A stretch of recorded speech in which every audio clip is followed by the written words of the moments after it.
Lin Yiqing was relieved to have finally concluded her life as a short-lived spirit. She resolved to take the civil service examination in the underworld, aspiring to a leisurely existence of 9 to 5 hours and weekends off. However, fate had other plans. Before she could savor the tranquility of merely guarding the gates, she inadvertently became the personal bodyguard of Zhao Xiwen, the renowned overlord of Nuo City. From that moment on, her existence transformed into a relentless grind, with late-night overtime pushing her mental state to the brink of collapse. Yet, this job brought unexpected delights. Not only did she forge a connection with her handsome boss, but she also participated in reforms within the underworld, akin to embarking on a brand new simulated life. She even dared to audaciously kick open her boss's office door, until Zhao Xiwen gently reminded her that the door was handcrafted in the likeness of the Ksitigarbha Bodhisattva. Lin Yi retorted defiantly, "Who could be sane at work? It's all about putting on a brave face." Chapter 1. I have truly perished. As Lin Yi stood in the reception hall of Nuo City, she struggled to comprehend the reality of her demise. She meticulously recalled that today was supposed to be a day of accolades for her achievements. Thanks to the unrelenting demands of her workaholic superior, Zhang Mingkai, she had finally led her police team to successfully dismantle a drug trafficking ring that had sent shockwaves throughout S City. She remembered stepping onto the podium to receive her award when an unexpected wave of dizziness overcame her, causing her to collapse.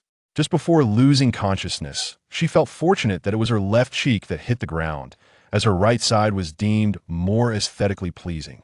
When she opened her eyes again, she found herself seated on a moving bus, with darkness enveloping the outside world. Following a stream of people, she disembarked and arrived at the tidy service hall before her. The hall lacked conventional lighting, but a gentle blue glow emanating from the ceiling illuminated the surroundings.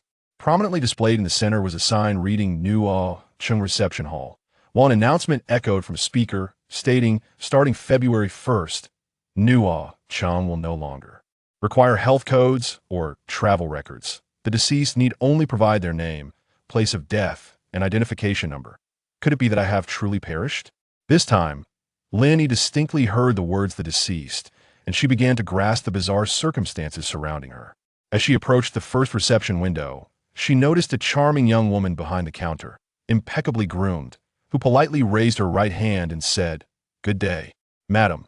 Please provide your name, place of death, and identification number." Lin Yi S City number. She raised her hand to check number 19. The service personnel skillfully typed on the computer. "May I inquire, have I indeed died?" Lin Yi asked, unwilling to accept her fate. The young woman peered over her computer screen, maintaining a professional smile as she replied, "I'm sorry, madam, but based on the information here, you have indeed passed away. The cause of death is..." She glanced at the screen.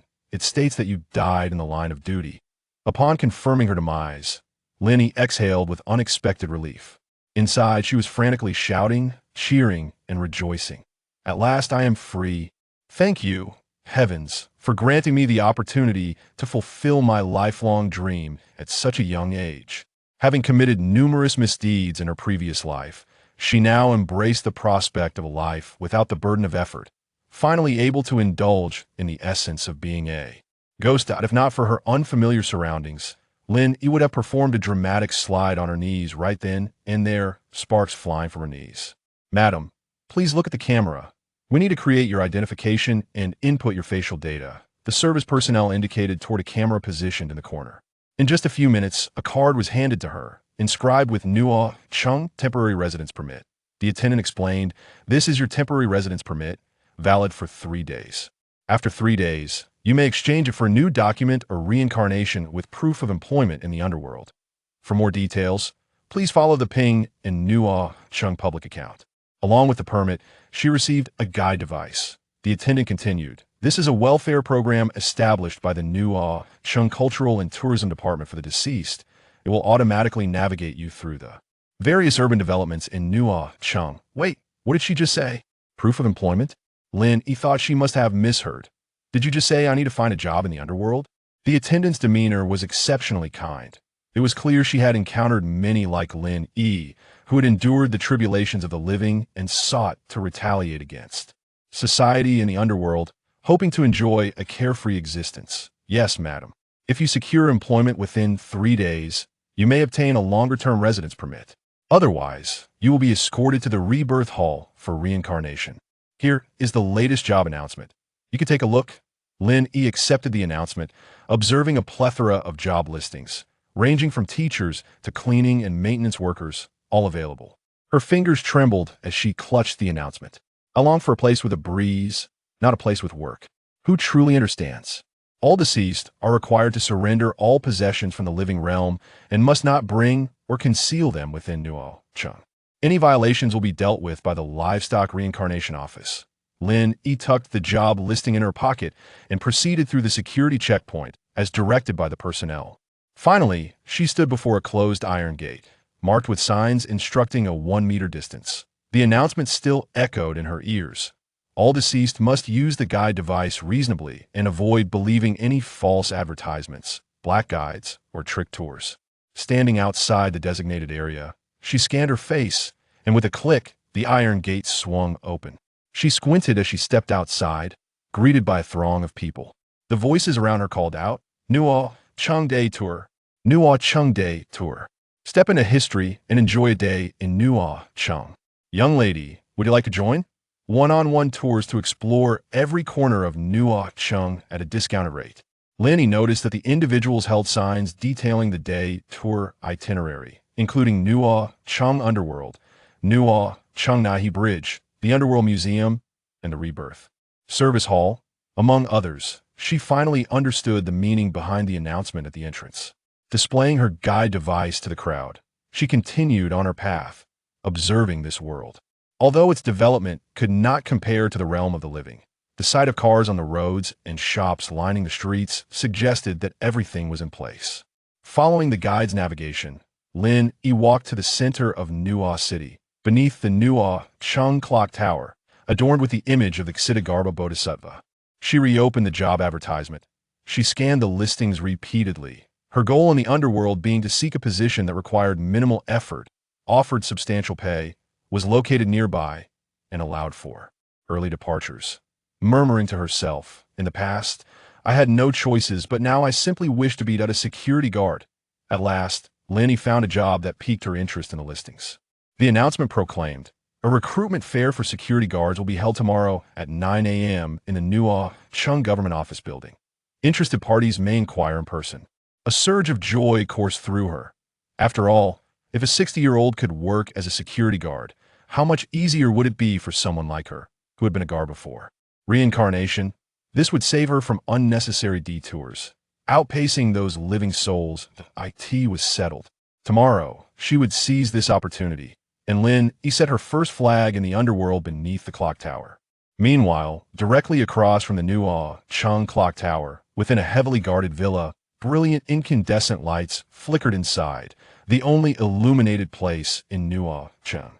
The villa's opulent and resplendent decor showcased the economic prowess of its master, the highest ruler of Nuo City, Zhao Xiwen. He sat in a study, his robust frame reclined against a polished leather office chair, his striking features sharp and handsome, his pallid skin unexposed to sunlight, and beneath his prominent nose lay a pair of lips equally devoid of color. The bookshelf behind him was adorned with a myriad of texts from the underworld, while directly opposite his desk hung a photograph of his ancestor, known as the Western Ghost Emperor, Zhao Xiwen. Zhao Xiwen unconsciously tapped his fingers against the documents on his desk, the firm cuffs of his black shirt brushing against the tabletop, which bore the data analysis of personnel movements in Nuo City from the previous month. That it was evident that there had been a significant loss of souls from the underworld lately. He furrowed his brow, unable to comprehend why, despite proposing a multitude of welfare policies encompassing education, employment, elder care, and healthcare immediately upon taking office. He could not halt the increasing number of individuals reincarnating back to the mortal realm. This, without a doubt, had a profound impact on every aspect of Nuo City's economy, employment, and urban development. Most concerning was the steep devaluation of coins. Noticing Zhao Xiwen's expression growing increasingly grave, Zhang Zishuan felt his heart racing. Standing rigidly in the center of the study, his palms clammy, he gazed at the prominent jawline of the city lord, pondering that if the young master had 100 ways to end his life, the jawline would surely be one of them. Young master, I have some important documents from today that require your attention. Zhang Zishuan bravely broke the silence. Speak, Zhao Xiwen replied, shifting slightly in his chair, turning to face Zhang Zishuan. His elbows rested on the desk as he regarded his secretary with an unwavering, icy gaze. Zhang Zishuan swallowed hard and began. This is the payment request from the Yongjin office for the Nuo City Technology Information Project. This one is the application for updating the hellish equipment submitted by Deputy Mayor Han. And this one is there anything unrelated to finances? Zhao Xiwen interrupted, his brow furrowing. Yes. This year, we are the hosts of the Underworld's Triumvirate Championship, and the Indu has asked us to submit a work plan and budget. Seeing Zhao Xiwen's brow nodding further, with his knuckles pressing against his temples, Zhang Zishuan couldn't help but express concern. City Lord, how has your health been lately? He dared not finish his sentence, knowing the City Lord's health was a sensitive topic, akin to dancing on a minefield. He silently crossed his fingers and fell silent. Chapter 2. The Return of the Zhao Xiwen, as the preeminent golden bachelor of the Underworld, had always been a figure of legend. He graduated from a top-tier Underworld university at the age of 22 with both a master's and a doctorate, mastering various skills such as bone scraping, upside-down hanging, and eye gouging from a young age. The shelves in his life were adorned with certificates from numerous skill competitions. He had never known the phrase, just getting by, earning him the nickname Underworld. Standard bearer, Ghost Wolf Warrior. However, this year, fate played a cruel joke on Zhao Xiwen. During the period when a pandemic ravaged the mortal realm, the influx of souls from the Underworld surged to a saturation point, ultimately resulting in the infection of the souls below. Most alarmingly, upon recovering from the illness, Zhao Xiwen discovered that the spiritual powers he once took pride in had vanished completely. Although the Underworld had long established regulations prohibiting those of pure Yin lineage from displaying their powers in front of ordinary spirits, his daily interactions between the two realms and travel among various metropolises meant that without his powers, he was akin to a helpless lamb awaiting slaughter, vulnerable to any foe. Contemplating this, the usually composed Zhao Xiwen felt a throbbing headache. What progress has been made regarding the bodyguard arrangements I requested? He inquired, leaning back in his chair, closing his eyes to rest, his black hair lazily cascading over the chair. Zhang Zishuan, fully aware that Zhao Xiwen's loss of spiritual power was the highest secret in Nuo City, dared not slack off. Reporting to the City Lord, arrangements have been made. The assessment will take place tomorrow at 9 a.m. in the Nuo Cheng government building, under the pretense of recruiting security personnel. Inform them that I will personally attend tomorrow. The following morning, Lin Yi arrived at the Nuo City clock tower precisely at 8:30 a.m.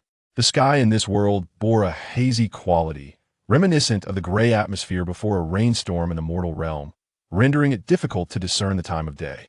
Having no funds to purchase a phone or a watch, newcomers like Lin Yi relied solely on the clock tower for timekeeping.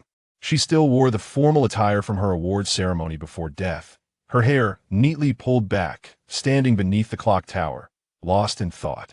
In her previous life, Lin Yi had often questioned the heavens, wondering when she would finally meet her end. If death were inevitable, could it occur on a Monday morning? Yet, she had never imagined that one could truly enter another world upon death, nor that this world would possess its own operational system. Most astonishingly, she had not anticipated that she would need to work to earn a living in this realm. Upon following the navigation to the Nuo City Government Office building, she arrived at 8:45 a.m. She presented her temporary residence permit to the security personnel at the entrance and smoothly entered the building. True to its nature as a government office area, the hall's tiled floor reflected shadows, and staff clad in black uniforms moved efficiently between floors, with no one engaging in idle chatter. The atmosphere was solemn and dignified. Lin Yi reached the assessment floor and, following the guide's instructions, waited outside an office for her examination. She noticed a middle-aged man already seated in the waiting area. It seemed that even in the Underworld, public service positions attracted competition, regardless of how obscure. This thought quickened her heartbeat. She had not expected that the dead could feel nervous. Suddenly, the door to the interview room swung open, and they were ushered inside together, where the examination required both candidates to proceed simultaneously. Two examiners, one bald and the other wearing glasses with lenses as thick as bottle bottoms, began the proceedings with a facade of professionalism. The bald examiner initiated, "Please share your advantages for applying for the security position." Lin Yi replied fluently, "Firstly, I died a complete corpse, so my physical condition is excellent, with no injuries. Secondly, one of my hobbies during my life was martial arts, which I believe provides me with the fundamental qualities for this position. Lastly, due to my previous work experience, I possess a stronger capacity for hard work compared to others." The middle-aged man promptly responded, "I worked for 3 years in the Nuo City Hell escort team, with ample experience, proficient in various combat skills, and possessing robust physical fitness." The examiners scribbled notes, and the bespectacled one looked up at them. "If you are hired for this position, what is your understanding of this profession? What are your plans?" "I plan to become a supervisor within 3 years, a manager within 5, and a director within 10. The middle-aged man's response was conventional, clearly reflecting his prior attendance at recruitment fairs in the mortal realm. Lin Yi, however, felt a surge of excitement. She had prepared for this question, recognizing it as the moment to express her loyalty. "Being a security guard has been my dream since childhood. I have always harbored this aspiration. I now realize that my over 20 years of hard work in the mortal realm were merely a prelude to my security career in the afterlife. Allow me to serve in the most arduous places. Let me shine my vibrant youth in the most challenging security positions." The two examiners appeared quite satisfied with her answer. The bald examiner even wiped a tear from the corner of his eye, having never heard such a passionate declaration. "You both exhibit remarkable qualities. Now, please each articulate one advantage that surpasses the other." The two examiners exchanged glances, presenting the pivotal question. As seasoned professionals, they knew that if they did not let the interviewees compete now, when would they? Lin Yi, a veteran worker, immediately grasped the interviewer's intent. In her previous life, she had despised the Duong, the one who rolls, but now in death, she found herself relying on this very tactic to earn a living. "I possess a strong learning ability," the middle-aged man responded first. "I have a lower salary expectation." Lin Yi replied calmly, "That I have strong execution capabilities." The middle-aged man added, "I have a lower salary expectation." Lin Yi remained steadfast. "I can adapt to high-pressure work." The middle-aged man pondered and produced a few words. "That I demand a low salary," Lin Yi said, her expression unwavering and her heart steady. "I am proficient in office software. I demand a low salary." Lin Yi remained unfazed, responding to the shifting circumstances with her constant smile. It was well known that Zhao Xiwen, the lord of Nuo City, was a shrewd individual, and her trump card today was the emphasis on affordability. Was Lin Yi working merely for that meager salary? Certainly not. She sought to contribute to the construction of the Underworld. She cast a sympathetic glance at her competitor, a middle-aged man whose expression was gradually hardening, and felt a pang of guilt. "I'm so sorry, big brother. I truly need this job that allows me to simply lie flat," she murmured in her conscience, acknowledging that she had resorted to such measures out of desperation, hoping that this gentleman would prosper in the Underworld. As both of them completed their responses and exited the examination room, the two examiners remained inside, engaged in a fervent discussion. The saying goes, "The king of competition emerges, leaving no grass to grow." The outcome was evident. Lin Yi secured the offer with ease. Upon learning at the entrance that she had ultimately obtained this iron rice bowl position, she did not feel an overwhelming sense of joy. She gazed at the dejected middle-aged man's silhouette and sighed. Adult life, aside from the ease of gaining weight and poverty, offers little that is easy. After being invited back into the office, the two examiners, with smiles beaming, inquired, "Miss Lin, there is one final question. Do you have any plans for reincarnation in the near future?" Without a moment's hesitation, Lin Yi responded no. Just as she finished her statement, a figure emerged from a side door with a soft click. A chill ran down Lin Yi's spine, and she suddenly felt the temperature in the room drop several degrees.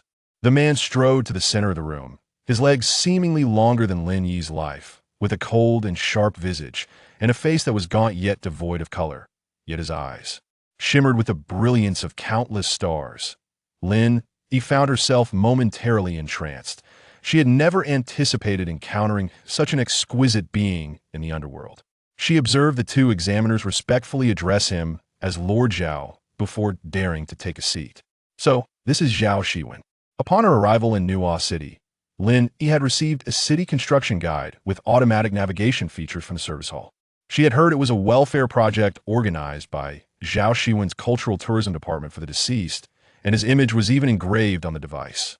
Zhao Xiwen, expressionless, turned to the bald man beside him and muttered something, to which the man quickly nodded in agreement. He then looked at Lin Yi and asked, "What is your ideal salary?" "My ideal salary is a 9-to-5 job with weekends off, earning 80 million per month. 5,000.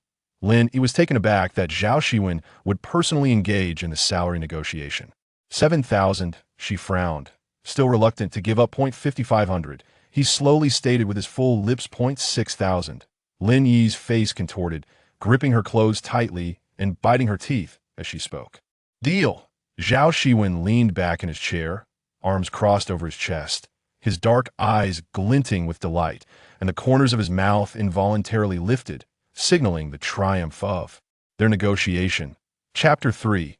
This bodyguard seems quite unreliable. Lin Yi internally scoffed at Zhao Xiwen, who was reputed to be a young talent, a strategic mastermind in the realm of the dead. How could she have anticipated such stinginess? Was it really necessary for him to personally negotiate the salary for a mere security guard? It seemed excessively petty. Yet, she maintained her smile. "Lord Zhao, rest assured, I will give my utmost effort in my role as a security guard." "Bodyguard," Zhao Xiwen corrected her. "Security guard." "Bodyguard," Zhao Xiwen reiterated. "Well, I apply for the position of security guard," Lin Yi said cautiously. "The salary for security guard is 3,000. 6,000 is the price for bodyguard. You choose." Zhao Xiwen wore a teasing smile, showing no concern that this woman might back out, for he had ample means to ensure her compliance. Seeing that Lin Yi remained silent, he was unhurried and, in a considerate manner, raised his hands in the air, declaring, "Nuo City has always upheld human rights. If Miss Lin is dissatisfied with this position, I certainly will not force you to." He then shifted his tone. "However, Nuo City has its own regulations. If you do not secure employment within 3 days," he turned to his secretary and instructed, "Send someone to escort Miss Lin to the rebirth hall. Convey my message that Miss Lin is our esteemed guest, and we must grant her access to the green channel for reincarnation." Zhao Xiwen's lips curled in a devilish whisper as he continued. "As for where she will be reincarnated, I was truly moved by Miss Lin's earlier declaration. I believe we should fulfill her wish and send her to the most arduous places in the human realm for some rigorous training." "Lord Zhao, guess what? Being a bodyguard is actually my ultimate dream. I never expected to realize it here. I am simply thrilled. I am immensely grateful to you for this invaluable opportunity." Lin Yi had not anticipated that her survival instincts would kick in so fervently in the underworld, where those who refused to be slaves in life still ended up as slaves to ghost, money, and death. "Report to my study at Zhao Manor tomorrow at 9 a.m. With that, Zhao Xiwen stood up, casting a lofty glance at Lin Yi, adjusting his impeccably tailored suit before striding out. As Lin Yi exited the office building, she remained in a daze, feeling as though she had inadvertently taken on a significant responsibility. Remembering the profound look Zhao Xiwen had given her before departing, she shivered involuntarily. Lin Yi's acceptance indeed caught Zhao Xiwen by surprise. He had never imagined that as the youngest lord of the underworld, he would require the close protection of a young girl. Moreover, this girl appeared quite unreliable. No, to be precise, utterly unreliable. Yet, Lin Yi's performance had been impeccable. "What have you found regarding the person I asked you to investigate?" Zhao Xiwen lounged against the back of his chair.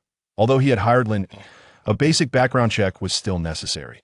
Reporting to the Lord, after contacting the office in the human realm, all information regarding Lin Yi is accurate. In her previous life, she was a narcotics officer, possessing solid knowledge and physical fitness, and she earned numerous awards in the human realm. However, continue. Zhao Xiwen detected an undertone in Zhang Zishuan's words. Was there something amiss with Lin Yi? However, her cause of death was not the typical line of duty. She passed away from a heart attack due to excessive excitement at an award ceremony. Zhao Xiwen opened his eyes, gazing curiously at his secretary. He recalled Lin Yi's unreliable face and suddenly found that her cause of death perfectly matched her temperament. It seemed that since the introduction of big data to the underworld, The death records had become increasingly scientific. The causes of death were often within reason yet. Unexpected, do not bother me tonight. I'm going to Yi Fan's place, Zhao Xiwen said thoughtfully, gazing out the window. The clock tower outside chimed 8 times, and the streets were deserted, with the surrounding residential buildings tightly shut, creating an impression that no one lived there. The curfew in Nuo City commenced at this moment. Shortly after, 2 black prison vans stopped at the roadside, and the Underworld staff opened the doors, pulling out each of the condemned individuals.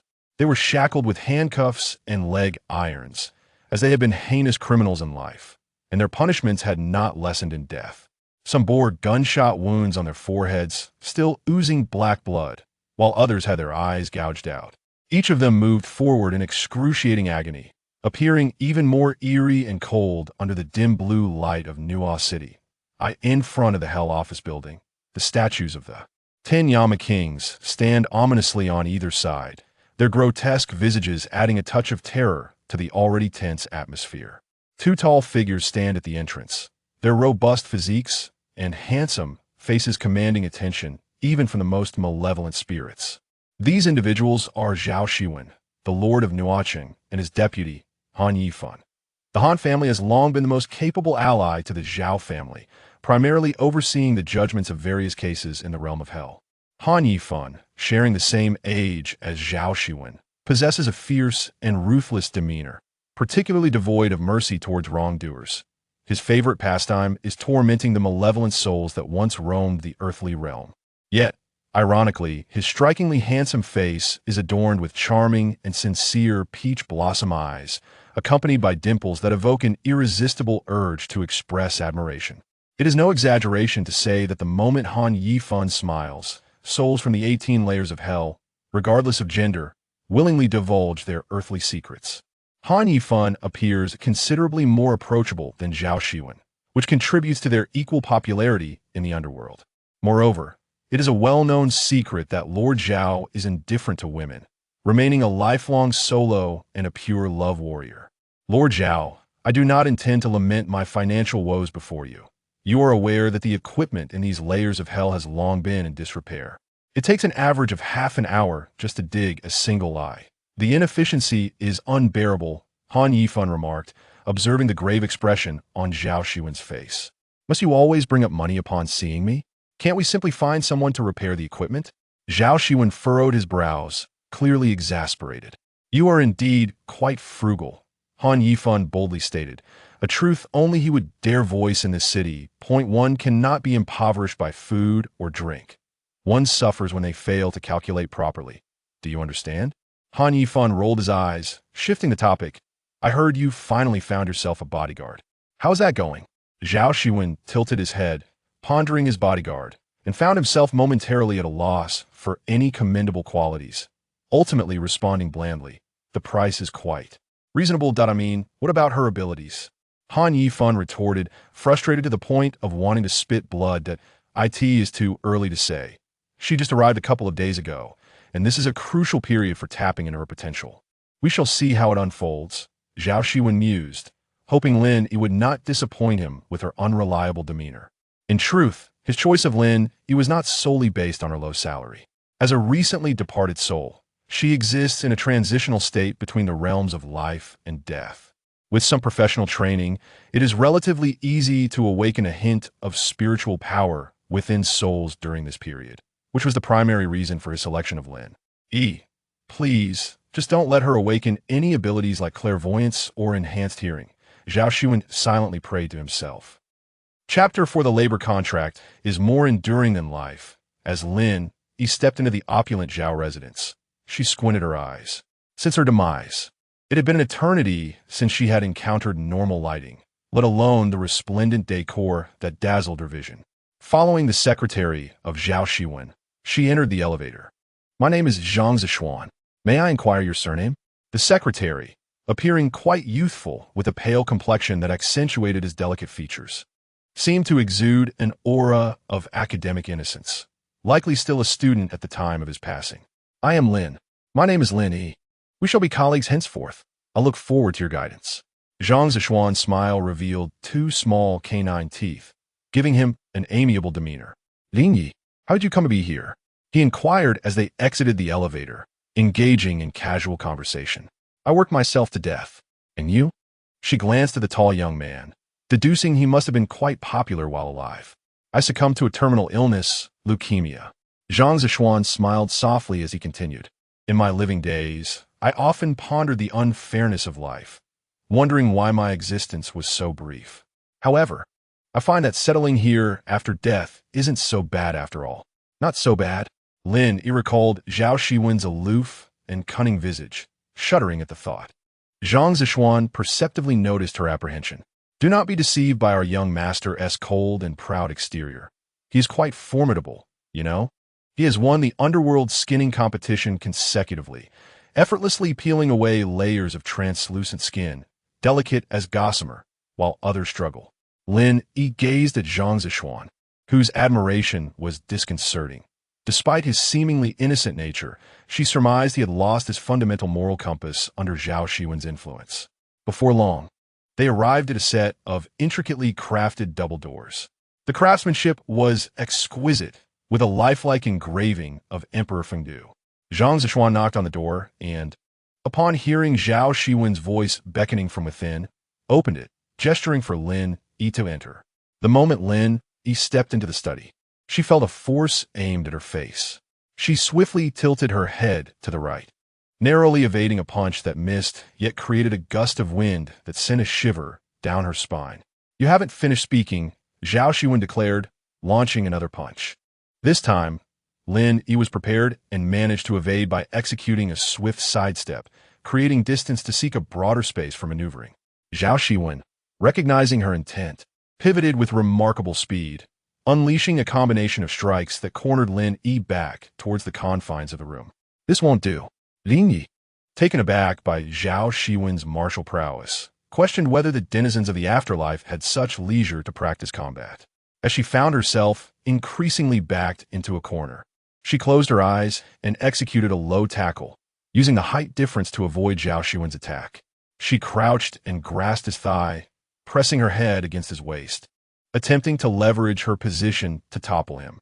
To her surprise, Zhao Xiwen remained as steadfast as a mountain, her head pressed against his waist.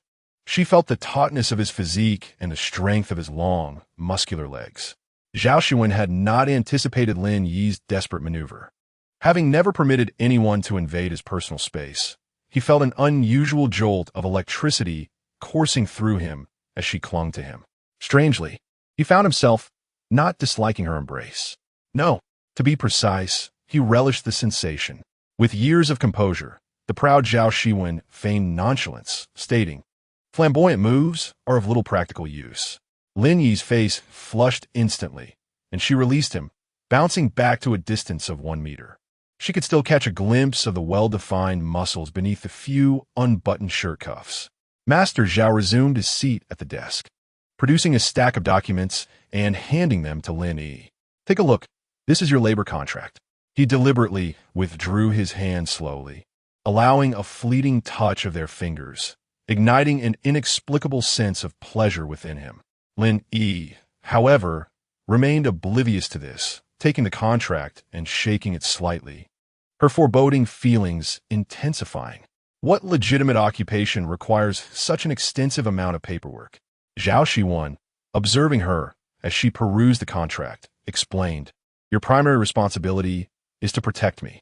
You will accompany me to meetings and events, including inter-city negotiations. And you may also accompany me between the realms to handle certain collaborative matters. As my bodyguard, your duty is to ensure my safety." Lin Yi believed she had misheard. "Are you implying that I must return to the living world? We prefer to refer to it as official business during your assignment. You are permitted to move only within the approved activities and must not engage in any earthly matters outside your tasks. Upon completion, you must return to the underworld without lingering in the living realm." Lin Yi listened, half understanding, as she flipped through the pages of the contract. She noticed a curriculum list printed on the documents and turned to Zhao Xiwen with a puzzled expression. Zhao Xiwen continued, "Of course, before you officially commence your duties, I will arrange for a specialized instructor to provide you with a month of cultural and physical training. This will include martial arts as well as foundational knowledge of the underworld and the modern history of both realms, along with necessary spiritual cultivation. Me? Spiritual power? Zhao Xiwen, with his hands clasped on the desk, silver watch sliding down his wrist, nodded. Haven't you ever watched fantasy dramas? It's quite similar, aimed at helping you unlock your inner potential. Though you seem unremarkable, we adhere to the principle of not abandoning anyone, seeking to awaken any extraordinary abilities you may possess after death. This will aid in fulfilling your responsibilities. Lin Yi pour cette herlips. Zhao Xiwen was not only miserly, but also lacked charm in his discourse. Zhao Xiwen observed her as she finally reached the last page of the document, reclining in his chair with eyes closed, stating, "This page contains the confidentiality agreement. You must guarantee your duties and the confidentiality of any matters you witness while performing your tasks, especially regarding the fact that, as a being of non-pure underworld lineage, you may possess spiritual power. This information must not be disclosed to any third party, otherwise." Lin Yi's heart raced. Surely, he wouldn't resort to tossing her into the reincarnation tunnel, would he? Otherwise, you shall face tongue extraction and be subjected to the full punitive measures of the no-credibility hell, preventing you from ever reincarnating. Zhao Xiwen remained reclined, oblivious to Lin Yi's stunned expression. Lin Yi contemplated the document for a few moments, glancing at the various accolades displayed on Zhao Xiwen's shelf, realizing this was nothing short of a more extreme version of her former boss, Zhang Mingkai.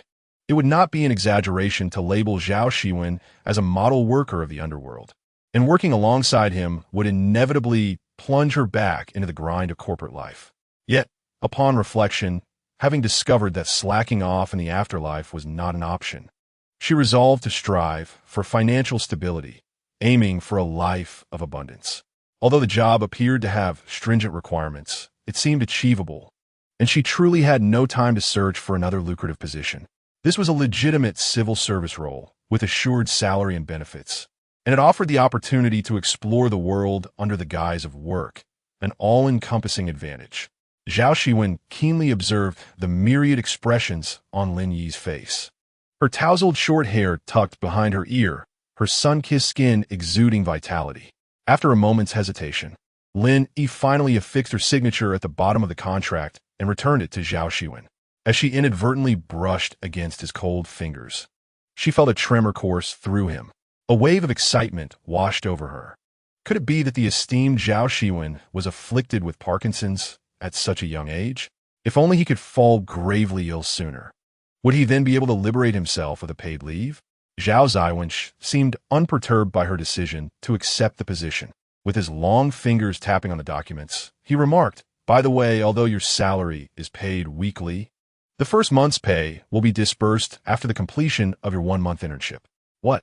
You never mentioned that before. Lin Yi was taken aback to encounter such a callous superior, even in the underworld. Zhao Xiwen flipped to a page and pointed at it before handing it to Lin Yi. Upon realizing the content, Lin Yi's fists clenched in anger. Were it not for her unfamiliarity with this place, she would have given Zhao Xiwen a piece of her mind. "I must remind you that you are still in the probation period. As your employer, I reserve the right to make adjustments to your salary based on any inappropriate conduct during this month." "Understood, Lord Zhao. I will give my utmost effort." Although Lin Yi had mentally condemned Zhao Xiwen, she still exited the study with a forced smile. As the saying goes, one grows weary of their profession in all trades. There are grievances. Chapter 5. The underworld boss is a straight man in the Zhao residence at midnight. Vigorous commands echoed. "Lift your legs. Higher." Zhao Xiwen's powerful voice resonated, accompanied by the sound of heavy impacts. Recently, anxiety permeated the Zhao household.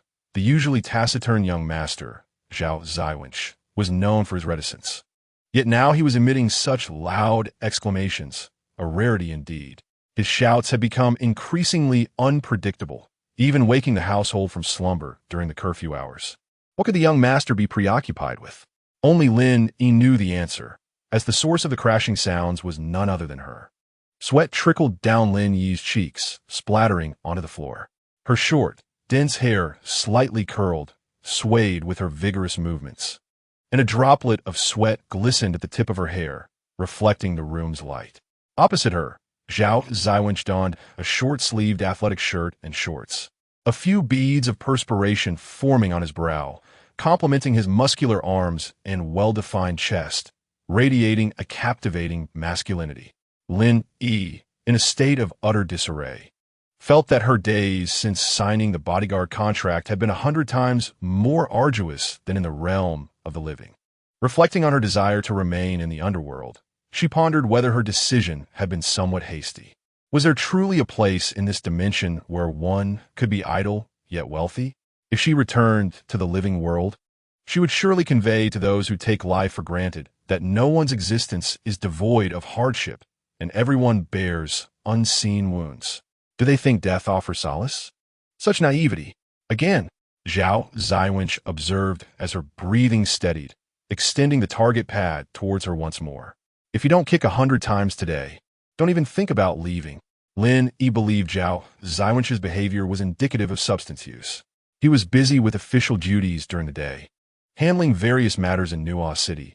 Yet at night, he stubbornly insisted on personally conducting her physical training. Sometimes, as she approached the end of her shift, she would find Zhao Xiwen, clad in athletic wear, blocking her path in the corridor. If she showed even a hint of dissatisfaction, he would simply turn and walk away, muttering, "Saving money." Lin Yi, hearing him call out, felt her heart inexplicably leap back to life, momentarily filled with anticipation. "Hey, take your water bottle with you. Don't waste it." Zhao Xiwen, crouched on the floor, grimaced as he rubbed his leg. Lin Yi's heart sank like a stone. She turned, picked up the water bottle, slammed the training room door, and walked away without looking back. Zhao Xiwen truly was a hopeless straight man, and there was no denying it. Dragging her weary body into the elevator, Lin Yi reached the 4th floor, traversed a corridor adorned with lace and pink decor, and entered a guest room. According to Secretary Zhang, this floor had originally belonged to Zhao Xiwen's sister, but she had moved out to facilitate Zhao Xiwen's awareness of her whereabouts. Exhausted, Lin Yi collapsed onto the bed and fell into a deep slumber. In recent days, she had not only participated in Zhao Xiwen's sporadic physical training sessions, but also delved into cultural studies, with the most challenging course being the spiritual energy class. A formidable task for an ordinary person like her. In summary, Lin Yi lived each day in the underworld with the exhaustion of a worker, yet the spirit of a cloud. Conversely, Zhao Xiwen's experience was starkly different. He immersed himself in various business negotiations and affairs daily, both physically and mentally drained, with the sole respite being the physical training sessions with Lin Yi. Even in the dead of night, he would insist on pushing her to exercise. Standing at the office window, his abyss-like dark eyes gazed upon the wandering spirits outside, and the thought of Lin Yi's eternally vibrant face dispelled his weariness. Secretary Zhang stood behind him, observing the reflection of Zhao Xiwen's face in the window. He noted that the usually austere expression now bore a hint of softness. Even the sharp contours of his face appeared gentler. "Lin Yi, how was today?" Zhao Xiwen continued to gaze outside, his silhouette tall and imposing. Secretary Zhang, having anticipated this daily inquiry, promptly responded, "Miss Lin is currently attending a contemporary history class. Has her spiritual energy not awakened yet?" Zhao Xiwen turned, his white shirt tucked neatly into tailored trousers, his tall stature exuding elegance. "Not yet." Noticing Secretary Zhang holding a card, he inquired, "What do you have there?" Secretary Zhang raised the card, saying, "This is Miss Lin's residence permit, just issued. I was going to take it to her after class." "Let me see." Zhao Xiwen took the residence permit, and upon seeing Lin Yi's photo, dressed in her previous attire with her short hair playfully tucked behind her ear, displaying a radiant smile, he mused that she seemed quite cheerful about her demise. A smile involuntarily graced his lips as he considered the moment. Secretary Zhang's jaw nearly dropped in astonishment. Was the young master actually smiling? As a secretary, he had witnessed Zhao Xiwen smile before, but only in the forms of cold smirks, sinister grins, or disdainful laughter. Never had he seen him smile so genuinely. "Let us go check on her academic progress." Zhao Xiwen clutched the residence permit, calling out as he strode out of the office. Chapter 6. If you can't keep an eye on her, she'll stir up trouble everywhere. At this moment, Lin Yi was diligently studying the history of the underworld in the study. For the first time, she realized that the realm of the dead was not solely represented by Nuo Cheng. Historically, the underworld had fragmented into 5 cities: East, West, South, North, and Central, which frequently engaged in conflicts and chaos, leading to immense suffering for the lingering spirits. Eventually, with the restructuring and reform of the heavenly court, these 5 cities were redefined, merged, and transferred, culminating in the present 3 capitals: Nuo Cheng, Ganqing, and Yuqing. Subsequently, the heavenly court further refined its system for selecting and appointing personnel at various levels, re-establishing the framework of the underworld. A special decree was issued to create a new capital above the aforementioned 3 cities. Although the city lords possessed considerable autonomy over their domains, the appointed Ming held the authority to coordinate and manage disputes among the cities. Lin Yi read in her book that the Lord of Yuqing was a woman named Wangjuan, while the Lord of Ganqing was called Zhao Xiwen. She circled Zhao Ziping's name with her pen, finding it peculiar that this individual also bore the surname Zhao. Focus! The voice of Zhao Xiwen echoed from behind, startling Lin Yi so much that her notebook fell to the ground. Turning around, she saw Zhao Xiwen clad in a white shirt, which accentuated his pale complexion. His sharply defined features exuded an air of intensity, and his thin lips carried a hint of indifference. Zhao Xiwen had indeed surmised correctly. She had been daydreaming again. However, witnessing Lin Yi's flustered demeanor struck him as somewhat endearing. He gently picked up her notebook and residence permit, placing them back on the desk, and remarked casually, "Your writing reflects your character," before exiting the study. After class, Lin Yi received a message from Secretary Zhang that due to an urgent meeting, Zhao Xiwen had left the city, and the city lord had indicated that she could take the day off. This meant she finally had the opportunity to enjoy some leisure time after work. Rarely did she don a white long dress as she exited Zhao's residence, feeling as carefree as a bird released from its cage, reveling in the temporary relief of not having to share the same air as Zhao Xiwen. Upon reaching the center of Nuo Cheng, she noticed a throng of spirits gathered around the clock tower, their curiosity piqued by the scene below. Lin Yi, who had always enjoyed lively gatherings in life, was pleasantly surprised to find that such cultural traditions existed even in the underworld. Eagerly, she rushed over. Upon closer inspection, she observed 2 individuals in security uniforms in a heated argument with a girl dressed in a black skirt. The girl, with her ponytail swaying, was flushed and fervently explaining herself, while the 2 security personnel wore stern expressions, showing no willingness to relent. "What's going on here?" Lin Yi inquired of a nearby man, who was wearing a tank top and cloth shoes, while casually grabbing some sunflower seeds from his hand. The man, unfazed by her approach, simply replied, "That girl was singing on the street." Confused by this response, Lin Yi responded, "And what's wrong with singing?" The man turned to look at her, assessing her appearance.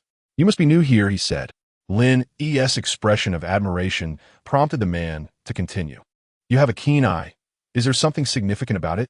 With a knowing smile, he added, "Nuo Cheng has an unwritten rule that spirits cannot laugh or talk casually in the streets, let alone sing. This girl probably used to be a singer in life, and she was unfortunate enough to be overheard by the Bureau of Environmental Affairs. Why is laughter not allowed?" Lin Yi pondered aloud. The man sighed and, after a moment of contemplation, hesitated before responding, "Perhaps it's believed that the dead do not deserve happiness."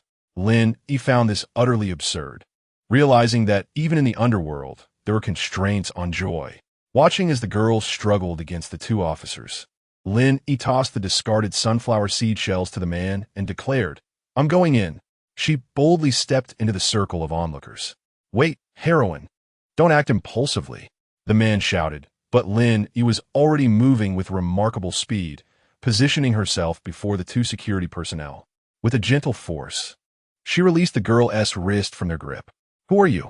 The officers were taken aback by Lin Yi's surprising strength, stepping back in alarm. "I am a wanderer of the world. Even if fierce winds rise from the ground, I shall become the wind that traverses thousands of miles." The officers exchanged glances, taken aback by her beauty, yet questioning her sanity. One of them retorted, "Speak in plain language." Lin Yi rolled her eyes, exasperated by their lack of appreciation for eloquence. "What law in Nuo Cheng prohibits singing on the streets?" she demanded. "It's an unwritten rule," the security personnel asserted confidently. "What does unwritten mean?" "It means there is no such law," she countered. Raising her fist to the sky, she proclaimed, "Our most revered and esteemed city lord, Zhao Xiwen, once stated that Nuo Cheng is a city that values human rights, where an absence of explicit legal prohibition does not constitute crime. This is the people's city, and the people are the masters of this realm. Your actions are in direct contradiction to the ideals of our city lord." Her words elicited applause from the gathered spirits, who, having been accustomed to suppressing their grievances in life, found a spark of courage ignited by Lin Yi's impassioned speech. They had silently endured the ingrained traditions and regulations of the underworld, unaware that rebellion was even an option. Lin Yi, reflecting on her knack for persuasion in life, was delighted to find it effective in the afterlife.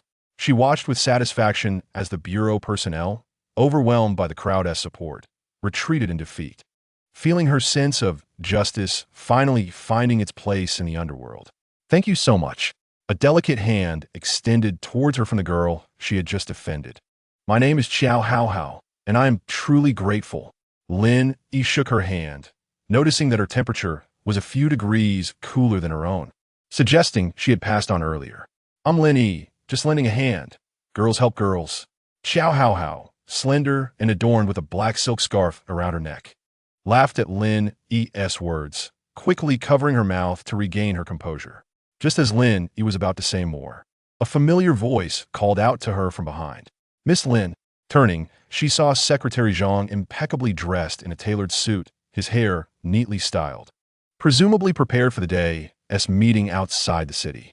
Their eyes met for a brief moment, and Zhang turned to glance at the car idling near the clock tower, gently closing his eyes and nodding at her, conveying a sense of resignation. "Miss Lin, please." Even through the tinted glass of the car, Lin Yi felt the intense gaze of Zhao Xiwen, as if he were capable of piercing her very soul, summoning her last ounce of strength. She turned to Zhao Xiwen and managed a faint smile. "Well, Xiwen, I hope to see you again if I survive until then." Zhang Zishuan politely nodded at Zhao Xiwen before following Lin Yi towards the sleek black vehicle. Taking a deep breath, Lin Yi settled into the seat beside Zhao Xiwen, noticing his hair impeccably styled and revealing his pronounced eyebrows, prominent nose, and exquisitely shaped lips, all exuding an aura of nobility and authority. Stealing glances at his expression, she attempted to lighten the mood with, "City Lord, you seem to be in good spirits today." Zhao Xiwen gazed out the window, offering no response to Lin Yi. The echo of her earlier words in the square lingered in the air. The City Lord's intention was to restore Nuo Cheng to its people. In the heart of Zhao Xiwen, a ripple of emotion surged. As Zhao Xiwen's vehicle slowly entered the Zhao residence, Lin Yi, unable to contain her excitement, was about to leap from the car when she was met with Zhao Xiwen's icy voice, piercing through the air like a blade. "How is your spiritual energy activation coming along?" Instantly, she obediently returned to her seat, straightening her back, pouting in a manner reminiscent of a primary school student, and replied, "I'm still working on it." Chapter 7. The emergence of the Shi CP at 5 in the morning in Nuo City. The world remained shrouded in slumber, the streets eerily silent. The atmosphere was damp and cool, with the morning dew clinging to the windows, obscuring the view of the interior and exterior alike. However, within the training room of the Zhao residence, a new day of instruction had commenced.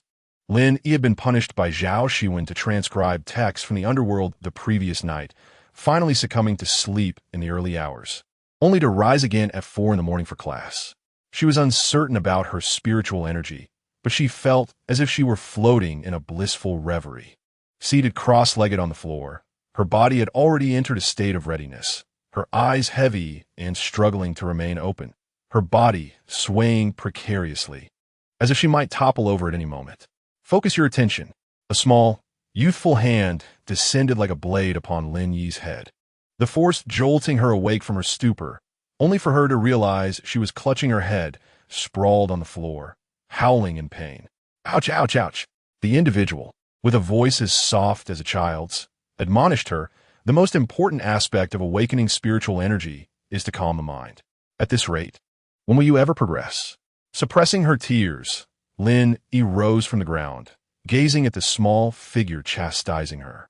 Standing barely a meter tall, he was shorter than her legs, with a chubby round face resembling a dough ball, skin pale with a hint of rosy hue, and his fine brown hair neatly parted. Most striking were his bright, spirited peach blossom eyes, now glaring at her in exasperation, rendering him irresistibly adorable. Resisting the urge to pinch his cheeks, Lin Yi explained. Han Bao. Before she could finish, the child struck her head once more. Impudent! Your master should address me as elder brother. How dare you be so disrespectful? Clutching her head, she rolled onto the floor again. This Han Xiwen appeared to be no more than 5 years old, yet his strength was formidable. After a while, she managed to sit up, determined to avoid further punishment. She respectfully called out, "Teacher Han." Only then did Han Xiwen sit back down cross-legged, closing his eyes, his small hands resting on his knees. Lin Yi felt an invisible yet powerful aura emanating from him, gradually filling the room, making it difficult for her to breathe. Unfazed, Han Xiwen slowly brought his palms together and then lowered them, causing the powerful energy field to dissipate. Impressive. Previously, during their lessons on spiritual energy, Han Xiwen had guided her through theoretical concepts, but this was the first time she witnessed such a phenomenon. No wonder Zhao Xiwen had invited Han Xiwen to be her instructor. According to Secretary Zhang, Han Xiwen was actually 30 years old, even older than Zhao Xiwen. He had been gifted since birth, with his first cry causing the maternity hospital in Nuo City to tremble. Remarkably, after reaching the age of 5, his appearance and height had not changed, yet his level of spiritual energy had skyrocketed. Secretary Zhang pondered that this might embody the principle of essence being concentrated. Han Xiwen slowly opened his eyes, noticing Lin Yi gazing at him with admiration, yet he felt no joy, only frustration as he pulled a child's spoon from his pocket and handed it to her. Given your vitality as a spirit, you should be able to awaken some of your spiritual energy with minimal guidance. However, you may be somewhat slow-witted by nature, so I have prepared this for you. Lin Yi rolled her eyes internally, bemused by the harshness of the Underworld's inhabitants, as those with even a modicum of skill spoke so bluntly. Perhaps having a tangible target will aid your efforts. Try bending this spoon without using your hands, Han Xiwen said, crossing his small arms. Lin Yi obediently seated herself, cross-legged, following his instructions to focus her energy. As she concentrated on her breathing, it gradually became steady and prolonged. Although her eyes were closed, the room scene remained vivid in her mind, yet all other objects faded away, leaving only herself and the spoon before her. She sensed a stir of energy within her, yearning to be unleashed, but to no avail. When she opened her eyes again, the spoon remained motionless on the table, and she slumped down in disappointment. Han Xiwen, however, did not scold her. Having stood beside her, he had sensed the subtle changes within her, akin to a seed buried underground, on the verge of breaking through the soil. Once it sprouted, it would surely grow robustly like a mighty tree reaching for the sky. Han Xiwen was somewhat astonished. Lin Yi's physicality seemed more complicated than he had anticipated. Do not rush. The awakening of spiritual energy is often like a thin membrane. With practice, you may find success unexpectedly. Han Xiwen comforted her, sitting beside her, as Zhao Xiwen passed through the dining hall during his lunch break. He caught sight of Lin Yi sitting alone at a table, her eyes tightly shut. Approaching her, he suddenly sensed a faint energy swirling within the room, chaotic and aimless, much like a newborn unaware of its destination, emanating from Lin Yi. He observed beads of sweat forming on her forehead, her brows furrowed, as the spoon before her trembled slightly before returning to stillness. Startled, Lin Yi opened her eyes, realizing the spoon remained unchanged, her spirits sinking. The once tempting dishes before her now held little allure. What are you competing with a spoon for? She heard a gentle chuckle from behind, turning to find Zhao Xiwen standing there, seemingly having appeared out of nowhere. Expecting to be reprimanded for her dining etiquette, She was surprised when Zhao Xiwen patted her head and ruffled her tousled hair. Feeling the electric connection of their touch, he remarked, "Such matters cannot be rushed. Do not burden yourself with too much pressure before calmly exiting the dining hall." Watching his tall figure retreat, Lin Yi was left with a myriad of questions. Had Zhao Xiwen perhaps taken a different path today? The following morning, Lin Yi was already seated cross-legged in the cultivation room, a premonition stirring within her that her spiritual energy was on the brink of awakening, needing merely a gentle nudge. Yet, what that force was she could not discern. Han Yixuan sat on the sofa, sipping milk and swinging his little legs, feeling gratified by Lin Yi's rare seriousness. "By the way, Linny, I thought of something yesterday. Don't you people in the mortal realm often emphasize?" Lin Yi opened her eyes to see Han Yixuan making a familiar hand gesture with his thumb, index, and pinky fingers. "You mean peace and love?" "Yes, exactly. So I was thinking, since the energies of the underworld are always the opposite of those on Earth, perhaps when you awaken your energy, you should think of the person or thing you dislike the most." Han Yixuan suggested, his eyes sparkling as he looked at Lin Yi with enthusiasm. "The person I dislike the most?" Lin Yi pondered, settling back into a cross-legged position. She regulated her breath and closed her eyes, the face of her overbearing superior, Zhang Mingkai, flashing vividly before her. She knew Zhang Mingkai even in his most unrecognizable state, the irate Zhang Mingkai, the demanding Zhang Mingkai, the sycophantic Zhang Mingkai before their superiors. Han Yixuan quietly placed his milk on the table, drawing upon his 30 years of cultivation experience to sense Lin Yi's spiritual energy gradually awakening. The moment was at hand. Meanwhile, Lin Yi's heart was entangled in a deep-seated resentment, her brow furrowed in discomfort, just as she was on the verge of collapse. Zhao Xiwen's large hand appeared before her, gently patting her head. This scene echoed that day in the restaurant, and Lin Yi's restless heart suddenly found an overwhelming sense of security. In an instant, she heard the sound of gushing water, and her body, on the brink of being consumed by resentment, gradually relaxed. Following the sound, she discovered a pool of clear spring water. Lin Yi gently plunged her hand into the spring, feeling it flow through her fingers and into her very veins. She felt her body becoming weightless, and Zhang Mingkai had long since vanished from her thoughts. He was of no importance to her now. Lin Yi sensed her essence merging with the spring as it infused her entire being, transforming her into a stream of power drifting through the room. At that moment, she could clearly see the children's spoon on the table. Upon touching it, she effortlessly bent it, the spring's joy radiating throughout her body, tingling and liberating her from the grudges of her past life.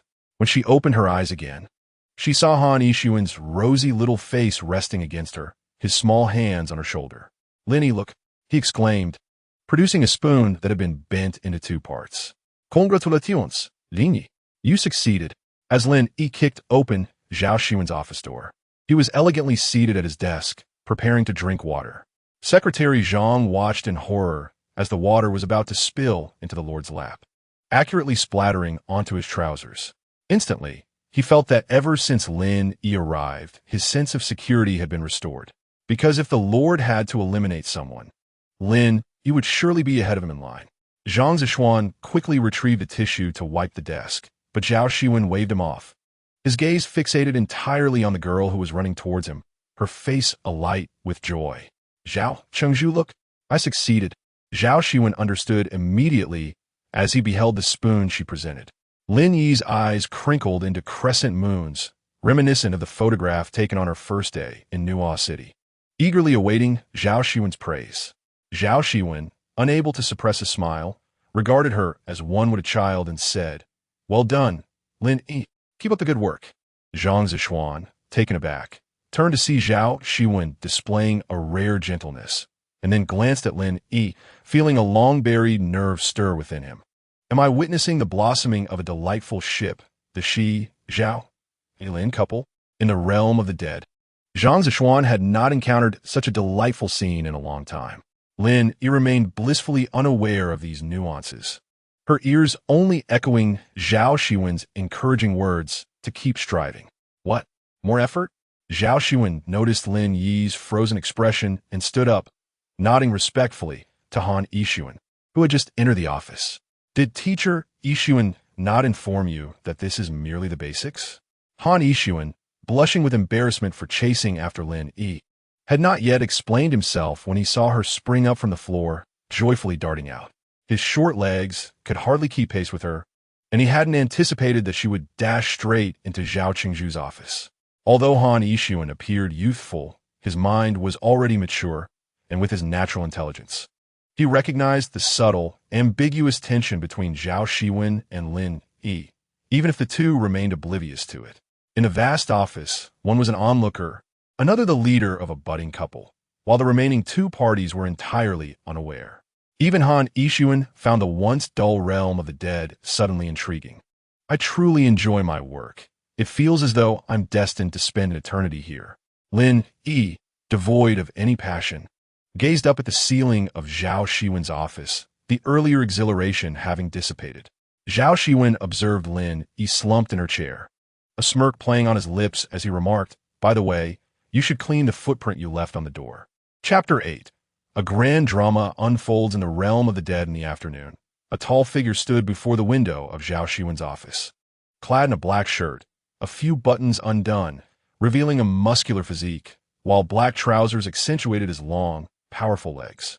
His peach blossom eyes gazed thoughtfully at the sprawling Nuo city, where the spirits moved hurriedly, silent and unpausing. He recalled hearing that life in the realm of the living was fast-paced, with shallow human connections, where everyone could only see the path beneath their feet. What did Nuo City unknowingly become like this?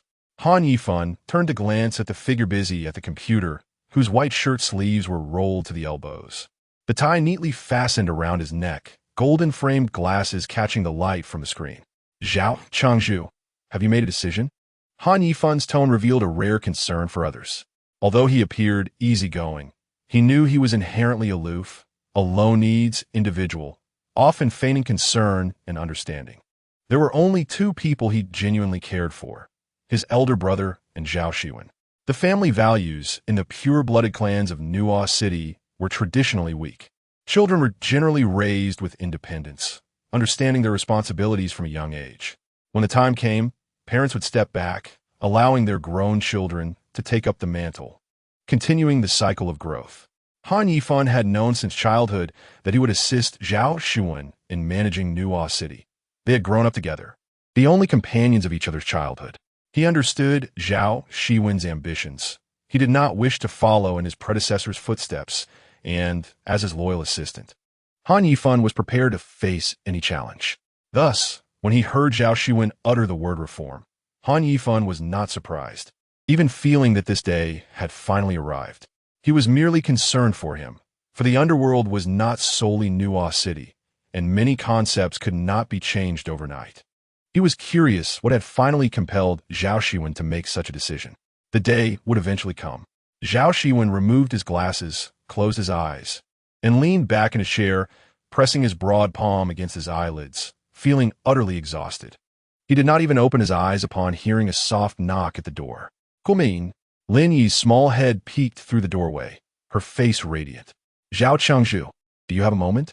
Upon hearing Lin Yi's voice, Zhao Xiwen felt as if a nearly depleted phone had suddenly found a power bank. Yet he feigned calmness and asked, "What is it?" Lin Yi, sensing Zhao Xiwen's good mood, bounced into the office. Secretary Zhang followed closely, unwilling to miss any moments between the young master and Miss Lin since their last encounter. "I finished my homework today. Can I go out to play for a while?"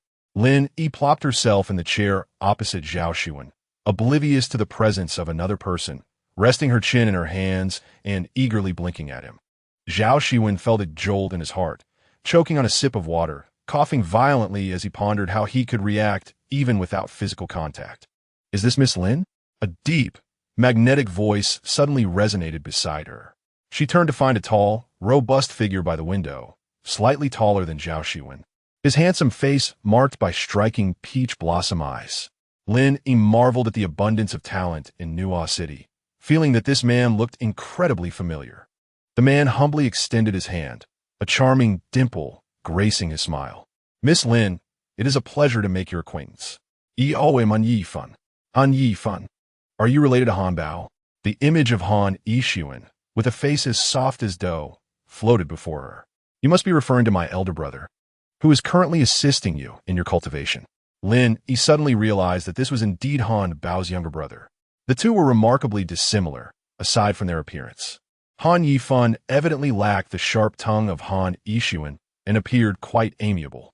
She promptly stood up and politely shook Han Yifan's hand. Zhao Xiwen observed the interaction between Lin Yi and Han Yifan, raising an eyebrow in mild displeasure. What expression does his bodyguard wear now? Clearly, Lin Yi was utterly oblivious. Han Yifan even extended an invitation to her to visit the Nether City's Underworld. It is filled with vengeful spirits, easily capable of possessing one, Zhao Xiwen remarked. Watching their lively conversation, I want to go. Is it possible now? To Lin Yi's delight, this was precisely the sort of excitement she had enjoyed during her lifetime as a police officer. Secretary Zhang, observing the expressions of the trio, felt an overwhelming thrill. This was the legendary arena of fierce competition. How exhilarating! Zhao Xiwen felt a constriction in his chest as he watched Lin Yi follow Han Yifan out of the office. Rising from his chair, he loosened his neatly tied tie, placing his hands on his hips as he paced the office. Witnessing this scene, Secretary Zhang immediately considered making a hasty exit, aware that it was best not to provoke Lord Zhao at this moment, lest he face dire consequences. He muttered to himself, "Do not see me, do not see me," as he slowly made his way to the door. "Come here." Zhao Xiwen's voice pierced through the air, striking his back. Secretary Zhang made a cross over his chest and turned with a beaming smile. "Lord, how may I serve you? Come here and embrace my waist." "Huh? Lord, what did you say?" Secretary Zhang thought he had misheard, wondering if Lord Zhao was feeling a bit feverish and had mistakenly said to embrace his waist. "Embrace my waist." Zhao Xiwen gritted his teeth, repeating the words slowly and deliberately. His mind was racing. Could it be that only Lin Yi could evoke such a sensation in him? It must be that his vulnerability lay in his waist. Hence, it was only natural that Lin Yi had inadvertently struck a nerve. Secretary Zhang approached Zhao Xiwen with trepidation, as if walking to the gallows, every step shaky. He would rather believe the Lord was indeed feverish. Lin Yi followed Han Yifan into the Nether City Hell building, profoundly shaken by the lifelike statues of the 10 kings of hell at the entrance. Han Yifan, ever the gentleman, held the glass door open for Lin Yi, gesturing for her to enter. Lin Yi, with a modest thank you, stepped inside. The Nether City Hell building was impeccably clean, illuminated by a unique blue light that reflected cold brilliance off the polished marble floor and the pristine white walls. This establishment is primarily divided into 2 sections. The upper level, as you can see, is our office area and reception for the public, while the lower level comprises the 18 layers of hell, Han Yifan explained kindly. Upon hearing 18 layers of hell, Lin Yi's interest was piqued. "May I take a look?" Meanwhile, in Zhao Xiwen's office, the scene was quite bizarre. Zhang Zishuan, with trembling hands, shielded the Lord's waist, maintaining a cautious distance while extending his arms, fearful of an elbow strike from Lord Zhao that could leave him bedridden for a month. Zhao Xiwen muttered, "Something feels amiss. I don't sense anything." Zhang Zishuan gazed into the Lord's eyes, witnessing an unprecedented clarity of foolishness, sighing to himself, "Love truly has the capacity to diminish one's intellect." The perilous and exquisite love of the lizard CP was truly breathtaking, yet it demanded his very life. "Young master, you have yet to review Miss Lin's assignments today. Shall I make a call to inquire?" Zhao Xiwen seemed to awaken from a stupor, his brow relaxing as he shrugged off Zhang Zishuan's grip, adjusting his shirt before returning to his usual serious demeanor, stretching his long legs to sit back down in his chair. Call Lin Yi. Chapter 9. Can one be pressed down by ghosts in the underworld? Report. Lin Yi and Han Yifan had just ascended to the underground level when Han Yifan's subordinate rushed over, panting heavily. He bowed respectfully. Report, Deputy Lord. A call from the Secretary's office of Lord Zhao inquires about Miss Lin's assignment book. The Lord wishes to review it. Upon hearing this, Han Yifan's lips curled into a barely noticeable smile, while Lin Yi felt perplexed beside him. Just moments ago, Zhao Xiwen had expressed a desire to check it, but had not done so, and now his subordinate was inquiring about the assignment book. "It's on the desk in the study," Lin Yi replied politely. Han Yifan guided Lin Yi down the corridor, the environment impeccably tidy and tranquil. He explained, "The 18 layers of hell, as referred to in the mortal realm, do not literally exist in such a manner. Rather, they are categorized into 18 types based on the degree of punishment. Moreover, with the passage of time, certain tortures, such as those once imposed on widows remarrying, have been abolished." Lin Yi nodded along, realizing that the underworld was not as heartless and cruel as she had initially imagined. "Report." Lin Yi noticed the messenger's face was flushed as he hurried back toward them, his breathing even more labored than before. "Reporting, Deputy Lord. The Secretary's Office of the Lord is called again, stating that there is a typo in Miss Lin's assignment, and they wish to remind her specifically." The messenger emphasized the word specifically, as Secretary Zhang had insisted on this during the call. Although he did not understand the significance, he complied, believing it better than disregarding the Lord's instructions. Lin Yi's lips quivered. Was Zhao Xiwen truly so idle today that he needed to point out a typo? Han Yifan couldn't help but chuckle at this, teasing, "Lord Zhao, you are becoming increasingly meticulous." Lin Yi forced a smile, feeling a bit awkward. Han Yifan then proposed a tour of the torture chamber, explaining as they walked, "Our hell now also advocates for human rights. We generally rely on compassion to reform the condemned." He excitedly pushed open a door. Lin Yi was immediately struck by a heavy stench of blood that assaulted her senses. Inside, the room was drenched in crimson, starkly contrasting the clean corridor outside, presenting a nightmarish scene. The nauseating odor nearly induced vomiting, with dismembered limbs and entrails scattered about. A person on the rack was being restrained, his tongue clamped by iron pincers, his face twisted in agony, his scarlet eyes fixed on Lin Yi, emitting a garbled cry. Lin Yi observed that his tongue was not simply pulled out, but cruelly stretched and dragged. Her mind buzzed, and upon glancing at Han Yifan beside her, she was horrified to find him utterly unfazed, his eyes gleaming with excitement, as if every cell in his body was filled with delight. Lin Yi, having witnessed numerous gruesome scenes and corpses in her lifetime as a police officer, never imagined that a half-dead person could be more terrifying than the dead. She felt a wave of nausea rise in her stomach and instinctively took a step back. "Report." The messenger shouted again, sprinting down the corridor toward them, his voice growing louder. "Report, Deputy Lord. A call from the Lord's Secretary's office, instructing Miss Lin to." Before he could finish, Lin Yi, seeing a glimmer of hope, suppressed her urge to vomit and bent down to grasp the messenger's hand. "Do not say any more. I will return immediately." Midnight. Lin Yi felt as if she were trapped in a quagmire suffused with the stench of blood. The vengeful spirit of the Nether City with its blood-red eyes seemed to multiply, manifesting countless gaping maws, the ghastly apparitions dragging her into an abyss. She struggled, yet her body felt as heavy as lead. Unable to utter a sound, she could only surrender to the wraiths pulling her down. Lin Yi cried out as she jolted awake from her slumber, surveying her familiar surroundings, realizing she was still in the guest room of Zhao's residence.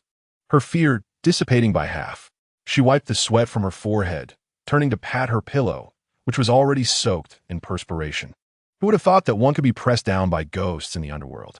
Lin Yi gazed out the window, where darkness enveloped the surroundings. The usually bustling Zhao residence had succumbed to slumber. She climbed out of bed, slipped on her slippers, and took the elevator to the door of Zhao Xiwen's study. Indeed, a faint glow of light spilled from the crack of the door, illuminating the corridor. Did Zhao Xiwen not need to sleep? As she pondered this, she gently knocked on the door. "Come in." The deep, resonant voice that emerged from within instantly instilled a sense of safety in Lin Yi, who had just awoken from a nightmare. Zhao Xiwen, wearing gold-rimmed glasses, was seated before his computer. His tie hung loosely, and his eyes bore the signs of fatigue.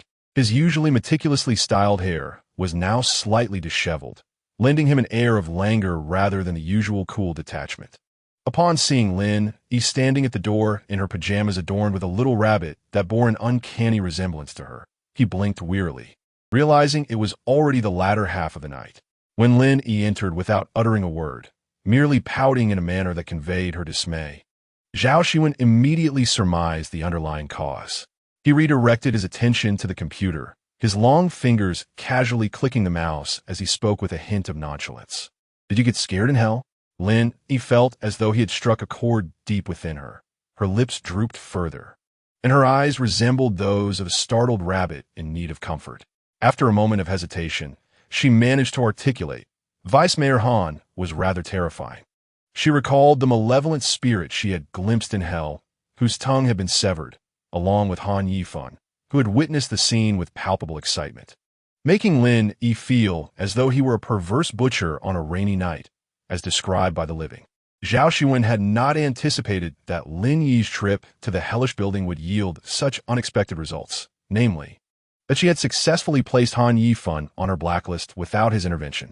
His mood lightened considerably, alleviating the worries and tensions that had plagued him throughout the day. It seemed that Han Yifan's charm had ensured that Lin Yi would never again find herself alone in his company. That is a place for the wicked to atone after death. If you dislike it, refrain from visiting in the future. Zhao Xiwen draped his black coat over Lin Yi's shoulders, concerned that she might catch a chill in such a cold, oppressive atmosphere. He was well aware of Han Yifan's unsettling nature, and as he observed Lin Yi lost in thought, he deduced that she had indeed been genuinely frightened. "Cool, me. Look at this." He decided to divert her attention, taking her small hand in his and leading her to the computer, allowing an electrifying sensation to course through her. Seated in the leather chair, where Zhao Xiwen typically reclined, Lin Yi regained her focus upon feeling his icy body temperature. She scrutinized the computer screen, rereading the information twice before confirming its contents. Wide-eyed, she turned to Zhao Xiwen, who was leaning against the desk, one hand propped up as he gazed at the screen, a charming smile gracing his lips. "Are you planning to revoke the old regulations?" As she observed the side profile of Zhao Xiwen, she realized that this man before her was no longer the emotionally distant Zhao Xiwen she had known. His eyes now sparkled with determination and an aspiration for revolution. Filled with boundless hope for the future, willing to sacrifice everything without hesitation. Not entirely revoked, but rather adjusted. First, we will shorten the curfew as much as possible. Secondly, the spirits will be allowed to converse freely on the streets and engage in appropriate recreational activities, he explained, his long fingers gesturing towards the screen. "Will this not bring them joy?" he inquired earnestly, looking to Lin Yi for her input. Having lived underground since birth, he had never spent an extended period among the living and was unaware of how these souls sought joy while they were alive.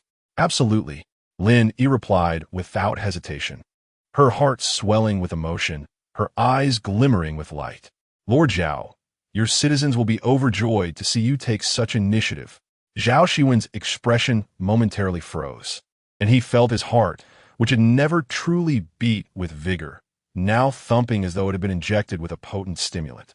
He had sat alone at this very spot, gazing out at the city of Nuo, lost in thought, dreaming of a future that remained hazy but filled with hope.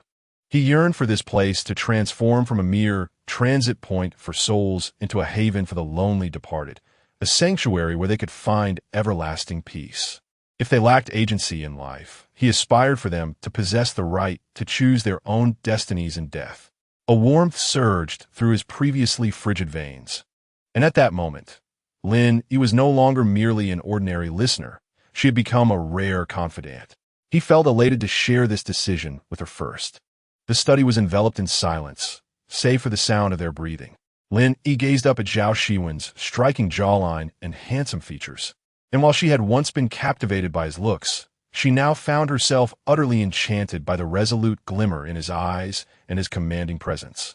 She harbored a profound premonition that from this night onward, Nuo City would undergo a monumental transformation, and the relationship between her and Zhao Xiwen would evolve in ways she could scarcely imagine. Chapter 10. The Day of Liberation for the Souls of Nuo City. As the clock tower tolled 8 times, Nuo City gradually awakened from slumber, the morning mist still lingering in the underworld. The spirits, adhering to their monotonous routine, emerged for work, the streets bustling with passers-by. yet devoid of conversation or even fleeting glances. No one cared to know what another's existence entailed. They expressionlessly passed by the bulletin board in front of the Nuo City government building, habitually scanning the notices with peripheral vision. For this was the sole means of communication between the deceased and the government. While the announcements seldom bore uplifting news, some job postings were worth noting. Yet today was markedly different. A large red paper was affixed to the bulletin board, drawing the spirits who passed by to pause and gather, eager to ascertain whether they had misread the information. The crowd before the bulletin board swelled, forming layers of souls, as those in the front repeatedly verified the contents, silently reciting the message. Effective immediately, the curfew in Nuo City will be extended until midnight. During non-curfew hours, residents may travel freely, engage in conversation, and linger. The Nuo City government encourages residents to host various positive, healthful, and cultural activities to enrich the lives of the populace, wishing all souls a pleasant existence. Those in the back remained bewildered, hesitant to inquire, straining to catch a glimpse of the information.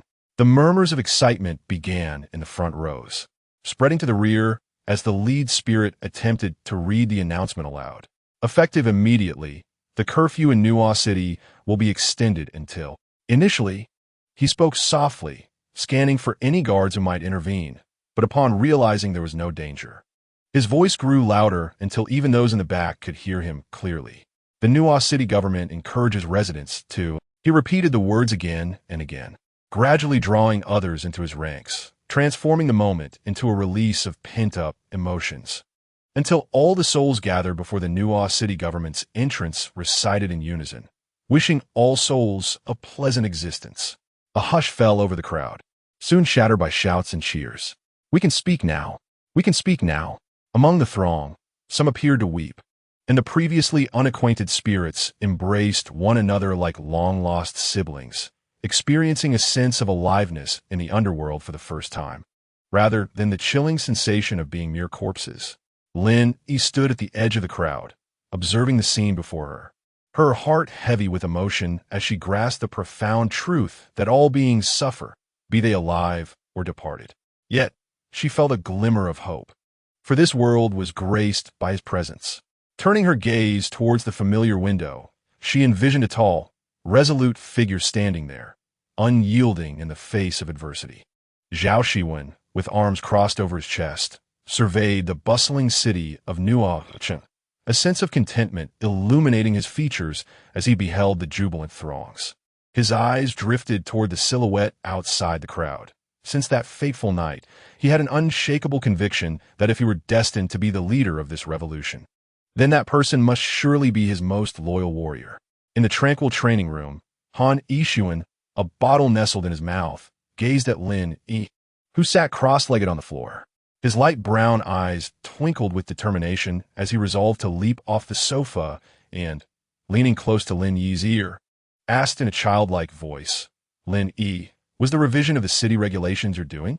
Upon hearing this, Lin Yi did not open her eyes, maintaining her composed posture until the spoon before her was twisted into a bow shape, at which point she exhaled a breath of true energy and slowly opened her eyes. That was a decision made by the illustrious Lord Zhao. Do I possess such capability? Han Yixuan, with his small hands clasped behind his back, circled around Lin Yi, speaking as he walked. I undoubtedly believe Lord Zhao made that decision. But if it has no connection to you, I cannot accept that. Lin Yi could be true? He raised his thick eyebrows at Lin Yi, not completing his thought, yet a playful smile danced on his lips as he regarded his apprentice. What do you mean? Quickly teach me how to possess supernatural powers. Lin Yi, caught off guard by the unwavering gaze of a 5-year-old, hastily shifted the subject. Han Yixuan, however, did not press further. His demeanor returned to that of a serious instructor as he explained. The so-called supernatural abilities are specific powers that manifest based on one's innate characteristics, building upon the foundation of initial spiritual energy. These can include invisibility, pyrokinesis, hydrokinesis, and so forth.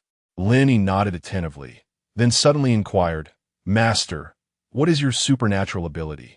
She had heard that such abilities were deeply personal for those from the underworld, as revealing them could expose one to vulnerabilities.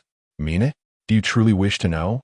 Han Yixiwen sat opposite Lin Yi, his small frame exuding an endearing charm. Then allow me to demonstrate for my apprentice.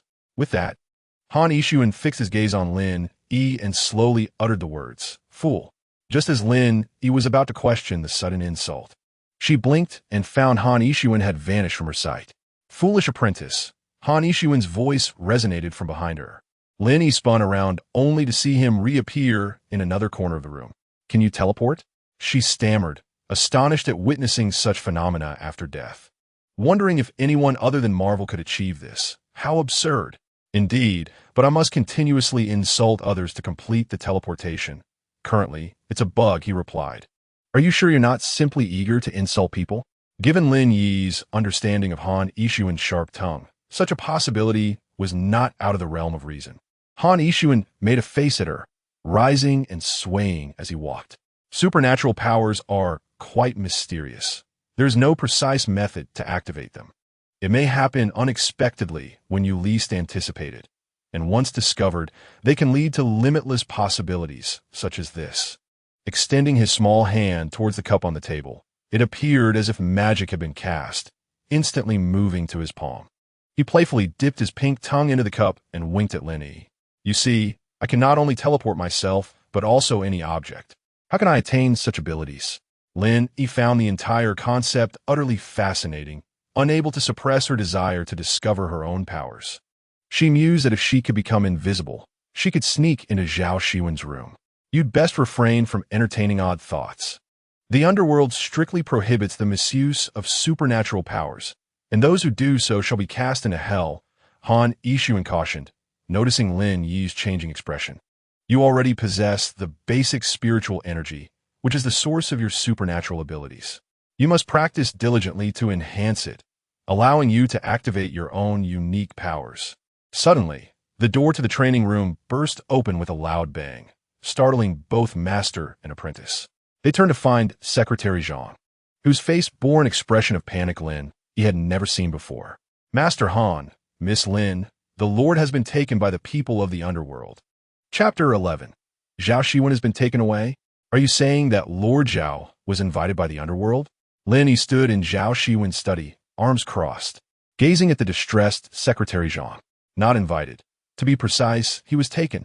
His agitation was palpable, and Lin Yi likened him to a child in a mall unable to find his mother. Zhang Zishuan was certain that his young master had encountered trouble.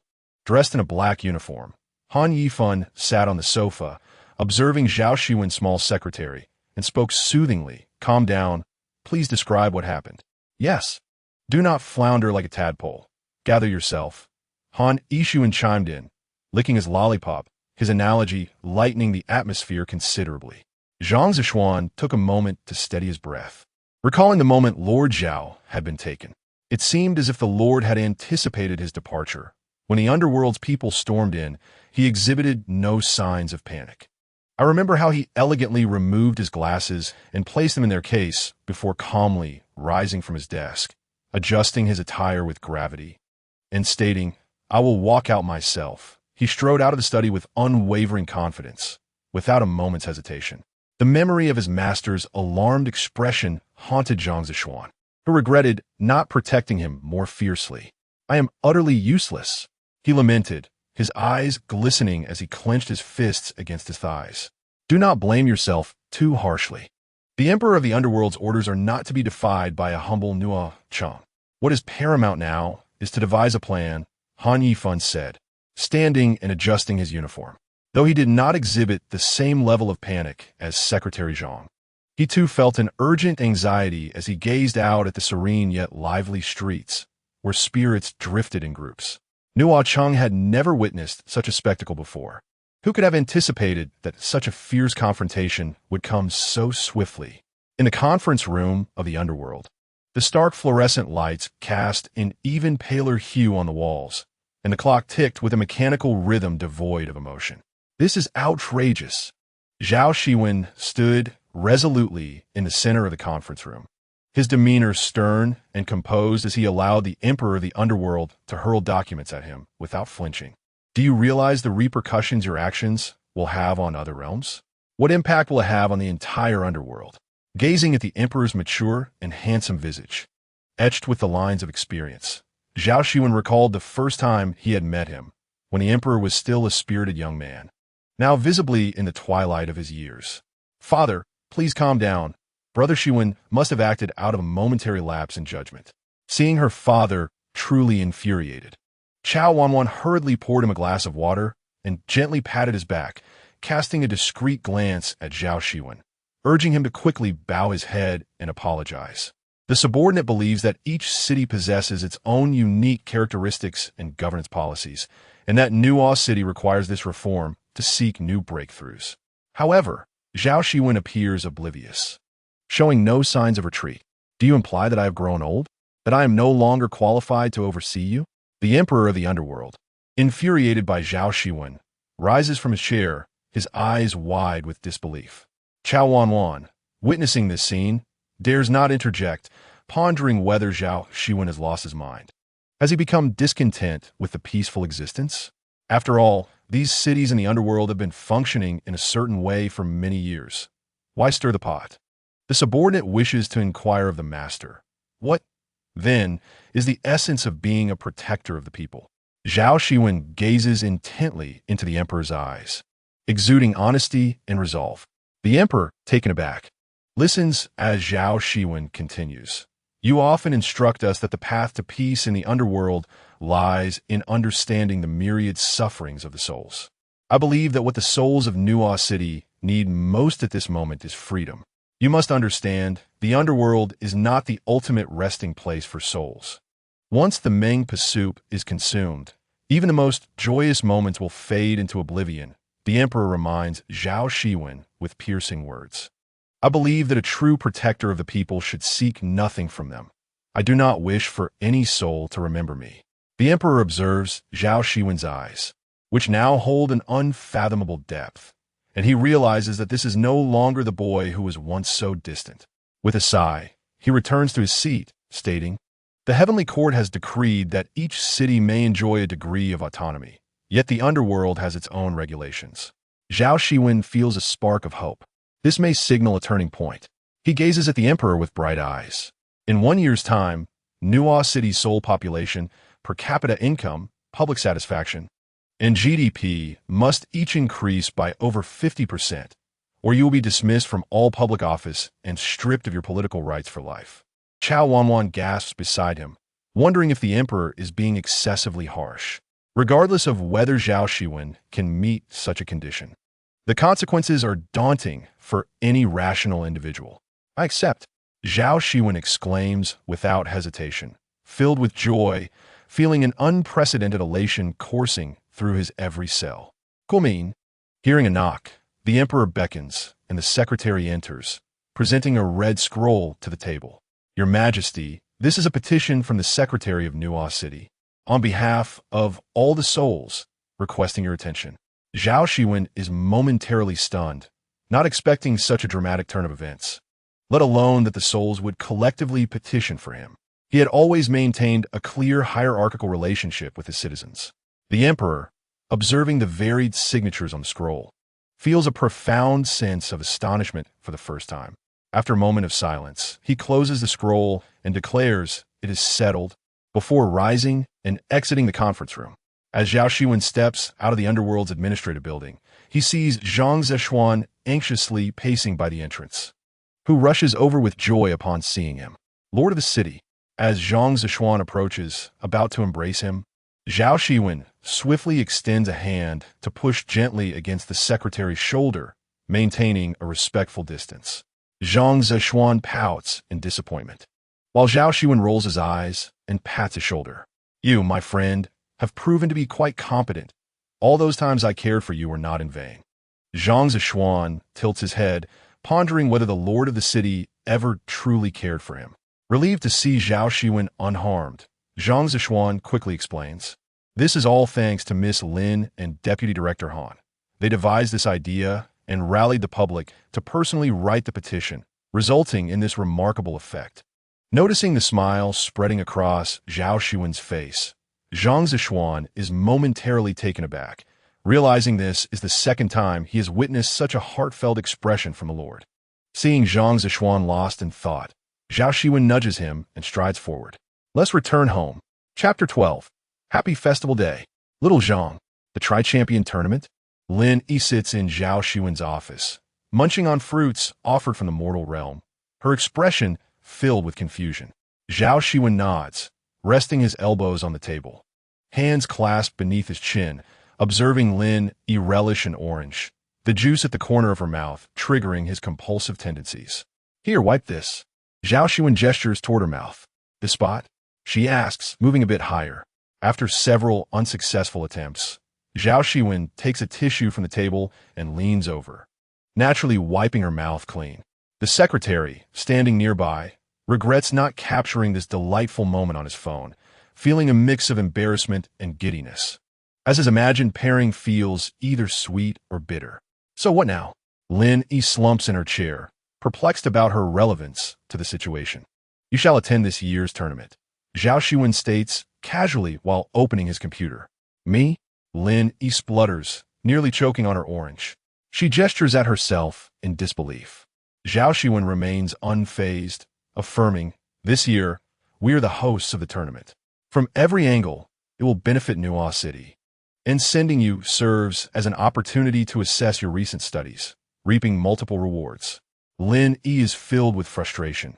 She has never enjoyed competitions, desiring neither to be anyone's expectation nor to be defined by failure. Miss Lin, the Tri-Champion Tournament is quite thrilling. Last year, it was a head-hunting contest, where participants raced to see who could unearth the most skulls in the Underworld forest. The atmosphere was tense, and we were all on edge. The secretary offers, unable to resist comforting her in light of her despair. Secretary Zhang, do you honestly believe that sharing such tales will soothe my fragile heart? Lin Yi reclines against her chair's back, her short hair suspended in the air, gazing at Zhang Xiwen, who appears upside down in her view. At that moment, Zhao Xiwen seems to recall something, opening the drawer of his desk and retrieving an exquisite gift box, raising it toward Zhang Xiwen. Here, this is for you. The secretary, puzzled, accepts the gift box, opening it to reveal a coveted green submariner watch, which had admired in life but could never afford. My lord, what is this? He queries, uncertain if the gift was intended for him. Today marks the anniversary of your passing. Have you forgotten? Zhao Xiwen adjusts his golden-rimmed glasses as he speaks. Zhang Xiwen suddenly realizes it has been a full year since his demise. In life, he had parents to celebrate his birthday. Now, unexpectedly, he has a festival to commemorate. Observing his usually stern superior, he feels a warm wave of affection wash over him. Secretary Zhang, happy birthday? Oh, no, happy festival day. Lin Yi exclaims, hastily rising from her seat to join Zhang Xiwen, enviously eyeing the priceless watch. Lord, I adored the Panamera when I was alive. Do not forget. She boldly nudges closer to Zhao Xiwen, only to hear him utter two words, dream on. During the lunch break, Zhang Xiwen walks to the Nuo City Bank, intending to check if his family has burned anything for him recently. As the only child, he had battled leukemia, his life cut short at 19. In his final days, he often cursed fate for his misfortune. Yet after a year in Nuo City, he finds his existence here rather pleasant, though he wonders how his parents are faring. After taking a number at the bank, he is quickly called to the counter. Just as he takes a seat, he hears a familiar voice exclaim, Hey, is that you? He raised his head and, after a moment of contemplation, remembered that this was the girl whom Miss Lin had saved that day, when Nuo City still forbade conversations on the streets. The girl, clad in a bank uniform, sat behind the counter with her hair neatly tied in a ponytail. Observing her rosy, oval face, Zhang Xiwen offered a shy smile and greeted, Hello, so you work here? Yes, my name is Qiao Haohao. I didn't have the chance to introduce myself last time. How may I assist you? Qiao Haohao's bright eyes radiated warmth and kindness. I would like to check my account balance. Qiao Haohao skillfully typed on the computer. Your balance is 600 million Mingbai, including a transfer of 200 million to the Yangjian, along with a cake and a one-day motorcycle experience voucher. You can collect these items at the nearby courier station with the receipt. His parents truly understood him, having gifted him a Ferrari last time. Although, after numerous taxes and transfers to the underworld, it had merely transformed into a one-day experience voucher. He could finally say that he had driven a Ferrari before turning 20. Is today your Memorial Day? Xiao Haohao handed the receipt to Zhang Zishuan, cheerfully saying, Happy Memorial Day, Xiao Zhang. Zhang Zishuan felt his face flush and, almost unconsciously, asked, Have you eaten lunch? Would you like to share some cake? Xiao Haohao was taken aback for a moment, then immediately nodded in agreement. It was just the right time for a break. The two went to the courier station to collect the cake and sat on a bench beneath the clock tower in Nuo City to enjoy it. How has Miss Lin been lately? I haven't seen her since last time. Xiao Haohao recalled the farewell expression on Lin Yi's face before she left. Miss Lin is doing well. She's just quite busy with work, so she may have fewer opportunities to come out. I see. Xiao Haohao thought public servants must have a leisurely schedule, but it seemed not entirely so. How did you die? Zhang Zishuan observed that Xiao Haohao had no visible injuries and wondered if she had also passed away due to illness. Oh, I had depression. After an episode, I took my own life. Xiao Haohao untied the black silk scarf around her neck, revealing the seam where her head and neck were stitched together. This must have been done by my parents with the help of an underworld mortician. They knew I loved to look beautiful when I was alive. Zhang Zishuan opened his mouth, unsure of what comforting words to offer this seemingly optimistic girl. Seeing his awkwardness, Xiao Haohao immediately understood. She laughed, clutching her stomach. Is it your Memorial Day today? You aren't trying too hard to comfort me, are you? It's all right. I have been quite happy since I died. I no longer have to care about others' opinions, especially since the new regulations in Nuo City. I have nearly fallen in love with this city.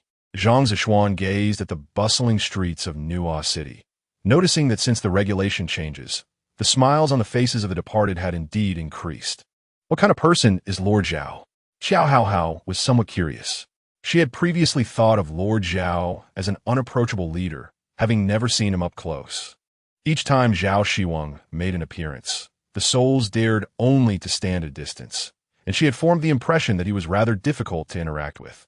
She never expected someone like that could perform such a compassionate act. Zhang Zishuan tilted his head in thought, various images of Zhao Xiwen surfacing in his mind. After a moment, he responded, Our young master is quite innocent. Innocent? Xiao Haohao found it hard to associate that term with a serious man. There should be opportunities to meet him in the future. Zhang Zishuan smiled, his heart filled with certainty as he gazed at the lively street. Chapter 13. The beautiful woman's misfortune begins with a heartbroken man. The triumvirate championship had finally commenced with great fanfare. The Underworld, which was once only visited by leaders of various cities, was now bustling with activity. The triumvirate championship was an annual grand event in the Underworld. The central square of the Underworld was adorned with colorful decorations, featuring 4 giant chairs on the podium, each intricately carved with the likenesses of the 5 great ghost emperors. Small screens extended from the armrests of the chairs. Large LED screens were set up around the central square, ensuring spectators from different cities could enjoy a 360-degree view of the event. Lin Yi stood at the edge of the square, listening to the staff beating the drums, producing a deafening roar. She only wished to sit at the children's table. Wasn't this scene akin to a grand celebration with drums and fireworks, flags waving, and crowds surging? She felt a wave of dizziness. Are you nervous? Zhao Xiwen stood beside her, glancing at Lin Yi's rare, serious expression, feeling somewhat concerned. I need to use the restroom. How could she not be nervous? Lin Yi felt her hands and feet go numb.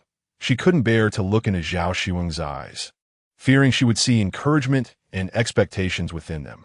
She did not want to become anyone's hope and longed to escape to the restroom to calm herself. Whenever she got nervous, she felt the urge to relieve herself, a habit from her living days. Did you really love me? Just as Lin Yi was fervently trying to compose herself in the restroom, she suddenly heard a woman's sobbing voice coming from the vacant space behind the restroom. Lin Yi's curiosity was piqued, and she instantly perked up.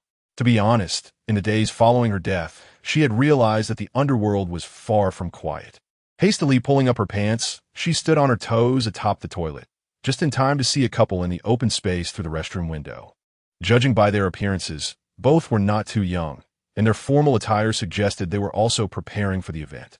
Lin Yi was immediately captivated by the weeping woman, as she was the kind of person who would instantly become the center of attention in a crowd, even looking pitiful now, with tears streaming down her face. Stirring empathy in Lin Yi, who was also a woman, dressed in a striking red suit. The woman's waist was accentuated beautifully, and her shoulders were embellished with exquisite padding. This color would be disastrous on anyone else, but on her, it exuded an air of elegance and authority. While Lin Yi admired her grace and fashion sense, she questioned whether such a humble statement could have truly come from this stunning woman. She was now even more curious about what kind of man could make this regal woman lower her guard and utter such words of vulnerability. Squinting her eyes to scrutinize the man opposite her, Lin Yi's mouth fell agape. No way. Just him? What on earth? She saw the middle-aged man wearing white nylon trousers paired with a black polo shirt. But worst of all, the collar of his shirt was deliberately stood up, and around his neck hung an ostentatiously large gold chain that could dazzle anyone's eyes. This fashion disaster was utterly ridiculous. Lin Yi felt utterly speechless since her death. She watched the woman's exquisitely made-up face, streaked with tears, and thought, "Sister, what do you see in him?" The melodrama continued outside the window. "Yuna, I told you I love you." The polo shirt man gripped the woman's hand tightly, causing her to tremble. Yes, he says he loves you. But he never said he only loves you, sister. Then why haven't you contacted me? The woman's tone noticeably softened as she gazed tearfully at her beloved. Not reaching out means not caring, sister. I told you feelings for you, Yuna. Tears welled in the man's eyes, and no one could doubt the depth of his emotion. Only Lin Yi saw through his tactics immediately. Feelings have an expiration date. Sister, wake up. Really, Junior, I think of you every moment, but I'm still not strong enough. You know about the recent commotion in Nuo City. Upon hearing the name Nuo City, Lin Yi pressed her ear against the window, surprised that eavesdropping on gossip would yield such unexpected insights. Alas, Zhao Xiwen has bewitched the Ming Emperor into consenting to amend the city regulations. However, he must meet the anticipated goals within a year. While speaking, the man tenderly caresses the woman's hand. Junior, I merely wish to provide you with a stable home. With these few heartfelt words, Zhao Zipping instantaneously captures Wang Wanjuan's affections. Zipping, it matters not. Should you require assistance, do not hesitate to inform me. Let us strive together. Promise me you won't overexert yourself, all right? Wang Wanjun gently caresses Zhao Zipping's cheek, gazing at the face of her first love that stirs her heart. Lin Yi, perched at the window, observes the tender exchange between the two, her astute mind springing into action at this pivotal moment. She has deduced that the two individuals in the open space are, indeed, the rulers of the other two cities in the underworld, Zhao Zipping of Ju City and Wang Wanjun of Yu City. What leaves her utterly astounded is that Zhao Zipping is, in fact, a veritable king of pastry in the Nether Realm. Just from his words, she feels compelled to say, "Stop painting. Enough already. The fridge can hardly accommodate more." Even more absurd is the realization that any king of pastry can accurately identify his corresponding romantic fool. Wang Wanjun, appearing wise and independent, inexplicably believes Zhao Zipping's fanciful tales. Truly, the wild herbs are inexhaustible, and romance is immortal. Zhao Zipping, clearly possessing a profound intellect, exploits Wang Wanjuan's feelings for him, persuading her to report Zhao Xiwen to the Ming Emperor, a clever ploy to eliminate an adversary. Lin Yi is uncertain whether Zhao Xiwen is fully aware of this scheme. Hearing the music resonate from the square, she hastily leaps from the toilet, deeming it imperative to secure victory in the impending competition. Since Zhao Zipping aims to leverage Wang Wanjuan's influence to overshadow Zhao Xiwen, he will undoubtedly not relent in this significant contest that has captured the attention of the underworld. Emerging from the restroom with newfound resolve, Lin Yi feels as though she has transcended her previous self. She now perceives this competition not merely as a personal endeavor, but as a quest for the honor of the entire Nuo City. Bearing this heavy responsibility, she is no longer preoccupied with mere survival. Rather, her thoughts are consumed with how to achieve victory. Lin Yi, Han Yixuan, lingering at the restroom entrance, finally spots Lin Yi as she exits. "Master, what brings you here?" Lin Yi notices him dressed in a youthful suit, complete with a red bow tie, his cheeks flushed. "Disciple, do you recall how I have instructed you? The world is fraught with peril?" Han Yixuan beckons her with his finger. Lin Yi contemplates and replies, "If it doesn't work, retreat." Han Yixuan's eyes reflect a sense of commendation, patting Lin Yi on the shoulder. "As this is your first participation in an underworld competition, do not act recklessly. Safety is paramount." "Master, you are truly kind to me." Lin Yi feels a surge of gratitude, tightly embracing Han Yixuan, pulling him into her embrace. Lin Yi, un jant bidete. Chapter 14. The ghostly forest game is truly eerie. The music emanating from the central square of the Ming capital is deafening. Chao Wanwan, serving as the host, stands elegantly in a pale purple gown at the side of the podium, solemnly announcing the commencement of the annual Triumvirate Championship. Lin Yi stands at the center of the square, speculating that the mature and composed gentleman seated at the center of the podium must be the Ming Emperor. To her expectation, the two individuals, Zhao Xiwen and Wang Wanjun, sit flanking the Ming Emperor, with Zhao Xiwen positioned at the far side. Zhao Xiwen and Wang Wanjun maintain serene expressions, revealing no discernible special relationship. Lin Yi recalls their earlier conversation in the open space, plunging into contemplation, uncertain of the myriad plots that may be concealed within this competition. Zhao Xiwen sits upright at the podium, his meticulously chosen attire accentuating his noble demeanor. His dark, penetrating gaze ensnares those who meet his eyes. Observing Lin Yi, he frowns slightly, noticing her distraction.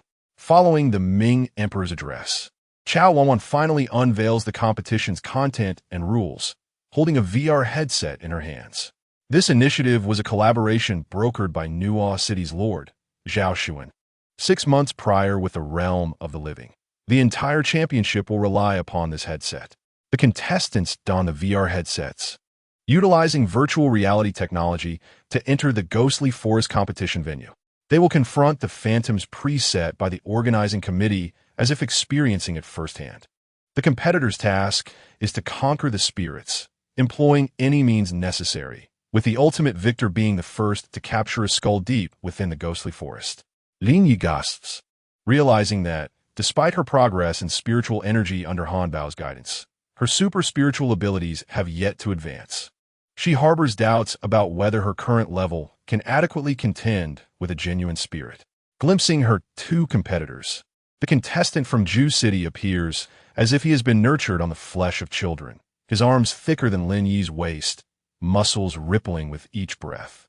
The participant from Yu City seems equally skilled, her hair elegantly pinned up, with leg wraps suggesting a professional demeanor.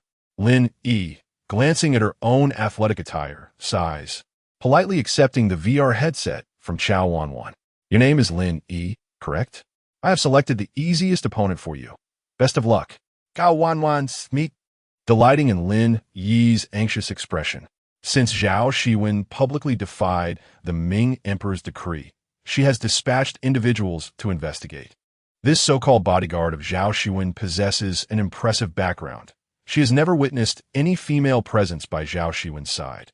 As a member of the Ming capital's event committee, upon learning that Nuo City's participant is Lin Yi, she deliberately chose the most formidable spirit among the three, relishing the thought of Lin Yi's impending embarrassment before the crowd. Lin Yi gazes at Chao Wanwan's beaming face, feeling a sense of foreboding wash over her. It appears that misfortune awaits her today, and of a considerable magnitude. With a resounding drumbeat, Lin Yi places the headset upon her head, entering a state of readiness for the competition. She casts one final glance at the podium, where she locks eyes with Zhao Xiwen for the first time today. He is intently focused on her, devoid of any discernible emotion. As she dons the VR headset, darkness envelopes her, the cacophony of the outside world fading away. In the next moment, a blinding light compels Lin Yi to shut her eyes, and a voice resonates. "Welcome to the nightmare game." A chill runs down her spine as the voice seems to whisper directly in her ear, the surrounding noise having vanished entirely. When she opens her eyes again, she finds herself standing in a dimly lit forest, engulfed in shadows. Lin Yi feels somewhat disoriented, pondering her next course of action. She notices a yellow arrow appearing on the interface before her.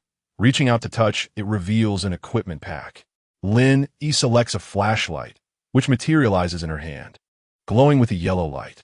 She realizes that this resembles the VR games often played in the realm of the living. Using the light to survey her surroundings, she discovers she is at the edge of a marsh. Thankfully, she refrained from blindly advancing, as she could have jeopardized her life and perhaps even set a record for the quickest exit from the Underworld Championship. The trees around her appear ghoulish, their forms menacing.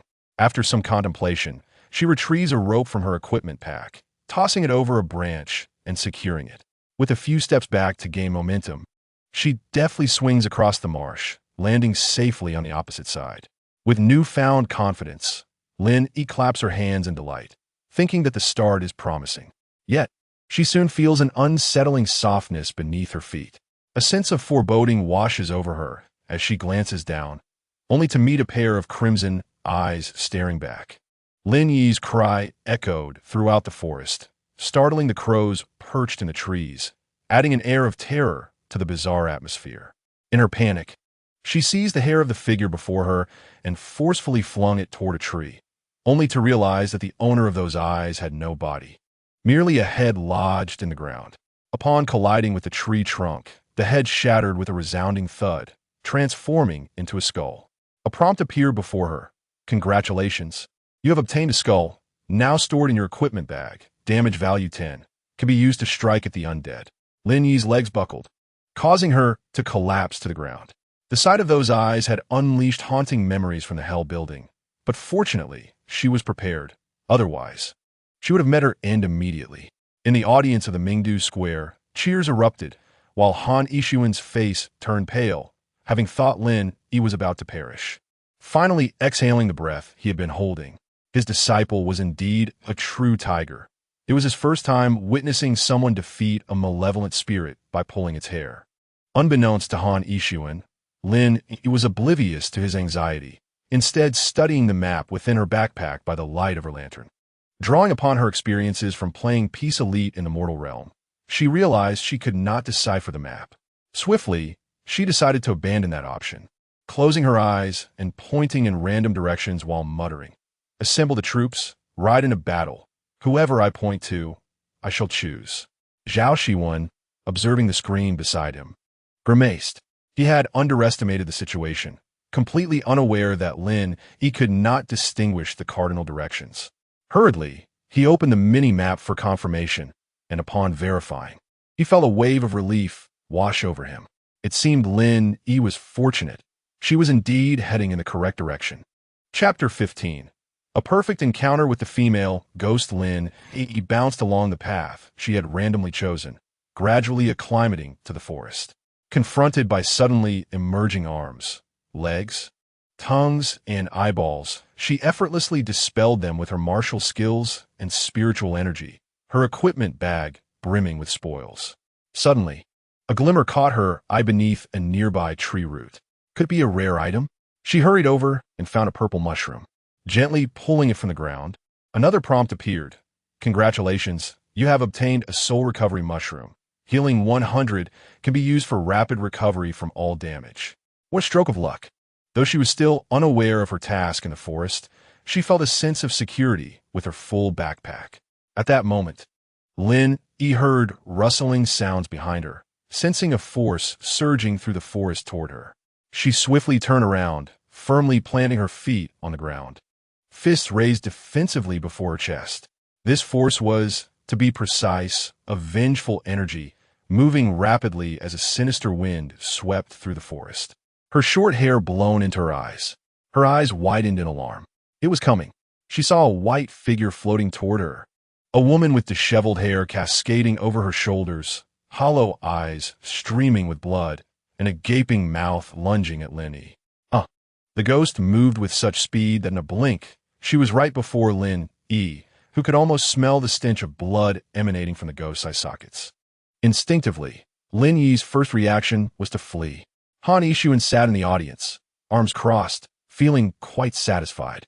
It seemed his teachings had indeed been ingrained in his disciples' DNA. Lin Yi turned on her heels and bolted, her vision consumed by the intertwining branches and vines.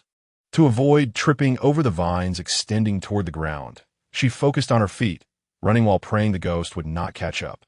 Zhao Xiwen, watching Lin Yi's panic from the sidelines, felt that everything was unfolding as he had anticipated. It was understandable. After all, she had only recently met her demise, and fearing malevolent spirits was a normal reaction.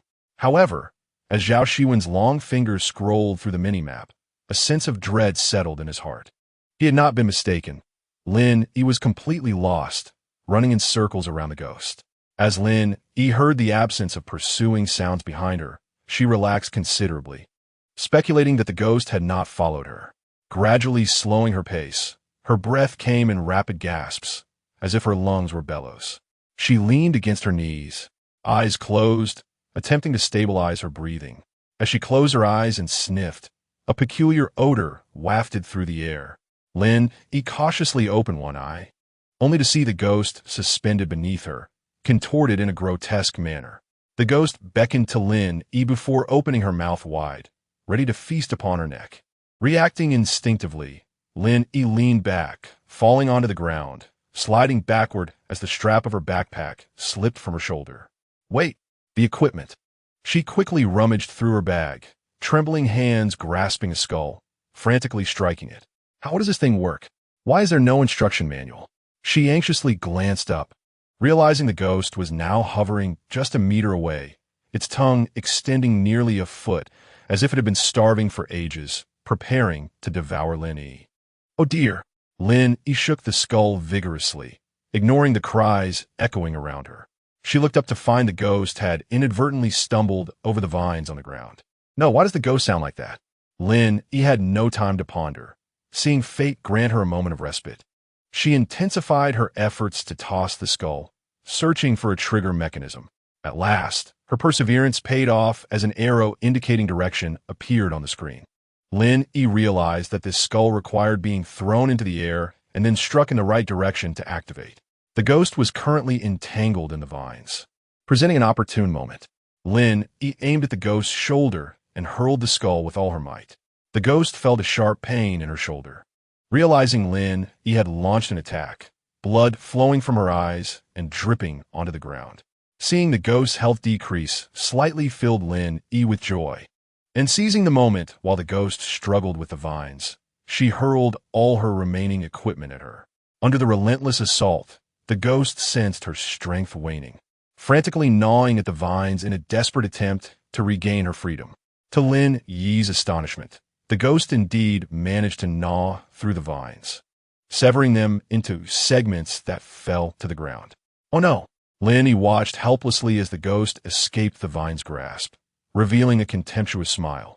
Though she lacked eyes, the ghost's eye sockets radiated a malevolent aura.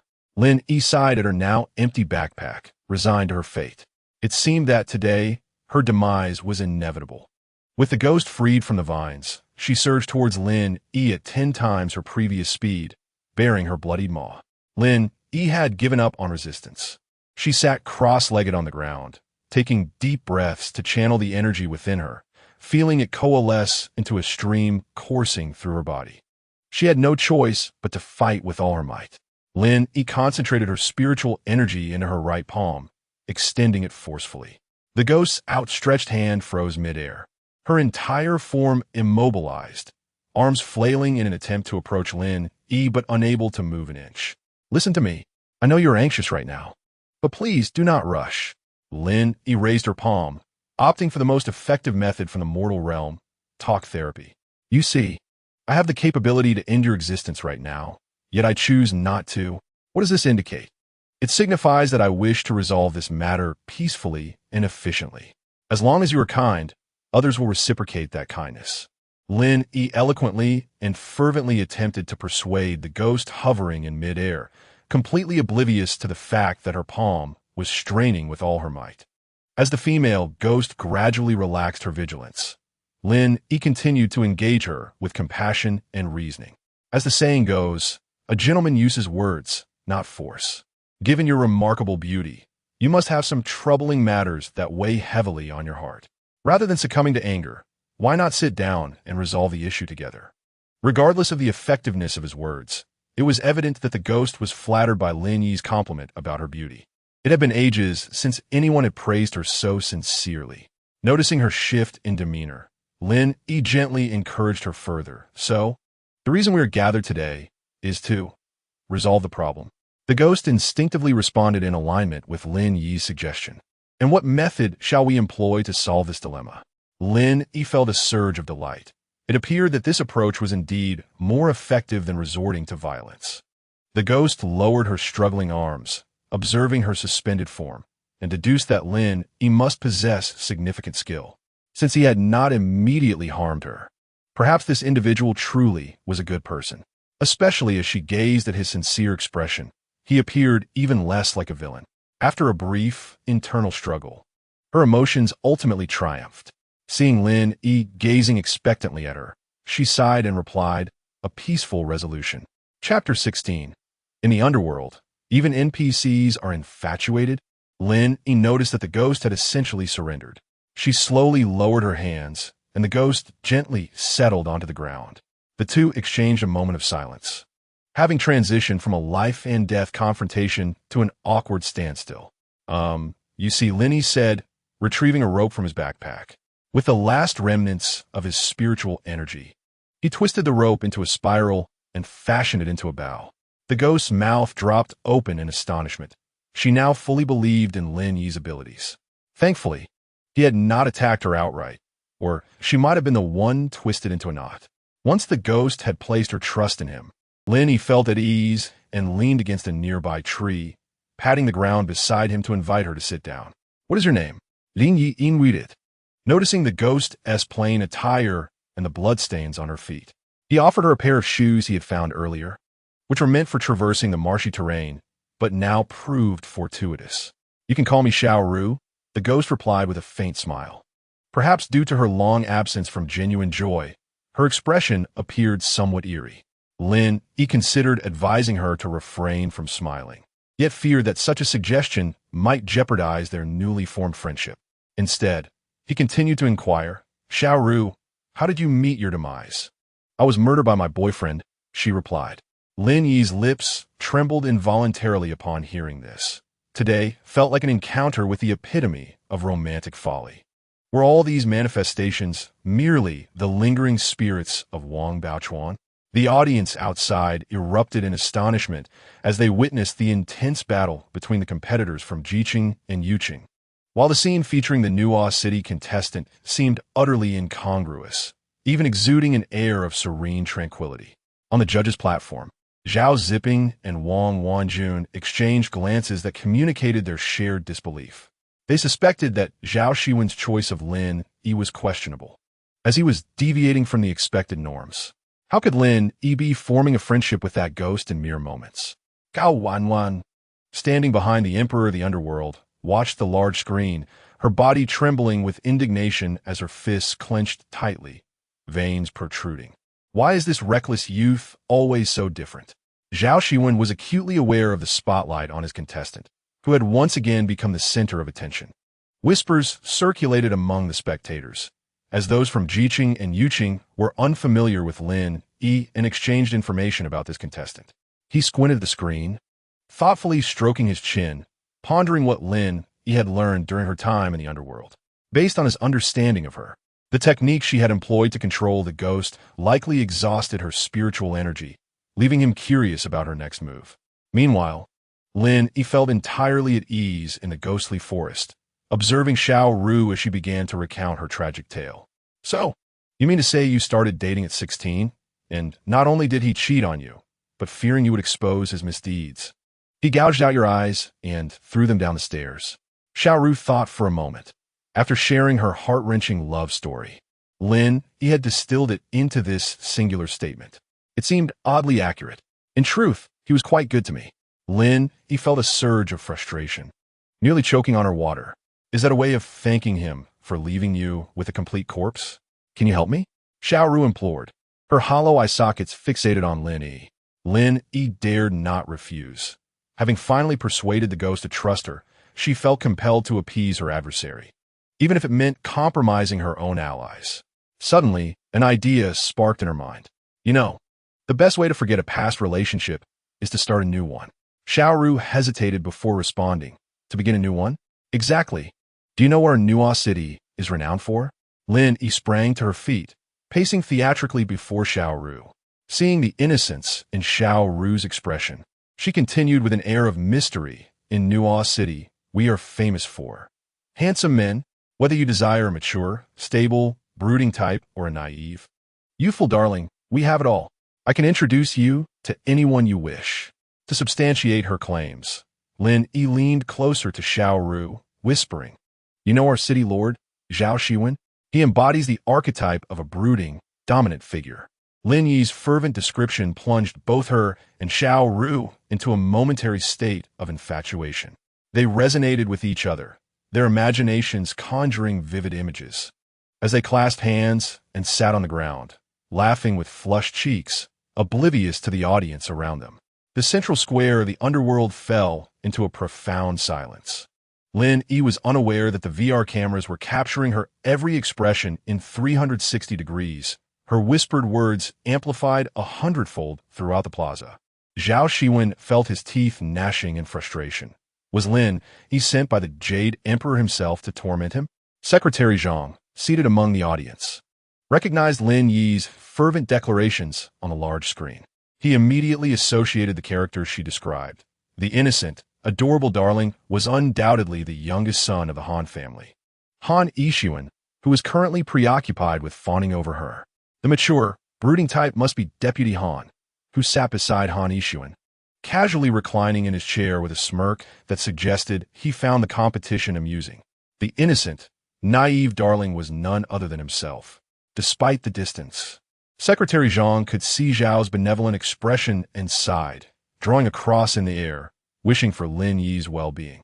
Another day of wishing for Miss Lin's fortune had begun. Lin Yi patted Xiao Ru's hand, gazing at her youthful face and hollow eye sockets, unable to resist reaching out to touch her. She imagined that Xiao Ru's original eyes must have sparkled beautifully, feeling a pang of sorrow. Xiao Ru, I will introduce you to a new boyfriend. But you must promise me one thing. First, learn to love yourself, all right? Lin Yi gently helped her smooth the disheveled hair, cascading over her shoulders, affectionately ruffling her hair. Xiao Ru was reminded of her sister still living in the mortal realm, and her heart softened. She embraced Lin Yi tightly, her voice tender and soft. I understand. Chapter 17. It turns out Lin Yi was just a bystander. Lin Yi chuckled as she patted her companion on the back, jesting, Please maintain your composure. My esteemed, love-struck friend. By the way, I couldn't help but notice how you managed to contort yourself into such a peculiar posture just now. And what about your tongue? Suddenly recalling something, she released Xiao Ru and earnestly inquired, I practiced dance in my previous life. My body is quite flexible. As for the tongue, you mean this? Xiao Ru produced a realistic-looking toy tongue from her mouth, which was capable of being affixed to her own tongue and could be disassembled and extended at will. Goodness! Lin Yi inwardly cursed the ancestral line of the Underworld's leaders. Was it truly necessary to go to such lengths for a mere competition? Moments ago, she had nearly believed she was facing death once more. Sister, aren't you supposed to be participating in the competition? Xiao Ru observed Lin Yi lost in thought on the ground and could not help but remind her. Right, I must be off. I need to hurry and capture that skull. At that moment, Lin Yi recalled her mission. She extracted her map, where a skull symbol was drawn. All she needed to do was capture the skull before the remaining two competitors, and her task would be accomplished. Lin Yi. It seems you've got your map upside down, Xiao Ru said, turning the map for her, and suggested with concern, I'll accompany you. Perhaps I can assist. Lin Yi was overjoyed to discover that the malevolent spirit she encountered was willing to lend her support. She wrapped her arms around Xiao Ru's neck. I've been waiting for you to say that. Let's go seize the skull. Zhao Xiwen opened the real-time interface for the other two competitors, while Lin Yi elevated her spirit. The contestants from Jiqing and Yuqing had already employed force to tame their undead opponents, simultaneously heading towards the skull's destination. At this pace, the outcome would soon be revealed. Hand in hand, Lin Yi and Xiao Ru bounced through the forest, leaping to evade branches and vines. As they neared their destination, Lin Yi caught sight of a bun hairstyle ahead, moving swiftly. Oh no! The contestant from Yuqing has already reached ahead of us. Xiao Ru, hurry! Look at that bun hairstyle. We must surpass her. Lin Yi urged as she pulled Xiao Ru forward, the bun hairstyle drawing closer. Chen Yafang from Yuqing heard footsteps behind her. Merely adjusting the posture of the undead, she carried on her shoulder, quickening her pace without glancing back. As Xiao Ru chased after her, she noticed the undead behind the bun hairstyle, slightly lifting its head in response to the vibrations of her steps. That person must have suffered in life, as she bore numerous scars, and at that moment, she was retrieving a hairpin from her hair, preparing to stab the unsuspecting Chen Yafang. Lin Yi, look! Xiao Ru tugged at Lin Yi's hand. I see it. It was too late to warn the contestant from Yuqing, and seeing her panic only made her run faster. Lin Yi surmised that even a warning would fall on deaf ears. She halted, picked up a stone from the ground, weighing it in her hand. Hey! She shouted, leaning back and hurling the stone forward. Today was indeed a test of her throwing skills. The stone left her hand as if imbued with magic, tracing a perfect parabola before striking the hand of the undead holding the hairpin. The undead cried out in pain, and the hairpin fell to the ground. Only then did Chen Yafang react. She swiftly turned around, seizing the ankle of the undead on her shoulder and throwing her to the ground. What extraordinary skill! Lin Yi and Xiao Ru watched in awe as Chen Yafang's slender frame effortlessly brought the undead crashing down. Her internal strength must be remarkable. Once on the ground, the undead, seemingly enraged, began to crawl towards Chen Yafang, using both hands and feet like an animal due to the old wounds on her limbs. Yet, Chen Yafang remained unfazed. She closed her eyes, bringing her hands together before her chest. When she spread her hands apart, ice crystals began to coalesce above her palms. Still with her eyes shut, her hair danced in the cold wind, and when the ice crystals had formed into a complete sword, she finally opened her eyes. Lin Yi rubbed her eyes in disbelief, confirming she had just witnessed Chen Yafang conjure an ice sword out of thin air. Her mouth gaped in astonishment. This must be what her master referred to as extraordinary spiritual power. It appeared that Chen Yafang's ability was ice. Lin Yi, Jia, can you do that? Xiao Ru, an ordinary spirit, watched in awe, her jaw nearly dropping to the ground. Were the deities of the underworld truly this powerful? Of course I can, Lin Yi said, her eyes wide with false bravado. By now, Chen Yafang had swiftly thrust the ice sword towards the crawling undead's back, eliciting a wail from the creature as it collapsed. This time, Chen Yafang had learned her lesson, binding the undead's hands and feet with rope before turning to Lin Yi and bowing respectfully. Miss Lin, thank you very much. With that, she turned and hurriedly continued on her way. Lin Yi was left in contemplation.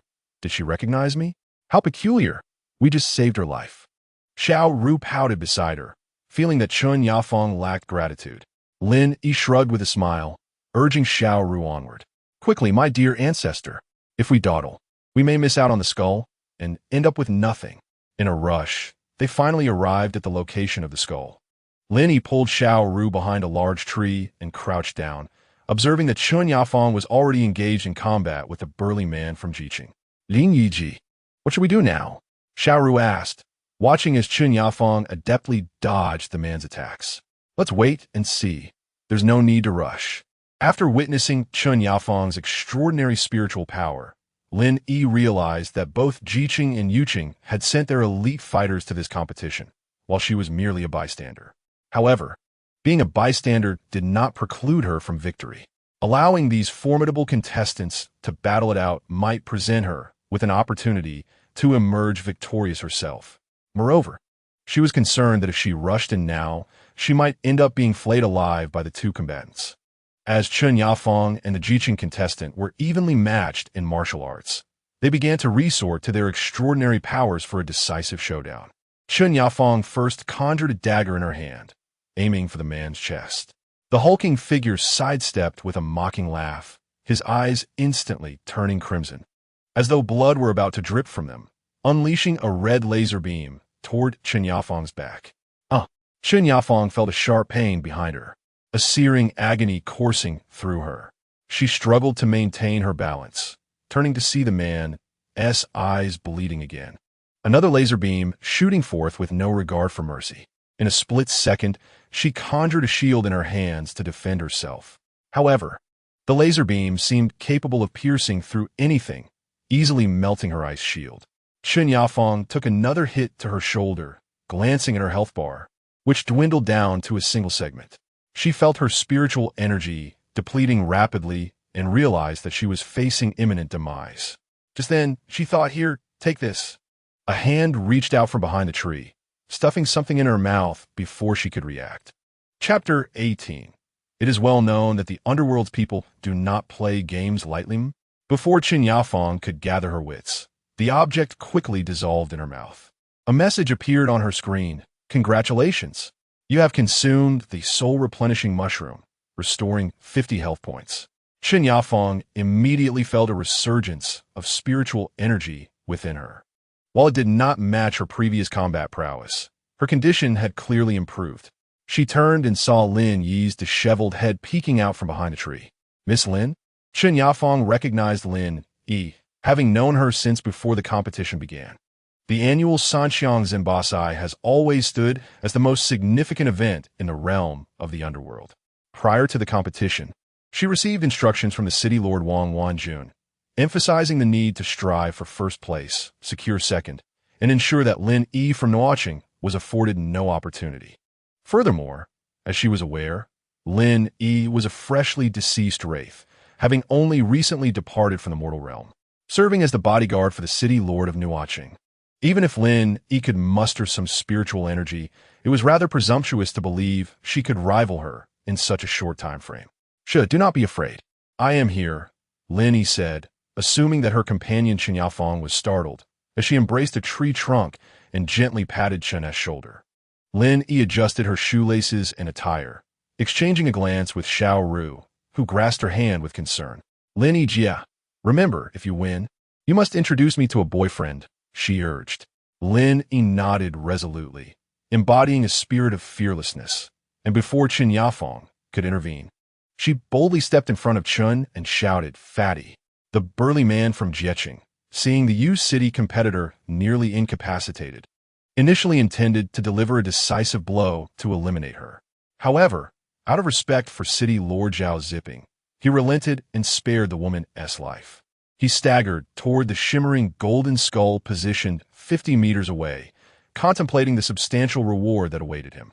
Suddenly, he heard a commanding shout from behind and turned to find a short-haired woman standing with an air of righteousness.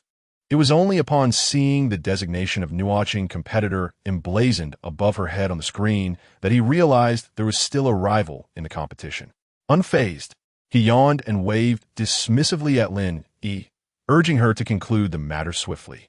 Lin Yi retreated a step before accelerating toward the towering man. Upon reaching him, she deftly bent down and darted through his armpit, catching him off guard as she raced towards the skull. The spectators outside gasped in astonishment. They had expected to witness an intense confrontation, only to be met with such an unexpected maneuver. The imposing man had not anticipated Lin Yi's approach was a tactic to evade him and reach the skull.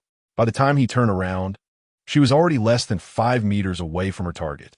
Clearly, he could not match Lin Yi's agility and made no attempt to pursue her. Instead, standing still to channel his internal energy, his eyes turning a deep crimson, even more so than when facing Chen Yafeng. Feeling humiliated by Lin Yi's evasion, he resolved to teach her a lesson. "Xiao Ru," Lin Yi called back mid-stride, noticing the man had become enraged. "Hurry," she urged. The man felt a sudden weight on his shoulder, and a ghostly voice whispered in his ear, "Guess who I am? If you guess correctly, I'll tell you."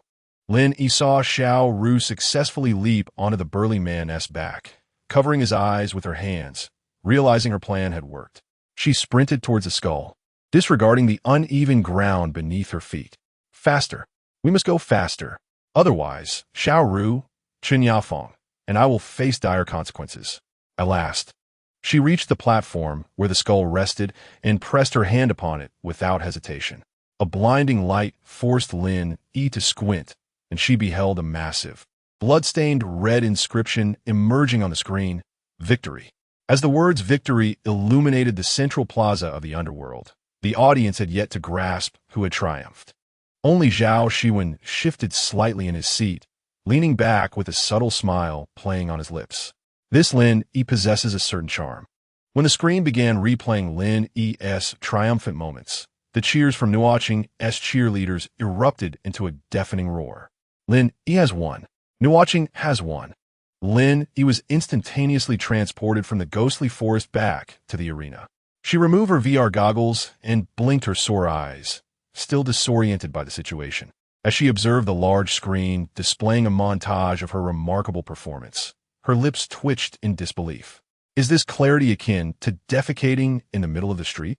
Zhao Xiwen, witnessing her reaction, stood up and began to clap, causing the entire arena to descend into another round of cheers and applause. Chen Yafeng removed her goggles and gazed at Wang Wanjun on the podium, aware that she had failed to accomplish her mission and had disappointed the city lord. Just as the crowd was engulfed in various emotions, the burly man from Jieching hurled the VR goggles to the ground, pointing an accusatory finger at Lin Yi. You cheated. Lin Yi fronet in displacere. What is this nonsense? Why do those from the underworld play so unfairly? Such as? She dismissed him with indifference, rubbing her nose with nonchalance. The plaza fell into a sudden silence, the audience unable to contain their curiosity, some rising from their seats to peer into the arena, though unaware of the specifics. It was evident that a dispute had arisen among the competitors. You manipulated the NPC, he accused. Lin Yi glanced up at the hulking figure's broad chest and then down at her own, incredulous that her appearance could ever be described in such terms. The competition rules are unrestricted. The methods are limitless. If you consider the malevolent spirits as adversaries and leave them half dead, whom can you blame? The man felt the sting of humiliation at her words and seized her collar, gritting his teeth as he demanded, "What did you say?" The audience began to murmur, sensing a potential confrontation brewing.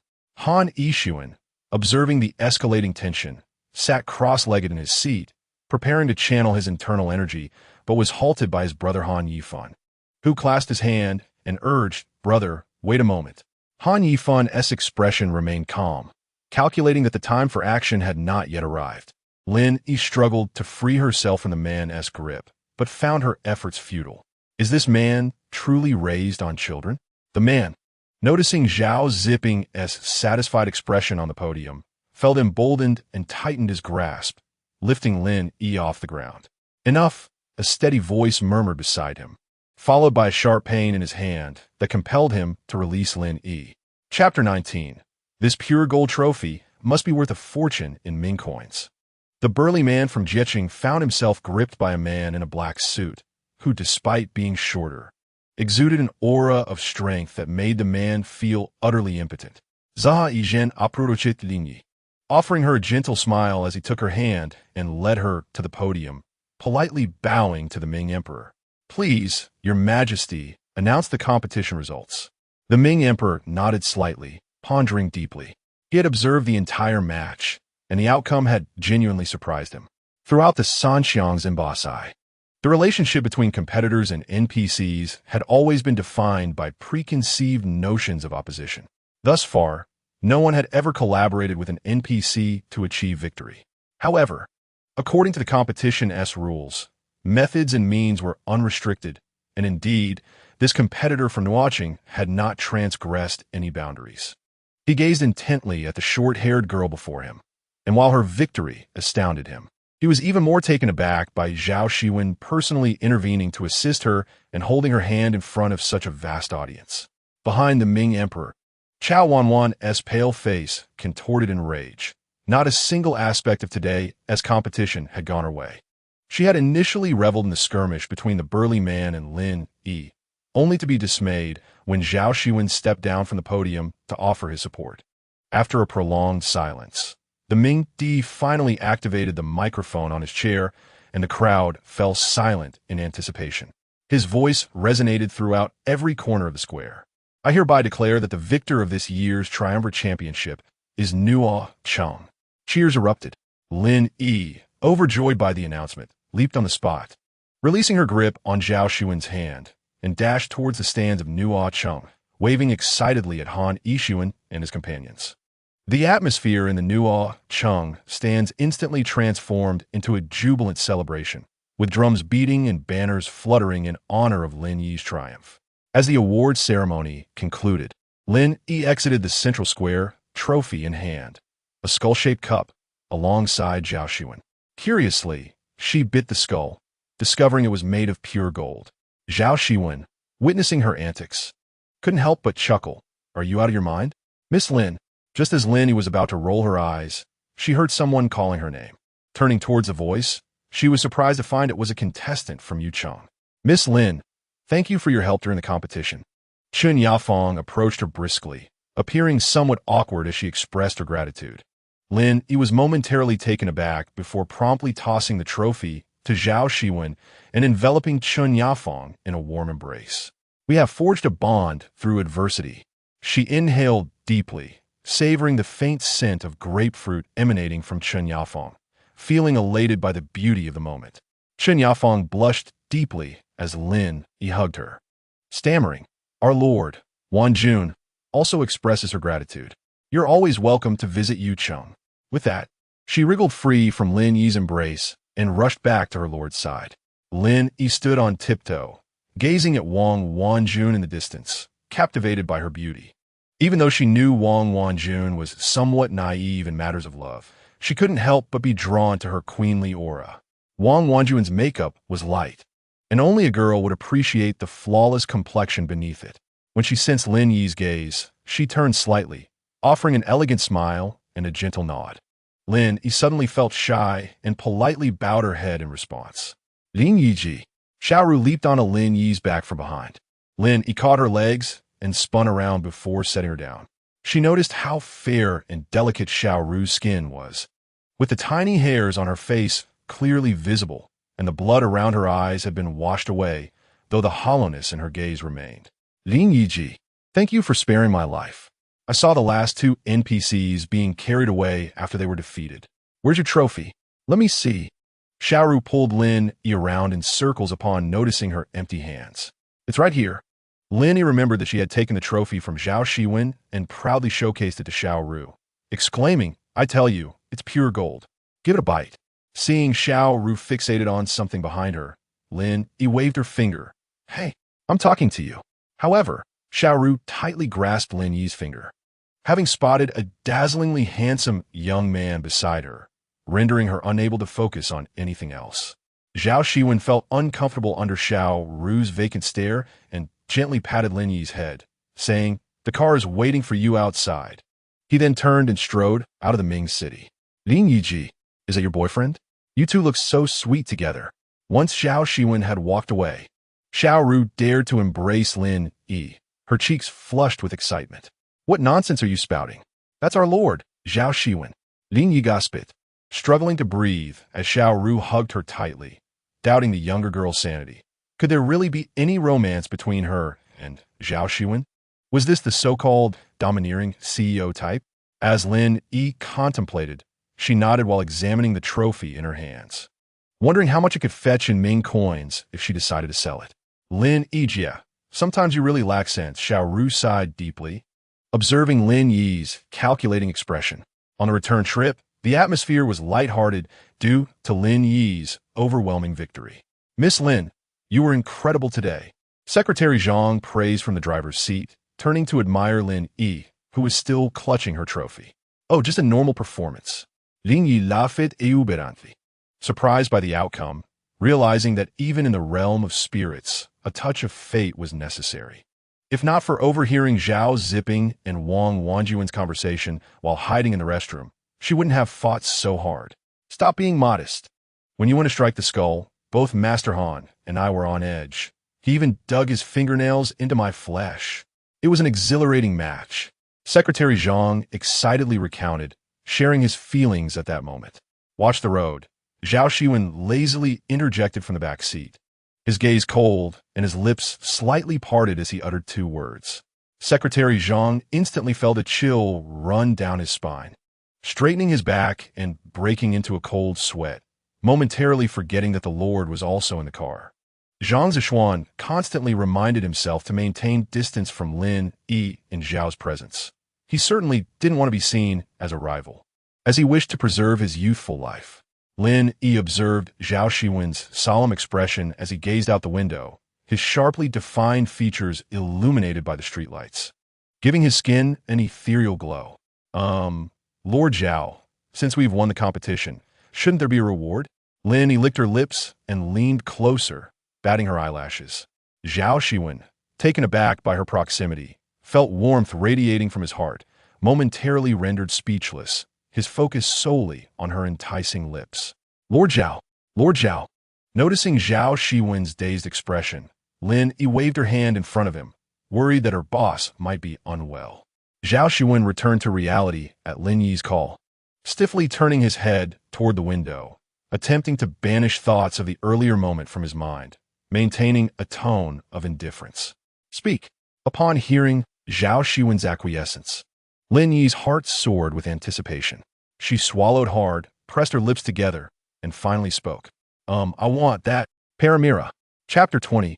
Surely, you don't lack a paramira at your place? In your dreams. Zhao Xiwen didn't even glance at her, his demeanor calm as he stared out the window, his voice slightly hoarse and low. Lin Yi's face scrunched up in disappointment as she pouted and returned to her seat, disheartened as she tapped the trophy in her hands. What was this? She had fought valiantly for the championship, yet the Lord couldn't even grant her a paramira.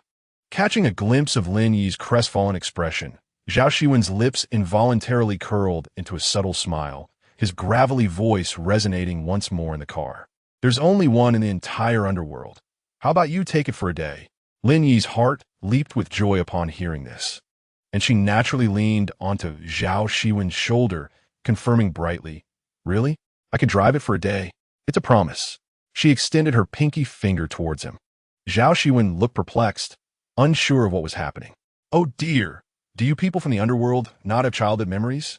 Lin Yi maneuvered his hand into the same gesture, intertwining their pinky fingers, feeling the chill of his touch against her warmth. Pinky promise, 100 years without change. Secretary Zhang covertly glanced at the back seat through the rearview mirror, struggling to suppress his laughter. It was a rare sight to see the Lord in such a playful manner, and he regretted that this delightful moment wasn't captured in time. The next morning, as dawn broke over Nuo Cheng.Lin Yi rose early from her slumber. For her, each hour counted. She could not afford to waste a single moment on sleep. Lin Yi joyfully bounded to Zhao Xiwen's study door, discovering that he had indeed risen early and was seated at his desk, leaning back his chair with a book in one hand, his slender fingers delicately inserted between the pages. Was he not the epitome of an ascetic beauty? Without Xiao Ru by her side, Lin Yi felt it was a sheer waste to miss such an enchanting scene. Is there something you need? Zhao Xiwen observing Lin Yi, who was lost in thought at the study's entrance, his gaze knowingly raised. He found it amusing that Lin Yi had managed to get up so early. I can't get the car keys, Lin Yi exclaimed, her spirits lifted as if awakened, and she leaned over Zhao Xiwen's desk. Zhao Xiwen made an effort to disregard her fervent gaze, extending the keyring from his fingers. However, as Lin Yi eagerly reached for the keys, he retracted his hand. We must establish 3 rules. First, no speeding. Second, no running red lights. Third, do your best to return in one piece. Also, this does not count as a work-related injury. Zhao Xiwen deliberately lowered his voice, emphasizing the weight of his words, primarily to sternly admonish his somewhat reckless subordinate. Lin Yi rolled her eyes and, with a slight pout, obediently replied, Understood, my lord of the city. I'm also known as the god of cars from Qiuming Mountain. While Zhao Xiwen pondered the significance of Qiuming Mountain, Lin Yi seized the keys, playfully facing him as she retreated step by step from the study. As she walked, she gestured with 2 outstretched fingers from her forehead outward, exclaiming, Zhao Changzhu, see you, before swiftly slipping out of the study. Once seated in the car, as her foot pressed the accelerator and she reveled in the engine's roar, her blood surged with excitement. She adored the underworld. Everything she couldn't attain in life, the cars she couldn't buy, and the men she couldn't attract, was now within her reach in the afterlife. Therefore, one should never obsess over anything. Without death, one would never know of the fertile ground beneath. Life is full of directions. Just charge ahead. Miss Lin, I must reiterate. You are currently driving the only Panamera in our underworld, which means if it sustains damage, our heads together won't suffice for repairs. Do you understand? Secretary Zhang observed Lin nervously from the passenger seat. This car had been purchased at a high price by the Lord from the living realm and transported to Nuo City. Just considering the logistics cost of traversing the boundary between realms, Lin Yi and he would not be able to afford it even if they worked until 80. Lin Yi's excitement was palpable as she leaned out of the window and patted the car's exterior. Secretary Zhang, are you still not reassured? Miss Lin, if you think these words can comfort me, you are gravely mistaken. He recalled how Lin Yi had kicked the door of the Lord's office, leaving footprints that forced him to arrange for daily cleaning, which had already caused the precious glaze to wear away. He felt an urge to throttle Lin Yi. If the meticulous Zhao Xiwen learned of the door repair costs, Secretary Zhang feared he might become Lin Yi's scapegoat, facing an untimely demise at a young age. With a roar, Lin Yi wasted no time, gripping the steering wheel with one hand while pressing the gas pedal, bursting out of the garage. The engine's growl, attracting attention from the crowd. What a beautiful car. Panamera. People on the street paused to admire the luxury vehicle gliding down the road, their eyes filled with envy. Observers noted a young girl with short hair inside, whose face seemed familiar. Lin Yi, a voice from the crowd suddenly exclaimed in realization, prompting those gathered to recognize her as the heroine who had led Nuo City to victory in the recent Triad Championship. Though ordinary souls had no opportunity to witness the exhilarating match live, many had seen the broadcast online in the underworld. Lin Yi's exploits quickly spread throughout Nuo City, particularly her approach towards malevolent spirits, which resonated deeply with the souls, instilling a sense of respect. Consequently, she became a prominent figure overnight. The citizens of Nuo City even covertly established a fan club for Lin Yi, creating and sharing numerous highlight reels of her matches online, transforming her into a local idol. Lin Yi, however, remained blissfully unaware of this, primarily due to her lack of funds for a mobile phone, thus having no access to the underworld's internet. Yet, she could feel the shift in atmosphere as she drove through the streets. Everyone greeted her warmly, and some even chased after her, calling her name. Lin Yi thought this was the fabled Panamera effect. Being a lively person in her previous life, she cheerfully waved back at those who acknowledged her, her small vanity being gratified, leading her to become even more self-satisfied. The residents of Nuo City were truly enthusiastic. Zhao Xiwen stood by the study window, watching Lin Yi drive the luxury car while cheerfully greeting pedestrians, the sounds of laughter and merriment ringing out. Since Lin Yi's departure from life, Nuo City had become considerably more vibrant. Chapter 21. An assassination attempt on Zhao Xiwen. Zhao Xiwen composed his expression, turning to see Zhang Zishuan standing behind him, looking solemn. His eyes darkened, and his brow furrowed slightly, as if a layer of frost had settled upon his face. What's the situation? He walked to the leather chair, fiddling with his watchband, his chilling gaze instilling fear. Zhang Zishuan felt the familiar goosebumps returning and quickly replied in a hushed tone, reporting to the city lord. We have confirmed your suspicions. Zhao Ziping has incited Wang Wanjun to report you to the king of the underworld. As for his method, Zhao Xiwen raised an eyebrow, a proud expression overtaking his features. Zhang Zishuan hastily continued. He indeed employed the approach you mentioned. Though Zhang Zishuan did not elaborate, Zhao Xiwen had already discerned the implications. Zhao Ziping, his uncle, would stop at nothing to achieve his goals. Zhao Ziping was the youngest child of Zhao Xiwen's father's generation, sent to CS City as a hostage in accordance with underworld customs to maintain a semblance of balance between cities. Life for hostages in various cities was often fraught with peril, leading many to meet untimely ends or vanish. Yet, Zhao Ziping had survived the treacherous environment and even ascended to the position of City Lord in CS City. City Lord, they may still be planning something. You must remain vigilant. Zhang Zishuan, concerned for his young master, knew well that CS City had never adhered to the principles of chivalry. If they learned that Zhao Xiwen had lost his spiritual powers, the consequences would be dire. Zhao Xiwen's gaze was as sharp as a gleaming blade. his expression dark as he gazed into the distance, making Zhao Xiwen feel breathless. "How is the city lord's office meeting scheduled for this month?" Zhao Xiwen inquired suddenly. "It has been arranged. It will be held tomorrow afternoon at the government office building, requiring attendance from all department heads. Please inform Lin Yi to attend as well." Zhao Xiwen swiveled his chair toward the window, narrowing his eyes slightly as he observed the luxury car circling beneath the clock tower. Lin Yi, seated in the government building's conference hall, felt a sense of disorientation, as if she had returned to her life in the living realm.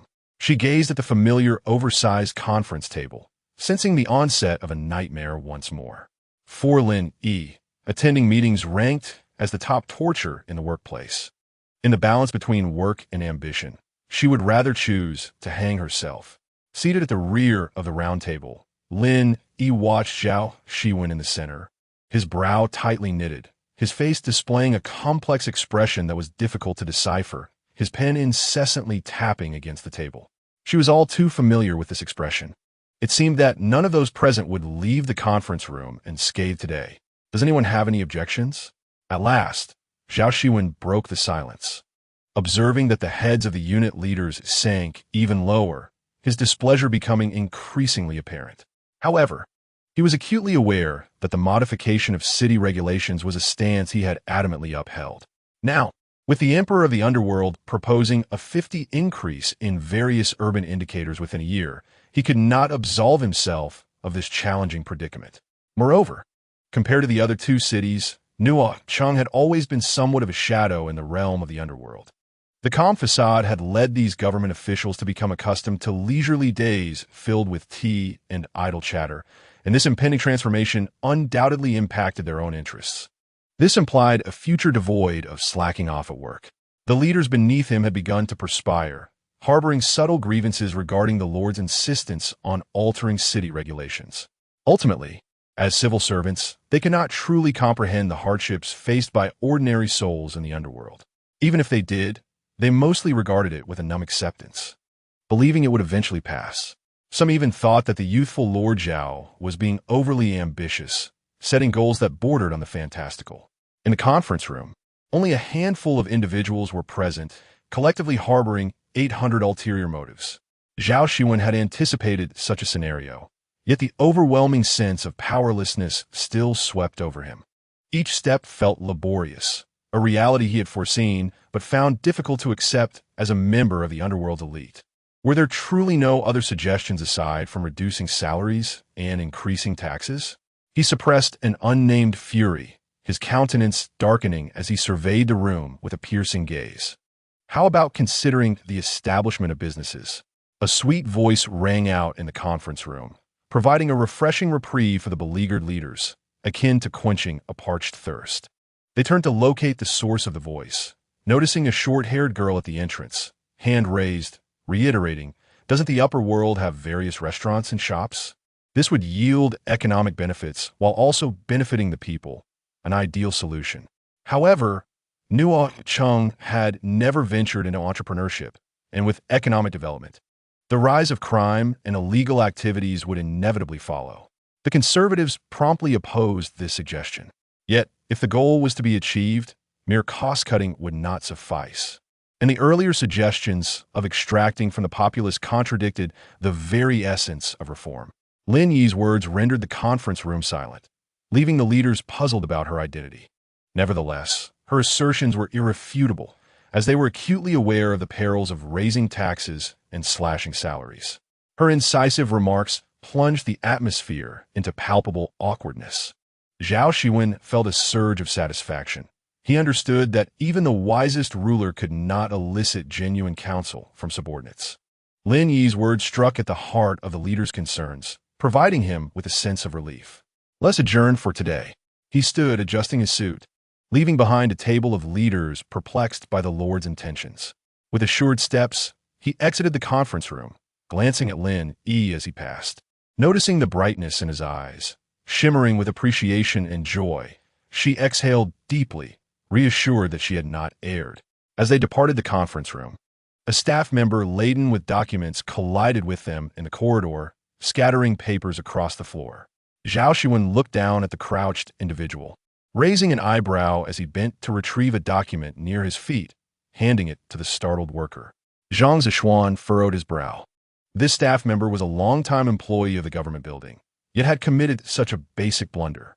The worker, clearly startled, scrambled to his feet, unable to meet Zhao Xiwen's gaze, trembling as he accepted the document. Suddenly, the worker's demeanor shifted.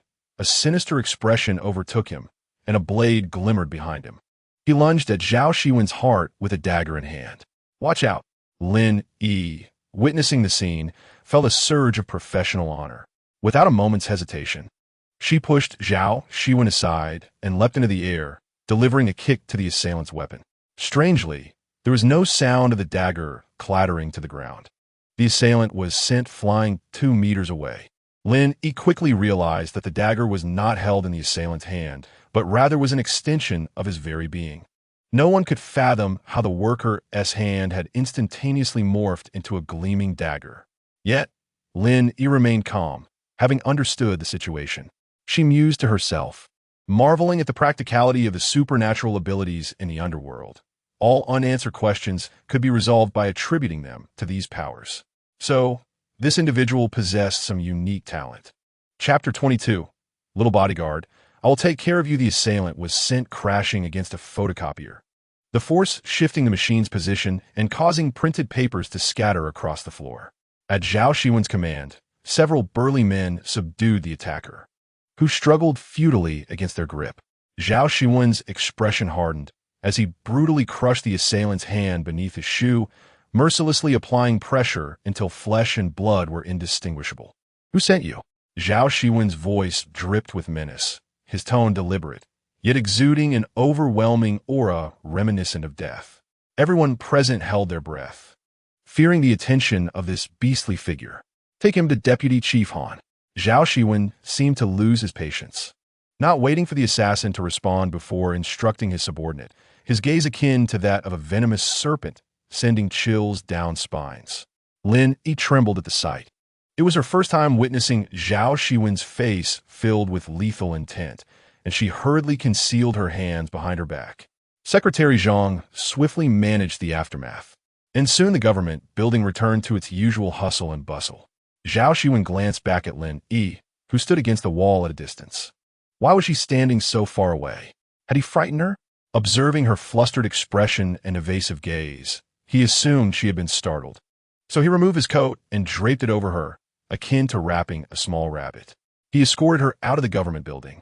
Lin Yi made no resistance, burying her face in Zhao Xiwen's coat, inhaling his scent, which surprisingly lacked the odor of decay and instead bore a subtle fragrance reminiscent of peaches. She looked up at Zhao Xiwen's chiseled jawline, noting the scent was quite incongruous with the reality. Upon reaching Zhao Xiwen's study, he immediately turned on the heating to its maximum. Noticing Lin Yi still reluctant to remove his coat, he couldn't help but ask, "Are you cold?"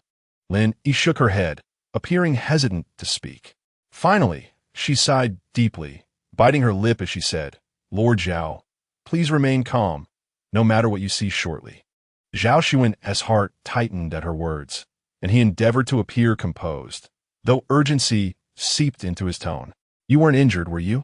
Lin Yi glanced at him, wordlessly extending her right hand from behind her. "Not entirely, it's just my hand." Zhao Xiwen felt a sudden dizziness as a blinding dagger emerged before him, a manifestation of light reflecting off its surface. He was momentarily taken aback, witnessing Lin Yi's hand transforming into a dagger, similar to that of the earlier assassin, protruding from her sleeve. "You." Zhao Xiwen gazed at Lin Yi's expression of helplessness, feeling as though his linguistic faculties had become disordered, caught between concern and astonishment, his mind swirling in a haze as if it had crashed. When Han Yixuan arrived at Zhao Qingzhu's study, beads of sweat adorned his forehead. Initially, upon hearing the news that Zhao Xiwen had been attacked and Lin Yi had intervened, he had been too engrossed in an animated series to comprehend the gravity of the situation. However, he was taken aback when he received a call from Zhao Xiwen, who informed him that Lin Yi's life was hanging by a thread. The urgency in his tone implied that he believed the two of them might never have the chance to meet again, prompting him to rush out without even turning off the television. "Master," You are here, Lin Yi exclaimed, seated on the sofa in the study, skillfully peeling an apple with a knife that, if she was not mistaken, seemed to extend from her arm. She handed the peeled apple to Han Xiwen, who took it and plopped down beside her. Observing that apart from her uniquely designed hand, Lin Yi appeared to be largely unscathed, he felt reassured that their connection was not destined to end just yet. Zhao Xiwen sat calmly at his desk, his expression serene, yet a closer look would reveal the worry lurking in his eyes. Zhao Chengzhu, from my perspective, my disciple has activated her extraordinary powers out of desperation, Han Xiwen stated. Zhao Xiwen looked perplexed. Extraordinary powers? Han Xiwen stood and approached Zhao Xiwen's desk, climbing onto a chair to meet his gaze, his youthful face reflecting a mature conviction. Indeed, as for her spiritual power attributes, I personally believe they are of the replication type. Replication? Zhao Xiwen's confusion deepened.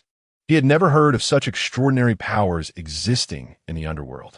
Yes, I once read in historical texts that our ancestor, the Eastern Sovereign, was adept at various forms of imitation, effortlessly replicating texts and artworks with precision. As time progressed and genetics evolved, this skill has transformed into the ability my disciple possesses today. This means that once she comes into contact with someone utilizing spiritual powers, she can easily replicate those extraordinary abilities. Lin Yi stood behind, astonished, her mouth agape. Her initial reaction was a thought that perhaps she was the chosen worker. This long-lost skill had finally fallen upon her shoulders. Would she not be exhausted to death? How do you feel? Zhao Xiwen inquired, looking past Han Xiwen with genuine concern for Lin Yi's immediate sensations. Lin Yi raised her knife hand, which happened to be her right hand. I find it quite convenient, though I am uncertain about the practicality in the restroom. Seeing Lin Yi's positive demeanor eased Han Xiwen's worries, and he continued, if I am not mistaken, the assailant possesses the ability to disguise themselves, infiltrating the building as a government employee. Furthermore, due to their advanced capabilities, they can freely alter their bodily organs into any shape. The reason my disciple only replicated one hand is primarily due to insufficient internal energy. With additional training, Lin Yi is indeed a promising talent. Lin Yi shivered at her master's rapid-fire explanations. The notion of dying only to be left with grandiose expectations in the underworld made her ponder whether there was still a place for those who wished to languish in this universe. Upon hearing Han Xiwen's explanation, Zhao Xiwen felt slightly relieved, only to be startled again as he watched Lin Yi stabbing the apple with her knife hand and bringing it to her mouth. Will her hand recover? Zhao Xiwen mused, his expression betraying his unease. Anishun, noticing Zhao Shinzu's restless demeanor, thought of his brother's invulnerable visage and wondered when he would be able to display such concern for a girl. Zhao Chengzhu, there is no need for excessive worry. If her spiritual power strengthens in the future, she will be able to adeptly manipulate and replicate the extraordinary powers she has acquired. However, my disciple may have been somewhat complacent lately, so she will likely revert to her original state once her energy is depleted.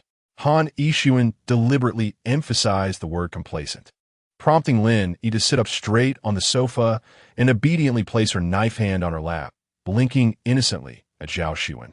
Seeing her carefree attitude caused Zhao Xiwen a headache. According to Master Han's assessment, Lin Yi would only return to her original state once her current spiritual energy was exhausted, raising concerns about her daily needs during the recovery period. Before you return to normal, stay with me, Zhao Xiwen instructed, rising from his chair to approach Lin Yi. He gently flicked her knife hand with his finger. Clink! Her body shuddered slightly as she noticed Zhao Xiwen's eyelashes quivering, his low, mellifluous voice resonating in her ear. I will personally take care of you. Chapter 23. Zhao Chengzhu. What is it that you do not know? Zhao Chengzhu, you truly need not go to such lengths, Lin Yi said, feeling as if she were sitting on pins and needles in Zhao Xiwen's position, watching the person beside her intently preparing the egg custard, feeling more tortured than if he had killed her. Open your mouth. Zhao Xiwen appeared unfazed by Lin Yi's protests, scooping a spoonful of custard and blowing on it before bringing it to her lips. Lin Yi had never been so close to Zhao Xiwen's face, marveling at his striking handsomeness. Were beings from the underworld truly this attractive? The entertainment industry on the surface was indeed finished. Zhao Xiwen raised an eyebrow, curiosity flickering in his eyes as he wondered why Lin Yi was regarding him so meaningfully. He extended the spoon closer to her lips once more.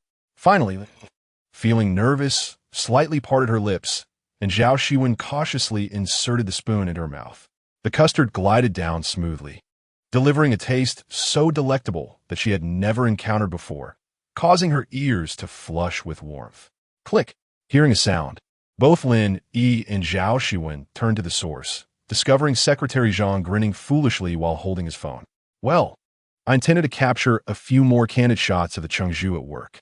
The scene of you caring for your subordinate was simply too touching, and I couldn't resist snapping a few photos. Zhao Xiwen, unfazed, turned away and continued feeding Lin Yi. Seeing this, Secretary Zhang quickly exited the study, eagerly scrolling through the photos on his phone, exhilarated by the few candid shots he had captured. The Chengzhu and Miss Lin truly make a beautiful pair. The sweet and innocent little bodyguard and the stoic, dominant Xiao, there's no way they won't end up together. After their meal, Lin Yi reclined on the sofa in the study, feeling drowsy, while Zhao Xiwen busied himself at the computer, glancing back to see Lin Yi squinting slightly. He rose and draped his coat over her. If you are tired, I shall escort you back to your room to rest. Lin Yi shook her head. She did not wish to leave. She enjoyed being in Zhao Xiwen's study, watching him work. Even in silence, she felt an overwhelming sense of security. I want to read. Lin Yi sat up, causing Zhao Xiwen's coat to slip to the floor. She hastily reached out to pick it up, only to realize she was extending her knife hand, prompting her to switch and use her other hand instead. Zhao Xiwen felt a rush of anxiety as he rose again to assist her, gently advising, do not move recklessly. You might injure yourself.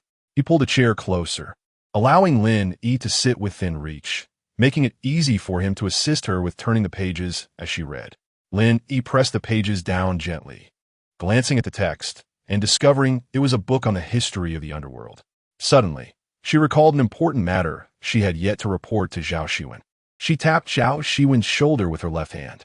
Zhao Xiwen, wearing gold-rimmed glasses, turned around. Thirsty? He presumed Lin Yi was in need of a drink. No. I suddenly remembered something. Do you know that it was Wang Wanjun who reported your abduction to the people of Mingdu? Lin Yi regretted having been too distracted after the incident to remember this crucial piece of information. To her surprise, Zhao Xiwen replied calmly, I know. Then do you know that it was Zhao Zipping who instigated Wang Wanjun to report you? Lin Yi pressed further. I know, Zhao Xiwen replied, resting his elbow on the table as he calmly stretched his neck. Are you aware that Zhao Zipping and Wang Wanjun are in a romantic relationship? Lin Yi continued. Zhao Xiwen, while engaging in some physical activity, uttered a single word. Opening his eyes, he noticed Lin Yi's look of confusion and patiently explained. They were once in a romantic relationship. Lin Yi, feeling somewhat disheartened, leaned back against her chair, lamenting Zhao Xiwen's exceptional ability to gather information, mixed with a hint of disappointment. She had painstakingly eavesdropped on the matter, only to find that Zhao Xiwen was already aware, making her efforts in the restroom seem futile. I suppose you are aware that Wang Wanjun has a tendency to be love-stricken? Lin Yi murmured, pouting slightly. Love-stricken? What does that mean? Zhao Xiwen turned to look at Lin Yi, his gaze filled with tenderness. Upon hearing that Zhao Xiwen had finally encountered something he did not know, Lin Yi instantly perked up, rising enthusiastically to explain the three main characteristics of being love-stricken. Zhao Xiwen grasped Lin Yi's right arm, keeping her metaphorical dagger within his line of sight, attentively listening as she elaborated. First, love is paramount. Second, intelligence diminishes. And third, there's a lack of security. Noting Zhao Xiwen's unperturbed demeanor, Lin Yi continued to elucidate. Love being paramount means that, in their eyes, nothing is more important than their affection. All their thoughts are consumed by the other person. Intelligence diminishing signifies an unconditional trust in the other, a willingness to sacrifice everything for them. Even the most exceptional individuals may subconsciously feel unworthy of their partner. As Lin Yi reflected on the radiant Wang Wanjun amidst the crowd, she felt certain this applied to her. The lack of security entails that if the partner is away for an extended period or fails to respond emotionally in a timely manner, the individual may begin to overthink, necessitating constant proximity to the other. Zhao Xiwen fell into contemplation, pondering Lin Yi's points. He was unsure whether Wang Wanjun exhibited these traits, yet he felt as though they resonated with him. Particularly recalling Lin Yi's visit to Han Yifan, he felt an urgent anxiety, akin to ants on a hot pan. Could it be that he, too, was afflicted with love-stricken tendencies? Zhao Xiwen subconsciously touched his neck, prompting Lin Yi to observe his peculiar behavior with curiosity. "What are you doing?" "Nothing," Zhao Xiwen replied, retracting his hand. Physically, he showed no signs of being love-stricken. Yet mentally, it seemed he was already ensnared. If what you say is true, then Zhao Ziping and Wang Wanjun were indeed former lovers. Zhao Ziping must be quite the scoundrel. Lin Yi recalled his upright polo shirt collar, which elicited a wave of discomfort. Zhao Xiwen remained silent. He noticed Lin yawn and glanced at the wall clock, realizing it was already midnight, prompting him to stand. "I'll escort you back to your room for some rest." Zhao Xiwen entered Lin Yi's bedroom, settling her onto the bed, reluctant to depart. He observed the dagger resting beside her, concerned that she might unintentionally harm herself in her sleep. Scanning her bedside, he picked up 2 plush toys and bound them together with a curtain tie. Lin Yi watched his deft fingers and the defined veins on his wrist, feeling a flutter in her heart. Soon, Zhao Xiwen had successfully bound the toys together, leaving just enough space for the dagger to be securely nestled within, ensuring the plush's soft surface would not graze Lin Yi's wrist. Pleased with his creation, Zhao Xiwen noted Lin Yi's shy smile. She was still unaccustomed to such closeness with him outside the study. Lord Zhao, thank you," Lin Yi said, feeling a bit bashful as she lay in bed. Zhao Xiwen's lips curled into a gentle smile as he tousled Lin Yi's short hair, softly replying, "Thank you as well." With that, he swiftly turned to leave Lin Yi's bedroom, fearing that lingering a moment longer might lead to unforeseen consequences. In the VIP room of hell, in Nuo City, Han Yifan leaned back against a plush sofa, clad in a white shirt. He delicately pressed his lips together, raising a glass of red wine to his lips and taking a gentle sip. The metallic scent flooded his nostrils, igniting an exhilarating thrill within him. What is it that you truly desire? The individual opposite him, hands and feet nailed directly to the wall, was the assassin who had attempted to assassinate Zhao Xiwen the previous day.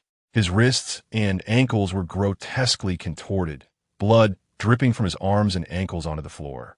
Han Yifan stretched his arms along the edge of the sofa, a cruel and excited smile flickering across his face as he scrutinized his prey. The assassin's visage had long since shed its disguise, revealing the face of a mature man. "Brother, your guess was correct. This man's extraordinary ability is indeed disguise. If you wish to kill me, then go ahead," the man said, each breath intensifying the agony coursing through his limbs. He had heard tales of the second young master of the Han family in Nuo City's hell being perverse and sinister, but experiencing it firsthand was akin to confronting a demon. Han Yifan scoffed coldly. "You should understand that death is a reward in Nuo City's hell, correct?" The assassin shuddered, catching a glimpse of the glint of coldness in Han Yifan's light brown eyes, which radiated an air of chilling malice. He rolled up the sleeves of his white shirt to his elbows, donning white gloves. "Let's play a game."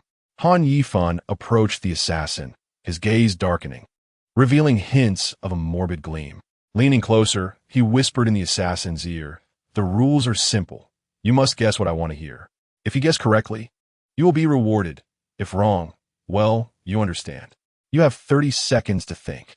Han Yifan retrieved a cigarette from his pocket, lighting it and exhaling a plume of smoke into the air, the movement of his atoms apple suggestive of irresistible temptation. "All right, the game begins." He held the cigarette between 2 fingers, propping himself against the blood-stained wall, his peach blossom eyes emanating a fierce and authoritative cold light.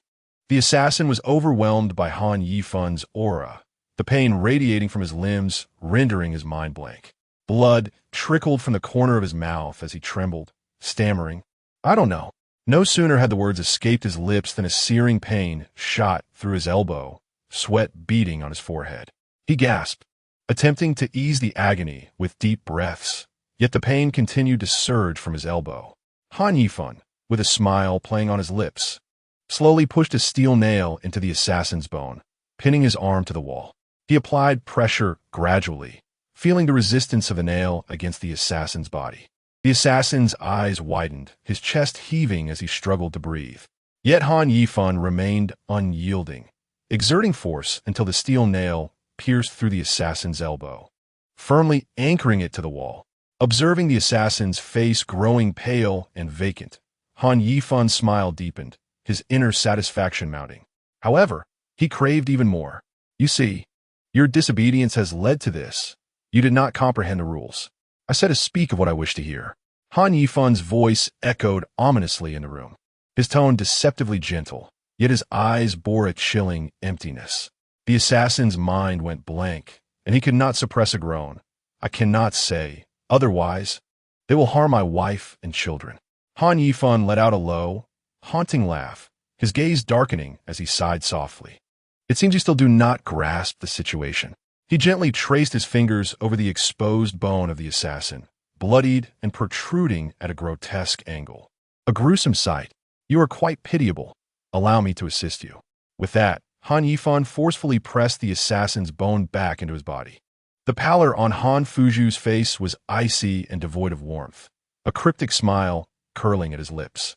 The assassin gasped, feeling his heart tightly constricted.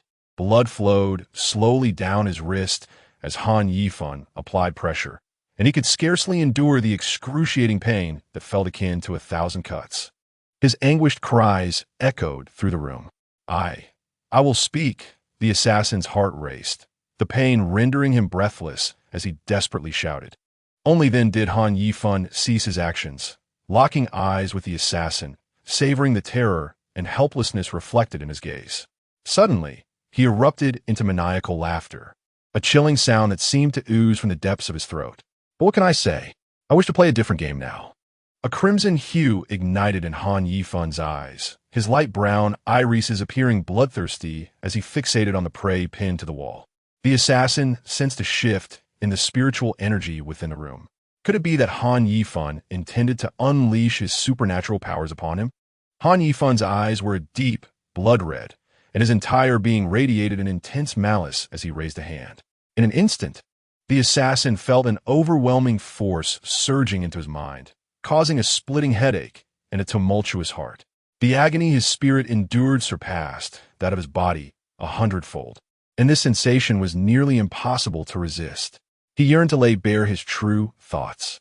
It dawned on him that Han Yifan possessed the ability to read minds. Realizing this, the assassin couldn't help but chuckle in disbelief. Han Yifan could directly access any information he sought. The earlier theatrics had merely turned him into a plaything. He surrendered to the powerful force, allowing it to extract all answers from him. Is there any news from Deputy Han? Zhao Xiwen sat at the table, perusing the Underworld newspaper, which featured Lin Yi and the female ghost prominently across half a page. The content primarily depicted the attendance of significant figures, such as the Emperor of the Underworld and the outcome, omitting any mention of Lin Yi persuading the female ghost to assist him in winning the contest. The Emperor of the Underworld truly mastered the art of obfuscation, even managing to keep the official media reports neutral, lest he offend the two cities involved. Secretary Zhang, organizing documents nearby, remarked, I just inquired. Deputy Han is still personally overseeing the work. Before he finished speaking, the office door swung open, and Han Yifan strode in with a steady gait, the scent of blood permeating the room. Zhang Zishuan fought to suppress his nausea, hastily exiting to maintain his composure. Although Secretary Zhang had been deceased for some time, he still could not endure the odor. It was Zhao zipping, Han Yifan bluntly informed Zhao Xiwen, a conclusion both anticipated. Zhao Xiwen did not respond verbally, but scrutinized Han Yifan's attire, asking, why do you still wear a white shirt whenever you handle matters personally? Han Yifan, looking at his pristine white shirt free of stains, felt a sense of satisfaction. This was his personal preference. His goal was to wear a white shirt while carrying out deadly deeds without a single drop of blood touching it. He had always adhered to this principle. He was puzzled as to when Zhao Changzhu had begun to concern himself with his attire, raising an eyebrow in confusion. What is wrong? Is it unacceptable? You are quite the Yandere, Zhao Xiwen replied nonchalantly, reclining in his chair. Chapter 25. Has Yu Cheng unexpectedly invited the slacker, genius Lin Yi for research? What? Han Yifan heard this term for the first time, raising his eyebrows in confusion at Zhao Xiwen's words. Yandere, a term from the human realm, Lin Yi had mentioned. Zhao Xiwen smiled faintly. Han Yifan suddenly felt a chill run down his spine, as if goosebumps had erupted all over his skin. He regarded Zhao Xiwen with a look akin to that of a monster. Why did Zhao Chengzhu seem increasingly dim-witted lately, aware of his own lapse? Zhao Xiwen cleared his throat twice to mask his embarrassment. Isn't this what we anticipated?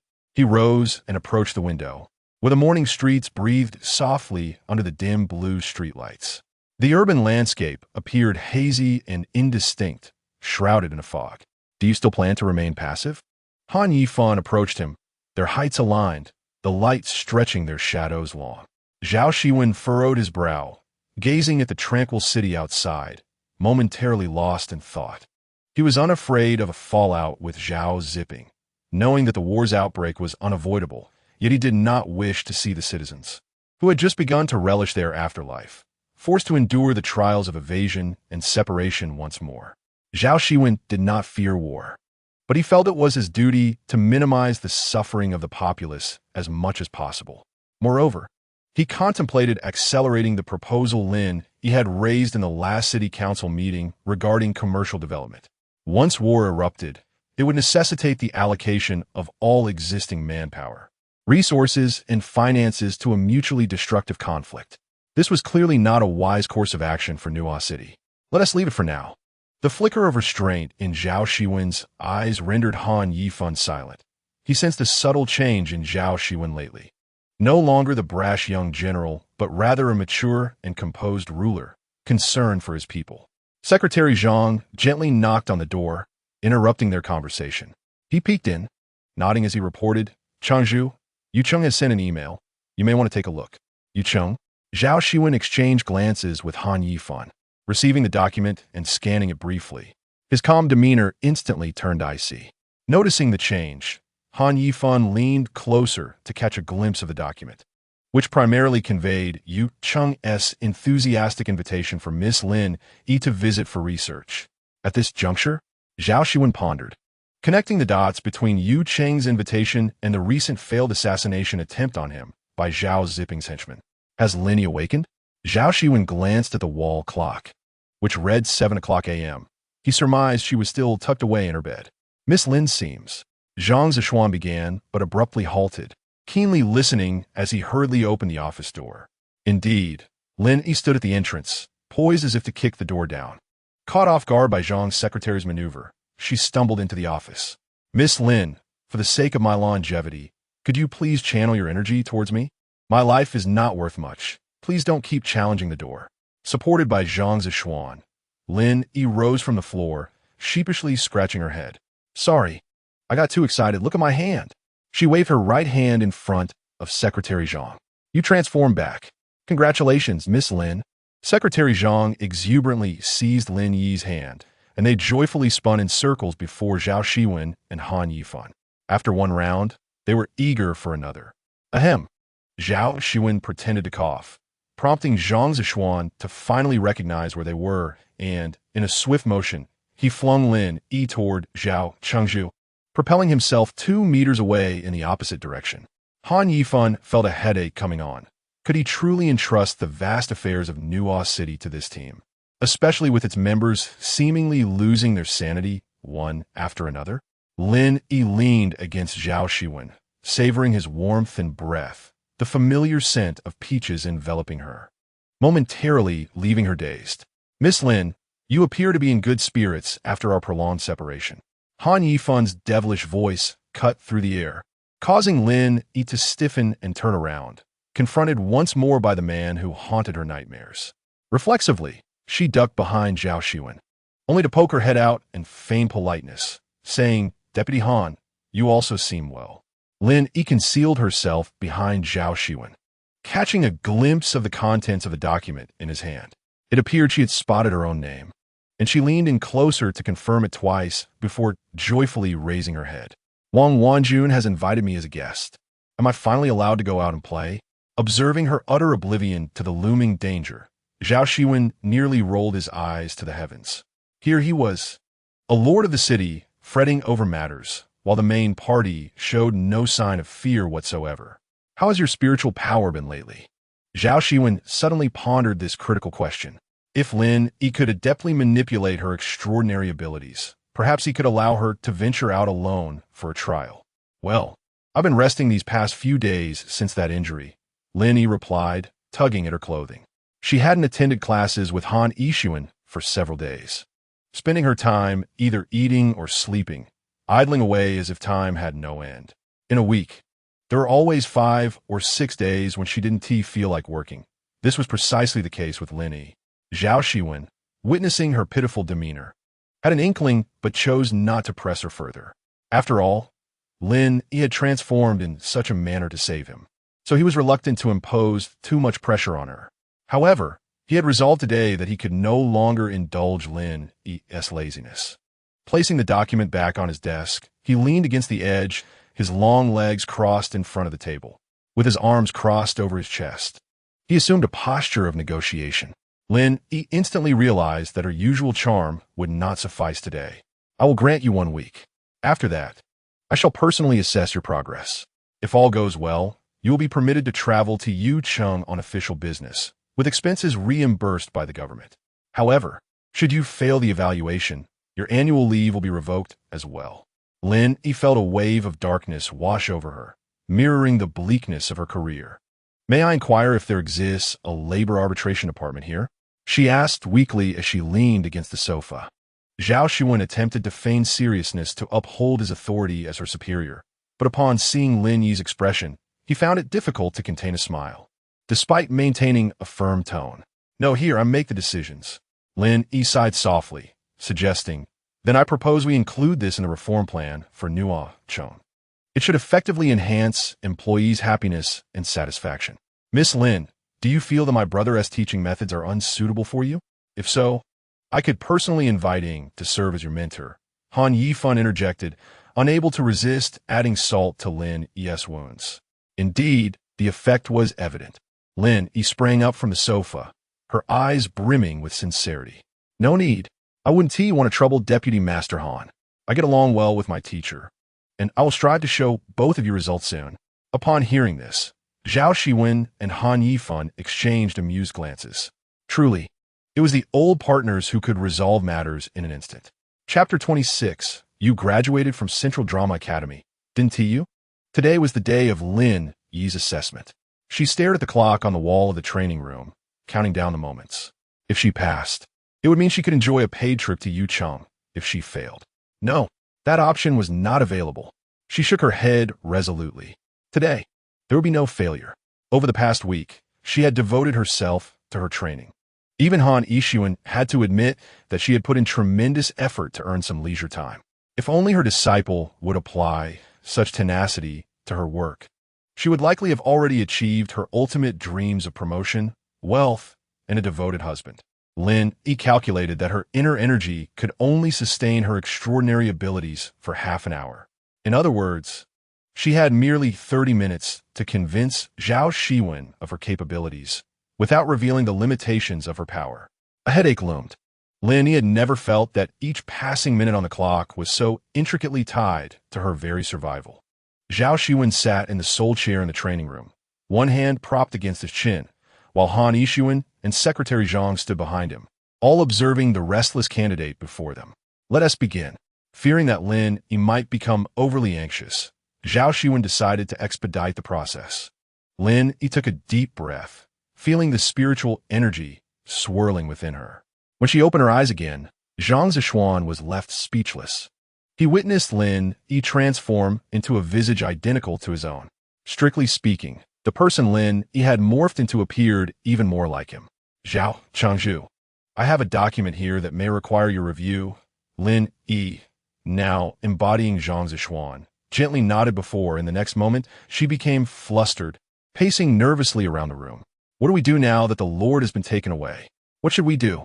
Han Yixuan couldn't help but burst into laughter, recalling the last time Zhao Xiwen had been taken by the people of Mingdu. Lin Yi was hilarious. Surely she hadn't studied acting in her former life? Secretary Zhang watched as Lin Yi, now with her hands on her hips, exclaimed, "Miss Lin, next time you have an issue, come to me. But can you please stay away from that door?" His face turned crimson as he contemplated whether he usually came off as so fussy. Lin Yi's performance felt like a public execution, leaving him feeling utterly embarrassed. Zhao Xiwen couldn't help but chuckle, realizing that Lin Yi was indeed a gem, and her improvisational skills were commendable. Seeing the lively atmosphere she had created, Lin Yi clasped her hands together again and, in the blink of an eye, transformed into Zhao Xiwen's likeness. With her arms crossed over her chest and a playful smile on her lips, she declared, having heard Miss Lin as proclamation, "I am profoundly moved. Secretary Zhang, escort Miss Lin to the rebirth hall, ensuring she experiences the most arduous challenges." Zhang Zishuan bit his lips to maintain his composure, his shoulders shaking rhythmically as stifling laughter felt akin to torture. Lin Yi, not yet finished, continued to mimic Zhao Xiwen, pacing the room with her arms crossed before suddenly stopping to raise an eyebrow at the real Zhao Xiwen. "How has your spiritual practice been lately?" Zhao Xiwen, seated in his chair, also raised an eyebrow, appearing strikingly similar to Lin Yi before him. He reflected on whether he had been that stern with her. Why did he suddenly feel like a tyrannical boss? Observing the positive response from the audience, Lin Yi discreetly glanced at the clock. 20 minutes had passed, and she estimated she had 10 minutes left for her performance. It was time to proceed to the next phase.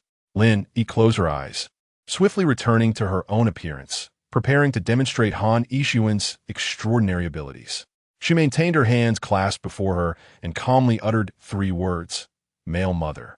Zhang Zishuan felt as if, in the blink of an eye, Lin Yi had vanished from the room. Still in a daze, he was startled when Lin Yi suddenly appeared behind him, giving his shoulder a light pat. Zhang Zishuan, witnessing Lin Yi materialize behind him in an instant, expressed his admiration, applauding her sincerely. "Miss Lin, you are remarkable. But what on earth is male mother?" Noticing Zhao Xiwen's silence, Lin Yi anxiously glanced at the time, realizing that this Zhao Chengzhu was indeed a formidable opponent. If he remained unyielding, her energy would soon be depleted. Resolute, Lin Yi shut her eyes, clearly enunciating perverse boss. In the next moment, she stood before Zhao Xiwen, tilting her chin in a somewhat boastful manner, awaiting his praise. Yet, Zhao Xiwen merely fixed his gaze upon her, unblinking, and uttered 2 words, "Continue." "Continue?" Lin Yi felt an inferno of frustration rising within her as she pondered whether Zhao Xiwen was deliberately testing her. She closed her eyes, determined to exert the last remnants of her spiritual energy in an attempt to move to the corner of the room. However, she distinctly felt her remaining energy deplete midway through the transition. Oh no! Could it be that not only had she failed to reach her intended destination, but she would also end up falling? When she finally opened her eyes, she found herself comfortably seated on someone else's lap, her cheek pressed against his chest, a delightful scent of peaches wafting into her nostrils. She was in the embrace of Zhao Chengzhu. Zhao Xiwen had never widened his eyes so much. He gazed down at Lin Yi in his arms. There was merely a thin layer of fabric separating them, yet he could feel Lin Yi's smooth skin and soft body. In truth, Zhao Xiwen had long suspected Lin Yi's trickery. As a novice yet to leave the beginner village, her spiritual energy could last at most 15 minutes, and her ability to sustain it for half an hour indicated considerable talent. Nevertheless, Lin Yi insisted on pretending to be stronger and concealing the duration of her energy. So he decided to indulge her and see just how long she could manage. Zhao Xiwen himself was taken aback.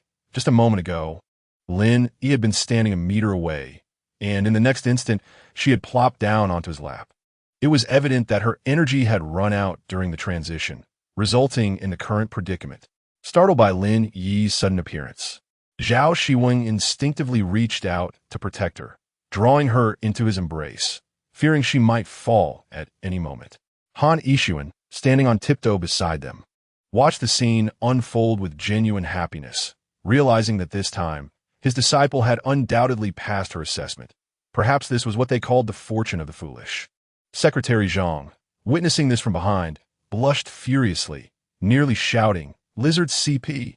Get married! Get married! Get married!" When Lin Yi looked up to see Zhao Xiwen gazing at her with a complex expression, her face flushed crimson, and she hurriedly stood up from his lap, nervously running her fingers through her short hair, glancing around in confusion. She had just felt Zhao Xiwen's firm chest, which seemed quite pleasant, and she admired herself for still having the time to contemplate such matters. Clearing his throat, Zhao Xiwen gestured to Secretary Zhang, who promptly understood and retrieved his cell phone from his pocket, handing it to Zhao Chengzhu. Zhao Xiwen rose and placed the phone in Lin Yi's hands, instructing her, "This work phone is on 24/7. If you need anything while on this business trip, do not hesitate to call me. I've taken the liberty of downloading a few apps for you." Chapter 27. The fragrance of girls in Nuo Cheng.Lin Yi stared at the small phone in her hand. No larger than half a palm, yet it boasted a touch screen, facial recognition, and a plethora of essential applications. She was overjoyed to hold the phone. One could not deny that the benefits of her new workplace were indeed impressive. As she swiped through the phone screen, she reflected on her past life as someone heavily reliant on her phone, feeling as though it was an organ of her body. After her death, due to financial constraints, she had gradually weaned herself off that dependence. Now, she was filled with a renewed sense of vitality. Zhao Xiwen watched Lin excitedly clutching the phone, bemused at her exuberance over what he considered merely a device. Yet, he had one request. "Lin Yi, please remember that your safety comes first." The next morning, Lin Yi stood at the entrance of Zhao's residence, awaiting the special vehicle to Yucheng. As soon as the car came to a stop, she eagerly hopped inside. "Miss Lin," Secretary Zhang called out, rushing down the steps 3 at a time to catch her attention. Lin Yi quickly lowered the car window, her heart racing as she scanned for the familiar figure, only to see Secretary Zhang alone. Disappointed, she leaned out, asking, "Secretary Zhang, is there something else?" As the leader of the CP fandom, Zhang Zishuan immediately detected the shift in Lin Yi's mood and hurriedly explained. "Zhao Chengzhu has an important video conference with the Yangjin office this morning and instructed me to ensure that Miss Lin is sent off."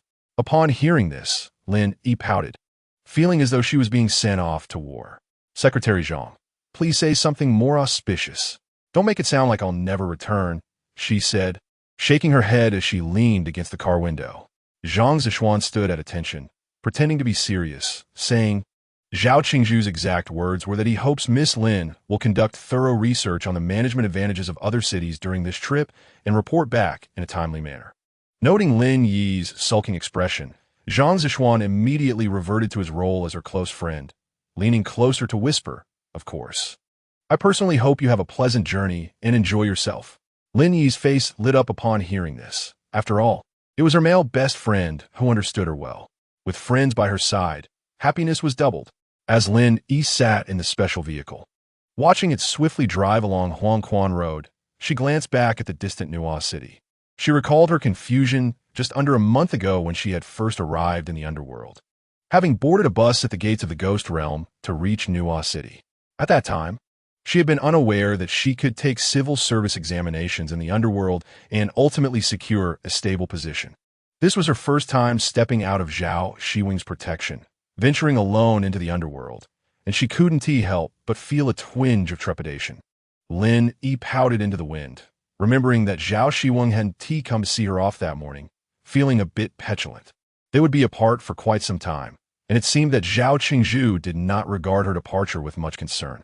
However, these petty thoughts were quickly cast aside when she saw the gates of Yucheng, where her opponent in the tri-strong competition, Chen Yafeng, awaited her in a striking white outfit. As soon as the vehicle came to a halt, Lin Yi eagerly jumped out and bounded toward Chen Yafeng, enveloping her in a warm embrace. She felt Chen Yafeng's slender shoulders in her arms, the faint scent of oranges surrounding her, and couldn't help but marvel at how wonderful it was to be a girl. Miss Lin, it's been a while," Chen Yafeng said, taken aback by Lin Yi's enthusiastic greeting. Being naturally shy, she felt stiff in Lin Yi's embrace, her premeditated greeting evaporating in an instant. "Don't call me Miss Lin," Just call me Lin Yi, Fang. Lin Yi playfully patted Chen Yafang's shoulder, casting her gaze toward the elegant lavender-hued gates of Yucheng, where the image of the Earth Store Bodhisattva appeared imbued with a sense of feminine independence and strength. Lin Yi felt elated, as if she could already catch a whiff of the delicate fragrances emanating from the girls around her. Let us go. Introduce me to everyone. Lin Yi took the initiative, grasping Chen Yafang's hand and leading her into Yucheng. Upon entering the familiar surroundings, Chen Yafang gradually relaxed, admiring Lin Yi's delighted profile and finding her utterly charming. She guided Lin Yi to a health service station, where the window bore the words caring for women's health. This is the HPV vaccine station set up by Lord Wanjun for female spirits, providing 24-hour vaccination services for those who miss the opportunity due to resource shortages in the Yangjian, Chen Yafang explained. Lin Yi marveled. Lord Wanjun is incredible. This vaccine is hard to come by in the Yangjian. I had to go through great lengths to secure my spot. Chen Yafang smiled gently, elaborating. Lord Wanjun has always been dedicated to promoting feminism in the underworld, striving to ensure that women receive greater equality and care. Look over there. Following Chen Yafang's gesture, Lin Yi noticed a uniquely designed fountain standing in the central square of Yucheng. After studying it for a moment, she exclaimed, "Is that a uterus?" Chen Yafang nodded kindly, leading Lin Yi to the fountain, where cool, clear water gushed forth from the uterus-shaped structure, clearly marked with the words, "Own your own body." Lin Yi felt the water spraying from the fountain transform into an intangible force that injected itself into her being. She reassured herself of her fondness for this city, convinced that the nebulous pursuits she yearned for could find their answers here. "By the way, let me show you this," Chen Yafang said, pulling Lin Yi towards an automatic dispenser. "How long have you been gone?" she inquired gently. Lin Yi tilted her head, pondering, and replied, "About 3 weeks, I suppose." "And you haven't had your period yet, right?" The question caught Lin Yi off guard, as she had never contemplated this issue before. She assumed that the deceased would no longer possess such functions, having long forgotten the monthly ordeal. Observing Lin Yi's bewildered expression, Chen Yafang deftly operated the machine and successfully retrieved several sanitary pads, handing them to Lin Yi. "You might want to take a few more for your journey. We have plenty of these machines around the city, and they're all free." "Are these machines just out on the streets?" Lin Yi found it hard to believe that such openness existed in the underworld. "Absolutely. We are strong warriors with the blood of creation. There's no need for secrecy. We are glorious and magnificent women," Chen Yafang said, firmly placing the sanitary pads in Lin Yi's hands. As they walked side by side along Yucheng Street, Lin Yi sensed a distinct atmosphere, so different from Nuo City. The women passing by held their heads high. Some donned fitted office attire and sprinted in high heels while chatting on their phones, while others sported sweatpants and oversized hoodies, effortlessly skateboarding down the street. Each individual refrained from casting judgment upon those who dressed differently, instead lost in their own worlds, reveling in their identities. "Are there no men in this city?" Lin Yi wondered, glancing around at the sea of female figures. "Oh, we have men. Our city's roles are quite clearly defined. They typically engage in tasks suited to their abilities," Chen Yafang explained with a smile. Chapter 28. Zhao Xiwen is actually interested in this? "By the way, I've been meaning to ask you. I've heard you are the bodyguard of the city, Lord Zhao?" Chen Yafang inquired kindly, still holding Lin Yi's hand. Lin Yi reflected for a moment. Her role did seem to be that of a bodyguard, but over the past few weeks, she hadn't been protective of Zhao Xiwen at all. Rather, it had been Zhao Xiwen who had shielded her from harm. "I suppose so," she replied. "I heard that City Lord Zhao is wise and brave, possessing remarkable abilities. What made him seek a bodyguard?" Chen Yafang's eyes sparkled with curiosity as she looked at Lin Yi. "He might be getting older and prefers the company of others," Lin Yi suggested. Chen Yafang was momentarily taken aback, struggling to comprehend the truth in Lin Yi's words, just as Lin Yi tugged her forward. "It seems there's an event happening up ahead. Let's go take a look." They rushed to the other side of the central square, where a young girl stood holding a poster that read, "Reject Aunt Flo's embarrassment. Come borrow a pad from me." Lin Yi admired the girl, who beamed a warm smile while wearing a badge with the same message. Passers-by quietly approached to take a pad and hang it on their bags. Lin Yi realized that since her arrival in Yuqing, aside from her own conversations, the street had been filled with people dressed differently and bearing unique personalities. Yet, no one was speaking. She nudged Chun Yafeng with her elbow and whispered, "Are we not allowed to talk on the streets here?" Chun Yafeng hesitated, recalling how Nuo City had lifted the ancient seal, preventing communication among the deceased. However, when she thought of City Lord Wang Wanjuan's face, she sighed. When she looked up again, Lin Yi had already joined the crowd, securing a pad badge on her bag before embracing the girl for a long moment. Chun Yafeng was moved by Lin Yi's heartfelt expression, and they stood on the periphery, observing various women stepping forward, feeling the immense strength concealed beneath the silence. Suddenly, Lin Yi's phone vibrated in her pocket. Upon opening it, she saw Zhao Xiwen's avatar flashing on the Inshu app. She realized he had sent several messages without her noticing. Just as she began to respond, a call came through, with Zhao Xiwen's name flashing ominously on the screen. Lin Yi steeled herself and answered the call, bracing for his words. "Is your phone merely a decorative object?" Lin Yi pursed her lips, choosing not to respond. Zhao Xiwen had failed to see her off that morning and now questioned her. "Hello, City Lord Zhao." Zhao Xiwen could hear Lin Yi's slight irritation through the phone. He had missed the chance to personally escort her out of the city due to an important video meeting with the Yang Realm's office, and after the meeting concluded, he had immediately messaged her, only to receive no replies. Although he understood that Yuqing would not dare to treat Lin Yi disrespectfully, her silence had kept him on edge. Hearing that she still had time to spar with him eased his anxious heart. "What are you doing now?" Zhao Xiwen's deep voice resonated from the other end of the line. Lin Yi activated her camera, capturing the pad event and sending it to him. Zhao Xiwen felt his phone vibrate and opened the message. "This event is excellent. We could adopt something similar," he mused, always respectful of Yuqing's efforts to uphold women's rights. He hoped that women in his city could enjoy equality and happiness as well. "However, the people here still can't speak on the streets," Lin Yi whispered, avoiding Chun Yafeng's gaze. A silence fell on the other end of the line, and Lin Yi opened her mouth but remained silent. They shared a mutual understanding, feeling a shared sense of helplessness. "Things will improve. Everything is gradually getting better, isn't it?" Zhao Xiwen said softly, leaning back in his chair and gazing out at the chaotic sky.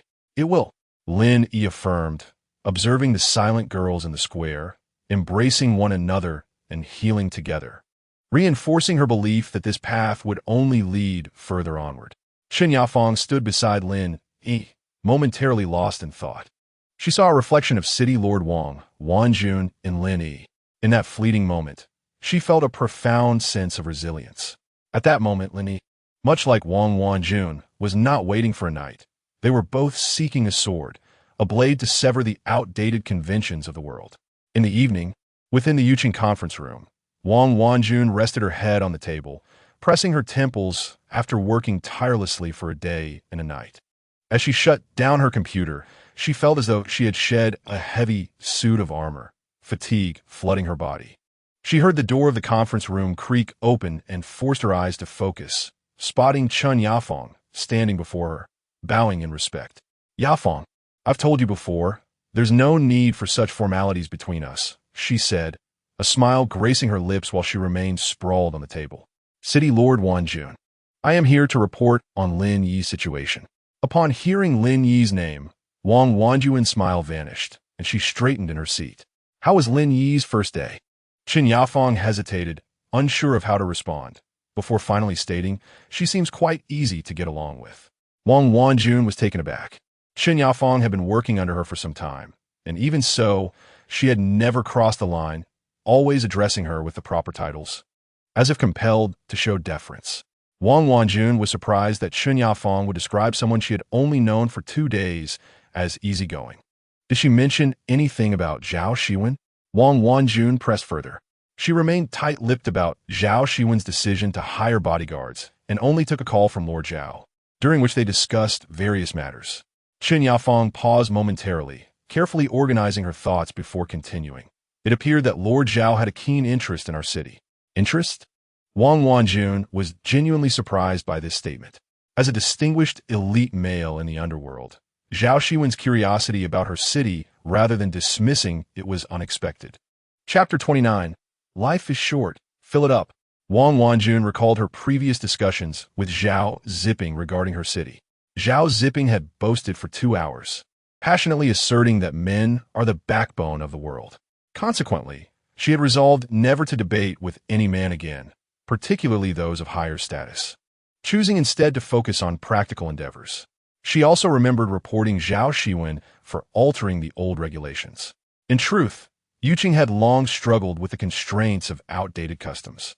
Although they sought freedom, they had not yet found a definitive breakthrough. Zhao Xiwen's actions genuinely impressed Wang Wanjun. However, in the underworld, one could pay a price for choosing the wrong side.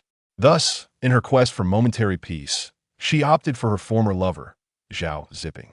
The reasons were myriad, and she could not articulate them clearly. Recent life had left her ensnared in a web of contradictions, making her weary, despite her insistence on taking health supplements. "I need to schedule a meeting with Lin," Wang Wanjun said, taking a deep breath and leaning back in her chair. When Lin Yi was invited to Wang Wanjun's bedroom, she wondered how their meeting had shifted to this intimate setting. Clad in a rabbit-themed pajama set and slippers, she stood bashfully before Wang Wanjun, feeling somewhat nervous. In her eyes, Wang Wanjun was a goddess, especially after witnessing the city she managed. It was challenging for Lin Yi to reconcile this image with a woman she had overheard previously. Wang Wanjun, adorned in a violet silk nightgown that gently cinched at the waist, with a slightly low neckline revealing her delicate shoulders, made Lin Yi's heart race even as a fellow woman.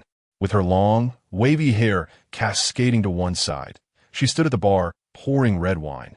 Contrasting sharply with Chun Yafeng's modest blue pajamas and the cartoon-patterned cotton attire of Lin Yi. Noticing Lin Yi's arrival, Chun Yafeng quickened her pace in slicing fruits, calling out, "You're here. Let me introduce you to our Lord Wanjun." Before she could finish her sentence, Lin Yi was enveloped in Wang Wanjun's embrace, the subtle scent of roses wafting into her nose, heightening her nervousness as she felt Wang Wanjun's exquisite figure beneath the nightgown. "Welcome, Lin," Wang Wanjun said, noticing Lin Yi's shyness. She wrapped her arm around Lin Yi's shoulders and led her to a floor-to-ceiling window. "Let us enjoy ourselves here today. Just relax." As Lin Yi gazed through the window, she found a view perfectly aligned with the uterus fountain, which sparkled with lights, radiating vitality and energy. The setting sun signaled the time for a drink. Chun Yafeng placed the red wine and snacks on a small table by the window, tossing down prepared cushions and backrests before sighing in relief. "All set. Please, esteemed leaders, have a seat." Wang Wanjun smiled as she pulled Lin Yi down onto the cushions. Raising her glass elegantly, she declared, "Let us begin. This toast is for Lin Yi," welcoming her to Yuqing to guide our work. As the drinks flowed, the atmosphere gradually relaxed. Wang Wanjun noticed Lin Yi's flushed cheeks and found her tousled hair particularly endearing, unable to resist tucking it behind her ear. "Lin, what do you think of our Yuqing?" Wang Wanjun asked, genuinely interested in Lin Yi's perspective. "Lord Wanjun, I have immense admiration for your management philosophy. The achievements you have reached are what many women in the mortal realm strive for." Wang Wanjun smiled faintly, realizing Lin Yi was among the awakened women, possessing the rare, independent spirit and courage in a world dominated by male authority. "Our strength as women is innate. We should uplift and encourage one another, celebrating our myriad independent thoughts." The three raised their glasses once more, the red wine clinking as it embodied their shared ambition. "Lin, have you been away for too long? Is it not interfering with Lord Zhao's work?" Wang Wanjun asked lazily, reclining against the soft cushions. Lin Yi popped a strawberry into her mouth and smiled. "It will certainly have some impact, but Lord Zhao said it was an honor for Lord Wanjun to personally invite me here. Therefore, I must approach this visit with a learning mindset. Today, Lord Zhao expressed great interest in your women's activities, and I hope we can engage in further exchanges."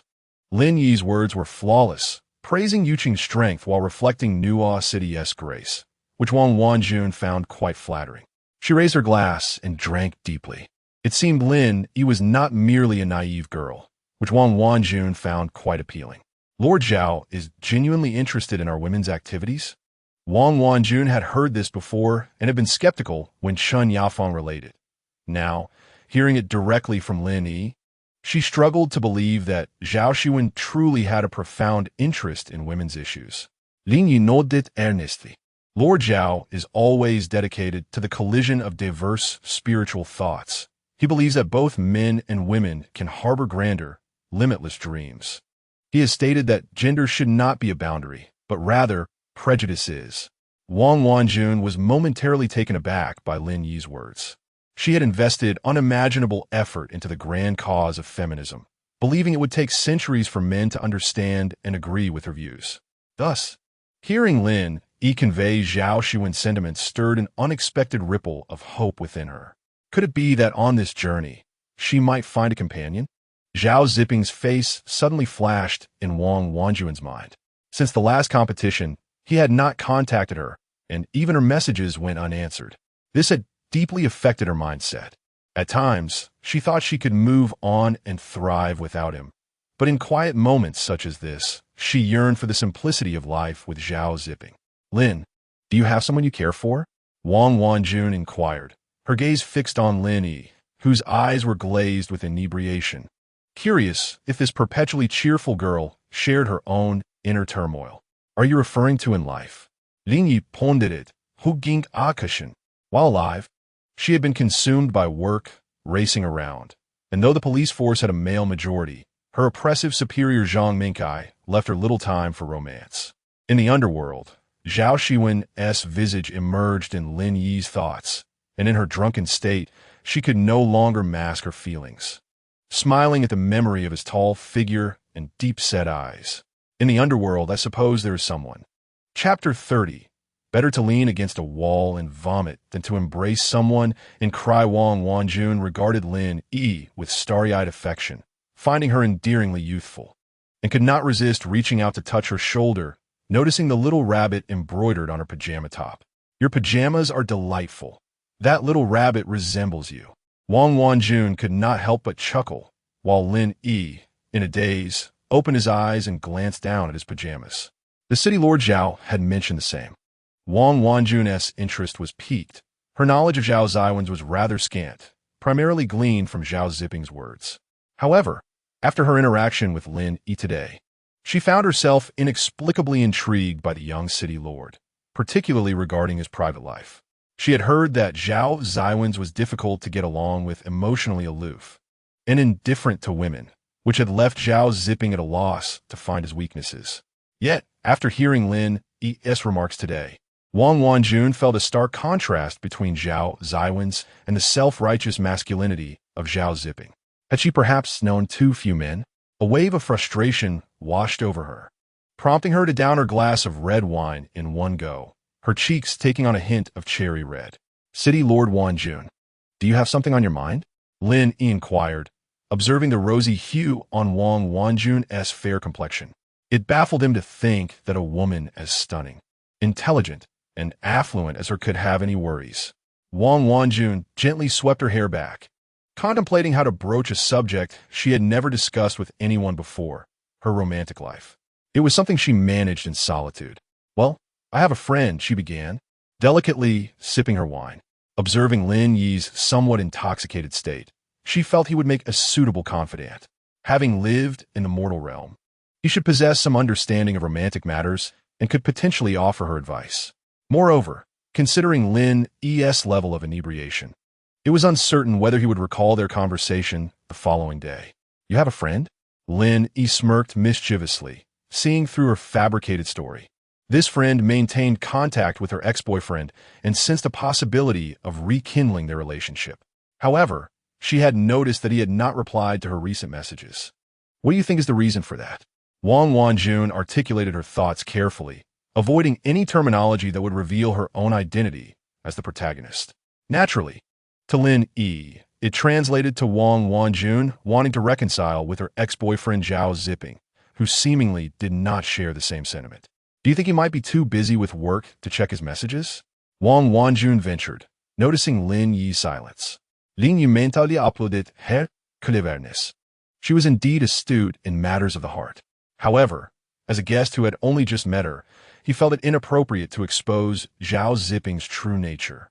Being mindful of Wang Wanjun's feelings, it seemed evident that Wang Wanjun was suffering from the symptoms of a romantic infatuation. If confronted with the truth, it could shatter her pride and lead to a year of self-reflection and doubt, during which she might sever all ties with men, proclaiming she had moved on while secretly locking her heart away.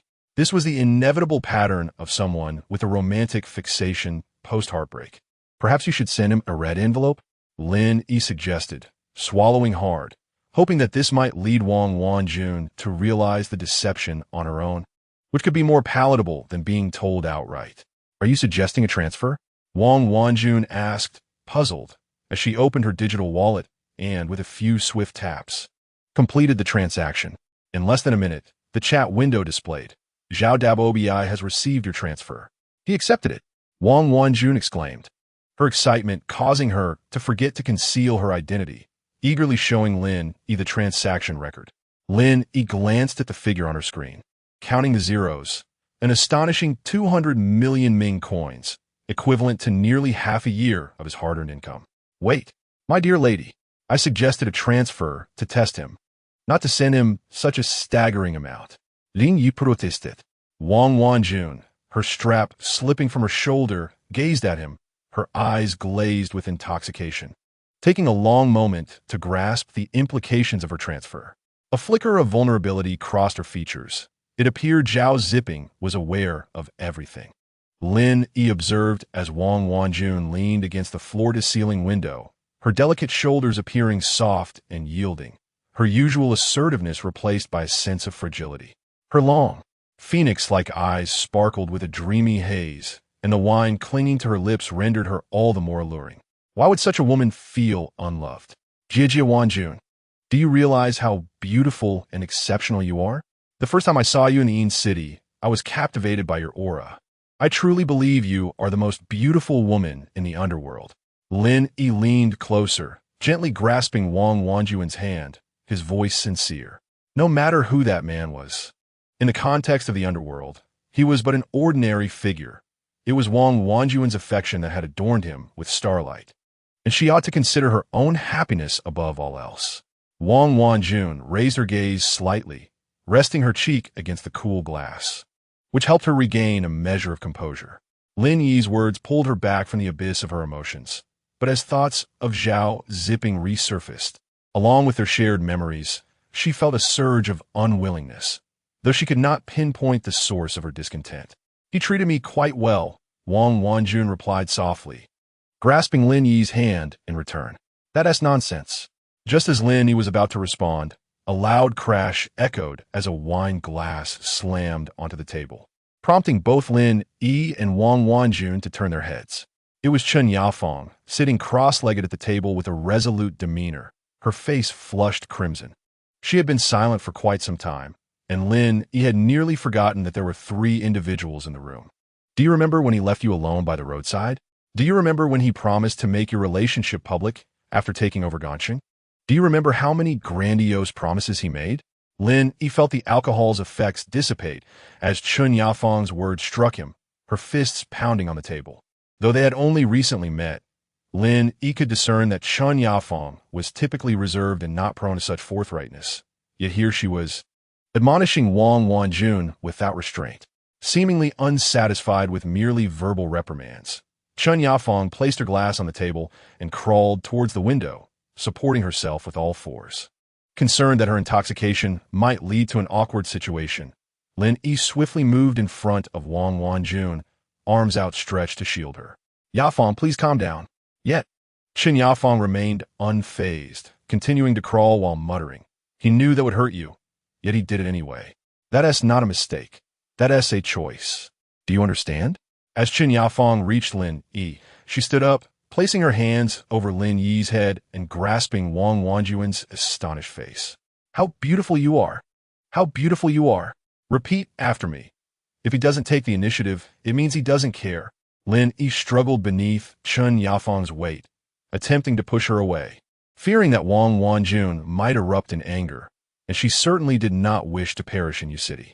If he doesn't take the initiative, it means he doesn't care, Wang Wanjun echoed softly, causing Lin Yi to cease his struggles. Chen Yafeng, now fully leaning on Lin Yi's back, softened her grip on Wang Wanjun's cheeks. City Lord, you are the most wonderful person in the world. You are our cornerstone. Please prioritize your own well-being. Before Wang Wanjun could respond, she witnessed Chen Yafeng roll her eyes and faint. Lin Yi, who had been supporting her, let out a yelp as they both collapsed onto the floor. In the study of the Zhao residence, the clock struck 2 in the morning. Zhao Xiwen sat at his desk, absently tapping on the keyboard. Occasionally, he would pause to glance at his phone, confirming there were no messages before turning back to pound on the keys with renewed vigor. Zhao Xiwen watched the keyboard, nearly shattered under the force of the Lord's strikes, and swallowed nervously, fearing that he might be the next casualty. Secretary Zhang was aware that Lin Yi had not responded to Lord Zhao's messages all night. If this trend continued, Lord Zhao would soon begin to question the heavens, the earth, and eventually wonder if it was an issue with his phone. You should give me a call. Sure enough, Zhao Xiwen rose from his chair, walking while shaking his phone up and down, muttering softly. The signal is full. There's no problem. Why haven't I received any messages? That means she simply hasn't replied. Zhang Zishuan had no desire to be collateral damage, so he tucked his phone back into his pocket. Lord, perhaps the signal over at Yuqing is poor, and it is already 2 o'clock. Miss Lim might think you have gone to rest, so she may intend to respond tomorrow. Zhao Xiwen glanced at the wall clock. It was indeed quite late. He looked at the towering pile of documents awaiting his approval. Thus, after pulling an all-nighter, he found himself with no progress in his work, an endeavor in solitude. He stormed out of the study, catching sight of a section of the door that had peeled away, revealing the wooden core underneath. What is wrong with this door? Secretary Zhang, following closely behind, was startled by his sudden stop, nearly colliding with him. Following Zhao Xiwen's pointed finger, he rolled his eyes discreetly. What else could it be? Your dream lover must have kicked it. You two are truly a handful. Perhaps it's just due to years of neglect. I'll arrange for someone to see if it can be repaired tomorrow. Only after hearing Secretary Zhang's respectful reply did Zhao Xiwen stride out of the study and turn toward the bedroom. Zhang Zishuan exhaled deeply, crouching down to examine the ailing wooden door. It seemed this month's infrastructure repair costs would once again exceed the budget. However, the immediate priority was to hope that Lin Yi would remember to respond to Lord Zhao's message first thing tomorrow. Otherwise, repairing the door would be the least of their concerns. Perhaps Zhang Zishuan's prayers were transmitted to Lin Yi through some telepathic means. Even in her dreams, she felt an invisible pressure weighing down on her, one she could not push away. In her dream, she wondered if it was yet another episode of sleep paralysis. The morning light filtered through the curtain seams, casting a glow on Lin Yi's face. Groggily, she shook her head a couple of times, unable to escape the persistent light, and reluctantly opened her eyes. After a night of restless sleep, she soon discovered the culprit, a long, snow-white leg draped across her. Chen Yafeng lay half on top of Lin Yi, breathing softly, her long eyelashes casting delicate shadows like a small fan. Lin Yi recalled Chen Yafeng's astonishing actions from the previous day and felt reluctant to rouse her from this cruel reality. Gently, Lin Yi adjusted Chen Yafeng's leg and quietly slipped out of bed, only to be greeted by a cheerful voice from behind. You're awake. Come have breakfast. Wang Wanjun, still clad in her purple nightgown, appeared at the door, radiant as she held a tray of breakfast. Upon hearing the call, Chen Yafeng turned over and slowly opened her eyes. Initially, she was lost in confusion, staring blankly at the ceiling for a few seconds, but gradually, clarity returned to her gaze. Suddenly, she sat up, hair falling across her face. Lin Yi waved her hand beside the bed. Let me explain. There's a saying in the mortal realm. If you don't drink on Saturday, your life's path is wasted, so stay calm. Before she could finish her sentence, Chen Yafeng let out a piercing scream, scrambling out of bed in a panic. She had slept the whole night in the bedroom of the Lord, and they had all shared the same bed. How could she dare?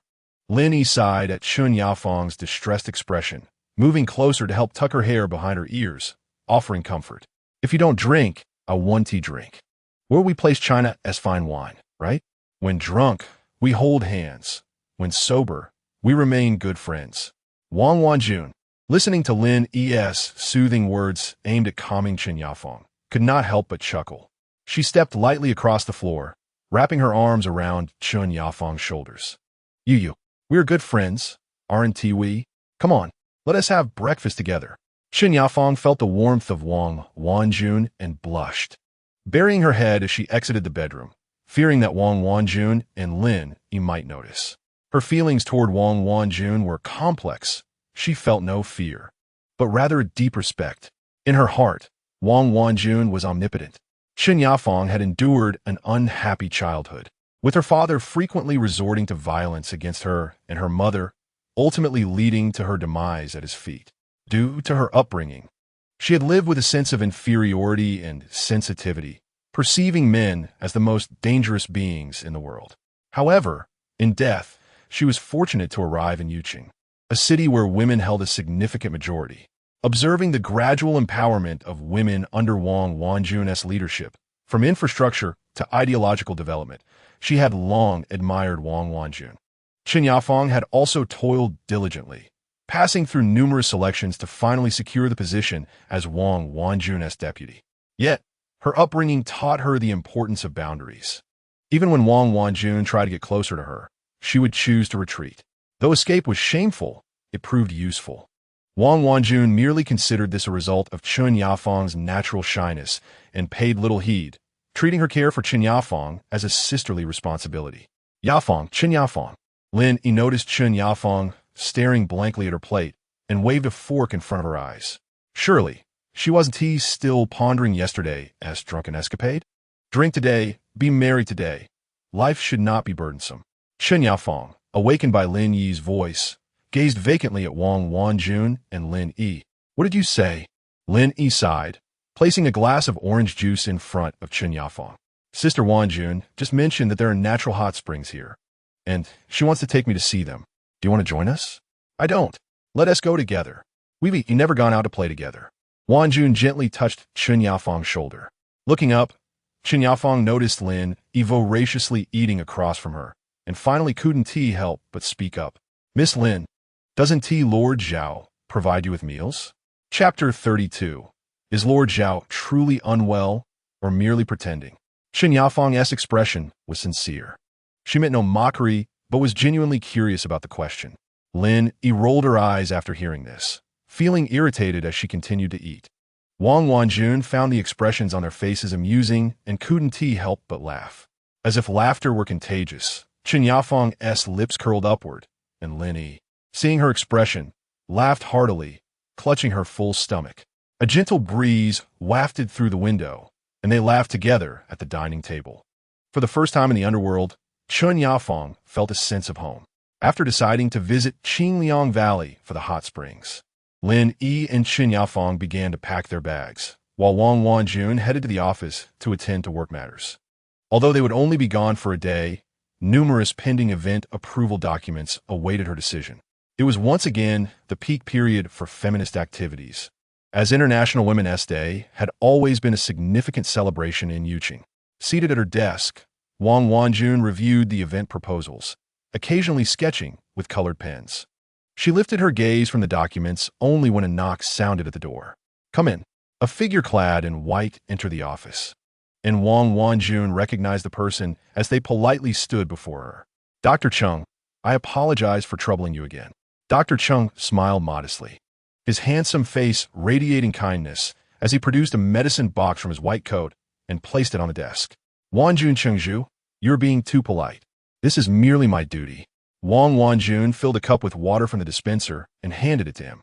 Recently, I have been so busy that I neglected to notice my medicine was running low. It was only today, just before heading out, that I remembered and troubled you to deliver it.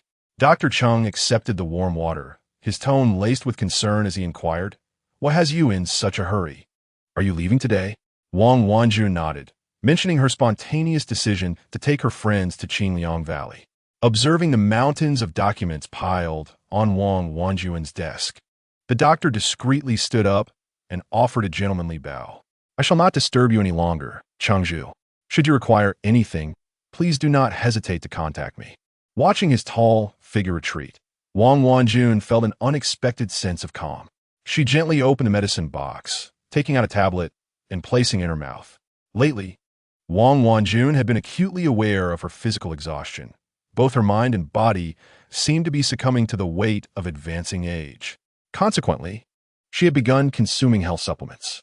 Dr. Chung, who had been a physician at a prominent hospital in life, was now employed by Wang Wanjun as her personal nutritionist, primarily responsible for her health and concocting specialized tonics to enhance her bodily functions.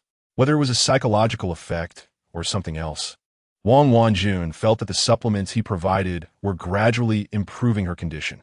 She opened her phone, noticing that in the Inshu chat group, Lin Yi and Chen Yafeng were already prepared, prompting her to swiftly shut down her computer and exit the office, feeling a flicker of excitement. While waiting for Wang Wanjun in her Land Rover, Lin Yi suddenly recalled seeing a message from Chengzhu Zhao that morning. However, in her effort to comfort Chen Yafeng's fragile heart after a night of drinking, she had completely forgotten about it. As she scrolled through the chat history, she noted that Zhao Xiwen had sent her 10 messages just past midnight. Moreover, as the number of words dwindled, she could distinctly sense a shift in Zhao Xiwen's emotions. The chat history concluded with a glaring question mark, which struck Lin Yi as particularly jarring. Could he be upset? Having passed into the afterlife, Lin Yi had long understood a vital principle. To navigate the underworld, one must embrace the element of surprise. From her ascent to becoming a civil servant to winning the Tri-Strong Championship, each success had deviated from conventional norms.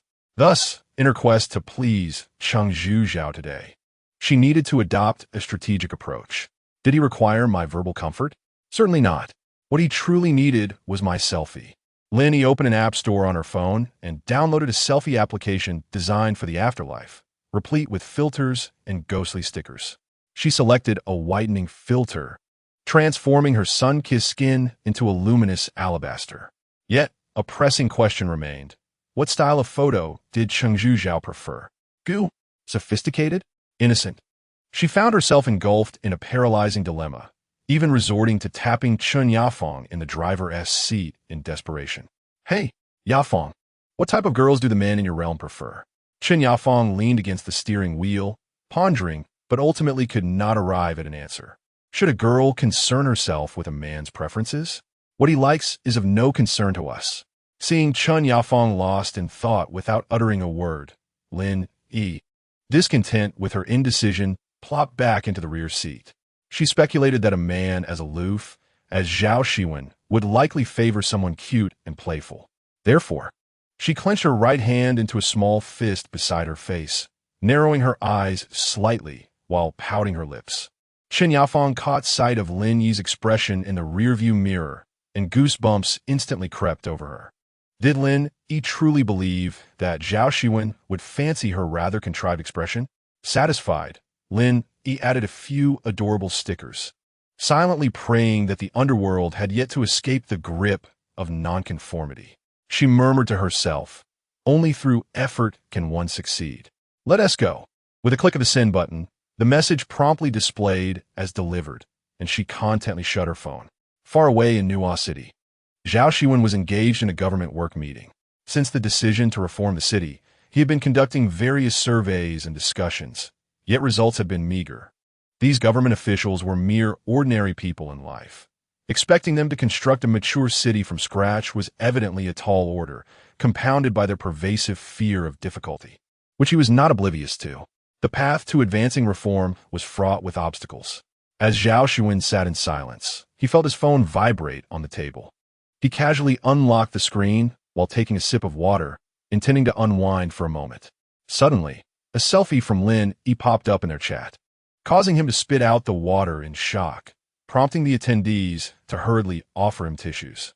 Fearing they would glimpse Lin Yi's photo, Zhao Xiwen abruptly stood and retreated to a corner, coughing and waving his hand. The individuals offering tissues found themselves in an awkward predicament, unsure whether to advance or withdraw. Zhang Zishuan quickly stepped forward, presenting a tissue to Zhao Xiwen, who adeptly managed the water spills on the table before turning to meet Zhang Zishuan's gaze, then respectfully announced, "Esteemed leaders, today Chengzhu is experiencing slight discomfort. Please return to your posts, and we shall revisit the matters discussed here at a later date." The attendees exchanged confused glances. Just moments ago, the Chengzhu had been passionately addressing the meeting, and now, after a mere sip of water, he was unwell. Chapitre 33. A grave situation. Observing Zhao Chengzhu's silhouette by the window, the officials refrained from probing further and discreetly exited the conference room. Chengzhu, everyone is cleared out, Zhang Zishuan stated, standing behind Zhao Xiwen, who appeared burdened. Was there troubling news on his phone? Had something happened to Miss Lin? Zhao Xiwen closed his eyes at the window, taking a deep breath as Lin Yi's selfie resurfaced in his mind. He could not deny the surge of excitement he felt upon seeing the photo. Yet he also thought that it did not capture Lin Yi, for the cuteness displayed in the picture was but a fraction of her true self. Surely, Lin Yi could not have been kidnapped. Could this be a novel form of a distress signal? Find out how Lin Yi has been faring in Yuqing these past few days, Zhao Xiwen instructed without turning around. A selfie? Wang Wanjun reclined at the edge of the hot spring, her complexion radiant. She submerged her shoulders in the warm water, glancing at Lin Yi, who was engrossed at her phone. Chengzhu Zhao, has he truly ignored me? Wanjun mused. Chengzhu Zhao, upon seeing my selfie, has he truly chosen to disregard me? Let me see. When Wang Wanjun noticed Lin Yi's silence, she looked at her phone with a troubled expression, unable to resist inching closer for a better view. Qin Yafang abruptly grasped Wanjun's hand, shaking her head. Chengzhu, I advise against looking. Seeing her friend's reaction, Wanjun chuckled, understanding the unspoken message, and refrained from pressing the matter further. She splashed the water, beckoning Lin Yi. Look at this splendid view. Put down that toxic device and come enjoy it.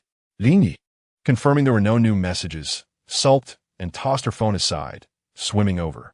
Zhao Xiwen, that insufferable man, will no longer receive my attention. With a beaming smile, Wang Wanjun leaned over the hot spring's edge, waving at Lin Yi. Come quickly. You can see the scenery below from here. Lin Yi leaned over the edge of the hot spring, gazing down at the breathtaking layers of mountains beneath her, utterly captivated, and promptly forgot all about Zhao Xiwen. It's so beautiful. Lin Yi turned to survey the natural hot spring pool, realizing there were only the three of them present. Did you reserve the entire place? She asked, glancing at the affluent Wang Wanjun, assuming she had booked the entire venue for their enjoyment. Of course not. This is a gift from nature. Every citizen has the right to enjoy it.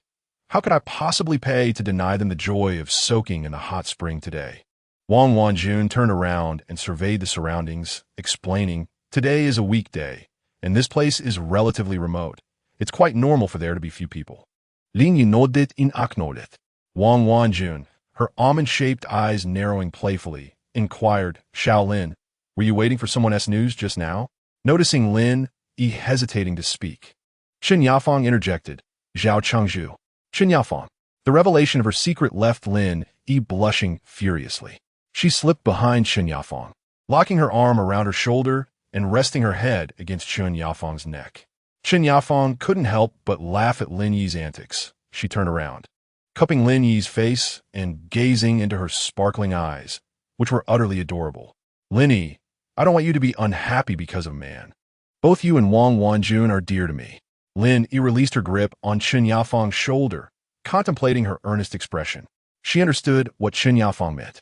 Yafang, you are truly kind to me, Lin Yi exclaimed, pulling Qin Yafang into an embrace. The close contact caused Qin Yafang's face to flush crimson, and she cast a pleading glance towards Wang Wanjun. However, Wang Wanjun showed no intention of intervening. She enjoyed watching Lin Yi tease Qin Yafang. A sensitive soul like Yafang might indeed require Lin Yi's playful nature to open up.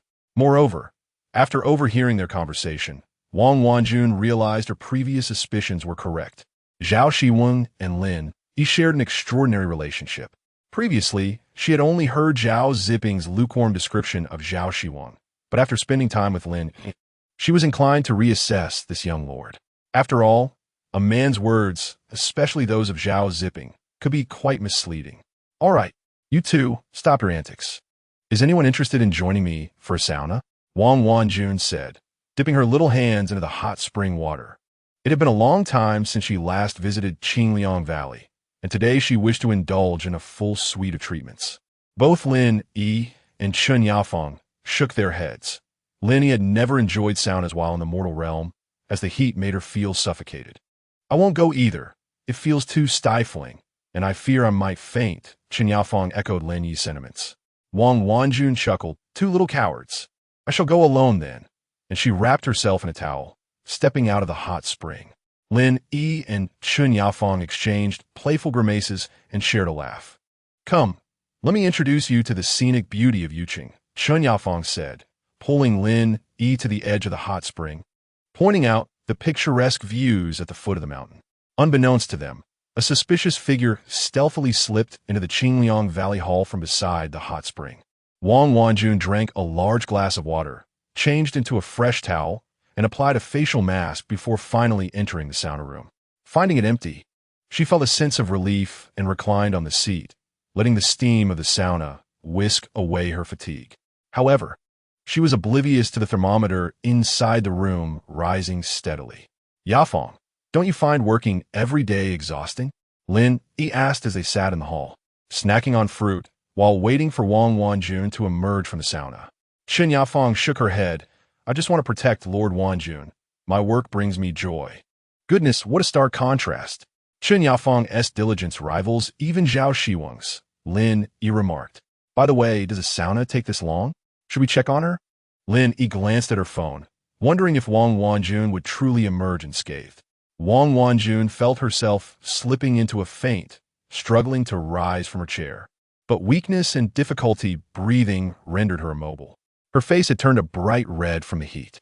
No, I cannot give up like this, she resolved, mustering all her strength to crawl down from the chair. The floor burned her thighs and arms, blistering her skin as she gritted her teeth and slowly made her way to the door. With the unusually low foot traffic today, she feared that waiting for someone to find her might lead to dire consequences. Chengzhu. Wang Wanjun heard her name being called. Her hair had fallen across her eyes, and she had to lift her almost scorched face to see Chun Yafeng anxiously knocking on the glass door. Chun Yafeng and Lin Yi had just approached the sauna area when they sensed the unusual heat. They exchanged concerned glances. Not good. Lin Yi dashed back to the hall, shouting for the staff to shut off the valve, while Chun Yafeng called out Wang Wanjun's name, pushing open every sauna door.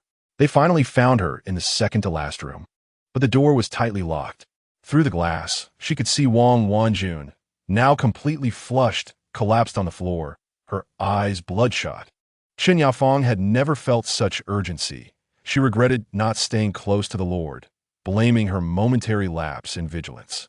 She closed her eyes, channeling her internal energy into her hands, and quickly formed a shape resembling an axe from ice. With the axe in hand, she struck the sauna door. But after a few blows, the heat caused the weapon to melt into a puddle. This won't do. This won't do. Chun Yafeng created a new axe from ice. But it proved futile, as her makeshift weapons quickly melted away. Watching Wang Wanjun's motionless form filled her with panic and in desperation. She pounded on the door with her hands. If only she could trade places with the one inside. Step aside. Chun Yafeng turned to see a hammer swinging towards her. Chapter 34. Could Yuqing possibly harbor such a remarkable man? As Lin Yi and Chun Yafeng approached the sauna area, they immediately sensed something was amiss. Both were intolerant of high temperatures, and they could feel the suffocating heat even before stepping inside. Wang Wanjun must be in trouble.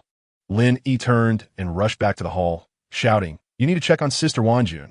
I'll call for the staff to shut off the valve." A maintenance worker in the hall, perched on a ladder fixing a light fixture, nearly fell off in fright upon hearing the distant shout. Lin Yi sprinted to the front desk, breathless, exclaiming, "Shut off the valve. Save her. Wang Wanjun. Call an ambulance." The urgency of her words sent the staff into a frenzy, racing towards the control room. If anything happened to Wang Wanjun, they would be held accountable, potentially facing eternal damnation. Lin Yi quickly scanned the hall for a blunt object to use. Spotting a toolbox left by the maintenance worker, she noticed a hammer among the tools. Grabbing it, she dashed towards the sauna area, shouting, "Master! Emergency!" Just as Chun Yafeng was at a loss by the door, she heard Lin Yi's distant shout. Instinctively, she sidestepped as a shadow flew past her, crashing into the wooden sauna door. The door was instantly dented, and Chen Yafeng snatched up the hammer from the ground, desperately striking the door, causing it to wobble precariously. "Step aside." Lin Yi pulled Chen Yafeng back and stepped forward, delivering a powerful kick that sent the door crashing down, allowing the searing heat to rush out. "Chengzhu." Chen Yafeng disregarded the heat, rushing inside to lift the unconscious Wang Wanjun onto her back. Wang Wanjun's burned arms hung limply over Chen Yafeng's slender shoulders. They hurried out of the Qingliang Valley Hall just as the ambulance arrived and came to a stop at the entrance. The paramedics wasted no time, tending to Wang Wanjun's burns while carefully loading her into the ambulance. "You go with her.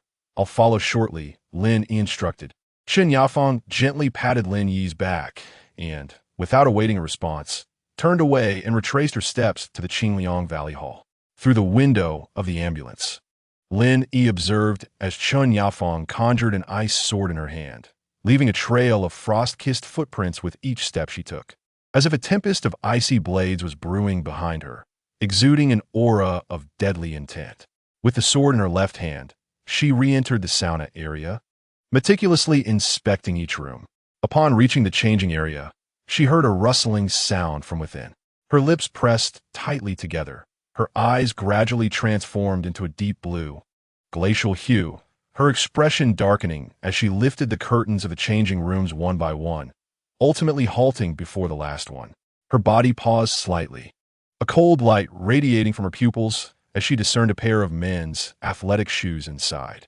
Chen Yafeng lifted the curtain's edge with her sword, revealing a man trembling on the floor, cowering in fear. "I will tell you who sent me, I swear." Before he could finish, he felt the blade slice through his throat. His lips turned pale, gasping for breath. The sword remained embedded rather than withdrawn, penetrating deeper and slowly twisting, his throat producing only a raspy sound, indistinguishable between a plea for help and a groan.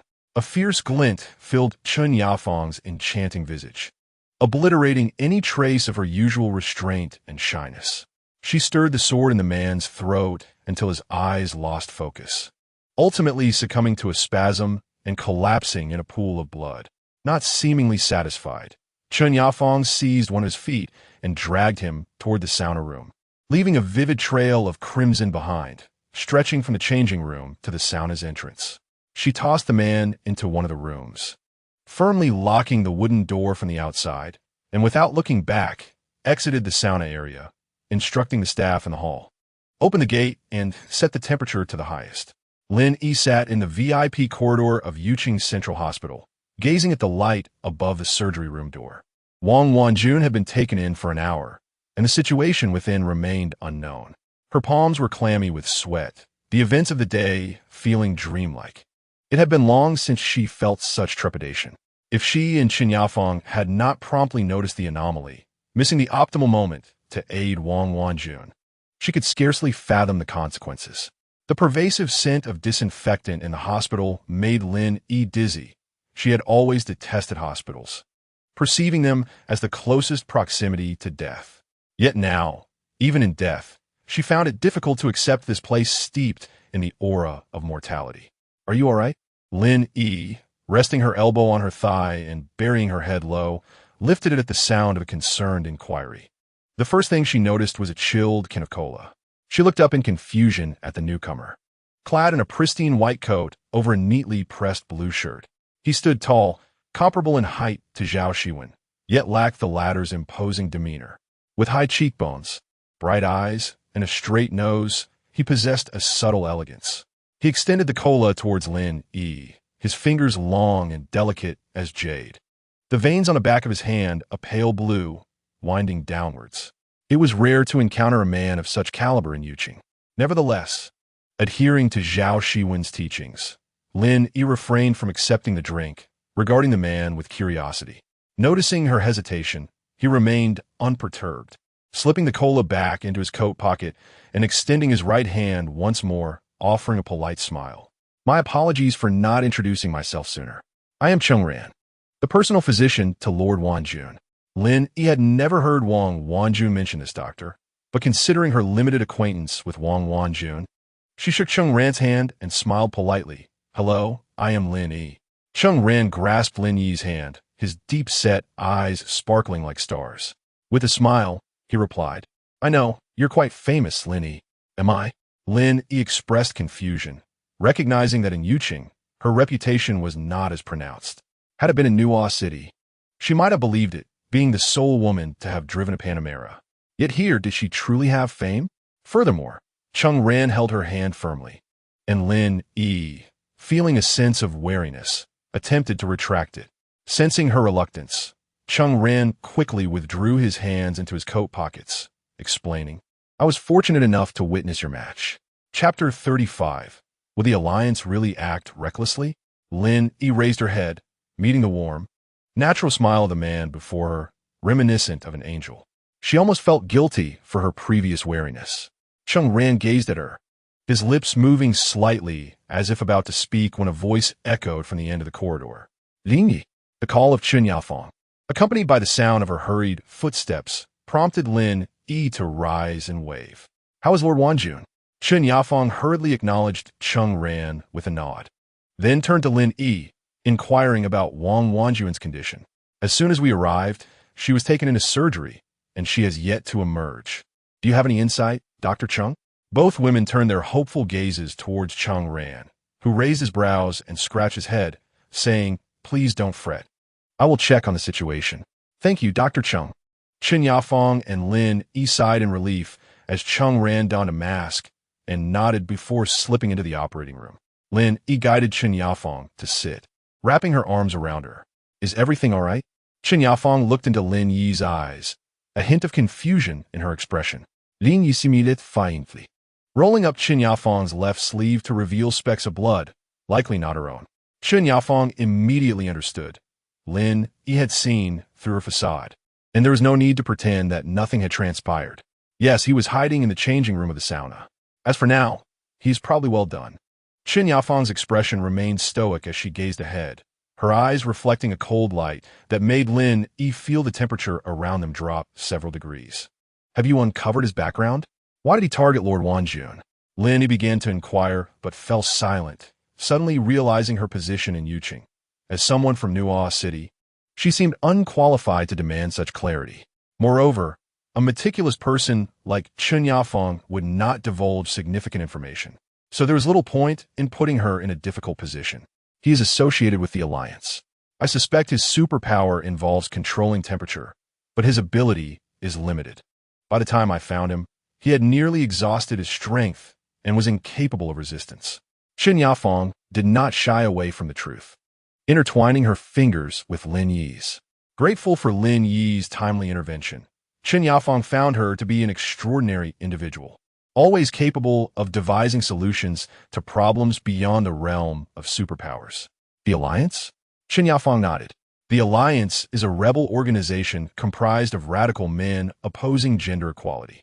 They lurk in the shadows of Yuqing, periodically causing disturbances, disrupting public welfare events, vandalizing fountain sculptures, making them a primary destabilizing factor in our city.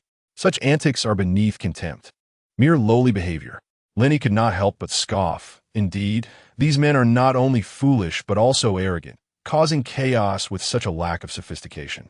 Yes, their actions have always been quite juvenile. Lord Wanjun has consistently maintained a very tolerant attitude towards them, stating that the pace of ideological reform varies greatly. We must allow some to lag behind. In addressing these individuals, punishment is necessary, but more importantly, guidance and reform are crucial. Moreover, the Alliance has gradually fractured in recent years, and there has been little activity from them lately. And this time, Lin Yi found herself perplexed. The previous conflict had not emboldened the Tuanji to take action against the esteemed Lord Wanjun. So why today did they dare to repeat their past mistakes and put her in grave danger? This was a question that eluded her understanding as well. Chen Yafeng, harboring her thoughts silently, sensed the undercurrents of turmoil lurking beneath Yu Cheng's calm facade.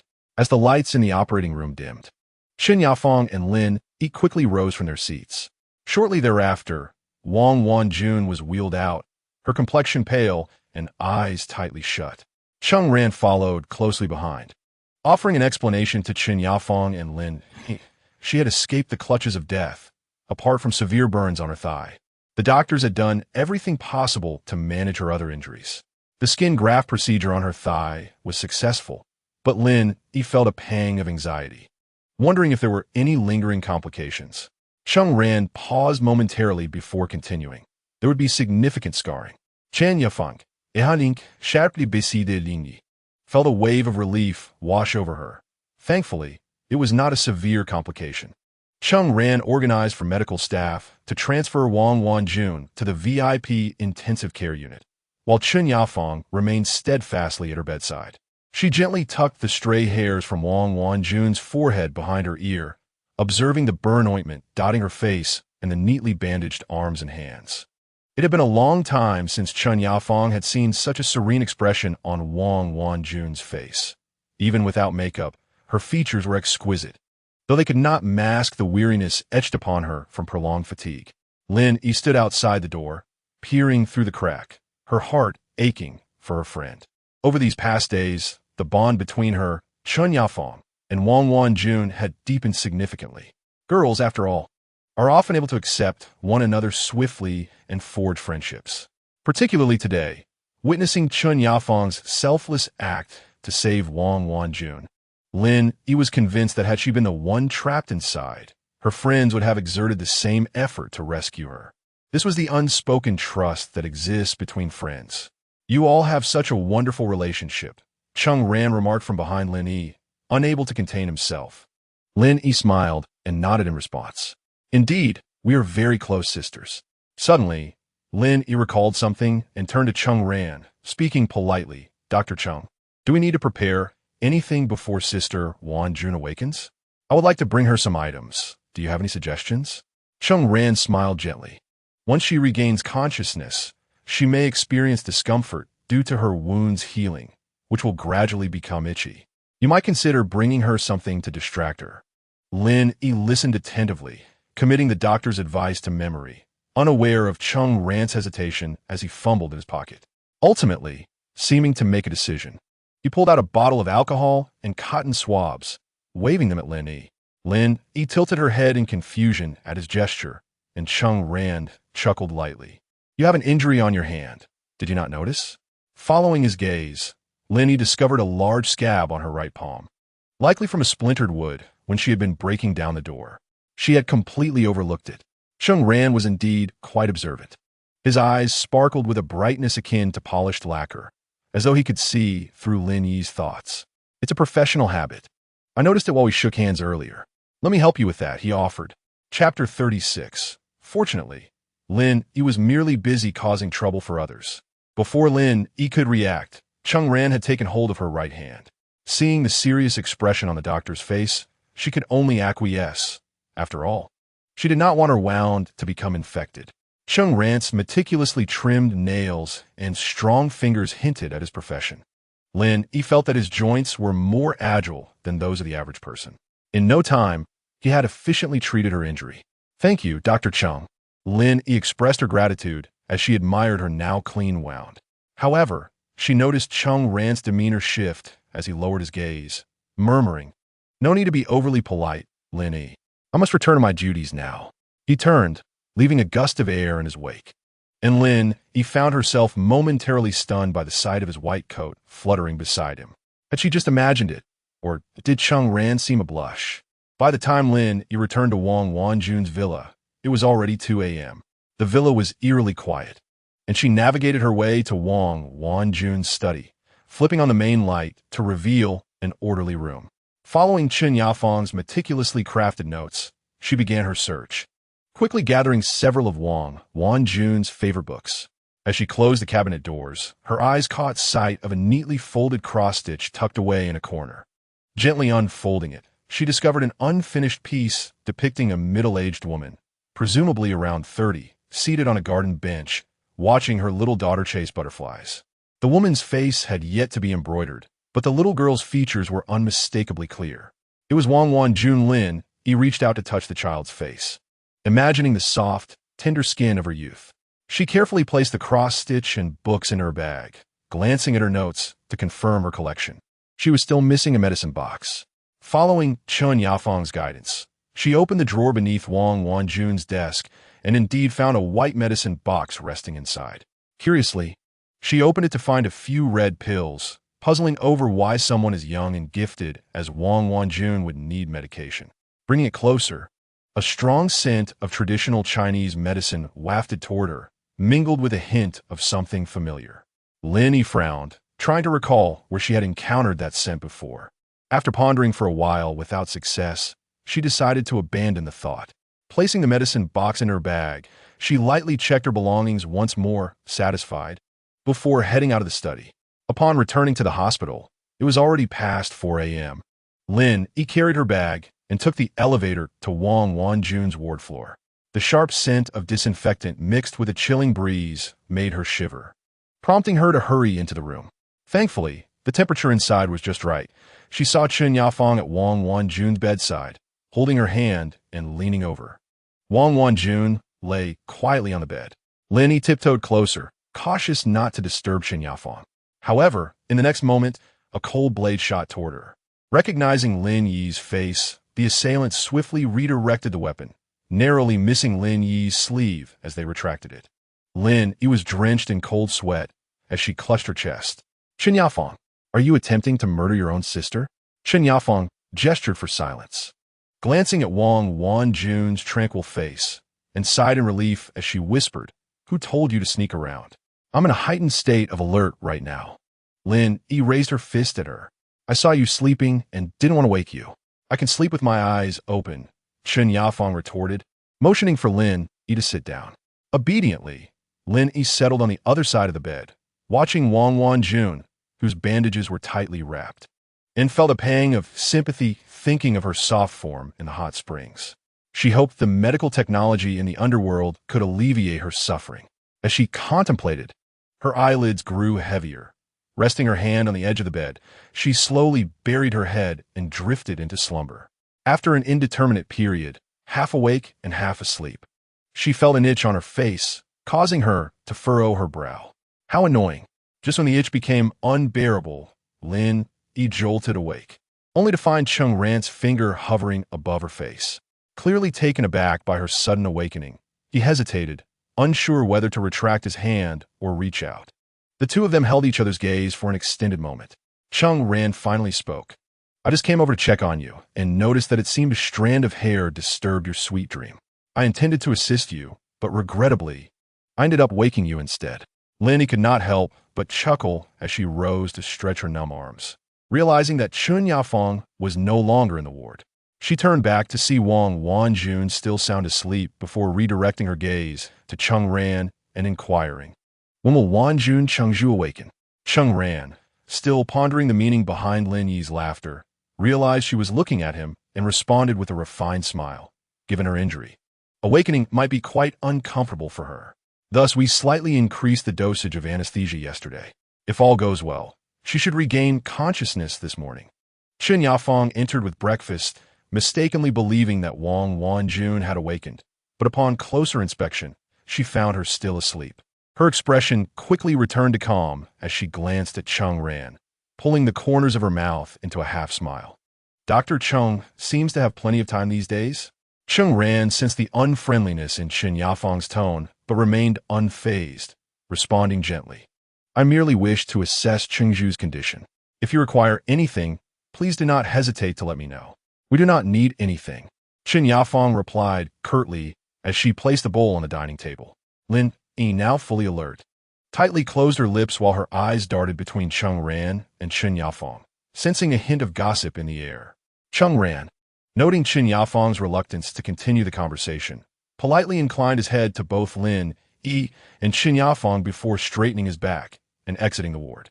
Meanwhile, within the Zhao residence, Zhang Zishuan cautiously approached Zhao Xiwen's desk, his eyes fixed on the Chengzhu, who was engrossed in reviewing documents.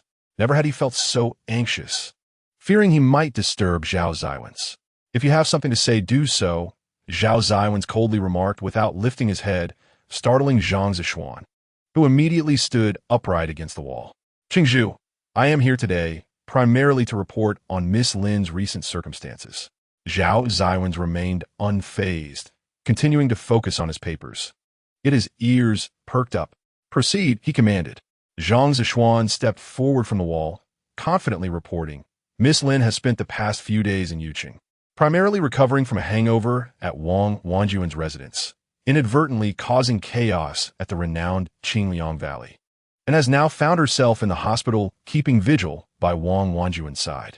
He succinctly recounted Lin Yi's recent escapades, contemplating that she was indeed a force to be reckoned with, turning every place she visited upside down. Zhao Xiwen let out a long sigh, relieved to find that his little bodyguard had not encountered any danger. She was merely busy creating disturbances for others. Chapter 37. Lin Yi's new male friend Zhang Zishuan observed the long-awaited relaxation on Zhao Xiwen's face, pondering whether he should voice a particular thought that lingered uneasily on his tongue. Reluctant to disrupt the Chengzhu's newfound good spirits, he ultimately decided against it, wishing to avoid any repercussions for himself. There's one more matter, he gulped, finally disclosing the truth. Zhao Xiwen raised his head from the documents, arching an eyebrow, clearly annoyed at his secretary's hesitance. Could it be that Lin Yi has encountered trouble? According to my knowledge, Miss Lin may have, perhaps, formed a new acquaintance, Zhang Zishuan cautiously revealed. Zhao Xiwen rolled his eyes, finding it ludicrous. Lin Yi's outgoing nature made it quite normal for her to make friends. Isn't that a good thing? He replied distractedly while continuing to write on his papers. Noting Zhao Xiwen's indifference, Zhang Zishuan gritted his teeth, closed his eyes, and finally uttered two words, a male. Zhao Xiwen thought he must have misheard. Finally, pulling himself away from the pile of documents, he straightened his back, arms crossed, and enunciated each word. What did you say? Zhang Zishuan, petrified, dared not move a muscle and repeated, I said, Miss Lin's new friend is a male. Zhao Xiwen's gaze turned icy as he fixed his stare on his secretary. What is his background? Currently, I can only confirm that he is Wang Wanjuan's personal physician. I do not have further information. Zhang Zishuan's heart raced, fearing that Zhao Xiwen might lash out. He often found himself perplexed as to why, as a secretary, he was constantly worried about his safety. Wasn't that the bodyguard's role? You just mentioned something happened to Wang Wanjun? Zhao Xiwen's fingers fidgeted as he recalled hearing Zhang Zishuan mention an incident involving Wang Wanjun. Oh, Wang Wanjun suffered severe burns due to an ambush and is currently in the hospital, with Miss Lin keeping her company. Zhang Zishuan recounted in detail. Prepare some consolation gifts. We shall visit Yuqing this afternoon, Zhao Xiwen instructed before resuming his focus on the documents, leaving his secretary in a state of confusion. When had Zhao Xiwen become so benevolent? As far as Zhang Zishuan knew, due to the peculiar relationship between Wang Wanjun and Zhao Ziping, Zhao Xiwen seldom interacted with her, and his interactions with women were practically non-existent. A mischievous smile crept across his face. Clearly, the Chengzhu's intentions were not solely about visiting out of goodwill. Are you not leaving yet? Zhao Xiwen raised his head, noticing the lack of movement, and caught a glimpse of Zhang Zishuan's subtly lewd expression, prompting him to frown and urge go. Yes. Zhang Zishuan hastily exited the study, patting his chest at the doorway to reassure himself. He was nearly discovered by Zhao Xiwen. That would have been disastrous. In the hospital room of Yuqing, faint light filtered through the window, illuminating Wang Wanjuan's pale face. Chen Yafeng stared intently at Wang Wanjun, while Lin Yi marveled at her ability to remain completely still, not even blinking. She has awakened. Chen Yafeng observed Wang Wanjuan's eyelashes flutter as she seemed to adjust to the surrounding light.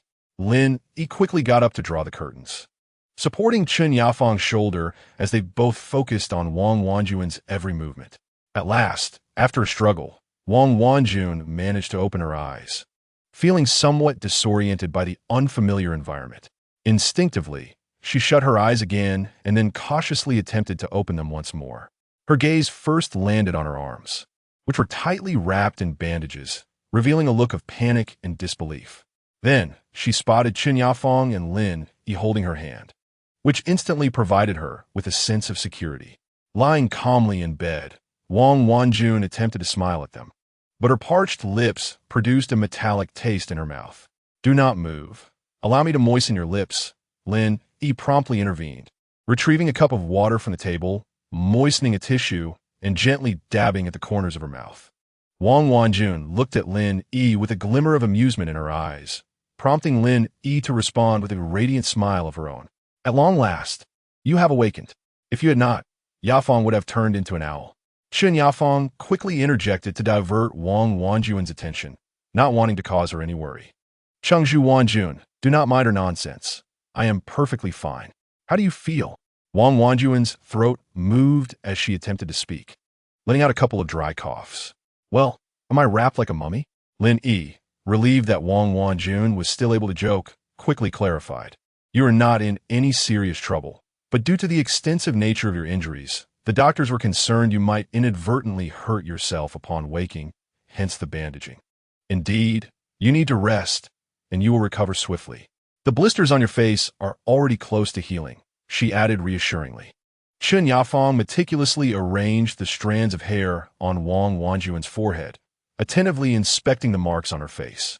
Perhaps due to the exceptional prowess of City Lord Wanjun, her physical recovery surpassed that of ordinary individuals. Her complexion had nearly regained its former smoothness, though it remained somewhat pallid. Thank you all, Wang Wanjun exclaimed, stretching her arm wrapped in gauze as she lay in bed. Lin Yi immediately opened her arms, rushing to embrace her, but was restrained in midair by Qin Yafeng from behind. She has injuries. Your actions might cause her pain. Realizing this, Lin Yi wrapped her arms around herself, giving Wang Wanjun an air hug, which made the city lord chuckle despite the discomfort of her wounds. Just as they were immersed in joy, a polite knock echoed from outside the ward. Qin Yafeng rose to open the door, revealing a tall figure at the entrance. The man bore striking, sculpted features, with clear black eyes, and he nodded graciously at Qin Yafeng. City Lord Zhao? Lin Yi turned upon hearing Qin Yafeng's astonished voice, and there stood Zhao Xiwen at the door of the ward. Dressed in black, his starry, midnight black eyes met Lin Yi's gaze, softening slightly. City Lord Zhao, Wang Wanjun exclaimed, instantly springing from her bedside with excitement, racing to the door. Qin Yafeng, observing her uncontainable joy, quickly stepped aside, fearing Lin Yi might inadvertently harm herself.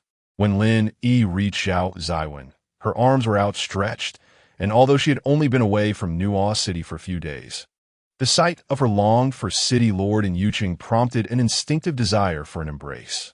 However, upon reaching the doorway, her mind caught up to her actions, leaving her frozen and unsure. Zhao Xiwen, seeing her flustered demeanor, couldn't help but find it amusing. Indeed, if anyone was amusing, it was Lin Yi. Noticing Qin Yafeng's expression behind him, he pretended to clear his throat, accepting a bag of fruit from Zhang Zishuan, placing it in Lin Yi's arms, then gently nudging her shoulder to guide her back inside. Chapter 38. Is this doctor mentally unstable? Although Wang Wanjun lay in bed, she could clearly see this scene unfold before her eyes. A flicker of envy and warmth crossed her heart. This was Zhao Xiwen's first visit to Wang Wanjun for personal reasons, and he stood respectfully at her bedside, bowing slightly, his eyes shimmering with brilliance. I heard you were unwell, and I came to pay my respects, hoping not to disturb your rest. This was Wang Wanjun's first close encounter with Zhao Xiwen, and particularly after her gradually changing impression of him. It was their first face-to-face exchange. She sensed the innate refinement and gentlemanly demeanor within him, quickly offering a warm smile in return. City Lord Zhao, you are too kind.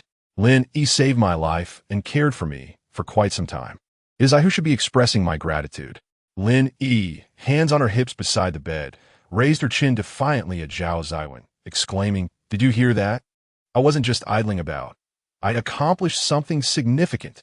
Qin Yafeng watched as Zhang Zishuan made multiple trips, bringing in an array of precious fruits and delicacies, her eyes reflecting clear astonishment.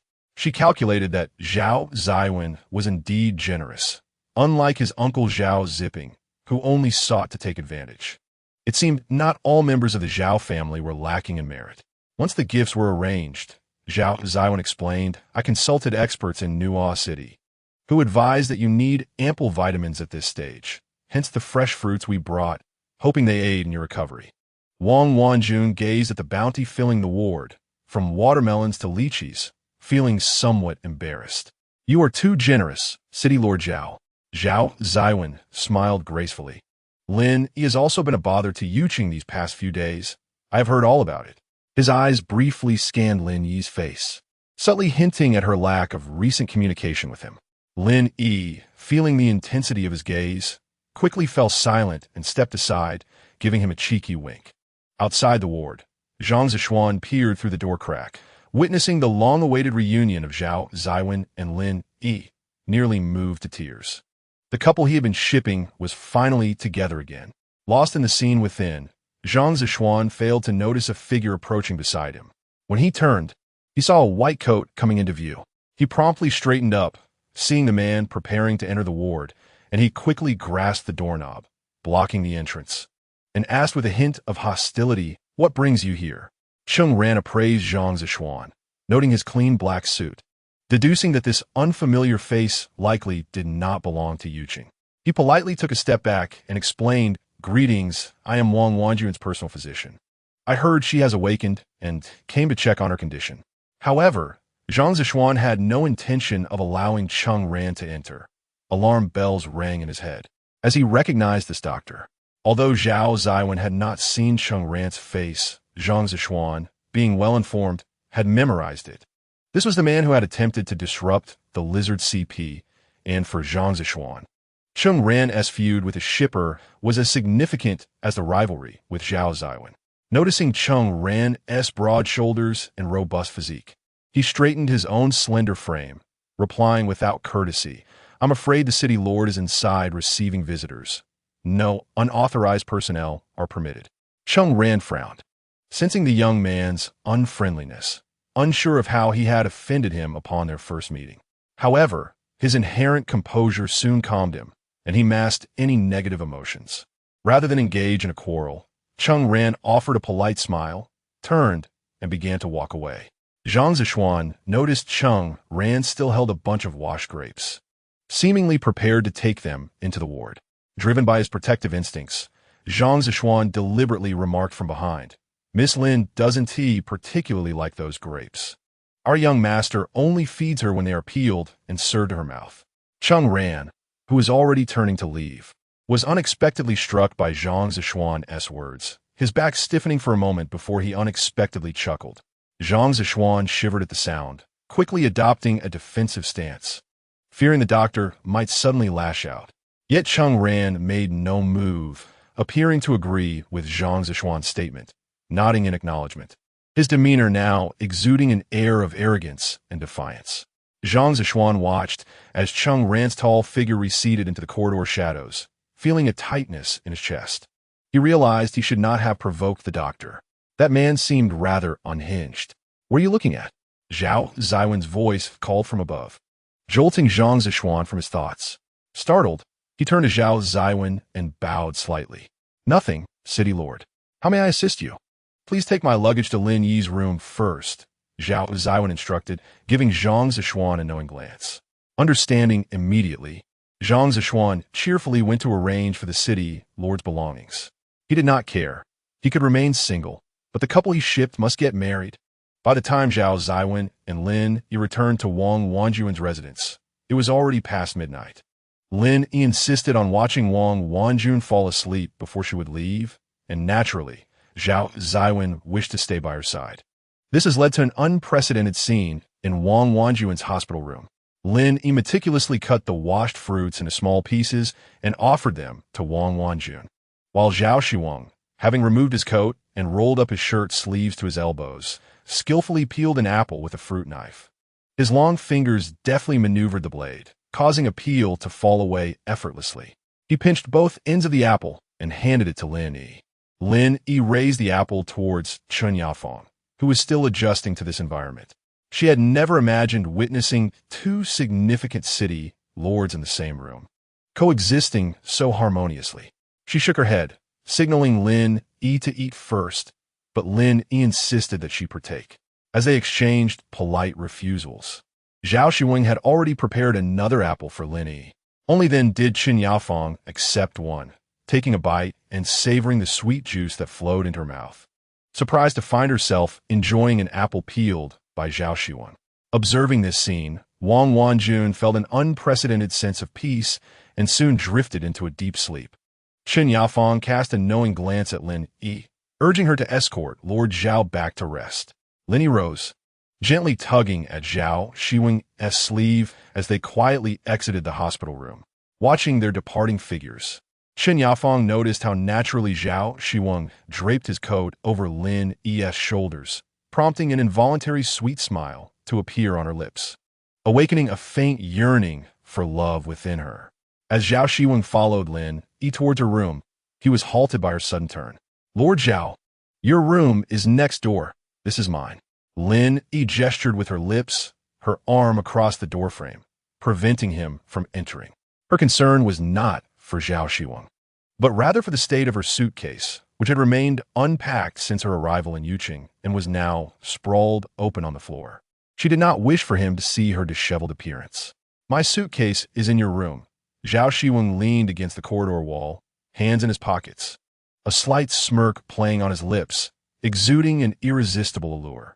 Lin Yi became momentarily entranced, her mind momentarily blank as she stammered. "Then, please hurry back to your room after you retrieve your belongings." With a light chuckle, Zhao Xiwen stood up and moved toward her room, only to find Lin Yi's arm still blocking the doorway. "Little bodyguard, let me in." Upon entering Lin Yi's room, he was met with the sight of her suitcase sprawled on the floor, its contents a chaotic mix. Lin Yi quickly rushed over to close the suitcase, turning back to Zhao Xiwen with an awkward smile. Unfazed, he strolled to the window, where Lin Yi's room afforded a side view of the fountain in Yuqing Square.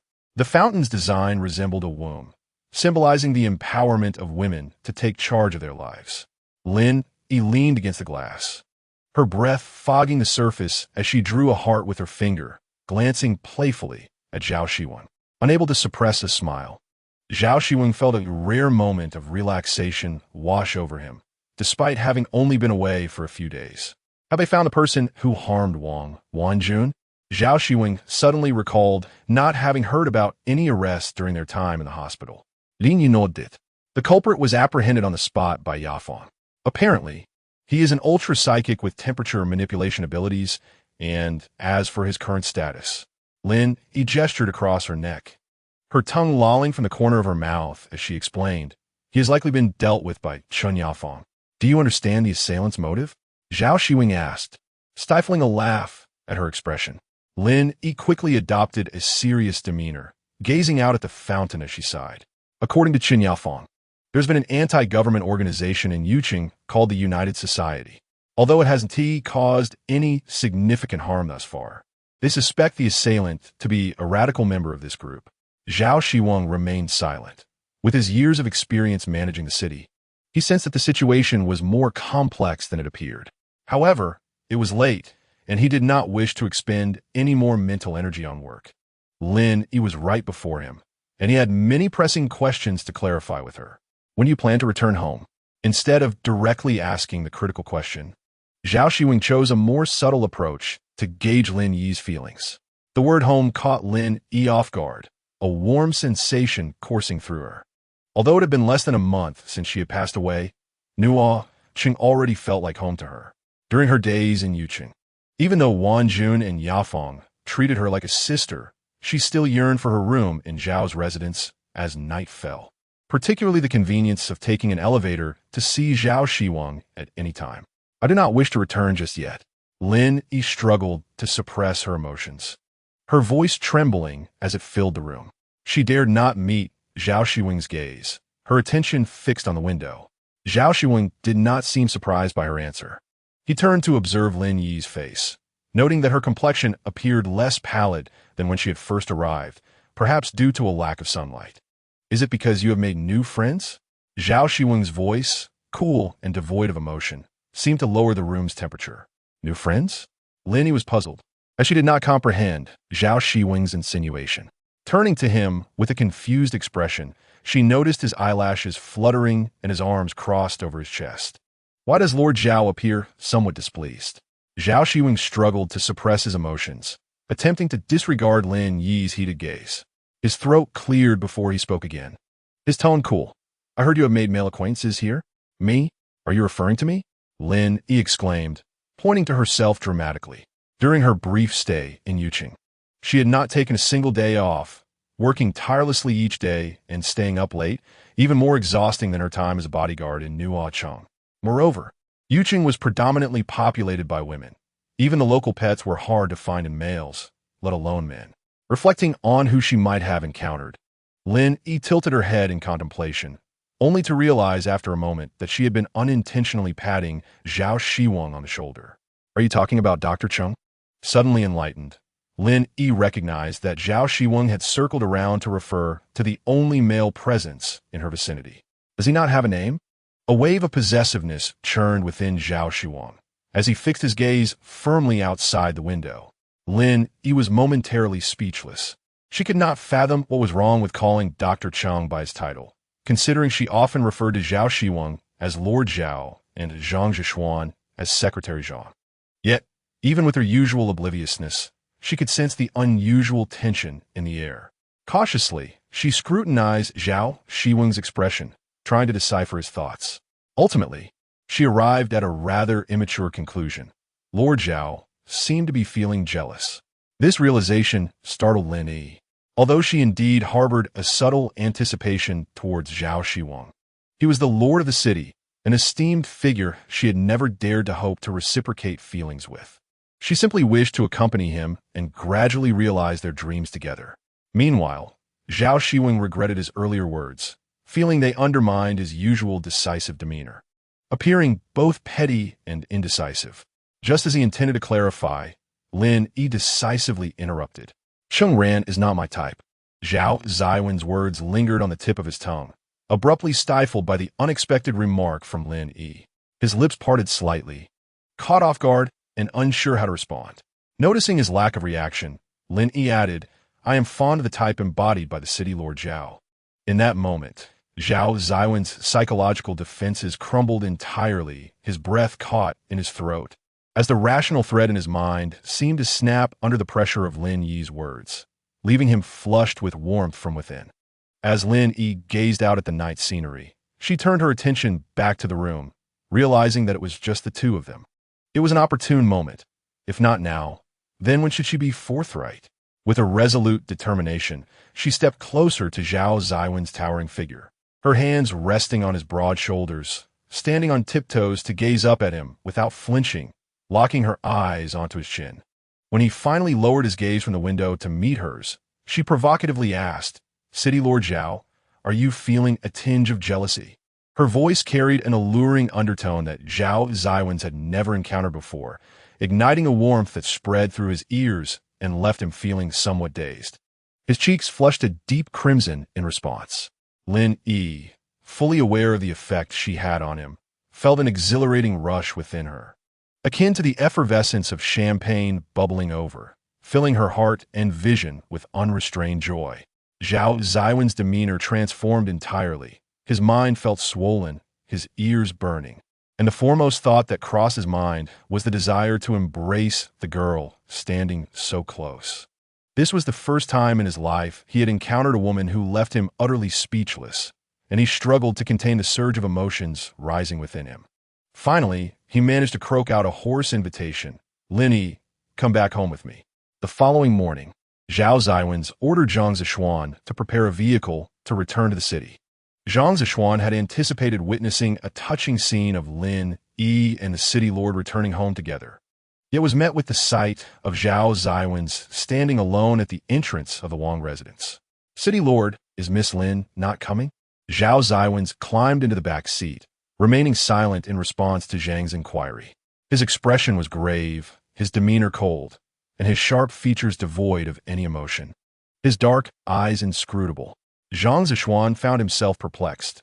Just yesterday, the city lord and Miss Lin had been sharing laughter, and he had personally placed Zhao Xiwen's luggage in Lin Yi's room. How had things soured overnight? "Drive," Zhao Xiwen's commanded, his elongated, dark eyes glinting with a certain coldness that sent a shiver down Zhang Zhishuan's spine. The notion of discord between Miss Lin and the city lord felt like catastrophic news to Zhang Zhishuan. He dared not breathe as he drove away from the city, sighing at the thought of the challenging days that lay ahead. Lin Yi arrived early at Wang Wanjuan's hospital room, intending to relieve Qin Yafeng so she could rest. I am perfectly fine here. The environment is quite pleasant, and the city lord has come, hasn't he? You should spend time with him, Qin Yafeng insisted, gently using a damp cloth to wipe Wang Wanjuan's body and face. Lin Yi took the cloth from her, maintaining a calm demeanor as she replied. The city lord has already left. I can manage. You should go and rest. Qin Yafeng exchanged glances with Wang Wanjun, noting Lin Yi's unusual tranquility. She is not acting normally. Have you two quarreled? Qin Yafeng posed the question directly, prompting Wang Wanjun to feel anxious, yet upon reflection, she realized there was no need for concealment among close friends. I wish to stay in your city a little longer, if that is permissible. Lin Yi did not respond immediately, diligently tending to Wang Wanjun's hands while softly asking, "May I?" Of course, Wang Wanjun and Qin Yafeng replied in unison. You may stay as long as you wish. Wang Wanjun reassuringly grasped Lin Yi's hand, offering her comfort. They understood that probing further into what transpired between Lin Yi and Zhao Xiwen would not alter the situation. All they could do was provide a warm haven for Lin Yi when she needed it. Seeing Lin Yi care for Wang Wanjun brought some relief to Qin Yafeng, who decided to head home for some rest. After seeing her off, Lin Yi picked an apple from the fruit basket Zhao Xiwen had sent and began peeling it for herself. A gentle breeze swept through, causing her short hair to dance around her ears, and she looked up to see Cheng Ran's handsome figure appear at the doorway. Dr. Cheng, Lin Yi exclaimed, quickly standing to greet him politely while extending the apple. Dr. Cheng, would you like an apple? Her radiant smile momentarily captivated Wang Wanjun and even Cheng Ran, who initially stood with his hands in his lab coat pockets, found his face blooming with a blush as he bashfully accepted the apple from Lin Yi. Wang Wanjun, witnessing this exchange, was understandably surprised but took the initiative to break the silence. Dr. Cheng, I feel quite well today, aside from my thigh. It seems the rest of my body has nearly recovered. Cheng Ran promptly approached Wang Wanjun's bedside, inspecting her arm, which had healed remarkably well. Excellent news. Given the city lord's good health and the enhancement from spiritual energy, she should be able to return home to recuperate in a couple of days. Cheng Ran diligently recorded Wang Wanjun's condition in his chart, still holding the apple Lin Yi had peeled. Once he finished, he cast a glance at Lin Yi, who was engrossed in her task, then gracefully exited the room. Standing in the corridor, Cheng Ran admired the neatly peeled apple, his heart swelling with joy. Just as he was about to enter the elevator, he heard a call from behind. Dr. Cheng, please hold on, Lin Yi called, bouncing toward him, her fluffy short hair swaying with her movements. Cheng Ran, momentarily entranced, found Lin Yi standing before him. Dr. Cheng, do you have any professional books on burn recovery? I would like to borrow one to learn how to assist in taking care of City Lord Wanjun. Cheng Ran paused for a couple of seconds, processing her request. His face reddened as he glanced around, avoiding her gaze. Yes, I do. Come to my office, and I will fetch one for you. Just then, the elevator arrived, and Lin Yi, beaming with joy, stepped in alongside Cheng Ran. Her eyes sparkled like the gentle sun on a winter's day. Cheng Ran's office was located on the top floor of the hospital. He graciously led Lin Yi out of the elevator, walking with measured steps to the end of the corridor, halting in front of an office door. As Lin Yi watched Cheng Ran approach the door, she heard a soft click, and the door swung open as Cheng Ran stepped back, inviting her to enter first. Cheng Ran's office was notably sparse compared to Zhao Xiwen's, appearing even more spacious, with only a shelf filled with professional books occupying a significant portion of the room. Cheng Ran retrieved a can of cola from the refrigerator and handed it to Lin Yi. How did you know this is my favorite? Lin Yi exclaimed joyfully, popping open the can with a hiss, nearly spilling its contents. She quickly covered the opening with her mouth, looking adorably playful. Cheng Ran's lips curled upwards involuntarily as he gently encouraged, please take a seat while I find that book. Lin Yi nodded, obediently settling onto the sofa. She glanced at Cheng Ran's bookshelf, which appeared even larger than Zhao Xiwen's, deducing that he must also be a bibliophile, especially with a wall lamp installed nearby for convenient reading. I found it, Cheng Ran announced, joining Lin Yi on the sofa with a white-covered book in hand. He deftly flipped to the table of contents, providing her with a brief overview of each section while meticulously noting which care methods applied to different stages of recovery. Lin Yi received the book with immense joy, feeling that Cheng Ran had rendered her significant assistance. She meticulously flipped through the contents of the book, finding it quite beneficial. Lin Yi, I saw yesterday that the lord of your city has arrived, hasn't he? Cheng Ran gazed at Lin Yi's profile as she tucked a strand of short hair behind her ear without lifting her head, replying, You mean Lord Zhao? Yes, but he left early this morning. So soon? Cheng Ran expressed a hint of surprise, his words tumbling out as he confirmed the information he had heard, intertwined with a touch of excitement. He found it puzzling. The individual who appeared to be Zhao Xiwen's secretary had hinted at an extraordinary relationship between Zhao Xiwen's and Lin Yi. So how could he have departed so quickly? Why would he stay? There's no one here he cares about, Lin Yi interjected coolly, taking a sip of cola and returning to her examination of the book. Chapter 41. Dr. Cheng's expertise. Who wouldn't be baffled? The gentle morning light filtered through the window of Cheng Ran's office. Lin Yi sat at the desk, diligently studying the book, occasionally marking key points with her pen. Cheng Ran sat alongside her at the expansive desk, holding the recent consultation records, glancing at Lin Yi as she furrowed her brows, repeatedly reading a particular page. He leaned closer to her, inhaling her youthful, refreshing scent, and gently inquired, Is there anything you don't understand? Lin Yi looked up and smiled, Not really, but there are some technical terms that require multiple readings for comprehension. Cheng Ran, captivated by Lin Yi's innocent smile, felt a momentary catch in his breath, his gaze softening. His heart raced, and just as he was about to speak, the office phone rang, interrupting the moment. Cheng Ran offered Lin Yi a faint smile, his tousled hair partially obscuring his brow, his deep-set eyes radiating warmth. He answered the phone with a courteous tone. Hello, this is Cheng Ran. May I ask who is calling? The voice of a nurse from the intensive care unit came through. Hello, Dr. Cheng.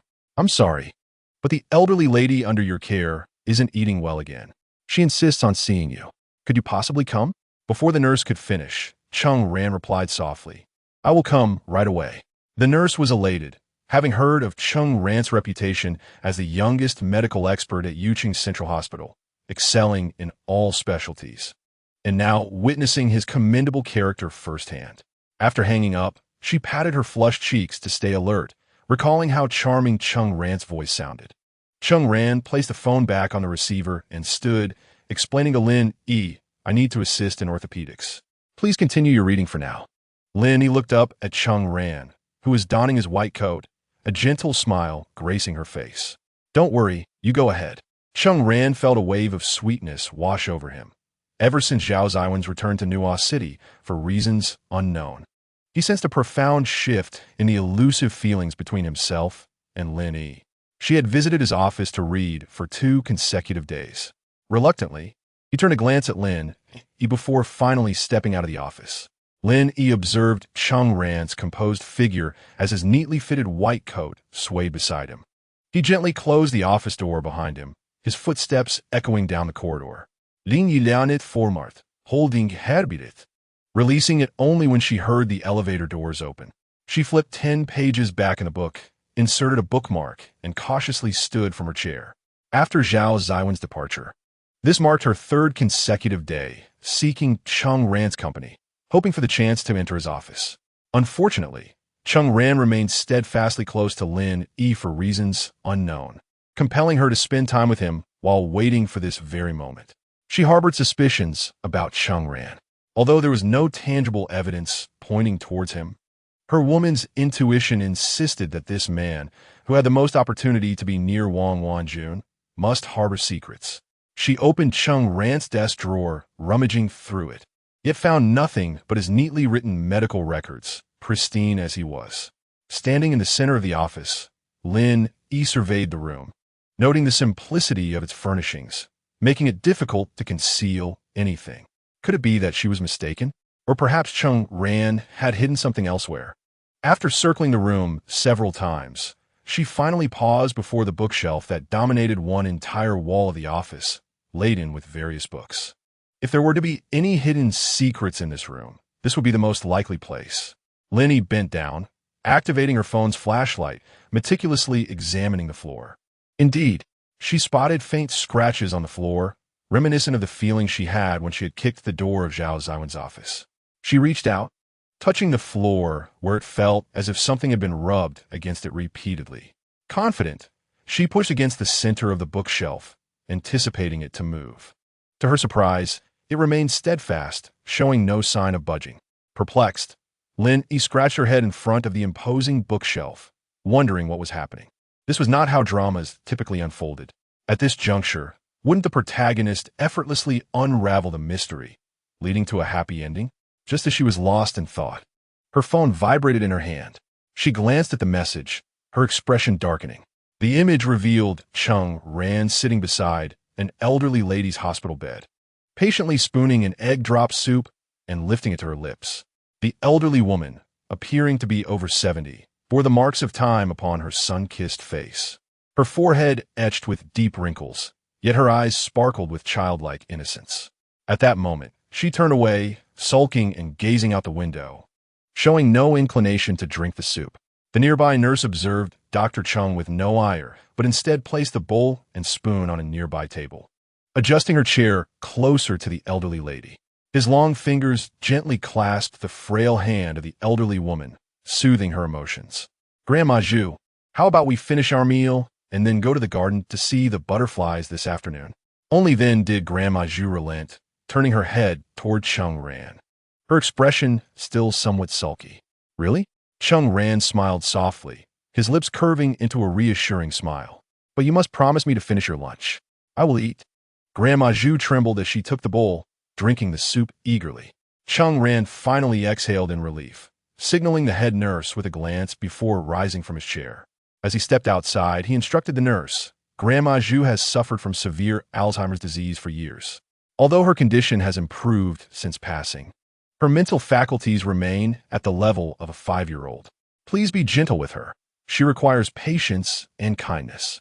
The new nurse, captivated by the handsome Dr.'s guidance, felt her heart swell. She had long heard of Cheng-Ran's gentle demeanor, and today she witnessed it firsthand. His eyes, clear and warm, radiated an aura of purity, making him appear as if untouched by the world's dust. Who wouldn't be enchanted? Chapter 42. Long live the Zhao dynasty. After attending to his responsibilities, Cheng-Ran hurriedly entered the elevator, eager to see Lin Yi still in his office. As I pushed open the office door, I was greeted by the sight of Lin Yi, who was still hunched over the desk, nibbling on a pen. Upon noticing my entrance, he smiled and, clutching his stomach, exclaimed, "I've been waiting for you for ages. Let us go for a meal." Cheng-Ran's gaze was gentle, his smile warm, enveloped by an aura of tranquility and ease, and he nodded lightly. In that moment, he felt like the happiest person in the world. The corridor of the Yuqing Central Hospital was eerily quiet at midnight. The bustling of the daytime and the rhythmic dripping of 4 bags in the wards seemed to have been silenced by the night. After taking the elevator to his office floor, Cheng-Ran traversed a dimly lit corridor, barely locating the facial recognition door lock through the pale glow of the streetlights outside. With calm composure, he presented his face to the scanner and patiently awaited the system's confirmation, only straightening up to wait for the unlocking once the screen displayed a successful recognition. With a click, the office door swung open, and a flicker of barely perceptible surprise flashed in Cheng-Ran's eyes as he strode into the room, the door lock clicking shut behind him. He gently closed his eyes and let out a deep breath, his features shifting and transforming until they ultimately reverted to Lin Yi's visage. Lin Yi glanced around nervously, ensuring no one was present in the office before allowing herself to relax. It was her first time undertaking such an action without any prior training, and a hint of anxiety bubbled within her. Fortunately, her ability to alter her appearance had allowed her to smoothly slip into Cheng-Ran's office. She checked her phone. It had just passed midnight, the time when most people were deep in slumber, giving her ample opportunity to search the room. Naturally, her primary suspicion rested on the enormous bookshelf before her. After her daytime reconnaissance, she felt quite confident that this bookshelf concealed secrets. As for how to uncover the key, Lin Yi had already resolved on a plan: to rely on luck. Feeling a vibration in her hand, she retrieved her phone, only to find a message from Zhao Xiwen. The previous message was sent to Lin Yi earlier that day, containing little more than a few words, just as you suspected. Lin immediately grasped the implication of the message. On the evening of their meeting, she had declined Zhao Xiwen's request to accompany him home and instead sought his assistance. Clutching 2 pills in her hand, she had passed them to Zhao Xiwen, drawing upon her experience from her previous life to ascertain that the health supplements consumed by Wang Wanjun contained some dangerous substances. Based on the taste and the color of the powdered residue, she preliminarily identified it as a chronic toxic ingredient known as nitrite, which could potentially lead to poisoning or death with prolonged consumption. She implored Zhao Xiwen to retrieve samples from Nuo Cheng for comprehensive testing. Evidently, the results aligned with her expectations. The health supplements given to Wang Wanjun indeed contained trace amounts of nitrites. As a top student, Dr. Cheng could not possibly be unaware of this fundamental knowledge. Cheng Ran was in trouble, and it was a matter of life and death for Yuqing. Her phone vibrated once more, pulling Lin Yi back to reality. Zhao Xiwen, noticing her silence, sent another message: "Do not act recklessly." Following that was, "Wait for me." Lin Yi read these lines, a warm feeling blossoming within her. But it dissipated within a minute, blown away by the cold wind seeping through the window. It seemed Zhao Xiwen's warning had come too late. She had already acted impulsively. She could only reply with a message indicating that she likely would not be able to wait for him, before slipping her phone back in her pocket, determined to find the mechanism hidden within a bookshelf.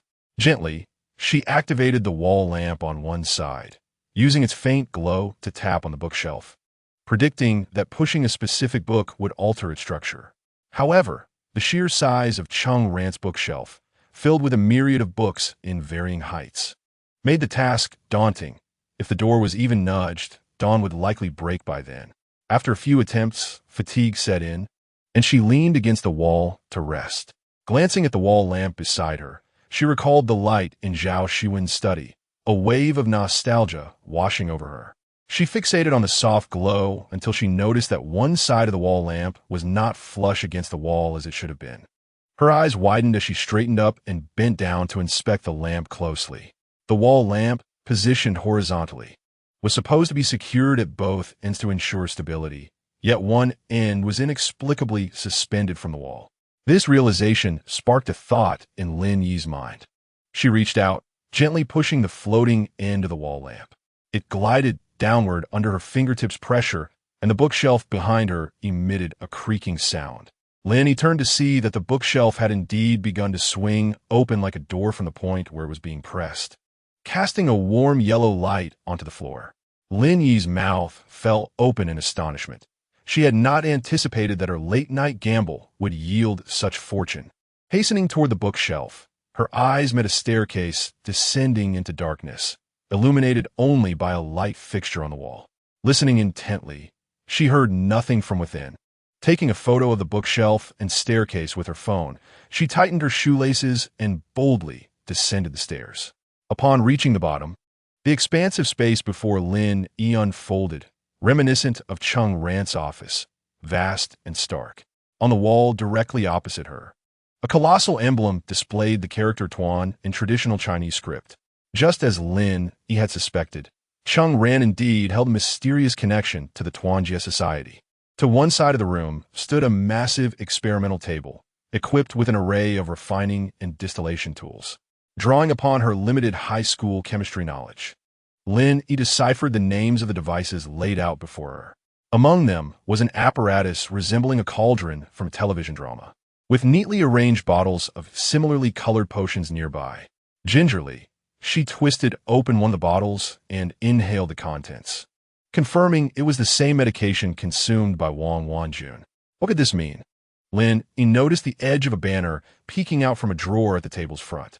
With a gentle tug, she pulled the banner into her hands and spread it across the table, revealing its inscribed words, "Long live Zhao Gong Sheng Shi." Touching the cold surface of the table, she focused on maintaining clarity, piecing together the clues she had gathered. Chapter 43. The visage of Zhao Zipping surfaced in her mind. First and foremost, Cheng Ran was undoubtedly a member of the Tuanjie society, and, judging by the size of this room, It was highly likely that it served as a hub for their underground operations. Additionally, the health supplements consumed by Wang Wanjun indeed originated from Cheng Ran. Based on the equipment on the table and the scattered chemical substances, it could be deduced that Cheng Ran had extracted nitrites here and mixed them with other substances, ultimately condensing them into the pills. Yet what did the banner signify? Zhao Gong was evidently a title of respect, and the only person in the underworld associated with the Zhao surname, apart from Zhao Xiwen, was none other than Zhao Zipping. Lin Yi's eyes darkened. Upon envisioning Zhao Zipping's ordinary old face, a sudden understanding dawned upon her. It seemed Cheng Ran not only had close ties with the Tuanjia society, but also harbored unspeakable secrets with Gancheng. As for which party had influenced the other first, that remained uncertain. However, all signs ultimately pointed to the elusive figure behind it all, the boss Zhao Zipping. Lin Yi's first instinct was to feel indignant for Wang Wanjun. Everything Cheng Ran had done to her could not have escaped Zhao Zipping's notice. She resolved that upon her exit, she would convey the embellished tale of Zhao Zipping's deeds to Wang Wanjun at the first opportunity, hoping to dissuade her from any romantic notions. Lin turned her head and walked towards another direction in the room. Before her stood a massive whiteboard affixed to the wall, adorned with numerous photographs. Due to the poor lighting, Lin had to move closer to discern the contents clearly. Her mouth fell agape in astonishment, and goosebumps instantly prickled her skin. Each photograph bore her own visage. The timeline began with the Triumvirate Championship in Mingdu, showcasing her standing on the arena with VR glasses, alongside Zhao Xiwen as they faced the Ming Emperor, and even her post-match conversation with Qin Yafeng and Xiao Ru. The image of her drunken escapade with Wang Wanjun was also present. Lin Yi furuit herburuth, realizing that the angle suggested the photos were taken from across Wang Wanjun's bedroom. It seemed that Cheng Ran not only harbored ill intentions towards Wang Wanjun, but was also lurking in the shadows, observing everything around him. This thought sent another wave of goosebumps cascading over her body. Yet, why would Cheng Ran capture so many photographs of her? Shouldn't his focus be on Wang Wanjun? You're not mistaken. A cold voice interrupted Lin Yi's reverie. Gripping the photograph tightly, she turned sharply to find a familiar figure standing just a meter away. It was Cheng Ran. He had removed his lab coat, donning a blue shirt that lent him an air of freshness and elegance. "I didn't expect you to find this place," he remarked, observing Lin Yi's astonished expression and the wariness emanating from her. A smile graced his lips, revealing his awareness of her lingering fear. After spending so much time together, he had believed she would have let down her guard. Yet it appeared she still harbored doubts about him. A bitter sensation stirred within him as he stepped closer, extending his icy fingers to smooth a strand of hair away from her face, only for Lin Yi to jerk her head aside in panic. His hand, intended to be gentle, halted in mid-air, and in the next moment, he firmly grasped her chin. Lin Yi squirmed in resistance, flailing her arms to strike Cheng Ran, but he maintained a distance just out of reach of her fingers. "Damn it, the short end of the stick," she thought. "Do you know how happy I was when I heard you were coming to Yucheng?" Cheng Ran's icy voice echoed in the room, and Lin Yi felt as though she had been struck mute, her hands returning to her sides as she met his gaze defiantly. "You call this happiness?" she exclaimed incredulously. Finding herself pinned against the wall, a sharp pain radiating from her chin, causing her senses to twitch rhythmically. "Haven't we been happy these past 2 days? Wang Wanjun and her friends merely sought to exploit you. I've eliminated them for you. It's just you and me left in this world. Shouldn't that make you happy?" A chill coursed through Lin Yi. If the act of secretly photographing her was not enough to raise her suspicions about Cheng Ran's mental state, she was now certain that he was unhinged. "They're my friends. You are the one hurting me now." Lin Yi had no desire to engage in his delusions. Her mind raced with thoughts of how to escape and alert her friends. "Do you know how difficult it is for someone like me to make friends in the underworld?" Cheng Ran's voice softened, a hint of desperation lacing his words. Lin Yi felt tears welling up in her eyes. "I just wanted more love. I consider you one of the important people in my life. I never imagined you would treat me this way." "Lin Yi? No." Cheng Ran faltered upon noticing the tears glistening in her eyes, believing that his earlier actions had caused her pain. He hastily released his grip on her limbs. a nervous apology escaping his lips. "I'm sorry, did I hurt you? I truly only wish to be with you." Cheng Ran gently placed his hands on her shoulders, speaking softly. "Just promise me that it will only be the two of us, and I won't trouble you." Lin Yi's lips quivered as she gazed upon Cheng Ran's handsome face, twisted by a disturbing smile. Struggling to suppress her fear, she nodded hesitantly. As Cheng Ran's expression began to soften, Lin Yi seized the opportunity to kick him in the ankle. She watched as pain contorted his features, causing him to release her from his grasp as he bent down to tend to the injury. Surprisingly, the tactic she had employed against Zhao Xiwen proved effective once more. Lin Yi dashed towards the narrow staircase, urging herself to run faster as she neared the bookshelf-like door. Just one last step.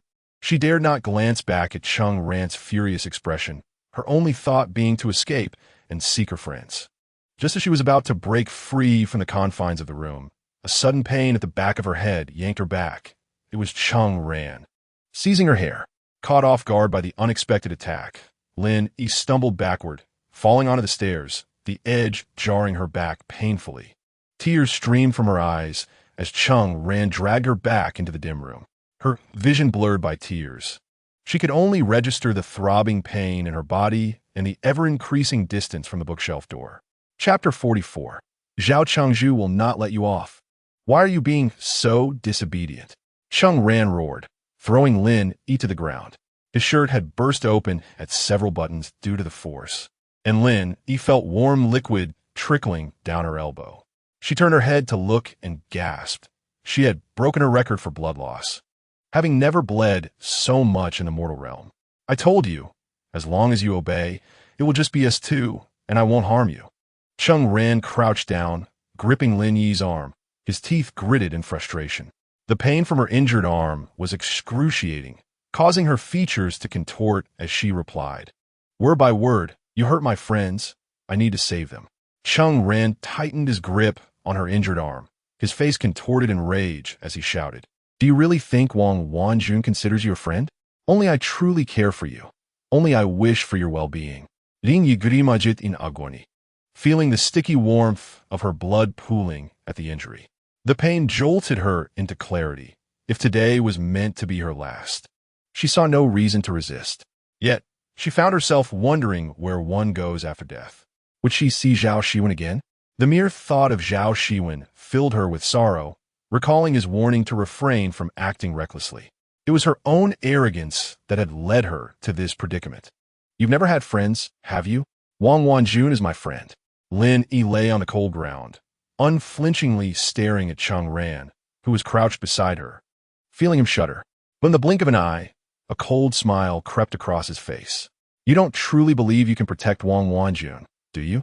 Even if I spare her, those people will not let her go. If she continues to disobey, she will only meet a quicker demise." Cheng Ran gazed at Lin Yi's pale, weakened face, trembling as he reached out a finger towards her. Lin Yi, however, turned her head away in disgust, distancing herself from his touch. Cheng Ran's pride was deeply wounded. He had not anticipated that Lin Yi, even on the brink of collapse, would still resist his advances. In a fit of rage, he seized her delicate neck, the veins on his hands bulging as he watched Lin Yi struggle against him. A twisted smile of satisfaction formed on his lips. "Lin Yi, you are finally showing me that you are not indifferent to me. Zhao Chengzhu will not let you off." Lin Yi's face flushed with a deep crimson hue as she desperately sought to break free from Cheng Ran's grasp. Yet her efforts proved futile. Beads of perspiration formed on her forehead, and she felt as though she might suffocate at any moment. Upon hearing the name Zhao Xiwen, Cheng Ran initially trembled, but quickly regained his composure. Lin Yi's will to survive compelled her legs to thrash against the ground in a frantic attempt to escape. Cheng Ran, gritting his teeth, leaned closer to Lin Yi, who was on the verge of her last breath. "Where is City Lord Zhao? Do not harbor delusions. Even if that man had wings, he would not arrive in time to save you."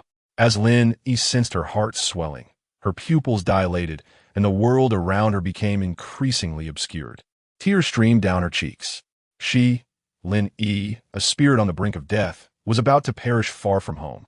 Just as she felt her life slipping away, a shadow flickered before her, and the constricting force around her neck seemed to vanish in an instant, granting her a moment of relief. Was this the legendary moment of clarity before death? Through her tears, she strained to open her eyes and gaze once more upon this beautiful world. In the underworld, her final wish was to behold Zhao Xiwen one last time before her demise. If the deities of the underworld possessed even a modicum of compassion, she hoped to see City Lord Zhao once more. At that moment, the memory of Zhao Xiwen from that night in her bedroom resurfaced vividly in her mind, where he had looked at her with an unprecedented seriousness and said, "Come home with me, Lin Yi." If only she had returned with him then, she might have preserved her life in the underworld. Lin Yi felt a broad shoulder appear before her, and as she followed it up to a handsome yet anxious face, she realized it was Zhao Xiwen. The deities of the underworld truly had the power to grant wishes. Just before her death, she had indeed seen Zhao Xiwen's face. Lin Yi. The noise was unbearable. Gazing at Zhao Xiwen's face, her mind felt blank, yet the incessant calls in her ears filled her with irritation. Fortunately, the apparition of Zhao Xiwen remained unaffected. She reached out her hand to touch his face. To her surprise, his skin was remarkably smooth. He often appeared unapproachable, yet his skin was impeccably cared for. Seeing Lin Yi's gesture, Zhao Xiwen's eyes sparkled with surprise as he gently grasped her hand and pressed his full lips against her bloodied palm, leaving an indelible mark. Lin Yi felt the warmth of his touch, and a sense of disorientation washed over her. Had she not been on the brink of death? How could she still experience such tangible sensations? After 2 seconds, her vision began to clarify, her mind resumed its functions, and her body regained the rhythm of easy breathing. She suddenly realized she was not dead. Was the Zhao Xiwen before her real? City Lord Zhao. Lin Yi weakly managed to squeeze out a sound from her throat, eager to confirm her suspicion. "You scared me to death." Zhao Xiwen thought his throat was constricted by a bone, struggling to articulate his extreme anxiety, which ultimately coalesced into a single sentence. Hearing Lin Yi's trembling voice, his heart felt as though it had been gripped tightly by another. Just moments ago, he had seen her lying on the ground, barely clinging to life, and he feared he had lost her for good. Upon learning earlier that Wang Wanjun had ingested a substance containing chronic poison, he had rushed to inform Lin Yi. And clarifying the composition of the drug was a significant reason for his swift return to Nuo City. He had intended to return to U City the next day to help Lin Yi apprehend the traitors conspiring against U City, but unexpectedly, Lin Yi, driven by a desire to save others, had gone alone to the doctor's office that very night. When he saw the image she had sent him of the hidden room in his bookshelf, Zhao Xiwen was struck with alarm. Despite his repeated warnings to Lin Yi not to act recklessly, he had still arrived too late. When he burst into Cheng Ran's secret chamber, he found Lin Yi pinned to the ground, her legs weakly scraping against the floor. Rage surged through Zhao Xiwen as he seized Cheng Ran from behind with one hand and hurled him forcefully against the wall. Just as Zhang Zishuan and several black-clad men prepared to advance, Zhao Xiwen halted them with a gesture. He watched as Cheng Ran slumped to the ground, blood spilling from his mouth. Yet, Cheng Ran's expression betrayed an unsettling delight. His teeth stained red with blood, he continued to smile while gasping for breath. Chapter 45. Are you one of Zhao Ziping's people? Cheng Ran, now physically incapacitated by his injuries, felt the impact of Zhao Xiwen's throw, suspecting that several of his ribs had been broken. Zhao Xiwen looked down at him from a position of authority. Are you one of Zhao Ziping's people? Cheng Ran was taken aback. He had never anticipated that his identity would be exposed so swiftly. Confounded, he wondered how Zhao Xiwen had unraveled his carefully concealed identity. Before he could respond, Zhao Xiwen kicked him down once more, grinding the soles of his shoes against Cheng Ran's fingers, which he had proudly wielded as a doctor. Rest assured, Nuo City will take good care of you. With a mere glance, Zhao Xiwen instructed Zhang Zishuan to command the burly men behind him. Take him away. Several men eagerly approached Cheng Ran and hoisted him toward the door. Zhao Xiwen gazed at Lin Yi, nestled in his arms, her expression shifting from dazed to slightly more aware, and he exhaled deeply. When he had lifted Lin Yi moments ago and saw her tightly shut eyes, he had felt as though his very breath had been stolen. For a moment, he could not accept the reality of Lin Yi lying battered on the ground. He longed for it all to be a dream, wishing he had never accepted Wang Wanjuan's invitation to bring Lin Yi to U City, and regretting his acquiescence to her seemingly absurd proposal that night. When Wang Wanjun fell victim to an attack in Qingliang Valley, Zhao Xiwen had already sensed a conspiracy at play.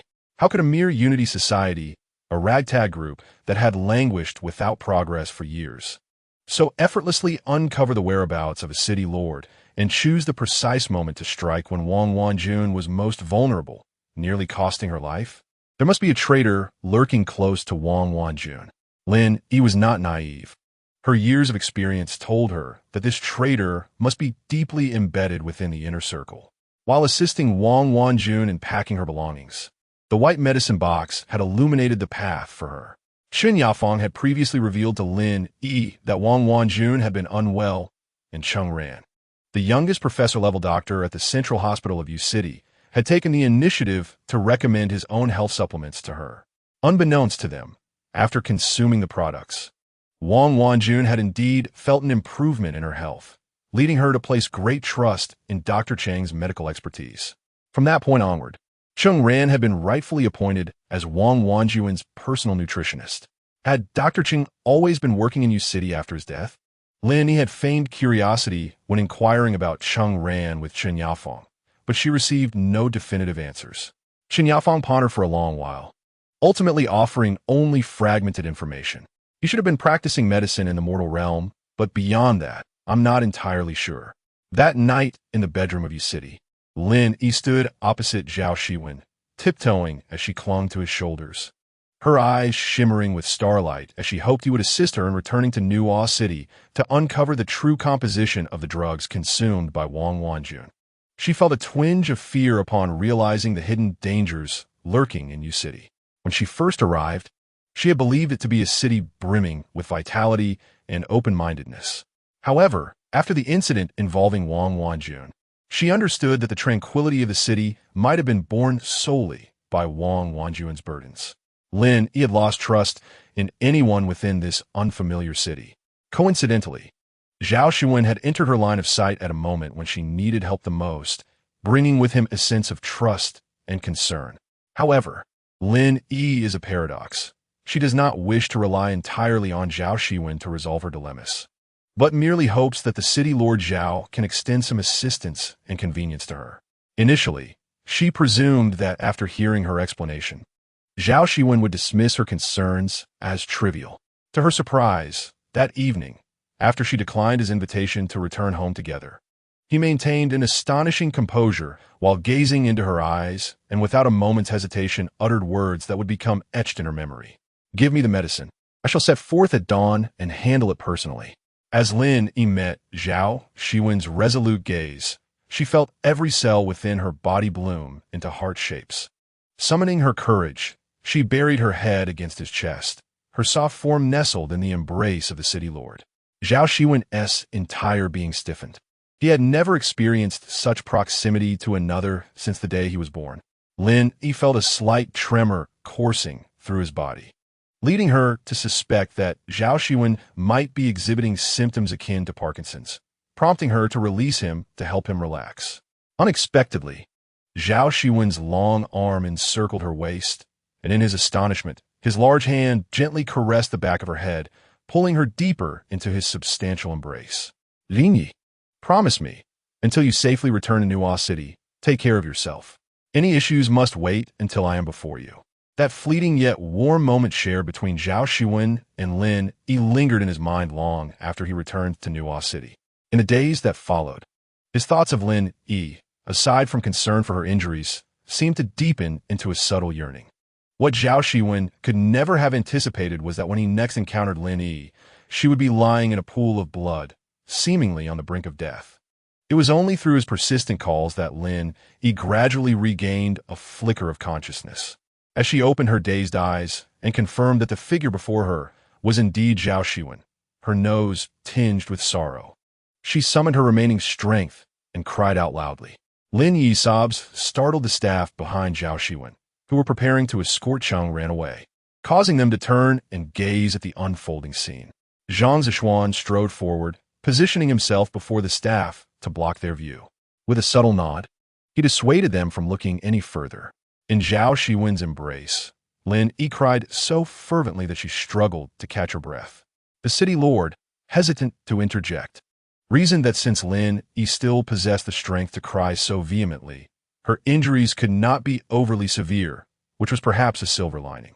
Yet, upon witnessing Lin Yi begin to hiccup through her tears, Zhao Xiwen, fearing she might faint again, spoke to comfort her. "I have prepared a fine cream cake for you at home." Instantly, Lin Yi's sobs ceased, her swollen eyes pouting as a hoarse voice emerged from her throat. "Is there strawberry?"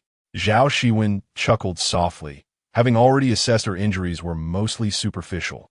Her tears were likely a product of her fright from Cheng-Ran. "I want to go home." Lin Yi gazed into Zhao Xiwen's starry eyes, tugging at his blood-stained clothing. Before she could react, she felt herself being swept off the cold ground. Zhao Xiwen effortlessly lifted her, making her feel diminutive in his robust embrace. Chapter 46. Zhao Xiwen now only has emotional control over his mind. As he reached the door, Zhao Xiwen took a moment to glance at the photograph of Lin Yi that had been surreptitiously taken, finding it exceedingly displeasing. He directed a remark over his shoulder to Zhang Zishuan. "Burn it," before ascending the steps to the secret chamber with Lin Yi in his arms. Outside the bookshelf chamber, Chen Yafeng was anxiously awaiting at the entrance, pushing the wheelchair of Wang Wanjun. Upon hearing the commotion in Cheng-Ran's study, they rushed over but were halted by the security personnel of Nuo City. The guards, with no hint of compassion, bowed slightly.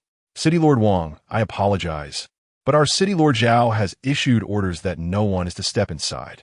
Wang Wanjun refrained from forcing her way in.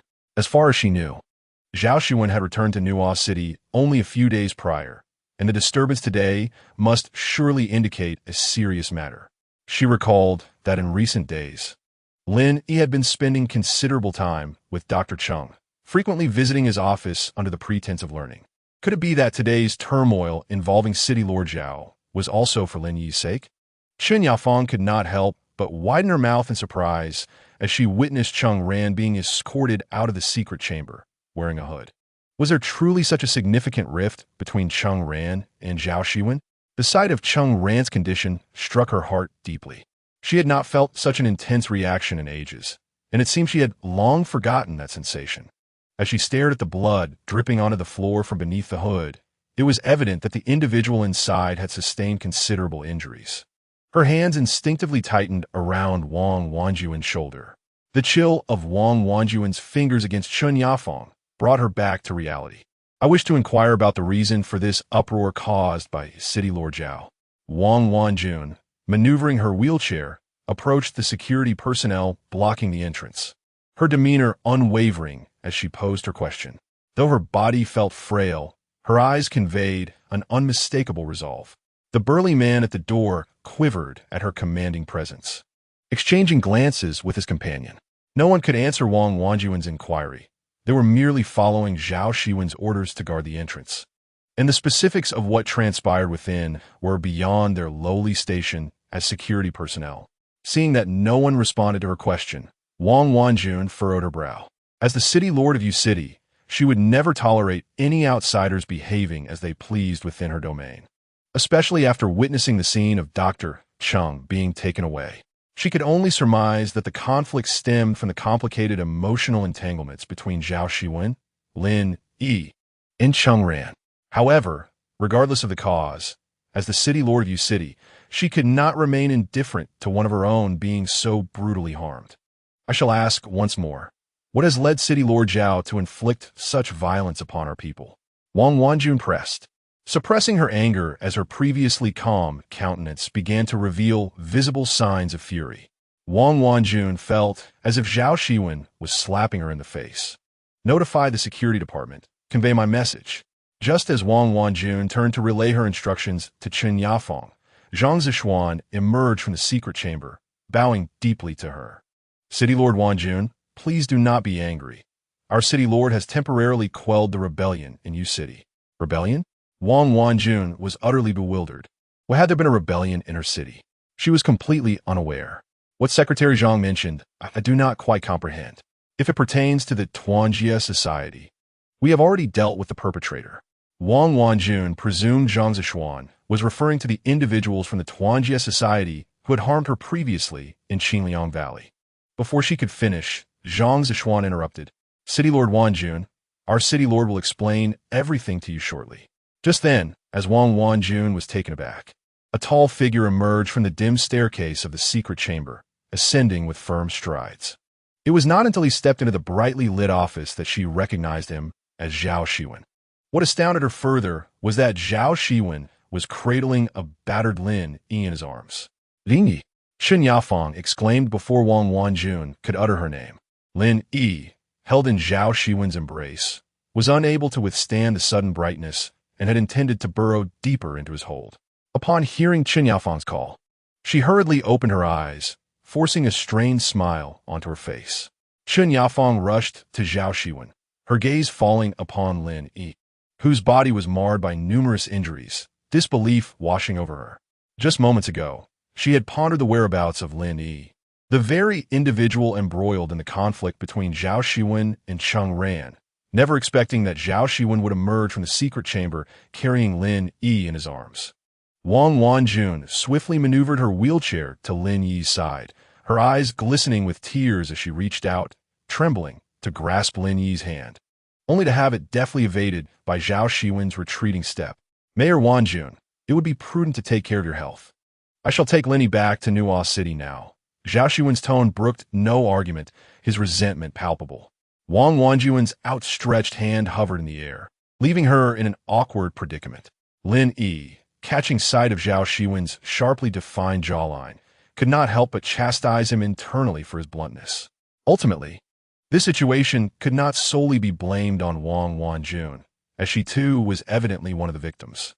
Zhao Xiwen's frigid demeanor prompted those around to retreat a step, and as he strode through the crowd, Lin Yi still struggled to extend her hand toward Wang Wanjun.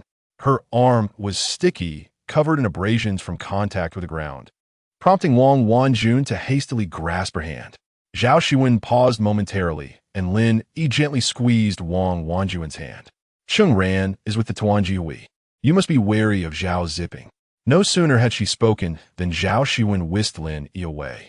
Lin Yi craned her neck toward Wang Wanjun and Chen Yafang, attempting to muster a smile, but soon the world spun around her as she tilted her head, succumbing to unconsciousness. Zhao Xiwen hastened out of Yuqing Hospital, placing Lin Yi onto the awaiting ambulance bound for Nuo City, which sped down Huangquan Road like the wind. Zhang Xiwen stood guard at the secret chamber's entrance, managing the aftermath, and as he observed Wang Wanjun and Chen Yafang's despondent figures, a wave of sympathy washed over him. Zhao Xiwen's recent remarks had shown no mercy to Wang Wanjun, a stark departure from his usual demeanor. Yet, with Lin Yi's safety at stake, their young master had lost both reason and clarity, allowing emotions to cloud his judgment. Mayor Wanjun, Lord Zhao has specifically requested my assistance in managing the relevant matters. How may I be of service? Would you prefer to listen to the recording from earlier? Chapter 47. Who exactly is Cheng Ran? Zhang Xiwen respectfully presented the voice recorder to Wang Wanjun, who received it with trembling hands, Lin Yi's last words still echoing in her ears. Lin Yi had warned her that Cheng Ran was affiliated with the Tuanjie and advised her to beware of Zhao Zipping. Wang Wanjun found herself momentarily breathless, her deep breaths proving futile as Chen Yafang gently placed a comforting hand on her shoulder, whispering a few soft words. Seeing Wang Wanjun weakly nod, Chen Yafang politely addressed Zhang Xiwen. Secretary Zhang, the mayor is rather weakened due to illness. Could you please accompany us to the ward for a more detailed discussion? Zhang Xiwen immediately understood. This location was not suitable for their conversation, as the topics at hand involved not only the shocking secrets buried beneath Yuqing, but also crucial information concerning the city's very survival. He gestured for them to proceed and followed Chen Yafang and Wang Wanjun out of Cheng Ran's office. Wang Wanjun clutching the recorder tightly as they made their way to the hospital room. Seated in her wheelchair, Wang Wanjun gazed through the immaculate window at Yuqing. She often felt that her life was intrinsically linked to the city, as if they shared a synchronous breath. However, now, the conversation between Cheng Ran and Zhao Xiwen replayed in her mind, leaving her with a suffocating sensation. It was not merely her physical form that felt stifled. It was as if the city itself was being choked, gasping for air.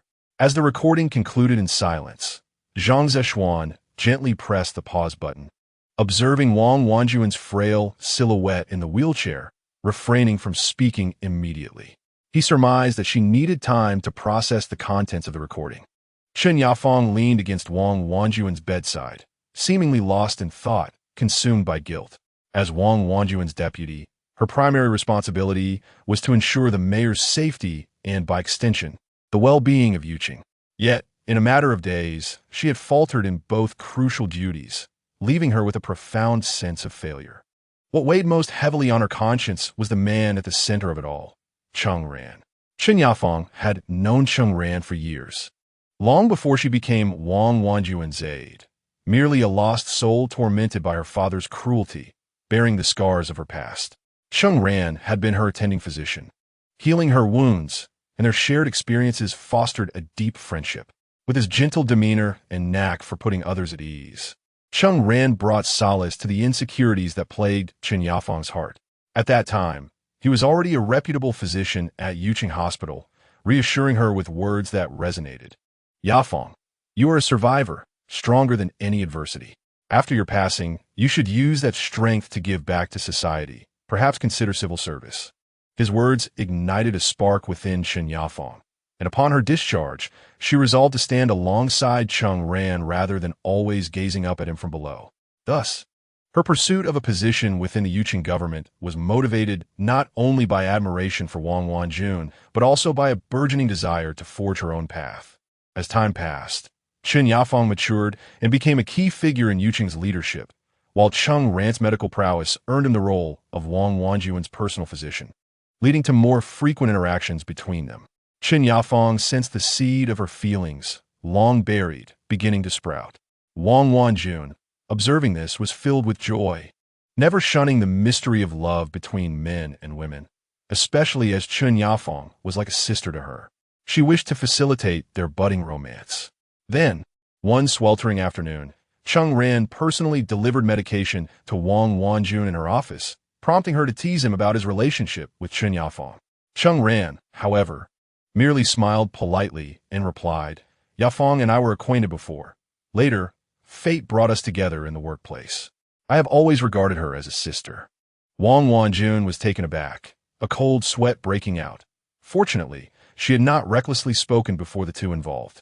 Had Cheng Ran's words reached Chen Yafeng's ears, they might have stirred her sensitive heart into a whirlwind of thoughts. Unbeknownst to Wang Wanjun, that very day, Chen Yafeng had been standing at her office door, poised to enter when she overheard Cheng Ran's words, each syllable striking a chord within her. Taking a moment to collect herself, she retreated down the corridor. And from that day forth, she refrained from speaking to Cheng Ran, ignoring his attempts to connect. She believed he would gradually fade from her life. However, her resolve was tested when she witnessed Cheng Ran tending to Lin Yi's wounds, gently arranging her hair, or allowing Lin Yi access to his office, an area he had never permitted outsiders to enter. Occasionally, Chen Yafeng caught glimpses of Cheng Ran's expressions since Lin Yi's arrival. His typically calm demeanor occasionally betrayed surprise and delight. Perhaps this was what one referred to as love, aware that she was merely a sister in Cheng Ran's eyes. Chen Yafeng severed the emotional ties she held for him, feeling no jealousy toward Lin Yi, only wishing for her happiness. However, she never anticipated that the seemingly cherished and adored Lin Yi would be leaving in Zhao Xiwen's arms, covered in wounds. The recording of Cheng Ran and Zhao Xiwen echoed repeatedly in her ears. The revelation that Cheng Ran was a subordinate of Zhao Ziping struck her like a painful explosion in her mind. At this moment, she yearned to confront Cheng Ran and demand clarity. When had he begun his association with Zhao Ziping? Was their acquaintance from the very beginning merely a ruse? Were those nights spent battling fatigue under Cheng Ran's encouragement merely a small part of his grand scheme? These seemingly insignificant inquiries held profound importance for Chen Yafeng. Where had Cheng Ran been taken? Leaning pale against the hospital bed's armrest, her voice floated weakly in the ward. Zhang Zishuan responded after a moment's hesitation. although this incident occurred in Yuqing and the perpetrator was also from Yuqing. Miss Lin is someone we hold in high regard in Nuo Cheng, and considering Lord Wangjuan's health, is yet to recover. Lord Zhao has ordered the perpetrator to be brought back to Nuo Cheng's Underworld to be handled by our Deputy Chief Han. Chapter 48. Has Lin Yi truly not suffered any brain damage? Observing that Wang Wanjun had no objections, Zhao Xiwen continued. The Lord had instructed before leaving that this matter is inextricably linked to the development and safety of Yuqing. He suggested that once Wanjun's injuries improve, she may visit Nuo Cheng's Underworld at any time to collaborate on future strategies, hoping she could also prepare for potential assistance from Nuo Cheng, which Lord Zhao is willing to provide. Zhao Xiwen's words were flawless, showcasing Zhao Xiwen's youthful decisiveness and his magnanimous spirit. Wang Wanjun was left speechless.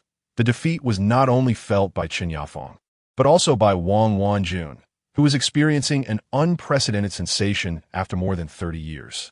Zhao Ziping truly intended to take her life. The sharp glint in her eyes flickered, and an uncontainable hatred surged within her, as Lin Yi's bloodied face haunted her mind. The one she once loved deeply was now the reason for her family's ruin. Wang Wanjun fought back tears, trembling as she asked, "How is Lin Yi?" After Lin Yi conveyed crucial information to Wang Wanjun, she felt a weight lift from her heart. It seemed as though every ounce of strength had been drained from her. She watched Wang Wanjun's astonished expression flicker before her eyes.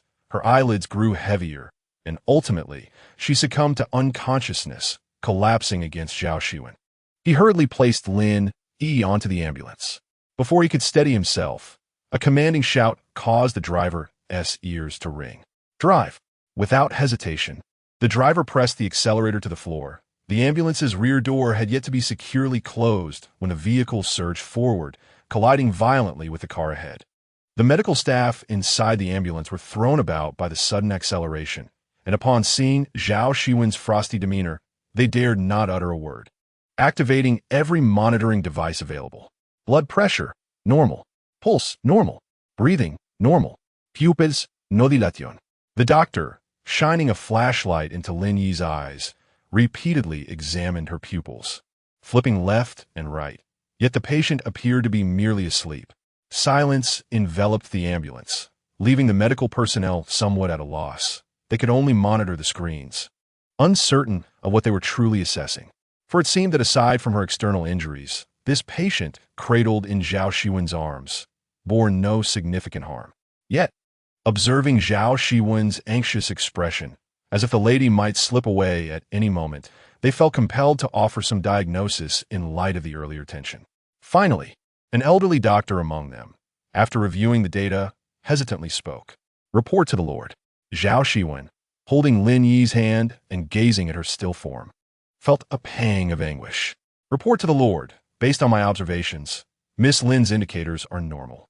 Her vital signs cannot be said to be less robust than anyone else's, at least compared to those of us in the ambulance." What nonsense is this? According to this old doctor's assessment, Lin Yi is healthier than any present? Then why is she still unconscious? Zhao Xiwen frowned slightly, questioning the old doctor's words. Has Miss Lin experienced any shock? Or has she been fatigued from recent duties? Fatigue from duties? Zhao Xiwen was momentarily at a loss for words, unsure how to respond to the doctor's inquiry. According to Zhao Xiwen's intelligence, Lin Yi had been engaged solely in work-related matters recently. I suppose he offered evasively. Then it must be so. Miss Lin appears to have fainted from exhaustion. With proper rest, she will naturally awaken. The old doctor adjusted his glasses, a glimmer of wisdom in his eyes, as a bead of sweat trickled down his nose, likely influenced by the earlier tension. Seeing that even the most skilled doctor in Nuo Cheng affirmed this, Zhao Xiwen chose to believe him, his heart finally easing. The ambulance gradually left Huangquan Road, turning into Nuo Cheng's area, and the speed slowed as security personnel at the entrance were already prepared, promptly opening the doors. The ambulance sped into Nuo Cheng, stirring up dust as it halted before Zhao's residence. Han Yifan and Han Yixuan stood anxiously at the entrance. Upon seeing the ambulance arrive, they rushed forward to open the doors, revealing Lin Yi, her eyes tightly shut, being wheeled out. Han Yixuan leaned against the stretcher, his worried little face contorted in concern. My goodness, my dear disciple, what has happened to her? Zhao Xiwen swiftly lifted Lin Yi from the stretcher and hurried inside, placing her on the large bed in his bedroom. He signaled to the attendants nearby, who immediately understood and exited the room, closing the door behind them. Only Zhao Xiwen, Han Yifan, Han Yixuan, and the unconscious Lin Yi remained in the chamber. Once assured that no outsiders were present, Han Yixuan hastily moved a chair, standing atop it to confront Zhao Xiwen. Little Zhao, what is going on? Why is my precious disciple in such a state? Speak clearly. I will confront those responsible. Han Yixuan, increasingly agitated, felt a sudden force lift him from the chair, and he flailed his legs in midair. Han Yifan gently set him back down, offering comfort. Brother, let us listen to what Lord Zhao has to say. Zhao Xiwen sat at the bedside, smoothing Lin Yi's short hair on the pillow before he spoke. Lin Yi went to Yuqing and encountered Doctor. She became suspicious of the doctor's background and asked me to investigate, but before I could arrive, she had already confronted that doctor, who appears to possess exceptional skills in poison making. During the confrontation, her life was nearly taken. Han Yixuan listened, heart racing with fear. He had previously warned Lin Yi to flee if she could not defeat her opponent. Where had she learned these survival skills? And where is that person now? Han Yixuan leaned over the bed, unwilling to relent, vowing that if he caught the individual who had harmed his disciple, he would ensure they suffered a brutal fate. The person has been brought to me. Han Yifan, who had remained silent until now, replied, his voice imbued with a chilling tone, causing Han Yixuan to shudder. It seems this doctor will not require Han Yixuan's direct intervention. His brother will ensure the matter is dealt with appropriately. Has Lin Yi suffered brain damage? What did the doctor say? With Lin Yi still unresponsive, Han Yixuan stood by, worry etched across his face. Chapter 49. Zhao Xiwen was examining the images through a magnifying glass. The doctor mentioned her condition, but Zhao Xiwen struggled to articulate the situation, leaving her words hanging, causing Han Yixuan's heart to leap into his throat. What did the doctor say? He anxiously grasped Zhao Xiwen's knee, his small hand tightly clutching his trousers. Surely, his disciple could not have been rendered a vegetable? The doctor explained that she was simply exhausted and had fainted from fright. Han Yixuan felt that his previous worries had been in vain, and he pouted as he sat down in a chair. Had he known this would be the outcome, he might as well have finished watching the animated series at home before coming here. How is the situation at Yuqing? Han Yifan asked, still unperturbed. I have left Sichuan to assist Wang Wanjun with the aftermath. As for how she will resolve her grievances with Zhao Zipping, that is entirely up to her. Lin Yi felt as though she had been in a deep slumber. She drifted in a void-like dreamscape for what felt like an eternity. And compared to the underworld where she worked, this ethereal realm seemed even more like a netherworld. It was dark and desolate, and when she opened her mouth to call for help, it proved futile. A figure swayed in the distance, and Lin Yi's heart raced with excitement as she floated closer. To her astonishment, before she could even touch the hem of the figure's clothing, the person abruptly turned and seized her by the throat. It was Cheng Ran. The visage of Cheng Ran was twisted in fury. Lin Yi gradually felt her breath becoming labored. Her fingers clawed at the powerful hand that held her captive, desperately seeking a glimmer of hope, but to no avail. Lin Yi. Amidst her struggles, she heard Zhao Xiwen's voice calling from behind. It was Lord Zhao. Lord Zhao had come to rescue her. Suddenly infused with strength, Lin Yi kicked and flailed at Cheng Ran. Enraged, Cheng Ran lifted her from the ground and violently hurled her away, much like in a confined space. Lin Yi felt trapped in a vicious cycle. She repeatedly experienced the sensation of nearing death in the underworld. While suspended in midair, her life flashed before her eyes like a slideshow, and she gently closed her eyes. When she opened them again, she found herself beneath an exquisite crystal chandelier. Had she died in the underworld only to end up in a luxurious villa? You had better not be daydreaming. A familiar voice sounded beside her bed, and Lin Yi turned to see Zhao Xiwen, impeccably dressed, lying beside her. Surely, this cannot be a dream? Zhao Xiwen extended his long fingers towards her, and she felt a sharp sting on her cheek, unable to suppress a grimace. It hurts. Zhao Xiwen observed her awakening and chuckled softly. I truly admire you. How can you sleep through such a life and death crisis? Lin Yi, feeling aggrieved, rubbed her face and sat up in bed, internally lamenting Zhao Xiwen's lack of compassion.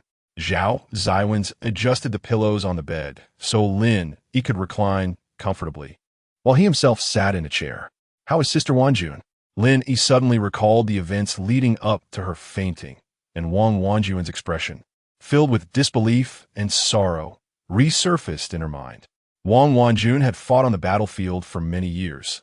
This was not her first encounter with such a scenario. You should be more concerned about yourself. Zhao Xiwen gazed at Lin Yi's carefree demeanor, feeling an uncontainable irritation. Fortunately, I arrived just in time. Otherwise, who knows where your little life would have drifted along the path to the Yellow Springs. Where does one go after death, anyway? Lin Yi suddenly pondered this long-standing mystery. If she, as a deceased person, were to perish again in the underworld, what would happen? Reduced to ashes. Zhao Xiwen candidly provided a precise answer. What? Lin Yi sat up straight in bed, seeking confirmation from Zhao Xiwen. As an outsider's spirit, if you die again in the underworld, you will simply be obliterated, leaving you with no worries about reincarnation. Lin Yi lay back down, feeling a wave of relief wash over her. Fortunately, she had survived through sheer willpower. Otherwise, she would never see Zhao Xiwen again in this life. What about Cheng-Ran? Lin Yi gently placed her palm on Zhao Xiwen's hand. He initially froze, then enveloped her small hand within his grasp, his gaze radiating a fierce intensity. I have already entrusted this matter to Han Yifan, and he will surely uncover the truth. The mere thought of Han Fuju's face sent a shiver down her spine. Ever since she awoke, she had felt a chill enveloping her. Yet Zhao Xiwen's wore only a thin shirt while she was wrapped in a thick quilt and still felt cold. Could she be under some malevolent influence?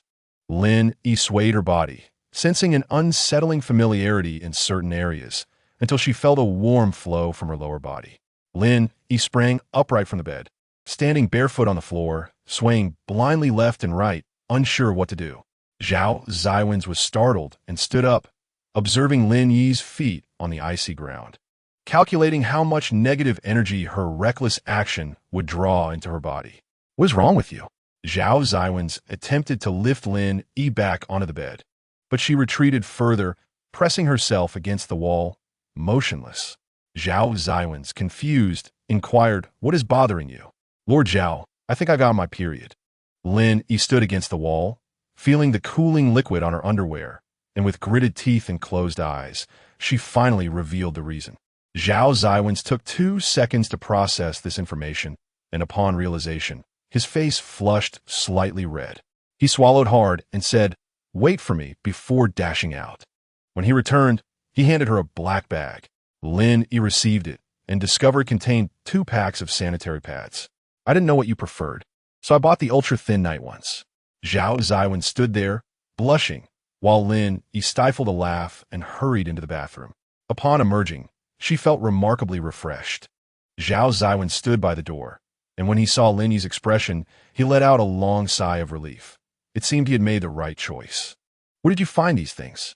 Lin Yi dashed into bed, and Zhao Xiwen handed her a cup of brown sugar water, casually replying, When you first arrived in Yucheng, the images you sent me showed machines that provide free women as products. I inquired at the Yang Realm office and had 2 machines introduced to Nuo Cheng. You arrived just in time. You were the first to use them. Lin Yi felt the warm brown sugar water slide down her throat, filling her with warmth. Did I capture that machine in my photos? She opened her phone and scrolled through her images, finally spotting the machine in the corner of one picture. Zhao Xiwen must have examined the images with a magnifying glass. Chapter 50. Have you figured out how to deal with Zhao Zipping? I am genuinely concerned about the living conditions and rights of the people in Nuo Cheng. Yucheng certainly excels in this regard, and, as the city lord, it is only right to humbly seek guidance. Zhao Xiwen took the cup from Lin Yi's hands and placed it on the table, adjusting her cup before preparing to leave so she could rest. How do you plan to address Zhao Zipping? Lin Yi poked her head out from under the covers, curiously inquiring. She was indeed quite invested in the matter of Zhao Zipping. Though she had only encountered Zhao Zipping once, she held no favorable impression of the old man, and it was evident that the recent upheaval in Yuqing was orchestrated by him. Let us wait for news from Wang Wanjun. The night fog blanketed the dark earth of the underworld, the dim streetlights enveloped in a shroud of mist. At this moment, aside from Gansheng, no other city in the underworld felt so lively. An unidentified melody wafted from an unknown building, dancing through the air with melodic notes until the final tremor faded, met with a chorus of applause from the men. The atmosphere was thick with the scent of alcohol and nicotine, as glasses clinked together and spills of liquor splattered in unison. As the music surged once more, scruffy, rotund gentlemen led glamorous women into the center of the dance floor, gyrating their corpulent bellies, thick lips clutching cigars, incessantly brushing against the women. Adornments of gold glimmered on their necks and hands, reflecting the opulence of the surroundings. This was Gansheng, renowned as the city that never sleeps. In the back kitchen of the bar, a few elderly individuals rummaged through a refuse bin, their frail bodies bent as they searched for scraps, starkly contrasting with the laughter of the affluent revelers inside. Zhao Xiwen stood in the resplendent living room, gazing out at the dazzling, alluring city, feeling quite content. He was still clad in a white golf shirt with a high collar, a cigar clamped firmly in his hand as he took a deep drag. "Any news from the little doctor?" he inquired, turning to a scar man behind him. Though of similar age, bore the marks of time in his skin and gaze, his eyes cold and cruel, yet showing utmost respect toward Zhao Xiwen. "Master Zhao, there is still no news. Yuqing has become increasingly isolated recently, and we have lost contact with those inside." Zhao Xiwen retrieved his phone, scrolling through the messages from Wang Wanjun. It had been some time since she last reached out, which was uncharacteristic. Although Zhao Xiwen was not as adept in business as his nephew, he prided himself on his ability to handle women. Even the formidable Wang Wanjun was deftly under his control. No matter the conflict, whenever Zhao Xiwen spoke, she would immediately believe every word he uttered. This was true when he reported Zhao Xiwen for altering city regulations, and later when he intentionally had Wang Wanjun approach the new bodyguard in Nuo Cheng. However, since Wang Wanjun informed him that Lin Yi had been invited to Yucheng, she had been virtually silent. Zhao Xiwen was already aware of Wang Wanjun's injury, a decision made unilaterally by Chengran. It was utterly absurd. A mere informant dared to endanger Wang Wanjun's life. Did they not understand her significance to Gansheng? Despite this, he had yet to receive any news of Wang Wanjun seeking solace. The more he pondered, the more he felt something was amiss. He needed to inquire further about that little doctor. He felt uncertain and realized he must quickly contact Chengran to gain a comprehensive understanding of Yuqing's current circumstances. The scar man accepted the directive and promptly turned to exit Zhao Xiwen's living room, but was called back. "Do not act rashly. It could reveal our identities. More importantly, we cannot afford to be without Wang Wanjun." The man understood immediately, replying affirmatively before hastily departing. The midnight air in Yuqing was cool. Wang Wanjun sat in her wheelchair by the floor-to-ceiling window of her bedroom. A week prior, she had been here, toasting with Lin Yi and Chen Yafeng, but now, all three were either ill or injured. Although Chen Yafeng had never voiced it, the incident involving Chengran had undoubtedly left an indelible mark on her heart. This realization brought a wave of bitterness to Wang Wanjun. She had thought her life was gradually brightening, yet it had been plunged back into darkness due to her former lover. She wrapped her arms around herself, pressing her fingers deep into her flesh, gradually increasing the pressure to maintain her composure. Outside, the streetlights flickered as if having a faulty connection, then resumed their steady glow. Wang Wanjun nearly lost control of her emotions, feeling as if a thin outer garment had been draped over her. She smiled faintly, not turning her head. "Yafeng, are you still awake?" Chen Yafeng's silhouette emerged from the shadows, approaching the bed, resting her forehead against the glass. "No, just thinking about many things." "Such as?" Wang Wanjun asked knowingly. "Such as Lin Yi, you, Yucheng, and myself." Chen Yafeng poured out the burdens on her heart, realizing that both she and Wang Wanjun, as well as Yucheng, stood at a crucial crossroads. The choices they made would significantly impact their future. "Master, have you thought about how to deal with Zhao Xiwen?" Chen Yafeng turned her gaze toward Wang Wanjuan in the wheelchair, her face pale from injury and lack of sleep.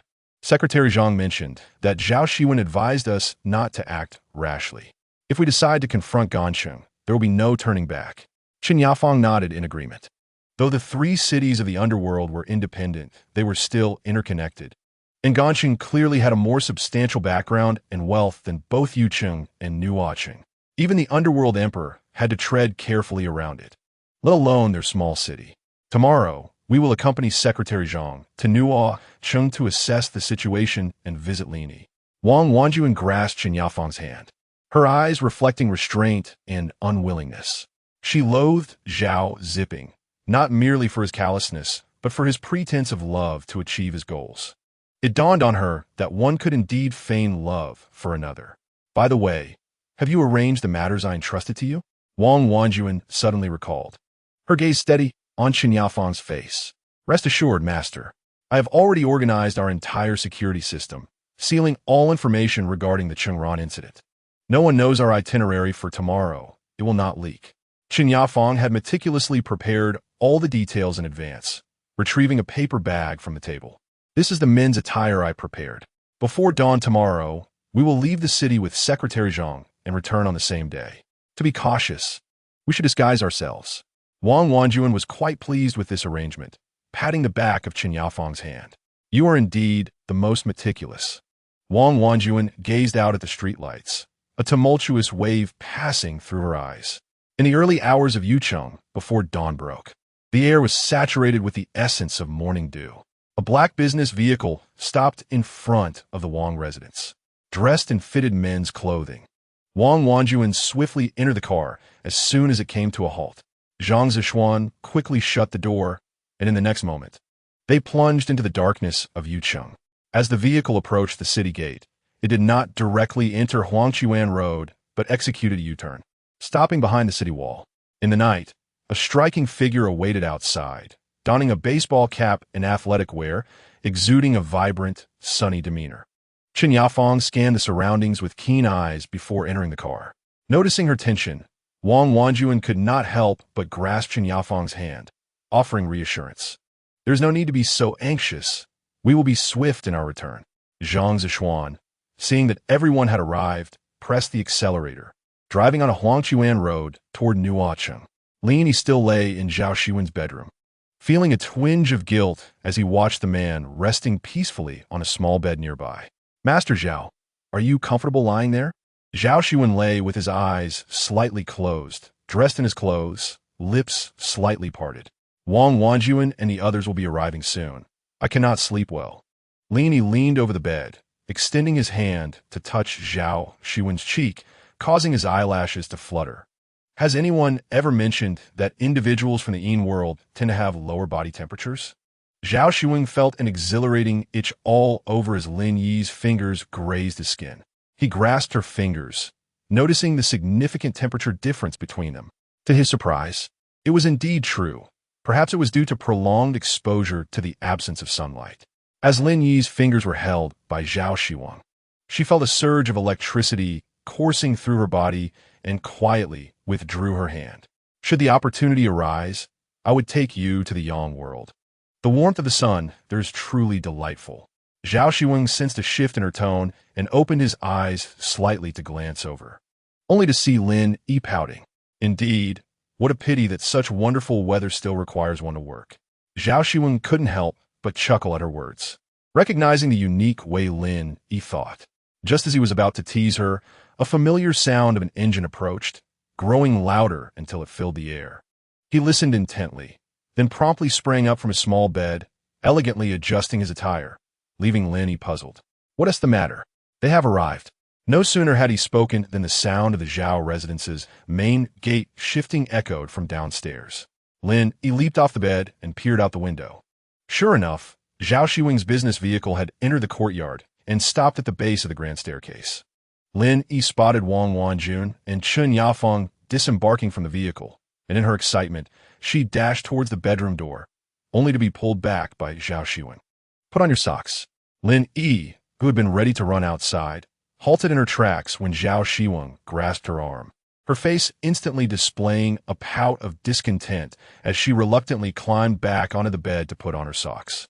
In that brief moment, Zhang Zhishuan had already brought Wang Wanjun and Chen Yafeng in, knocking at the door. Lin Yi. Wang Wanjun and Chen Yafeng removed their hats that concealed their identities, calling out to Lin Yi in unison. Filled with joy, Lin Yi hopped off the bed and rushed toward them, embracing the two girls tightly. Zhao Xiwen watched as Lin Yi stood on the cold floor in her socks and rubbed his temples. But seeing her blissful expression made him bend down to pick up a pair of pink slippers from the ground, placing them behind her. He lifted Lin Yi off the floor and gently slid her feet into the slippers before giving a slight nod to Wang Wanjun. Wang Wanjun immediately returned a respectful nod to Zhao Xiwen, her gratitude deepening as she saw how well he cared for Lin Yi, who was now nearly fully recovered. Lord Zhao, I truly apologize for the trouble this has caused you. I never expected Lin Yi would get hurt. It's entirely our fault for not taking better care of her in Yucheng. You are being overly modest, Lord Wanjun. The capital of the Yin realm should naturally adhere to the Emperor of the Underworld's teachings and assist one another.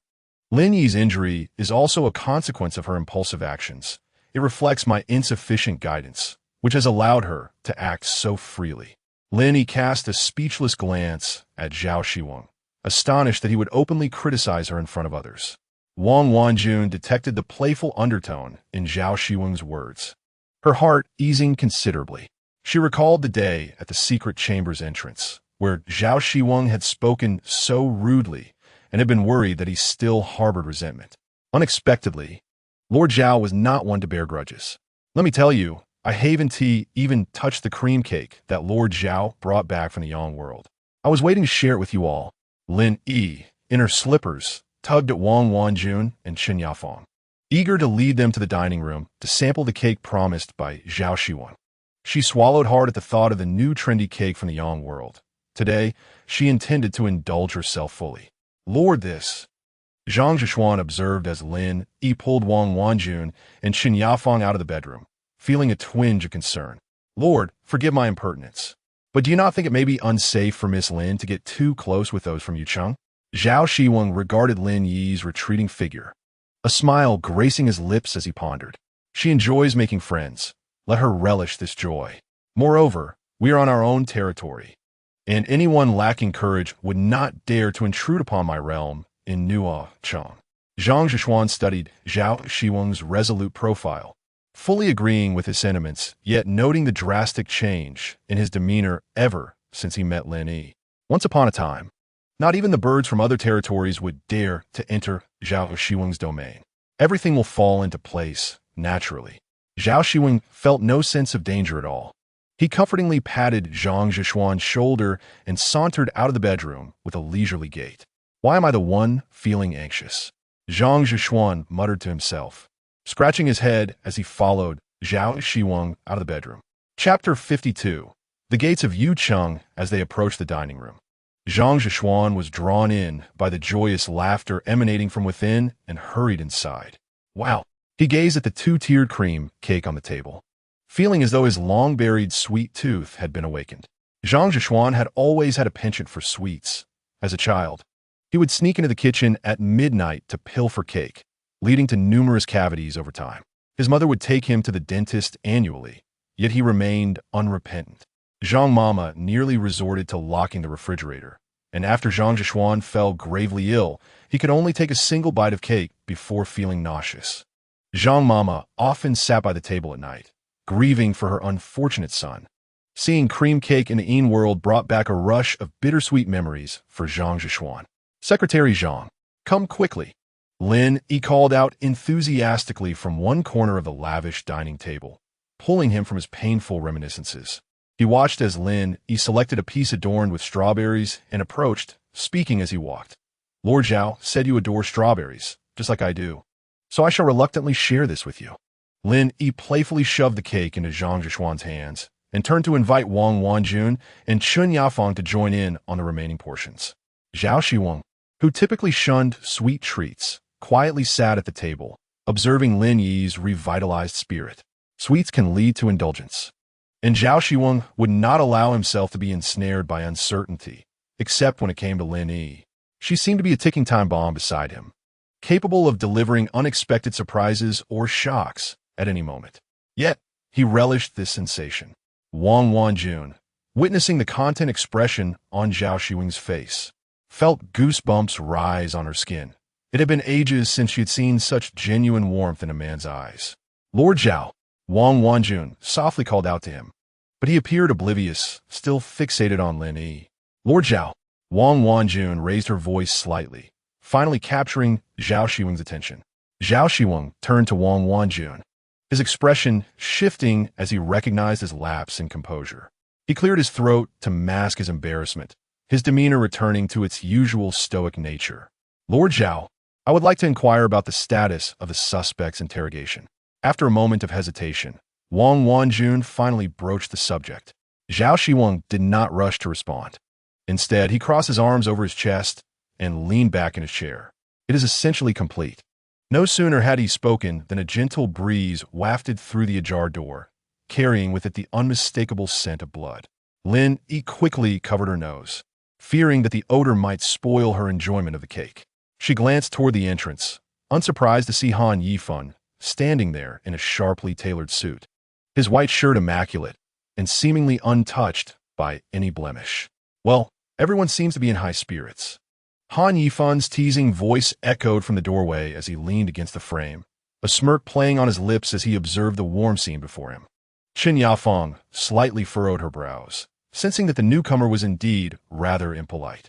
To speak so disrespectfully upon their first meeting was far beneath the standards set by Zhao Chengzhu. We were just speaking of you. Zhao Xiwen raised an eyebrow, seemingly disregarding Han Yifan's words, and beckoned him to the table. Han Fuzhu, we are indulging in cream cake. Would you care for peace? Sitting at the dining table, Han Yifan gazed at the extravagant delicacies brought from the realm of the living, reflecting inwardly on how Zhao Xiwen had become increasingly unlike his former self. Thank you, Miss Lin, for your hospitality. Most of the food from the human world tends to disrupt one's cultivation, leading individuals to become shallow and distracted. One cannot indulge in transient pleasures at the expense of one's spiritual power. Upon hearing this, Lin Yi awkwardly froze with the cake in hand, unsure of how to respond. Wang Wanjuan's displeasure was evident as Han Yifan's words inadvertently offended everyone at the table, implying that those partaking in the cake would be jeopardizing their cultivation. Do not mind him, I shall eat shortly. Zhao Xiwen interjected, directly taking the cake from Lin Yi's hand and scooping a spoonful into his mouth. Opposite him, Zhang Zishuan sat in stunned silence, having never witnessed Zhao Xiwen indulge in sweets. Such junk food had always been categorized by Zhao Chengzhu as items that would lead one to perdition. It seemed that Miss Lin had completely transformed Zhao Chengzhu's worldview. Han Yifan, however, appeared unfazed, a faint smile gracing his lips as he clasped his hands in a gesture of respect toward Zhao Chengzhu. Your subordinate admires you. Enough of the pleasantries. Allow me to introduce you. This is Yuqing's lord, Wang Wanjun, and beside her is Yuqing's deputy, Qin Yafeng. Wang Wanjun and Qin Yafeng simultaneously set down their spoons, respectfully nodding in acknowledgement. Han Fuzhu, your efforts regarding Yuqing's matters are greatly appreciated. Han Yifan straightened his posture, sitting upright in his chair as he nodded to Wang Wanjun. You flatter me. I merely act on the orders of Zhao Chengzhu, fulfilling my responsibilities. Any progress? Zhao Xiwen placed his spoon back on the table, intertwining his fingers as he regarded Han Yifan with a serious expression. We have nearly broken through, just as you anticipated. His real name is Lin Yuan. He was a doctor at a top-tier hospital in the human realm. After his death, he first lingered in Gansheng before being recruited by Zhao Ziping and subsequently transported through various channels to Yuqing. Qin Yafeng's nails dug into her palm in agitation. So even his name was a fabrication. What is his objective? Zhao Xiwen felt no surprise. His thoughts were crystal clear, all within his expectations. Under Zhao Ziping's orders, he is to monitor Lord Wang Wanjuan's every move and administer gradual poisoning to her, ensuring he can exploit her vulnerabilities at a critical moment. Wang Wanjun felt a wave of anxiety wash over her. Although she had long suspected Zhao Ziping was behind this farce, hearing it confirmed was still difficult to bear.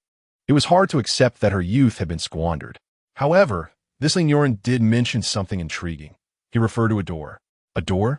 Zhao Xiwen immediately perked up at this mention. While he had grasped most of the prior information, this door was unfamiliar to him.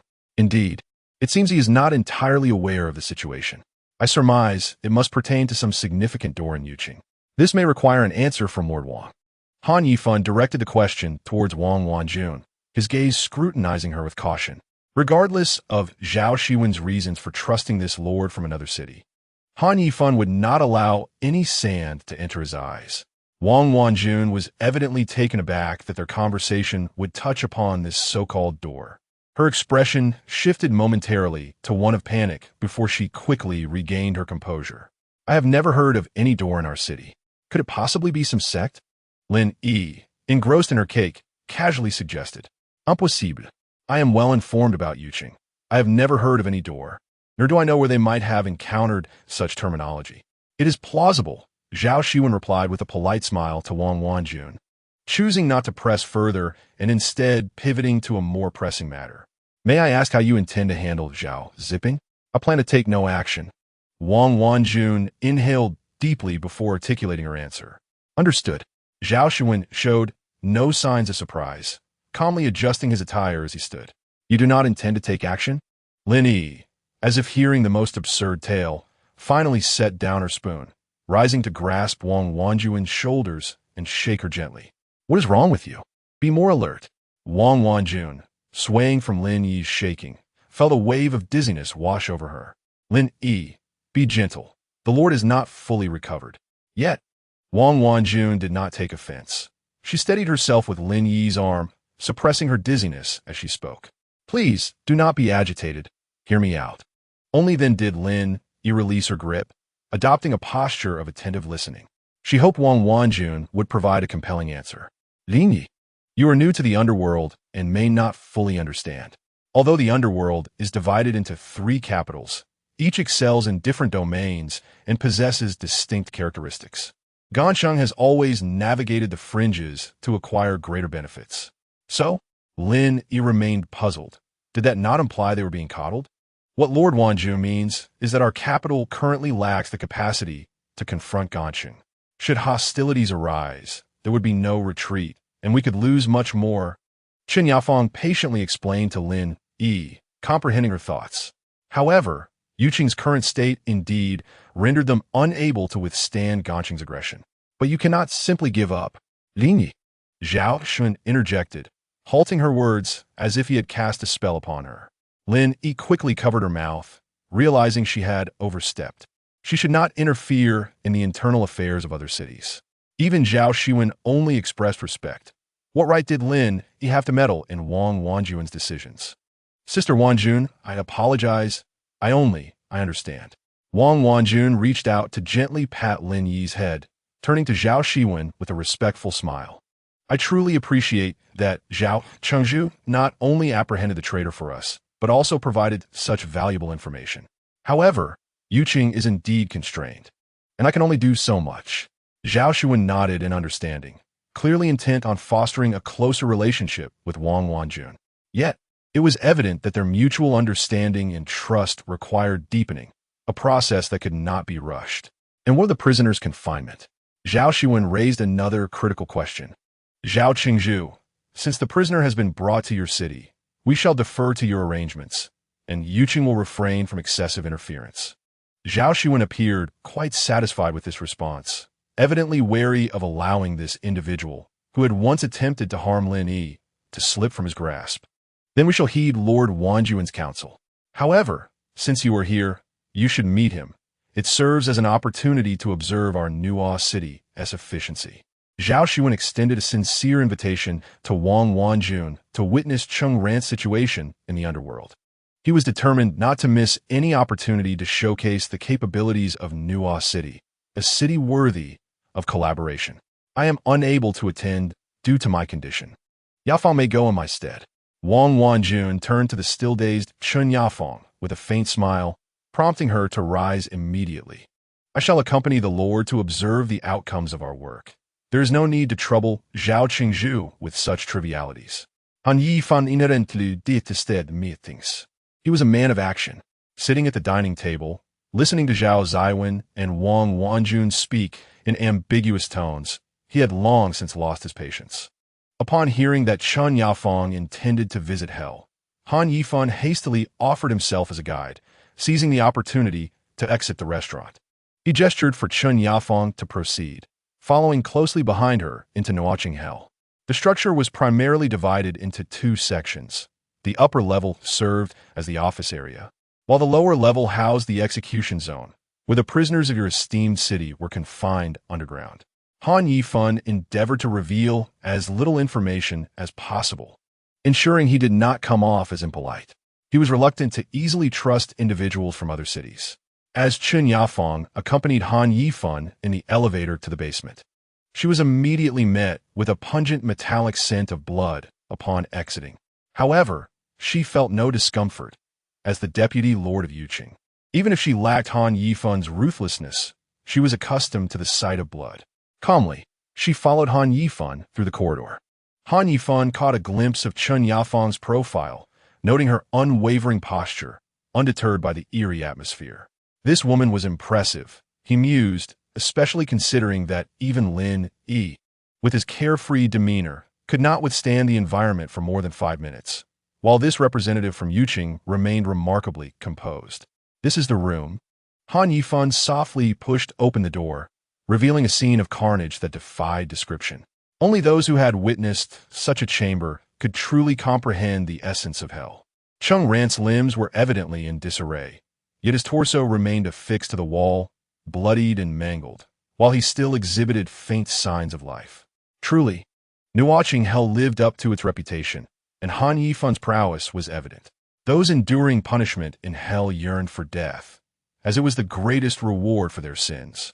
The true test of an executioner's skill lay in inflicting peak suffering without delivering a swift demise. Clearly, Han Yifan had mastered this balance, as Cheng Ran still exhibited a faint breath. Chen Yafeng felt a dryness in her throat, instinctively clearing it. The familiar sound drew Cheng Ran's attention, and with all his strength, he lifted his head from the wall. Upon seeing Chen Yafeng's expressionless face, the corners of his split mouth curved into a faint smile. Chen Yafeng focused on his strange grin, noting how his lips trembled as if attempting to utter some incantation. Repeating it until she finally deciphered Cheng Ran's muted plea, "Lin Yi, I want to see Lin Yi." A wave of sorrow washed over Chen Yafeng.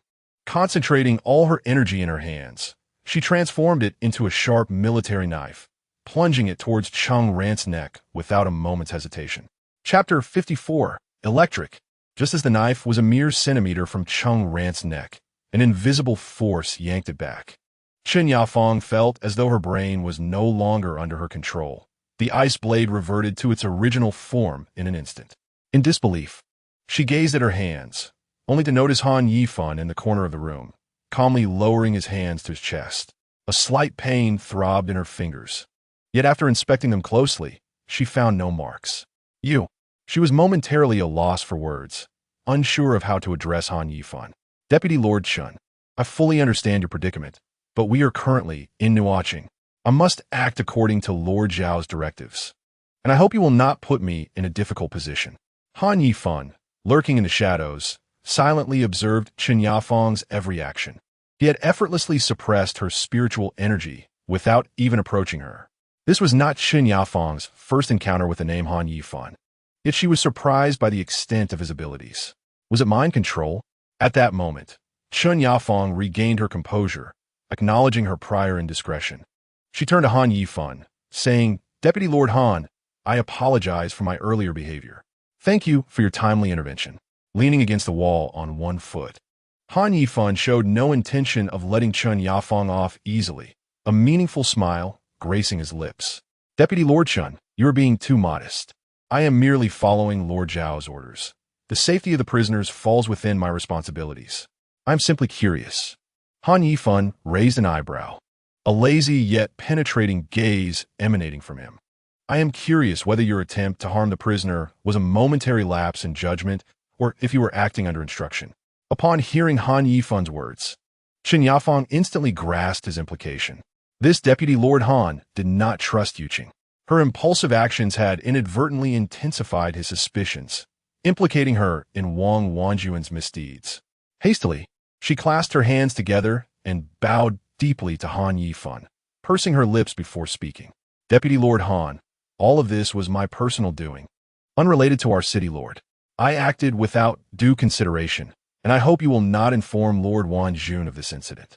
I was momentarily blinded by personal emotions. Han Yifan raised an eyebrow in intrigue. What was this? Did she just mention personal feelings? Whose feelings were involved? Shen Yafang was not adept at softening her words. She could only rely on sincerity to earn Han Yifan's trust, even if it meant revealing her inner secrets. Noticing Han Yifan's silence, Chen Yafang lowered her head further. Praying this stranger, whom she had known for less than an hour, might possess some compassion. To her dismay, she had miscalculated. He was none other than the infamous pervert, Han Yifan. When Han Yifan heard the term personal feelings, he displayed no curiosity for gossip. He was solely interested in work and results. Chen Yafang had inadvertently divulged information he had not known. Attempting to muster a semblance of hospitality, Han Yifan forced a strained laugh, which echoed awkwardly in the room, startling even the nearly unconscious Cheng Ran. As Han Yifan regarded Chen Yafang's transition from tension to embarrassment, he feigned chivalry, gesturing toward the door. Deputy Lord Chen, I completely understand your feelings. I believe we could discuss this further in a different setting. Han Yifan's words seemed to possess an enchanting quality, leading Chen Yafang like a marionette out of the room and into a pristine, orderly conference chamber. The walls were enveloped in white, and Han Yifan invited Chen Yafang to sit on a comfortable armchair while he took a seat across from her in a simple chair. The air was infused with a scent reminiscent of essential oils, alleviating Chen Yafang's anxiety as she adjusted her posture against the sofa. Han Yifan smiled kindly. Deputy Lord Chen, there is no need to be tense. This room is entirely private, devoid of any recording or surveillance devices, meaning that our conversation shall be confidential. Chen Yafang nodded cautiously, managing a faint smile. This was her first time sharing such thoughts with someone she had just met. Wang Wanjun stood in the reception area of Zhao's residence, gazing out the window at the city's residents interacting and enjoying themselves, a scene of tranquility that plunged her into contemplation. Sister Wanjun. Wang Wanjun felt a presence behind her, and she reached out to steady Lin Yi's waist, smiling as she said, Lin Yi, have you gained some weight these past few days? Huh? Lin Yi was startled by Wang Wanjun's comment, quickly stepping away from her, pinching his waist, legs, and abdomen. It seems I have indeed put on a bit. It's all Zhao Xiwen's fault for making you stay in bed. All your fault. Lin Yi pouted angrily at Zhao Xiwen, who remained unfazed, replying, You don't rely on your looks for a living. Wang Wanjun chuckled, respectfully addressing Zhao Xiwen. Lord Zhao, it appears that the citizens of Nuo Cheng seem quite happy. Your amendments to the regulations have evidently yielded positive results. Zhao Xiwen approached the window, gazing at the harmonious scene outside, a hint of satisfaction gracing his expression. Indeed, there remains much to accomplish. Lord Zhao, the assistance that Nuo City has extended to us at U City is deeply appreciated by Wanjun. While I currently lack the strength to confront Zhao Zipping, perhaps within my limited capacity, I can offer some conveniences to Nuo City. Wang Wanjun observed as Zhao Xiwen withdrew his gaze from the window, her curious eyes meeting his. She smiled gently, lifting her slender arm. Lin Yi felt the electrical appliances within the room tremble, the grand chandelier above flickering incessantly, as if her hair sensed the shift in the room's electric field. The sparks in Zhao Xiwen's eyes danced, his pupils reflecting the energy. With a wave of her hand towards the window, Wang Wanjun summoned an electric field that crackled above Nuo City. The streets surged with wind, and pedestrians paused, gazing upward at the spectacle. The streetlights, which had previously emitted a faint blue glow, began to stir with the electric field's transformation. In the next moment, the lights shone brilliantly, illuminating Nuo City as if powered by an unseen source, casting a brightness akin to that of incandescent bulbs. The crowd gasped in awe at the scene, while even the vending machines, which usually only operated at specific intervals, illuminated their screens. Instantly, the entire city was aglow. no longer confined to the Zhao residence, but rather as if the entire city had been connected to a power supply. Do we have electricity? We have electricity. Oh my. No more waiting to charge our phones at designated times. Passers-by soon realized that Nuo City had suddenly acquired the vital resource they desperately needed: electricity. Chapter 55. The arrival of Zhao Zipping. Wanjun gently withdrew her hand to her side, her palms still tingling with residual electricity, leaving Lin Yi astonished. Lord Zhao, this is a small token from Wanjun, hoping the people of Nuo City will find joy in it. She clasped her hands in front of her chest and bowed respectfully to Zhao Xiwen. Nuo City shall graciously accept this. Thank you, Lord Wanjun. Lin Yi noticed the spark of excitement in Zhao Xiwen's eyes, and it was evident that for the sake of Nuo City citizens, he would gladly accept this gesture. Look, a young man in the square picked up an electric guitar and began to play "I Don't Think I Like Her Anymore," drawing a swift crowd. A few youths stepped forward, taking up a bass and drums, instantly forming a band, while onlookers cheered and danced joyfully. Wang Wanjun beheld the genuinely happy citizens of Nuo City outside the window, a resolute determination taking root in her heart as she seemed to discover a clearer direction. Chen Yafeng and Han Yifan entered, having seen the brightly lit square outside. Chen Yafeng had already pieced it together. Han Yifan appeared astonished. It had been long since he had experienced such brightness, and after so much time in darkness, the sudden illumination left him momentarily disoriented. What is happening? He queried, navigating through the bustling square. It must be Lord Wanjun, Chen Yafeng remarked, glancing at the tall Han Yifan, recalling his earlier words. I understand what Deputy Chen has conveyed. Since you believe it unnecessary to report this matter, and it has not resulted in any serious consequences, I shall keep today as discussion confidential. To her surprise, Han Yifan, who seemed cold and aloof, displayed a surprisingly considerate side, often possessing the ability to elicit heartfelt confessions. Wang Wenyun, Han Yifan turned to Chen Yafeng, only to find her staring at him, their eyes meeting unexpectedly. Our Lord's ability is electricity, Chen Yafeng stammered, quickly averting her gaze. Observing her flushed cheeks, Han Yifan assumed she was simply shy, not giving it further thought. The two hurried into the Zhao residence, as Wang Wanjun and Chen Yafeng needed to return to Yu City promptly. Lord, our time is running short. We cannot remain in Yu City for too long, Chen Yafeng gently reminded from behind. Lin Yi understood that the moment of departure was upon them. She gently linked her arm with Wang Wanjun's and draped her other arm over Chen Yafeng's shoulder, the three sharing a knowing smile as they embraced. Lord Zhao, thank you for your hospitality and everything else. Wanjun will remember it all. We shall strive onward, hoping for a swift return to collaboration. Zhao Xiwen extended his right hand, politely shaking hands with Wang Wanjun. I believe an opportunity will present itself soon. Standing in the center of the room, Zhao Xiwen exuded an impressive presence, his voice resonant and assertive, leaving those present momentarily awestruck. As Wang Wanjun sat in the vehicle heading back, her emotions were a blend of complexity. She gazed at the receding streets of Nuo City, feeling a newfound lightness in her heart. With the city's greatest trader captured and relations with Nuo City gradually mending, most importantly, she had met Lin Yi, her savior. Everything seemed to be progressing positively, except for the sudden ringing of Chen Yafeng's phone, which she quickly answered, her demeanor shifting to coldness as she spoke softly into the receiver. Hanging up, she turned to Wang Wanjun in the back seat. Zhao Zipping's people are arriving shortly. Our timing is perfect. You merely need to showcase your skills. Wang Wanjun's brow lightly furrowed before relaxing. Zhao Zipping was approaching, and she would have to meet his challenge head-on. Quickly, she entered her office, turning on the computer and settling comfortably into her chair, awaiting Zhao Zipping's arrival. Sure enough, it was not long before Chen Yafeng's voice echoed in the hallway. Lord Zhao, it's been a few days.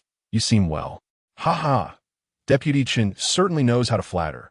I've been quite busy, and I had meant to check on Wanjun, but time hasn't permitted. Zhao Zipping's hearty laughter drew nearer, eventually halting at Wang Wanjun's office door. Chen Yafeng entered, exchanging a glance with Wang Wanjun, who waved her hand. The room was soon left with only Zhao Zipping and Wang Wanjun, as the accompanying personnel discreetly withdrew. Lord Zhao, what an unexpected visit. Wang Wanjun stated from behind her desk, devoid of any welcoming demeanor, her fingers lightly tapping the surface. Zhao Zipping paused momentarily, then approached with a broad smile. I've been quite busy lately. I just heard you were unwell a few days ago. How have you been recovering? Unwell? Where did you hear that, Lord Zhao? Wang Wanjun replied with a gentle smile, her tone betraying no hint of jest. I was merely concerned for your well-being. Zhao Zipping moved behind the desk, his large hand resting on Wang Wanjun's shoulder, gently rubbing it. Under normal circumstances, she would have easily forgiven Zhao Zipping's actions. But now she was acutely aware of his true intentions. Zhao Zipping was a man who sought her demise. Thank you for your concern, Lord Zhao. I am in good health and could likely live another 100 or so years without issue. Wang Wanjun stood and walked toward the water dispenser, cleverly evading Zhao Zipping's touch. He chuckled awkwardly as he accepted the water from her hand, sensing a shift in the atmosphere. It seemed the situation was not in his favor. Previously, while Wang Wanjun would occasionally display a bit of temper, his personal visit would have delighted her. Now, however, she showed no gratitude, and her words seemed to challenge him. Zhao Zipping's pride and masculinity flared, causing him irritation, yet he hesitated to act rashly. After all, in Zhao Zipping's mind, women were creatures that responded better to gentleness than to force. A couple of sweet words would suffice to placate them. What is that personal doctor of yours doing? Bring him over, so I can have a word with him. Wang Wen Yun post. Her back turned to Zhao Zipping as she filled her cup. Finally, the conversation had turned to the main topic. Zhao Chengzhu is so engrossed in his official duties that he need not engage in a rivalry with my little doctor.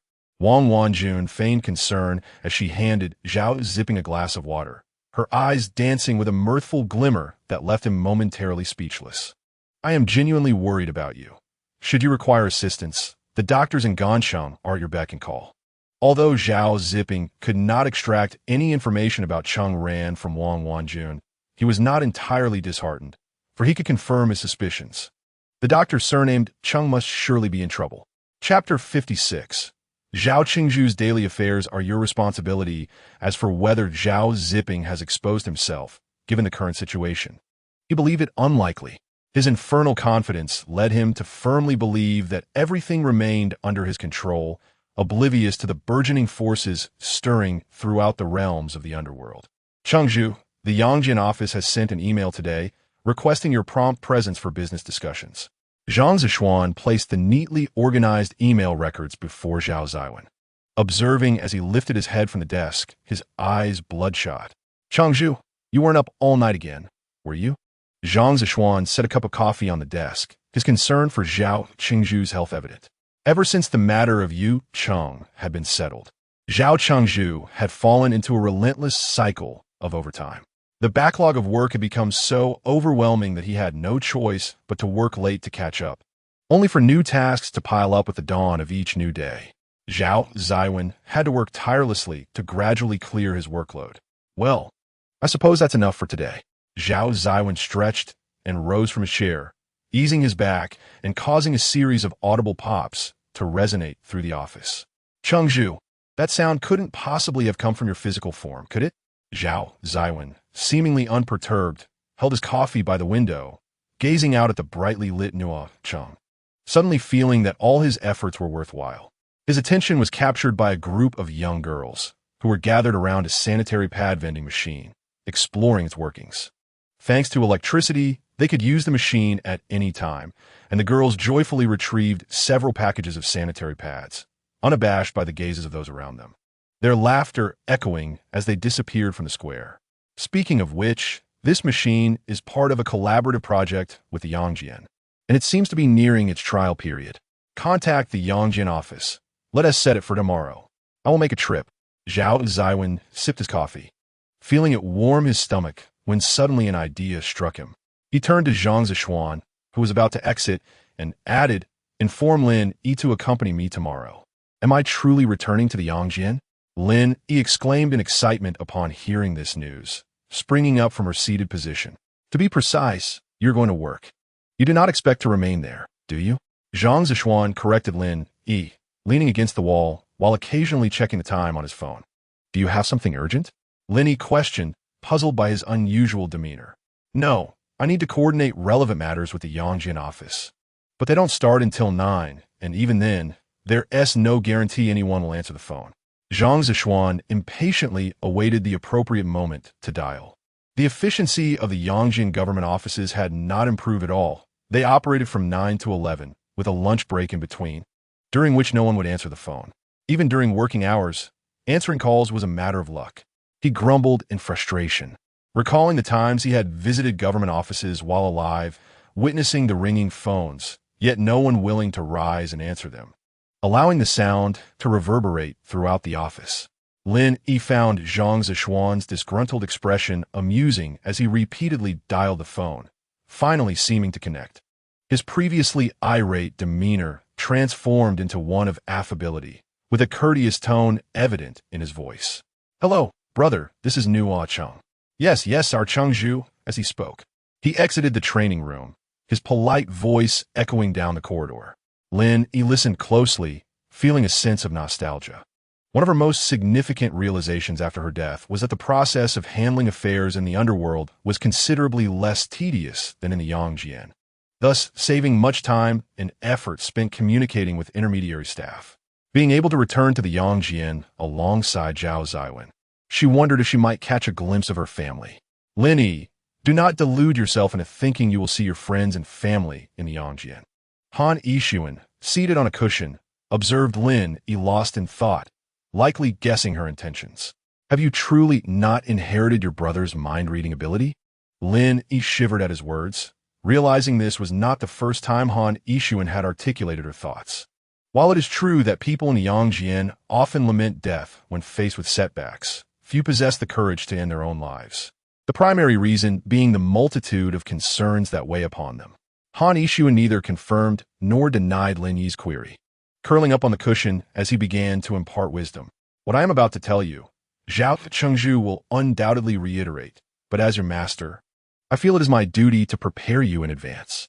Lin Yi feigned attentiveness as Han Yixuan swallowed hard and continued. Firstly, you will take a direct elevator to the Yangjian, during which your physical appearance will randomly change. In other words, by the time you reach the surface, you will no longer resemble your current self.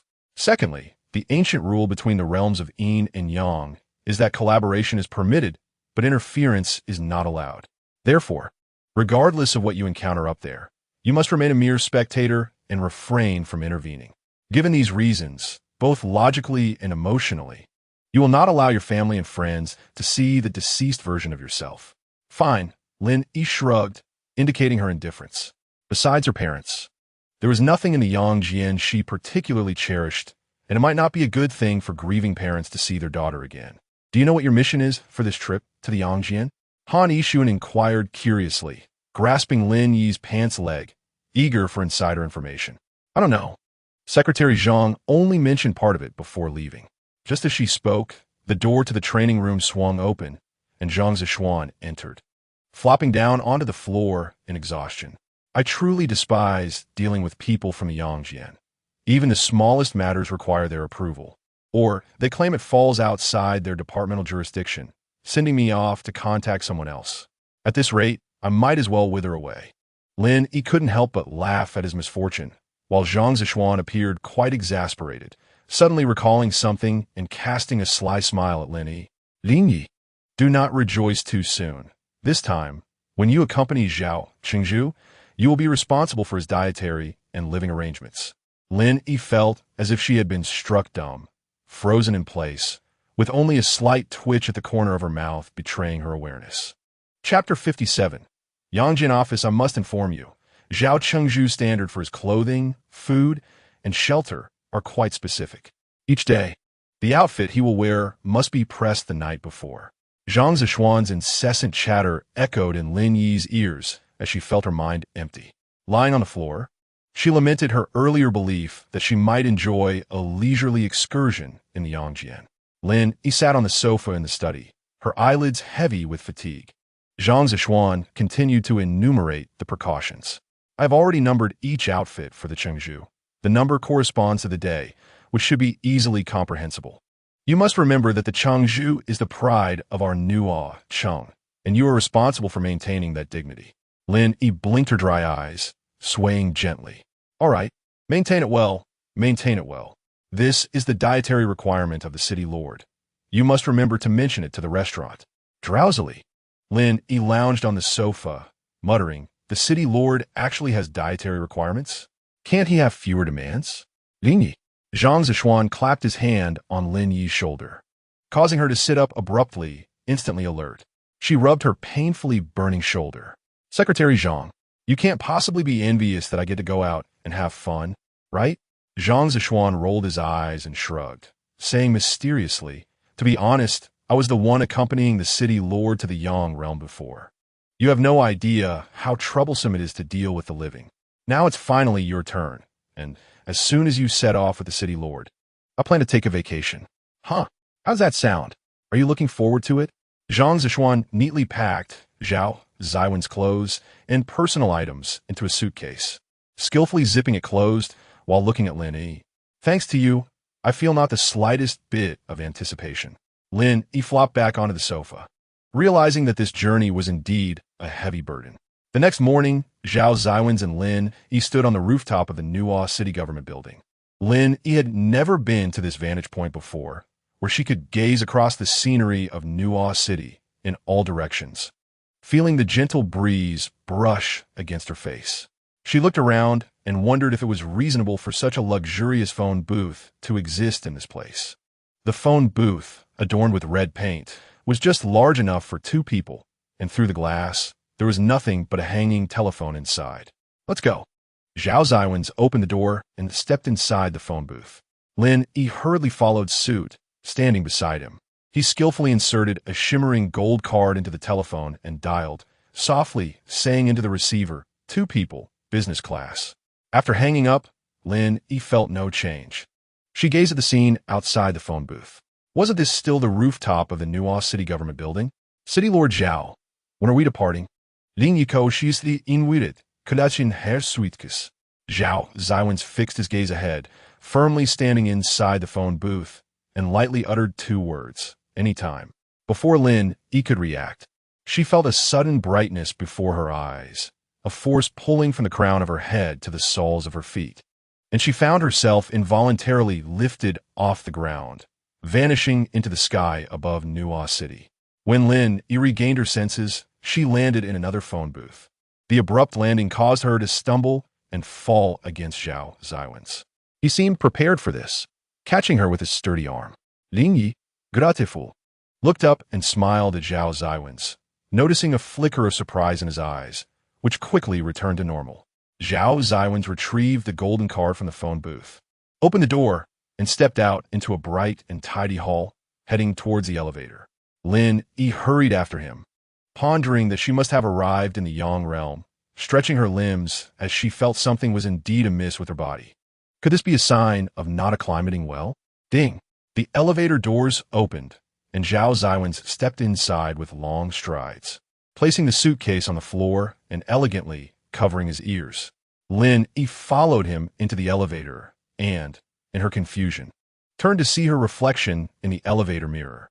Ah! Lin Yi's scream echoed throughout the elevator. Upon witnessing her outburst, Zhao Xiwen lowered his hands from his ears. I thought Secretary Zhang had informed you in advance that your appearance would change. Lin Yi stared at her reflection, repeatedly rubbing her cheeks.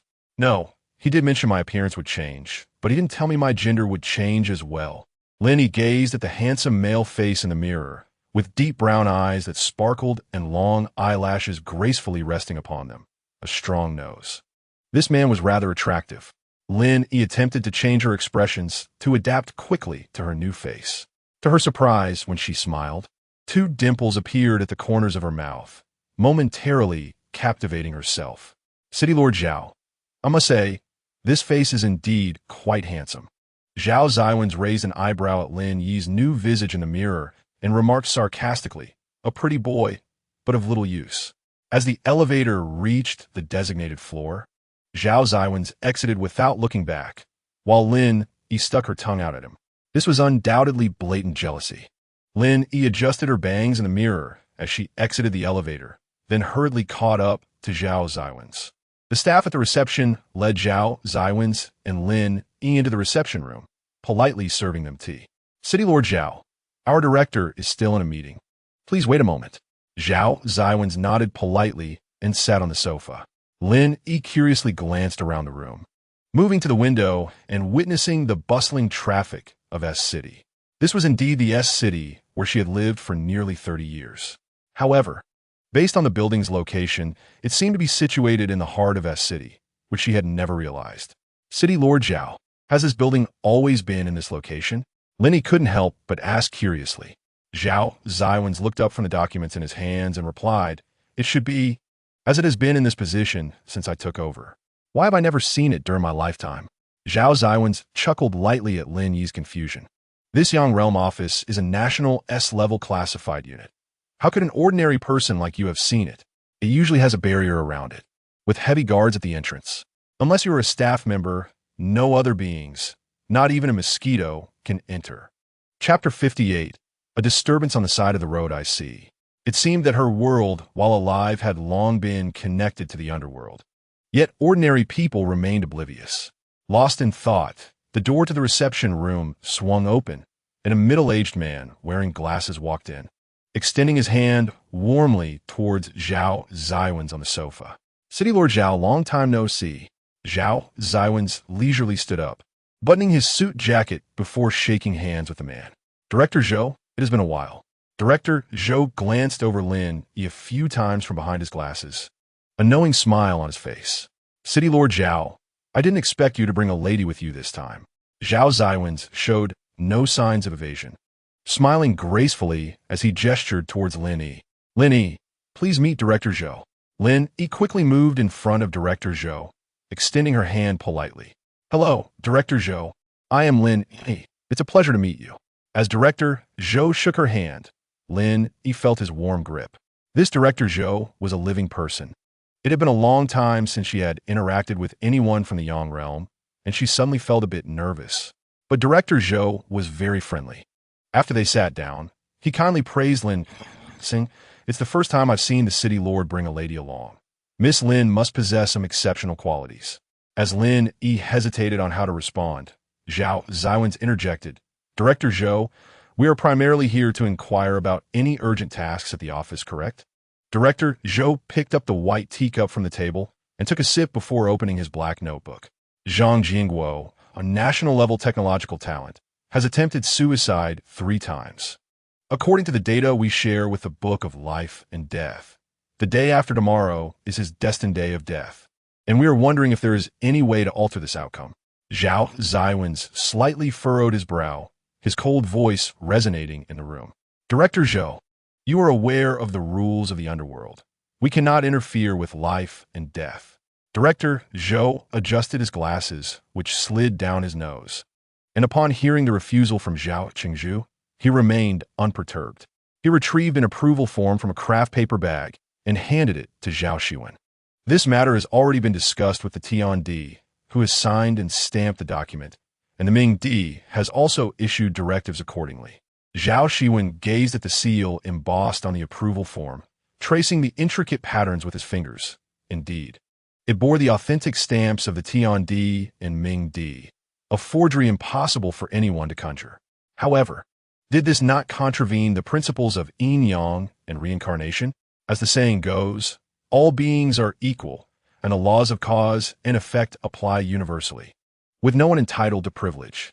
Was this not absurd? Observing Zhao Xiwen's increasingly frigid expression, Director Zhou closed his notebook and leaned back in his chair, stating, "Zhao Chengzhu, we are both here for work. Since the leadership has provided their directives, let us not be so obstinate.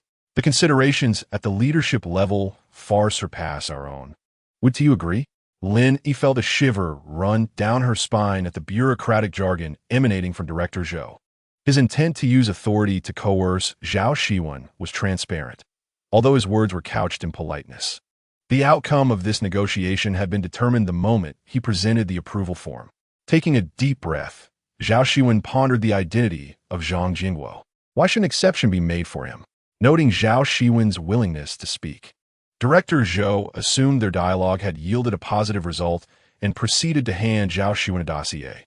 This individual is a national-level scientific talent currently engaged in developing an artificial intelligence system.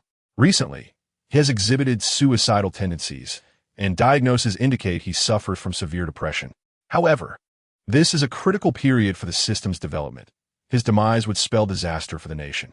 Zhao Xiwen's grip on Zhang Zhangwo's file turned white as he furrowed his brow, wrestling with his thoughts until reason ultimately prevailed.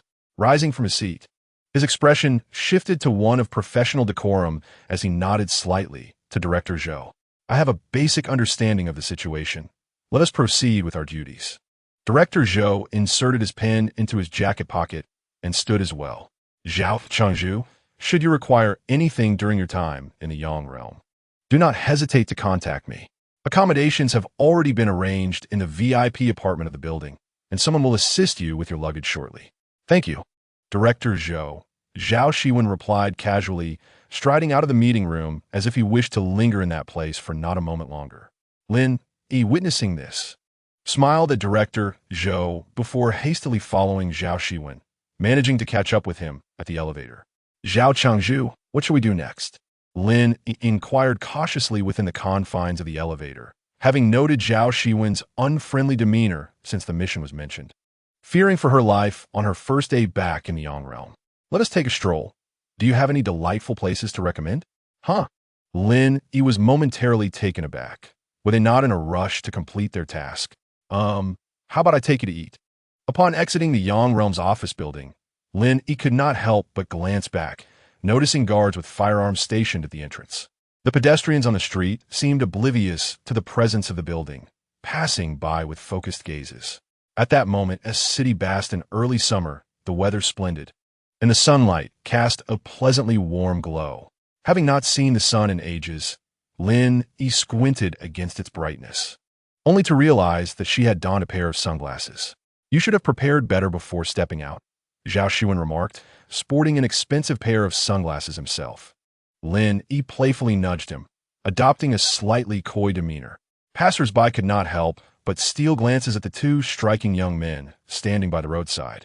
One exuded an air of aloofness while the other radiated an endearing charm, their interaction drawing the attention of onlookers. Zhao Xiwen felt uncomfortable under the scrutiny and shielded his forehead with his hand, chiding Lin Yi, "You are currently in the guise of a man. Could you please be mindful of your behavior?" Lin Yi stuck out her tongue in response, prompting exclamations from passers-by. "That boy is simply adorable." Spotting a taxi turning the corner, Zhao Xiwen nearly dashed into the street to hail it. The taxi driver, seeing a sharply dressed young man waving, slammed on the brakes. Zhao Xiwen pulled Lin Yi into the car and patted the driver's seat, instructing driver, "Don't mind the destination, just drive."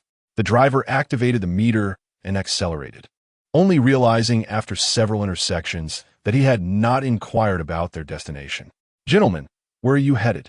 Lin Yi leaned toward the front seat, addressing the driver warmly. "Uncle, we're going to Lin Jia Xiaoguan." Chapter 59. Lin Jia Xiaoguan, got it. The driver, charmed by Lin Yi's familiar accent, pressed the accelerator without reservation. Swiftly arriving at Lin Jia Xiaoguan, Zhao Xiwen and Lin Yi exited the vehicle, standing before the pristine little restaurant, as Lin Yi enthusiastically introduced. "When in the Yang realm, I highly recommend enjoying home-cooked dishes." Without further ado, she pulled Zhao Xiwen into Lin Jia Xiaoguan. "Welcome." A gentle voice resonated from the kitchen as a middle-aged woman, clad in a white short-sleeved shirt emblazoned with the Lin Jia Xiaoguan logo, emerged. Lin Yi's heart skipped a beat. No, she no longer possessed a heartbeat. A tingling sensation spread across her scalp. Zhao Xiwen selected a clean table and perused the menu handed to him by the middle-aged woman. It appeared that their menu consisted primarily of ordinary home-style dishes, though the presentation was rather innovative. As Zhao Xiwen flipped through the meticulously hand-drawn menu, he noted Lin Yi's lack of response and curiously looked up, only to find her entranced by the kitchen. "Lin Yi, Lin Yi."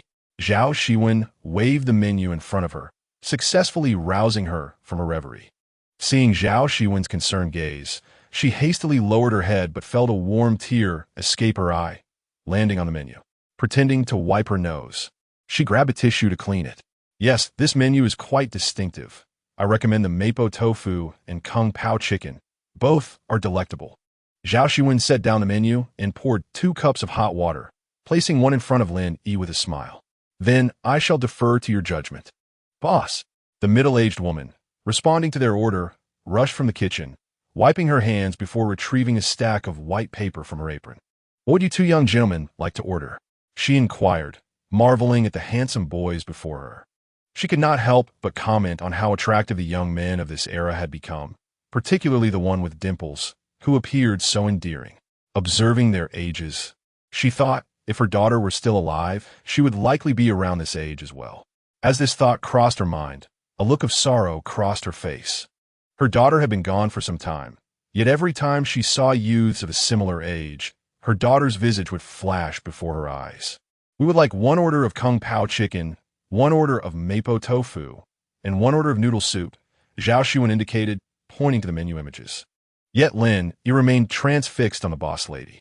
She was still so efficient and tidy. Given the time, the owner must have gone out to restock supplies.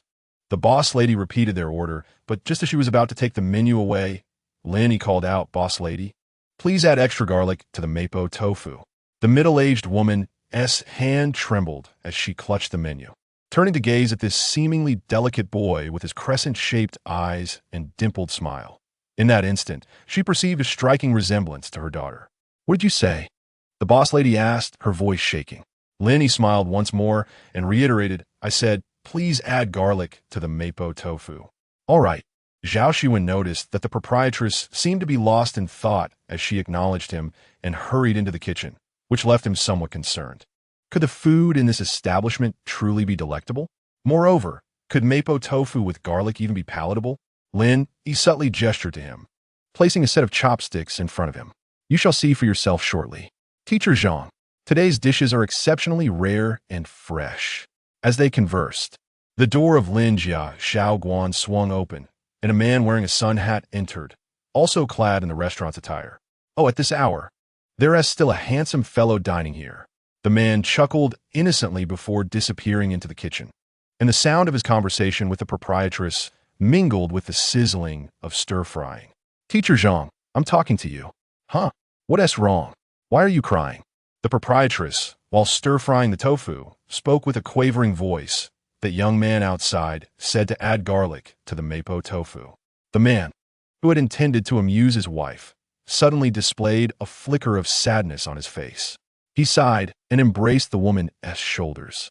As the mapo tofu before him began to blur, "Let me take it out to them." The man meticulously wiped the edge of the serving plate with a clean cloth before calling out, "Mapo tofu is ready." He stepped out of the kitchen, placing the mapo tofu solemnly on the table, gesturing for the 2 young patrons to sample it. Zhao Xiwen was not accustomed to being watched while eating, but seeing the proprietor insist on having them taste, it made it difficult to refuse. He scooped a piece of tofu with his spoon and placed it in his mouth. The tofu disintegrated upon contact, and the spiciness harmonized with a hint of garlic, surprisingly not overwhelming, pairing exquisitely with the soft, delicate tofu. "Delicious," Zhao Xiwen exclaimed. Lin Yi smiled and also took a piece, the familiar flavor enveloping her palate. "Delicious." The man did not lose interest despite their brief evaluation. He smiled contentedly, a hint of tears glimmering at the corners of his eyes, before nodding to Zhao Xiwen and Lin Yi and turning to head back to the kitchen. "Uncle, it's quite hot lately. Please be cautious while restocking."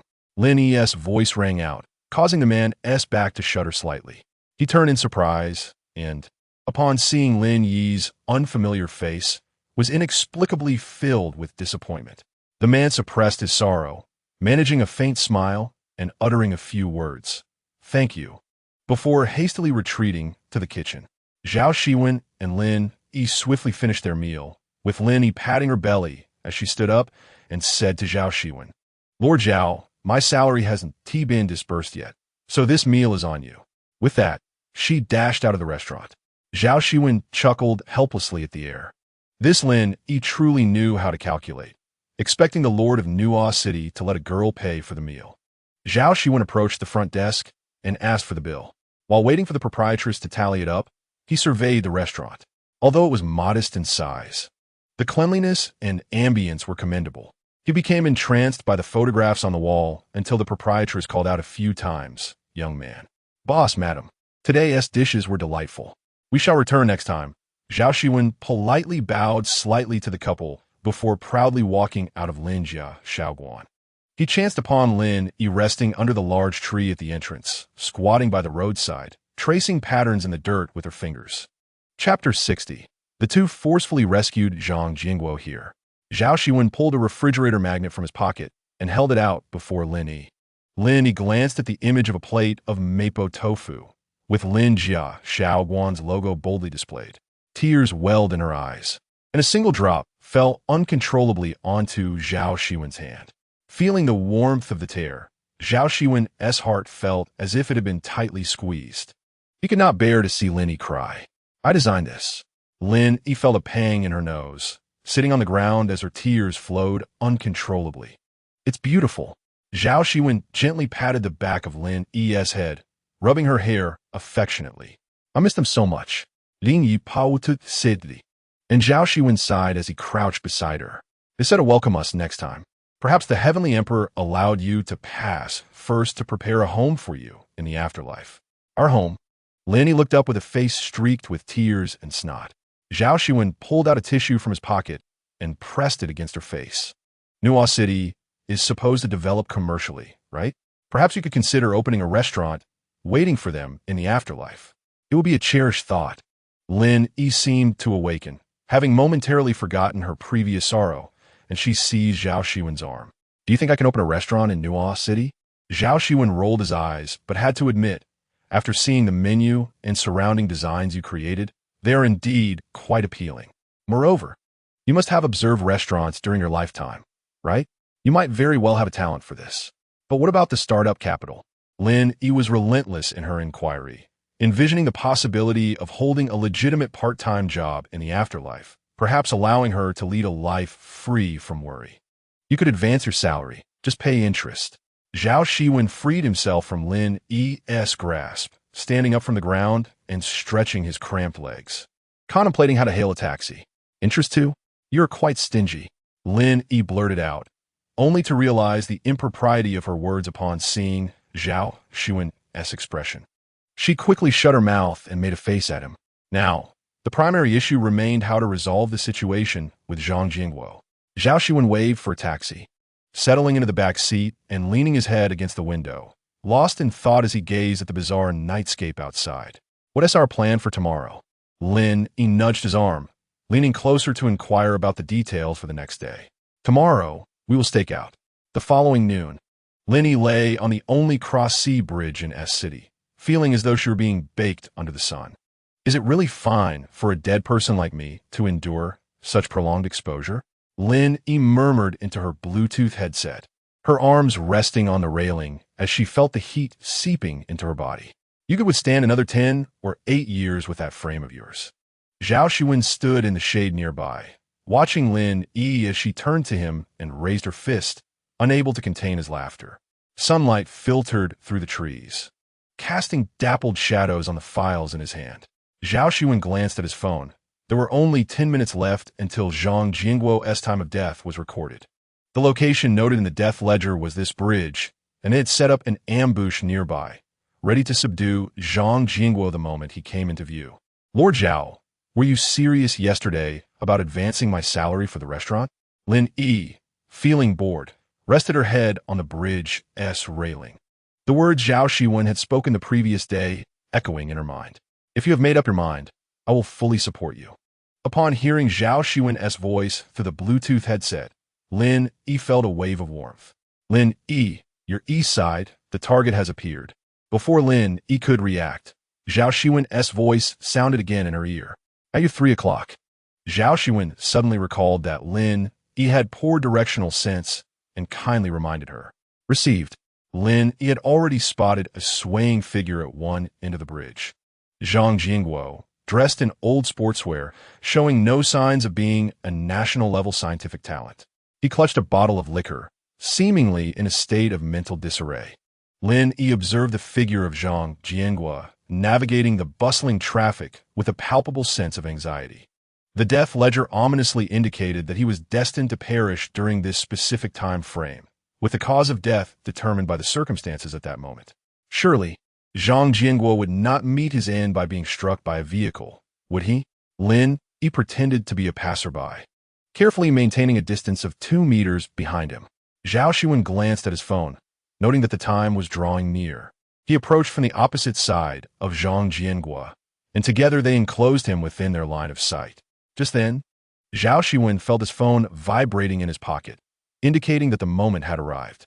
In an astonishing turn of events, Zhang Jianguo, who had been unsteadily walking and drinking just a moment ago, suddenly took a step toward the bridge railing, seemingly intent on leaping off. "Be careful," Lin Yi dashed forward, gripping Zhang Jianguo's waist and pulling him back with such force that both of them tumbled to the ground near the railing. Zhao Xiwen rushed over, promptly helping Lin Yi to his feet. "Are you all right? Did you get hurt?" Lin Yi quickly shook her head, then approached Zhang Jianguo, who was now curled up on the ground, gently patting his shoulder. "Sir, are you okay?" Zhang Jianguo, appearing dazed and frightened, stared blankly at the two young men before glancing at the water below, drenched in cold sweat. "I am fine, thank you, young man." He shakily rose, brushing off the dirt from his clothes while ensuring to tuck his bottle of alcohol into his pocket. Lin Yi and Zhao Xiwen stood on the bridge, watching Zhang Jianguo's forlorn silhouette, their hearts still burdened with unease. "Zhao Changzhu, are you certain this will suffice?" Zhao Xiwen checked the time again, realizing they had already surpassed the recorded time of death in the ledger. Theoretically, Zhang Jianguo had evaded death this time. However, he had not contravened the ledger's authority over the mortal realm, leaving him uncertain about the outcome of their intervention. "Perhaps," he replied vaguely. The two descended the bridge, basking in the warmth of the sun, while the cacophony of traffic echoed around them. The mortal world was indeed bustling with activity. Before they reached the foot of the bridge, Zhao Xiwen's phone rang. He checked the caller ID and saw it was Director Zhou.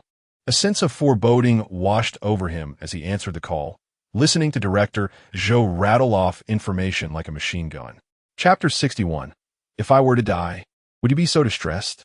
I understand, Zhao Xiwen replied tersely, ending the call.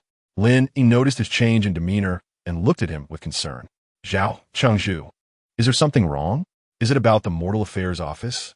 Zhao Xiwen stuffed his phone back into his pocket, gazing at the midday sun over S City, realizing that this matter in the mortal realm would require considerable effort. Director Zhou informed him that they had successfully averted Zhang Jianguo's death, but the system had updated, pushing his time of demise to tomorrow at 10 a.m. What? Lin Yi gasped in astonishment, although she had mentally prepared for this possibility. The ledger was jointly managed by the heavens and the underworld, designed to ensure fairness and reasonableness under multiple oversight. Now, with a mere directive from above, altering the ledger was not within the purview of individuals like Lin Yi and Zhao Xiwen. What shall we do now? Lin Yi bit her lip in contemplation, fearing that failing this task might leave her stranded in the mortal realm, her spirit lost. Let's remain calm. Zhao Xiwen quickened his pace, his agitation palpable. This assignment had been an impossible task for him from the start.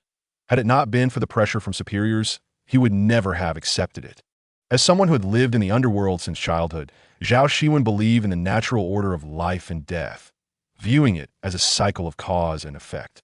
Now, the directive from above had compelled him to breach his own principles. The challenge was not a simple one that could be resolved with a single decisive action. It appeared increasingly complex, yet he had unwittingly taken it on, like a hot potato that he could not relinquish. Zhao Changzhu, I have an idea. Lin Yi exclaimed, panting as she caught up with him, pulling him from his gloomy thoughts. She halted abruptly, nearly causing Lin Yi to stumble, but she managed to steady herself. Listen to me. It is futile to dwell on the next time in place of Zhang Jianguo's potential death. Even if we were to save him again, the root of his suicidal thoughts would remain unaddressed. Not even the highest deities could save him then. By the way, do you refer to the highest deities as Tian, Wang, Lao, Zi? Upon realizing the question, Lin Yi pondered whether those in the divine realm referred to the supreme deity in such a familiar manner. We typically address him as Tian Di. After all, he is not our father, Merely our leader, Zhao Xiwen explained, addressing Lin Yi's curiosity without a hint of hesitation, seemingly oblivious to the absurdity of their conversation at that moment. Zhao Chengzhu, I trust you understand my point. Instead of wasting time contemplating how to rescue him next, we should patiently explore the reasons behind his desire to end his own life. Perhaps that would yield more substantive solutions. Zhao Xiwen's thoughts began to crystallize, the negativity dissipating with Lin Yi's encouragement. His rational mind concurred with her. Relying on repeated interventions would lead to an endless cycle of futility. Therefore, they ought to visit the Mortal Affairs office to investigate Zhang Jianguo's file and the context surrounding his suicidal tendencies before taking further action. Zhao Xiwen blurted out the solution, and Lin Yi nodded in admiration, giving him a thumbs up. Zhao Chengzhu, you truly are a remarkable leader of Nuo City. Your clarity of thought is impressive. Noticing Lin Yi's fawning expression, Zhao Xiwen leaned closer, feigning a smile as he teased her. You certainly excel at flattering. Seated in the reception room of the Mortal Affairs office, Lin Yi and Zhao Xiwen spread out Zhang Jianguo's file across the table, which contained comprehensive information from his birth to his education and career. By the way, who determines a person's fate in this life? Lin Yi inquired curiously while seated. A person's fate is determined partly by destiny and partly by their own efforts. Many believe that their fate is sealed at birth, but that is not entirely accurate. The deity of fate can only dictate the circumstances of one's birth, but cannot determine their later development. Lin Yi listened, beginning to grasp the concept. It made sense why mortals often said that knowledge changes one's fate. It was not mere rhetoric. Glancing at the mountain of documents before her, Lin Yi felt overwhelmed and leaned closer to Zhao Xiwen. Zhao Chengzhu, does Nuo City have any individuals capable of foreseeing the future? Perhaps we could have Zhang Jianguo win the lottery. After all, who doesn't love money? Zhao Xiwen remained unfazed by her suggestion, calmly responding. It seems you have not thoroughly examined Zhang Jianguo's file. He is renowned as a genius in the field of technology, having received numerous awards. However, apart from his basic salary, he donates all his prize money. Do you really think winning the lottery would be of any use to someone like him? Lin Yi took the file from Zhao Xiwen and reviewed it twice. Indeed, discovering that Zhang Jianguo not only refused prize money, but also turned down multiple lucrative offers from foreign governments. But if that's the case, what could possibly compel such a person to feel that death is the only option? Lin Yi repeatedly perused Zhang Jianguo's personal achievements. This elderly gentleman indeed possessed remarkable capabilities. He had repeatedly garnered the nation's highest scientific awards, with all the prize money donated in his wife's name to charitable organizations. His wife? Lin Yi seemed to stumble upon a significant clue. She snatched other materials from Zhao Xiwen's hands, swiftly searching for answers, finally pausing at Zhang Jianguo's familial information. I understand now. Zhao Xiwen looked quizzically at the content Lin Yi was pointing at, his expression shifting from confusion to sudden clarity. His wife. Lin Yi and Zhao Xiwen exclaimed in unison. Zhang Jianguo and his wife and Ran had been childhood sweethearts, supporting each other through the decades. Despite Zhang Jianguo's academic accomplishments, he never considered himself extraordinarily gifted. He always believed that the small home he built with Ran was the true sanctuary where he could let down all his defenses. Tragically, however, Ran passed away last year due to illness, and it was from that point that Zhang Jianguo seemed to lose his vitality. Who would have thought that Zhang Jianguo was such a romantic? Lin Yi gazed at the information regarding him and Ran, unable to suppress her admiration. Indeed, it is rare to encounter someone who loves so deeply in a lifetime. Zhao Xiwen nodded in agreement, his tone revealing understanding and a hint of barely perceptible envy. Lord Zhao, if I were to die, would you be saddened as well?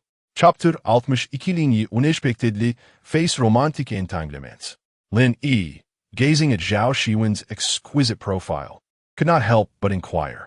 Upon hearing this, Zhao Xiwen involuntarily trembled, turning to face Lin Yi's closely positioned visage, taking a considerable amount of time to react. Lin Yi, you're already deceased. Do you not recall that you have passed away? Zhao Xiwen regarded Lin Yi's somewhat dazed expression, unable to resist reminding her of this daydream. Lin Yi pursed her lips, contemplating how Zhao Xiwen was devoid of any sense of humor.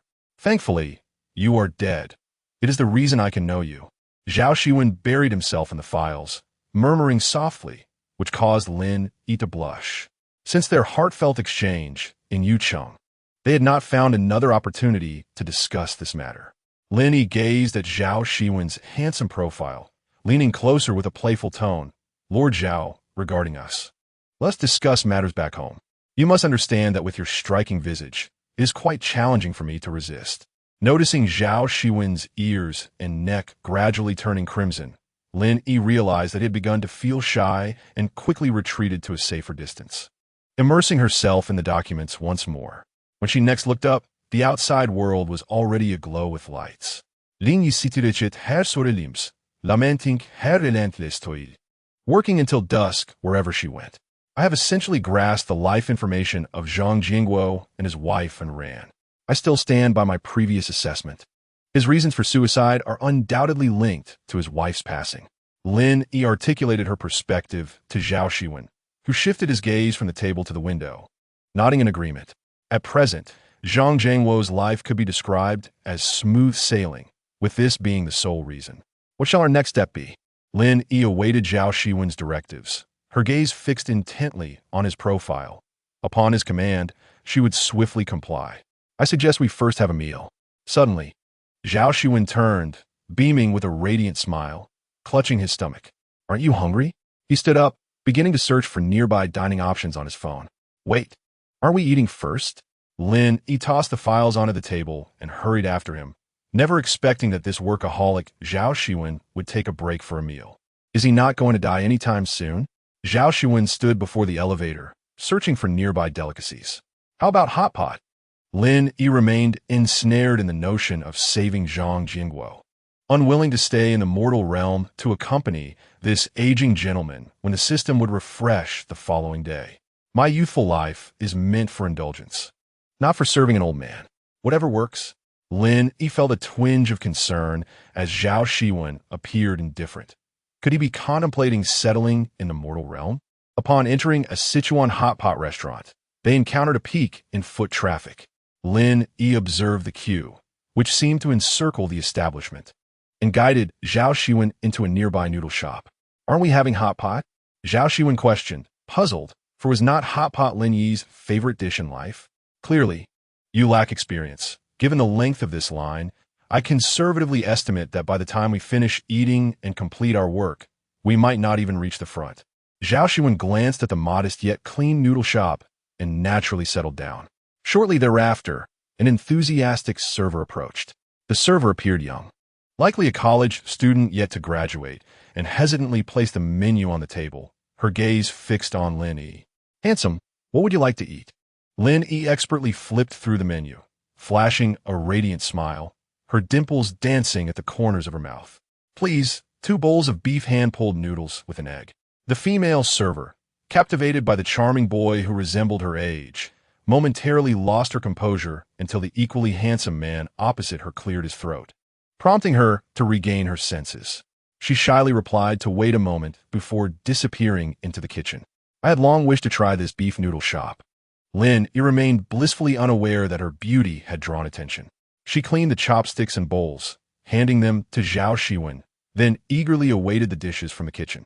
The female server discreetly observed the restaurant's interior from the kitchen, coincidentally locking eyes with Lin Yi, who immediately turned her head, squealing as she clutched her tray. That boy is simply her ideal type. Once the noodles were served, Lin Yi dove into her meal with gusto. The portion sizes exceeded her expectations.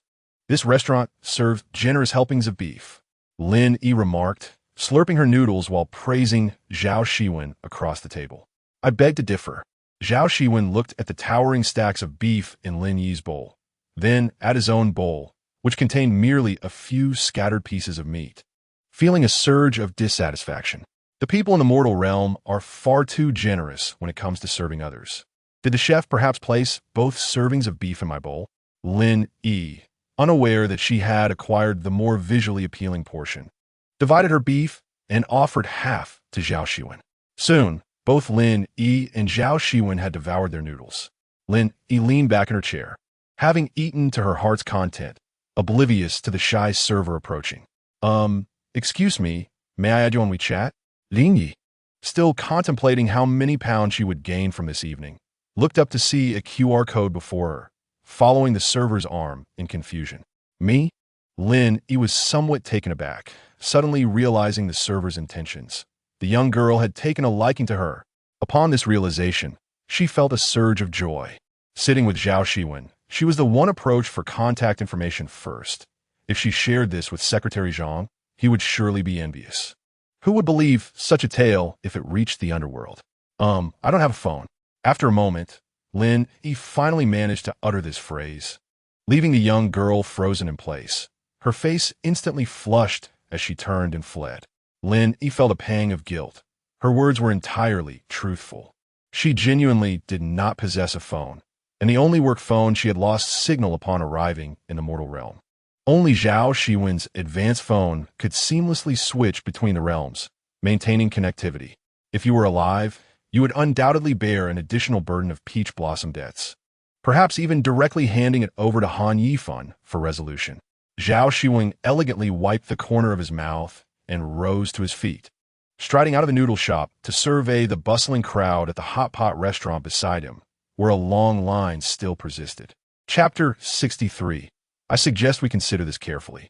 It seems Lin Yi was indeed correct. By the time they finished their meal, the queue had barely moved forward. Lord Zhao, do not frighten me. I have no desire to be associated with Vice Lord Han." Lin Yi hurried to catch up with Zhao Xiwen, grumbling behind him. "You better think quickly about how to deal with the troublesome Zhang Jingguo." Zhao Xiwen abruptly halted, causing Lin Yi, who was trailing behind, to nearly collide with him. Heart racing, Lin Yi gingerly touched her nose, realizing that had she been a second faster, she would have bumped her nose against Zhao Xiwen's seemingly impenetrable back. It would have been painful for days, even if it did not result in a fracture. For a moment, Zhao Xiwen stood at the roadside, slightly dazed. He had yet to devise a suitable plan to dissuade Zhang Jingguo from his fixation on death. He found the entire task rather amusing.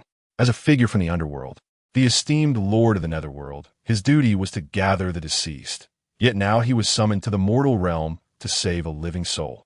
Was this not beyond the scope of his responsibilities? What shall we do next? Listening to the cacophony of traffic and the boisterous conversations of the young people lining up to enter the hot pot restaurant, Zhao Xiwen felt a surge of restlessness within him. "I have a suggestion, though I'm unsure if it is appropriate to share." Lin Yi grasped Zhao Xiwen's arm from behind, attempting a casual tone. Her fingers brushed against his arm, instantly calming his agitated spirit. "Do you have an idea?" Zhao Xiwen raised an amused eyebrow, and Lin Yi leaned in closer, her hands gesturing mysteriously before ultimately pointing to herself. "You?" Zhao Xiwen instantly comprehended her implication, though he was puzzled as to how Lin Yi had gained such confidence in the short span of their meal. "Indeed, it is I, to be precise. It is not myself, but Zhang Jingguo's wife," and ran. Lin Yi's eyes widened, and she animatedly gestured to her face as if to signify living beauty. Zhao Xiwen's expression shifted from confusion to delight as he grasped her intention. "Disguise." Lin Yi snapped her fingers in agreement, proudly proclaiming to Zhao Xiwen as she posed with her hands on her hips at the roadside. "During my time in Nuo City, I diligently studied spiritual energy, and I can now adeptly master the art of disguise. Transforming into an Ran is but a trivial task." Zhao Xiwen found this plan exceedingly reasonable, observing Lin Yi eagerly waiting for a taxi, and could not resist placing his large hand atop her head. Lin Yi had a remarkable talent for creating surprises. You've messed up my hair." Lin Yi feigned annoyance while fixing her hair, playfully bumping against Zhao Xiwen. The patrons waiting in line outside the hot pot restaurant were captivated by the intimate interaction between the two strikingly beautiful youths, and the once lively atmosphere before the restaurant fell suddenly silent. What could be more delightful than this? The free snacks in their hands lost their allure. Lin Yi and Zhao Xiwen took a taxi to Zhang Jingguo's residence, where Lin Yi contemplated what she should say to him. "Lord Zhao, you do not comprehend. The people of the mortal realm endure immense suffering. Coercion and temptation are futile. The best approach is..." Zhao Xiwen, intrigued by Lin Yi's words, turned his head away from the window, curious. "What?" Lin Yi pouted, thumping her chest as she declared, therapeutic conversation, therapeutic conversation. Have you thought about what to say to Zhang Jingguo? Zhao Xiwen's concern grew as he observed Lin Yi's unreliable demeanor. If she misspoke, it could accelerate Zhang Jingguo's demise. A burden not everyone could bear. Adaptability, Lin Yi replied as she leapt from the car and landed on the ground, a statement that made Zhao Xiwen uneasy. He was not afraid of Lin Yi causing trouble. Based on past experiences, if she managed to complete her task without triggering any side quests, she would not be Lin Yi. His concern lay in whether his abilities in the mortal realm could adequately protect her. In Nuo City, or even in the Underworld, he could confidently assure her safety, even if Lin Yi were to topple the mansion of the king of the Underworld. However, in the mortal realm, Zhao Xiwen's assurances seemed less reliable. Standing before Zhang Jingguo's villa, Lin Yi brought her hands together in front of her, feeling the spiritual energy within her flow like a spring throughout her body. She had long memorized Enrant's appearance. A gentle breeze stirred the dust at her feet, and Zhao Xiwen observed as her visage began to transform until her face and figure resembled Enrant's likeness in the photograph. As the dust settled, Lin Yi slightly opened her eyes and noticed that the masculine hand she had previously used to conceal her identity had become delicate and fair. She took out her phone to inspect her face, and Enrant's middle-aged features reflected back at her. One must admit, your spiritual prowess has indeed improved recently, Zhao Xiwen remarked softly as he approached Lin Yi from behind. Lin Yi, turning with pride, retorted, Lord Zhao, if you wish to praise me, you may straightforwardly say I am excellent, without being so cryptic. With a bold wink in Zhao Xiwen's direction, he observed how Enrant's reserved features became charming and cute in Lin Yi's hands, and he felt a hint of discomfort. He cleared his throat to alleviate the awkwardness. If I am not mistaken, your current level can only be sustained for about an hour. We should promptly attend to business. Zhao Xiwen's words struck at Lin Yi's core, and he had overestimated her abilities. In the heavy atmosphere of the Underworld, she could maintain her spiritual energy for an hour, but now, in the mortal realm, where yin and yang counteract, her power would surely diminish significantly. This was not the time for frivolity. The two stood at the entrance of Zhang Jingguo's villa, momentarily at a loss for how to proceed. If I were to appear directly before Zhang Jingguo, would he not be frightened to death? Lin Yi voiced her concern, recalling Zhang Jingguo's frail form. If he were startled by the sight of the deceased returning to life, it could trigger a heart attack, and Lin Yi would undoubtedly bear the blame. He might indeed be frightened to death. Zhao Xiwen had no intention of comforting her. After pondering for a moment, he provided the most rational response. Especially at this late hour, encountering someone who has already passed away would surely induce shock, if not death. Lord Zhao, I feel this plan may not be wise. Should we not deliberate further? Chapter 64. We shall meet again. Lin Yi feared that Zhang Jingguo might be so startled by Enran that she would become the unwitting scapegoat if she could not return to Nuo City. Her soul might be lost in the mortal realm. Enran? Is it you? Just as Lin Yi and Zhao Xiwen lingered at Zhang Jingguo's doorstep, a voice of astonishment rang out behind them. Engaged in a debate with Zhao Xiwen, Lin Yi heard the tremulous voice from behind and realized, to her horror, that they were in trouble. What should we do?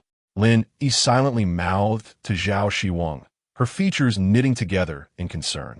The source of the voice was none other than the very Zhang Jingguo they feared might perish from fright. Enran, is that you? Noticing Lin Yi's lack of response, Zhang Jingguo clutched his shirt collar tightly against a sudden chill, feeling an eerie sensation in the sweltering summer of City S. Gazing at the familiar figure in the distance, an overwhelming fear surged within him. Are you a ghost? His trembling voice floated to Lin Yi's ears, sounding as if he were on the verge of fainting from fright. Zhang Jingguo slowly moved his feet, the bottle of wine in his hand swaying unsteadily by his side. Wait. Lin Yi, with her back to Zhang Jingguo, raised a hand to signal him to stop, and he immediately complied. With a melancholic tone, Lin Yi spoke, Jingguo, I have departed from this world. The reason we are able to meet today is due to the benevolence of the rulers of the Underworld. So I implore you to remain calm and stable in your emotions. All right? Hearing this familiar intonation, the bottle in Zhang Jiangwo's hand fell to the ground, and he staggered forward to stand before Lin Yi. Anren, is it really you? Lin Yi turned to see Zhang Jiangwo's face, streaming with tears. She had never witnessed such intense emotion in a person. The man before her was a stark contrast to the hollow shell who had attempted to take his life on the bridge the previous day. It is I, Jiangwo. Overcome with emotion, Zhang Jiangwo grasped Lin Yi's shoulders with increasing pressure, causing her pain. Zhao Xiwen, who had been observing from behind, clenched his fist tighter before finally placing a hand on Zhang Jiangwo's arm. It was then that Zhang Jiangwo noticed another figure behind Anren. He looked at the tall man with a sense of familiarity, though he was uncertain if it was due to his inebriation. Anren, who is this? Zhang Jiangwo pushed his glasses up his nose, looking at his wife with confusion. I forgot to introduce him. This is the leader of the Underworld. Thanks to him, I had the opportunity to come and see you today. Zhang Jiangwo was instantly filled with immense respect for Zhao Xiwen, tightly gripping his hand and expressing his gratitude. Thank you, sir, thank you. Zhao Xiwen forced a smile, attempting to appear friendly, but it was clearly strained. Shall we go inside and talk? Seeing this, Zhang Jiangwo hurriedly opened the door and led Lin Yi and Zhao Xiwen into the courtyard. The yard was filled with various flower pots, the flowers appearing to be on the brink of death due to neglect. Zhang Jiangwo entered the villa, turned on the lights, gestured for Zhao Xiwen and Lin Yi to sit, and busied himself with pouring water and preparing fruit. Jiangwo, you needn't fuss. I came today mainly to see how you were doing. Lin Yi, anxious as time slipped away, worried that her disguise might fade before her mission was complete. Hurriedly urged Zhang Jiangwo to sit beside her. I am well, Anren. I miss you dearly. I truly miss you.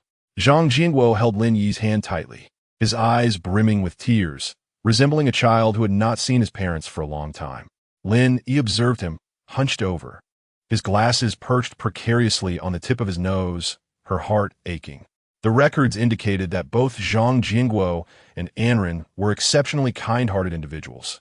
Having no children of their own, they devoted their research funds to support underprivileged children, enabling them to receive a better education. Lin Yi deeply understood Zhang Jiangwo's heart. After her demise, her parents would still have each other for companionship. But what would become of Zhang Jiangwo after Anren's passing? He could only choose this cruel method to end his life. Yet, the fates of kind-hearted individuals should not be so tragic. Jiangwo, do you remember the robot you designed? The one you gifted me on my birthday, the one that can sing and dance? Anren's smile was radiant as she held Zhang Jiangwo's hand, her tone gentle.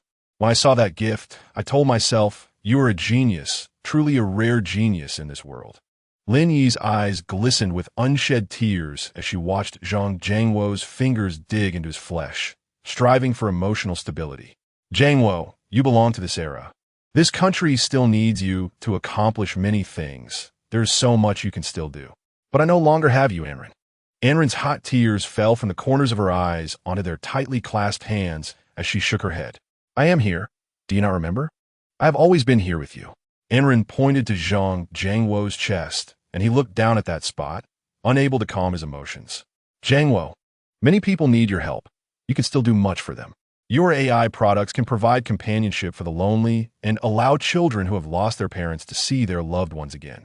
You have so much to offer this world. Do you understand? Zhang Jiangwo's sobs grew louder as he removed his glasses, wiping away the tears streaming down his face. I can do so many things, but the one thing I cannot do is save you. Jiangwo, you've already saved me. Some may never experience the mutual redemption between partners in their lifetimes, but in my brief existence, I have felt that happiness, and it is all thanks to you. That is enough. Anren, what do you wish for me to do? Zhang Jiangwo looked at Anren's gentle face, the woman he loved dearly, who remained as gracious as ever. Jiangwo, I hope you live well. Cherish every moment in this world and treat everyone around you kindly, just as I did when I was alive. Zhang Jiangwo gazed at Anren, her expression still vibrant, as if she were pouring a nourishing essence into his withering spirit. I promise you, Anren, I will dedicate my life to my work. Jiangwo, we will meet again. Lin Yi tightly grasped Zhang Jiangwo's hand, conveying the shared strength between her and Anren. Chapter 65. I run a flower shop in the underworld. Time was running short. Zhao Xiwen suddenly stood up from the sofa, calmly adjusting his suit. His gaze fixed intently on the hands of Zhang Jingguo and Lin Yi. Zhang Jingguo escorted Anren and Zhao Xiwen out of the villa. Reluctant to part as he advised Anren, "Make sure to keep warm over there. If you need anything, just send me a dream." Anren tenderly patted Zhang Jingguo's hand, soothing his emotions. "Anren, what do you do every day in the underworld? Is it not boring?" This question caught Lin Yi off guard, prompting Zhao Xiwen to stop and turn around, fearing Lin Yi might overlook something at the last moment. "I run a flower shop." Lin Yi chuckled at the sight of the dilapidated courtyard. Zhang Jingguo evidently believed her, knowing Anren had enjoyed gardening in life. So this answer was unsurprising. "We all must live well," Zhang Jingguo murmured as he stood at the door, watching Anren and Zhao Xiwen's fading figures. "You truly have some talent." Zhao Xiwen and Lin Yi sat before the computer in the office of the living realm, observing the updated death time of Zhang Jingguo in the Underworld's life and death ledger system, and couldn't help but exclaim in admiration. Based on this timeline, Zhang Jingguo should live to 80 without issue, right? Seeing the death time in the system, Lin Yi let out a sigh of relief and sank back onto the sofa, suddenly feeling parched. Since her death, liberated from the constraints of her previous profession as a police officer, she had not so earnestly persuaded anyone in quite some time. "Lord Zhao, do you think we might incur divine wrath for so arbitrarily altering Zhang Jingguo's fate?" Lin Yi recalled Zhang Jingguo's trusting face and felt that perhaps she was not doing a good deed. Perhaps it would be better if Zhang Jingguo had passed away, reuniting with Anren in the underworld as they had longed for as a couple separated by life and death. "Do not say such things. Think about who prompted us to undertake this task." The decree jointly signed by the Celestial Emperor and the King of the Underworld resurfaced in Lin Yi's mind, and her feelings of guilt lessened somewhat. "Anren and Zhang Jingguo, Lin Yi, am merely a hired hand taking payment to do others' bidding. If either of you harbors grievances, do not cast blame upon me. I am but a worker. Surely you wouldn't utter any disrespectful remarks in your heart, would you?" Zhao Xiwen observed Lin Yi sitting on the sofa, his gaze evasive, and suspected he was muttering some curse inwardly. "How could that be? I am but a laborer. How could I dare?" Zhao Xiwen had no faith in Lin Yi's words, as he hastily typed on his phone, negotiating work matters. "Zhao Changzhu, shall we return now?"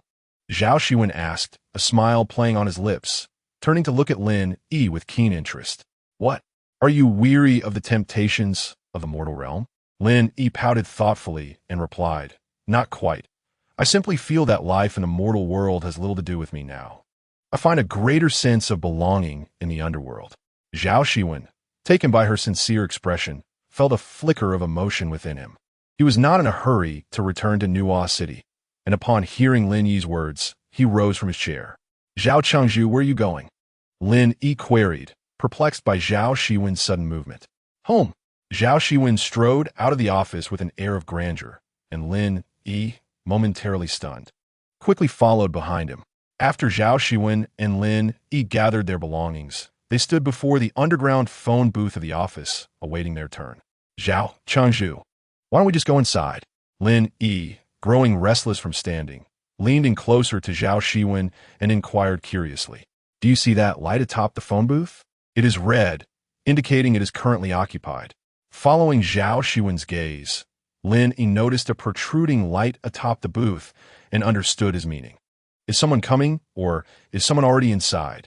Observing Zhao Xiwen's serious demeanor, Lin Yi scanned the area, finding no one, and unabashedly leaned against his shoulder. Zhao Xiwen, thinking Lin Yi had something to whisper, tilted his head toward her. Before Lin Yi could speak, she caught sight of two figures emerging from the phone booth as the red light transformed into green. The individuals pulling luggage stepped out, and Lin Yi squinted to discern their faces. Just as their features began to come into focus, a voice wafted through the faint haze. "Oh, is that not my dear nephew?" The flippant tone grated on Lin Yi's ears, prompting her to frown, lamenting the misfortune of encountering an adversary. The middle-aged voice carried an undertone of levity, and Lin Yi immediately identified it. It was undoubtedly Zhao Zipping. Indeed, as the mist within the booth dissipated, Zhao Ziping's face came into view before Zhao Xiwen and Lin Yi. Zhao Xiwen slightly bent his posture, seemingly polite, and replied, "Zhao Chengzhu, long time no see." Zhao Ziping was not surprised that Zhao Xiwen did not address him as uncle, glancing at Lin Yi beside Zhao Xiwen, his smile laden with meaning. "I wonder who would dare to be so close to my nephew." "Miss Lin, it is an honor." Zhao Ziping feigned warmth as he extended his hand to Lin Yi, who lightly grasped his fingers. "Zhao Chengzhu, you flatter me. I could never compare to you." Zhao Ziping detected the sarcasm in Lin Yi's words, yet remained unfazed, stepping beside Zhao Xiwen and patting his shoulder. "My nephew is surrounded by talent." With that, he let out a hollow laugh and swaggered toward the elevator. What a stroke of bad luck. Lin Yi and Zhao Xiwen entered the phone booth, and she retrieved her alcohol spray, dousing the interior, causing Zhao Xiwen to chuckle. "You have barely been alive for a few days. Why do you hold such a strong opinion against Zhao Ziping?" Zhao Xiwen inserted his gold card into the slot and performed a series of operations, just as they had done upon arrival. Lin Yi felt a flash of white light before her eyes. Gone was the trepidation she had felt earlier. The thought of reopening her eyes to find herself back in Nuo City filled her with a flicker of anticipation. Upon opening her eyes, Lin Yi felt a chill breeze tousle her short hair, a familiar sensation that could only belong to Nuo City. She gasped with delight, noticing Secretary Zhang leaning close, attempting to startle her. "Secretary Zhang." Lin Yi, upon seeing Zhang Zishuan's familiar face, felt an overwhelming sense of homecoming, and she tightly embraced his neck, bouncing with joy. Secretary Zhang had not anticipated such an enthusiastic reaction from Lin Yi, casting a glance at Zhao Xiwen's expression.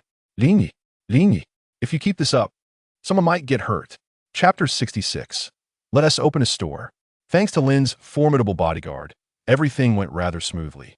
Zhao Xiwen wore a subtle smile, and seeing the Chengzhu in good spirits, Zhang Zishuan seized the opportunity to ask Lin Yi, "Quickly tell me, what good deed have you accomplished this time?"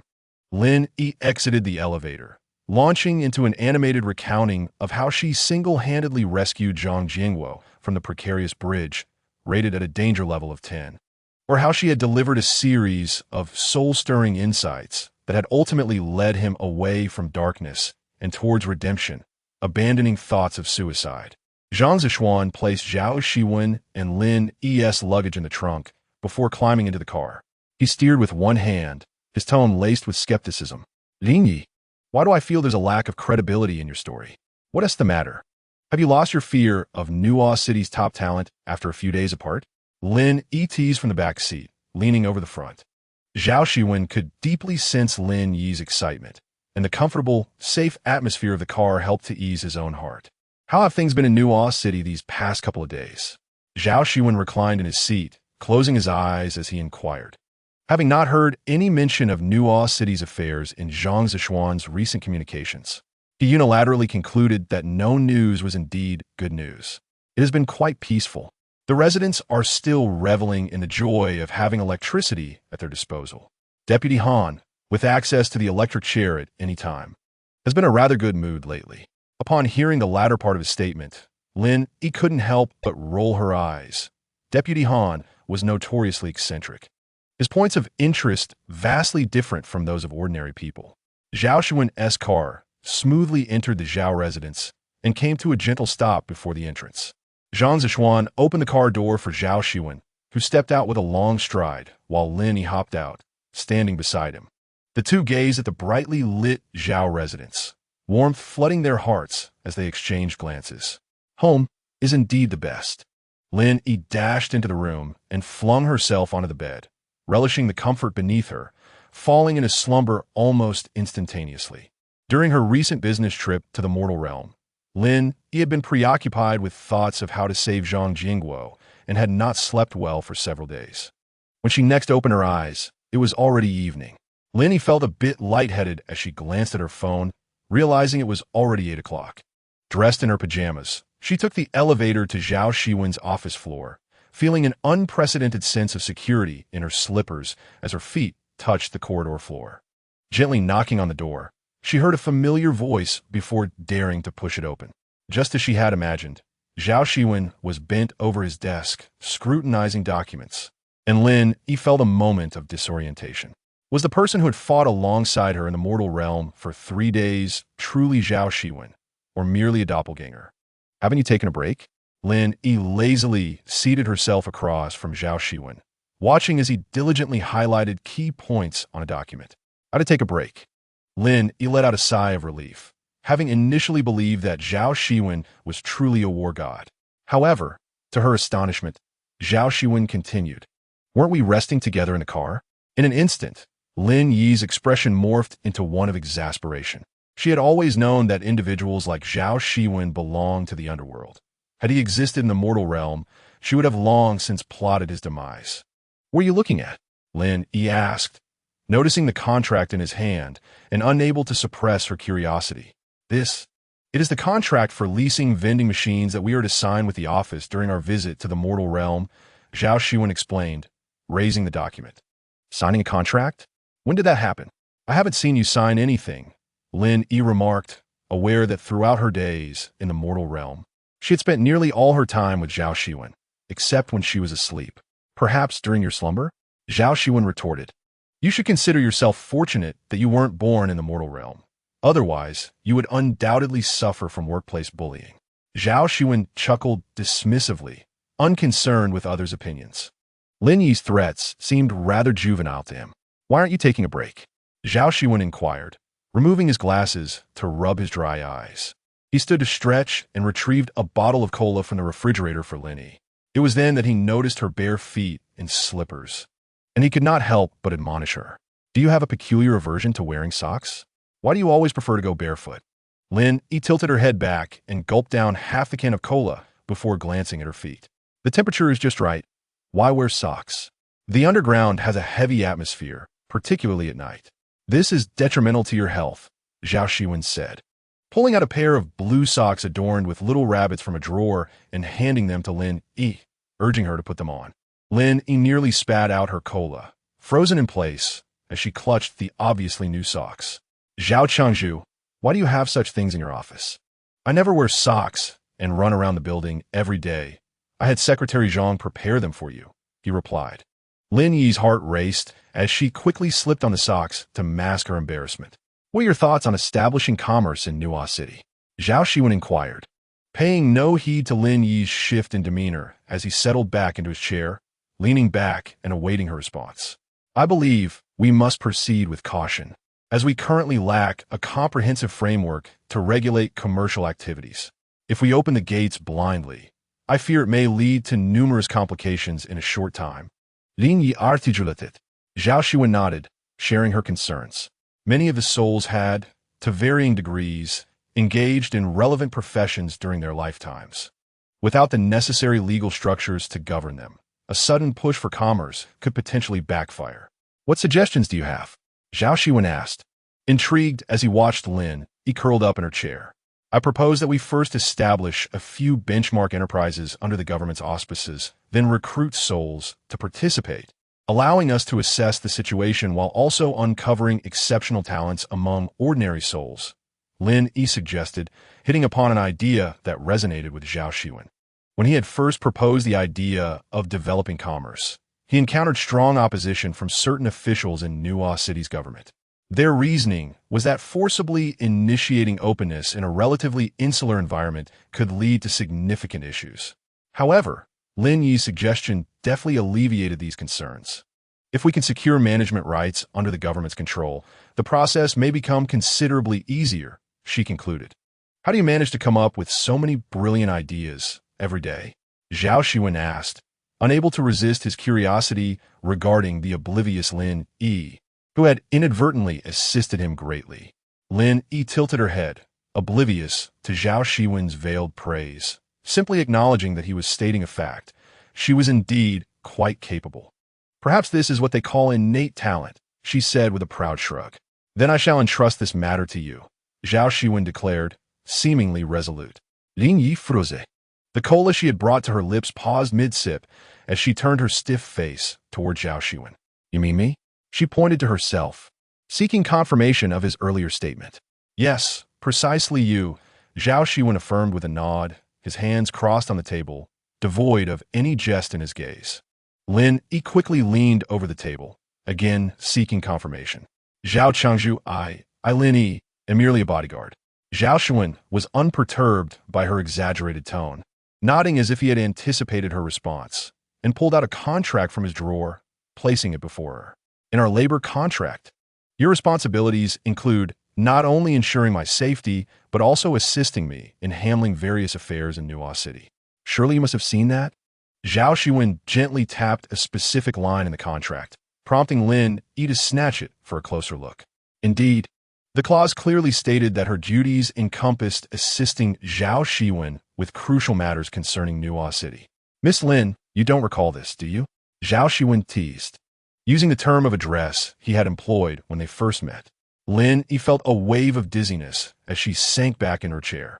Her existence in the underworld was undeniably peculiar. She had initially intended to simply bide her time as a guard, yet through a series of unforeseen events, she had become Zhao Xiwen's bodyguard. Now it seemed her contributions were needed for the development of Nuo City. Wait, does that mean my workload is increasing? Zhao Xiwen observed Lin Yi's look of despair and decided against further teasing her, recognizing that she had changed significantly from their first meeting. Initially, he had perceived her as someone merely passing time in the underworld, but after a myriad of events, she had evolved into an indispensable asset for Nuo City. As for Zhao Xiwen himself, Lin Yi had also become a crucial figure in his eyes. You have officially transitioned to a permanent position, starting this month. Your salary will increase by 30%. I hereby appoint you as the primary head of the commercial department in Nuo City. How does that sound? Zhao Xiwen had endeavored to provide Lin Yi with the best possible benefits, understanding that the city was not solely his domain. If he were to show undue favoritism toward a novice like Lin Yi, it might not bode well with other officials. I wholeheartedly agree to the salary increase. But what is this nonsense about being the head of the commercial department? Lin Yi had never harbored aspirations for promotion. Her primary desires centered around wealth and leisure. Holding an official position would inherently entail corresponding responsibilities, a pressure she was not keen on, especially as someone who merely wished to drift through life. Since Nuo City is set to begin commercial development, the establishment of the commercial department is inevitable. As a key player in assisting me with this endeavor, it is only fitting that you hold a position, Zhao Xiwen reasoned. Lin Yi immediately raised her hand in a gesture to pause him, eliciting a quizzical brow from Zhao Xiwen, who could not discern any joy from her expression. Wasn't this what she desired? Zhao Changzhu, I appreciate your kindness, but I recall having mentioned to you long ago that I am willing to assist you in making Nuo City thrive. However, I am a free spirit by nature, inherently averse to any form of constraint. For me, taking on a leadership role would necessitate discipline and restraint, qualities I do not possess. I hope you will bestow this valuable position upon someone more deserving. Lin Yi articulated earnestly, her stance unexpectedly resolute. Zhao Xiwen was momentarily taken aback by her passionate declaration, and he fell into deep contemplation, finally hesitatingly speaking up. Would you still be willing to undertake the task of establishing the first government-led enterprise in Nuo Cheng? He inquired with great caution, as Zhao Xiwen had already come to realize that Lin Yi was not entirely devoid of emotion. She possessed her own thoughts and could accomplish numerous tasks, provided that her heart was inclined. Of course. May I apply to open a restaurant? Lin Yi's eyes instantly sparkled with delight, transforming her demeanor from the serious debater moments ago into a radiant figure. Leaning on the table with a beaming smile directed at Zhao Xiwen. You certainly shift your emotions swiftly. You can pursue what you excel at. There are several vacant properties around Nuo Cheng Square. Perhaps you could explore if any would be suitable for your venture.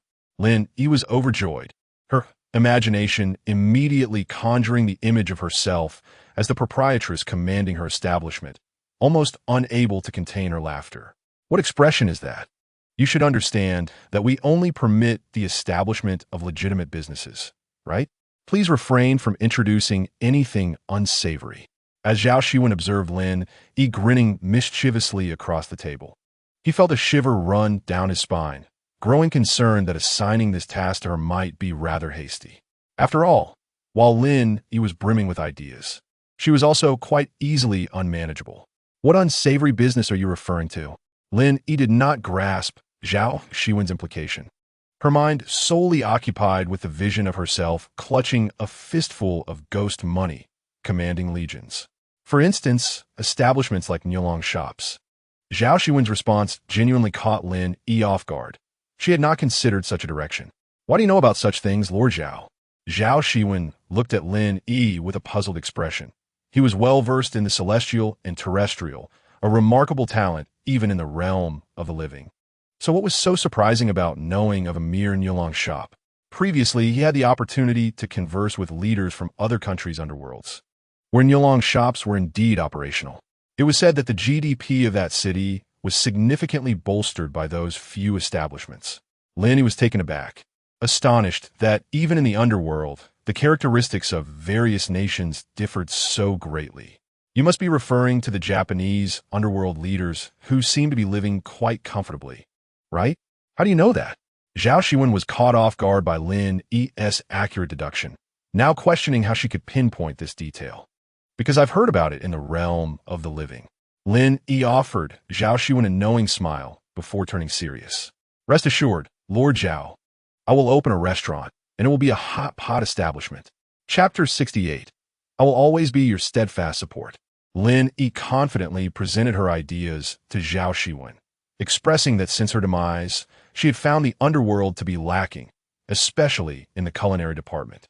Particularly for someone like her, who had come from the realm of the living, the prolonged absence of hot pot felt akin to torture.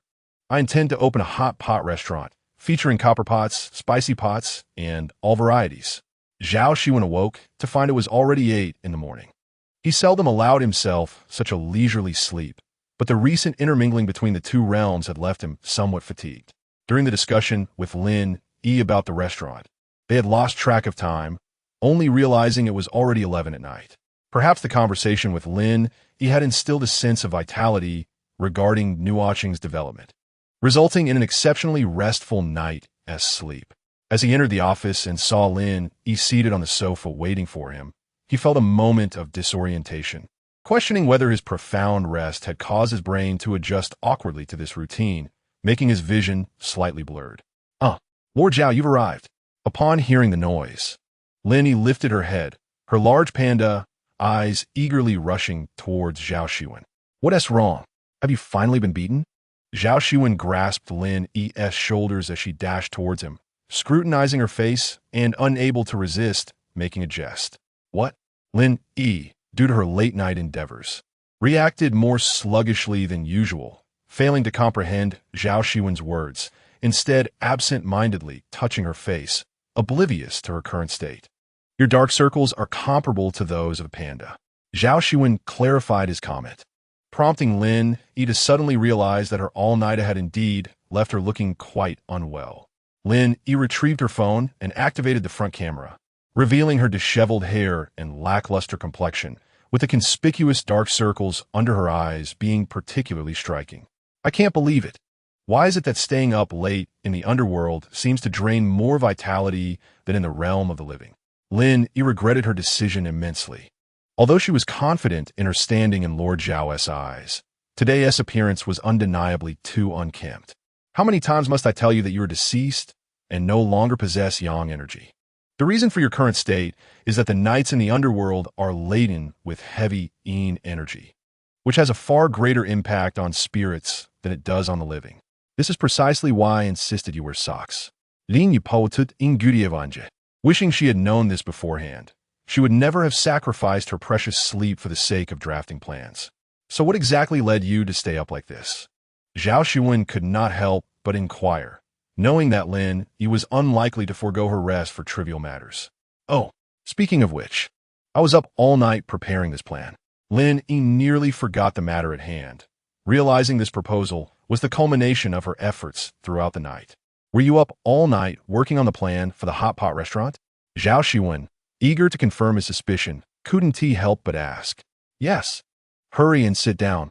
Let me tell you about it," Lin Yi urged, gently pushing Zhao Xiwen to take a seat at the table. Not wishing to dampen her enthusiasm, Zhao Xiwen raised his hand in a gesture of attentive listening. Feeling slightly anxious, Lin Yi recognized that her previous work experience had little in common with running a restaurant. Although her family had operated a small eatery, it was not the same as a hot pot establishment. This was her first time independently creating a proposal for managing a business. Clearing her throat, she looked into Zhao Xiwen's eyes, which sparkled with interest, and attempted to maintain her composure as she spoke.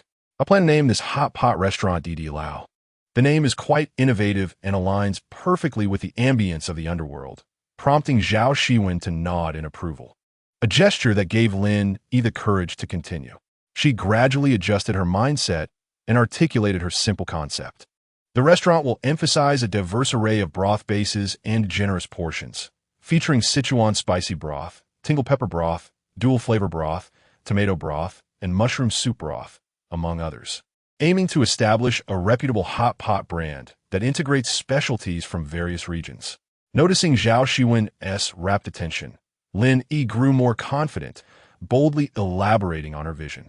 Additionally, our hot pot restaurant will not only focus on the food, but also on service. We will hire specialized nail technicians, shoe stylists, and hand care experts to provide complimentary services, ensuring every customer feels at home upon entering our establishment. This idea is indeed commendable. In the realm of the living, patrons often find themselves queuing outside popular hot pot restaurants, which can certainly dampen their spirits and lead to a loss of clientele. If we can enhance the waiting area with quality service, it should have a significant impact and appeal. Zhao Xiwen found himself in agreement with Lin Yi's perspective. It was remarkable that she had even considered the emotional well-being of patrons in the waiting area. Indeed, my motivation is not solely driven by the influx of patrons. I possess considerable confidence in the sales of our hot pot establishment. After all, this is the first restaurant in Nuo Cheng, and it is hard not to love a hot pot venue. Coupled with the robust support from the Nuo Cheng government, I have no doubt that our customer traffic will flourish. My efforts are primarily aimed at ensuring that our departed souls can enjoy their existence in comfort. You have also mentioned that they are the true masters of the city, have you not? Upon hearing Lin Yi's explanation, Zhao Xiwen's heart quivered involuntarily. He was surprised that Lin Yi had remembered the words he had spoken in a moment of emotional fervor, even when he himself sometimes failed to consider such things. Zhao Xiwen felt deeply moved. He had to admit that having Lin Yi around was far more effective than convening numerous government meetings. If our restaurant becomes popular and we have sufficient manpower, I am even contemplating the possibility of establishing a chain, perhaps extending beyond Nuo Cheng, creating a culinary brand that belongs to Nuo Cheng, allowing the souls of the entire underworld to savor our delicacies. This way, we need not worry about our GDP stagnating. Lin Yi approached the window, gazing at the vibrant Nuo Cheng outside, unable to resist indulging in her musings. What do you think, City Lord Zhao? She turned to seek Zhao Xiwen's opinion, and their gazes met directly. Zhao Xiwen's did not shy away. He swiftly approached Lin Yi, earnestly gazing in her vibrant eyes. I think it's marvelous. Everything is splendid. Go ahead and pursue it. I shall always be your strongest supporter. Chapter 69. Must Han Yifan hang himself on a tree? Zhao Xiwen's and Lin Yi exchanged glances, their eyes sparking with a hint of intimacy. They shared a smile, warmed by their uncanny rapport. I shall draft a notice and prepare for the recruitment process in advance. Lin Yi, brimming with energy, had already forgotten that she had stayed up all night the previous day. There is no rush. Your foremost task at present is. Lin Yi halted in her tracks, ready to receive Zhao Xiwen's latest instructions. Unexpectedly, he approached her directly, placing the proposal she held on the table before taking her hand and leading her outside. Your primary task now is to accompany me for breakfast. Zhang Zishuan, witnessing Zhao Xiwen's leading Lin Yi into the dining room, finally understood why the city lord had specifically instructed that breakfast include hot soup noodles that morning. Zhao Xiwen's had never been fond of noodles, yet he had sent a message to Secretary Zhang early that morning, insisting on the inclusion of hot soup noodles. Secretary Zhang found this quite peculiar. When had the city lord developed a taste for such dishes? As Zhao Xiwen's and Lin Yi took their seats, the chef retrieved 2 steaming bowls of hot soup noodles from the pot, garnishing them with some chopped green onions. Lin Yi looked at the delectable noodles before her, topped with perfectly cooked eggs, and an overwhelming sense of hunger surged within her. She flashed a bright smile at the chef, thanking him before eagerly grabbing the chopsticks and devouring the meal. For her, who had endured a sleepless night, a bowl of noodles was akin to a miraculous revitalization. Zhao Xiwen's elegantly savored his noodles, observing Lin Yi's lack of decorum as she consumed hers. He couldn't help but smile with satisfaction. Zhang Zishuan stood nearby, witnessing the scene unfold. It was evident that the young master had truly fallen under Lin Yi's spell. She had him completely wrapped around her finger. After a whirlwind of consumption, Lin Yi leaned back in her chair, patting her stomach in contentment. "Are you full?" Zhao Xiwen's rested his arm on the table, curiously watching Lin Yi, noting the beads of sweat forming on her forehead. "I'm quite full, though I feel a bit drowsy." Lin Yi suspected that her overwhelming fullness was causing her eyelids to grow heavier, as the fatigue from the previous night's sleeplessness suddenly assailed her. "You should take a short nap." Zhao Xiwen's observed Lin Yi sway slightly, a twinge of concern for her health creeping in. Although he typically believed that no one could faint from sheer exhaustion, Lin Yi's previous episode in Yucheng had genuinely startled him. He remained haunted by the memory of her fainting spell, wondering how someone could lose consciousness from sheer fatigue. "I'm fine. I can manage. We still have matters to discuss." Lin Yi leaned against the wall, feeling the room spin around her. Though she insisted she could continue, her body was betraying her resolve. Zhao Xiwen's quickly moved to support her, feeling her weakened form, resembling someone who had overindulged in drink. "Do not frighten me. I shall escort you back to your room to rest." Zhang Zishuan hurriedly stepped forward, assisting Zhao Xiwen's in pressing the elevator button. Watching as the city lord helped Lin Yi, who appeared on the verge of dozing off, into the elevator. As the elevator doors closed, Zhang Zishuan couldn't help but exhale a sigh of relief. Since Lin Yi's arrival, he had witnessed unprecedented changes. The city lord had personally escorted Lin Yi to her room for rest. Was this truly the same Zhao Xiwen's, who held high expectations for himself and others? Zhao Xiwen's settled Lin Yi on the bed, and within moments she was fast asleep. Had it not been for her steady breathing, he might have called for a doctor. He and T even managed to cover her with a blanket before turning to find Lin Yi slumped against the pillow in slumber. Zhao Xiwen's gently draped the blanket over her, noticing the fatigue evident beneath her dark circles, unable to suppress a pang of sympathy. He recalled Lin Yi's exuberance earlier that morning in the office, and a smile of contentment graced his lips. This journey was not solely his endeavor. Lin Yi appeared equally determined to forge ahead. He tenderly brushed a strand of hair from her face, his fingers grazing her cheek as he felt the subtle rise and fall of her breathing. It was not until Lin Yi furrowed her brow in her dreams that Zhao Xiwen's snapped back to reality. He stood quietly for a moment, ensuring she remained undisturbed before cautiously exiting the bedroom. As Zhao Xiwen stepped out of Lin Yi's room, he was startled by a Hello Kitty plush toy hanging from the wall, having fallen due to neglect. He instinctively adjusted his stance, arms raised in a defensive posture, ready for combat. Realizing it was merely a forgotten decoration, he relaxed, shaking his head at the pink decor of the corridor, and playfully punched the toy's face before entering the elevator. Zhang Zishuan had been waiting on the office floor for Zhao Xiwen's to descend. As the elevator doors opened and he observed the city lord's displeased expression, he felt a sense of confusion wash over him. This demeanor was not typical of someone who had just spent time alone with Lin Yi, and he cautiously followed behind.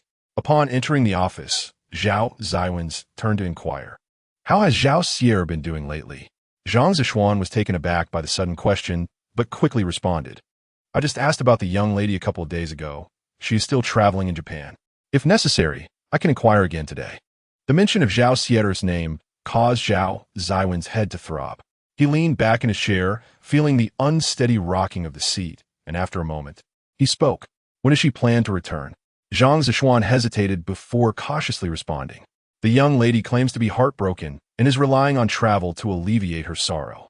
Zhao Xiwen's grimaced, recalling the last time he had heard such absurdity. There had been no news from Han Yifan either. They couldn't possibly have had a genuine quarrel. Could they? Zhao Xiwen's had always been indifferent to the romantic lives of others, especially since he himself had yet to experience the complexities of love. Were it not for his sister's happiness being at stake, he would have no time to concern himself with such matters. Zhang Zishuan was not entirely certain about the situation, but it seemed the young lady had subtly inquired about the recent circumstances of Vice Governor Han, suggesting that their previous animosities had not yet been resolved. Reflecting on the details of his interactions with Zhao Xiwen, he concluded that the conflict between her and Vice Governor Han was still in a heated phase, with a high likelihood of evolving into a protracted struggle. It was indeed perplexing. Her constant wandering outside was hardly beneficial, especially when it seemed Vice Governor Han was hanging his hopes on a single tree. In Chapter 70, Zhang Zishuan couldn't help but interject as he observed Zhao Xiwen's somewhat irate expression. Lord City Master, from my humble perspective, it is not necessarily true that Vice Governor Han lacks feelings for the young lady. The emotions among adults are inherently complex, and they may still be in a phase of mutual maneuvering. Perhaps it would be wise for the young lady to take a break and not focus solely on this matter. Zhao Xiwen contemplated Zhang Zishuan's words, grasping the implied meaning, though he himself had little experience in such matters. However, according to Zhang Zishuan's reasoning, it seemed unnecessary to intervene excessively. Allowing them both their space might be the best course of action. The corridor on Lin Yi's floor was in dire need of renovation. The various eerie dolls that Zhao Xiwen had collected had fallen from the walls, necessitating prompt cleanup to avoid frightening anyone. Zhao Xiwen, deciding not to meddle in his sister's entangled feelings with Han Yifan, donned his glasses and reminded Zhang Zishuan to take care of the situation.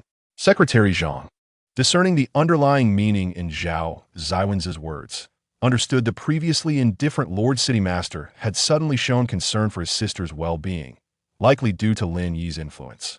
This realization prompted a barely perceptible smile to form on his lips. What else with that seemingly lewd expression you keep displaying?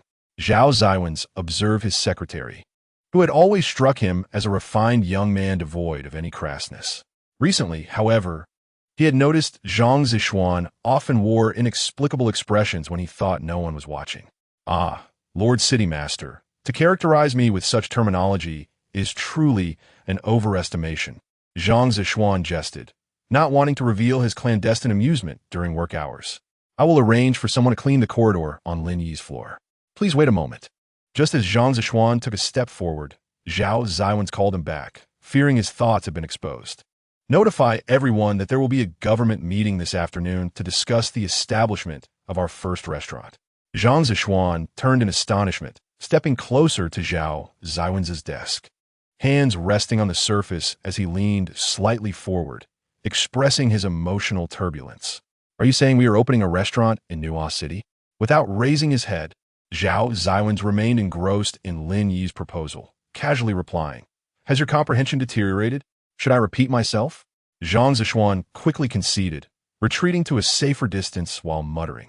I was merely too excited. If we can open a restaurant, I can finally create some fresh and innovative dishes. You have no idea how tiresome it is to eat the same few items every day. Only then did Zhao Xiwen lift his head, narrowing his eyes slightly, a glint of danger evident in his gaze. Tired of it, are you? Then hurry and notify everyone about the meeting. Have you been feeling particularly reckless lately? Zhang Zishuan, startled by Zhao Xiwen's intense stare, swiftly turned and fled. As he reached the door, he glanced back to ensure the Lord City Master was not pursuing him. Exiting Zhao Xiwen's office, Zhang Zishuan wandered thoughtfully down the corridor. Opening a restaurant was no trivial matter. Although he had always supported the idea of developing the culinary industry in Nuo City, the city had remained dormant for far too long. Coupled with the presence of antiquated bureaucrats in the government, instigating meaningful change in Nuo City would be a formidable challenge. Zhao Xiwen's newfound determination to reform must surely be backed by influential allies. Contemplating this, Zhang Zishuan realized that the only person Zhao Xiwen would be inclined to trust in such matters was Lin Yi. Suddenly, he smacked his forehead, recalling that Zhao Xiwen had tasked him with cleaning the corridor for the esteemed guest. Consequently, any matters related to Lin Yi would now ascend to the top 3 urgent issues requiring immediate attention.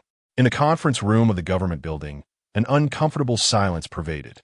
Zhao Xiwen's, clutching Lin Yi's proposal, sat at the center, while the expressions of several department heads surrounding him appeared rather grim. Upon hearing that the Lord City Master intended to open a hot pot restaurant in Nuo City under the government's aegis, they initially thought they had misheard. However, observing Zhao Xiwen's serious demeanor made them realize that significant changes were indeed afoot in Nuo City. Noticing the silence, Zhao Xiwen's broke it first. I understand that each of you may have reservations regarding this reform, but if we remain stagnant and fail to progress, we will ultimately be left behind by the times. The notion of opening a restaurant may sound absurd, but while I have always valued democracy on this matter, I ask you to heed my words and let us try it out. Minister Zhang of the Administrative Department, however, remained unmoved. Having encountered many such passionate yet impractical young idealists during his time in the living realm, he had come to expect that their endeavors would ultimately yield no tangible results. The other ministers exchanged glances, finally focusing on Minister Zhang, the eldest among them. As head of the Administrative Department, which managed the government building's personnel, finances, and confidentiality, he commanded considerable respect, even bordering on sycophancy. If Minister Zhang were displeased, he could easily reassign personnel from their departments next month, which would reduce their workforce without altering the workload, leaving the leaders to shoulder the burden.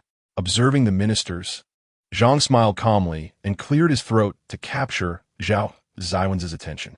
Lord City Master, we are all seasoned individuals, and we may not possess the same forward-thinking mindset as you. I believe your proposal holds merit. Zhao Xiwen remained unfazed by Minister Zhang's words, fully aware that the seasoned bureaucrat was notorious for his cunning. He recognized that this was merely a prelude to a reversal of the earlier sentiment. As expected, Minister Zhang pivoted, swiftly negating his previous statement. However, I wonder if the Lord City Master has considered the cost implications. Surely, none of us here have experience in running a restaurant, correct? He cast a querying glance at the other ministers, who exchanged uncertain looks before collectively shaking their heads. Most were civil servants or employees of state-run entities with no background in the culinary industry. Chapter 71. Who is Lin Yi? In other words, since none of us possess any experience in this area, might not be a tad too rash to decide on opening a restaurant? Who will handle procurement, cooking, logistics, and even the training of staff? Who will cover renovations, utilities, and salaries? Has the Lord City Master given any thought to these matters? The ministers present silently applauded Minister Zhang's eloquence. He articulated the objections so cogently that it was impossible to find fault in his reasoning, addressing every critical issue head-on. They cautiously observed Zhao Xiwen's, pondering how this young Lord City Master would respond to such a barrage of inquiries. I have duly considered the doubts raised by Minister Zhang. Regarding the operation of the restaurant, I have already identified a suitable candidate. Naturally, I will also extensively recruit talents with similar experience from the realm of the deceased in the future. Minister Zhang was taken aback, his heart sinking as he remarked in a somewhat unnatural tone, "Does Lord Zhao intend to outsource the management of this restaurant? It is utterly absurd. While it may be acceptable to establish a culinary business in Nuo City, it is preposterous that Zhao Xiwen wishes to relinquish control to the common spirits below." Old Zhang epitomized conservatism, and as a minor leader within the government, he had always maintained a rigid sense of hierarchy, viewing equality with the spirits as an unfavorable notion. He had consistently scoffed at Zhao Xiwen's advocacy for freedom. Some individuals are naturally born leaders, like those present, while others are destined to be led, such as the ordinary spirits wandering in Nuo City. The law of survival of the fittest, is one that even the living adhere to. How could Lord Zhao seek to overturn it entirely? Zhao Xiwen, undeterred by Minister Zhang's skepticism, calmly explained, as Minister Zhang has just pointed out, since none of us possess relevant work experience, would it not be prudent to recruit fresh talent? Minister Zhang was momentarily rendered speechless by Zhao Xiwen's retort. His previous remarks implied that Zhao Xiwen should abandon his restaurant plans, yet it seemed the Lord had interpreted it as a reflection of the government's incompetence. Old Zhang felt a surge of indignation. He had assumed that, relying on his seniority and the support of other leaders, Zhao Xiwen would show him some deference. However, it appeared that this young lord was resolutely determined to proceed with the restaurant. Was it truly his intention to entrust the first commercial venture in Nuo City to these ordinary spirits? Surely this was a bit too outrageous. Old Zhang found it absurd that government officials in Nuo City would seek assistance from mere spirits for opening a restaurant. Minister Zhang was quite right. I have already mentioned that this inaugural restaurant is crucial to the success of our commercial endeavors in Nuo City. Thus, I would not easily hand it over to someone I do not trust. I have already decided on the individual, a member of our government. Upon hearing this, Old Zhang's mouth fell agape in astonishment, and several ministers exchanged glances, speculating who might take on this formidable task. Old Zhang was clearly displeased. As a key figure in Nuo City's government, he missed nothing that transpired, yet Zhao Xiwen's appointment of an internal candidate to manage the restaurant had completely eluded him. He scanned the conference room, eager to discover who would dare to defy him openly. Several ministers, intimidated by Minister Zhang's furious gaze, lowered their heads, none daring to speak. Yet their eyes furtively darted around, seeking to identify the individual who would audaciously accept Zhao Xiwen's directive. Zhao Xiwen sensed the subtle shift in the atmosphere of the conference room and found it somewhat amusing, ultimately erupting into a low, resonant laughter that filled the space. Not only the ministers present, but even the seasoned Old Zhang felt a chill run down his spine at the Lord's unsettling laughter. Zhao Xiwen rhythmically clapped his hands. His laughter exaggerated. Wonderful, simply wonderful. The leaders exchanged glances, bewildered at what Zhao Xiwen found so remarkable. Zhang Zishuan, standing behind, wore a serious expression. He understood that Zhao Xiwen was commenting on the internal relationships within the government, mocking the current situation of factionalism, though the conference table seemed to host several individuals. In reality, they were merely waiting for Minister Zhang's approval. The attendees lacked their own opinions or simply did not care about what their viewpoints were. While the meeting appeared to discuss the development of Nuo City, it was in truth a matter of political maneuvering. Zhang Zishuan felt a pang of sympathy for Zhao Xiwen. Others might not realize, but as Zhao Xiwen's personal secretary, he knew that the Lord was not one to take matters lightly. His sole desire was to effect tangible change for the spirits. However, witnessing the current dynamics of the meeting, it was evident that this path would be fraught with difficulty. Noticing that the ministers remained motionless in their seats, Zhao Xiwen finally stifled his laughter, his gaze piercing with a chilling intensity. Gentlemen, there is no need for concern. My chosen candidate is not present in this room. Upon hearing Zhao Xiwen's words, everyone breathed a sigh of relief, grateful not to be the chosen one.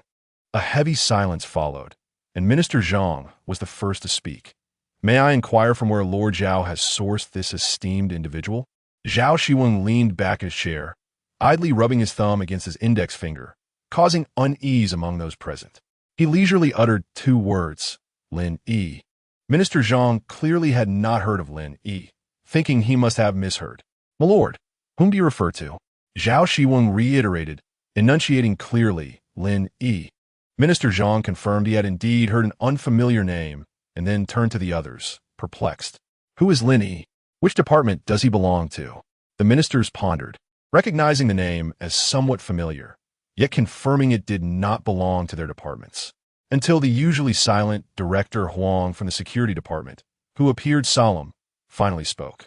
It was not surprising that others were unaware of Lin Yi, but it would be unthinkable for him to be ignorant. Previously, during the recruitment examination for security personnel, Zhao Xiwen had inexplicably made an exception for Lin Yi, ultimately promoting her to his personal bodyguard, a fact that Director Huang was privy to. Chapter 72. The security department finally gets recognition. However, it was unexpected that Zhao Xiwen, despite being young and vigorous, had developed an affinity for the newly appointed young woman, resulting in her becoming his bodyguard. Such occurrences were within reason. Yet, Director Huang never anticipated that Zhao Xiwen would assign this critical task to Lin Yi. Are you referring to the Lin Yi from the security department? Director Huang asked, his voice low.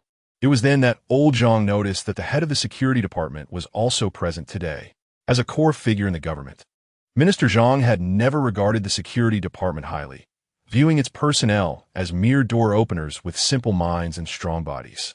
Minister Zhang found the idea laughable. No matter how muddled Zhao Xiwen's thinking might be, he could not possibly appoint someone from the security department to undertake such a vital mission. Yes, it is indeed that Lin Yi, Zhao Xiwen affirmed, unexpectedly agreeing with Director Huang's words. Minister Zhang's eyes widened in shock, as if an earthquake had struck his pupils. Yet he was clearly unwilling to accept this reality. He turned his focus on Director Huang, pressuring him. What did you just say? Who is Lin Yi? Under the oppressive atmosphere of the conference room, Director Huang struggled to breathe, adjusting his tie as he admitted, Lin Yi, she is from our security department. Minister Zhang began to doubt the clarity of his hearing, questioning why he was encountering so many words he wished to disregard. Lin Yi? Lin Yi? Do you all know her? Minister Zhang had completely forgotten Zhao Xiwen's presence, turning to the other leaders, feeling as though he had stumbled upon a grand jest, repeatedly confirming the name Lin Yi with those around him, until Zhao Xiwen interrupted him, speaking calmly. Allow me to introduce Lin Yi. She is my personal bodyguard and will be responsible for the management of Nuo City's first hot pot restaurant from this day forth. I also hope all leaders will offer their robust support. Zhang Zishuan placed a photocopy of the proposal crafted by Lin Yi before each of the leaders. Zhao Xiwen, engrossed in his own thoughts, began to introduce.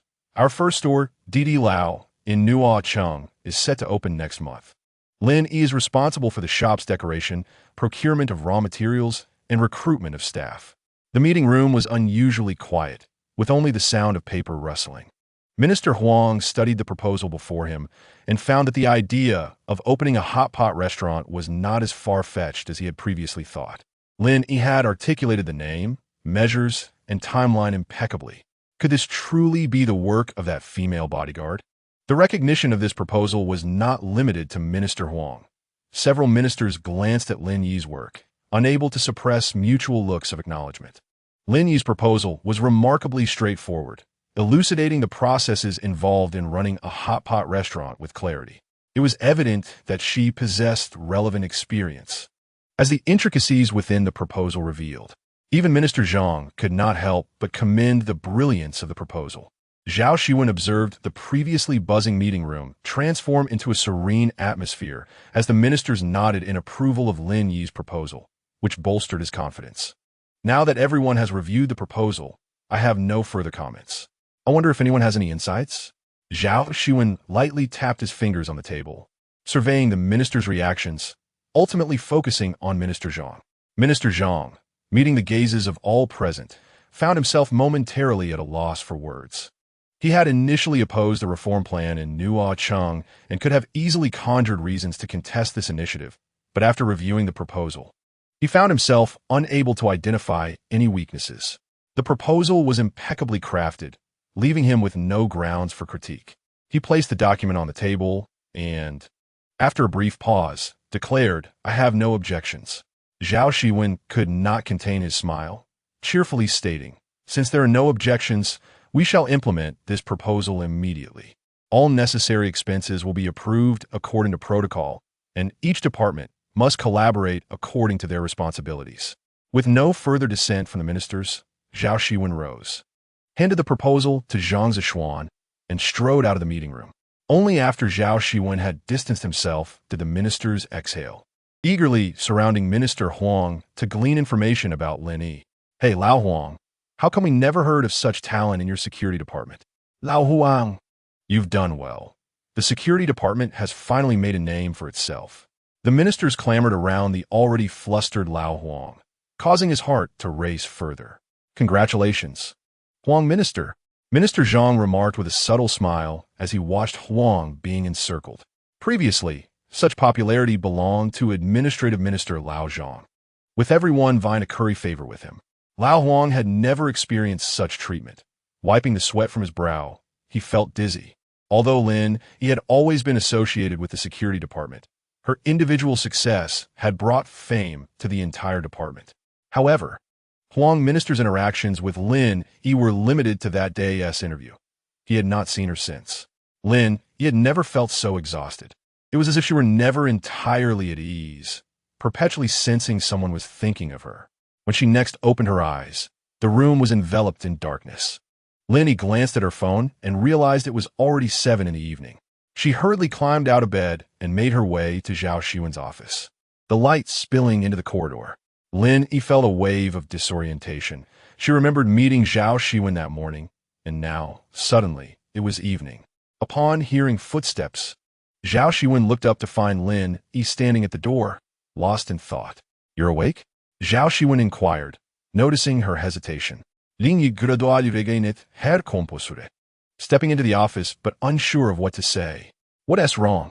Zhao Xiwen, sensing her unease, stood and approached her. Lin Yi's eyes brimmed with tears as she struggled to control her emotions. Perhaps it was the disruption of her day-night cycle that made everything feel overwhelming. Zhao Xiwen, observing her expression, gently took her hand and enveloped her in an embrace. Unable to contain her sobs, Lin Yi wept in Zhao Xiwen's arms, feeling an intense loneliness and yearning for warmth. Chapter 73. The proposal passed unanimously. Zhao Xiwen perceived no impropriety in Lin Yi's behavior. He stroked the back of her head, instantly calming her previously agitated spirit. "Waking up on the wrong side of the bed, are we?" Zhao Xiwen offered a light-hearted smile to soothe her, gradually easing her tension. Lin Yi lifted her head from Zhao Xiwen's embrace, offering an embarrassed smile. "Zhao Chengzhu, I'm sorry I got your clothes dirty." Zhao Xiwen glanced at his shirt, now damp at the chest, but felt no concern. He turned to grab a tissue from the desk, cradling Lin Yi's face as he gently wiped it clean. He continued until he managed to coax a smile from her. "What am I going to do? I overslept, and Haven Tea perfected the proposal. What if the leaders don't agree?" Lin Yi, regaining her composure, returned to her seat, while Zhao Xiwen fetched a cup of warm water from the water dispenser and handed it to her. "No worries, it has already passed unanimously." "What?" Lin Yi exclaimed, rising from her seat in astonishment. She hadn't anticipated that her proposal would be approved during her brief nap. "I said, the hot pot restaurant proposal has been approved by the government office." Zhao Xiwen leisurely returned to his seat, tapping the keyboard as he turned the computer towards Lin Yi. She immediately leaned over to comprehend the details. The meeting minutes contained much information, but the final line was crucial. Didi Lao's proposal passed unanimously. "You didn't strangle them, did you?" Lin Yi could hardly believe that the old-timers at the government office had so easily consented to her proposal. "What were you thinking? We adhere to laws and protocols here as well." Zhao Xiwen playfully rolled the document into a tube and playfully tapped it against Lin Yi's head. "Zhao Chengzhu, you are truly remarkable."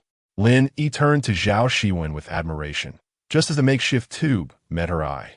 Zhao Xiwen hadn't anticipated her sudden movement and attempted to retract the tube, but it was too late. It bumped against her eye. Lin Yi gasped, covering her eye, which throbbed from the contact with the paper's edge. A rare look of concern crossed Zhao Xiwen's face as he hurried to Lin Yi's side, cradling her face. Noticing her squinting eyes, one reddened from the paper, tears streamed down her cheeks. I'm so sorry. Zhao Xiwen took a tissue to dab at the tears in the corners of her eyes, gently blowing on her eyes until the tears ceased.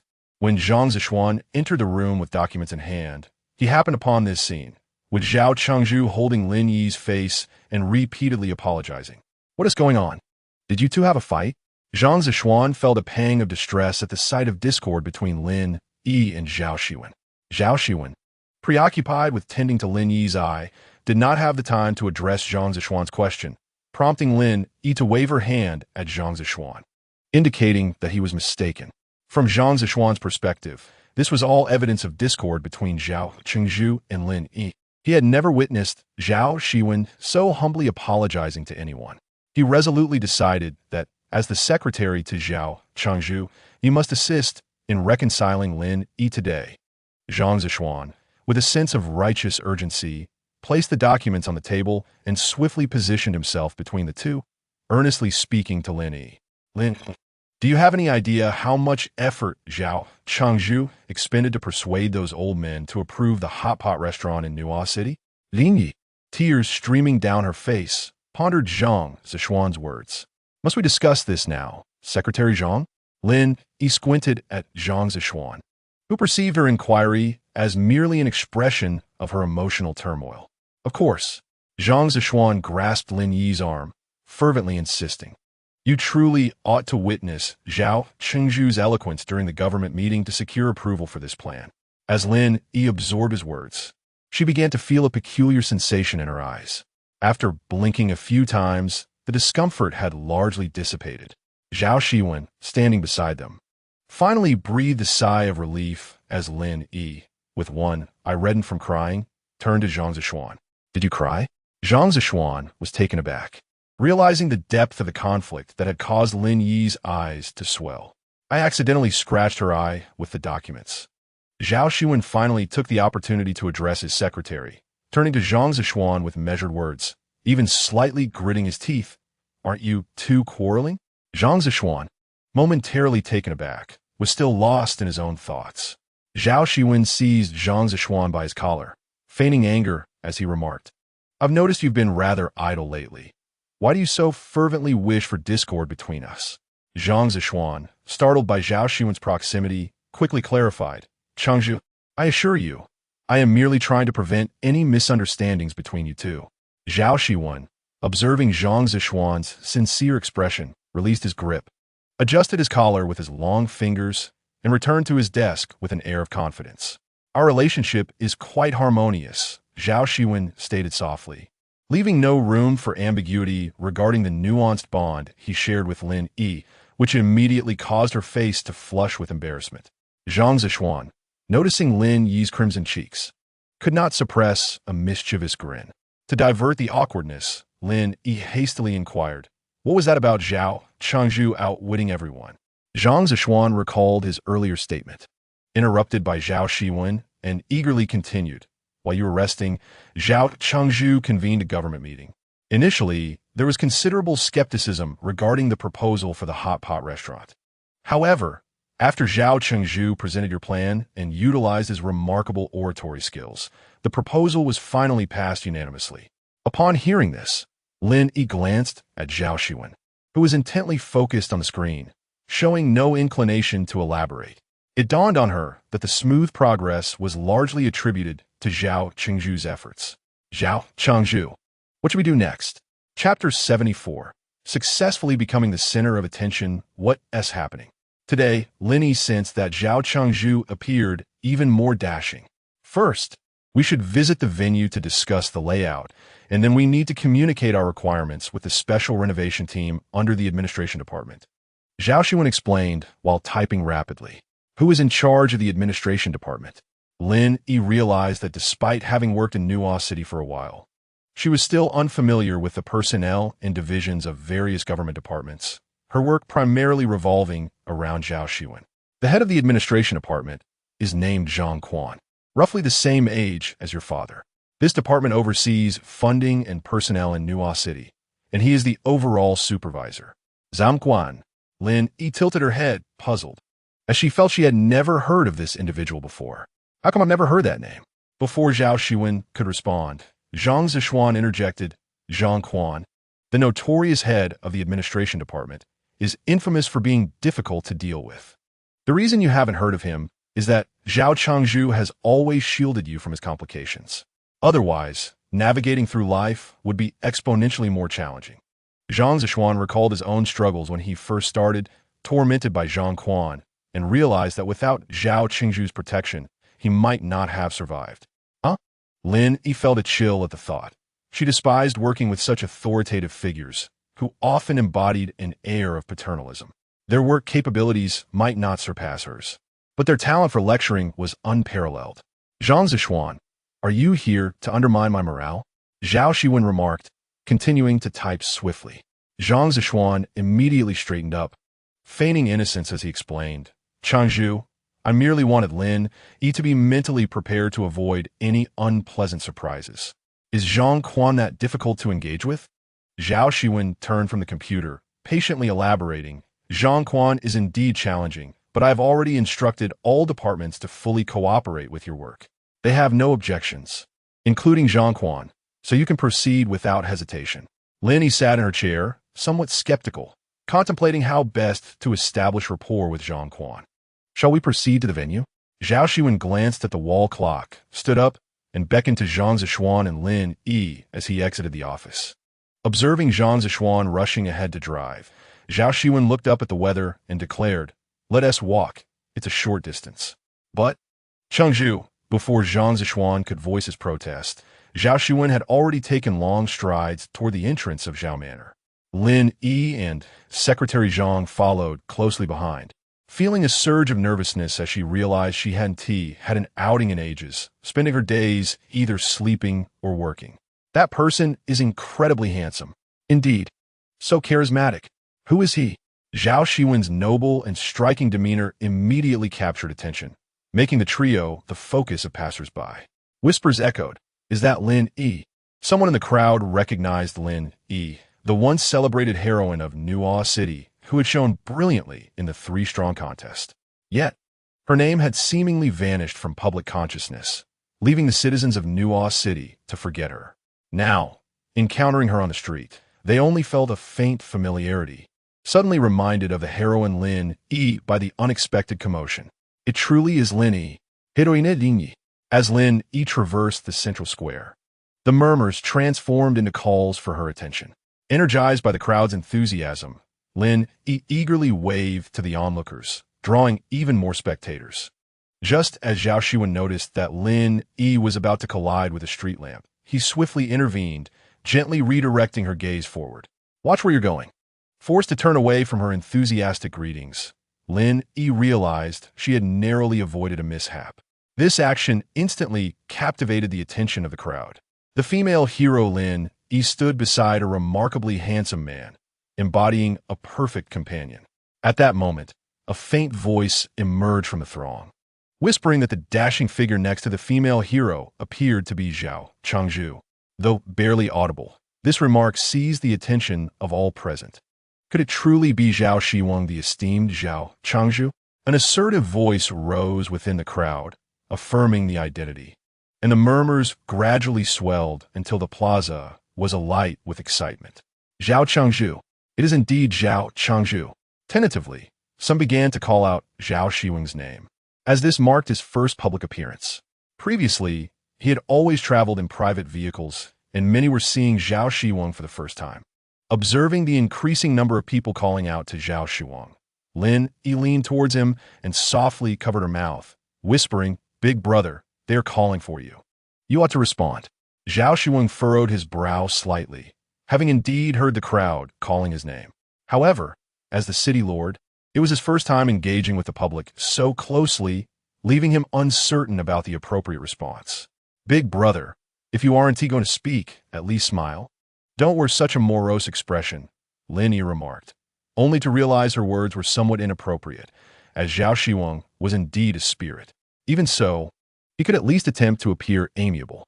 After a moment's hesitation, Zhao Xiwen finally managed a slight smile, revealing a warm expression, and even raised his hand to wave at the onlookers. The crowd erupted in jubilation, astonished that Zhao Chengzhu would acknowledge them. Some were even moved to tears. These spirits longed for the company of Zhao Xiwen, aware that their ability to converse now was a result of his protection and support. Thus, Lin Yi and Zhao Xiwen exchanged greetings with the crowd, gradually making their way to the storefront across the plaza. Zhao Xiwen was the first to approach, unlocking the largest shopfront on the street, allowing Zhao Xiwen and Lin Yi to enter, creating a barrier between themselves and the crowd. Chapter 75. The actions of a young student. Oh my goodness, the popularity you two share is exceedingly high. What should have been a 5-minute walk took you half an hour, Lin Yi exclaimed as she surveyed the space before her, quickly casting aside thoughts of their earlier encounter. This place was simply magnificent. Is this to be our restaurant? Lin Yi touched the walls, her heart swelling with enthusiasm. Indeed, it spans 2 floors. Here is the layout of the building. Feel free to take a look, Zhao Xiwen said, handing her the structural diagram from Zhao Xiwen, allowing her to envision her dream restaurant. Ascending the stairs, Lin Yi discovered that the 2nd floor featured a terrace. If we could enjoy hot pot on this terrace, it would be a slice of paradise, she exclaimed. My goodness, Zhao Chengzhu, come quickly, Lin Yi called out, waving to Zhao Xiwen, who had just ascended the stairs, her exuberance lifting his spirits. Look, there's a terrace.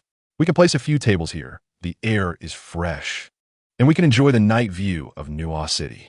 Such a location is a golden opportunity on the mortal plane and must be reserved in advance. As Lin Yi gazed at the bustling plaza, she began to envision a restaurant filled with patrons. What do you think? Are you satisfied? Zhao Xiwen observed Lin Yi's delighted profile, feeling a warmth in his heart, as though a once-distant dream was now within reach. I am absolutely thrilled. I have already envisioned where the dining area, the nail salon, and the condiment section will be, Lin Yi declared, her aspirations for the future brimming with excitement. Upon returning to the Zhao residence, she dashed into the study, clutching the building's structure diagram to begin her preliminary design. Zhao Xiwen, seated at his desk, reviewed the material price list from the earthly office, feeling a headache coming on. The prices for hot pot base ingredients, meats, and other supplies were significantly higher than those of ordinary ingredients. The funds of Nuo City were needed not only for the decoration of a new establishment, but also for inventory and subsequently hiring staff. Financial constraints were once again a concern.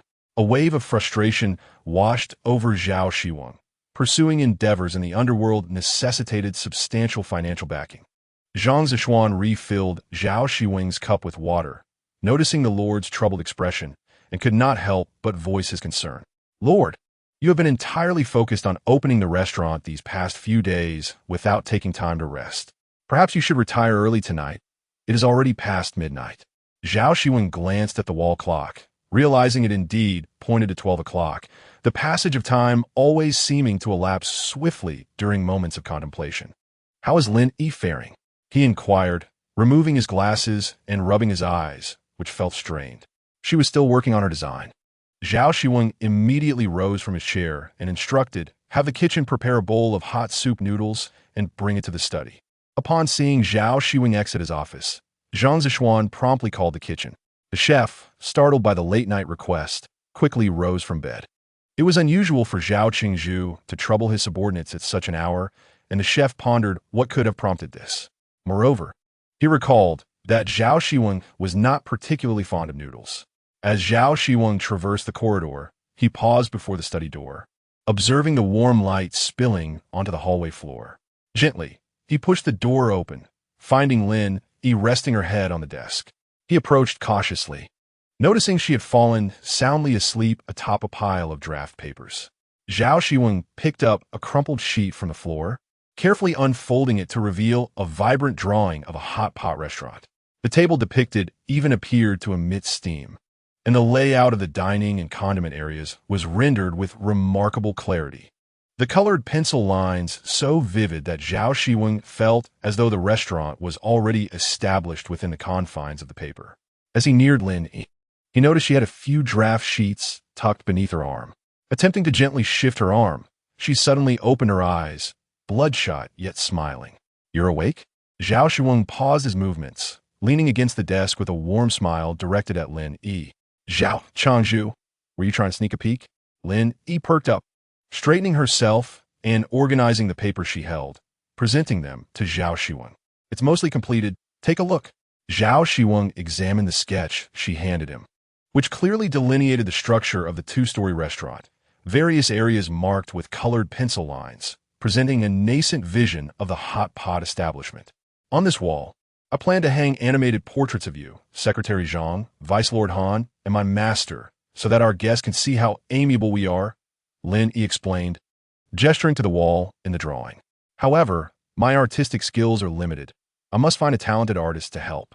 She pondered for a moment, but could not think of anyone suitable, recognizing this as a quandary. A knock echoed from outside the study, and Zhao Xiwen acknowledged it. The door swung open gently as Zhang Zishuan entered, carrying a bowl of hot soup noodles. It smells wonderful. Before the bowl even reached the table, the aroma wafted into Lin Yi's nostrils. Let us not dwell on that. It's time to eat, Zhao Xiwen said, collecting Lin Yi's draft papers to clear a space for her meal. Lin Yi clapped her hands excitedly, picked up her chopsticks, and began to devour her noodles with fervor, making Zhang Zishuan feel a pang of hunger. Lin, did we not just enjoy chicken legs together last night? Zhang Zishuan reminisced about their dinner, where they competed to see who could eat more, ultimately leaving both with full bellies and no clear victor as they exited the restaurant. Indeed, but it is already the following day. Lin Yi, engrossed in her noodles, gestured towards the wall clock, indicating the time to Zhao Xiwen. "You are quite impressive." Zhao Xiwen found himself at a loss for words in response to Lin Yi's remark as he picked up a piece of paper from the ground, opened it, and gasped in astonishment. "Did you create this in one night?" He could not help but regard Lin Yi with newfound respect. He had not anticipated that she could produce such a commendable piece after spending an entire night in her study. "Oh, that is merely a draft. The final piece is with Zhao Chengzhu." Zhao Xiwen maneuvered around Zhao Xiwen's, observing the finished product in his hands, and could only describe his current feelings as sheer astonishment. "This is truly remarkable," Zhao Xiwen praised sincerely. "Remarkable? This is merely the work of an elementary school student." Chapter 76. Reunion. Xiao Haobao. It seems that the denizens of the underworld indeed lack exposure to the world. By the way, Secretary Zhang, we have a portion of hand-painted walls in our establishment, but my skills are limited, and I cannot create such intricate works. You know many people. Do you have anyone to recommend? Upon hearing Lin Yi's inquiry, Zhao Xiwen tilted his head in thought. To be honest, he did not know many artists in the underworld. As previously, in Nuo City, even speaking on the streets was a challenge, let alone engaging in artistic activities. Those who did so were often clandestine. However, a familiar face suddenly appeared in Zhao Xiwen's mind. There's indeed someone. Xiao Haobao emerged from Nuo City Bank just as the lunch break commenced.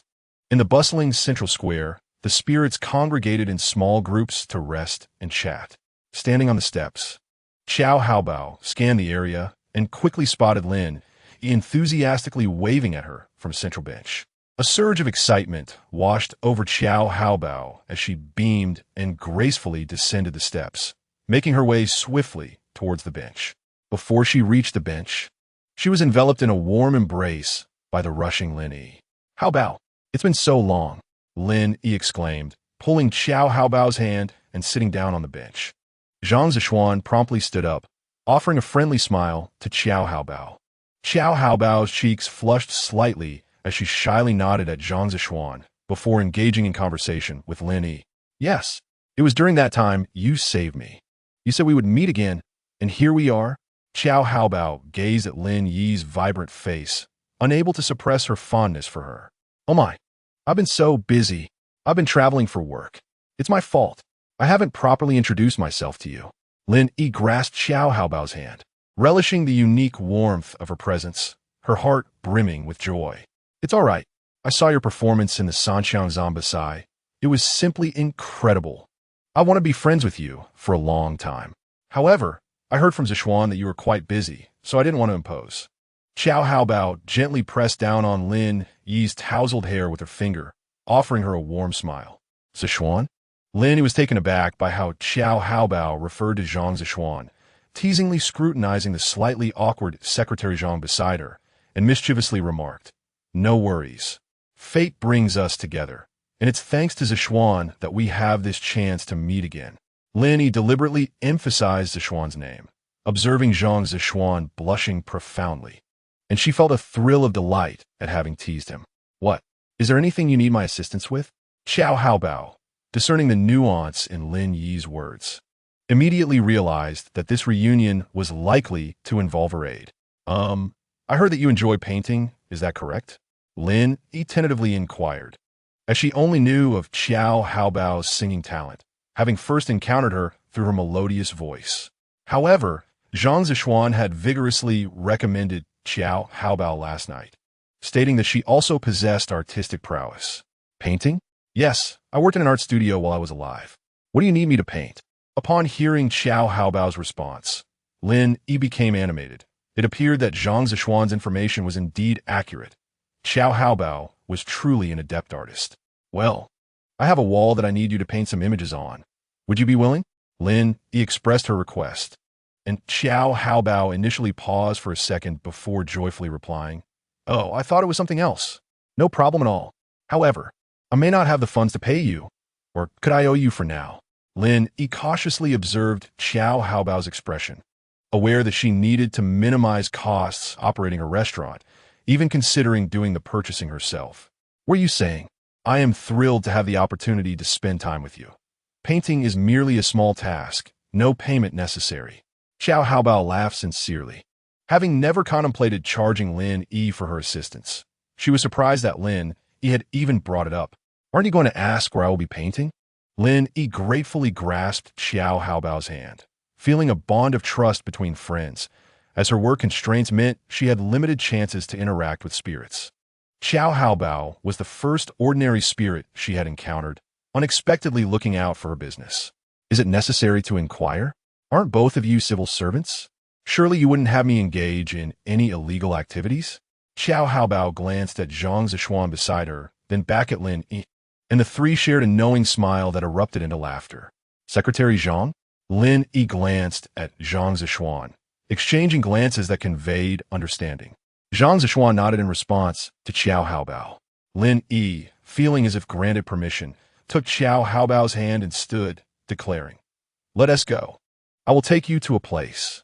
Xiao Haobao, somewhat perplexed, turned to see Zhang Zishuan following behind, which provided her with a sense of security. She instinctively linked her arm with Lin Yi's as the trio traversed the square towards the location of the hot pot restaurant. "Lin Yi, what is this?" Xiao Haobao questioned, observing the vacant storefront before her with curiosity. Lin Yi wouldn't be suggesting that she paint the walls of these empty shops, would she? Zhang Zishuan unlocked the largest storefront with a key, and Lin Yi ushered Xiao Haobao inside, revealing an empty hall. "What is this?" Xiao Haobao echoed her earlier skepticism as Lin Yi led her to a blank wall. "Haobao, everything I'm about to tell you is a closely guarded secret in Nuo City. I hope you will keep this confidential, all right?" Lin Yi spoke with a hint of seriousness, causing Xiao Haobao's heart to tighten in anticipation, as she could not fathom why Zhang Zishuan and Lin Yi had brought her to an empty building. "We're going to open a hot pot restaurant." Lin Yi finally revealed the purpose of their visit. "What did you say?" Xiao Haobao thought she must have misheard. It seemed impossible that such a thing could occur in the underworld. "I said, we're going to open a hot pot restaurant, and the location you are currently in is where our establishment will be situated." Lin Yi divulged all the details regarding the hot pot restaurant, patiently awaiting Xiao Haobao's astonished reaction. Indeed, Xiao Haobao's complexion began to flush, and her voice trembled with excitement as she exclaimed, "You mean a hot pot restaurant with a broth where we could dip things to eat?" Xiao Haobao grasped Lin Yi's arm, feeling a warmth radiating through her palm, as a wave of exhilaration coursed through her entire being. "Yes, it is that kind of hot pot restaurant." Chapter 77. The Security Department as your support. Lin Yi nodded, while Xiao Haohao surveyed the surroundings. This store is situated in a remarkably advantageous location, right at the edge of the central square, one of the busiest areas with a constant flow of people. "You are truly impressive. Lord Zhao is exceptionally enlightened. What do you need me to do? Speak freely." Xiao Haohao clapped Lin Yi's shoulder with exuberance, increasingly finding life in the underworld intriguing. With every passing moment, there are new surprises. Lin Yi smiled and pointed to the largest wall before them, saying, "I would like to paint chibi versions of Lord Zhao, Deputy Head Han, Secretary Zhang, my master, and myself." Xiao Haohao discussed her requirements with Lin Yi, asking, "Are these chibi versions of the few of you?" Lin Yi nodded in affirmation, explaining, "Yes, because this hot pot restaurant represents the first significant project I have handled since arriving in Nuo City. I wish to immortalize those who have aided me. They not only assist me, but also silently protect this city. I believe everyone should be aware of their existence." Lin Yi gazed at the blank wall, envisioning the images of these individuals, hoping that their representations would generate buzz for the hot pot restaurant and ensure its smooth operation. "All right, I understand your intentions. However, aside from you and Zishuan, I am not very familiar with the others. If you could provide me with their photographs, that would be helpful."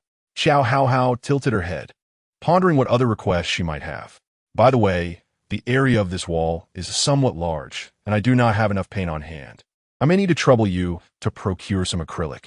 Lin Yi pulled out her phone to jot down the specifics, mentally calculating the costs. "It seems I must apply to Minister Zhang for some material funds." "How is it?" Zhang Zishuan entered the store, having just received a call from Zhao Xiwen. "We are nearly done. We still need to trouble Hao Hao to draft the sketch. Lin Yi politely patted Xiao Hao Hao's shoulder, and she smiled warmly, grasping her hand enthusiastically, saying, Lin Yi, there is no need to be so polite with me. I am more than willing to assist. I know Lord Zhao wishes to make Nuo City better, and I too want to contribute in any way I can. As Zhao Xiwen and his companions left the store, Xiao Hao Hao glanced at the time. Realizing her lunch break was about to end, she hurriedly bid farewell to Zhao Xiwen and Lin Yi and dashed toward the Nuo City Bank. Zhao Xiwen, noticing Xiao Hao Hao's retreating figure, came to his senses and was met with Lin Yi's knowing smile. What are you doing? Zhao Xiwen responded somewhat sheepishly, attempting to feign calmness. Xiao Xian, you have grown. Lin Yi stood on her toes to ruffle Zhao Xiwen's hair. Caught off guard, he was unable to evade her touch. Lin Yi, please do not say such things. Zhao Xiwen, observing Lin Yi's increasingly exuberant expression, realized he had misspoken and walked into her trap. His face flushed as he hurried toward the government building, while Lin Yi followed closely, innocently asking, What? Who are you referring to as good friends?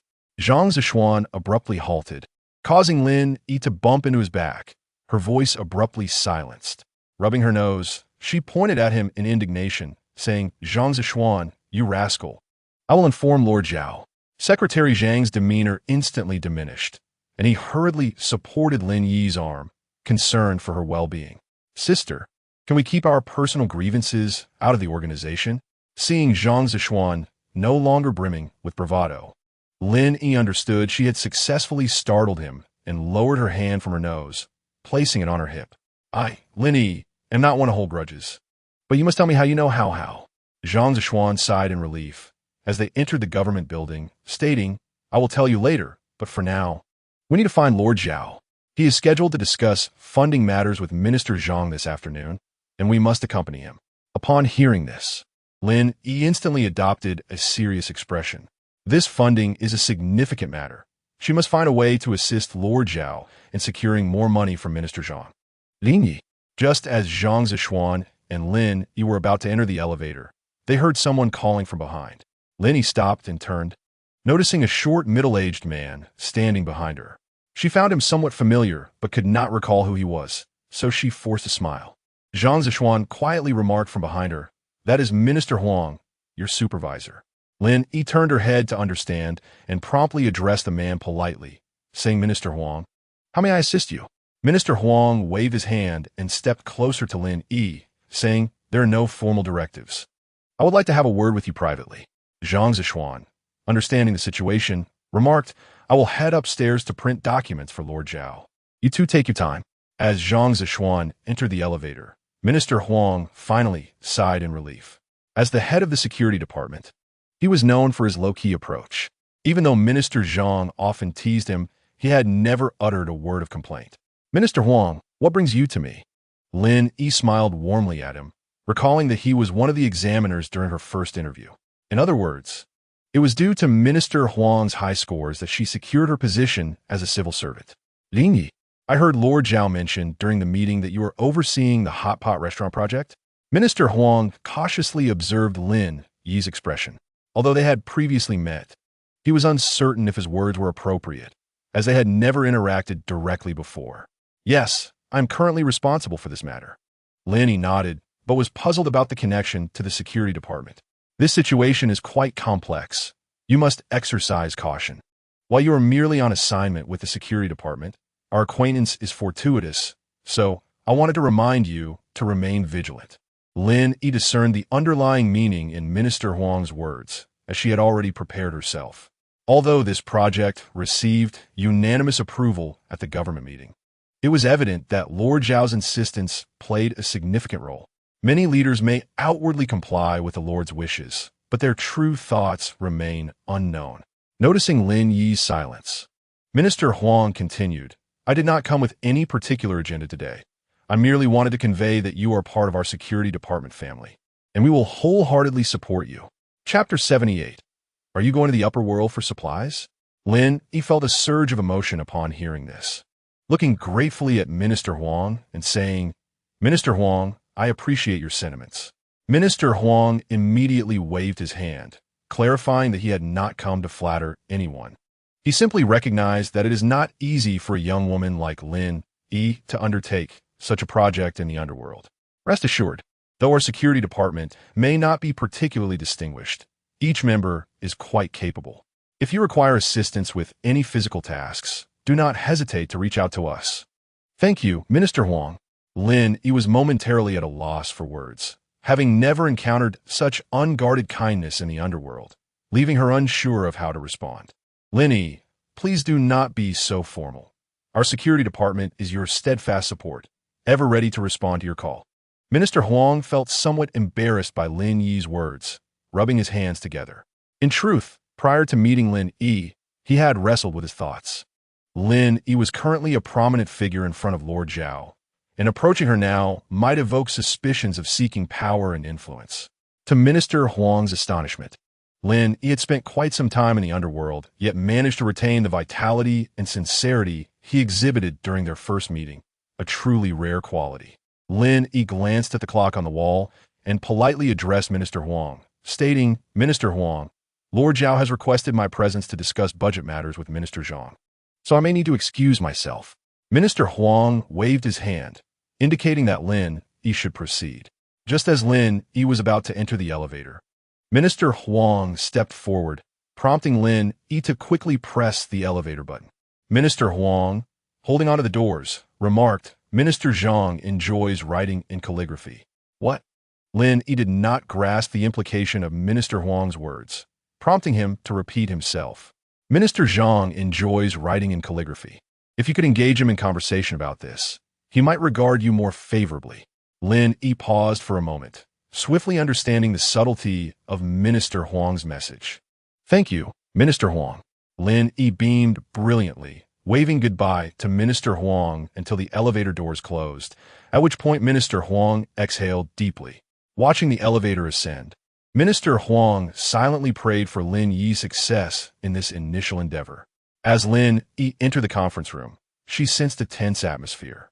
Minister Zhang sat at one end of the table, his face flushed as he sipped from his cup, while Zhao Xiwen appeared solemn, gently tapping his fingers on the documents before him.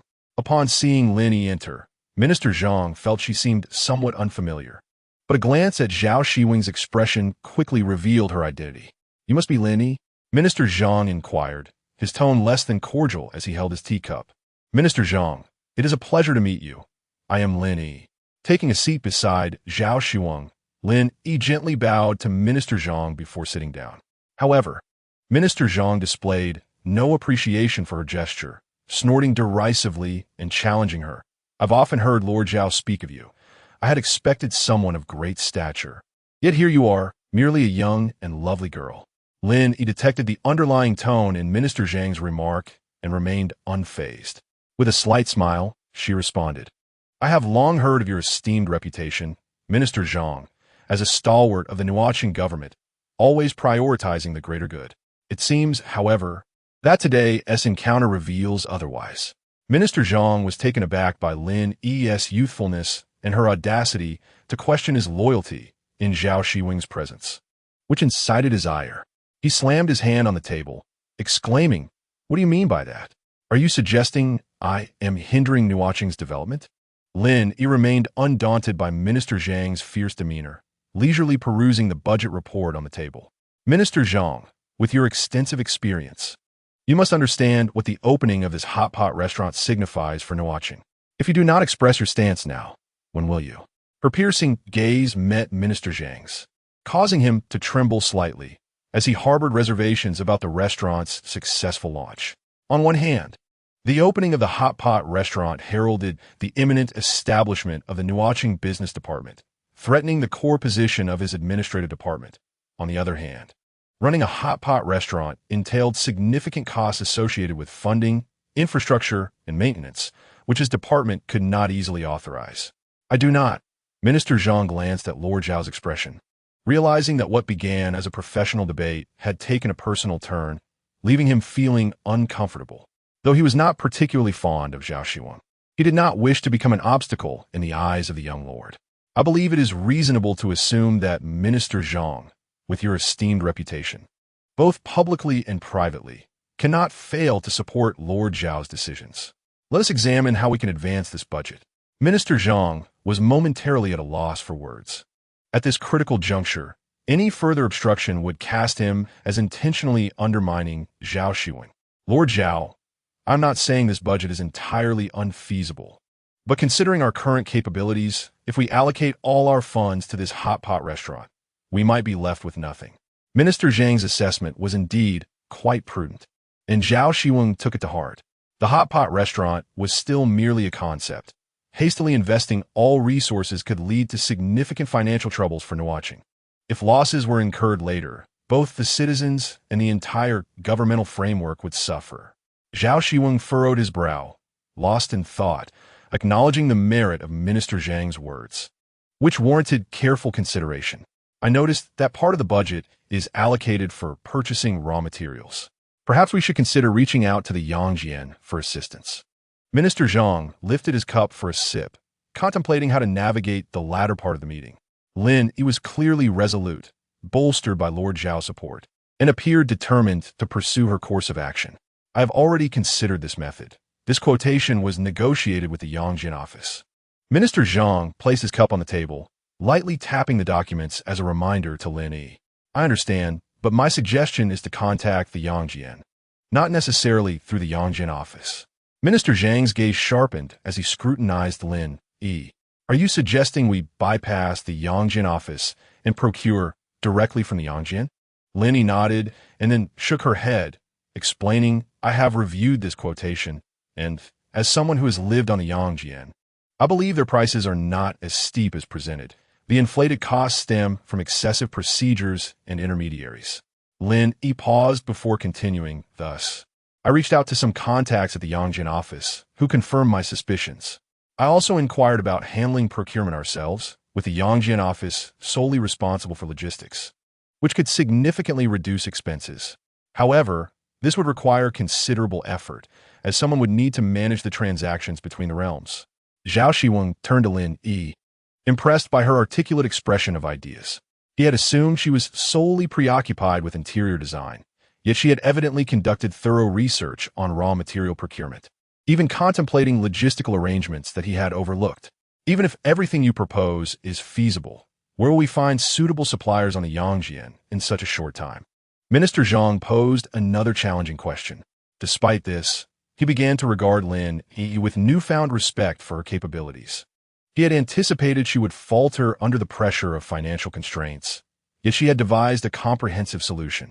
As for suppliers, you need not worry. My family operated a restaurant while I was alive, and I can leverage past connections to find suitable contacts. It should not pose much of a problem. Lin Yi recalled accompanying her father to the wholesale markets for fruits and vegetables, instilling her with confidence regarding this task. Minister Zhang fell silent, realizing that if the bulk of procurement expenses could be mitigated, the overall financial demands would decrease significantly, leaving primarily labor costs to address. Observing the plan that had seemed implausible just half an hour ago, now revitalized by Lin Yi's contributions, Minister Zhang couldn't help but admire her capabilities. Lord Zhao, it appears that Miss Lin is indeed a rare talent, Minister Zhang stated, void of any discernible emotion. Zhao Xiwen met his gaze for a brief moment before breaking into a smile. Thank you for your kind words, Minister Zhang. Lin Yi is still a novice, and in the future, the operation of the hot pot restaurant will certainly require your assistance. We hope to count on your continued support. Zhao Xiwen spoke with politeness, yet his gaze was icy and condescending. He had long disapproved of Zhang Quan's tyrannical behavior within the government building. However, as the entire administrative department was under Zhang Quan's control, taking action against him would have repercussions that echoed throughout the organization. The remarks made by Lin Yi earlier were, in fact, sentiments Zhao Xiwen wished to express but deemed inappropriate to voice himself. Observing the pained expression on Minister Zhang's face brought Zhao Xiwen great satisfaction. I find Miss Lin's proposal to be highly feasible. I have no objections. I wish her success in securing a suitable supplier in the mortal realm, after which we shall finalize the budget plan. Minister Zhang, sensing the mood, stood up, clearly aware of his defeat in this verbal duel, and thus deemed it unnecessary to linger any longer. As Zhao Xiwen watched Minister Zhang exit the conference room, he turned to Lin Yi with an approving glance. Zhang Zishuan had already given Lin Yi a thumbs up. "Lin Yi, you are impressive. I thought you were solely absorbed in planning the store's renovations. Yet you have managed to liaise with the office in the mortal realm. Truly remarkable." With the absence of outsiders in the conference room, Lin Yi's expression shifted to one of triumph as she leaned back in her chair and declared, "I told you, Lin Yi has her ways." Upon returning to Zhao's residence, Zhao Xiwen and Lin Yi immediately retreated to the office to discuss subsequent measures. Unexpectedly, they found a tall and handsome figure waiting by the window, who turned to face them as the office door opened, an air of playful nonchalance in his eyes. "Zhao Changzhu, you seem quite busy lately," Han Yifan remarqued, his gaze lingering on Lin Yi as they entered, a teasing smile gracing his features that made Lin Yi feel a pang of anxiety. "Han Fuzhu, it's been a while." Lin Yi greeted politely, retreating behind Zhao Xiwen. Zhao Xiwen, unfazed, placed the documents on the desk and inquired, "What brings you here today?" Han Yifan fructed lightly, his attention drifting back to Lin Yi. "Even a recluse like me has heard about your plans to open a hot pot restaurant. It seems your endeavors are quite the spectacle." Zhao Xiwen, seated, chuckled quietly to himself. "You, who are indifferent to political matters and only concerned with personal affairs, have caught wind of this? Are you really opening a hot pot restaurant?" Han Yifan's expression shifted as he confirmed his suspicions, realizing Zhao Xiwen was transitioning from a city lord to a restaurateur. Indeed, without development, where would the funds come from? Nuo City is stagnant, utterly motionless. Han Yifan clapped his hands together in admiration, extending a thumb of approval. "Zhao Chengzhu, you must not have reported this to the Ming Emperor yet. I commend your bravery." Zhao Xiwen glanced at Han Yifan's teasing demeanor, smirking slightly but remaining silent. He indeed planned to act first and report later, knowing that by the time the Ming Emperor learned of it, the hot pot restaurant might have already opened branches. Why should he preemptively cause discomfort for his superior? Observing Zhao Xiwen lost in thought, Han Yifan couldn't help but shake his head, recognizing that it was this attitude that allowed Zhao Xiwen to maintain such a positive disposition. Suddenly, a suspicious sound caught Han Yifan's attention, prompting him to stride swiftly towards its source. He discovered Lin Yi, visibly frightened, clutching her phone as if fearing he might break her neck at any moment. "What are you doing?" Han Yifan asked, puzzled, suspecting she had just taken a candid photo of him. I wanted to keep some material," Lin Yi stammered, her explanation only deepening Han Yifan's confusion. "What material?" "We need to paint some designs on the walls of our hot pot restaurant, and thought of using your face as inspiration." Han Yifan raised an eyebrow, bewildered by her words, yet seeing her fearful expression, he decided to let it go and return to Zhao Xiwen's side. Lin Yi let out a sigh of relief, feeling somewhat wronged, and Zhao Xiwen quickly noticed her subtle expression. "You always seem to come across as if you're about to harm someone," he remarked to Han Yifan. "You truly are protective," Han Yifan retorted, unfazed by Zhao Xiwen's comments, boldly teasing him. Chapter 80. Can Han Yifan really be liked? Have you and Zhao Xier not reconciled yet? Zhao Xiwen suddenly thought of his sister's ambiguous relationship with Han Yifan and wondered to what extent she must be confused to be drawn to a man like him. "Mind your own business." Han Yifan's expression shifted abruptly. Lin Yi had never seen him look so flustered. Her curiosity piqued. She put her phone away and settled into a comfortable position, keenly observing Zhao Xiwen and Han Yifan. "Zhao Xier still hasn't returned home?" Zhao Xiwen remained unaffected by Han Yifan's mood, standing by the window with his hands in his pockets, feigning attentiveness. Han Yifan stammered, suddenly feeling an inexplicable tension at the thought of Zhao Xier's absence. But he quickly regained his composure. "I don't know why." His vague response elicited a frown from Zhao Xiwen. Although Zhang Zishuan had advised him against meddling in others' romantic affairs, Zhao Xier was still his younger sister, and despite her headstrong nature, he couldn't simply ignore her. Lin Yi was thoroughly engaged, wishing she had some snacks to enjoy the unfolding drama. With the Ghost Festival approaching, you'd best find a way to bring her back. Zhao Xiwen had no time to indulge Han Yifan in matters of the heart and stated his intentions directly. "Why should it be me?" Han Yifan felt exasperated. He was not skilled in comforting girls, while he excelled at tormenting foes. Engaging with women was a blind spot for him, especially one as extraordinary as Zhao Xiwen. I didn't summon her. The reason she hasn't returned home for this long. Do you want to guess? Zhao Xiwen bluntly stated, turning back to his desk and opening the computer, uninterested in Han Yifun's explanations. Understanding that further discussion was futile, Han Yifun discreetly exited the office, leaving Lin Yi on the sofa, her expression one of lingering curiosity. Wait, why is it ending like this? Lin Yi felt a twinge of disappointment. She had not fully grasped the conversation's essence before it abruptly concluded. Zhao Changzhu, who were you two just discussing? She boldly asked Zhao Xiwen, who was engrossed in his work. My sister, Zhao Xiwen replied without breaking his gaze from the computer screen. Oh, is she the one who used to live on my floor?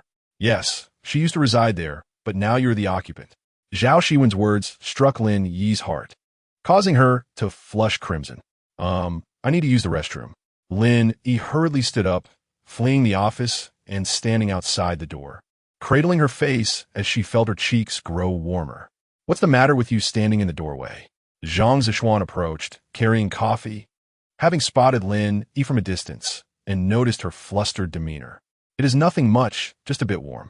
Lin Yi waved her hand like a fan beside her cheek, and as Zhang Zishuan approached, he noticed her flushed face. With a mischievous grin, he remarked, Are you feeling hot, young lady? Lin Yi, observing Zhang Zishuan's cheeky demeanor, raised her fist and playfully struck his shoulder, causing his coffee to sway slightly. Zhang Zishuan quickly jumped back a meter, relieved that none of the coffee spilled. Lin Yi, I spent half an hour perfecting the latte art, and if you dare to spill it, I swear I will twist your head off today. Unfazed by Zhang Zishuan's threat, Lin Yi stood at the door, hands on her hips, pretending to shake her fist. All right, what do you want from me to let you off the hook? Zhang Zishuan immediately began to plead, placing his coffee cup on the windowsill of the corridor. He was determined not to let Lin Yi ruin the coffee he had painstakingly made. Tell me about Han Yifun and Zhao Xiwen. Lin Yi wasted no time in voicing her demand, leaning closer to Zhang Zishuan with a sly smile. Where did you hear the name Zhao Xiwen? Zhang Zishuan, known for gathering information from others, was taken aback that Lin Yi had knowledge of Zhao Xiwen's name. His professionalism kicked in. He would not allow anyone to extract any information related to Zhao Xiwen from him. I overheard the city lord Zhao and Deputy Han talking inside. Zhang Zishuan, filled with curiosity, could not help but ask, what were they discussing? Lin Yi tilted her head thoughtfully and replied. City Lord Zhao asked Deputy Han to bring Zhao Xiwen back home, and Deputy Han initially refused, but City Lord Zhao insisted on assigning the task to him. And then Deputy Han left. Are you saying that City Lord Zhao personally instructed Deputy Han to find a young lady? Zhang Zishuan sought confirmation from Lin Yi, and upon seeing her nod repeatedly, he felt a weight lift from his heart. It appeared that City Lord Zhao was not entirely indifferent to the young lady. He simply chose not to involve himself in the emotional entanglement between her and Han Yifun. Zhao Xiwen is our young lady, the younger sister of City Lord Zhao, who has been wandering outside for some time due to certain reasons. Zhang Zishuan sighed, sharing the story with Lin Yi. You don't mean to suggest that the reason is Han Yifun, do you? Lin Yi speculated, unable to believe that Han Yifun could be involved in romance. Indeed, you are correct. Zhang Zishuan snapped his fingers and continued. The young lady, Zhao Xiwen, and Deputy Han have known each other since childhood, and she is quite a spirited girl, which likely captivated Deputy Han. How absurd. Han Yifun has someone who likes him? Lin Yi exclaimed. Her curiosity piqued about what Zhao Xiwen's sister was like to be childhood friends with Han Yifun, despite appearances suggesting they were from different worlds. It seemed their relationship was quite amicable, albeit punctuated by frequent quarrels that rendered their household chaotic. Lin Yi found it hard to fathom that Han Yifun's emotions could be swayed by another person. Now, even the little demons in hell fear encountering the young lady. Not because of her, but because they dread the arguments with Deputy Han that would ensue, bringing misfortune upon everyone. Chapter 81.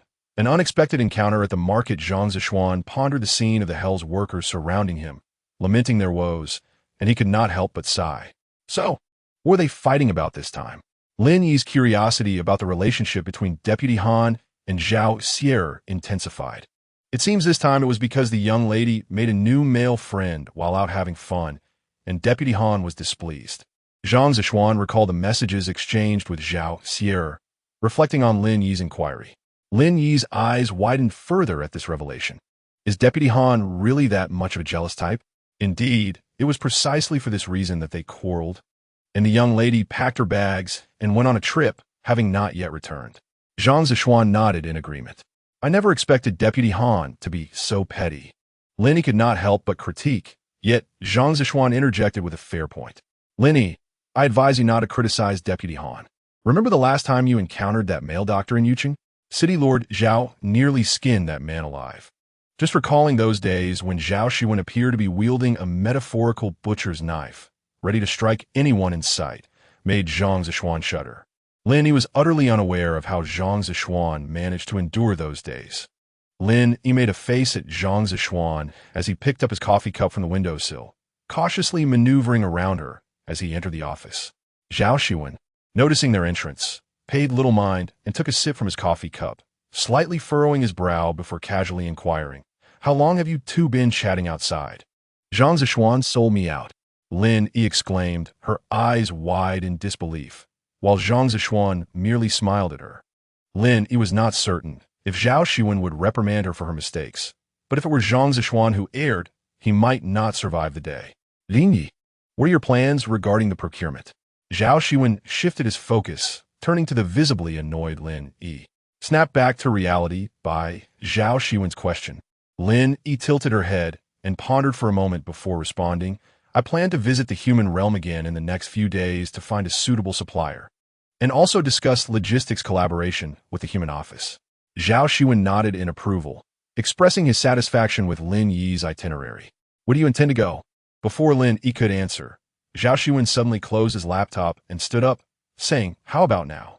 Caught off guard, Lin Yi exclaimed, What? Now? So soon? Before she could gather her thoughts, Zhao Xiwen had already begun organizing his documents. An hour later, the two stood atop the government building in Nuo City, waiting for an available phone booth. How long do you plan to stay this time? Zhang Zishuan inquired from behind them, unfazed by their spontaneous trip to the human realm. As City Lord Zhao's decisiveness was well known, it shouldn't take long. I'm quite familiar with that procurement market. Without waiting for Zhang Zishuan to respond, Zhao Xiwen noticed the green light on the phone booth and grabbed his suitcase, stepping inside. Before closing the door, he assigned a task to Zhang Zishuan. Keep an eye on Deputy Han regarding finding Zhao Xiwen. Don't let that kid take it lightly. With that, he inserted the gold card into the booth, and within moments, Lin Yi felt a flash of white light. When she opened her eyes again, they stood in the underground hall of the human office. Lin Yi hurriedly pulled out her phone to check her reflection, only to find that she had reverted to the same handsome face as before, leaving her somewhat disappointed. How boring. I thought I could transform into a different face each time. Zhao Xiwen chuckled softly, replying, What a whimsical notion. This face is based on your genes and personality traits. Even if it changes, it cannot undergo such a dramatic transformation in a short time. The two took the elevator and swiftly arrived at the familiar meeting room. After coordinating with the staff at the human office, they hurriedly exited the building. Just as noon descended upon the city, the streets bustled with people and traffic, groups of individuals strolling under the warm sunlight. Lin Yi casually waved down a taxi, which promptly pulled over, and the two settled into the vehicle, relishing the cool breeze from the air conditioning. Driver, we are headed to the old distribution center. The driver responded with a single sound, pressing the accelerator to the floor, and the taxi surged forward in an instant, soon arriving at the entrance of the old market. Lin Yi and Zhao Xiwen jumped out of the car, gazing at the familiar grand gate before them. Lin Yi enthusiastically introduced, What you see before you is the largest wholesale market for fruits, vegetables, and meat in the city. Today, we shall engage in a fierce battle here. Zhao Xiwen, observing Lin Yi's spirited demeanor, couldn't help but chuckle. We're merely shopping. There's no need to make it sound like a war. Without allowing a moment for dissent, Lin Yi grasped Zhao Xiwen's hand and led him into the market. They weaved through various stalls, marveling at the fresh fruits and vegetables, whose quality rivaled that of the finest. Zhao Xiwen was thoroughly pleased. The main concern now was how to negotiate the prices down. Uncle, This isn't my first time buying from you. If you cooperate with us, I assure you it will be a lucrative deal. Lin Yi animatedly illustrated his sincerity in business to Uncle Huang, who regarded the unfamiliar faces before him, struggling to recall when they had previously met. These young lads appeared youthful, yet their words felt disingenuous, as if they were spinning tales. We can't negotiate. The price you mentioned is unheard of. Uncle Huang continued sorting his goods, dismissively waving his hand at Lin Yi, known as a tough negotiator in the market. He would never compromise his integrity for a mere sum, nor would he engage with those who spoke untruths. Uncle Huang, Lin Yi uttered the name instinctively, prompting Uncle Huang to lift his gaze and scrutinize the youthful face before him. This is strange. I truly haven't seen you before, yet you know my name. Just then, a familiar voice resonated from the other side of the vegetable stall. Lin Yi looked up to see Lao Lin, donning a sun hat, peering in their direction. Upon spotting Lin Yi and Zhao Xiwen, Lao Lin first appeared surprised, then broke into a hearty smile, waving enthusiastically at them. What brings you here? Uncle Huang pulled out several boxes of prepared vegetables from beneath the stall, glancing curiously towards Lao Lin, and asked, Lao Lin, do you know them? Lao Lin Juke. Loading his goods as he replied, Of course, they are regular customers at our shop. These two lads are quite amiable.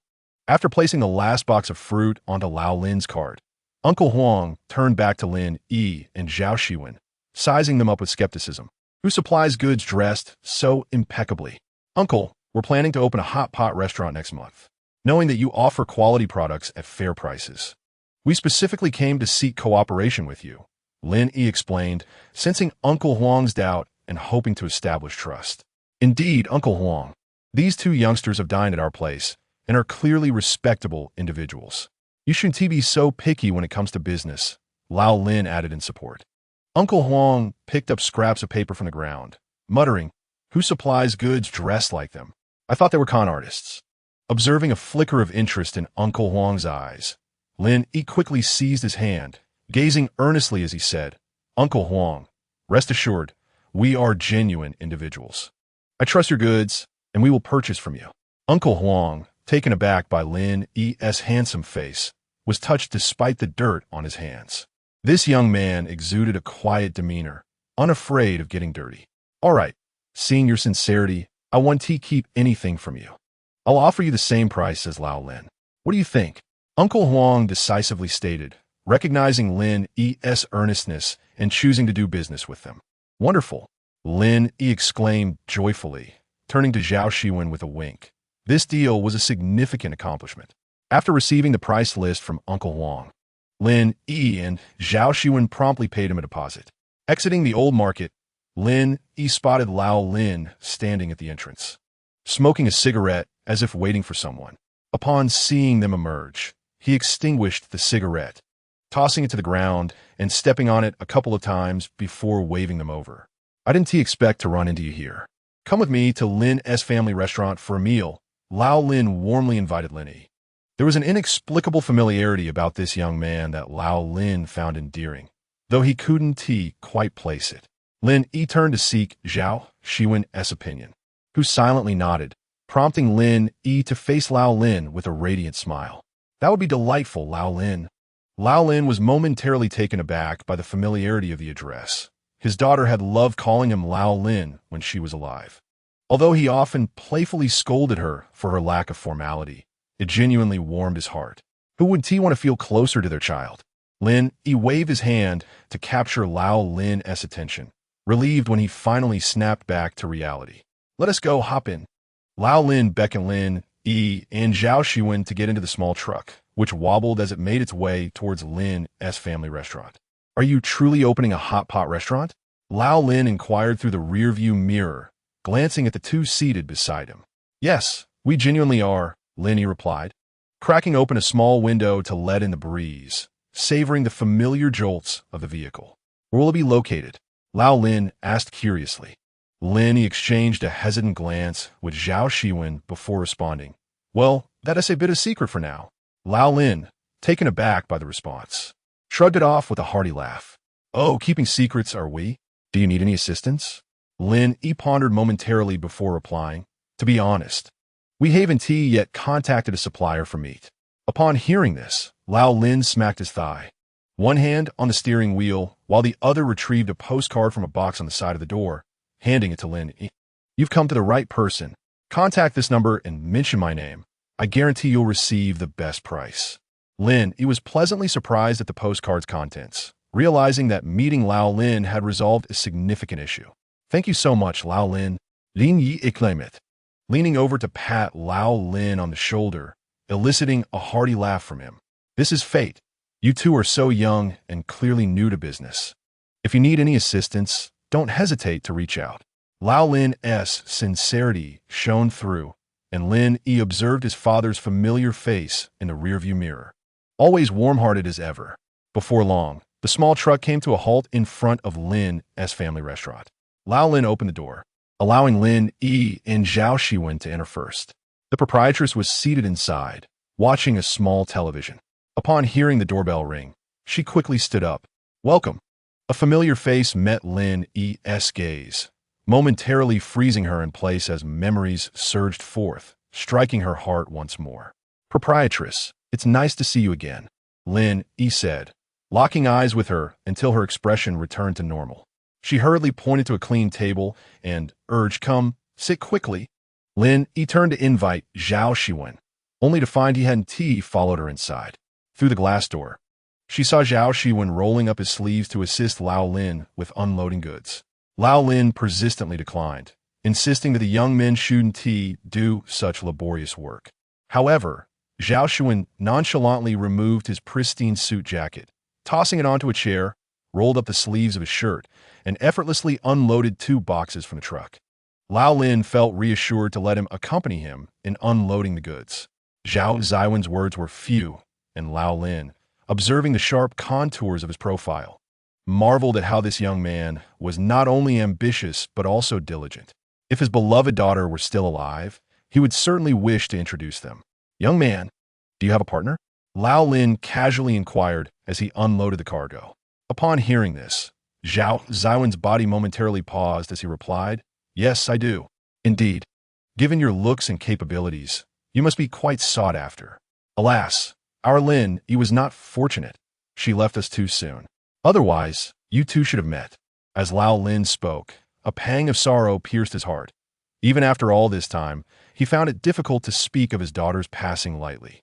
Our daughter was exceptionally bright and cheerful, always eager to help others. Truly a remarkable girl. Zhao Xiwen stood up, sighed, and approached Lao Lin, who had turned his back to him, placing a comforting hand on his shoulder, causing him to stiffen momentarily. Chapter 83. Encountering his former superior in the realm of the living Uncle Lin, Lin Yi will be well taken care of. There will be someone as kind as you to look after her. Lao Lin was deeply touched by the young man's heartfelt words, despite having never met his daughter. Lin Yi watched Zhao Xiwen's assist her father in unloading the cargo, feeling a surge of emotion. Although she had transformed and could no longer acknowledge her parents, she found immense joy in helping alleviate their burdens in this manner. Young man, what is your surname? The proprietress placed a glass of cool tea before Lin Yi, her eyes following Zhao Xiwen's figure. Auntie, my surname is Zhang. You can call me Xiao Zhang. Teacher Zhang gazed at Lin Yi's handsome profile, her expression softening. If her daughter were alive, she would likely be in a similar state. Her eyes sparkled with a yearning to explore the world, radiating vitality.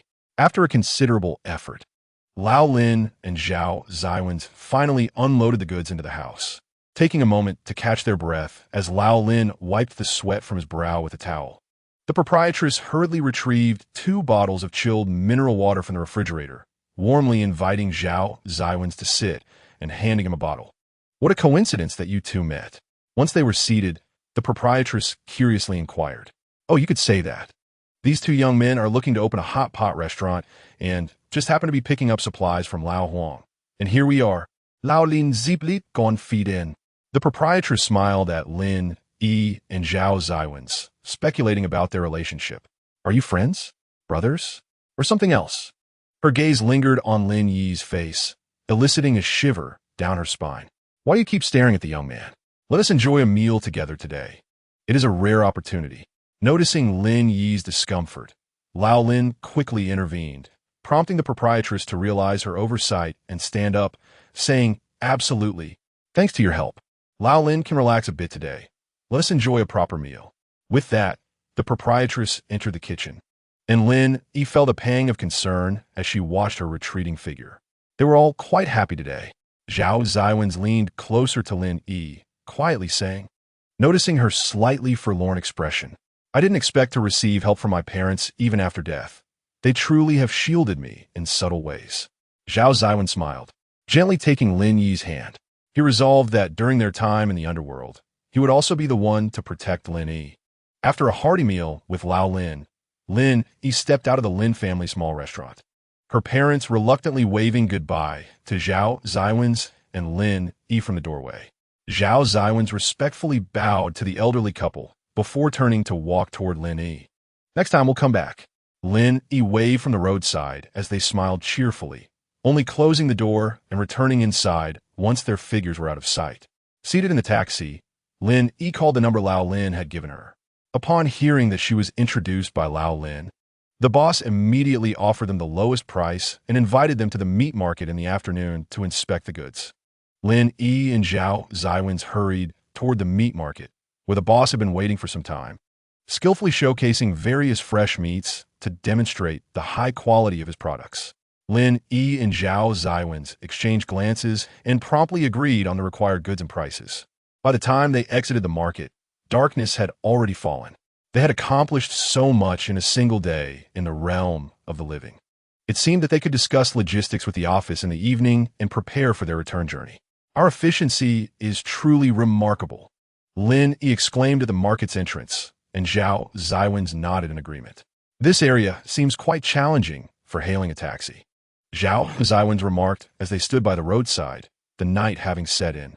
Given the market's location on the city outskirts, it was normal for there to be fewer people at this hour. It appeared that hailing a taxi would be improbable for the time being. Lin Yi was unperturbed, scanning the surroundings when she suddenly caught sight of a suspicious figure under the opposite streetlight. The individual was standing by the roadside, looking around furtively, wearing a pullover long enough to cover his backside even in this sweltering heat. Lin Yi noticed his trembling hands swaying beside him. "We might need to head in that direction," Zhao Xiwen suggested, glancing at the map. It was already nearing the market's closing time, and taxis would likely be scarce in this direction. "Let's go." Zhao Xiwen lowered his head to check his phone, not realizing Lin Yi had fallen behind until he took a few steps and noticed she remained in place. "Lin Yi, what are you doing?" Zhao Xiwen returned to pull her arm, only for her to shrug him off and gesture for silence. It was then that he realized something was amiss. He led Lin Yi behind a tree, and she whispered urgently, "The person across the street appears to be a drug user." Zhao Xiwen raised his eyes to observe the man across the street, confirming the suspicious behavior, as if he were waiting for someone. But how did Lin Yi identify him as a drug user at first glance? Suddenly, Zhao Xiwen recalled that Lin Yi had been a narcotics officer in her previous life, and her death had been due to overwork. "Lin Yi, I understand your concerns, but I must remind you that we cannot interfere with any matters in the realm of the living." Zhao Xiwen cautioned her sternly about their rules. "I know. I don't intend to intervene. How about we just call the police?" Lin Yi extended her hand toward Zhao Xiwen, indicating she wanted his phone. After a moment's hesitation, he saw her determined expression and sighed as he retrieved his phone from his pocket. "Only call 110, okay?" Zhao Xiwen advised. But just as Lin Yi was about to take the phone, a nearby van suddenly stirred to life. "Wait!" In the next moment, several individuals rushed out from the van, and Lin Yi gasped in astonishment upon recognizing the lead figure. She never expected to encounter Zhang Mingkai after her death. Zhang Mingkai swiftly subdued the suspicious individual, but to his surprise, the man seemed prepared, brandishing a knife in front of him. "This man is my former superior," Lin Yi observed as Zhang Mingkai relentlessly pursued the suspect, who was soon brought to the ground. She paused for a moment as the suspect raised his hands from beneath him. "Chapter 600, Lin Yi, you must come with me. Lin Yi, you must come with me." Zhao Xiwen tugged at Lin Yi, but her struggles proved futile against his grip. Zhao Xiwen's unwavering gaze firmly grasped Lin Yi's arm as they made their way towards the intersection, rendering her futile struggles powerless. Zhao Xiwen's gradually intensified his grip, resolute that no unforeseen events would befall Lin Yi today. This was his unwavering principle. I want to go back. Let me go. That is my colleague. Lin Yi's eyes brimmed with tears, having just witnessed her comrade fall in a pool of blood, while she could only choose to stand in the shadows and observe the unfolding tragedy. With a forceful motion, Zhao Xiwen spun Lin Yi around to face him. Clutching her tightly as her emotions teetered on the brink of collapse, his eyes locked onto hers. Lin Yi, Lin Yi, Zhao Xiwen's roared, attempting to calm her turbulent emotions. The pain of his grip jolted Lin Yi back to reality after a moment of disorientation. Lin Yi, I completely empathize with your feelings, but do not forget that you are already considered a dead person. Upon hearing the term dead, Lin Yi shuddered, her legs giving way as she uncontrollably sank to the ground. Zhao Xiwen did not rush to help her up. Instead, he knelt beside her, tenderly arranging her short hair before firmly grasping her hand. I fully understand your distress. Witnessing someone you know teetering on the brink of death is indeed agonizing. However, Lin Yi, everyone has their fate. We have no authority to interfere with anyone's destiny. Do you comprehend this? Zhao Xiwen gently consoled Lin Yi until her gaze began to sharpen and regain its vitality. Zhao Chengzhu, I understand now. I am sorry. She lowered her head like a contrite child, her hands nervously fidgeting as she cast anxious glances at Zhao Xiwen's trousers. Seeing her colleague in life had stirred her emotions. Even the twisted superior Zhang Mingkai evoked an inexplicable sense of familiarity within her. Thus, witnessing Zhang Mingkai sprawled on the ground had sent her most fragile nerves into a tremor. Lin yearned to witness no more injuries, wishing to avoid seeing her colleagues fall in the line of duty. Just as the two were seated on the ground, attempting to alleviate their emotions, an ambulance whizzed past them, prompting Lin Yi to spring to her feet, watching as it vanished into the distance. Zhao Xiwen rose and comforted Lin Yi by resting a hand on her shoulder. I hope he can escape this calamity. If not, at least you will have an old acquaintance waiting for you below. Lin Yi chuckled at Zhao Xiwen's words, her earlier tension dissipating like mist. Indeed, Zhao Chengzhu was right. Everyone has their fate, and even in death, there is no certainty of misfortune. For Lin Yi, death resembled a rebirth rather than a finality. Upon our return, we can have Secretary Zhang investigate the recent immigration records to see if your colleague is listed. Zhao Xiwen patted Lin Yi's back as they finally navigated through the bustling main road, successfully hailing a taxi en route to the Yongjin office. The director of the Yongjin office had been awaiting their arrival in the conference room, promptly rising to greet them with a handshake as they entered. After they sat down, he did not forget to praise Lin Yi's work capabilities. Zhao Chengzhu, you truly are fortunate. When Xiao Lin contacted me that day, I thought to myself, how could anyone conceive such a brilliant idea? Truly a rare talent. Zhao Chengzhu modestly replied, Director, you flatter me. We are merely navigating through uncharted waters. Fortunately, the office has provided us with robust support and logistics, or else even the finest goods would fail to reach the underworld. Director Zhou laughed heartily, expressing his utmost agreement with Zhao Xiwen's words as he promptly handed over the quotation. Lin Yi and Zhao Xiwen reviewed the figures, finding the overall pricing quite reasonable. Additionally, the elimination of intermediary steps had reduced costs by 40%, marking this as a remarkably productive transaction. Zhao Xiwen nodded as he read, ultimately closing the quotation and stating, We are very satisfied with the pricing. We can provide the deposit today. The director cheerfully responded, Zhao Chengzhu, pricing is flexible. No need to rush. Both parties stood and shook hands, sealing the deal. Lin Yi and Zhao Xiwen intended to return to Nuo City that very night, quietly waiting for the green light at the phone booth of the Yongjin office. Zhao Chengzhu, do you think my colleague will die? Lin Yi hesitated before finally voicing her concern. Zhao Xiwen turned his head to observe her worried expression and sighed. If you wish to know, have Zhang Zishuan check when we return. However, I believe that even if he has passed, news may not arrive immediately. You know our system experiences delays.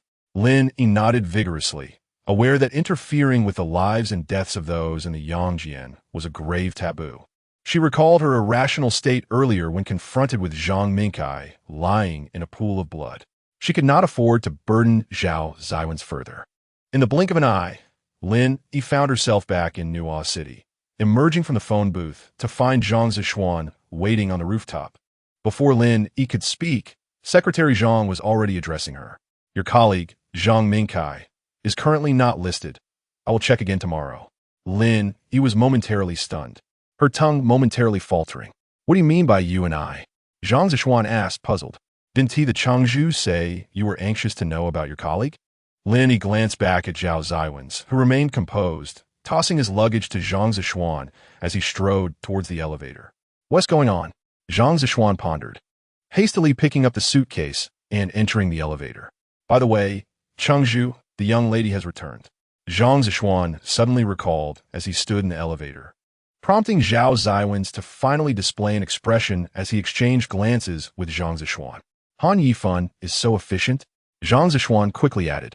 I suspect that the young lady has been waiting for Deputy Director Han all along. Of course, this is merely speculation. Standing upright, Zhang Zishuan sensed the displeasure in Zhao Xiwen's eyes, realizing that despite his constant disdain for the young lady, he was still concerned for her well-being. Useless. Zhao Xiwen raised an eyebrow, turning his back to face forward. The thought of encountering Zhao Xiwen's face soon gave him a headache. It seemed that his sister had been in a perpetual rebellious phase, never allowing him a moment of peace. Just the fact that she was dating Han Yifan was enough to vex him as an observer. Their constant bickering made one wonder if they had time for anything productive. Upon returning to the Zhao residence, it was already midnight. Lin Yi lay down and fell asleep within minutes, oblivious to the movements in the corridor. Zhao Xiwen passed by Lin Yi's room, making his way to a bedroom deeper in the hall. He gently turned the doorknob, opening the door a crack. The room was adorned in soft pinks, and Zhao Xiwen's even breathing came from the bed. After a brief glance, he closed the door and made his way to the elevator. It appeared that Zhao Xiwen was in a decent state. Her ability to sleep assured him that she was not overly distressed. As an older brother, he felt a sense of relief. The following morning, Lin Yi was abruptly awakened by a series of urgent knocks at the door. With her tousled short hair, she climbed out of bed, glancing at her phone to find it was only 7 o'clock. Who could be so audacious as to knock on her door at such an ungodly hour? Who is it? Lin Yi Guang stepped out of bed barefoot, only to be startled by the chill of the floor beneath her. Recalling Zhao Xiwen's admonition, she hurried back to the bed to put on her socks before daring to open the door. Irritated, Lin Yi glanced outside, only to be taken aback by the unfamiliar face before her. Who are you? How did you get in? Lin Yi asked, warily blocking the doorway with her body as she scrutinized the girl's face. The features seemed somewhat familiar, yet she could not place her. The girl was clad in black, her fitted top accentuating her graceful figure, while torn jeans contributed to her punkish appearance. The newcomer rolled her eyes at Lin Yi and, without hesitation, grabbed her arm in an attempt to pull her out. Lin Yi gripped the doorknob tightly, unwilling to be controlled by a stranger. You must be Lin Yi, right? I'm Zhao Xiwen, the sister of Zhao Xiwen. Taken aback by Lin Yi's surprising strength, Zhao Xiwen paused her efforts to clarify. Lin Yi scrutinized the unfamiliar girl closely. Indeed, she bore a slight resemblance to Zhao Xiwen. So you are Zhao Xiwen. It's a pleasure to meet you. Lin Yi began to extend her polite greeting, but Zhao Xiwen abruptly pulled her out of the room and down the corridor towards the elevator. Pleasantries can wait. We may be facing an apocalypse soon. Let us skip the small talk. Zhao Xiwen explained as she dragged Lin Yi into the elevator. I heard from Secretary Zhang that you might be of help regarding my brother's situation. I'm going to see him, and if he tries to harm me, you must intervene. Lin Yi, somewhat perplexed, was pulled from the elevator and halted before Zhao Xiwen's study. Sire, it's not that I don't want to help, but I fear my role has been exaggerated. I cannot contend with Zhao Changzhu. Leaning against the corridor wall, Lin Yi attempted to sneak away, but Zhao Xiwen swiftly caught her. Who said you were going to fight him? Aren't you two in a different kind of relationship? Zhao Xiwen raised an eyebrow at Lin Yi, wearing a half-smile that sent shivers down Lin Yi's spine. No, You must be misunderstanding. Zhao Chengzhu is my employer. Our relationship is purely professional. Zhao Xiwen burst into laughter, clutching her stomach as she pointed at Lin Yi's socks. Stop joking. Those socks may seem ordinary, but they are from the only brand my brother wears, which is quite expensive. How could a mere bodyguard afford such a brand? Lin Yi looked down at her little bear socks, realizing they were indeed a gift from Zhao Chengzhu, who had insisted she stop running around barefoot. Rest assured, I harbor no romantic feelings for my brother, nor any Oedipal tendencies. I am well aware of your circumstances, and, as kindred spirits, I wholeheartedly welcome you as my sister-in-law. Zhao Xiwen lavished praise on Lin Yi, culminating in her final statement. However, you must assist me in navigating today as perilous situation. If my brother intends to remove a limb, you must find a way to stop him. With a pitiful blink, Zhao Xiwen clasped her hands before her, her beauty accentuated by her assertive attire, lending her an air of mystique. Lin Yi found herself rather fond of Zhao Xiwen, appreciating her authenticity. Very well, I shall do my utmost. Instantly, Zhao Xiwen transformed from a pitiful figure to one brimming with delight. Then let me bow to you, she declared, feigning to kneel, which startled Lin Yi into quickly supporting her shoulders. No, that is unnecessary. It's merely a small favor. Please don't be so formal, Miss Zhao. A mischievous smile danced across Zhao Xiwen's lips as she stood up and patted Lin Yi's shoulder. Fear not, I was only jesting. After adjusting her attire, Zhao Xiwen cautiously knocked on the door, only daring to enter when she heard Zhao Xiwen's response. Before even stepping inside, her voice echoed throughout the study as she called out, "Brother." Zhao Xiwen's, engrossed in the morning edition of the Underworld morning news, did not raise his gaze. Flipping through the pages as if he hadn't heard her. "Brother, are you busy? I ran into my sister-in-law in the corridor and thought we could all go have breakfast together." Zhao Xiwen's remained unperturbed, but upon hearing Zhao Xiwen refer to Lin Yi as sister-in-law, he choked slightly, coughing violently. Lin Yi stood awkwardly in the doorway, feeling the tension in the air. "Oh dear, drink some water." Zhao Xiwen eagerly handed him a glass from the table, while Zhao Chengzhu shot her a glare before taking a sip to compose himself. As he observed Lin Yi, whose hair was tousled and tucked behind her ear, and then glanced at his sister, he could hardly believe they had merely crossed paths in the corridor. The notion that Lin Yi had been abducted seemed far more plausible. "You didn't wake up this morning to disturb anyone's dreams, did you?" Zhao Xiwen's asked sternly, his gaze fixed on Zhao Xiwen, devoid of brotherly concern. For he knew her too well. "How could I? I simply have a fateful connection with my sister-in-law," Zhao Xiwen replied smoothly, even as she pulled Lin Yi into the room. Chapter 86. What does your torn jeans mean? Don't think that just because you brought Lin Yi here, I will let you off the hook. Zhao Xiwen's reprimanded Zhao Xiwen with a serious expression, adhering to the age-old adage of elder brothers being akin to fathers. He would not permit his sister's reckless behavior. "Oh, brother, please give me a little face," Zhao Xiwen pleaded, employing all her charm. Yet it did little to soften Zhao Xiwen's demeanor. Just as she began to feel disheartened, a loud rumble emerged from her stomach, echoing throughout the study. Both Zhao Xiwen's and Zhao Xiwen turned to find Lin Yi blushing, clutching her abdomen. "Excuse me, I usually eat breakfast right after getting up. I'm a bit hungry. Perhaps you two can continue your conversation while I wait in the dining room?" Lin Yi stepped back cautiously, eager to escape the awkward atmosphere. Having just met Zhao Xiwen, she was unfamiliar with her character and the dynamics between her and Zhao Xiwen's. Lin Yi had 100 reasons to convince herself that it was best not to meddle in the sibling-esque affairs. "I'm a bit hungry too. Let us go together," Zhao Xiwen's said gently, his expression softening as he looked at Lin Yi, causing Zhao Xiwen to shiver with discomfort, having never seen her brother exhibit such warmth. Suppressing her unease, she quickly chimed in, Yes, I'd like to go too. Let us all go together." With that, she linked arms with Lin Yi and shot her a knowing glance before exiting the study. Zhao Xiwen's, wary of Zhao Xiwen pulling Lin Yi along, hurriedly folded the newspaper and strode after them. Zhang Zishuan had been waiting in the dining room for some time. Upon seeing Zhao Xiwen enter, he quickly assessed Zhao Xiwen's expression and immediately understood the situation, revealing a knowing smile to Miss Zhao.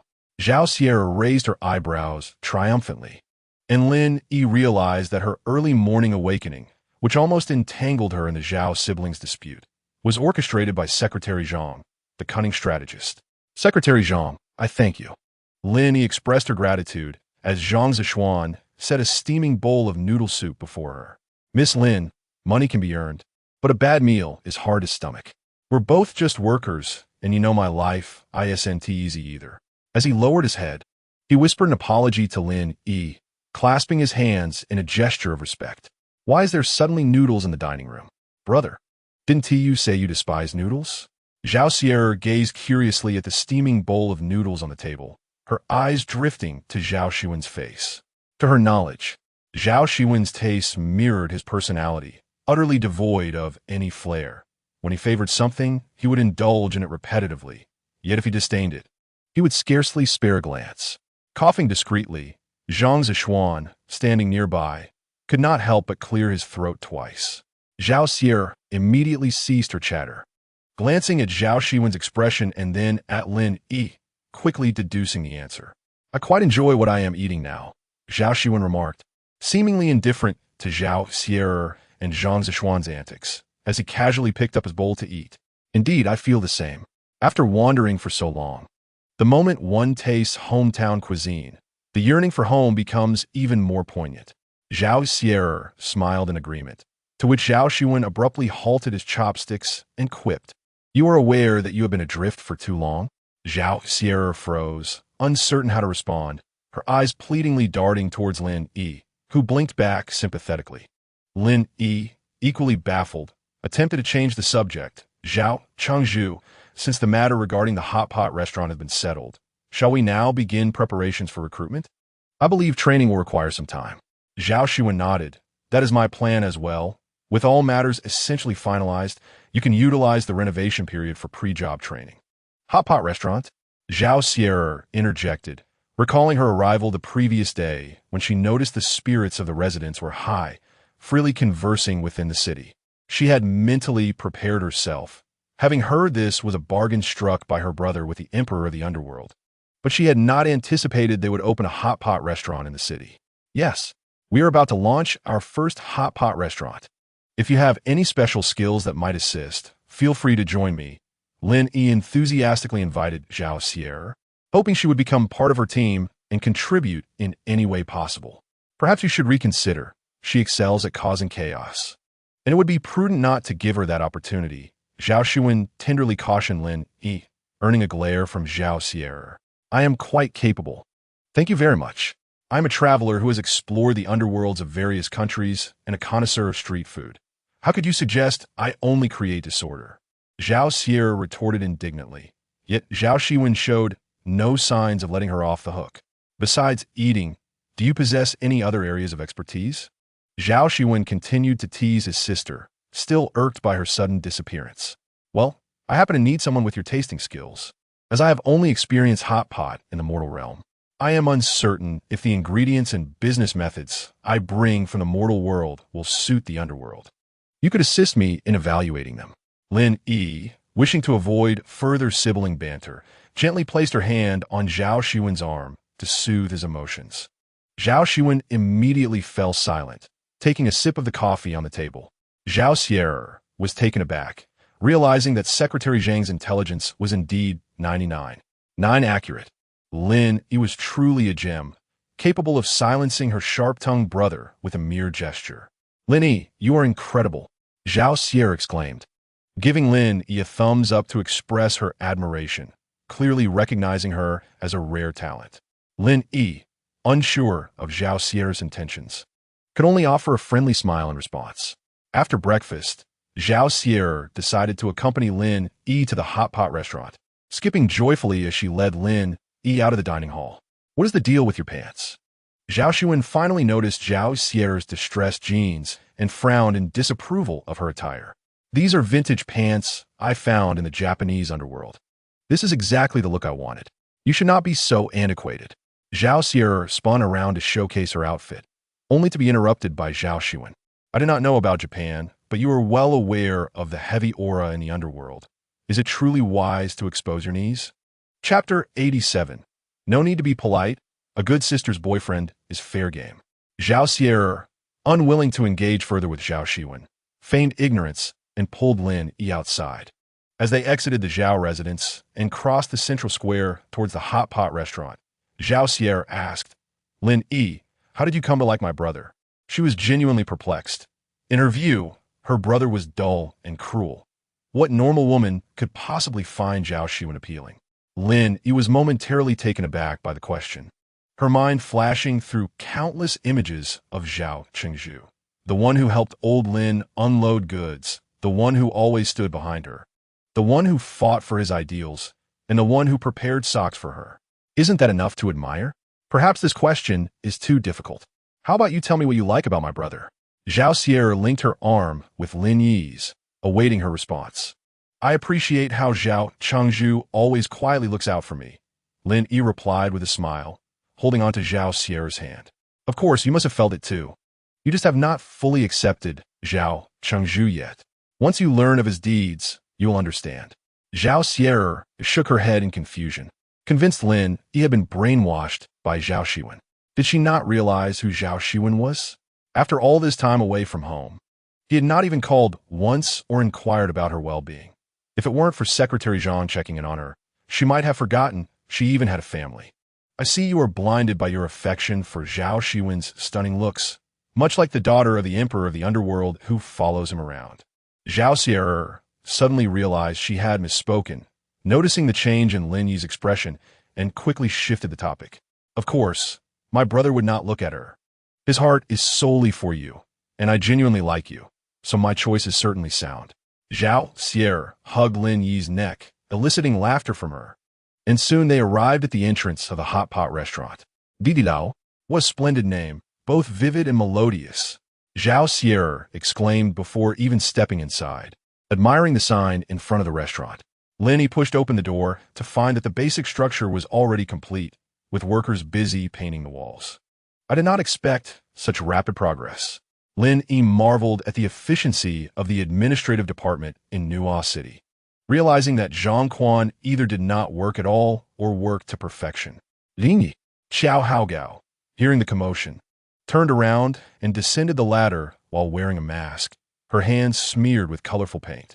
She rushed over enthusiastically, intending to embrace Lin Yi, but noticed the unfamiliar face beside her. Who is this? Zhao Xiwen inquired, taking the initiative to ask Lin Yi.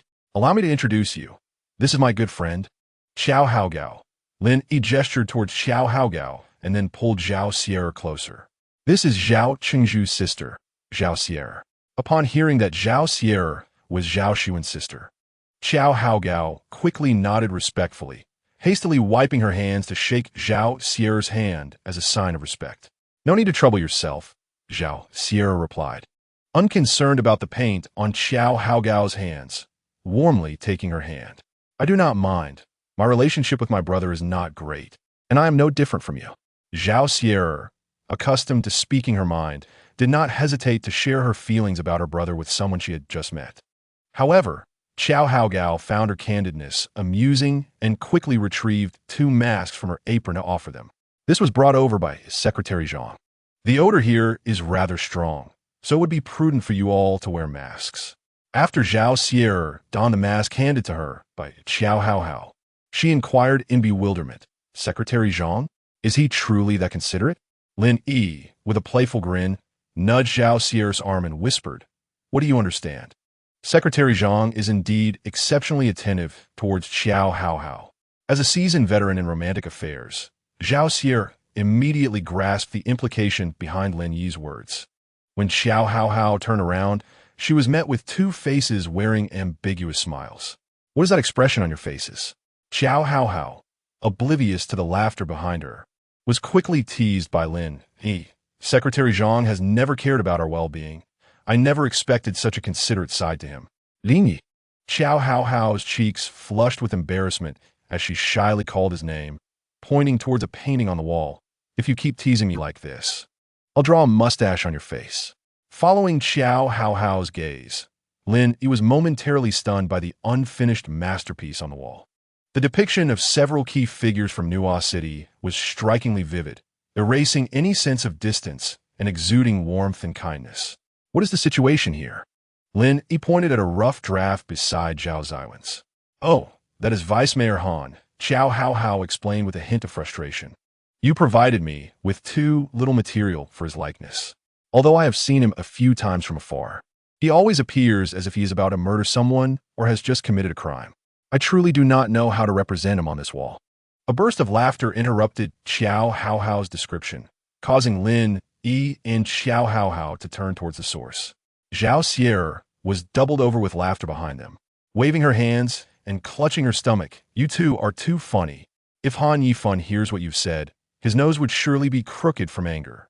Qiao Hao shrugged and continued. Indeed, capturing Vice Mayor Han's image is quite challenging. He is rather difficult to approach. Who knows which unfortunate girl will have to endure being around such a cold man. Upon hearing Qiao Hao's words, Lin Yi quickly pinched her waist to signal that the unfortunate girl was standing right behind them. Qiao Hao squealed, covering her lower back. Lin Yi, you mustn't pinch me like that. Lin Yi, exasperated, closed her eyes and pointed at Zhao Xiwen, stating, the unfortunate girl you mentioned just a few moments ago is this very woman whom you held in such high regard. Qiao Hao and Lin Yi exchanged a few glances, suddenly realizing the blunder she had made, uttering the words in front of the concerned party. Miss Zhao, I apologize. I had no idea you were involved with Vice Mayor Han. Zhao Xiwen quickly waved her hand, beaming brightly as she stepped forward to grasp Qiao Hao's hand, saying, please, don't hold back. Your comments about Han Yifan are merely objective assessments. It's perfectly fine. Let us just enjoy ourselves. Chapter 88. The enigmatic romance between Han Yifan and Zhao Xiwen.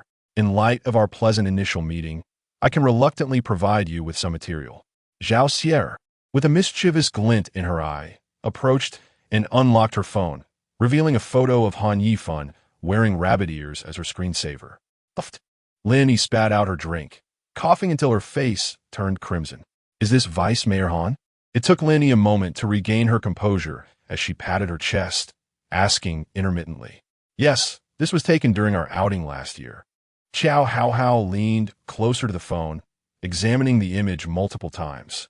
Although her reaction was not as extreme as Lin Yi's, she was still wary, as her relationship with Zhao Xiwen had not yet reached that level of intimacy. I didn't expect Vice Mayor Han to be so, adorable behind the scenes.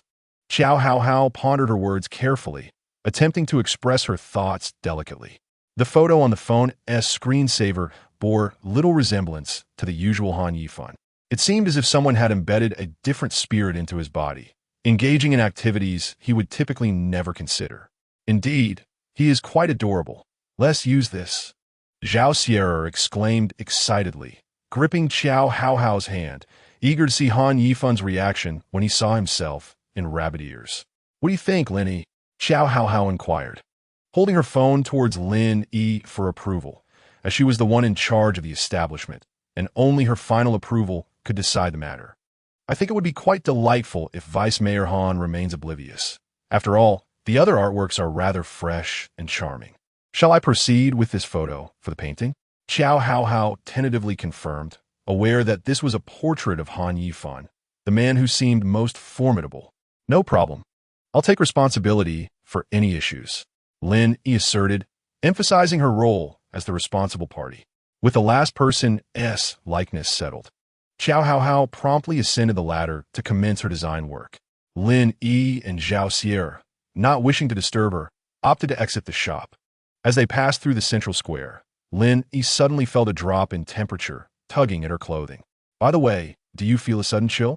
Lin Yi tightened her jacket, sensing a cold draft creeping up her back. Zhao Xiwen, a chilling voice echoed from behind, causing Zhao Xiwen to shudder slightly. But she swiftly composed herself. Vice Mayor Han, it's been a while. Zhao Xiwen turned around casually and greeted him. Han Yifan raised an eyebrow, fixing his gaze intently on Zhao Xiwen. Is this the first thing you choose to say to me after such a long absence? Lin Yi stood beside Zhao Xiwen, feeling immensely uncomfortable, yearning for Zhang Zishuan, who always managed to extricate himself from such awkward situations. I just remembered that Lord Zhao seems to be looking for me. Perhaps you two should continue your conversation. Lin Yi began to step backward, eager to escape the suffocating atmosphere. No need, Han Yifan and Zhao Xiwen replied in unison, causing Lin Yi's attempt to retreat to come to an abrupt halt. Vice Mayor Han, it's been a while. I didn't expect such a mutual understanding between us. Zhao Xiwen remarked with a knowing smile, while Han Yifan smirked slightly, towering over her with an unyielding gaze. You too, Miss Zhao. Zhao Xiwen smiled back at Han Yifan, taking Lin Yi's hand and turning towards the Zhao residence, leaving Han Yifan standing alone. Lin Yi frequently glanced back at Han Yifan's expression, fearful he might spring forward and seize Zhao Xiwen by the throat, leaving her as a mere bystander facing dire consequences. Miss Zhao, are you truly not worried about Vice Mayor Han's wrath? Lin Yi trembled slightly, gripping Zhao Xiwen's hand. But Zhao Xiwen appeared nonchalant. What wrath? He is in a splendid mood. We reconciled just now. Zhao Xiwen cheerfully remarked as they walked, leaving Lin Yi feeling utterly bewildered. Is this what young love entails? They had both displayed expressions of wanting to annihilate each other moments ago, yet now claimed to have reconciled in a manner unbeknownst to others. Lin Yi felt a headache coming on as she finally comprehended Secretary Zhang's daily struggle watching her and Lord Zhao's back-and-forth exchanges. This was not romance. It was sheer madness. Watching Zhao Xiwen skip joyfully towards Zhao Xiwen's office, she appeared even more vibrant than she had that morning. Zhang Zishuan stood at the door, glancing around. Upon meeting Lin Yi's gaze, he inquired with a puzzled expression, "What is that expression on your face?" Lin Yi finally found someone to share gossip with, and she hurriedly pulled Zhang Zishuan to lean against the window in the corridor. Did you know? I just ran into Deputy Mayor Han with Miss Zhao at the square. Zhang Zishuan, upon hearing this, showed no surprise. Instead, he calmly inquired, and then? Lin Yi found his demeanor a bit strange, but continued nonetheless. The two of them exchanged a few words, their expressions not quite aligning, and before Lin Yi could finish, Zhang Zishuan interrupted. Are you trying to tell me that the young lady and Deputy Mayor Han have reconciled, and without leaving any trace? Lin Yi's eyes widened. She was at a loss for words to describe Zhang Zishuan's astute deduction, so she could only keep patting his arm. How did you know? Zhang Zishuan rolled his eyes in response. Haven't I told you before? The relationship between the young lady and Deputy Mayor Han is like this. 3 days of major quarrels followed by 2 days of minor disputes, often over bizarre and even somewhat childish reasons. Yet, they always manage to reconcile when needed. Lin Yi's lips curled in disbelief.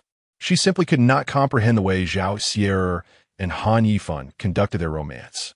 All she could say was respect and blessings. Moreover, many people are not good at expressing themselves. Do you really think it was a coincidence that you and Deputy Mayor Han met at the square? Zhang Zishuan observed Lin Yi's expression and leaned closer, pointing outside. I stood at the entrance all day today, and I saw Deputy Mayor Han circling the square several times. Lin Yi paused momentarily before grasping the implication of Zhang Zishuan's words. Are you suggesting that Deputy Mayor Han was deliberately waiting for us? Just to encounter Miss Zhao? Zhang Zishuan shrugged noncommittally, internally lamenting the inscrutable entanglements between men and women in the underworld. Chapter 89. The underworld even has the Nuo Cheng.Lin Lin Yi, Zhao Xiwen, upon entering Zhao Xiwen's office, suddenly realized that Lin Yi had not followed her in, which made her feel quite anxious. Although she believed her brother would not go so far as to harm her, she was aware that he could inflict indelible emotional scars on her tender heart. Thus, Zhao Xiwen tried her best to avoid being alone with Zhao Xiwen's, and she intended to cling tightly to Lin Yi, her perfect shield. Lin Yi Yalkiting, observing Zhao Xiwen's sitting upright at his desk, waiting for her. Upon her entrance, he rose and said, I just met with Minister Zhang. The current budget for Nuo Cheng is still manageable, so we can proceed step by step. Lin Yi had anticipated Zhao Xiwen's words. After all, she had worked hard to negotiate the prices down, and it was clear that no lower rates could be found in the entire underworld. Then let's start organizing the recruitment tomorrow. Lin Yi opened her phone and sent Zhao Xiwen's a recruitment notice. which stated that the DD Lao Hot Pot restaurant would be fully opening, and individuals with expertise in service, cooking, or nail art were welcome to apply for interviews. Scheduled for the day after tomorrow at 9 a.m. What do you think? Lin Yi stood on tiptoe to look at Zhao Xiwen, who scrutinized the notice carefully, nodding twice. All right, how do you plan to post it? Lin Yi tilted her head in thought, recalling how she had once casually picked up a flyer in the reception hall when applying for a security job. Thus, the distribution of flyers was indeed essential. I plan to print flyers and distribute them at the Nuo Cheng Hall, promoting the recruitment to recently deceased spirits. As for our city, we might as well rely on the bulletin board in front of the government building.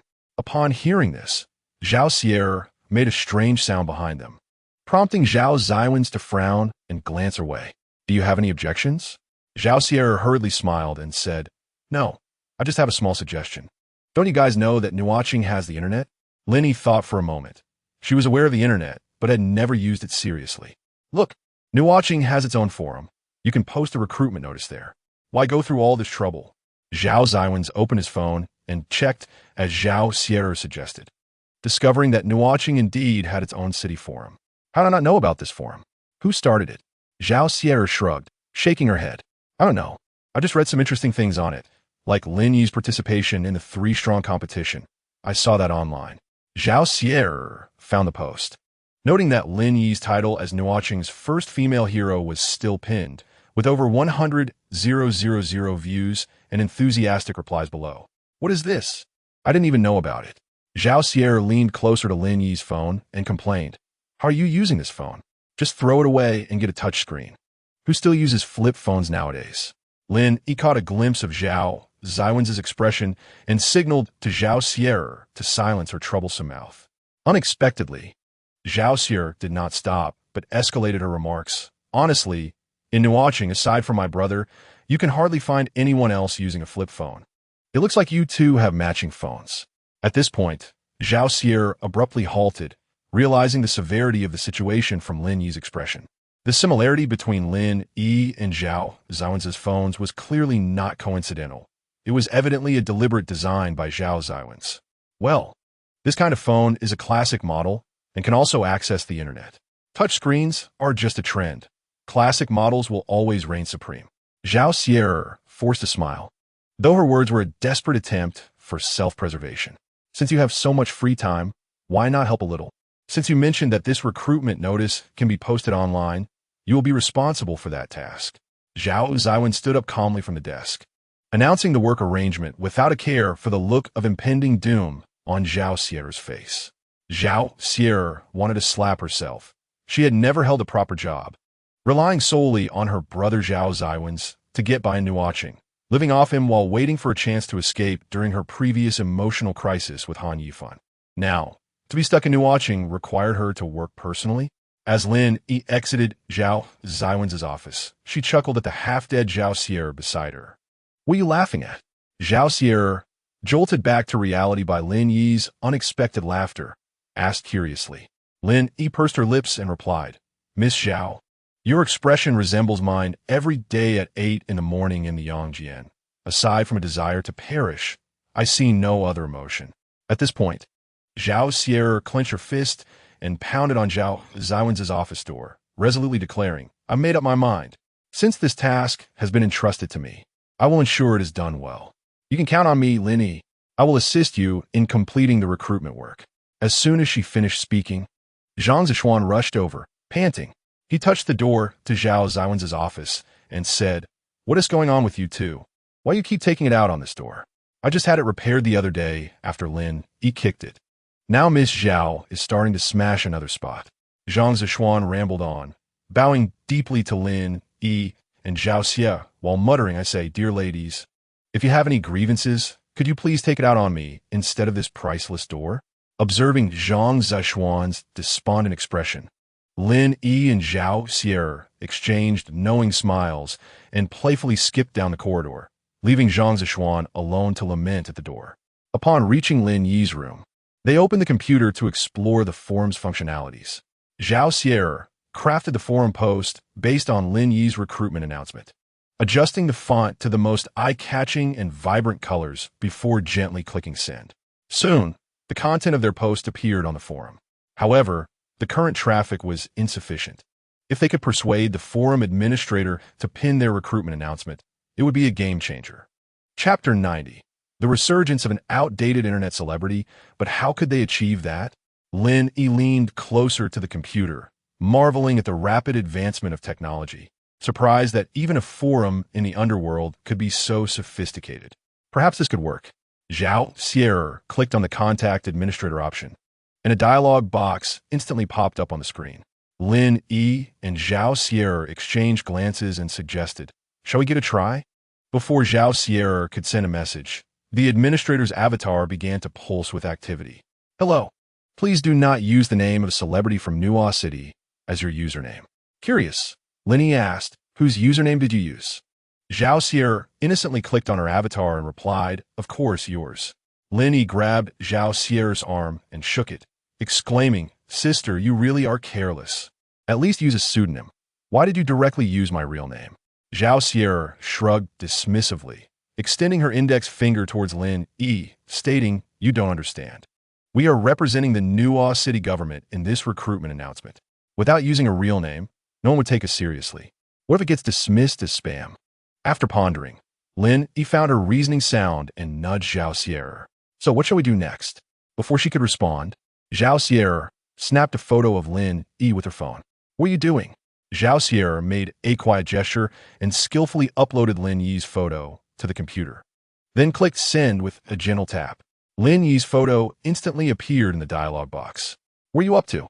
2 seconds later, the photo in the dialog box showed as read, and the entire box vibrated as the administrator's avatar flashed repeatedly. "You are Lin Yi? You are indeed the Lin Yi from Nuo City. You are that Nuo City heroine? Lin Yi, goddess."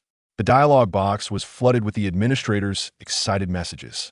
Although Lin Yi had never seen him, she could feel his enthusiasm through the screen. "Indeed, I am Lin Yi," Zhao Xiwen expertly typed on the keyboard. "I am currently employed at the government building, and we are hosting a job fair the day after tomorrow. Could you please pin our recruitment post?" Within seconds, the person on the other side replied swiftly with a few words. "Absolutely." Moments later, a link was sent back, and when Zhao Xiwen clicked on it, she found that the recruitment announcement was now pinned at the top of the forum, with Lin Yi's championship post just below it. As Zhao Xiwen browsed through the post, she noticed the view count had doubled, and the discussions were fervent. "Nuo City is opening a hot pot restaurant? This is absurd. Could I really enjoy hot pot in the underworld? Who wouldn't be confused by this? I don't want to reincarnate anymore. Count me in upstairs. I want to live in Nuo City until I die." The person above nearly made me laugh to death. "Have you forgotten that you're already dead?" Lin Yi beamed at the overwhelming comments, but it seemed that everyone was fixated solely on the hot pot restaurant, oblivious to the fact that this was a recruitment advertisement. As Lin Yi and Zhao Xiwen scrolled through the comments, they finally spotted some reasonable inquiries. Can a master's graduate apply for a waiter position? Can a part-time nail artist, without formal training, also apply? Although I can't cook myself, my friend's food is delicious. I want to recommend him. This recruitment announcement mentions so much, yet fails to mention salary and benefits. The person above is quite amusing. With a hot pot restaurant opening, how could the salary be low? This is a golden opportunity.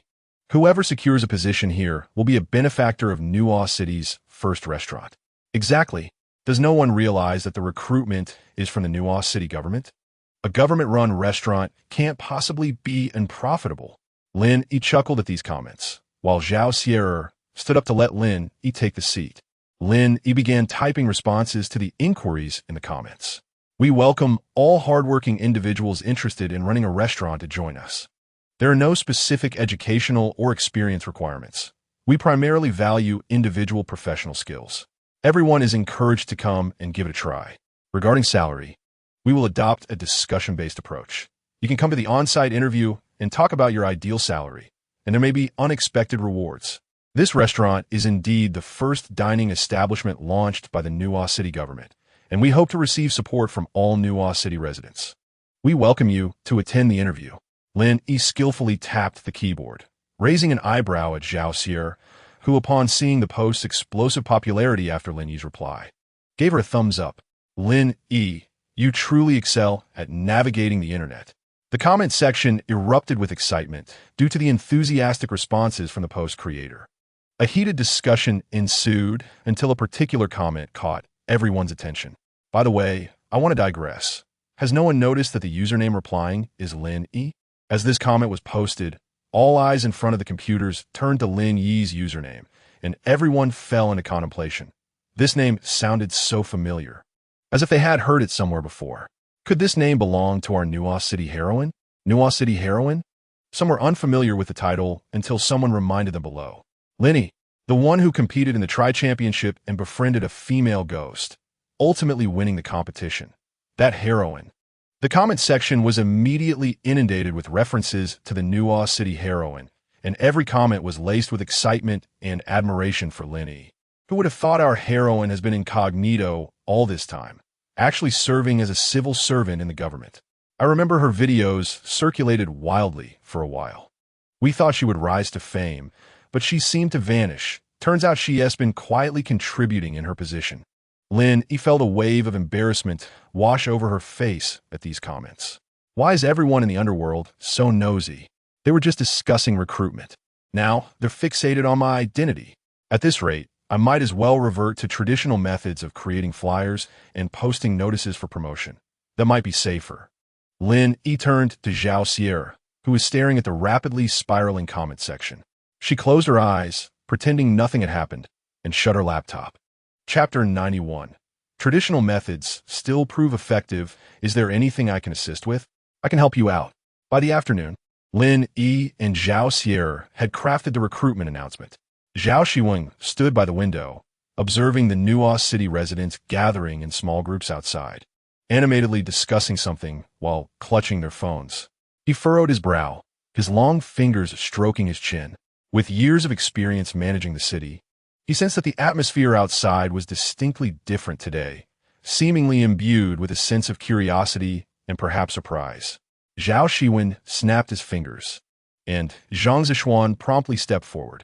Do you not sense that the atmosphere in the city today feels distinctly different?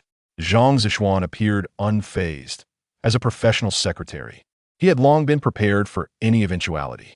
I suspect it might be due to this, he mused. With utmost respect, Zhang Zishuan produced his phone and presented it to Zhao Xiwen, who, perplexed, accepted it and noticed that a page had already been opened. It was the forum that Zhao Xiwen had previously showcased to them. Zhao Xiwen's attention was immediately drawn to a prominently displayed job advertisement at the top of the forum, which had amassed over 100,000 clicks and continued to surge at a remarkable pace. With a gentle tap of his finger, he confirmed his suspicions. Is this the handiwork of Zhao Xia? Zhao Xiwen's expression remained inscrutable, while Zhang Zishuan hesitated, ultimately deciding that, for the sake of the Zhao family's harmony, he must also implicate Lin Yi at this juncture. I suspect Lin Yi played an indispensable role as well, for the comments below were all posted using Lin Yi's account.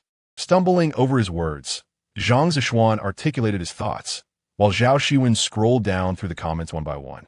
After a few minutes, he locked the screen and returned the phone to Zhang Zishuan. What I conveyed to them was that we could utilize any means to encourage greater participation. Their usage of the internet is indeed a commendable choice.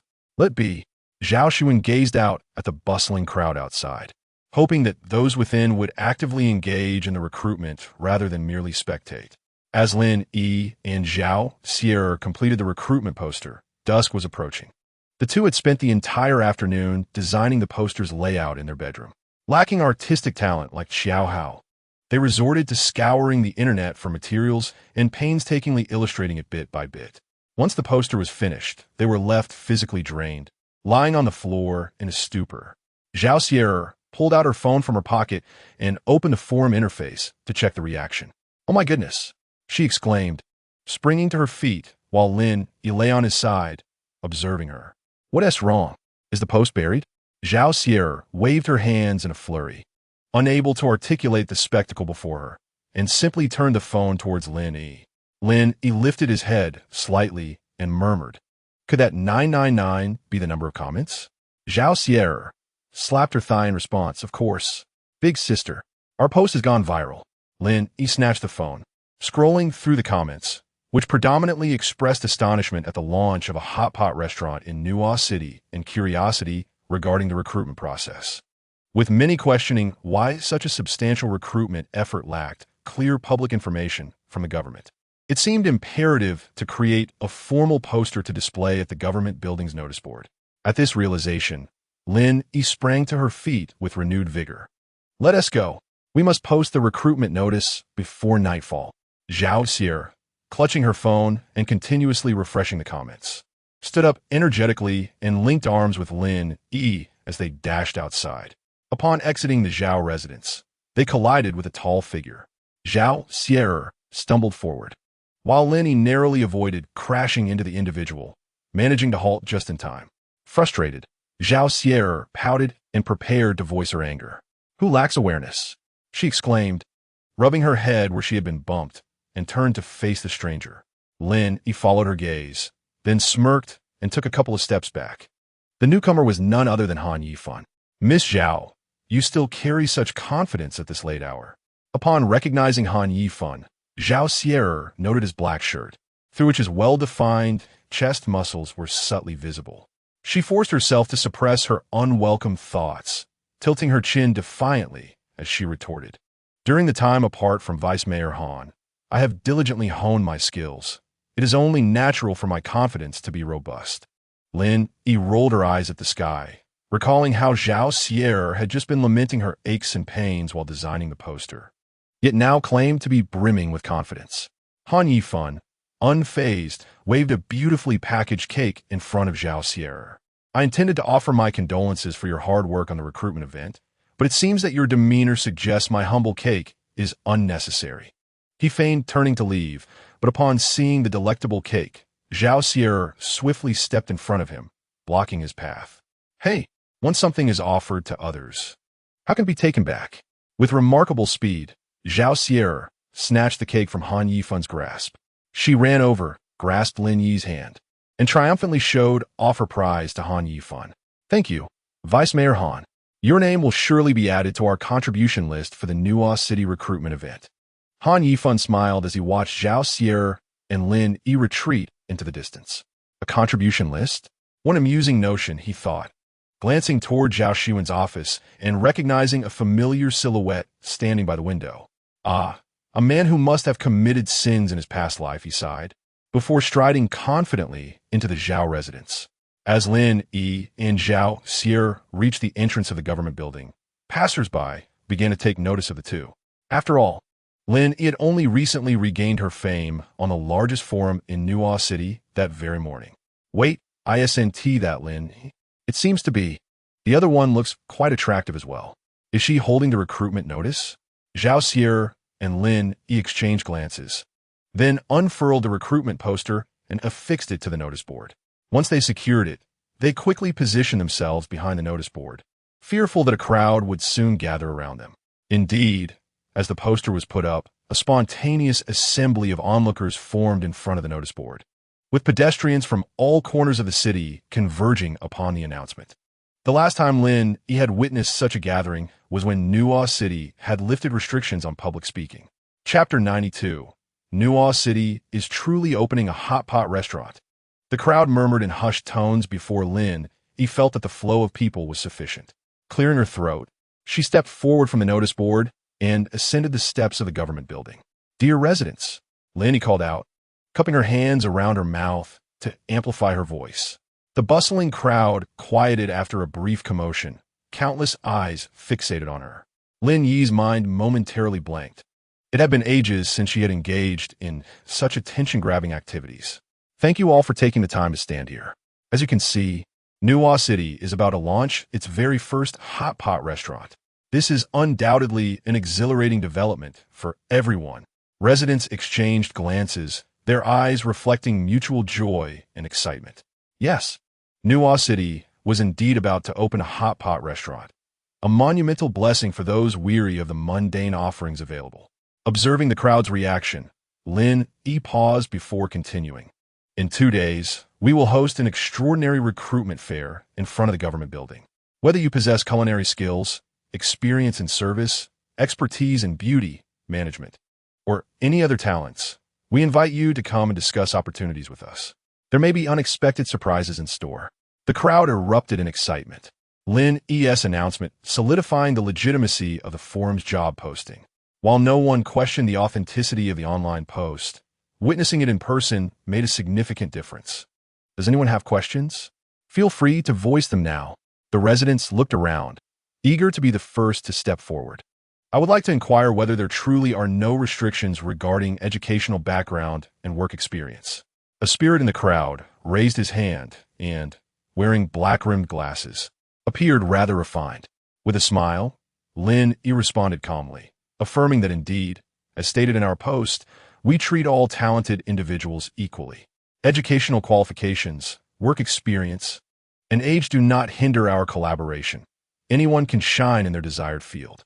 Her words possessed an inspiring force, prompting the crowd before the government building to cheer, with some even engaging in animated discussions. Is there any further question? Noticing the growing interaction among the people, Lin Yi once more confirmed if anyone had inquiries regarding the recruitment fair. May I ask if you manage this restaurant? If selected, will we have the opportunity to work alongside you? This question elicited laughter from the crowd, who were genuinely curious, though no one dared to voice it until now. Lin Yi, undeterred by the abruptness, answered sincerely. This restaurant was established by our city lord, Zhao Xiwen, to benefit our residents and enrich our lives. It is entirely managed by the government of Nuo City, and I have indeed been appointed as the actual operator of this hot pot restaurant. I sincerely hope that all capable spirits can join our team. It would be my honor to work alongside everyone. Lin Yi's response sparked a cascade of applause, as the crowd cheered for her impeccable answer, unexpectedly thrilled by the prospect of working with Lin Yi, a renowned figure in the Nuo City Forum. An increasing number of individuals felt eager to try their luck at the event the day after tomorrow. Furthermore, they successfully gleaned a small detail about the restaurant's operations. Lin Yi did not arbitrarily decide to manage it. Rather, it was an effort made by City Lord Zhao to develop Nuo City, a personal endeavor of their young and humble lord. Long live City Lord Zhao! A timid voice called out from the crowd, and within moments, more voices joined in. Long live City Lord Zhao! The cheers resonated until Lin Yi and Zhao Xiwen waved as they crossed the square back to Zhao Manor, gradually dispersing the crowd. Han Yifan stood by the window, observing the entire recruitment mobilization. With arms crossed, he scrutinized every movement in the square. It appears the outcome is quite favorable. City Lord Zhao. He watched the crowd dissipate, while Lin Yi and Zhao Xiwen joyfully made their way from the government building toward Zhao Manor. Zhao Xiwen, grasping documents in hand, had his ears perked up, listening intently to the commotion outside. It seems Zhao Xiwen has finally engaged in some earnest work. Zhao Xiwen did not directly respond to Han Yifan, but instead circled around to ultimately address him. You have become quite the conversationalist. Han Yifan, known for his sharp tongue, did not expect Zhao Xiwen to subtly jab back at him. However, when it came to matters concerning Zhao Xiwen, his intelligence seemed to wane, forcing him to retort with a weightless reply. By the way, you should come to the recruitment fair the day after tomorrow and bring your brother along. Zhao Xiwen suddenly seemed to recollect something, raising his gaze toward Han Yifan by the bedside. My brother is currently in seclusion, and I may not be able to persuade him. You know how he is quite the ego. Han Yifan shrugged, indicating he would do his best. But Zhao Xiwen was not worried about what he had just said. Just tell him that Lin Yi needs him, or else he will be scolded. He will definitely come. Zhao Xiwen could easily manipulate Han Yifan without lifting a finger, prompting an unrestrained response from Han Yifan regarding his shameless behavior. You truly are as unscrupulous as ever. Zhao Xiwen did not mind being labeled as such, gesturing dismissively in the air to express his indifference.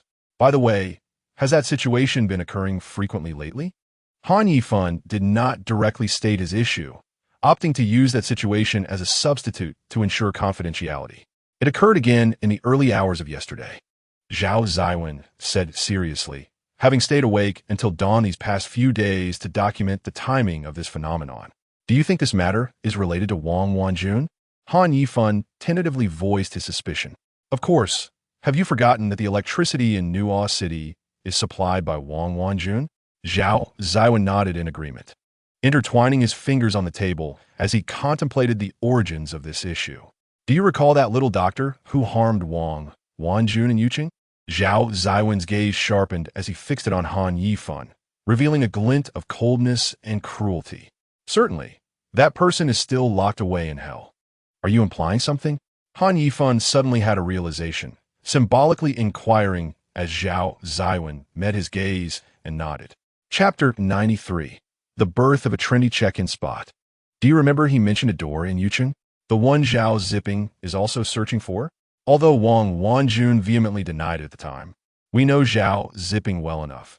The information he provided could not have been fabricated out of thin air.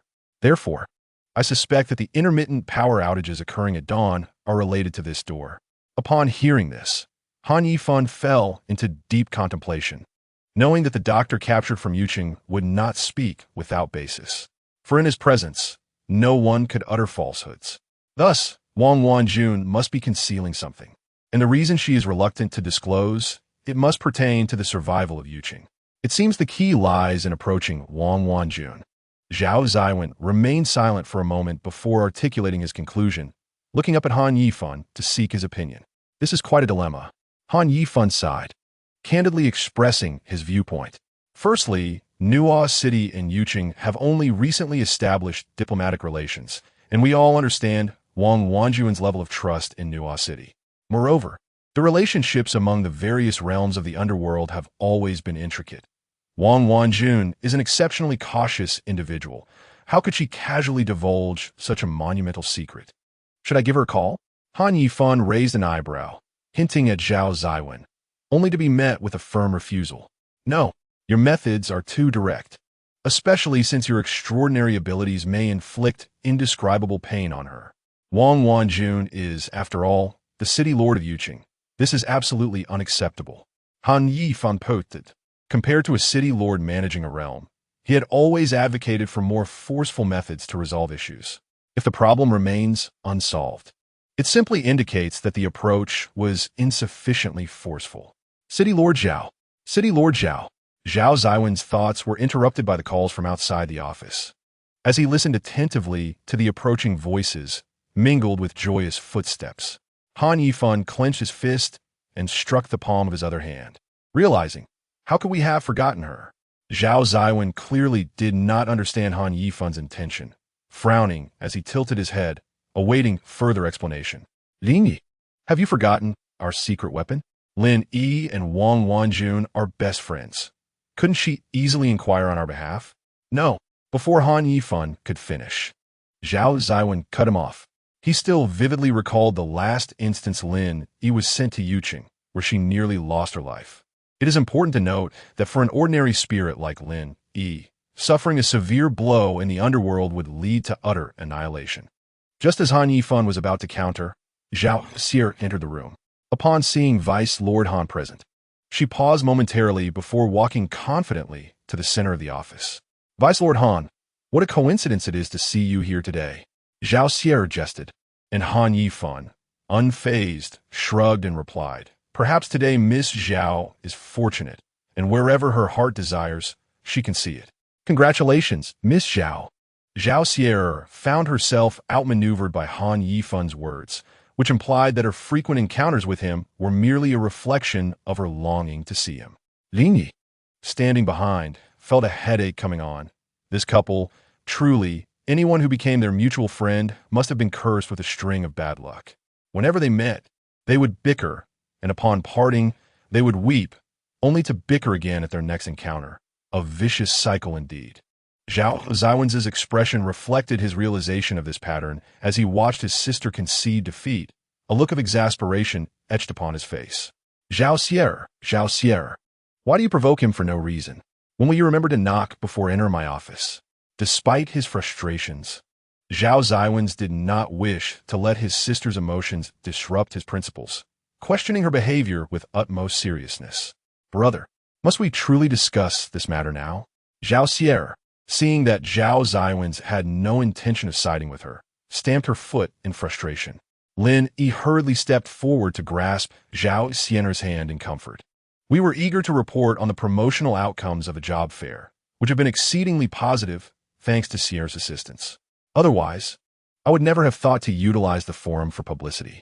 Lin Yi gently pushed Zhao Xiwen toward Zhao Xiwen's, her fingers caressing Lin Yi's back as she exchanged knowing glances with him. Well, this was indeed executed quite well and deserves commendation. Zhao Xiwen's, understanding Lin Yi's intent, held himself to high standards, expecting the same from the Zhao family. Despite Zhao Xiwen being a girl, he never lowered his expectations. Zhao Xiwen's eyes widened, her face lighting up with joy and indescribable excitement overtaking her expression. Han Yifan, standing beside her, observed her elation, yet his heart ached instead of rejoicing. Zhao Xiwen rarely displayed such happiness, especially in front of Zhao Xiwen's and the Zhao family, and he understood the reasons behind it. It was precisely this understanding that deepened his compassion for her. Lin decided to visit the hot pot restaurant to check on Xiao Haogao's progress, thus not lingering in Zhao Chengzhu's office for long. Zhao Xiwen felt immensely grateful for Lin Yi's assistance, naturally growing closer to him. She took his hand and led him out of Zhao Mansion, crossing the square towards the hot pot restaurant. Upon entering, they coincidentally found Xiao Haogao finishing her masterpiece, preparing to descend the ladder to assess her work. Hey, is this telepathy? Timing is everything. Xiao Haogao wiped the paint from her hands on her apron and led Lin Yi and Zhao Xiwen to the wall, proudly showcasing her creation. Lin Yi gazed at the vivid portrayal of figures. Zhao Xiwen's, Han Yifan, Han Yixuan, Zhang Zishuan, and himself, all standing in a row like members of the Avengers, each with a distinctive expression that highlighted their unique traits.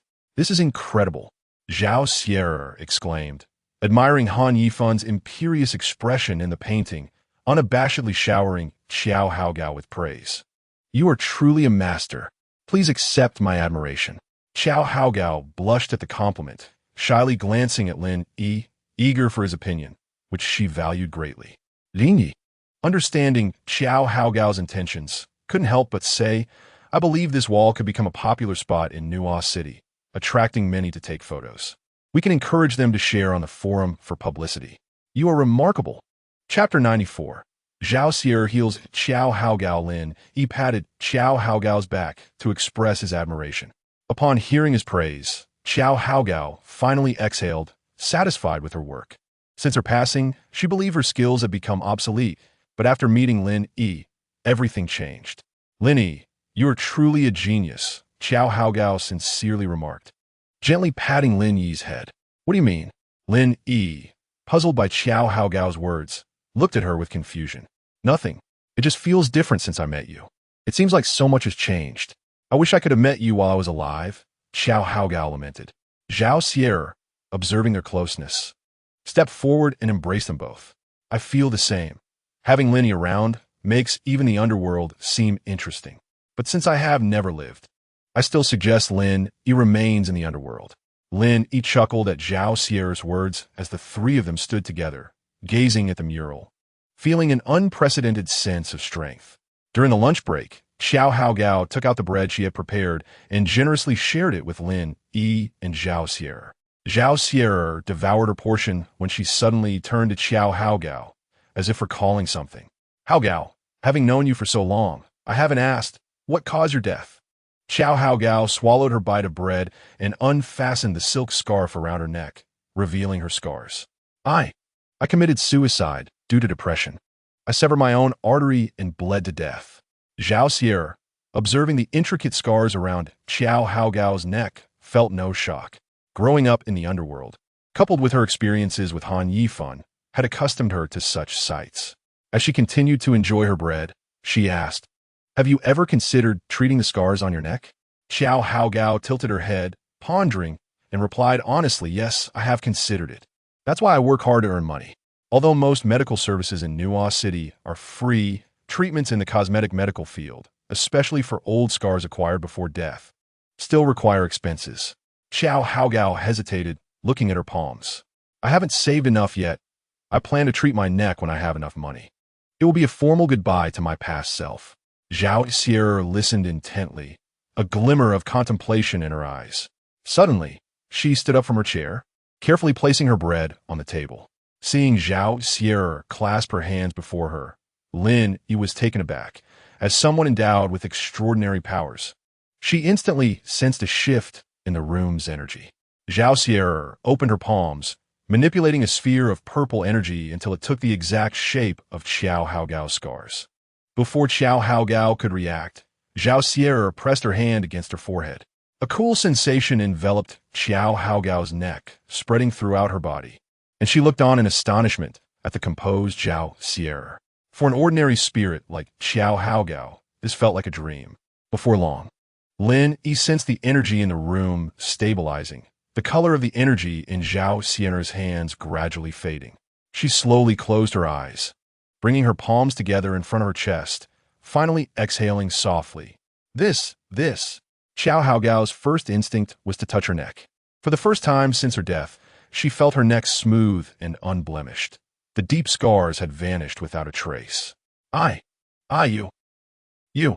Qiao Haogao stammered, unable to form a coherent sentence, her astonishment overwhelming her. The brief moments that had just passed felt surreal, as if she had been watching a television show. Zhao Xiwen seemed like a celestial being, capable of healing all wounds. Yet Zhao Xiwen remained unfazed, waving her hand casually in response. "Thank you for the lunch. I haven't had such delicious bread in a long time." Lin Yi was also engulfed in astonishment. After spending so much time with Zhao Xiwen, she had nearly forgotten that Zhao Xiwen was the sister of Zhao Xiwen and that she undoubtedly possessed extraordinary abilities. However, she did not expect Zhao Xiwen to so effortlessly showcase her supernatural prowess to Qiao Hao. "Lin Yi, did you see that?" Qiao Hao rushed over and grasped Lin Yi's hand, her silk scarf slipping to the ground, of which she was utterly unconcerned. In the days to come, she would no longer need the silk scarf's concealing nature. Observing Qiao Hao's childlike joy, Lin Yi, despite her worries for Zhao Xiwen, calmly patted her shoulder and said, I saw it. Isn't it marvelous?" Qiao Hao nodded enthusiastically. Lin Yi turned her gaze to Zhao Xiwen, noticing the tenderness in her eyes, and sighed. Clearly, Zhao Xiwen was as loyal as Zhao Xiwen. Her recent companionship with Qiao Hao had led her to regard Qiao Hao as a dear friend, which inspired her desire to use her abilities to assist her friend in overcoming difficulties. "Hao, I sense that Xiwen's ability is a rare gift, revealing it could pose dangers. Don't you think?" Qiao Hao, coming down from her excitement of recovery, realized she had never witnessed such power before. It must not be that it does not exist, but that it cannot be overtly displayed. "Miss Zhao, I'm immensely grateful to you. Rest assured, everything I have seen and heard here today will remain sealed within me until the moment I drink Meng Po's soup in my next life. I will never betray you." Zhao Xiwen smiled and nodded.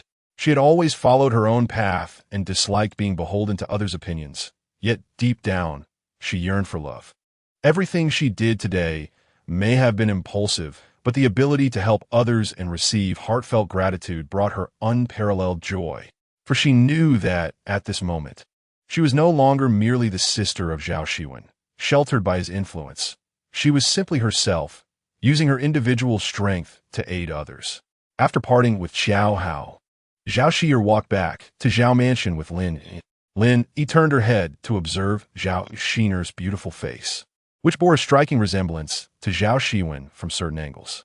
Sensing Lin Yi's gaze, Zhao Xiwen could not help but look back and ask, "What's the matter? Is there something on my face?"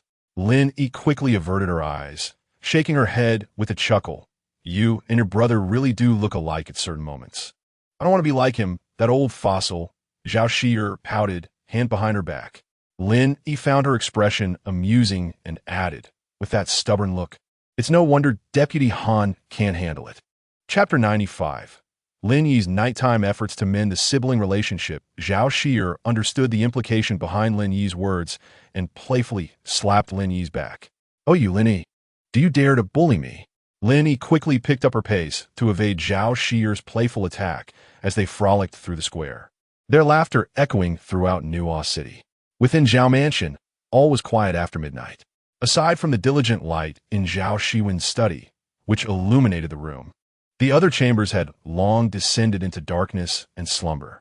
Zhao Xiwen leaned back in his chair, attempting to find a comfortable position, but discovered that no matter how he sat, discomfort persisted.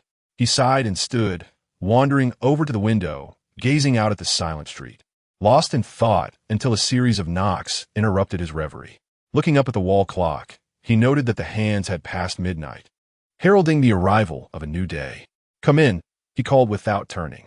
Utilizing the reflection cast by the study window, he saw a familiar silhouette enter. Turning to face the newcomer, he was slightly surprised to ask, "Why are you still awake at this hour?" Lin Yi, dressed in her pajamas, smiled sheepishly as she replied, "Today has been so extraordinary that I am a bit too excited to sleep. And you? Why aren't you resting yet?" Curiously, she observed the still impeccably dressed Zhao Xiwen. After a brief hesitation, he responded, "I am also a bit restless." Zhao Xiwen lied, having stayed up late for several nights. He was on the verge of exhaustion, if not for the recent cup of strong coffee. "What is on your mind?" Zhao Xiwen asked. Noticing Lin Yi's expression indicated that her visit was not purely coincidental. Unlike Zhao Xiwen, who could lie effortlessly, Lin Yi's emotions were clearly written on her face. At this moment, it was evident she had something to convey, having chosen the quietest hour to seek him out. A little, Lin Yi confessed, having set her alarm specifically to visit Zhao Mansion during its most tranquil hours. "Actually, it's not about me. I want to talk about Miss Zhao." Upon hearing Lin Yi mention that it was not about her, Zhao Xiwen felt a slight relief. He exhaled, having initially thought Lin Yi faced some trouble. However, upon hearing Zhao Xiyer's name, he was taken aback and raised an eyebrow, asking, "What happened to Zhao Xiyer? Did she trouble you?" Lin Yi hastily waved her hands in denial. No, Miss Zhao performed splendidly. Without her, I would not have made such progress in my work. However, I feel that your attitude towards Miss Zhao is somewhat inappropriate." Lin Yi pondered her wording, aiming to express her intentions without undermining Zhao Xiwen's dignity, as their sibling matters were not her place to meddle. What do you mean by that?" Zhao Xiwen was perplexed by Lin Yi's words. To him, Zhao Xiyer had always been a source of trouble, acting according to her whims without consideration for others' feelings. She not only took pride in her antics, but also left the mess for Zhao Xiwen to clean up each time. Today, Ms. Zhao used her supernatural abilities to help our mutual friend remove scars at the hot pot restaurant, Lin Yi explained. Upon hearing this, Zhao Xiwen instantly grasped Lin Yi's intent. "You mean Zhao Xiyer used her supernatural abilities in front of an ordinary spirit?"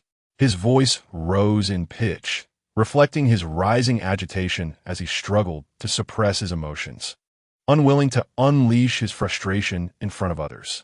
Zhao Xiyer's actions had clearly transgressed a significant taboo in the underworld. "Please, don't get agitated.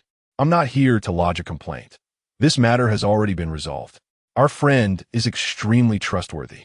She understands the significance of this situation and would never divulge such information. The reason I sought you out is to convey that Miss Zhao was exceptionally happy at the hot pot restaurant today. It was the happiest I've seen her since I met her." Zhao Xiwen scoffed. "As long as she is causing trouble, she will be happy." "That's not it," Lin Yi interjected, summoning her courage to meet Zhao Xiwen's gaze. "Lord, I believe you do not truly understand Miss Zhao. She is a kind-hearted and loyal person. Honestly, sometimes I think you two are quite similar.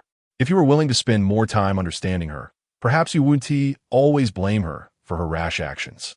Lin Yi poured out her thoughts, observing Zhao Xiwen's expression with concern that she might be overstepping her bounds. To her surprise, Zhao Xiwen did not rush to refute her. He appeared lost in thought as Lin Yi's words resonated within him, generating a profound internal reaction. "I believe that Miss Zhao genuinely wishes to assist us, and her adaptability is truly remarkable. Have you considered that her impulsive actions may be deliberate? All her endeavors seem to go unacknowledged by her elder brother, compelling her to act contrary to expectations, perhaps to attract the attention of those she values by creating chaos." Zhao Xiwen was profoundly shaken by Lin Yi's words. He had never truly contemplated the dynamics between himself and Zhao Xier.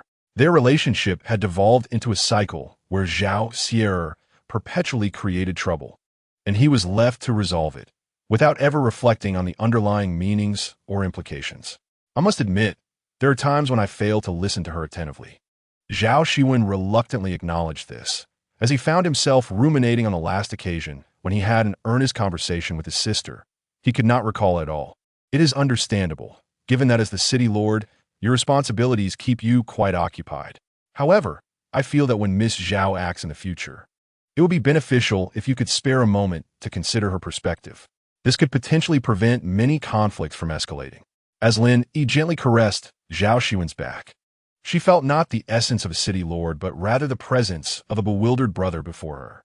I had not previously noticed this issue, but today, witnessing her disregard for all regulations and her eagerness to help our friend made me realize that many events stem from deeper reasons.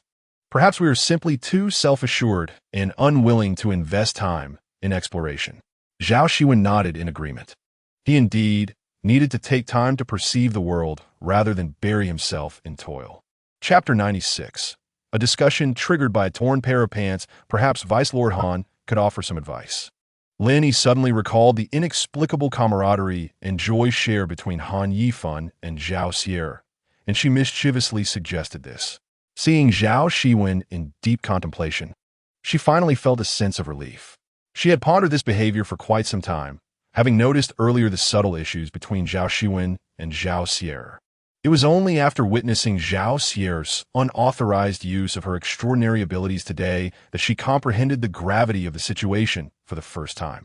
Zhao Xiwen yearns to prove herself, even if it requires breaching the laws and regulations of the underworld. Upon this realization, Lin Yi understood the necessity of promptly alerting Zhao Xiwen. His inadvertent actions and words could profoundly affect his sister's life in the underworld. Although neither harbored malice, love could bind them together or cause them to hurt one another. Thus, Lin Yi wrestled with her thoughts for a considerable time before making up her mind. Now that all that needed to be said has been expressed, I shall take my leave. Noting Zhao Xiwen's pensive demeanor, Lin Yi proactively suggested her departure, allowing him ample time and space for contemplation. Before she could finish her thought, she noticed the study shimmering before her eyes. Initially, she thought her vision was playing tricks, but upon regaining composure, she observed the books on the shelves flickering in tandem. Lin Yi's first instinct was to assume the study's light was faulty. Lord Zhao, your light. Before she could complete her sentence, she closed her mouth, realizing that the issue extended beyond a single bulb. The streetlights outside were flickering in sync as well. In her astonishment, she felt a cold hand rest upon her arm, and Zhao Xiwen's calm voice reached her ears. It's all right. Do not panic. This will pass shortly. Lin Yi felt as though the brilliance of the lights might blind her. She shut her eyes and remained still by Zhao Xiwen's side until the illumination returned to normal. Observing that everything had returned to its usual state, Zhao Xiwen took the initiative to jot down the time of the recent light phenomenon. Lin Yi glanced at his notes, which recorded instances of this occurrence over the past 10 days. Is this why you have been sleepless? Zhao Xiwen nodded at her inquiry, saying, I stumbled upon this phenomenon while working late one day. Since then, similar instances have occurred daily, and I perceive this as a warning signal. Although I am unsure of its implications, documenting it may prove useful. Lin Yi examined Zhao Xiwen's notes, noting that the instances of flickering lights appeared random and devoid of any discernible pattern. Have you speculated on the cause? She inquired cautiously, knowing that despite his claims of ignorance, he likely possessed a substantial amount of information privately. Instead of answering her question, Zhao Xiwen diverted his gaze towards her. Have you been in contact with Wang Wanjun recently? The following morning, Lin Yi encountered Zhao Xiwen in the corridor. Zhao Xiwen scrutinized Lin Yi and couldn't help but comment. Is it truly still fashionable to wear sports attire in this era? Lin Yi looked down at her athletic pants and shoes, which she had donned for setting up an event, and nonchalantly replied, And you dare to wear torn pants? I can hardly wait to see your brother's reaction when he sees you. Zhao Xiwen rolled her eyes and entered the elevator with Lin Yi, saying, You don't understand. My plan today is to avoid my brother entirely while successfully completing my tasks. Lin Yi chuckled and nodded. All right, whatever Miss Zhao says goes. The elevator swiftly arrived at the dining floor, and as the doors opened, a tall figure stood waiting. Zhao Xiwen gasped softly in the Zhao residence. No one else possessed such a physique besides Zhao Xiwen. Oh, you two are up quite early. I just finished exercising. Let us have breakfast together shortly. Zhao Xiwen's gaze immediately fell upon Zhao Xier's torn pants, his expression stern as he scrutinized the holes. Yet he said nothing. Very well. We will wait for you in the dining room. Zhao Xiwen nodded as he stepped into the elevator, intending to take a shower and change his clothes. Incredible. Once the elevator doors closed, Zhao Xier exhaled in relief, grabbing Lin Yi's arm as she expressed her lingering anxiety. Indeed, remarkable. Your brother may not have seen you while asleep, but his exercise routine is quite consistent, finishing at this hour. Zhao Xier realized that Lin Yi's response did not align with her own sentiments. She playfully struck Lin Yi's arm and declared, "That is not what I meant. I'm saying that my brother acted as if he hadn't noticed my torn pants at all. Could it be that he's become so fierce that he lost his sight overnight?" Lin Yi playfully tapped Zhao Xier on the back of her head, guiding her to the dining table. "You should speak positively. Is that not what people in the underworld value?" Zhao Xier rubbed her head, still incredulous about her earlier encounter with Zhao Xiwen. Or perhaps he was attacked and has lost his memory, completely forgetting my existence? Who has lost their memory? Zhang Zishuan set breakfast before them, unable to contain himself amidst their peculiar conversation. "Let me tell you, old Zhang, just now my brother saw me in torn pants, and he didn't react at all." Zhang Zishuan glanced at Zhao Xier's pants, astonished. The holes were not only unchanged, but had also multiplied with irregular scratches. Those pants. Zhang Zishuan hesitated, contemplating how, if the pants had transformed in such a way, Zhao Xiwen could remain silent. Yet, years of experience had taught him that Zhao Xiwen's unusual behavior must stem from a valid reason, particularly as he observed Lin Yi's seemingly unfazed demeanor. He began to piece together the situation. According to Lin Yi's character, she is typically one to make a fuss over trivial matters. Yet, her current calm demeanor suggests that this situation is undoubtedly linked to her. Isn't that rather splendid? You can now wear ripped jeans freely. Zhang Zishuan stated this with an unwavering expression, expecting Zhao Xier to erupt with joy and sing praises. To his surprise, she merely lowered her head and remained silent for a considerable time. "Then I no longer wish to wear ripped jeans." Chapter 97. The nerve-wracking preparations before the recruitment fair. Zhao Xier pouted and stood up from her seat, prompting Zhang Zishuan and Lin Yi to exchange bewildered glances. Unable to contain her curiosity, Lin Yi asked, "Where are you going? You're not having breakfast? It's going to be a long morning." Zhao Xier walked out of the dining hall without looking back, tossing a nonchalant remark over her shoulder. "I'm going to change my pants." Zhang Zishuan and Lin Yi shared a knowing look before bursting into laughter. Lin Yi gently shook her head, recognizing that Miss Zhao, like her brother, possessed a stubborn disposition. Just then, Zhao Xiwen entered, catching a glimpse of Lin Yi smiling to herself. Curiosity piqued, he inquired, "What has you smiling?" Lin Yi met his gaze for a moment before mischievously replying, "I'm amused. The sun seems to have risen from the west today." Zhang Zishuan, upon hearing Lin Yi's retort, nearly spilled his milk as his hand trembled. Lin Yi's observation was remarkably astute. "Where is Zhao Xier?" Zhao Xiwen, upon taking a seat, scanned the dining area, but could not find her. He had just witnessed her exiting the elevator in her ripped jeans. How could she vanish so quickly? Miss Zhao has taken the initiative to change her clothes. Remember, this time it was her decision. Zhao Xiwen raised an eyebrow at Lin Yi's enigmatic expression, perplexed by her use of the word initiative. Lin Yi, with a spoon in her mouth, nodded earnestly. Indeed, she voluntarily decided to change her pants. "I believe such a well-behaved young lady deserves a commendation from her brother." Lin Yi subtly suggested to Zhao Xiwen that the method for educating his sister should involve praise rather than reprimand. Zhao Xiwen pondered this while lifting his milk, still unable to fully trust that Zhao Xier would willingly part with her ripped jeans. After all, he knew his sister best. Tilting his head back, he poured the milk at a 45-degree angle into his mouth and, through the bottom of the cup, caught sight of a delicate lavender figure entering. Only after setting down the cup did he realize it was Zhao Xier. She was clad in a sports outfit, the pastel purple top and pants elegantly accentuating her shapely figure. Zhao Xiwen recognized the attire. He had purchased it for her. He had always scoffed at her fashion sense, which had led him to patiently select clothes for her in the past. However, due to their differing tastes, those garments had mostly been discarded, and he had once suspected they had been incinerated by her. Little did he expect to see her wearing them again in his lifetime. Zhao Xiwen's cheeks puffed out as he was so taken aback by her appearance that he forgot to swallow the milk in his mouth. Zhao Changzhu, might you want to swallow that milk first? You look rather foolish.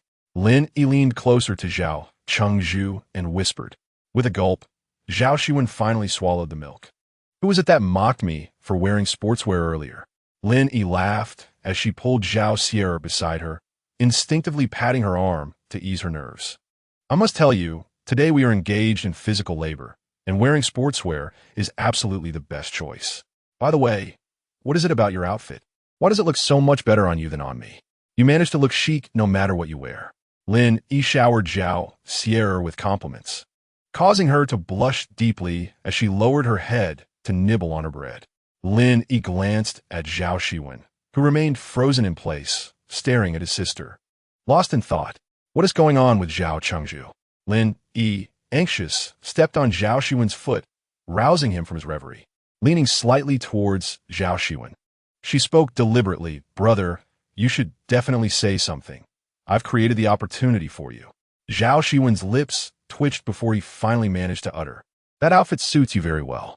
Observing Zhao Xiwen stiffen for a moment before breaking into a relieved smile, Lin Yi felt a sense of relief wash over her. Although Zhao Changzhu had struggled to express himself, his words marked a significant improvement. Fantastic. It seems we are all set. Let us proceed. Lin Yi exclaimed, her exuberance echoing throughout the dining hall, startling the chef preparing breakfast nearby. The milk on the table began to sway, and Zhang Zishuan rushed forward to steady it. Miss Lin, table manners. How many times must I remind you? Lin Yi hurriedly composed herself. The interactions between Lin Yi and Zhang Zishuan elicited laughter from both Zhao Xiwen and Zhao Xiwen, who found the exchange both natural and amusing. Zhao Xiwen deemed this her most delightful breakfast experience to date. After breakfast, Lin Yi and Zhao Xiwen arrived in front of the government building, satisfied with the tables and banners that the administrative department had prepared in advance. Spotting Minister Zhang directing workers to arrange various equipment neatly, Lin Yi approached him with a smile. Minister Zhang, I truly appreciate your and your colleagues' hard work. Minister Zhang, upon seeing Lin Yi and Zhao Xiwen walking hand in hand toward him, couldn't help but regard Lin Yi with newfound respect. The eldest daughter of the Zhao family was notoriously difficult to handle. Yet Lin Yi had not only managed to pacify Zhao Xiwen, but had also won over the delicate Zhao Xiwen. It was clear that Lin Yi was not to be underestimated. Realizing this, Minister Zhang responded politely, Miss Lin, you flatter me. It is my duty to make the necessary arrangements in advance. If you have any other requests, please feel free to let me know. Lin Yi observed that the basic interview tables and chairs were already in place, with the exception of the large LED screen, which was indeed too cumbersome for one person to handle. Noticing the administrative staff drenched in sweat, Lin Yi noted their frail frames. It was evident they were not cut out for heavy labor. This posed a significant issue. Although she was strong, moving the screen alone would be a daunting task. Lin Yi, just as Lin Yi was lost in contemplation, a familiar voice interrupted her thoughts. Turning, she saw Minister Huang rushing down from the government building, flanked by several burly men who looked quite powerful. Minister Huang quickly approached Lin Yi, unable to suppress his reproach with such laborious tasks at hand. Why didn't you call on your own people? Our security department can handle this. Minister Huang, you are indeed a lifesaver. I was just fretting over how to move it. Minister Huang proudly lifted his chin, noticing Minister Zhang beside him and instinctively raising it even higher. He considered it a momentous day for the security department, with Lin Yi at the helm, bringing honor to their team. Minister Zhang, observing this, understood that the security department was now basking in the glory of Lin Yi's presence, no longer a simple-minded group to be easily dismissed. The personnel from the security department were meeting Lin Yi for the first time. Observing her tall stature, they were impressed to see her assist in lifting some heavier items, instantly developing a favorable impression of her. Indeed, the members of the security department were a remarkable bunch. Regardless of gender, they were all capable individuals. After spending the entire morning, Lin Yi noted that the recruitment event was essentially under control. She wiped the beads of sweat from her forehead and stood, panting, in front of the government building. "You all work swiftly," remarked Zhao Qingzhu's voice, causing her to turn around in surprise to find Zhao Xiwen standing behind her with his hands clasped behind his back. "What brings you here?" Zhao Xiwen replied, surveying the event venue with satisfaction and a smile. "I came to offer my encouragement." Upon seeing Zhao Xiwen in front of the government building, Minister Zhang and Huang exchanged surprised glances and hurriedly approached him, respectfully greeting him. "Chengzhu, how kind of you to visit amidst your busy schedule." Zhao Xiwen politely nodded in acknowledgement and gestured to Zhang Zishuan, who was unloading chilled mineral water from a vehicle and instructing the staff to bring it inside. "I appreciate the strong support from both ministers. The swift preparation for the recruitment event owes much to your contributions," Lin Yi remarked as she accepted the chilled cola from Zhang Zishuan and offered it to the two ministers, instantly lifting their spirits. Lin Yi ensured that both Minister Zhang and Minister Huang were well regarded in front of Zhao Qingzhu. Minister Zhang, smiling broadly, responded, "Chengzhu, Miss Lin is indeed a promising talent. Within just a few hours, she has organized the event so comprehensively." Zhao Chengzhu glanced around, and, observing his intent, Minister Zhang quickly took Minister Huang to supervise various tasks, leaving Zhao Chengzhu and Lin Yi to converse privately. Zhao Xiwen extended a hand from behind, offering Lin Yi a cup of milk tea. "Where did this come from?" Lin Yi was taken aback, having never seen milk tea in such a place. Even finding cola was a rarity. "Do you have any for Miss Zhao?" Her first thought was of Zhao Xiwen, who had also been busy all morning. She didn't want to indulge alone. "Just ignore her. Look over there," Zhao Xiwen said, directing her gaze toward Han Yifan, who was holding a cake, waiting for Zhao Xiwen to take small bites, completely oblivious to the attention of those around them. "They are quite the sweet couple," Lin Yi thought, feeling a shiver run down her spine. Zhao Xiwen shuddered as well. It was difficult for him to reconcile Han Yifan's demeanor with that of a bloodthirsty fiend. Lin Yi checked her phone for messages, finding none, and no notifications from Yinshu either. "Are you waiting for someone?" Zhao Xiwen inquired, noticing Lin Yi's slightly despondent expression.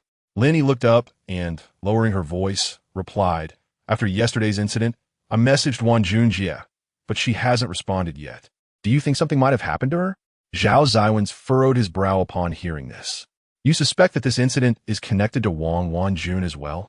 Lin Yi nodded in agreement, sharing her thoughts. "Based on my extensive experience watching various science fiction films while alive, I believe our city's electricity depends on Wan Jun. Thus, the current instability in voltage could likely be due to her diverting some of her energy for other purposes, leading to this situation."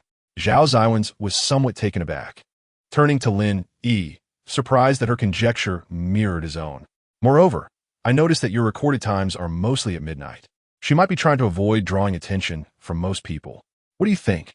Lin Yi said mysteriously. This thought had struck her while lying in bed yesterday. However, what puzzled her most was why Wan Jun had not found the time to contact her or reply at all. Sensing her concern, Zhao Xiwen reassured her. "These are merely our speculations. No one truly knows the situation. Once the recruitment event concludes tomorrow, if she still hasn't responded, we shall go to Yucheng together." Lin Yi felt a sense of relief upon hearing these words. She called to the staff to clean up the various scraps and litter from the venue, then contentedly returned to Zhao Mansion with Zhao Xiwen and the others for a meal.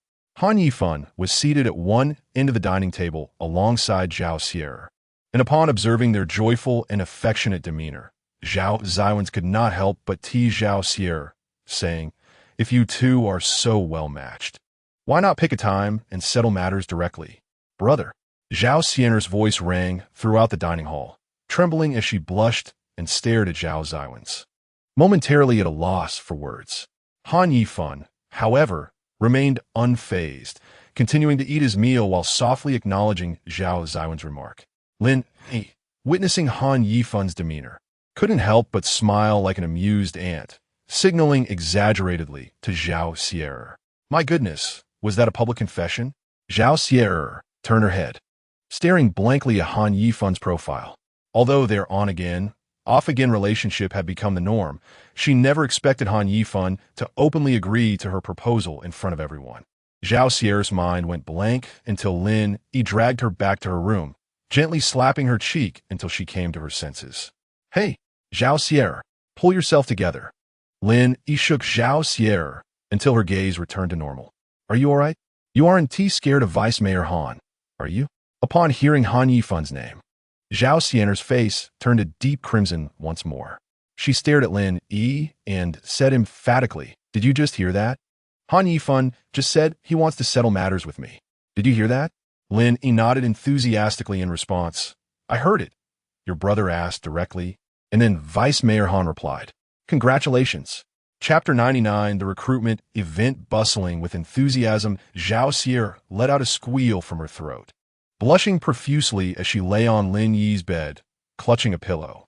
Lin Yi sighed and said, "You're acting quite manic. Despite that, I must advise you against being too infatuated." Zhao Xier shot up from the bed, shaking her bangs from her forehead. "You're right. I believe you're correct. Our careers are of utmost importance right now." On the day of the recruitment event, the weather was splendid. Although the atmosphere in the underworld was not particularly clear, Lin Yi felt a gentle breeze on her face, the temperature perfectly comfortable. Zhao Xier had risen early to prepare, sending Lin Yi a message that she would arrive at the venue ahead of time to set up their booth. Lin Yi felt gratified upon reading her message. Zhao Xier's state was evidently much improved compared to their first meeting. Thus, she resolved to work even harder. Sitting on her bed, Lin Yi clenched her fists and, summoning her inner strength, shouted with fervor, "Let us go." Upon arriving at the dining room, Zhao Xiwen was leisurely enjoying his bread while elegantly perusing a newspaper. Zhang Zishuan stood nearby, preparing coffee for him. "Zhao Chengzhu."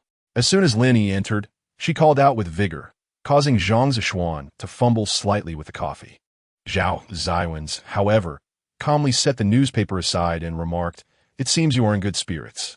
Lin Yi light-footedly took a seat beside Zhao Xiwen, animatedly recounting a wonderfully auspicious dream she had the previous night. Zhang Zishuan, observing Lin Yi's lively gestures, couldn't help but interject, "Lin Yi, dining etiquette. I've told you 1,000 times." Only then did Lin Yi pout and sit properly. Zhao Xiwen, however, paid no mind to such details and glanced at the wall clock. "Why hasn't Zhao Xier joined you today?" Zhao Xiwen feigned casualness as she inquired. And just as Lin Yi was about to respond, she noticed Zhang Zishuan across the table, his gaze unwaveringly fixed upon her. Hastily, she swallowed the morsel of bread in her mouth before speaking. Miss Zhao had departed for the venue early in the day. She was in charge of interviewing for the culinary department, having gone ahead to inspect the ingredients and equipment. Lin Yi was taken aback by Zhao Xiwen's revelation, surprised that Zhao Xier was diligently working for the sake of Nuo Cheng. "You see, I told you, Miss Zhao has many ideas, and she possesses a remarkable patience. You should not always view her through a biased lens." Lin Yi rambled on, sharing her thoughts, and instead of countering, Zhao Xiwen nodded in agreement. It appeared that he indeed needed to reassess his perception of his sister. "What am I responsible for today?" Zhao Xiwen delicately dabbed at the corner of his mouth with a napkin, adopting a serious expression as he addressed Lin Yi. Lin Yi was momentarily stunned. She had not anticipated that she would ever have the opportunity to give Zhao Xiwen orders. Promptly, she set her bread aside and articulated, "Today, we are primarily divided into several areas. Miss Zhao is in charge of the culinary department interviews, focusing on our chefs and related support personnel. I am responsible for the planning department, primarily overseeing interviews for roles in advertising production, planning, and operations. Secretary Zhang oversees the service department, primarily interviewing waitstaff, while my mentor is responsible for interviewing technicians, such as nail artists. As for you, you are the most crucial interview officer for the management department, mainly responsible for interviewing managers from various departments." Zhao Xiwen nodded, somewhat bewildered. He had not anticipated that a mere job fair could be so elaborately organized. Although the city lord often traversed the realms of yin and yang, this was indeed his first experience with running a business. As someone with a modicum of experience in management, Zhao Xiwen harbored confidence in Lin Yi's capabilities. I wonder how the recruitment scene will unfold today. Surely, there won't be a lack of attendees, will there? Lin Yi rubbed her hands together anxiously, deeply concerned that those who responded online were merely engaging in idle chatter, while no one would show up in reality. It won't be the case. This recruitment fair has garnered the most successful publicity in Nuo Cheng.'s history. Observing Lin Yi's anxiety, Zhao Xiwen offered words of comfort. Before Lin Yi could respond, a notification pinged from the phone on the table, revealing Zhao Xiwen's avatar dancing across the screen. Lin Yi felt a surge of nervousness. The timing of the call suggested there might be an issue at the venue. With trepidation, she answered the phone, her voice quivering as she asked, "What's wrong, Miss Zhao?" An excited voice came through the receiver. "Lin Yi, hurry over. There are so many people waiting for interviews. A long queue has already formed." "Really?" Lin Yi sprang from her chair, her sudden movement causing the entire table to shake, and Secretary Zhang witnessed a cup of coffee spill across the surface. Swiftly, he steadied the cup and began tidying up the remnants on the table. He had given up hope, finally resigning himself to the reality of a world where only he suffered. Miss Zhao mentioned that the line has already begun. "I must head over now." "City Lord Zhao, there is no need to worry. We start at 10 o'clock. Lin Yi grabbed the bread from the table, calling out to Zhao Xiwen as she dashed out, her lively steps quickly disappearing down the corridor. Lin Yi, truly full of energy, Zhang Zishuan remarked as he watched her fleeting figure, and Zhao Xiwen nodded in agreement. Just let her have this moment. It appears she has long anticipated this day. Observing the chaotic state of the dining table left in Lin Yi's wake, Zhao Xiwen couldn't help but shake his head. As Lin Yi approached the government building, she deliberately slowed her pace. The current Lin Yi was no longer just a simple bodyguard. She was now the head of the DD Lao hot pot restaurant and needed to present herself with composure in front of everyone. Before reaching the recruitment area, Lin Yi caught sight of a serpentine line of applicants, animatedly chatting amongst themselves, with a crowd of onlookers gathered outside. Although these spectators were not interested in interviewing, today marked the recruitment event of Nuo Cheng.'s first hot pot restaurant, a rare spectacle they did not wish to miss. Weaving between the applicants, Lin Yi quickly garnered their attention. "Lin Yi, it's really Lin Yi. It seems attending this interview was worthwhile." The whispers around her were crystal clear in Lin Yi's ears, indicating that a portion of the attendees had indeed been influenced by the prior announcements on the forum. Lin Yi greeted everyone warmly, and after a struggle, finally reached the front of the Zhengfa building, where the venue had been meticulously arranged the previous day. Zhao Xiwen was bustling inside, and upon seeing Lin Yi, she hurried over. "You must have seen it, right? There are so many people at the entrance." Chapter 100. An unexpected encounter with a heartless leader. Lin Yi grasped Zhao Xiwen's hand in excitement, exclaiming, I did. Lin Yi activated the LED screen in front of the building, which began to play the recruitment promotional video. She had spent the entire night editing this film without rest. The screen showcased her in various scenes and outfits, with her exuberant face delivering different lines, ultimately culminating in all characters appearing at the entrance of the hot pot restaurant. DD Lao Hot Pot eagerly anticipates the participation of the people of Nuo Cheng. Lin Yi's short video rippled like stones cast upon a still pond, creating countless splashes. The crowd grew animated and exhilarated, with those in line cheering and clamoring, eager to enter the interview phase and join this enigmatic organization.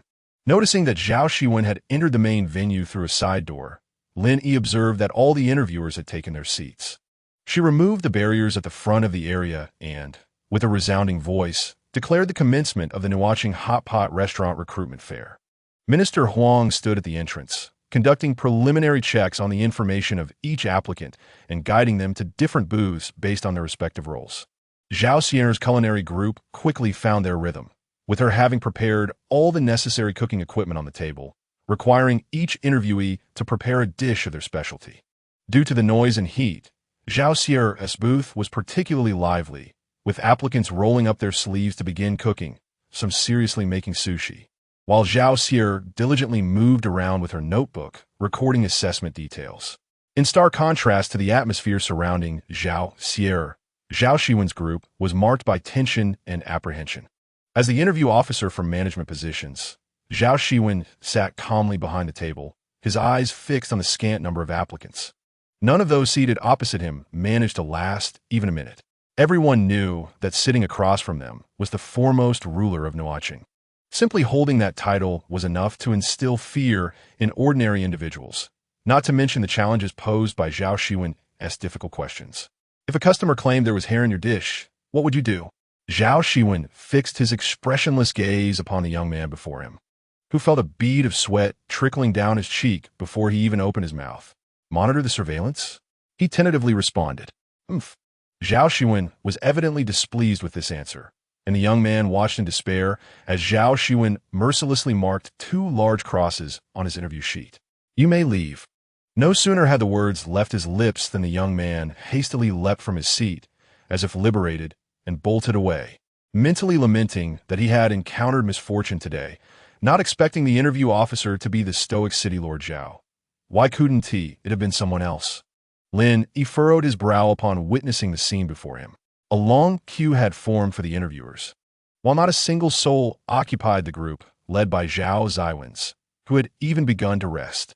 With polite demeanor, Lin Yi flashed a smile at the interviewer and approached Zhao Xiwen, leaning in to whisper, Zhao Changzhu, I implore you, please smile. Just look at your group. There's no one here. If we cannot recruit management personnel, I shall surely be overwhelmed with work. Upon hearing Lin Yi's plea, Zhao Xiwen turned to him, noting the undeniable expression in Lin Yi's eyes, and complied by sitting up straight, forcing a strained smile onto his face. Lin Yi sighed and patted Zhao Xiwen on the shoulder. Zhao Xiwen felt a sense of grievance. It wasn't that he was unwilling to smile, but rather that the candidates before him displayed a shocking disparity in competence, struggling even with the most fundamental questions. How could he possibly be impressed? Lost in thought, a robust man took a seat before Zhao Xiwen. Zhao Xiwen glanced at the newcomer's face, finding it somewhat familiar, yet unable to place where he had seen him before.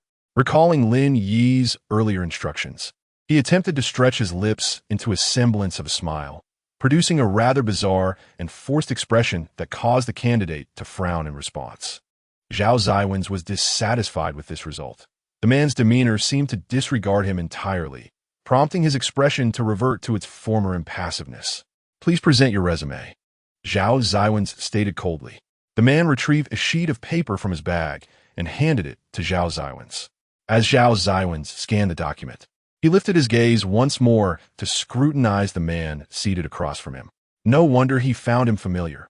As soon as the man sat down, Zhao Xiwen recognized him. What would you do if a customer complained about a hair in their meal? Zhao Xiwen placed the resume on the table. His hands crossed as he regarded the man earnestly. I would express sincere apologies to the customer and promptly replace the dish. It's merely a dish. What truly matters is the customer's good mood. The man answered without hesitation, while Zhao Xiwen noted his response on the evaluation sheet with a stoic expression. Are you open to overtime? He continued without lifting his eyes.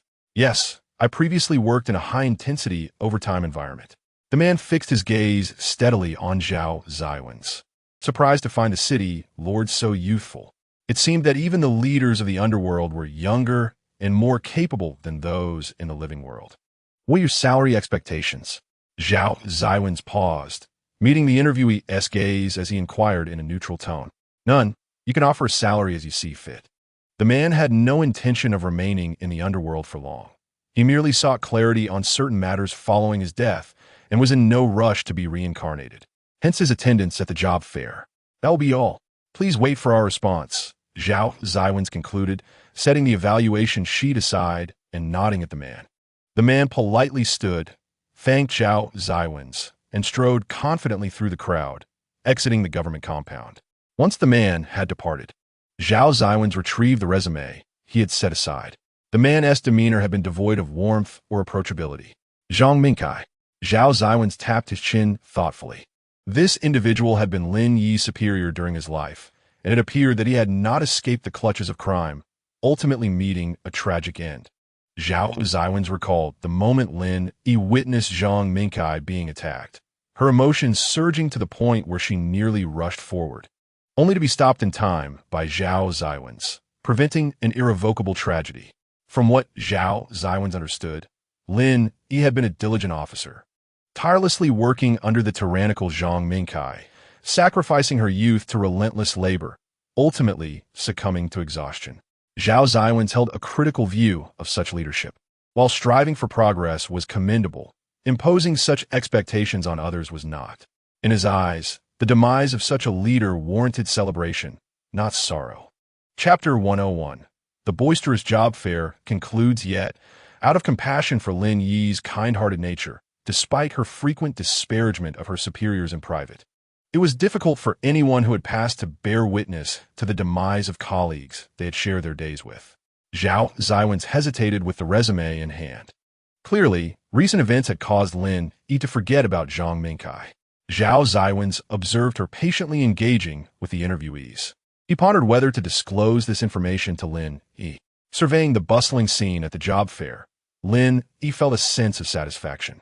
Regardless of whether suitable candidates emerged today, the sheer volume of attendees was impressive. Glancing at his evaluation sheet, he noted several candidates who had performed admirably, not due to prior experience, but because of their imaginative ideas.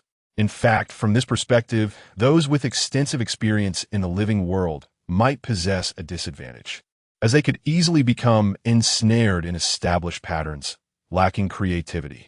Lin Yi smiled at the next candidate, a girl sporting black-rimmed glasses, appearing rather delicate. "Hello. May I have your name?"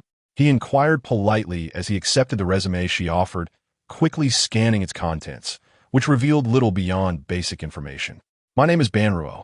Lin Yi's gaze swept over the document again, noting that the name was indeed written as Banruo. Was there truly such a surname in this world? It was the first time he had encountered it, prompting him to express curiosity. "What a unique name. I've never heard of that surname before." The girl adjusted her large glasses, responding earnestly, "That is certainly not my name from the living world. It is a name I chose for myself in the underworld." Lin Yi was taken aback, regarding the seemingly obedient girl with newfound intrigue, surprised by her unconventional decision to adopt a new name. "I see there is not much detail on your resume. Would you prefer to introduce yourself face-to-face?" "Please, go ahead." Banruo inhaled deeply, not intending to speak, but instead retrieved a notebook from her side, lightly tapping on it before turning it to face Lin Yi. "Please take a look." Lin Yi leaned in with curiosity as the notebook displayed the interface of the Nuo City Forum. He struggled to comprehend it first, then looked back at Banruo in realization. "You are." Banruo hastily placed a finger to her lips in a shushing gesture, prompting Lin Yi to cover his mouth to conceal his astonishment. There on the screen were the words "administrator," indicating that this seemingly unassuming girl was indeed the founder of the Nuo City Forum. "It is a pleasure to meet you." Lin Yi exaggeratedly wiped his hands before extending them warmly to Banruo, who reciprocated with a smile.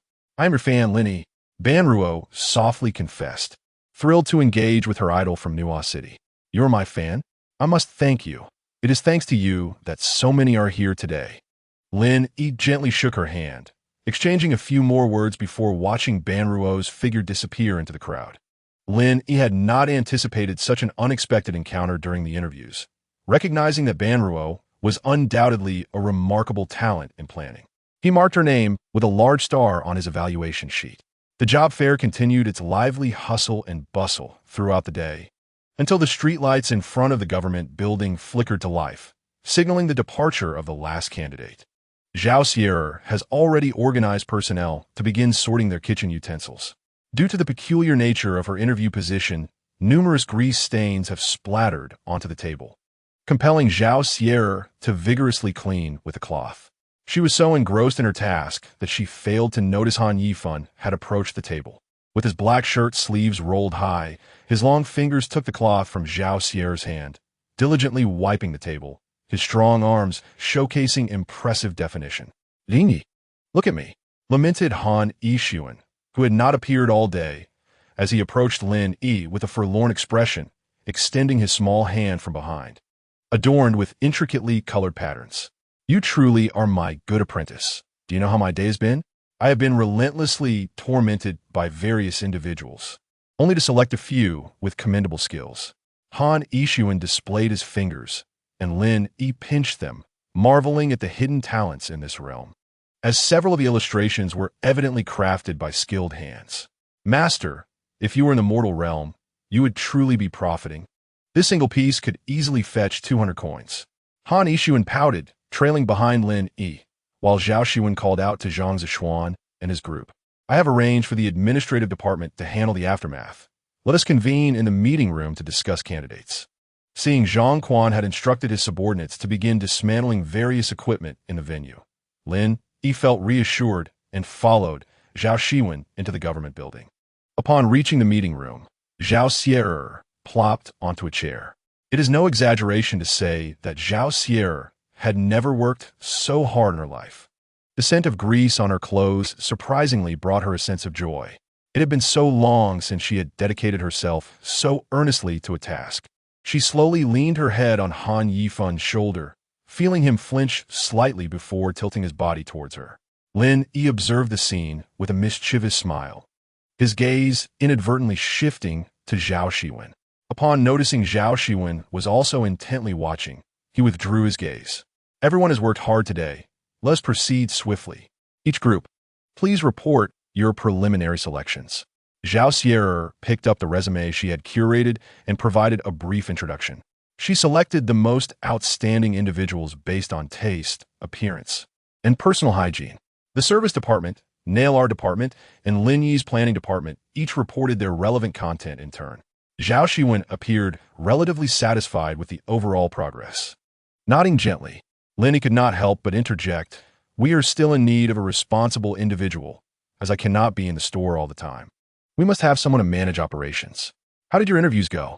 After a moment of silence, Zhao Xiwen produced the bottom resume and placed it on the table.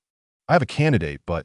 Lin Yi took the resume Zhao Xiwen offered, and upon glancing at it, his eyes widened in surprise. "Zhang Mingkai." Zhao Xiwen looked at Lin Yi's suddenly altered expression, confused, as she had never heard of Zhang Mingkai. Conversely, Secretary Zhang, who had been lounging in his chair, suddenly straightened up. Zhao Xiwen glanced at Zhang Zishuan, sensing that he might also recognize Zhang Mingkai, which left her feeling isolated. She turned her gaze to Han Yifun, who, upon catching the signal in Zhao Xiwen's eyes, quickly raised his hands in innocent protest. "Don't look at me. I don't know him." At this point, Lin Yi had regained her composure and pushed Zhang Mingkai's resume toward Zhao Xiwen. Zhao Xiwen picked up the resume and examined it.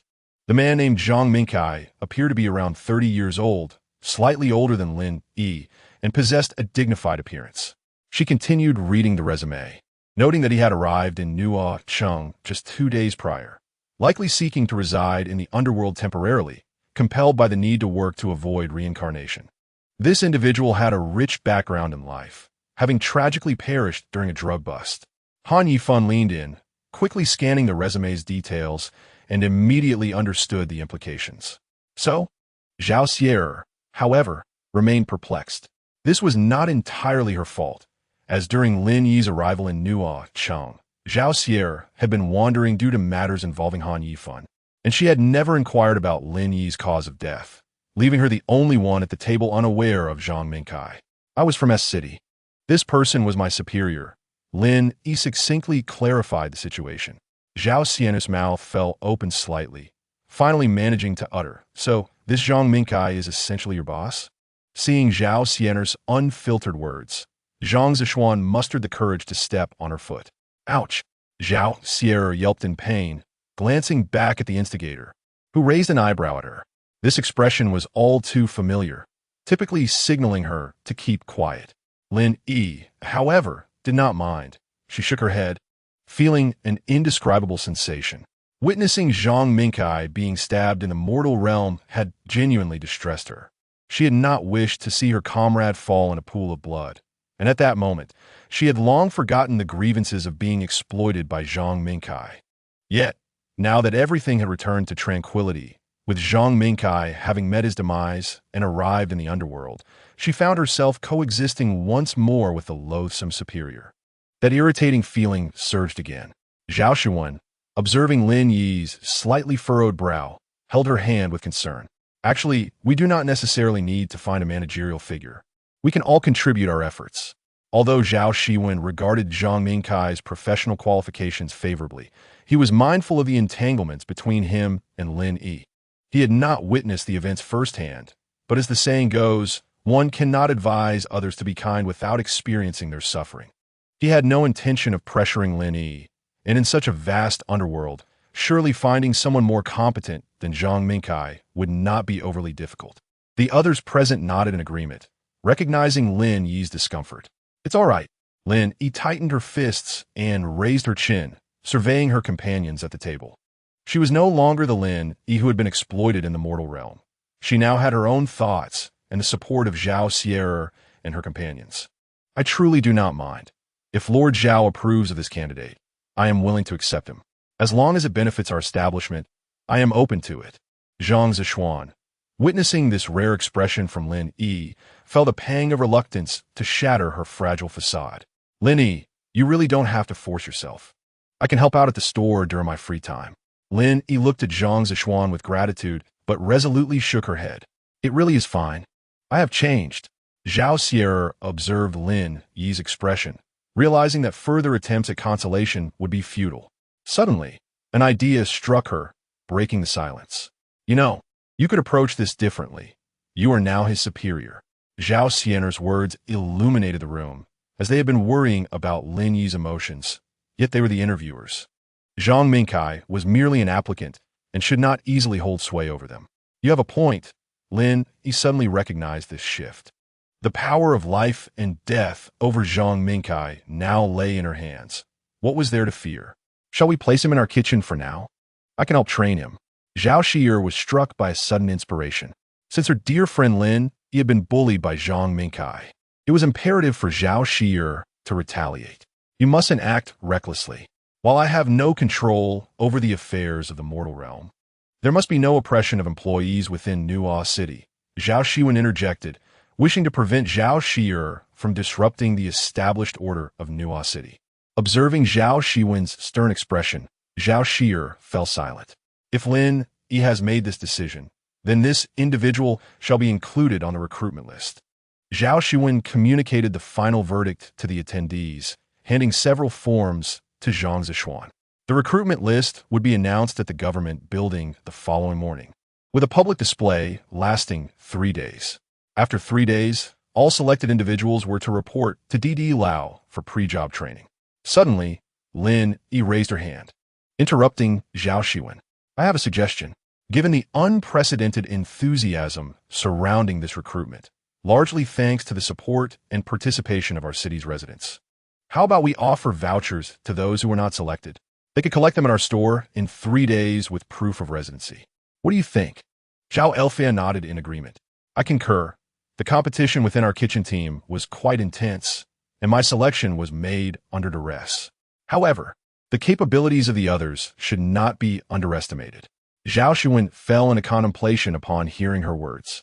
Although it was their first venture into running a restaurant, his aspirations extended beyond a single establishment. The candidates who were not chosen could indeed serve as potential options for future restaurants. "We could actually consider creating a talent pool, including those we interviewed who possess solid skills but were not selected for various reasons. If other opportunities arise, we could prioritize their consideration, thereby minimizing the consumption of human and material resources." Chapter 103. Chun Yafeng seeks help. Han Yifeng nodded in agreement with Zhao Xiwen's proposal. If we were to hold such a large-scale recruitment event each time, the administrative department would surely be overwhelmed.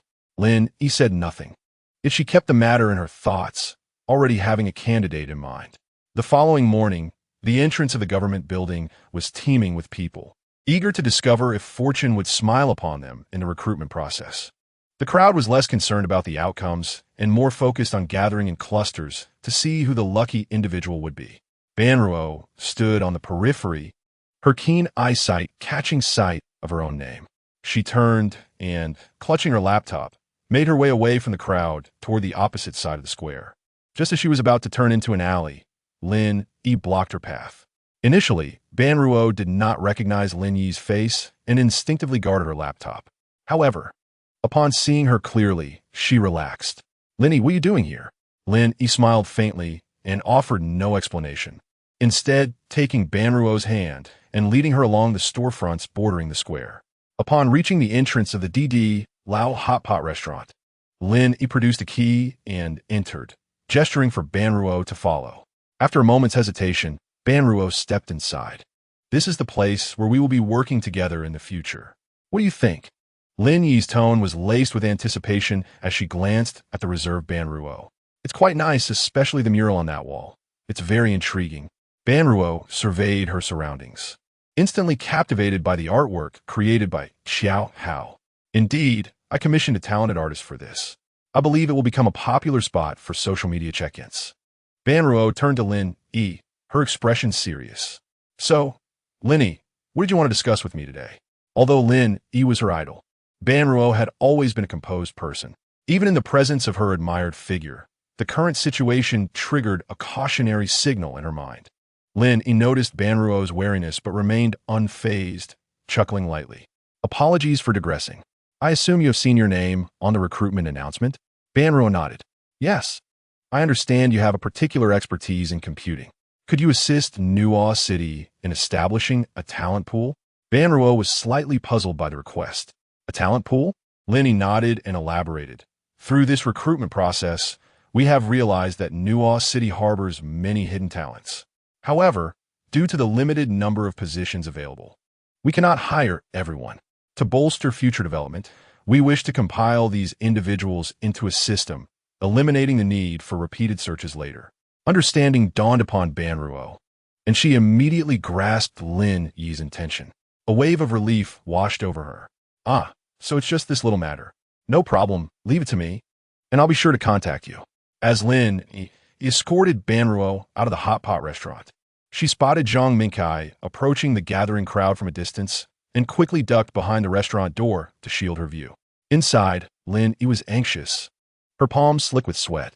Although she had clearly stated at the meeting that she was no longer the Lin Yi of the mortal realm, but rather someone poised to become Zhang Mingkai's superior, the moment she laid eyes on him, anxiety overwhelmed her. The oppressive aura emanating from Zhang Mingkai remained formidable, and she felt it was more than she could bear. Lin Yi's thoughts drifted as she stood frozen in place until her phone vibrated in her pocket, jolting her back to reality. Hastily, she retrieved her phone and noticed Qin Yafeng's name flashing on the screen. Lin Yi's spirits lifted. It seemed her two good friends from Yuqing finally remembered her existence and were now reaching out. How rare, Qin Yafeng. Lin Yi answered the call, half-jokingly, only to be met with silence on the other end, which prompted her to sense something amiss. Qin Yafeng? Qin Yafeng's breathing echoed distantly through the phone, hollow and laden with determination as she finally spoke. Lin Yi, something has happened to Lord Wanjun. Lin Yi stood, rooted to the spot, before responding, wait for me. She abruptly ended the call, disregarding the possibility of crossing paths with Zhang Mingkai, and rushed out of the hot pot restaurant toward the Zhao residence. She needed to inform Zhao Xiwen, for Lin Yi understood that the matter Qin Yafeng had called about was undoubtedly serious. Otherwise, given her character, she would never have sought Lin Yi's help. The only one capable of resolving this issue was Zhao Xiwen. When Lin Yi kicked open the door, Zhao Xiwen was engaged in a discussion with Zhang Zishuan regarding position training. The force of her entrance caused the entire office to tremble, startling Zhang Zishuan, who had never witnessed such an uproar. He turned in astonishment and plopped down into his chair. Lin Yi, unless you provide an urgent reason, I assure you I will not let this go unchallenged today. Zhang Zishuan glared at her, his teeth clenched as he spat out those words. His gaze filled with disdain toward the footprints left on the office door. Wishing he could strangle Lin Yi at that moment to pay homage to the soul of the wooden door. Enough of this, City Lord Zhao. Come with me at once. Lin Yi had no time for banter with Zhang Zishuan. She strode past the secretary and directly approached Zhao Xiwen's desk, pulling him up from his chair. What is happening? Zhao Xiwen made no attempt to resist, patiently allowing Lin Yi to drag him toward the center of the office. Qin Yafeng. Do you remember Qin Yafeng? Lin Yi stammered, unsure how to explain. Zhao Xiwen interrupted her. The deputy city lord of Yuqing? We have met before. Lin Yi nodded vigorously, gesturing emphatically until she finally conveyed her meaning. Qin Yafeng just called me, saying that Wang Wanjun is in trouble, and she mentioned Zhao Zipping. I need to go. Can you help us? Lin Yi's revelation did not come as a surprise to Zhao Xiwen. He had sensed something significant was afoot when he noticed irregular fluctuations in their electricity consumption during the night. Indeed, this matter was not only linked to Wang Wanjun, but also to Zhao Zipping. Prepare the vehicle. Zhao Xiwen instructed Zhang Zishuan, whose previously relaxed demeanor had vanished, replaced by a grave expression as he responded affirmatively. It's already downstairs. Zhao Xiwen swiftly grabbed his phone from the table and, with Lin Yi, hurried down the stairs. Zhang Zishuan seized the keys from the driver and accelerated out of the parking lot. Standing before the government building, Zhao Sierra watched as Zhao Xiwen's official vehicle traversed the square towards the outskirts of the city. What significant event had transpired? She pondered, though her concerns quickly faded as her mind was consumed with thoughts of distributing coupons to everyone. Could they be facing something dire? In the back seat, Lin Yi anxiously glanced at Zhao Xiwen's face and inquired, "Is everything all right?" "It will be fine," Zhao Xiwen replied with a composed exterior, his gaze fixed on the scenery outside as he contemplated the intricacies of the situation. Soon, Lin Yi caught sight of the city walls of Yuqing. Zhang Zishuan accelerated down Huangquan Road towards Yuqing, racing against time. As Zhao Xiwen's car turned onto the small road leading to the city gate, the gates of Yuqing swung open as if awaiting their arrival. Zhang Zishuan skillfully parked the car in front of the Wang residence, and before the vehicle had fully halted, Lin Yi flung open the door and dashed out, startling Zhang Zishuan, who broke into a cold sweat. Lin Yi. Chen Yafang had been waiting at the entrance of the Wang residence for quite some time. The moment she spotted Lin Yi, all her weariness from the past few days dissipated. "Yafang." Lin Yi hurried forward to greet Chen Yafang, urgently inquiring about Wang Wanjun's condition. "City Lord. She was taken away by people from Gan City last night. I attempted to resist, but they were too numerous and overpowered me." Chen Yafang succinctly recounted the events of the previous night, her gaze wavering as Zhao Xiwen stepped out of the vehicle. "Forgive me for disturbing you, City Lord," Chen Yafang said respectfully, clasping her hands in greeting. Zhao Xiwen raised a hand, signaling for her to not be so formal. "Perhaps we should discuss this inside?" Zhao Xiwen scanned their surroundings. Although they appeared to be alone, he was aware that it did not imply they were unobserved. "Please, this way." Chen Yafang suddenly realized that the current situation in Yuqing was far from the calm it seemed, and hurriedly led Lin Yi into the Wang residence. Upon reaching Wang Wanjun's office, Lin Yi surveyed the disarray of papers and the cluttered desk, immediately recognizing the gravity of the situation. Wang Wanjun was always meticulous, and the current state of her office was clearly not characteristic of her usual demeanor. "Yafang, what is going on?" Lin Yi could no longer contain her impatience and asked. "Recently, the city lord has not been well. She was bedridden for several days not long ago." Zhao Zipping from Gan City used the pretext of caring for City Lord Wanjun to forcibly abduct her, Chen Yafang explained, a glimmer of coldness flashing in her eyes as she recalled her desperate attempts to rescue Wang Wanjun from Zhao Zipping. Zhao Zipping had sneered at the sight of Chen Yafang collapsing to the ground. "Deputy City Lord, it seems your professional capabilities need improvement. How can I trust you to protect Juner? Rest assured, Gan City will ensure she is well cared for." Lin Yi trembled at the thought. Her fists clenched at her sides, unable to comprehend Zhao Zipping's ulterior motives. "City Lord Zhao, let us join forces to retrieve Sister Wanjun." Lin Yi grasped Zhao Xiwen's hand, seeking his strength and support. "Deputy Chen, could you elaborate on the situation? What has caused City Lord Wanjun's recent ill health?" Zhao Xiwen did not acknowledge Lin Yi's plea, reclining on the sofa, rhythmically tapping his knee, seemingly indifferent to Lin Yi's anxiety. "It may simply be due to recent work overload," Chen Yafang replied evasively, her gaze faltering under Zhao Xiwen's scrutiny. Zhao Xiwen noted her expression and offered a faint smile, his voice low and probing. "Is that a difficult question to answer? Perhaps I should rephrase. Recently, we in Nuo City have detected fluctuations in electricity during the early hours. Could this be related to City Lord Wanjun's condition?" Zhao Xiwen's gaze darkened as he fixed his eyes on Chen Yafang, refusing to allow her any means of evasion. When she remained silent, staring vacantly, he decided to take a bold step. He rose from the sofa, elegantly adjusted his suit, and extended a hand to Lin Yi, assisting her up as well. Today, Lin Yi informed me that you mentioned City Lord Wanjun had encountered an unfortunate incident. I believe this matter, shared with us from Nuo City, reflects a level of trust. Thus, Lin Yi and I hasten here, only to find that Deputy Chun has been withholding the truth from us. Without understanding the reality of the situation, we in Nuo City are unable to offer effective assistance to Yuqing, and we hope you can understand this. Lin Yi gazed at Zhao Xiwen's serious expression, her heart racing with unease. Did this imply they would no longer aid Yuqing? Zhao Xiwen did not exchange glances with Lin Yi, resolutely leading her towards the exit until Chun Yafeng called out to halt their departure. City Lord Zhao, please wait, I will speak. Zhao Xiwen turned back with satisfaction, observing the unmistakable humility on Chun Yafeng's face, aware that he had won this round. Chun Yafeng pulled over a chair and leaned against it, feeling an unprecedented fatigue over the past few days. The dire situation of Wang Wanjun, Zhao Ziping's interference, and that mysterious door felt like a nightmare to her. Taking a deep breath, she pondered where to begin. It all started with that door. Lin Yi could not resist interrupting. Door? Zhao Xiwen placed a hand on Lin Yi's knee, urging her to allow Chun Yafeng to continue. There's indeed a door in Yuqing, one left by City Lord Wanjun's mother. She recently discovered the secrets within and managed to open it. What do you mean by secrets? Zhao Xiwen inquired, realizing Chun Yafeng was divulging crucial information. I'm not entirely sure of the specifics, but that door requires City Lord Wanjun's spiritual energy to function.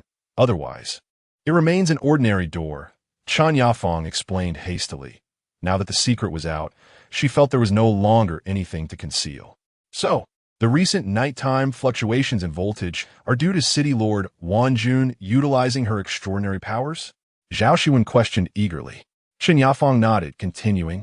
Activating that door consumes a significant amount of spiritual energy, which is why you've experienced the flickering lights. The City Lord chose to perform this operation at night to avoid drawing attention, yet it was still discovered by City Lord Zhao. Lin Yi nodded, still trying to grasp the situation. Before pressing further, what is the purpose of this door? Chun Yafeng gazed at the ceiling, exhaling slowly before answering. It allows for time travel. Lin Yi thought she misheard and opened her mouth to ask, what did you say? Chun Yafeng repeated, I said, it allows for time travel. Lin Yi's eyes widened in shock, her mouth agape, unable to articulate a response. Chun Yafeng, observing her astonishment, showed no surprise, reiterating the revelation once more. I understand that it may be difficult to articulate, but there is indeed a portal in our city that allows for time travel. Zhao Xiwen appears remarkably composed. As someone born in the underworld, he has grown accustomed to such sudden, anti-human abilities. Chapter 105, We Must Take Initiative. What is the origin of this portal? Upon hearing this, Chun Yafeng sighed, rising to approach Wang Wanjun's bookshelf, from which she retrieved a cross-stitch and handed it to Zhao Xiwen. Lin Yi leaned in to interject. I've seen this before. Last time when Lord Wanjun was injured, I brought this to keep her occupied. Lin Yi reached out to touch the artwork. The current cross-stitch was entirely different from the one that was only half finished before. The little girl and the woman beside her were vividly depicted. Is this person Lord Wanjun? Lin Yi inquired, pointing at the silhouette of the little girl. Chun Yafeng gently touched the girl's face with her finger and nodded, then gestured toward the woman. This is our former lord, Wang Niwen, who is also Lord Wanjun's mother. Zhao Xiwen seemed to sense the direction of the conversation and countered. Does Wang Niwen possess the ability to traverse time? Chun Yafeng remained noncommittal, choosing instead to speak for herself. Our former lord was an exceptionally unique individual. She indeed had the power to cross time, and that portal was left behind by her. Where is she now? Zhao Xiwen pressed on, but Chun Yafeng fell silent. Deputy Chun, I believe you understand that if these matters have been decided to be spoken of, there can be no concealment, correct? Zhao Xiwen assumed Chun Yafeng would still want to withhold details, but to his surprise, she spoke plainly. She is within time. What? This time, it was Zhao Xiwen's turn to be astonished, yet he quickly regained his composure. In the underworld, anything is possible. Extraordinary abilities can accomplish many feats. Are you implying that she is trapped in time? Chen Yafang nodded and then shook her head. She is indeed within time, but not trapped. She has chosen to remain there voluntarily. Lin Yi, having lived in the mortal realm, could hardly fathom encountering such occurrences in the underworld. Isn't this something only seen in science fiction films? The former lord was a person of remarkable character. After Wang Wanjun ascended, she left a note expressing her desire to live in her most cherished time period, and then she vanished from the underworld, with no one knowing her whereabouts. Except for Lord Wanjun, which relates to the portal in the former lord's residence. Lin Yi and Zhao Xiwen exchanged glances, remaining silent. Chen Yafang stood from her chair and continued to explain. This has always been a source of anguish for Lord Wanjun. She deeply misses her mother and has been seeking traces of her. Until Wang Wanjun discovered that her electricity could activate the portal, Zhao Xiwen suddenly interjected. Chen Yafang nodded. Are you suggesting that the recent instability in our city's voltage is due to Lord Wang Wanjun activating the time-traveling portal?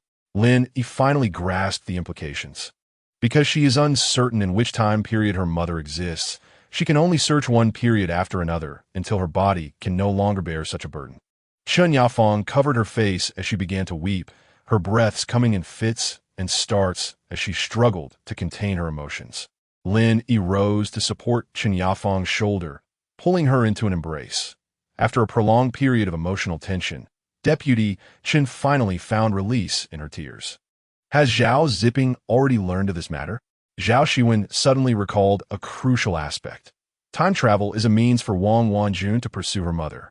But if such a tool for manipulating time exists in the underworld and falls into the hands of someone as ambitious as Zhao Ziping, it could lead to dire consequences. Cheng Ran, do you remember that doctor? He mentioned the portal, and I suspect Zhao Ziping must already be aware of its existence, though he likely does not comprehend its function or activation method, as this is a secret Lord Wanjun has only recently uncovered. Chen Yafang speculated earnestly. However, with Wang Wanjun now in Zhao Ziping's grasp, the situation becomes uncertain. Zhao Xiwen candidly voiced his concerns, which struck Chen Yafang as particularly harsh. Are you implying that our Lord Wanjun would prioritize her own survival over the fate of the entire underworld? Lin Yi discerned the tension in Chen Yafang's words and quickly reassured her. Yafang, do not be hasty. Lord Zhao does not mean it that way. He is also worried that if the portal falls into the hands of nefarious individuals, it could pose a threat to Yuqing. Upon hearing Lin Yi's words, Chen Yafang felt they were quite reasonable. Her anxiousness had led her to utter such hurtful remarks. Lord Zhao, I understand that we do not share a deep bond, and it is only natural for you not to assist us, but I sincerely implore you, I beg of you, to save our Lord. Chen Yafang stood from her seat, deeply bowing to Zhao Xiwen, who remained seated on the sofa, his expression tranquil and unchanging. Lin Yi hurriedly helped Chen Yafang back to her feet, turning to Zhao Xiwen to say, Lord, is there some leverage we are unaware of regarding Zhao Ziping? Zhao Xiwen paid no heed to the emotional gestures of the two women. His mind was racing to uncover a significant breakthrough regarding this matter. Chen Yafang momentarily paused at the question, then suddenly recalled something. I have not heard of any leverage, but Zhao Ziping is naturally very guarded. He seldom reveals his weaknesses. However, I did overhear Lord Wanjun mention that Zhao Ziping has not been in good health recently. Not in good health? Zhao Xiwen stroked his chin thoughtfully. Yes, I have heard that he needs to take a lot of medication, and he is also seeking out various doctors who have practiced in the mortal realm, which is why he previously became acquainted with Cheng Ran. Chen Yafang continued. Are you suggesting that Cheng Ran knows the nature of Zhao Ziping's illness? Zhao Xiwen rose from the sofa, pacing the room, while Chen Yafang, observing his tall figure, quietly responded. Cheng Ran was once Zhao Ziping's associate, so I suspect he may have some information in this regard. Lin Yi, we must return to Nuo Cheng. Lin Yi, caught off guard, queried, You mean we should head back now? Zhao Xiwen donned his coat from the sofa, stating, Yes, we are returning to seek out Cheng Ran. What? Although Lin Yi vocalized her inquiry, she did not hesitate to follow Zhao Xiwen. Remaining idle in this situation is merely a waste of time. It is better to take the initiative. We will search for Cheng Ran in Nuo Cheng Hell, while Deputy Chun will remain here to prepare for Yuqing's various affairs. Chapter 106. Farewell Changran. Zhao Xiwen instructed at the door, and Lin Yi nodded, glancing back at Chen Yafeng, who had already risen from her chair, her eyes filled with gratitude. Lin Yi reached the door, then returned to tightly embrace Chen Yafeng. Everything will be all right. Wait for me.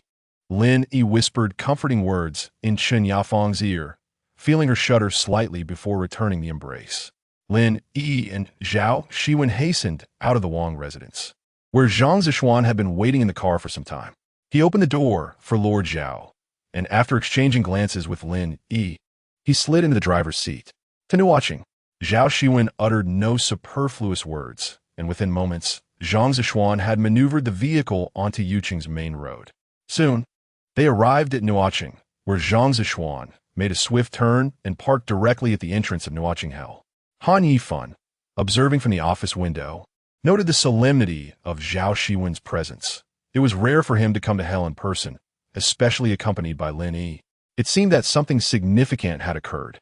He placed a coffee on the table. As a creature of the night, Han Yifan cherished the ritual of sipping a cup of coffee before his work shift commenced. Before he could reach the elevator, he heard it ascend to his office floor, indicating that there was no need for him to personally greet anyone. Han Yifan stepped back calmly, awaiting the elevator doors to open. Indeed, Zhao Xiwen and Lin Yi appeared before him. "Ah, familiar. Nonchalant my grast Anjifan sleeps." "Ah, Lord Zhao, what a rare visitor." Zhao Xiwen exited the elevator with an air of authority and remarked curtly, "Enough small talk. I have important matters to discuss with you." Han Yifan remained unfazed by Zhao Xiwen's demeanor, gesturing for him and Lin Yi to enter his office. Han Yifan's office was far simpler than Lin Yi had imagined. Apart from a desk, it contained only a sofa and chairs, devoid of any superfluous decorations. However, upon surveying the room, Lin Yi noted that the decor was exquisitely crafted. For instance, the curtain clip before her was exceptionally refined. As she touched it, she found its surface remarkably smooth. "Miss Lin, are you intrigued by this? It is intricately carved from the teeth of a malevolent spirit. If it piques your interest, I will be happy to gift it to you." Upon hearing Han Yifan's description, Lin Yi quickly withdrew her fingers, offering an awkward smile. Vice Lord Han, you certainly have a unique taste, but I think I shall pass. I lack expertise in such matters." Zhao Xiwen interrupted their exchange, stating, "We need to see Changran." He calmly articulated his request. "Oh." Han Yifan leaned against his desk, stroking his chin and letting out a contemplative sigh. He said nothing explicitly, yet it seemed he had conveyed much. The unfortunate incident involving Wang Wanjun from Yuqing left her under Zhao Ziping's control in Gansheng, and only Changran knew Zhao Ziping's vulnerabilities. Han Yifan listened with keen interest to Zhao Xiwen's explanation. "Lord Zhao, I have a question. When did you become so invested in the affairs of other cities?" Zhao Xiwen recognized Han Yifan's deliberate provocation, but chose to disregard his friend's jibes. "Do you have an issue with that?" Han Yifan raised an eyebrow and shrugged. "How could I? This city is yours. You call the shots. Then let us not linger." Zhao Xiwen stood abruptly, not waiting for Han Yifan's response. "Hold on. Are you sure you want to bring both of them?" Han Yifan glanced at Lin Yi, then fixed a serious gaze upon Zhao Xiwen, his eyes questioning. Zhao Xiwen indeed paused, turning to look at Lin Yi. "I'll accompany you," Lin Yi said hastily, mustering her courage to voice this. The events of that day in Yuqing, where she had been secluded with Changran, still haunted her dreams. "Whether you both go is up to you. But I must caution you to be mentally prepared. That fellow was rather defiant before, so I employed certain methods." Lin Yi shuddered at Yifen's implication, fully aware of his previous aberrations. "Perhaps you should wait at the door," Zhao Xiwen suggested after a moment's hesitation. Han Yifan led Zhao Xiwen and Lin Yi to the elevator, descending to the basement level. As the door opened, the familiar corridor came into view. Lin Yi felt beads of sweat forming in her palms, the last time she traversed this hallway vividly replaying in her mind. Han Yifan guided them to the innermost room of the corridor, gesturing for them to proceed. "Have you both made up your minds?" Zhao Xiwen rolled his eyes. "Less chatter." He directly opened the door, and the rush of air carried a pungent scent of blood that invaded Lin Yi's nostrils. Through the gap, she discerned a figure, barely human. hanging on the wall. Before she could fully comprehend the sight, Zhao Xiwen and Han Yifan dashed inside, shutting the door tightly behind them. Lin Yi felt her stomach churn, struggling to suppress the nausea that threatened to overwhelm her as she leaned against the wall for support. Zhao Xiwen and Han Yifan stood in the center of the room, gazing at Cheng Ran, whose eyes were tightly shut, undisturbed by the opening door. Were it not for the rise and fall of his chest, one might assume he was lifeless. Cheng Ran, Zhao Xiwen's cold voice echoed in the room, and the body stirred slightly without opening its eyes. You clearly lack experience. Han Yifan picked up a bucket from the corner, raising an eyebrow at Zhao Xiwen, prompting him to step back. He then doused Cheng Ran's bloodied form with the contents of the bucket.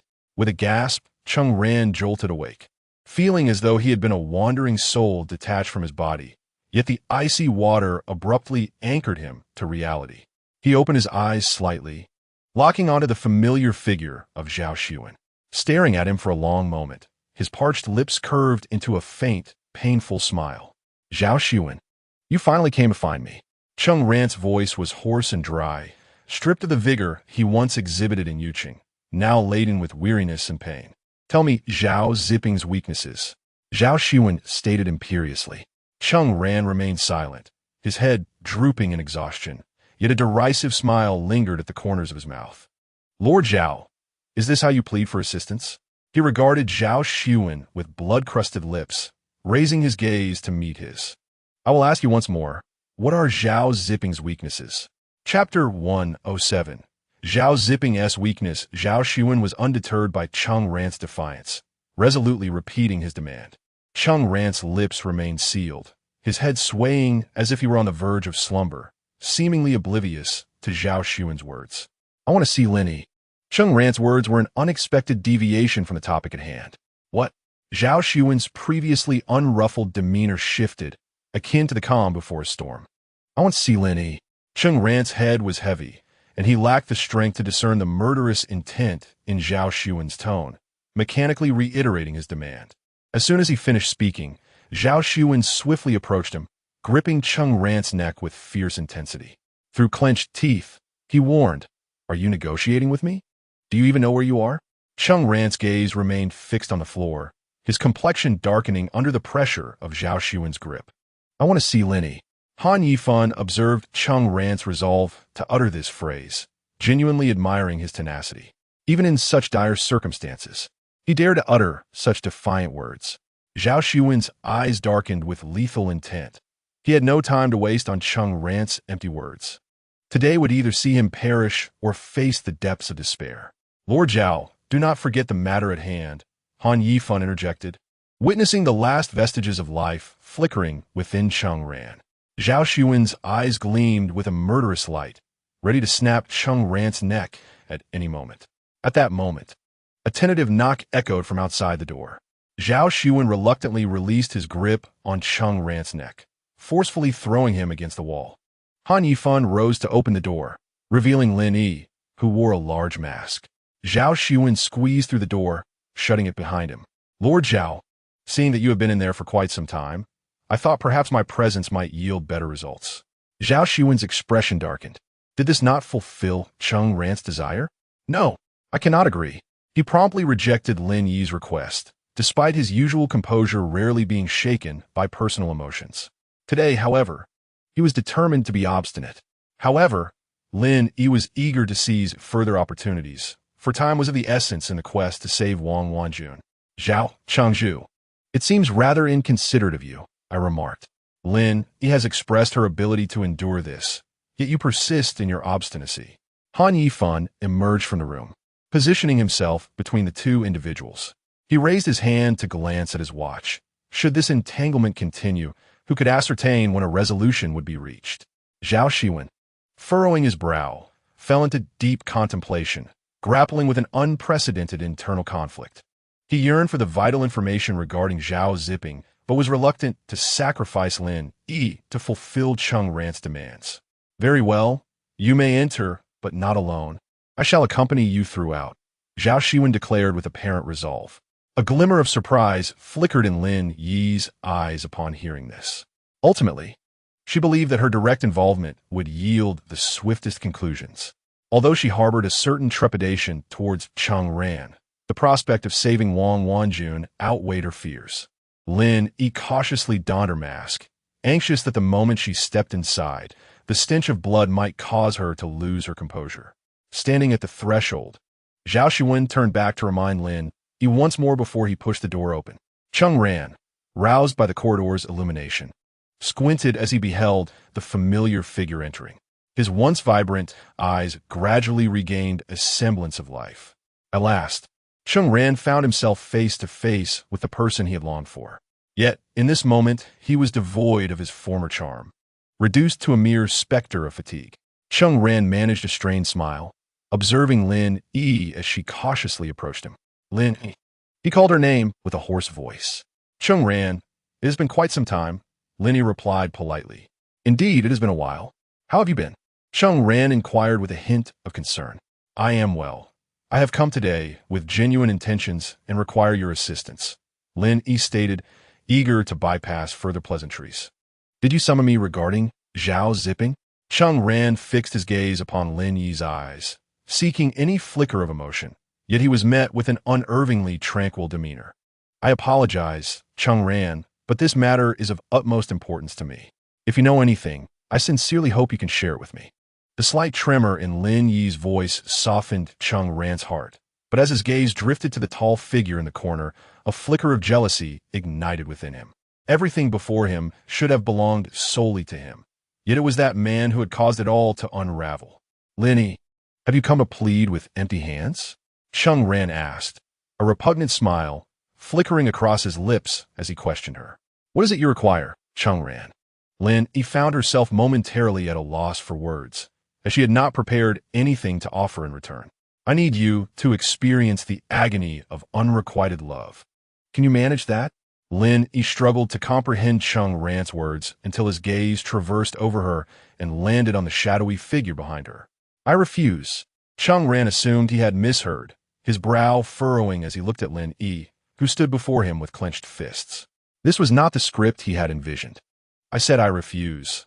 Lin Yi reiterated with clarity, locking her gaze with Cheng Ran's, exuding nothing but steadfast conviction. Cheng Ran, momentarily entranced, erupted into laughter, uncertain of the source of his amusement. Perhaps it was the irresistible allure of Lin Yi's unique presence that captivated him even now. He is weak, Cheng Ran muttered between laughs. What? Lin Yi did not catch his words, prompting her to inquire again. I said, Zhao Zipping is in a weakened state. Cheng Ran reiterated. Noting Lin Yi's confusion, he mustered the energy to explain. Zhao Zipping possesses the extraordinary ability to move mountains, yet his insatiable thirst for power led him astray, resulting in a backlash from his own spiritual energy. Now, he can only sustain his life through medication. Lin Yi observed Cheng Ran's forced demeanor, realizing he was not jesting. She found it amusing, struggling to suppress her laughter. How absurd was this predicament? The villain's plight was merely one of weakness. It was no wonder he often summoned those with medical expertise to Gon City. Zhao Chengzhu, let us release Cheng Ran. Lin Yi gazed earnestly at Cheng Ran, who called her name once more. Lin Yi, Zhao Zipping is a perilous individual. If he were to discover a remedy for his condition, the underworld would descend into chaos. Lin Yi nodded in understanding, observing Cheng Ran's earnest expression, suddenly realizing that he seemed to harbor no intention of causing her harm. Cheng Ran, thank you, she said, extending her hand toward his forehead. Perhaps due to his prolonged confinement, Cheng Ran's disheveled hair revealed that he had not been groomed in quite some time. Cheng Ran's eyes were fixed on Lin Yi, watching as her fingertips inched closer to him. As they drew nearer, his heart, long dormant, seemed to awaken. All right, that is enough, the man from the shadows interjected, halting the moment. Lin Yi's fingers lingered just a centimeter from Cheng Ran's skin, frozen in place. She hesitated, her trembling fingers ultimately retreating. Zhao Xiwen had opened the door, and it appeared that if Lin Yi did not follow soon, he would come in and pull her away. Lin Yi cast one last glance at Cheng Ran, sighed, and turned to follow Zhao Xiwen. Lin Yi. Cheng Ran exerted all his strength to call her name, as if it would be the last time he uttered those words. Lin Yi's footsteps halted, and Cheng Ran struggled to swallow hard. Lin Yi, are you happy? He laboriously posed this question, which might seem absurd to others, yet Lin Yi found no humor in it. She felt as though a heavy stone pressed upon her chest, rendering her breathless. Cheng Ran, I'm happy now, and I hope you are too. With those words, Lin Yi hastily exited the room, while Zhao Xiwen cast a lingering glance at the lifeless figure on the wall. The man's eyes were hollow, seemingly devoid of any intention to meet Zhao Xiwen's gaze. As his eyes drifted past him through the corridor, as if being carried away by Lin Yi, Zhao Xiwen, his countenance darkened, followed Lin Yi out from the depths of despair, while Han Yifan escorted them to the vehicle. I shall not see you off, but I wish you both success in your endeavors, Han Yifan remarked with a knowing smile, having witnessed the entirety of the preceding events. The scene within the room, where Cheng Ran and Lin Yi conversed, was indeed a remarkable spectacle. Zhang Zhishuan, serving as a seasoned secretary, discerned that Zhao Chengzhu's expression was far from joyous. His gaze shifted toward Han Yifan, who, sensing the scrutiny, shrugged helplessly and nodded subtly toward Lin Yi. Zhang Zhishuan instantly grasped the implication, hastily leaping into the vehicle, fearing that a moment's delay might cost him dearly. Chengzhu, where are we headed? Zhang Zhishuan inquired, his voice trembling with apprehension. Yuqing, Zhao Xiwen replied, his expression grave as he reclined in the back seat, his mood evidently sour.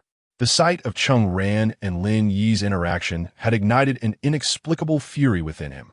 Chengzhu, if we manage to rescue Wang Wanjun this time, could we perhaps treat Cheng Ran with leniency? Lin Yi spoke softly, gazing out the window as she made a request. Zhang Zhishuan slammed on the brakes, causing the vehicle to lurch forward. He was terrified and quickly glanced at the expression of Zhao Chengzhu through the rearview mirror, fearing that he might leave this world in the next moment. Zhang Zhishuan was trembling with fear while inwardly cursing Lin Yi. Lin Yi, how foolish you are! Zhang Zhishuan focused intently, sending signals in his mind, hoping that Lin Yi, who was so close in the back seat, could sense them. Why do you think like this? Zhao Xiwen's gaze was piercing, and Zhang Zhishuan knew this was a precursor to Zhao Chengzhu's rage. I just feel a bit sorry for him. We are all ordinary spirits. I am fortunate to have the protection of Zhao Chengzhu, but he has no one. Upon hearing this, Zhao Xiwen's mood noticeably lightened, yet he still maintained a stern expression. Furthermore, Cheng Ran must have been used by Zhao Zipping as well. His willingness to assist us this time should prove that his nature is not entirely malevolent. Lin Yi cautiously expressed her viewpoint. Zhao Xiwen stared out the window, taking a moment before responding. If this matter proceeds smoothly, I will consider leniency towards him. But it must be under my watch. Zhang Zhishuan trembled as he drove, marveling at Lin Yi's fortunate circumstances. It was precisely because of Lin Yi that she could negotiate terms with Zhao Xiwen. Had it been anyone else, there would have been a bloodbath on Huangquan Road today. By the time they reached Yuqing, it was already late at night. Chen Yafeng stood anxiously in front of the Wangfu, awaiting the return of Zhao Xiwen and Lin Yi. As their car approached, she hurriedly rushed down the stairs. How'd it go? Upon seeing Lin Yi exit the vehicle, Chen Yafeng eagerly grabbed her arm to inquire. Lin Yi, with a mysterious air, gave her a thumbs up. Wonderful. Chen Yafeng could not contain her excitement. The three of them gathered in Wang Wanjuan's office to strategize. I propose we set off for Ganshang early tomorrow morning to confront Zhao Zipping directly. I wonder if Vice Master Chen has any other opinions? Zhao Xiwen stated plainly, believing that since they had grasped Zhao Zipping's weaknesses, they should do everything possible to ensure he could not recover.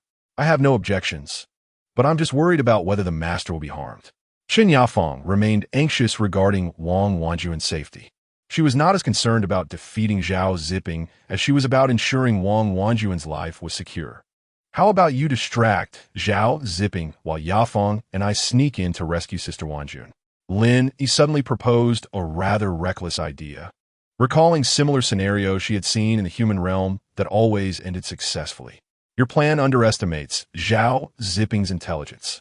The most crucial card he holds is Wang Wanjun. How could he allow you two to rescue her so easily? Zhao Xiwen immediately dismissed Lin Yi's scheme, even casting a sidelong glance at her. After being with me for so long, how could you still think of such a lowly trick? What have you truly learned from me? Lin Yi pouted at Zhao Xiwen's expression, detecting his mockery. Zhao Chengzhu, regardless of the outcome, I am immensely grateful for your and Lin Yi's generous assistance. Yuqing will undoubtedly remember the kindness of Nuo Cheng and will repay it without fail. Chen Yafeng respectfully bowed to Zhao Xiwen's. Lin Yi hurriedly helped Chen Yafeng to her feet. Yafeng, you really don't need to be so formal. Master Wanjun has provided us with a continuous supply of electricity, allowing all of our citizens to enjoy light. Lin Yi grasped Chen Yafeng's hand, wishing to convey her strength. Chapter 109. An accidental encounter with Xiao Ru. It is getting late. We should rest first and set out tomorrow afternoon, Zhao Xiwen suggested as he stood up. Isn't it supposed to be early? Won't noon be too late? Chen Yafeng's heart tightened at the thought that Master Wanjun would be in Gansheng for even a minute longer, creating new dangers. From what I know of Zhao Ziping, the night is his domain. He revels in Gansheng every night, and it is impossible to find him in the morning, rather than waiting for him to wake. We should rest well and prepare ourselves for battle, Zhao Xiwen asserted with his hands on his hips. No wonder he feels weak. This is clearly an unhealthy schedule. You all truly are a family, requiring no sleep, Lin Yi teased as she patted Zhao Xiwen on the shoulder, raising an eyebrow at him. If you have nothing better to do, go to sleep. Don't spread rumors here for no reason, Zhao Xiwen retorted, pinching Lin Yi's cheek, causing her to jump away in pain. After Chen Yafeng settled the two of them in their respective rooms, she returned to her own room to rest. It had been a long time since she had slept soundly. Ever since discovering Master Wanjun's nightly activities, she had been too anxious to eat or drink. Master Wanjun, why do you seek the former master? That night, Chen Yafeng stood anxiously at the door, waiting for Wang Wanjun to return. Only when Wang Wanjun pushed open the door amidst a white light did her heart finally settle. Upon exiting, Wang Wanjun immediately recorded the time in her notebook. It was 30 years ago when she had visited, a time when the former master had just become pregnant and given birth to Wang Wanjun. Wang Wanjun forcefully crossed out the date from 30 years prior in her notebook. She is not there. Chen Yafeng observed Wang Wanjun's despondent expression, feeling a pang of sympathy, and stepped forward to support her arm. Master, do we really need to seek the former master's whereabouts? I thought that since she chose to leave, she must have her own reasons. Wang Wanjun sighed, placing the pen down as she leaned back in her chair, remaining silent for a moment. Perhaps her sudden departure must mean she has resolved that I cannot find her. Wang Wanjun felt as if the energy within her was being drained. This door had been left by her mother, a tool through which a mother could manipulate time and space at will. In Wang Wanjun's hands, she could only activate it by consuming her own energy. Repeatedly, she used electricity to strike the door's password lock until one day she successfully uncovered secrets, allowing her to glimpse the world beyond. But I am unwilling, Yafeng. I no longer have a mother, yet she did exist. Wang Wanjun covered her face as tears streamed down silently, letting them flow down her arms. The master truly loved her mother. Chen Yafeng lay in bed, recalling that day as if it were yesterday. She wondered how Master Wanjun was faring in Gansheng now. Thus, Chen Yafeng found her mind filled with countless thoughts, amplifying her already overloaded brain's pain. She turned over, finding a comfortable position, and gradually fell into a dream. When she opened her eyes again, a dim light was filtering in through the window. Chen Yafeng picked up her phone from the table to check the time. It was already 10 a.m. With a start, she jumped out of bed, feeling as if she hadn't slept so soundly in ages, perhaps due to the presence of Lin Yi and Zhao Xiwen. Chen Yafeng approached the window, observing Lin Yi and Zhao Xiwen standing before the giant sculpture in the square. Zhao Chengzhu, look. This is the sculpture of Yuqing that I introduced to you earlier. Lin Yi pointed at the uterus sculpture, explaining its significance to Zhao Xiwen. Zhao Xiwen patiently listened to Lin Yi's explanation, examining the details of the sculpture closely as she gestured. Lin Yi. After Lin had finally spoken until her throat was dry, she was about to close her mouth when she heard someone call her name from behind. Turning around, she was met with a somewhat familiar face, a girl with two braided pigtails and large sunglasses perched on her nose. Who are you? Lin Yi struggled to discern the visage of the approaching figure, yet the familiar features and voice sparked a flicker of recognition within him. "Ah, you don't remember me?" the girl exclaimed. "It's the female ghost from the Three Champions tournament." Xiaoru anxiously recounted snippets of information, hoping to awaken Lin Yi's memories. Finally, she removed her sunglasses, and Lin Yi was able to clearly see her face. To his astonishment, her once pristine visage now bore hollow eyes.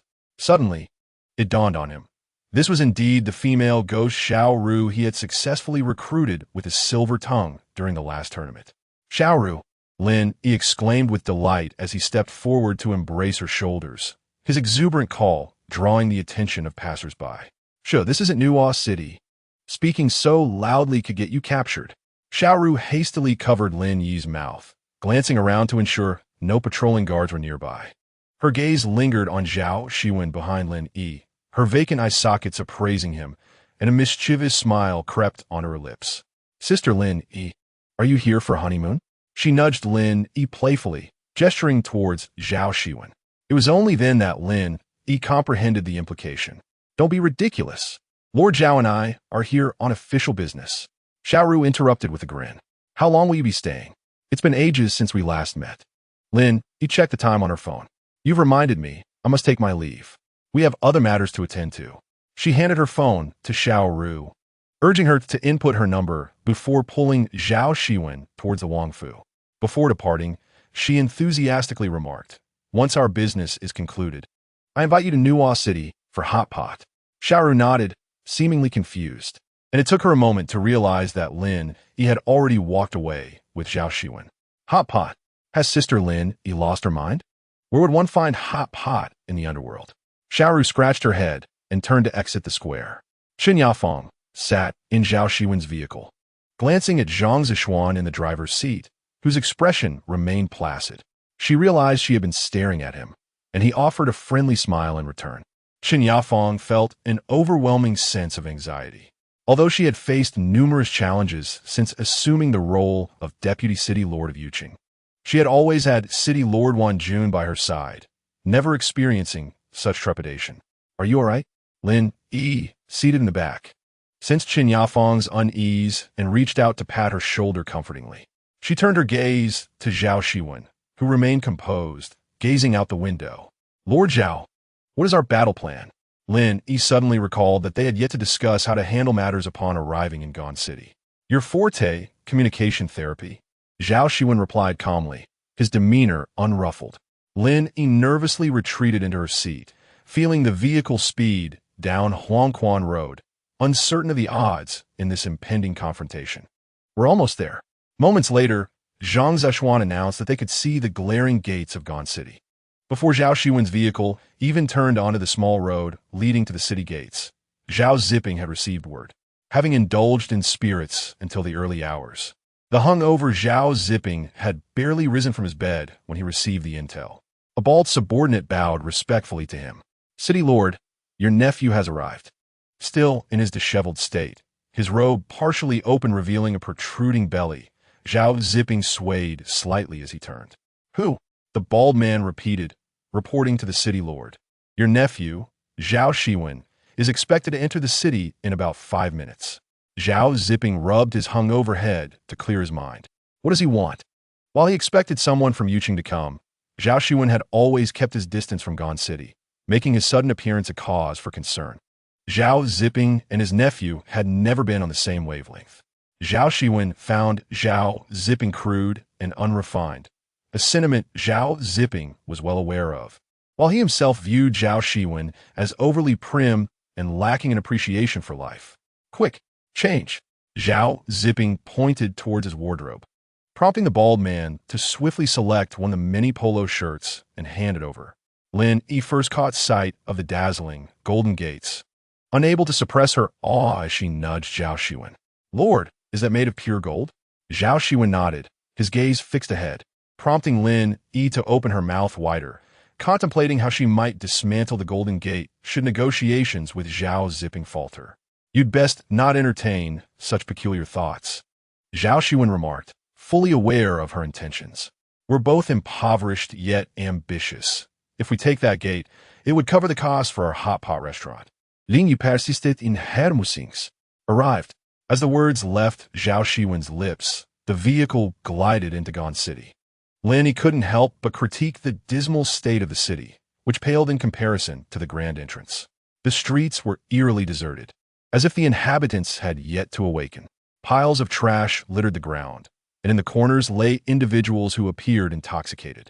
The ground was strewn with paper scraps and stains, and Lin Yi slowly rolled up her window, catching a whiff of the unpleasant odors wafting from the streets.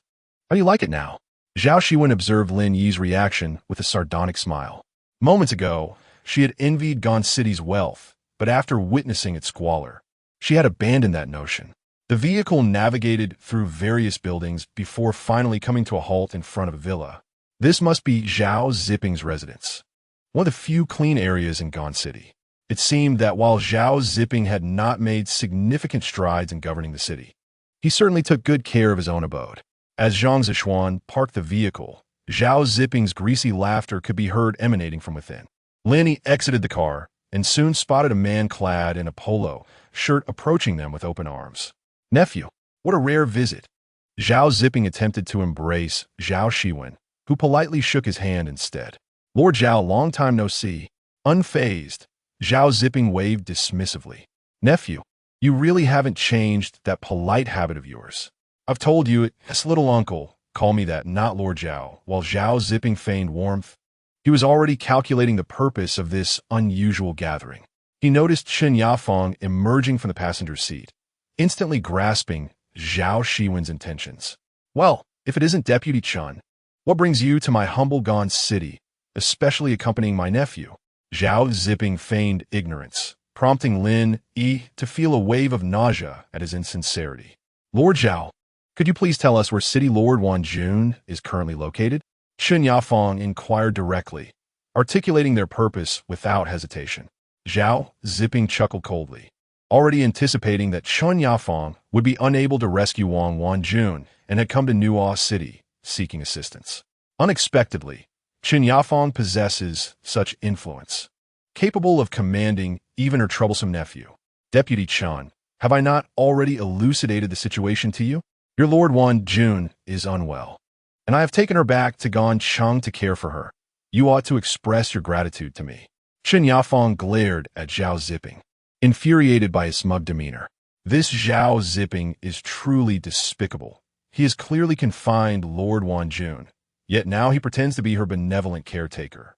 Zhao Chengzhu, does the etiquette for receiving guests merely entail standing on the street? Zhao Xiwen interrupted the exchange between Chen Yafeng and Zhao Ziping, leaning against the car with his hands in his pockets, deriding Zhao Ziping. Zhao Ziping, in turn, donned a cordial smile, patting his head. Look at me. Engrossed in reminiscing with Deputy Chen, please prepare the finest tea for my nephew and invite him inside. Zhao Ziping signaled to the bald man, who promptly opened the grand door, gesturing for Zhao Xiwen and his party to enter the villa. Zhao Ziping regarded Lin Yi with a smirk. Miss Lin, what a surprise to meet you again. You are indeed quite the favored guest before my nephew. Zhao Ziping remarked with a hint of sarcasm. Zhao Chengzhu, you flatter me. I am merely fulfilling my duties and responsibilities in my position. Zhao Ziping led Zhao Xiwen and his entourage to the front of the office, where Zhao Xiwen halted. Chapter 111, Negotiation. You two wait outside. I shall converse with Zhao Chengzhu alone. Zhao Xiwen instructed Lin Yi and Chen Yafeng. However, Lin Yi took a step forward, but Zhao Xiwen blocked her path with his arm, gently patting her shoulder, his gaze radiating confidence. Do not worry. Lin Yi watched Zhao Xiwen enter Zhao Ziping's opulent office, her eyes lingering on his resolute figure until the door closed firmly behind him. Can he manage alone? Chen Yafeng leaned against the corridor wall, her voice laced with concern. Lin Yi nodded. If he says he can, then he can. Zhao Xiwen entered Zhao Ziping's office, surveying his surroundings. Indeed, it is Zhao Ziping. He lacks the funds to hire someone to clean the streets, yet he can afford such a luxurious office. My dear nephew, would you care for a drink? Zhao Ziping approached a double-door refrigerator, observing the neatly arranged beverages and various beers within. Water will suffice. Zhao Xiwen replied calmly as he settled onto the leather sofa. Are you considering staying for a few days to experience the nightlife of adulthood? Zhao Zipping lazily handed Zhao Xiwen a bottle of soda.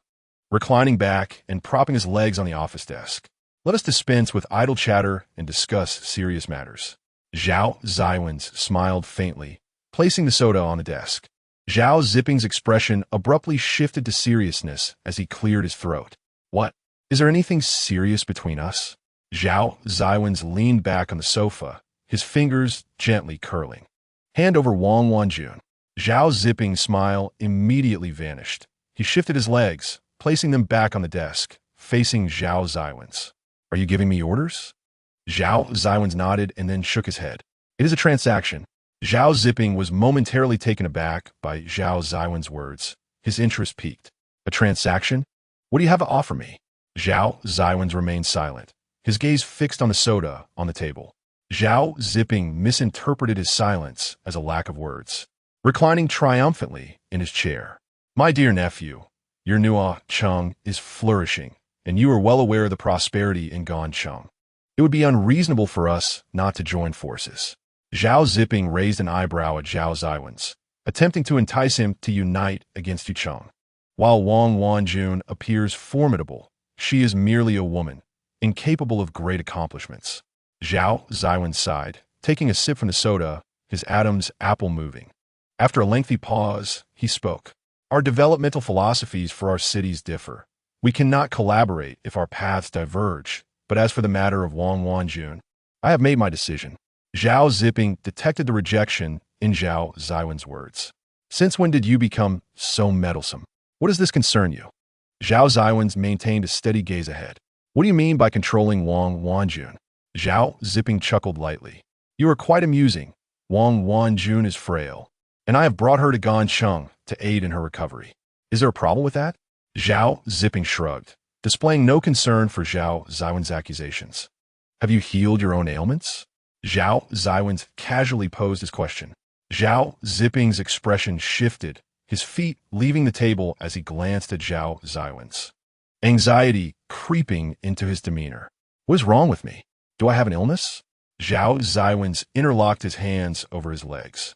Does Zhao Changzhu require me to state such an implicit matter explicitly?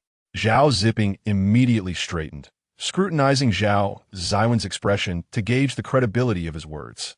Zhao Xiwen met Zhao Zipping's gaze unwaveringly, showing no signs of retreat. After considerable contemplation, Zhao Zipping finally cracked a smile. Are you aware of the door from Yucheng? Zhao Xiwen remained silent, prompting Zhao Zipping to continue enticingly. You have come to see me today regarding that door from Yucheng, have you not? What door? Zhao Xiwen's feigned ignorance. The door left by the former master of Yucheng. Her extraordinary powers are said to control time and space. Zhao Zipping stood from his chair, pacing beside Zhao Xiwen, speaking earnestly. I understand your desire to accomplish something, but nothing comes without cost. If we join forces to seize Wang Wanjun's door, we would be free to come and go as we please, without the worry of financial constraints. Zhao Xiwen remained silent for a long while before finally smiling. You speak wisely, Zhao Changzhu, but I have grown accustomed to poverty. Today, I only desire Wang Wanjun. Zhao Zipping scrutinized Zhao Xiwen's eyes, which shone with a unique brilliance, revealing no trace of wavering. A wave of frustration washed over him. Zhao Xiwen's mention of his ailment had already unsettled Zhao Zipping, who had intended to use this opportunity to win him over. Little did he know, Zhao Xiwen was resolute in his intention to disrupt the arrangement. I recognize that Zhao Qingzhu's invitation to Wang Wanjun to Gancheng surely entails your own considerations, but Yucheng has rendered a favor to Nuo Cheng. If you persist, I shall have to resolve this matter in my own way. Zhao Zipping realized that he was destined to lose this deal. He picked up the phone and dialed a sequence of numbers. Release Wang Wanjun. The voice on the other end seemed to inquire further. Zhao Zipping impatiently retorted, I said release Wang Wanjun. Do you understand? He slammed the phone onto the table, a surge of pent-up anger rising within him. Zhao Xiwen rose from the sofa, adjusted his attire, and respectfully remarked, Thank you for your understanding, Zhao Qingzhu, and I wish you a swift recovery. Zhao Xiwen's style of cutting to the heart of the matter left Zhao Zipping feeling suffocated. He leaned against the table, pressing against his chest, until he heard the door close behind Zhao Xiwen's as he exited the office. Only then could he catch his breath. Zhao Zipping furiously hurled the documents on the table to the floor, having not felt such rage in a long time. Zhao Xiwen's. Zhao Zipping muttered through clenched teeth, fully aware that Zhao Xiwen's had uncovered the secret he had painstakingly tried to conceal. As Zhao Xiwen's left the office, Lin Yi and Qin Yafeng were anxiously pacing at the door, having heard Zhao Zipping's furious outburst and repeatedly considering rushing in. Let's wait a moment longer. Lin Yi, though anxious, felt an immense sense of security at the mere mention of Zhao Xiwen's name. Let's go. Zhao Xiwen's emerged from Zhao Zipping's office, beckoning Qin Yafeng and Lin Yi. You have finally come out. Are you unharmed? Lin Yi grasped Zhao Xiwen's arm, circling around him twice to ensure he was unscathed. No injuries? Have you finally remembered your profession as a bodyguard? Chapter 112. Wang Wanjuan's Journey Through Time. Zhao Xiwen chuckled lightly, teasing Lin Yi. Relieved to see him in good spirits, exhaled deeply. Zhao Changzhu, our Wanjun Changzhu? Qin Yafeng approached nervously, twisting her fingers. Let's step outside. Zhao Xiwen refrained from directly answering Qin Yafeng's inquiry, leading Lin Yi and Qin Yafeng out of Zhao Zipping's villa. Changzhu, just as they were about to exit, Qin Yafeng spotted Wang Wanjun leaning against a car with Zhang Zishuan. Upon seeing Qin Yafeng and the others emerge from the villa, Wang Wanjun hurriedly stood up to greet them. Yafeng, Lin Yi. The three embraced, with Lin Yi gently patting Wang Wanjuan's back, feeling her frail frame. Changzhu, have you been eating and sleeping well? Qin Yafeng anxiously inquired about Wang Wanjuan's condition, to which Wang Wanjun quickly grasped her hand.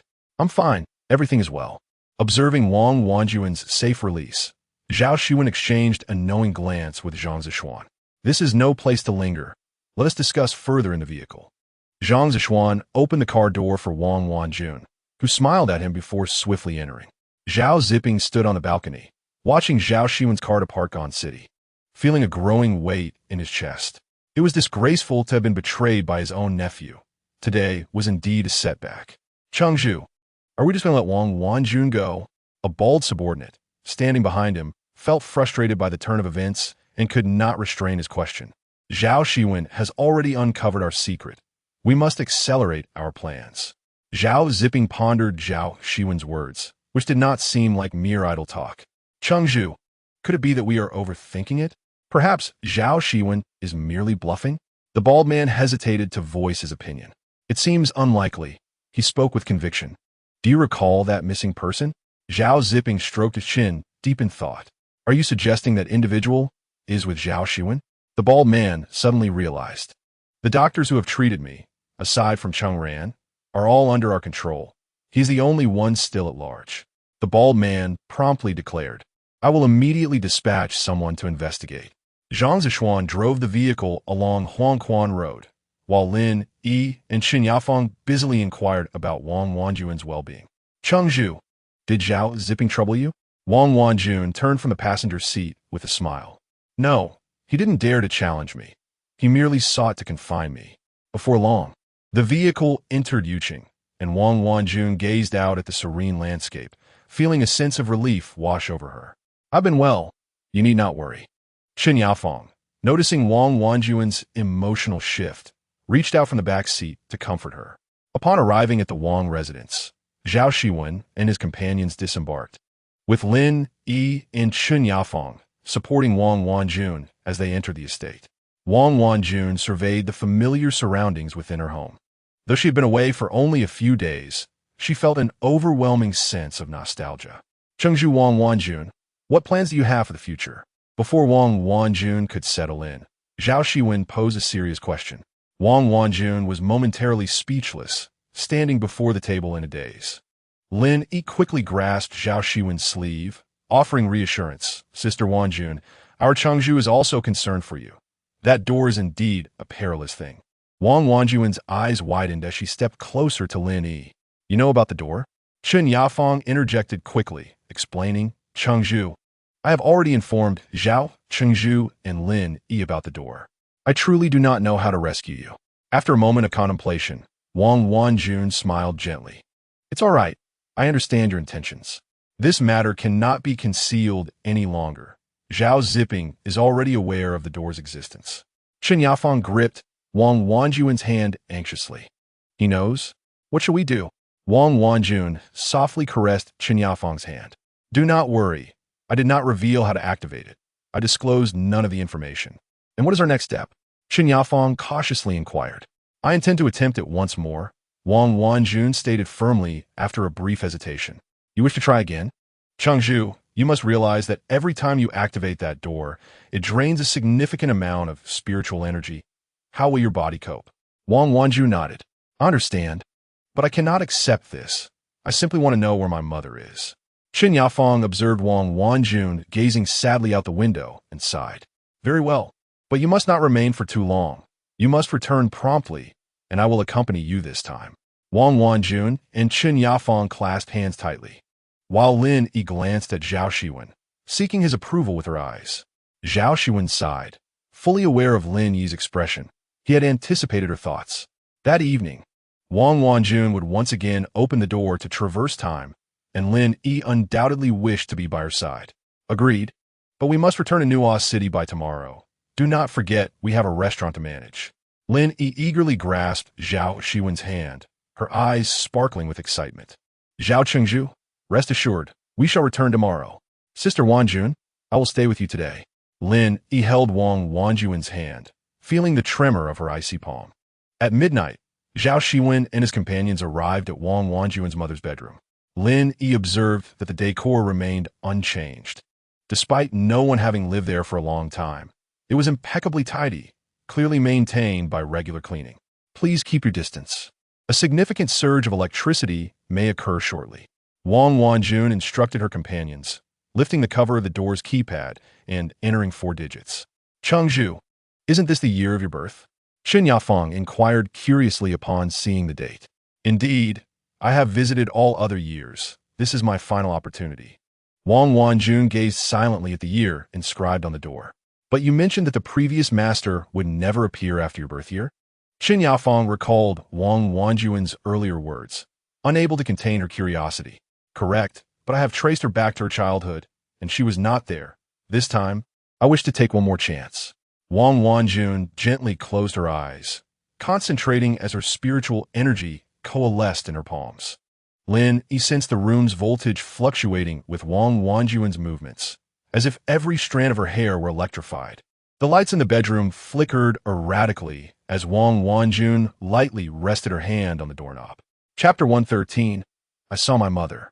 The ordinary wooden door seemed to come alive, suddenly connected by a powerful surge of electricity, producing crackling sounds along its edges.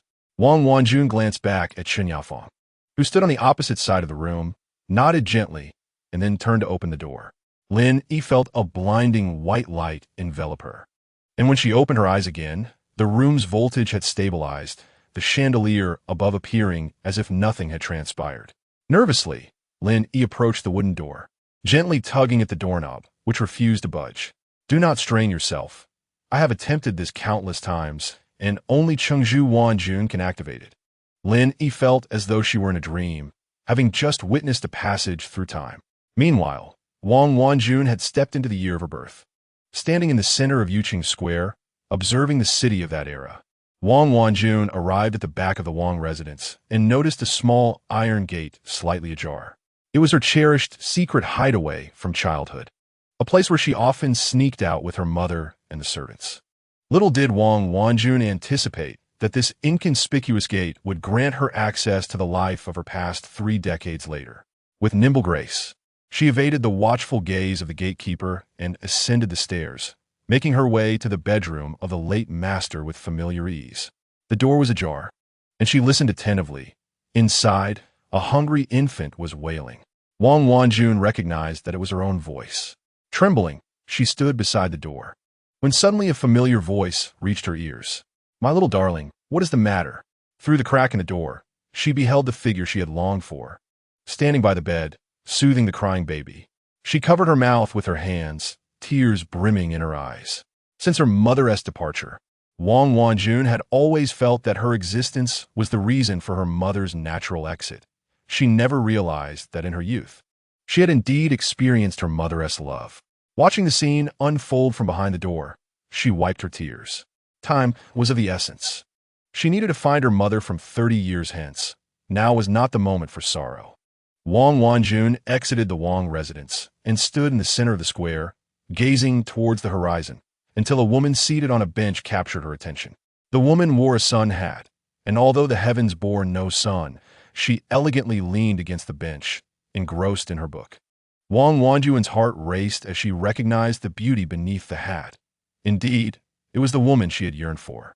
Mother. She approached the bench, summoning all her strength to suppress her tears. Wang Niwen, upon hearing the call, initially trembled, then lifted her gaze to meet her daughter's face. Wanjun, what brings you here? She placed her book on the bench and slowly stood, cupping Wang Wanjun's face, confirming that the vision before her was real, not a dream. Mother, do you know how much I have missed you? Tears streamed down Wang Wanjun's face, falling onto Wang Niwen's hands, prompting her to embrace her daughter tightly. Wanjun, how did you come here? Did you open that door? Wang Wanjun nodded, her body quivering. Why did you leave? Do you hate me? Wang Niwen clung to her daughter, shaking her head vehemently before managing to articulate. It was my fault. I do not like the person I became 30 years later. I was escaping, yearning for an ordinary life, hence my departure. Wang Niwen held Wang Wanjun's face, admiring how her beloved daughter had matured into a woman of grace, which filled her with solace. They conversed on the bench for a long while, until night fell. Wanjun, stay with me tonight. Wang Niwen caressed her daughter's head, reminiscing about the blissful times when she had her only daughter by her side. Wang Wanjun gazed at her long-missed mother, hesitating momentarily before shaking her head. Mother, I must leave. When will you return? Wang Niwen sat up straighter, sensing a resolute emotion in her daughter's eyes. Mother, I do not wish to come back. Wang Wanjun lowered her gaze, fighting back tears. Wang Niwen parted her lips, wanting to say something, but ultimately sighed. Mother, I have friends, a career, and a life of my own in 30 years. I fully understand you. We both wish to live authentically. Wang Wanjun boldly expressed the sentiments she had harbored within. But you can come visit me occasionally, Wanjun. Wang Niwen grasped her daughter's hand, reluctant to let go.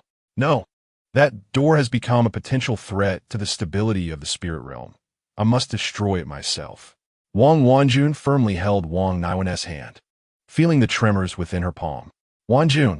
Wang Niwen could no longer contain her tears. Prior to seeing Wang Wanjun, she had buried this scar deep within her heart. But the reunion unleashed emotions long suppressed. Mother, my friends will bravely stand up for me. I cannot recklessly use this door that manipulates time and space. Wang Wanjun resolutely stated her choice. Wang Niwen clasped Wang Wanjun's hand, and they exchanged a long, meaningful gaze before embracing tightly. They were indeed alike, both unwilling to compromise with life, each yearning to live their own truth. Their separation would be the price they had to pay. Wang Niwen watched her daughter grow distant, tears streaming down her face. Perhaps this was the costly toll of her insatiable desire for freedom. From then on, she would be separated from her dearest daughter across the expanse of time, never to meet again. As Wang Wanjun stepped through the door, Lin Yi was busy enjoying the ice cream from Wang Wanjun's refrigerator. She saw Wang Wanjun suddenly kneel and cry out in anguish. Lin Yi handed the ice cream to Zhao Xiwen and hurriedly embraced Wang Wanjun. City Lord. Chen Yafang anxiously called out Wang Wanjun's name. What is wrong? City Lord. Wang Wanjun composed herself and lifted her head. I saw my mother. Chen Yafang shuddered. She understood the reason for Wang Wanjun's tears. For such a strong person to weep meant something profound. Chen Yafang tightly embraced Wang Wanjun's frail shoulders. Yafang, she did not leave because she did not love me. She left to find herself. Wang Wanjun spoke haltingly, while Chen Yafang remained silent, simply holding her close.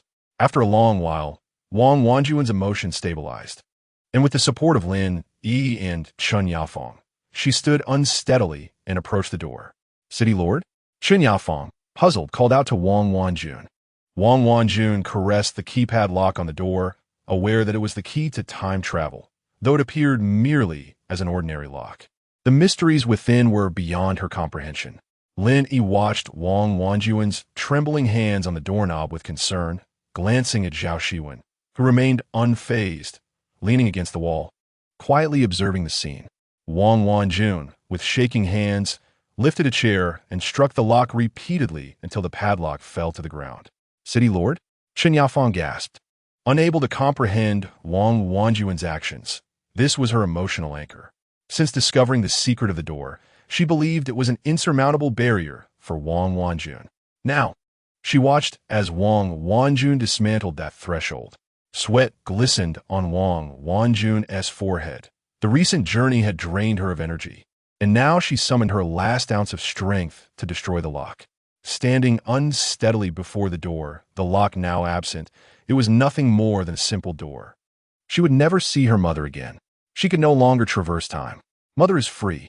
Wang Wanjun was also free. Outside, the faint light of dawn began to pierce through the murky sky over Yuqing. Morning had arrived. Zhao Xiwen, leaning against the wall with arms crossed, calmly remarked, "A new day has dawned." Chen Yafang settled Wang Wanjun in her bedroom, vowing to remain by her side in the days to come. Chen Yafang gazed upon the serene visage of the city lord, Wanjun. This tranquility was a rare sight, one she had not witnessed in quite some time. Lin Yi stood at the doorway as Chen Yafang stealthily rose and exited the bedroom. Zhao Xiwen and Lin Yi were prepared to embark on their journey back to Nuo City. During their stay, Lin Yi had been daydreaming about the hot pot restaurant in Nuo City. Once matters concerning Wang Wanjun had been settled, they resolved to return post-haste. Chen Yafang understood the reasons behind their haste and did not wish to prolong their departure. She accompanied Lin Yi to see them off at the Wang residence. "Lin Yi, are you truly planning to open a hot pot restaurant in Nuo City?" Chen Yafang inquired, her curiosity piqued. For such an endeavor had never been witnessed in the realm of the Underworld. "Indeed, we are on the brink of opening, and you must bring City Lord Wanjun along on the grand opening day." Lin Yi beamed with radiant joy at the thought of their imminent launch. "Lin Yi and City Lord Zhao, you are both remarkably impressive," Chen Yafang sincerely expressed as she bid farewell to Lin Yi and Zhao Xiwen at the carriage. She bowed deeply to Zhao Xiwen, saying, "City Lord Zhao, I am profoundly grateful to you and Nuo City. The City Lord's health is still somewhat fragile, and I wish to extend my heartfelt appreciation on her behalf." Zhao Xiwen waved his hand gently. "Deputy City Lord, you are too kind. I trust that should Nuo City face peril, both leaders would spare no effort in assisting us. This is a mutual affair." Chen Yafang's gaze conveyed sincerity as she clasped her hands together, stating, "City Lord Zhao, should there be any matters in which we can assist, please do not hesitate to inform us. Nuo City is our benefactor." Lin Yi and Zhao Xiwen exchanged glances, sharing a smile. Lin Yi stepped forward and grasped Chen Yafang's hand. "Yafang, you must come to our hot pot restaurant's opening day, bringing along City Lord Wanjun." Chen Yafang nodded in agreement. "Time is of the essence. We must return swiftly." Zhao Xiwen interjected politely, bringing an end to the conversation, and Lin Yi reluctantly released Chen Yafang's hand. Climbing into the carriage, as Lin Yi lowered the window, she waved fervently at Chen Yafang until a bend in the road obscured her figure. "Sister Wanjun, I wonder if she will recover," Lin Yi murmured against the window, the memory of Wanjun's expression upon emerging from the time portal lingering vividly in her mind. Wang Wanjun's spiritual power surpasses that of ordinary souls. She will regain her strength swiftly, Zhao Xiwen remarked, mistakenly believing Lin Yi was concerned for Wanjun's health. Lin Yi straightened, saying, "I'm in her heart. Did you see how she cried just now? It is strange for someone from the underworld to be separated from her mother across time. This realm is truly peculiar. How can it allow for time travel, creating such complications?" Lin Yi lamented the oddities of the underworld, finding it absurd that one could possess supernatural powers and traverse time. It is utterly ridiculous. One must rely on oneself for salvation. You cannot aid her. Moreover, Wang Wanjun's courage to destroy the time portal indicates her exceptional restraint and wisdom. You need not fret unnecessarily. Zhao Xiwen stated with conviction. Lin Yi rolled her eyes in exasperation, recognizing Zhao Xiwen's unwavering straightforwardness. Before Zhao Xiwen's vehicle could reach the square, a cacophony erupted from the edge of the square. What is that noise? Zhao Xiwen frowned, his preference for tranquility disturbed by the morning uproar in Nuo City. It seems to be coming from the hot pot restaurant. Zhang Zexu slowed the vehicle, gazing towards the source of the clamor, gradually discerning the instigators of the ruckus. It appears to be Miss Zhao. Zhao Xiwen's brow furrowed even more tightly as he barked. Stop the car. Zhang Zexuan hastily pressed the brake, fearing for his own limbs should he delay even a moment longer.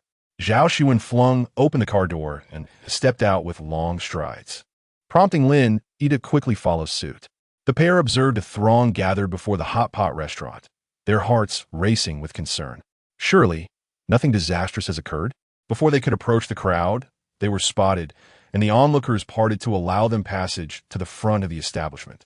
Zhao Xiwen, noticing the dispersing crowd, looked up in confusion, her gaze landing on Lin Yi and Zhao Xiwen as they approached. She waved her hand in greeting. You're back. Lin Yi felt her head spinning with possibilities within those fleeting seconds. Could Zhao Xiwen have been oppressing the employees, leading to this uproar, and drawing such a crowd? The thought made Lin Yi's heart ache with anxiety. Chapter 115. A direct encounter with Zhang Minkai. Miss Zhao, what is happening here?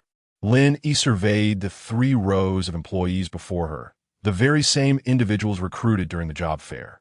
Zhao Xiwen, clad in a formal black suit, was a sight Lin Yi was unaccustomed to. It's corporate culture, Zhao Xiwen exclaimed, gesturing toward the rows of employees, who began to sing a lively tune in unison as if commanded. Lin Yi and Zhao Xiwen exchanged bewildered glances. Zhao Xiwen, brimming with enthusiasm, directed the employees, while Lin Yi listened closely to the lyrics, which seemed to be a song about the development of Nuo City. Understanding Zhao Xiwen's intent, Lin Yi likened it to the daily rallying cries of a company in the mortal realm, designed to invigorate morale and enhance efficiency. However, singing at the entrance was quite mortifying. Scanning the faces of the employees, Lin Yi noticed no one appeared embarrassed. Rather, they seemed honored to be part of the hot pot restaurant, with the surrounding crowd watching in admiration. Lin Yi's gaze landed on Zhang Minkai, who stood proudly in the front row, confidently singing. I wonder if he recognizes me, she pondered, until Zhao Xiwen cleared his throat softly. Zhao Xiwen had already made a gesture to conclude the performance and, with enthusiasm, announced, Today, our city Lord Zhao and General Lin are here to assess our training outcomes. Let's give them a warm welcome. The employees clapped in unison, their rhythms synchronized, and when they dropped their hands, silence fell as all eyes turned to Zhao Xiwen and Lin Yi, curious about what Zhao Xiwen had imparted during their absence. Lin Yi could not help but question the efficacy of her training methods. Zhao Xiwen felt an unfamiliar discomfort, though accustomed to commanding authority. The eager and expectant gazes of the crowd rendered him momentarily speechless. He cleared his throat to regain his composure. Everyone, the day after tomorrow marks the official opening of our DD Lao Hot Pot restaurant. I trust you have all worked diligently under manager Zhao's guidance. I hope you will maintain your spirits high and prepare for the grand opening. Zhao Xiwen, ready to lead the applause, was interrupted as Zhao Xiwen continued. You have all put in great effort during this training period, and the results appear to be excellent. Therefore, you may take the day off tomorrow. Zhao Xiwen's unprecedented gesture of granting a day off left the employees in disbelief. They exchanged glances, questioning if the city lord had indeed just granted them a day of rest. Who had spread the rumor that Zhao Xiwen was a workaholic? The crowd erupted in a soft gasp, their envy directed towards the newly hired employees. Once Zhao Xiwen had organized the arrangements for the opening day, the employees departed to rest, while Lin Yi observed the restaurant gradually falling into a serene hush. The well-decorated hot pot restaurant gleamed with cleanliness, each wall seemingly awaiting the day of its grand opening. Lin Yi stood with her back to the entrance, pausing at the sound of her name being called, and after a moment, she slowly turned around. Zhang Minkai was stationed at the doorway, his tall frame blocking half of it.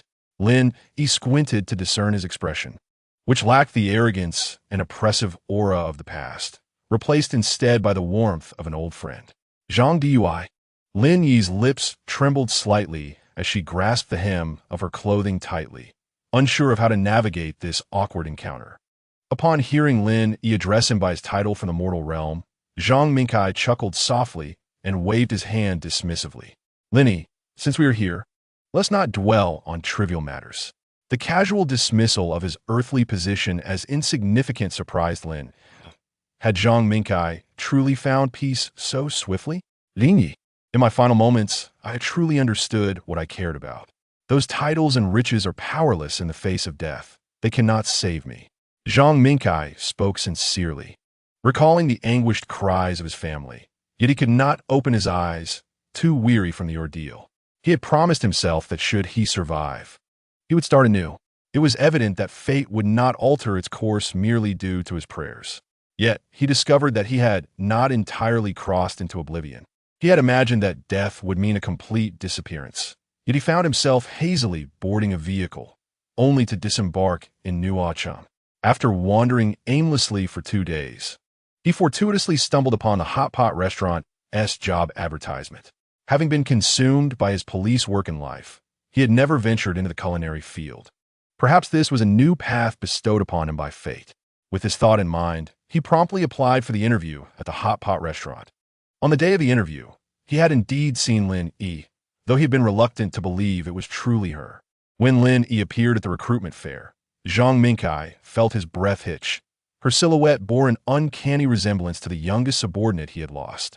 After Lin Yi's tragic death in the line of duty, Zhang Minkai isolated himself in his room for an entire week. No one knew what he had been doing behind closed doors, only that when he eventually emerged, it was as if nothing had transpired. Periodically, he would send skincare products to Lin Yi's family, never revealing his name, and her parents assumed they were gifts from a dear friend of Lin Yi, graciously accepting them. This gesture brought Zhang Minkai a semblance of solace.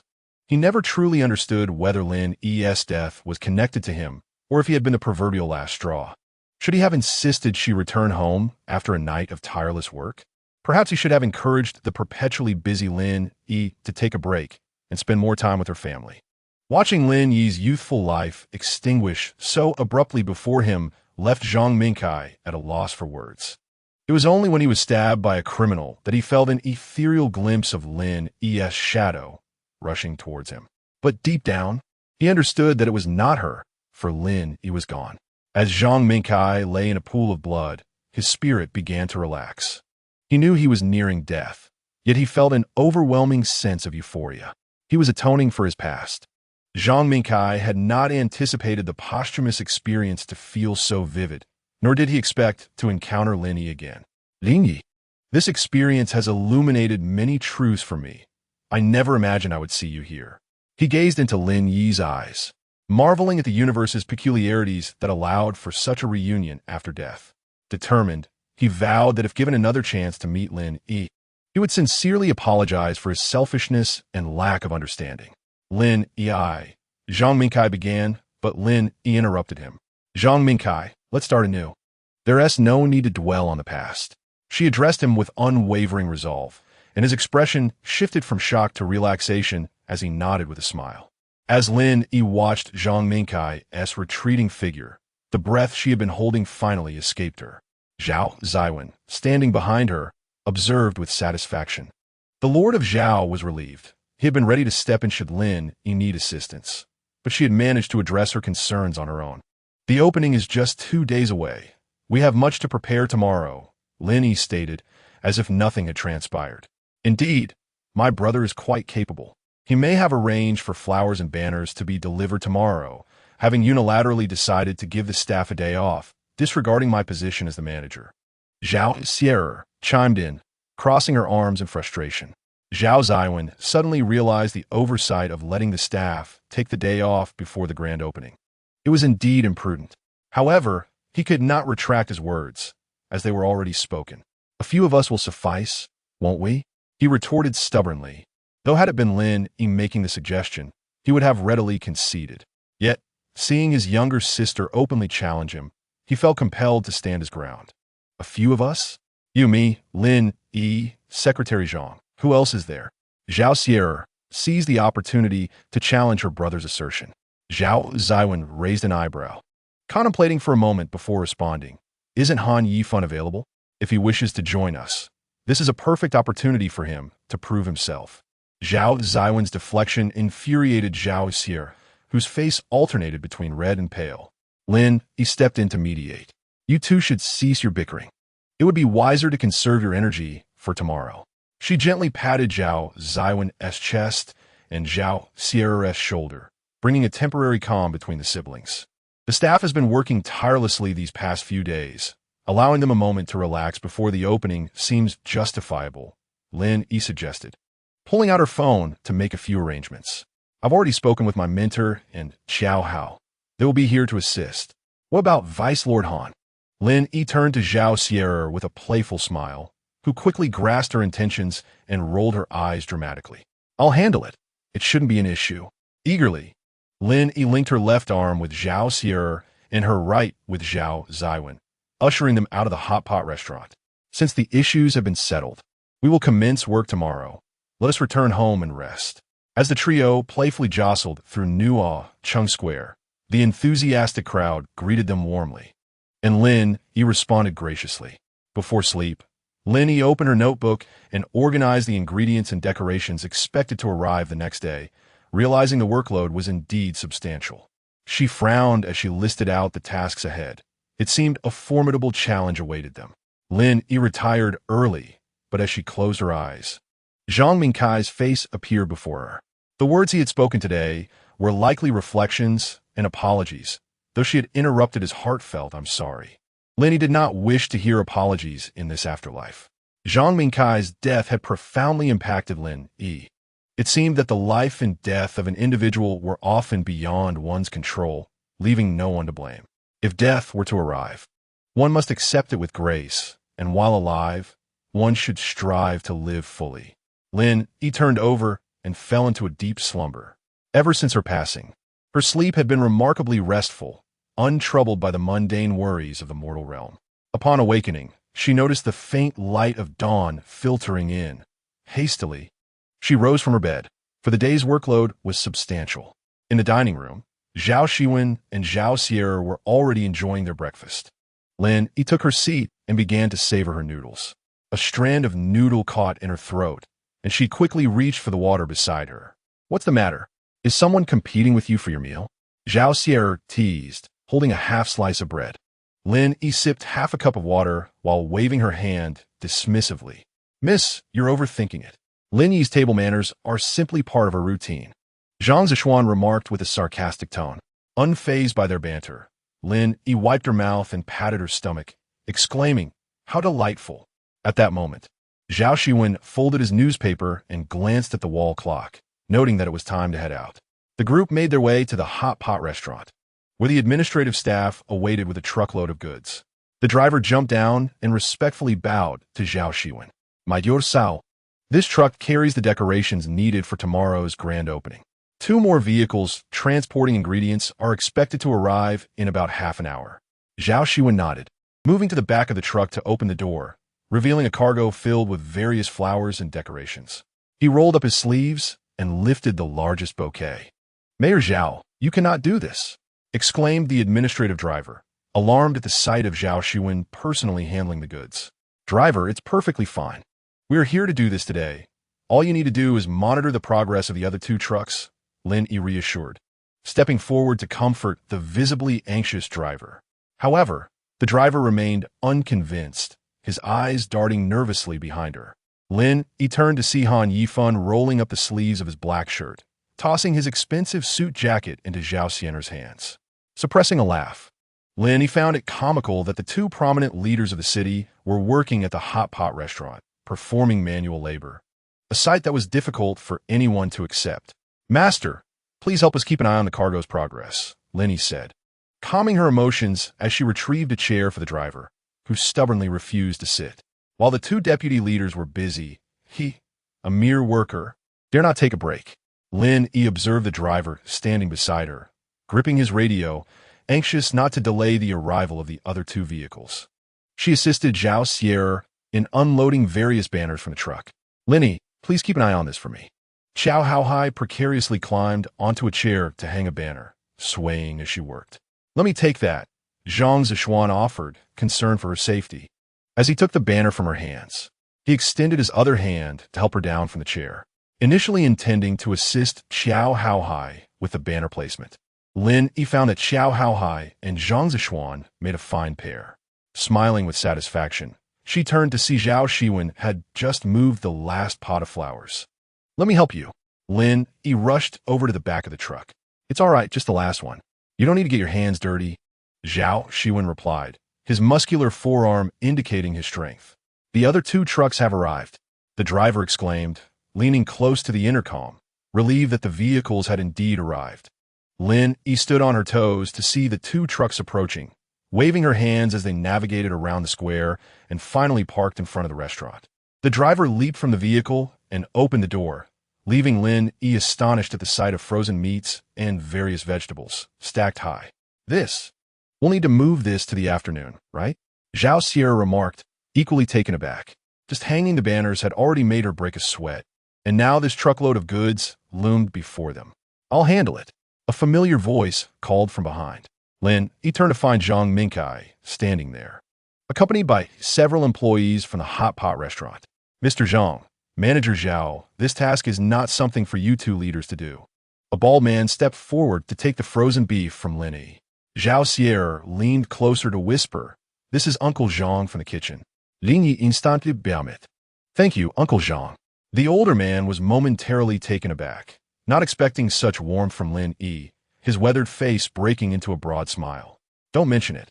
Ms. Lin, with such a busy day ahead, I thought I'd come lend a hand, Uncle Zhang replied, carrying the beef into the restaurant. The employees eagerly rushed to unload various items from the trucks, while Zhang Mingkai lingered at the back, sharing a smile with Lin Yi. Thank you, Zhang Mingkai, she said, returning his smile. He patted her shoulder. We are all on the same team. Just let me know if you need anything. As they exchanged smiles, Lin Yi realized that the adage many hands make light work held true, whether in the mortal realm or the afterlife. Soon, all the goods were unloaded, and the tables and chairs inside the hot pot restaurant were arranged neatly, adorned with various banners announcing the grand opening. Standing in the center of the restaurant, Lin Yi surveyed her surroundings with satisfaction, hands on her hips. Not bad. Mission accomplished, she exclaimed excitedly, turning to the team assisting her. The enthusiastic expressions on their faces mirrored her own, as they all eagerly anticipated the official opening the following day. By the way, Ms. Lin, have you organized any promotions? An employee abruptly remembered, prompting Lin Yi to pause. She felt momentarily lost for words, as she had assumed that in such a small place as Nuo City, everyone would already know about the opening. I've taken care of everything, a confident voice chimed from the entrance. Lin Yi spotted Banruo leaning against the door with her laptop. Banruo, Lin Yi waved excitedly. Banruo approached, opening her laptop, and the crowd naturally gathered around her as she accessed the Nuo City forum. The announcement for the grand opening of the hot pot restaurant had been pinned at the top, with views surpassing 100,000. Lin Yi noted the comments, with many expressing their eagerness to secure a spot and others seeking company to join them. The online community was abuzz with excitement. Tomorrow marked the opening of the first restaurant in Nuo City, an occasion that felt more celebratory than a festival. Content. Lin Yi closed the laptop. Everyone, tomorrow is our first day of business. Let us make sure to leave early and rest. She encouraged the employees to tidy up, and soon only Zhao Xiwen and his group remained in the restaurant. Disciple, I believe this restaurant will be a great success, Han Yixuan remarked, a lollipop in his mouth as he rested on a bench. I think so too, Lin Yi responded, gazing thoughtfully at the sign at the entrance. Once everything was arranged, Zhao Xiwen and his group returned home as evening fell. Wang Wanjun has arrived, Lin Yi noted, glancing at her phone after receiving a message from Chun Yafeng, informing her that they had departed from Yuqing. I will make arrangements for their accommodation in advance. Secretary Zhang promptly took out his phone to summon staff to clean the 2 guest rooms.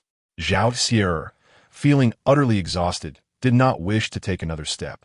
Upon entering the Zhao residence, she waved at Lin Yi. You all go have dinner. I am utterly fatigued and must retire for the night. With leaden legs, Zhao Xiwen made her way into the elevator. Are you anxious? Zhao Xiwen asked Lin Yi, her eyes sparkling with energy, showing no signs of fatigue whatsoever. Not at all. I am confident that our establishment will be just fine. The two entered Zhao Xiwen's study, where she casually draped her coat over a chair. Lin Yi strolled to the window, gazing at the view outside. Time passes so swiftly. She recalled her own demise, when she was merely a person content to drift through life. Little did she anticipate that the hot pot restaurant she managed would be opening for business the very next day. What has got you feeling melancholic? Zhao Xiwen inquired as she observed Lin Yi's silhouette at the window, which bore a hint of sadness. Zhao Chengzhu, how long has it been since my passing? Without a moment's hesitation, Zhao Xiwen replied, 3 months and 2 days. Lin Yi turned in surprise at his precise recollection. You remember that so clearly? Zhao Xiwen nodded, seemingly unfazed, for all aspects of Lin Yi's existence were imprinted in his mind. Moreover, this marked the point when she entered Zhao Xiwen's world. How could he possibly forget? Chapter 118. The grand opening of DD Lao Hot Pot Restaurant early the next morning. Lin Yi awoke early, lying in bed and staring at the ceiling. She could hardly believe she was truly opening a hot pot restaurant, and for the deceased, considering she herself was now among them. Reflecting on the past months felt surreal, akin to a dream. After her sudden death, she initially aimed to find a security job just to take it easy, but fate had led her to become Zhao Xiwen's bodyguard. Who would have thought that Zhao Chengzhu possessed such formidable strength? She hardly needed to protect him, yet he had repeatedly safeguarded her. Lin Yi Sigit, even managing to visit her parents during her work shifts. It seemed that heaven had been rather kind to her. Wrapped in her blanket, she recounted her experiences in the afterlife, which appeared to be quite smooth. As Lin Yi stepped into the dining hall, she felt a slight daze, noticing Zhao Xiwen, Han Yifan, Wang Wanjun, Chen Yafeng, and Zhao Xiwen seated at the table, all gazing at her. You're awake. On such an important day. How could you still be asleep? Zhao Xiwen teased as Lin Yi staggered into the room. The seat next to Zhao Xiwen was conspicuously vacant. A silent agreement among them allowing Lin Yi to take it. Zhao Xiwen peered over the newspaper, quietly observing Lin Yi, pondering her earlier words that had lingered in his mind for some time. Lin Yi seemed somewhat insecure, likely due to her nerves. Brother, what are you looking at? Zhao Xiwen asked, noticing Zhao Xiwen's covert scrutiny of Lin Yi, her naivety shining through. Before he could respond, Zhang Zishuan swiftly struck Zhao Xiwen on the back with his hand, causing her to nearly spew her milk. She shot him a furious glance, while Zhang Zishuan raised an eyebrow in response.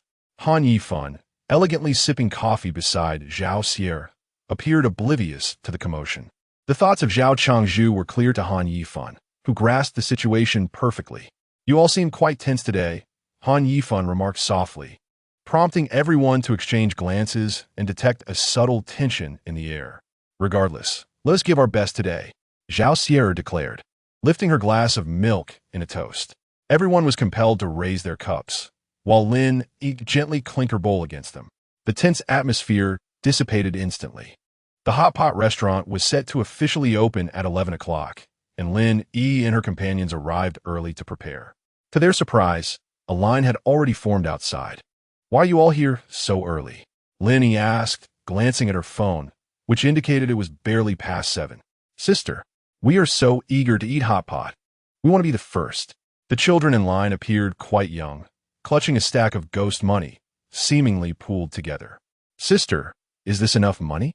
One bold child stepped forward, presenting the cash to Lin Yi. She smiled gently at his small, dark hand grasping the ghost money and patted his head. It's sufficient. You'll be the first table today. Your meal is on the house. The children's faces lit up with delight, astonished by their unexpected fortune for arriving early. Upon entering the restaurant, Lin Yi fetched some pre-prepared chairs for the children to rest outside, also placing snacks on the table for them to nibble on. Sister, are these free? An older child bravely inquired. Indeed, eat as much as you like. The children cheered, diving into the treats, and Lin Yi couldn't help but smile at their joy. Lin Zong, even before we've opened, you've already given away a meal, Zhao Xiwen teased from the doorway. To which Lin Yi shrugged. Doing good deeds will ensure our business flourishes. Zhao Xiwen waved her hand dismissively, not overly concerned, even serving lemonade to the children. The affectionate way they called her sister softened her heart. As employees began arriving at the restaurant, they quickly assigned tasks and set to work. Lin Zong, Zhao Jingli. The crowd outside is growing larger. Zhang Minkai rushed in, perspiration beading on his forehead. Having dealt with large crowds during his time as a police officer, he felt a surge of panic at the sight of the throng outside. His expertise warned him that any incidents of trampling or chaos would be no trivial matter. Lin Yi approached the window, observing a line that nearly circled the entire Nuo City Square. Though they had prepared chairs, they remained insufficient, as many still stood waiting at the edge of the square. Zhao Changzhu, Lin Yi sought assistance from Zhao Xiwen, who crossed his arms, contemplating the situation. Are you all ready? Zhao Xiwen scanned the restaurant, prompting the staff to stand tall. One brave soul replied, reporting to Zhao Changzhu, our kitchen is fully prepared. All service personnel are ready, another chimed in. The condiment and beverage areas are also set. Zhao Xiwen pondered for a moment before raising his head, open for business. His voice, though not loud, resonated like a tonic of encouragement within everyone's hearts. Understood, the staff replied in unison. Zhao Xiwen himself opened the restaurant doors, causing the waiting crowd to fall silent, their eyes turning to the clock tower in Nuo City. It seemed the time was still early. Ladies and gentlemen, today marks the inaugural day of our Nuo City Hot Pot restaurant. We thank you for arriving so early. All dishes today are available at a 20% discount and can be combined with previously issued coupons. We hope you will provide us with your feedback, and we ask that everyone maintains order. Zhao Xiwen's voice echoed through the microphone, stirring excitement within the crowd, taken aback by his personal presence to oversee the opening. The first group of children, guided by the waitstaff, entered the restaurant, their excitement palpable as they surveyed their surroundings. Look, one child pointed at a mural on the wall, depicting several cartoon figures. That's the sister who just treated us, exclaimed a child, indicating Lin Yi's likeness in the drawing, which bore her name beneath it. Lin Yi. That sister is called Lin Yi. The children huddled together, gazing at the faces depicted on the wall. This is the esteemed Zhao Changzhu, the individual who spoke earlier, who has granted us the liberty to converse freely and enjoy hot pot. An older child introduced him to a few younger ones, explaining that many of them had just arrived, while the people of Nuo City had already been able to speak freely for some time. Without Zhao Changzhu, we would not be living such comfortable lives. In Chapter 119, the first day of business yields an astonishing revenue. Lin Yi overheard the children's chatter as she placed meat and vegetables on the table, smiling. Allow me to introduce you. She gently patted the heads of the children and pointed to the faces on the wall. This is Zhao Changzhu, whom you have all met, and that is Han Fuzhu, the rather intimidating figure over there carrying a platter of meat. The children followed Lin Yi's gesture to a nearby dining table, where a tall man gracefully arranged several plates of lamb slices. The patrons marveled at his ability to carry so many dishes at once. Yet his stern demeanor suggested he was not particularly approachable. It seemed that Han Fuzhu was not as amiable as Zhao Changzhu. A child whispered to the others, to which Lin Yi nodded in agreement. After all, he was the head of the Nuo City Hell, and indeed, he was rather difficult to engage with. Nuo City Hell? Upon hearing this term, the children immediately fell silent. Han Fuzhu sensed their gazes upon him and glanced over, causing the children to hastily turn away as if nothing had occurred. Sister, who is that? The youngest child tugged at Lin Yi's clothing, pointing to another youthful face depicted on the wall. Ah, this is my teacher, Lin Yi replied with a smile, gazing at Han Yishuan's portrait. Is he really that impressive? He became your teacher at such a young age? Lin Yi nodded earnestly at the children's incredulity. I too wish to be as remarkable as he is. The children were filled with admiration and resolved to emulate the figure in the portrait. Guests continued to arrive in waves, and the table turnover rate accelerated. The citizens of Nuo City were aware of the long queue behind them, prompting diners to savor their meals while hastening their pace to allow others to enjoy their meals sooner. Lin Yi glanced at the wall clock and realized it was already 4 in the afternoon, and the line outside was finally dwindling. Comrades, let us keep up the momentum. We must complete our task today. Lin Yi rallied her staff, standing at the entrance and engaging with each departing customer. Manager Lin, the hot pot is truly delicious. The patrons expressed their satisfaction, and Lin Yi beamed with gratitude, warmly bidding farewell to every table. Before 6 o'clock arrived, all the diners had departed the hot pot restaurant. Content and satisfied, Zhao Xiwen plopped down on the floor, utterly exhausted and speechless. Han Yifan approached and effortlessly lifted her from the ground, setting her gently into a chair. Leaning against the door, Lin Yi sighed. She had spoken far too much that day, leaving her parched. Zhao Xiwen kindly handed her a glass of water, a true lifesaver. Han Yifan stood behind the cash register, swiftly tallying the offerings within the till, his small hands deftly counting as if he had done this many times before. Sister Wanjun, I apologize. I had intended to invite you to join us for a meal. It seems you and Yafeng have ended up helping us all day.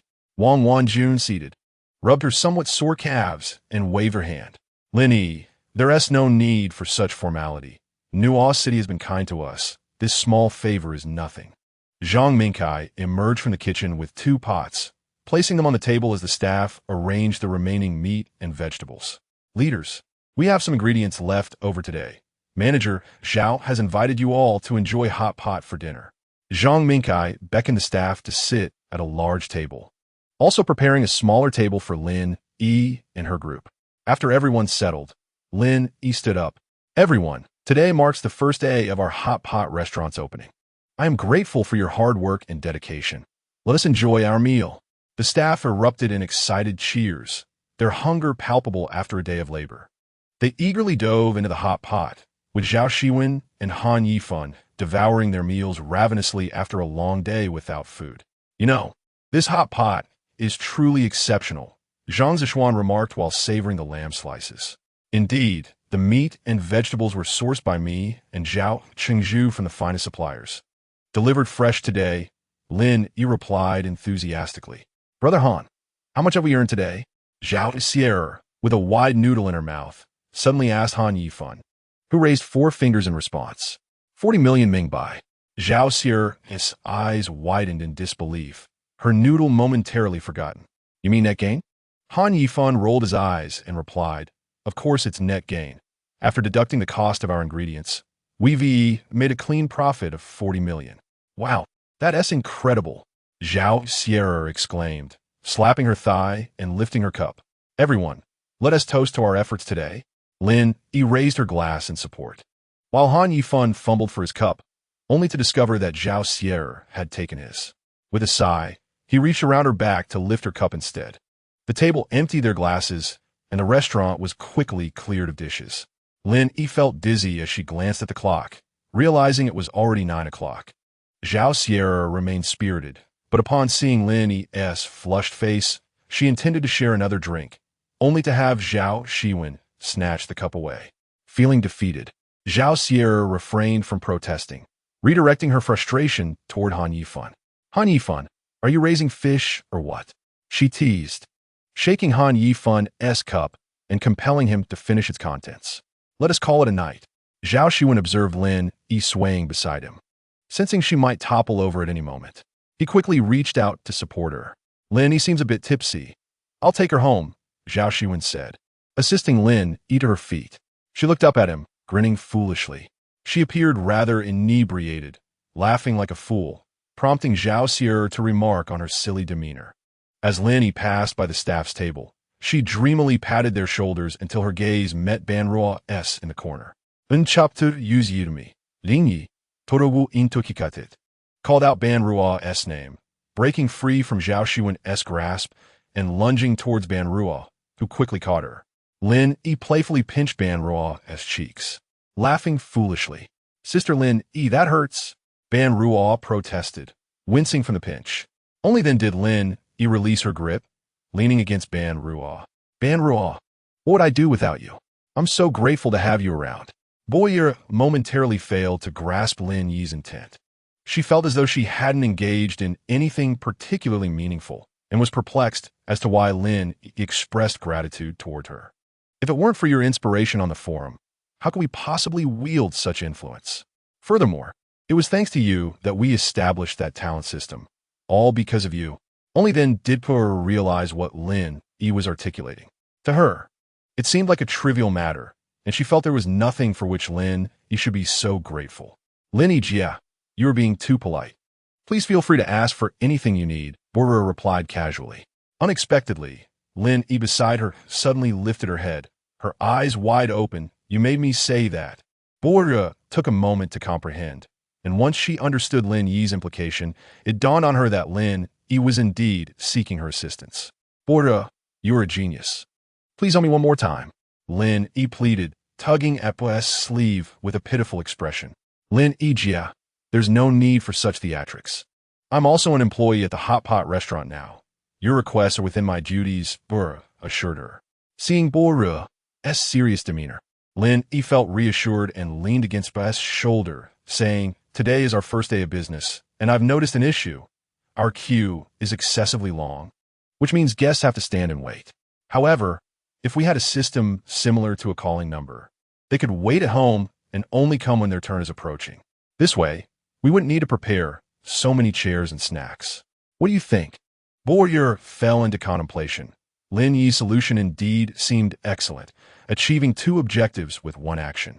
Yet she admitted, I lack technical knowledge and am uncertain about the feasibility of this idea. What do you think? Lin Yi observed this expression, wondering if she had made an excessive request. Please give me one night to ponder, Pura suggested after 2 minutes of thought, providing a reasonable time frame. Boya, you are truly remarkable. Lin Yi exclaimed, throwing her arms around Pua's neck and reaching for her cup as if to drink. Feel free. I'll drink, she said. Just then, Zhao Xiwen, standing behind Lin Yi, swiftly snatched the cup from her hands. You've already had enough to drink. Boya quickly chimed in. Lin Yi, Jia, I understand your intention. You should hurry back with Zhao Chengzhu. Zhao Xiwen gently pulled Lin Yi, who was swaying, toward the Zhao residence. Along the way, Lin Yi felt nauseous, and Zhao Xiwen quickly positioned his hand to catch her, though Lin Yi only managed a couple of dry heaves. She felt dizzy, and in the next moment, she realized her feet were no longer on the ground. Zhao Xiwen had lifted her onto his back. Chengzhu, let me drive, Zhang Zishuan exclaimed. Having lost sight of Zhao Xiwen and Lin Yi, he hurriedly donned his coat and rushed outside, only to see Zhao Chengzhu effortlessly carrying Lin Yi on his back. He quickly approached Zhao Xiwen. Without turning his head, Zhao Xiwen waved his right hand in the air, signaling that he could handle it alone. Zhang Zishuan leaned against the front of the Hot Pot restaurant, watching Zhao Chengzhu's receding figure, feeling slightly disoriented, as if in a dream. Zhao Xiwen laid Lin Yi on the bed, tidying her shoes and coat before sitting by her bedside, gazing at her as she peacefully slept. Due to the effects of alcohol, Lin Yi's cheeks and neck were flushed with a rosy hue. He tucked her hair behind her ear, noting that she displayed classic signs of having drunk too much. She must not be allowed to drink again. After ensuring her blanket was snug, Zhao Xiwen quietly exited Lin Yi's bedroom, only to encounter Zhao Xiwen returning. Yay, how is Lin Yi? Zhao Xiwen's voice echoed brightly down the corridor. A result of the alcohol she had consumed. Zhao Xiwen quickly placed a large hand over her mouth, fearing she would wake Lin Yi. Keep your voice down. Lin Yi has just fallen asleep. Zhao Xiwen mischievously leaned closer to Zhao Xiwen, a stark contrast to her usual demeanor when sober. She would prefer to remain unnoticed by him. Go. When are you two going to get together? Zhao Xiwen, understanding her implication, raised an eyebrow and retorted. Mind your own business. He continued down the hallway towards the elevator, leaving Zhao Xiwen to pout behind him. She gently opened Lin Yi's bedroom door, looking at the sleeping figure inside, and smiled softly before closing the door. To everyone, Lin Yi's presence was akin to a delightful surprise. Lin Yi felt her head spinning, as if resting on a broad back. The person carefully placed her on the bed, treating her like a cherished porcelain figure. The scent from the bed enveloped her, allowing her thoughts to drift away peacefully. When she finally opened her eyes, it was the following morning, and her stomach rumbled with hunger. Slowly, she climbed out of bed, still feeling slightly dizzy. I truly can't afford to drink so much again. I didn't expect the effects of the alcohol to be so potent. After much effort, she reached the dining area, where Zhao Xiwen was already having breakfast. He glanced at her as she entered and exchanged knowing looks with Secretary Zhang. Just as Lin Yi settled in her chair, a bowl of rice porridge was placed before her. Zhao Chengzhu advised that after a hangover, drinking some rice porridge will make you feel better. Zhang Zishuan whispered to her, his own romantic notions preoccupying his mind. Lin Yi hurriedly lowered her head to drink the porridge, feeling embarrassed about her earlier behavior in front of Zhao Chengzhu. Soon after, Zhao Xiwen and Wang Wanjun arrived at the dining area. Wang Wanjun kindly patted Lin Yi's back. Lin Yi, are you all right? Lin Yi quickly shook her head, and Zhao Xiwen seized the opportunity to glance at Zhao Xiwen, who was reading the newspaper. With my brother's meticulous care, how could Lin Yi possibly be in trouble? It's the first time I've seen him carry a girl himself. Zhao Xiwen animatedly described the previous day's events, causing Lin Yi to bury her face in her bowl of porridge. This is so humiliating. Are you even going to eat? Zhao Xiwen folded his newspaper with a loud rustle, prompting Zhao Xiwen to instantly fall silent. Chapter 121. The Emerging Industry of Yuching. Wang Wanjun chuckled softly. Zhao Chengzhu, may we have a word in your office after breakfast? After the meal, Zhao Xiwen led Wang Wanjun and Qin Yafang to his office. Wang Wanjun took hold of Lin Yi's arm, who was trying to leave, and smiled. Lin Yi, come with us. We need you. Lin Yi felt a bit puzzled, thinking Wang Wanjun wanted to discuss city affairs with Zhao Xiwen, and her presence seemed somewhat inappropriate. I think I should sit this one out. She quickly declined. Though she felt she had a good relationship with both city lords, official business was still official business. It was not a matter to be taken lightly. Come on. Lord Wanjun said you should join us, so you will, Qin Yafang insisted, taking hold of Lin Yi's other arm, and together they ushered her into Zhao Xiwen's office. Zhao Xiwen looked up when Lin Yi entered, but was not surprised. He poured 2 cups of water for Wang Wanjun and Qin Yafang, placing them on the table, and tossed a can of soda to Lin Yi. Zhao Chengzhu, we have a favor to ask today, Wang Wanjun stated directly, sitting upright on the sofa and facing Zhao Xiwen's desk. There is no need for such formality. Our relationship has endured much. Feel free to speak candidly, Lin Yi said, quietly sipping her soda while leaning against the sofa, hesitant to disrupt the conversation between the 2 city lords. She noticed Wang Wanjun's serious expression, fearing that she might be about to address something of great significance. To be frank with you, Zhao Chengzhu, we intend to return to Yuching and announce the cancellation of the city rule that prohibits speech. Wang Wanjun articulated her decision clearly. What? Lin Yi was taken aback, sputtering as soda went down the wrong pipe, coughing desperately while fixating her eyes on Wang Wanjun's face. Indeed, we ought to follow the example of Nuo Cheng and abolish the city regulations that prohibit speaking on the streets. Wang Wanjun reiterated her earlier statement.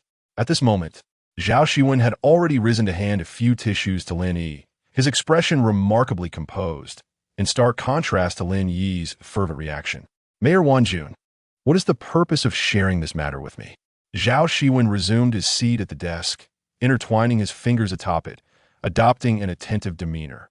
The truth is, we aspire to establish our own unique commercial ventures or other industries akin to Nuo Cheng.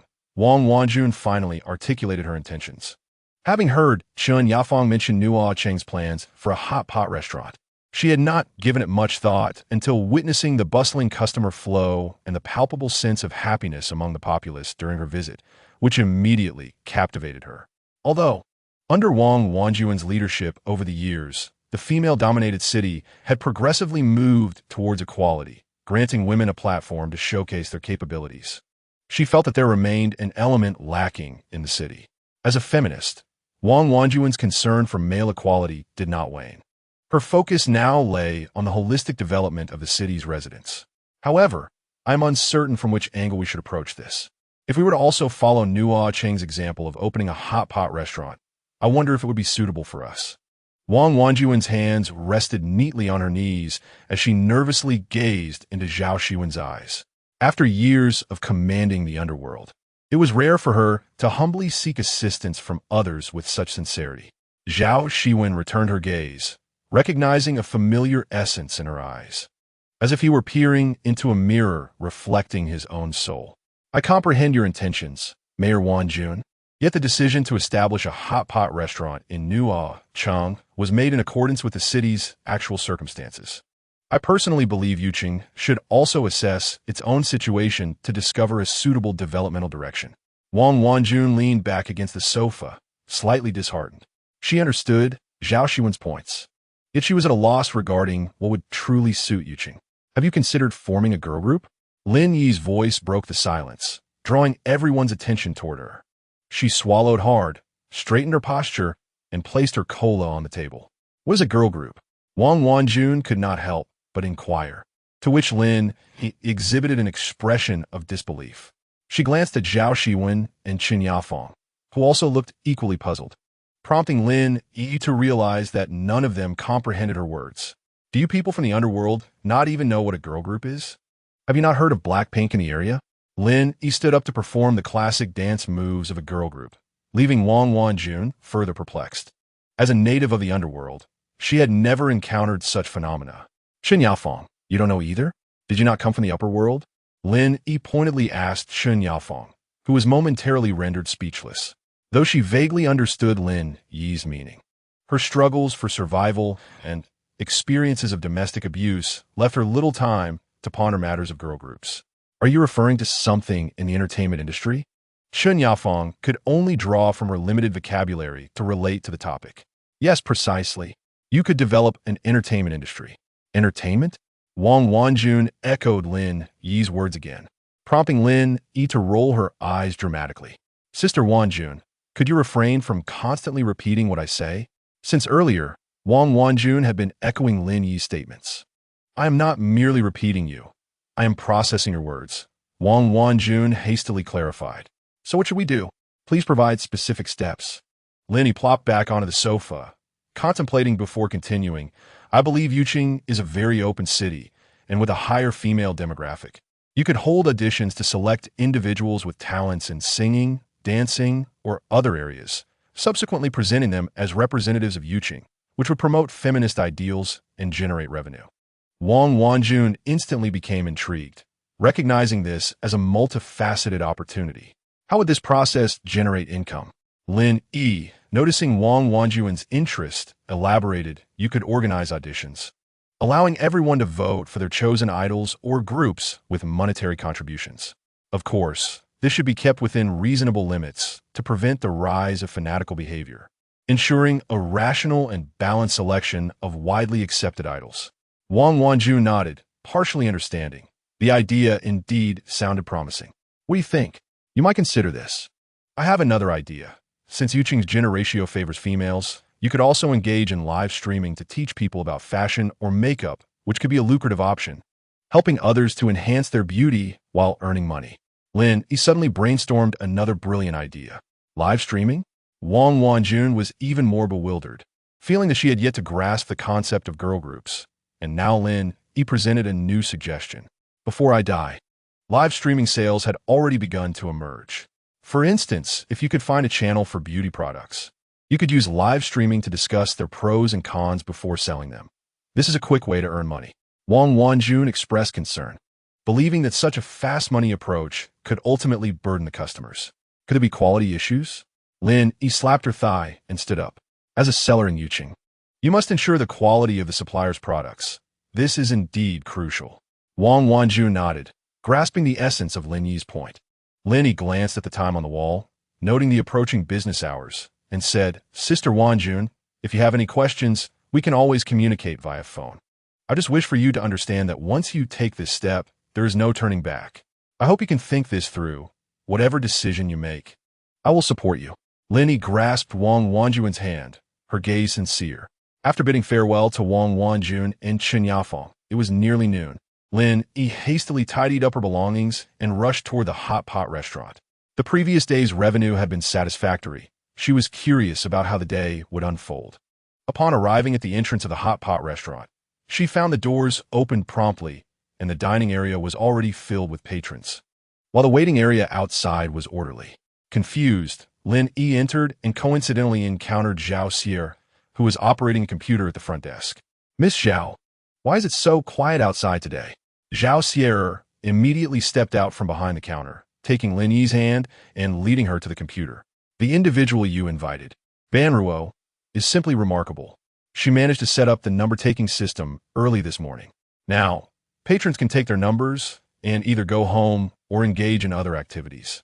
The system will notify them when their turn approaches. The most impressive part is that it even allows for advance reservations. For instance, I can reserve a table for tonight, right now." As Lin Yi observed Zhao Xiwen skillfully maneuvering the system, she realized that inviting Banruo had been one of her most astute decisions in the process of opening the hot pot restaurant. "Where's Banruo?" Lin Yi scanned the dining area, but could not spot the invaluable contributor. Zhao Xiwen stood on tiptoe, murmuring she was just here.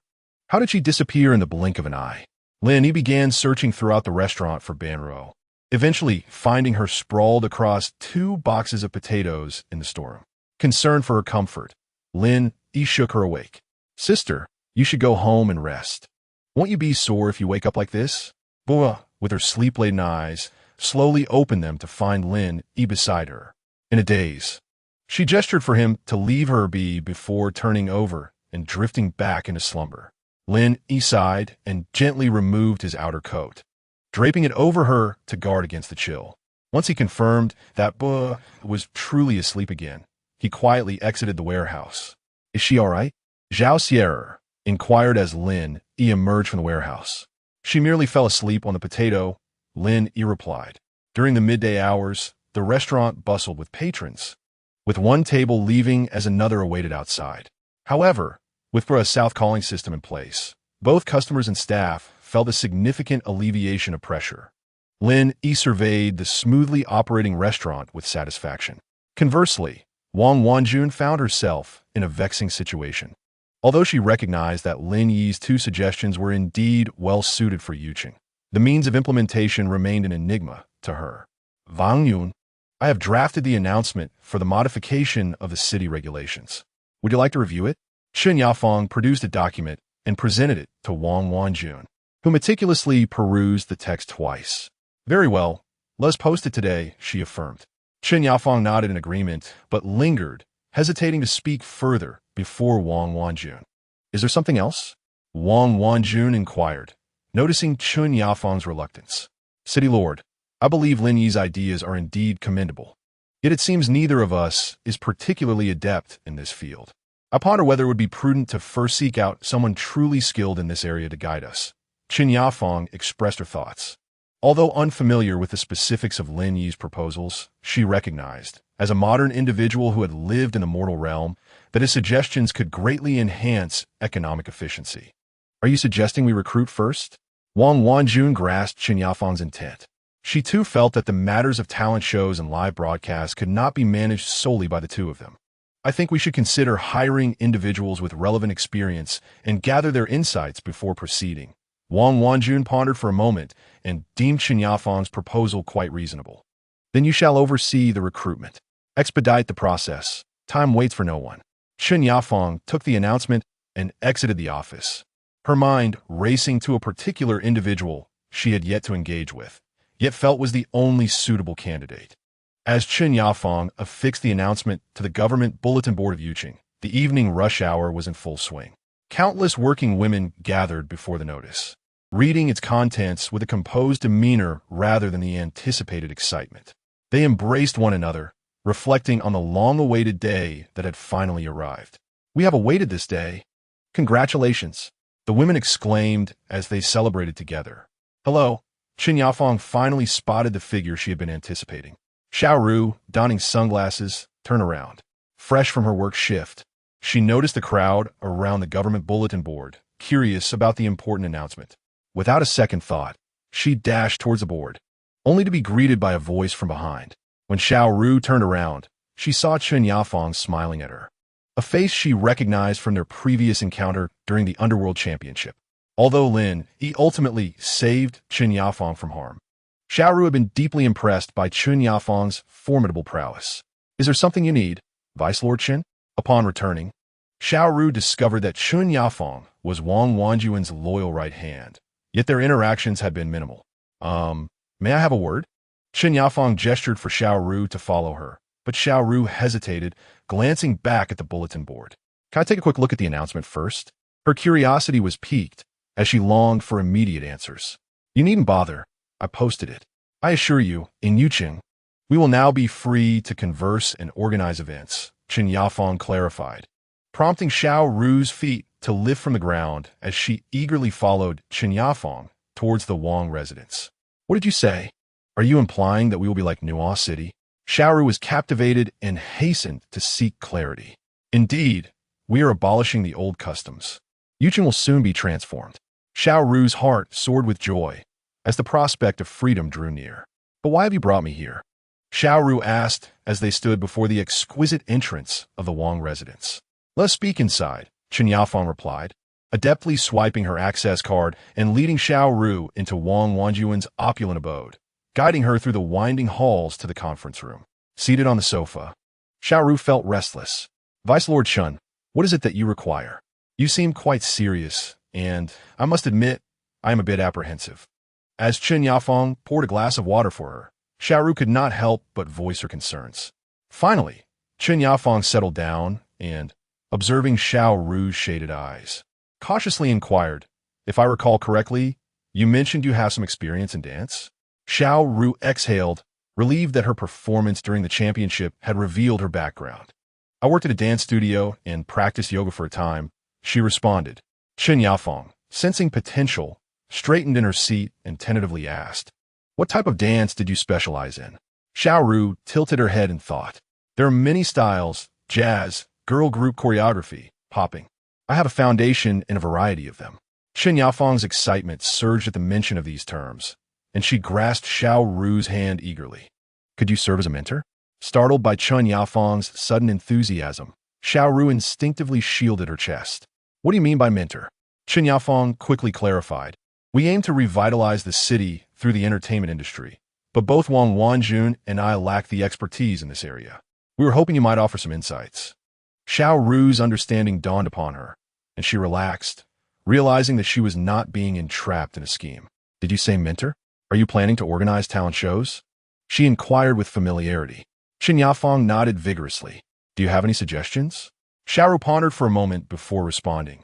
While my dance studio trained trainees, I lack experience in organizing large-scale events like talent shows. I'm certainly willing to participate as a mentor, but I cannot do it alone. The thoughts proposed by Xiao Ru are indeed worthy of contemplation. A talent show cannot rely solely on her as the sole mentor. If you find yourself in need of assistance, I have several candidates I can recommend. Chen Yafeng's eyes sparkled with excitement. Do you have suitable candidates? Xiao Ru swallowed hard and replied, this matter is rather intricate. It has been quite some time since I last danced. As you are aware, our city's regulations are quite stringent, and by a twist of fate, I came to know a few individuals who share the same passion. We formed an underground group where we sing and dance. Would you be interested in taking a look? Xiao Ru made a concerted effort to refine her language, wishing to avoid the fate of being apprehended for violating city regulations before even becoming a mentor. Do you truly enjoy these activities? Chen Yafeng suddenly posed this question, and upon observing Xiao Ru's expression, she immediately discerned the answer. You know that our city has a predominance of females, and everyone, to varying degrees, harbors a fondness for singing and dancing during their lifetimes. However, here, even speaking is a challenge, let alone nurturing interests and hobbies. Listening to these words, Chen Yafeng felt a pang of sorrow.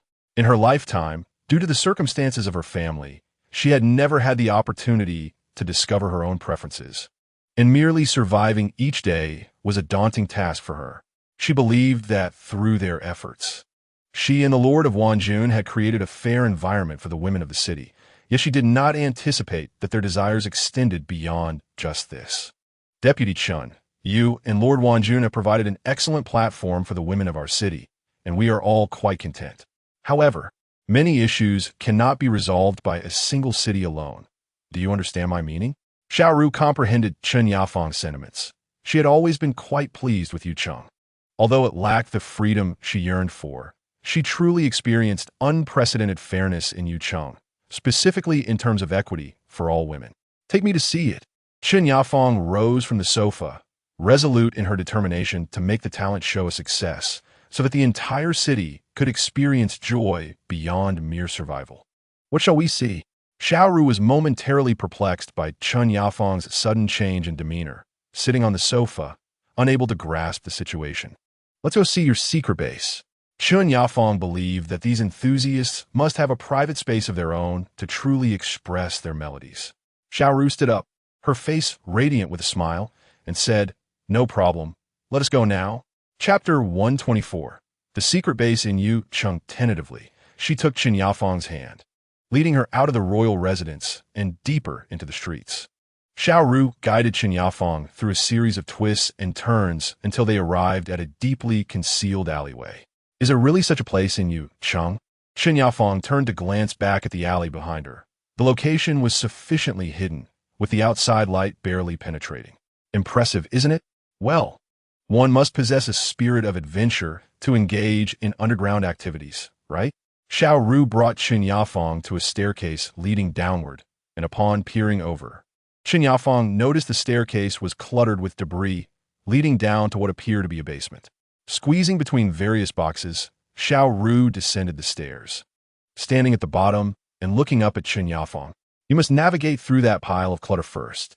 Chen Yafeng assessed the height of the stairs to the basement, and with a gentle push, she easily vaulted over the railing, landing firmly before the basement door.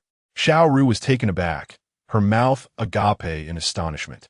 She manually closed her mouth and applauded with her hands in front of her. "You are truly impressive." Chen Yafeng lifted her chin, indicating for Xiaoru to lead the way. Xiaoru opened the basement door, entering a subterranean space. Following the dim corridor, she eventually pushed open another door. The sounds within ceased immediately, and everyone inside turned to look at the entrance. Chen Yafeng could not help but admire the skillful concealment of their underground endeavors. Observing their equipment, the commotion they created was inaudible from the outside. "What is this?" A girl playing the drums was the first to break the silence. And upon seeing her short hair and distinctive demeanor, Chen Yafeng noted the caution in her gaze directed at her. "Allow me to introduce. This is our deputy of Yu Cheng, Chen Yafeng." Xiaoru took the initiative to introduce, bringing Chen Yafeng before several individuals in succession. "This drummer is Zhao Xiwen. Over there is the guitarist Wen Yu, the bassist Az, and the dancer is Nari, though a few others are absent."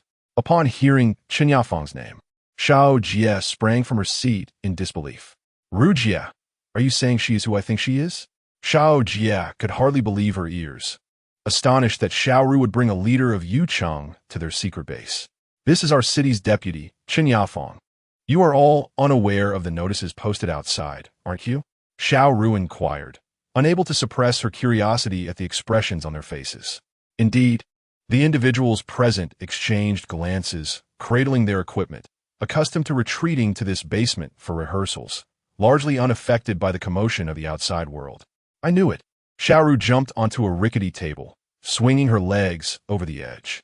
"The outside world has changed. The notice states that we can now converse and organize activities freely." Xiaoru's declaration did not elicit the desired reaction. Observing the blank expressions of those present, she reiterated her words. "Have you understood? We no longer need to hide in the basement for rehearsals. We can openly pursue our passions." The group quietly absorbed Xiaoru's words, glancing at Chen Yafeng, gradually realizing the high probability of this information's truth.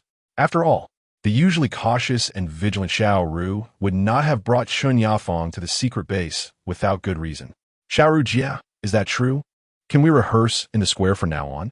As exclaimed with excitement, clutching her beloved bass, she eagerly shook Xiaoru's arm. "You'll need to ask Deputy Chen Yafeng about that." Xiaoru's gaze shifted to Chen Yafeng, who stood amidst the scene, feeling as though she were not even in Yu Cheng. Everything in this place felt entirely out of sync with her previous experiences in Yu Cheng. Yet it was precisely this dissonance that affirmed the correctness of Lord Wanjuan's decisions. It is entirely permissible as long as it does not disturb others.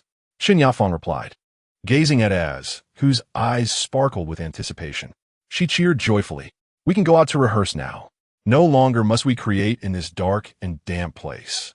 Xiaoru beamed at the sight of her teammates' joy. This is what happiness looks like. By the way, is there a reason for your visit today, Deputy Chun? Xiao Jie sat down who was twirling in delight, and looked at Qin Yafeng with curiosity about her presence. Xiao Ru then recalled the purpose of their visit, jumping down from the table and wrapping her arm around Qin Yafeng's shoulder. Today, Deputy Chun has come to see the place where we conducted our underground work and to seek our assistance. Us, as pointed to herself and then glanced around, unable to discern how they could assist Deputy Chun. You see, Yu Cheng wishes to hold a talent show, but we lack the expertise in this area. Qin Yafeng articulated this statement carefully, startling everyone present, their eyes widening in astonishment. I must have misheard. Did you just say a talent show? Xiao Jie questioned, doubting her own hearing. Indeed, we aspire to establish our very own girl group in Yuqing, and an audition is indispensable in this endeavor. I hope to enlist some professionals to serve as mentors for them, which is how I came to find Xiao Ru, who has brought me here. Qin Yafeng gazed sincerely at everyone present, uncertain whether her words would resonate with these artistic individuals. Xiao Jie and a few others huddled together, engaged in a hushed discussion for quite some time, until Xiao Ru ultimately revealed the conclusion of their debate. Deputy Chun, we are a team. The outcome of our discussion is that we are willing to assist Yuqing in creating our own girl group. At that moment, Qin Yafeng exhaled a sigh of relief, feeling a mix of excitement and apprehension as she spoke. Thank you for your willingness to help me, but I must admit that I am not particularly skilled in this area. Do you have any good suggestions? When you glanced at the expressions of the others and raised her hand. In my previous life, I worked on large-scale event planning for a while, and I suggest that we develop a comprehensive event plan before we begin promoting and preparing. Additionally, we will require a substantial amount of manpower for planning, poster production, logo design, and so forth. I wonder if Deputy Chen has any preparations in this regard? When Yu's rapid-fire questions left Qin Yafeng feeling overwhelmed. She possessed no relevant experience and had only thought of contacting Xiao Ru as a potential solution. Chapter 125, Relying on Friends Went Out, and about Xiao Ru noticed the bewildered expression on Qin Yafeng's face and spoke up. Now that Yuqing has just lifted the restrictions, it is indeed somewhat challenging to find these individuals in such a short time. Perhaps we should consider tapping into our internal resources. Do any of you have friends who have worked in this field? Qin Yafeng never imagined that her career would be filled with such possibilities. She observed Xiao Ru and her group making phone calls in the basement, and gradually, more people filled the room, leaving little space to stand. Sister Yafeng, this is my friend, who was a celebrity manager in her previous life. Xiao Jie casually referred to Qin Yafeng as sister and brought forward an unremarkable-looking girl wearing black-rimmed glasses. Do not underestimate her. She has managed quite a few big stars. Xiao Jie proudly patted the shoulder of the girl in glasses. Everyone, please settle down. Xiao Ru called out as more people congregated in the basement, stepping onto a table to gain everyone's attention. The reason we are gathered here today is primarily due to Xiao Ru intentionally prolonged her statement. While everyone in the room looked up at her, with a gentle smile, she was pleased with the rhythm. It is primarily because of our Deputy Chun. Xiao Ru took the lead in applauding and extended a hand to Qin Yafeng, who was then pulled onto the table. As a person who adhered strictly to rules, Deputy Chun had never anticipated that she would one day promote the work in such a manner. I believe you have all seen the information posted on the bulletin board outside. Thanks to the wise decisions made by our Deputy Chun and Mayor Wang Wanjun, we now enjoy our freedom. Let us warmly welcome Deputy Chun. Qin Yafeng felt a bit dazed by Xiao Ru's words as she looked at the crowd gathered by the table, all of them enthusiastically applauding. For a few seconds, she questioned if Xiao Ru had somehow channeled Lin Yi, as such scenes had been orchestrated by him countless times. It was no wonder that the two had gotten along famously during the tri-champion competition, ultimately collaborating unexpectedly to win first place. Deputy Chun, would you please share with us? Xiao Ru tapped Qin Yafeng, who was lost in thought, pulling her back to reality. Hello, everyone. I am Qin Yafeng, and I truly appreciate you all taking the time out of your busy schedules to be here today. Our primary objective is for Yuqing to create a girl group brand that reflects the unique characteristics of our city, and thus we wish to organize an audition event. Chen Yafeng's speech immediately sparked a flurry of excitement. A girl group? Oh my goodness, an audition is happening. Wow, this is so interesting. The audience buzzed with lively discussions, prompting Chen Yafeng to pause and listen until all eyes returned to her before she continued. I understand that this is no easy task, as creating a platform that encourages widespread participation and fairness is indeed challenging. Moreover, we lack sufficient experience in this area, which is why we have invited you all here, hoping to gather your insights. Upon hearing this, the crowd exchanged glances, realizing that their contributions were needed. Everyone, I know you must have many questions, but we currently do not have the luxury of time to ponder too much. I hope you can utilize your strengths to help us truly bring this event to fruition. Xiaoru energetically rallied the crowd from atop the table. I have experience in advertising planning. I can take charge of the posters and online promotion. A girl with twin ponytails raised her hand, eagerly claiming her role. I used to study painting. I can help too. Others began to step forward with their ideas. I am involved in event planning. Me too. I study vocal performance. A timid voice piped up, prompting everyone to turn their heads and see a short-haired girl raising her hand. Perhaps I could assist with tallying votes or preparing financial statements. The girl blushed under the spotlight of attention, her voice gradually fading as she had never been the center of such focus before. That's great. Our logistic support is equally vital. Chen Yafeng enthusiastically affirmed the girl's contribution, exchanging a radiant smile with her. Xiaoru observed that most of the tasks had been claimed and took out a calendar sheet, spreading it across the table and grabbing a marker from the drawer. Now that we have assigned most of the tasks, let us record them here, and then everyone can proceed to utilize your talents. Several individuals gathered together, sequentially taking pens to write down their names. Watching the orderly scene unfold, Chen Yafeng finally felt a sense of relief. To her surprise, the task she had anticipated to be exceedingly challenging was resolved so swiftly. As the number of people in the room dwindled, only Xiaoru and a few original occupants of the basement remained. Xiaoru wrote her name at the end of the list, capped the marker, and declared done. Chen Yafeng accepted the signed paper from Xiaoru, feeling quite satisfied. Xiaoru, would you accompany me to meet Mayor Wang Jun? Chen Yafeng casually suggested, causing Xiaoru's eyes to widen in disbelief. What? I absolutely will not go. Please don't scare me. Xiaoru repeatedly waved her hands in refusal, recalling her previous experience of unexpectedly winning first place in the tri-champion competition alongside Lin Yi, which left her feeling anxious. During the competition, she had not given it much thought, simply believing that she and Lin Yi were on the same side, naturally aiding her to victory. She had not considered that helping someone from Nuo City, let alone securing first place for them, could bring trouble upon herself. Upon returning to Yuqing, she had retreated into the basement, emerging only after the fervor of the tri-champion competition had subsided, fearing her actions might invite calamity. Why don't you want to have a chance to impress Mayor Wang Jun? Chen Yafeng did not understand Xiaoru's reluctance, believing she had played a crucial role in the successful organization of the audition event. I think it would be best to wait until this event is truly successful before considering that. Xiaoru deflected, feeling unprepared to meet Mayor Wang Jun at this time. No worries, it's up to you. Chen Yafeng did not press her. She neatly folded the signature sheet and tucked it in her pocket, instantly enveloping herself in a profound sense of security. So it's settled then, you esteemed professionals will serve as mentors for the talent show. Chen Yafeng regarded Xiao Jie and the others with a warm smile. Rest assured, we will certainly give it our all. The group exchanged knowing glances and flashed an okay gesture to Chen Yafeng, who then felt reassured as she exited the basement.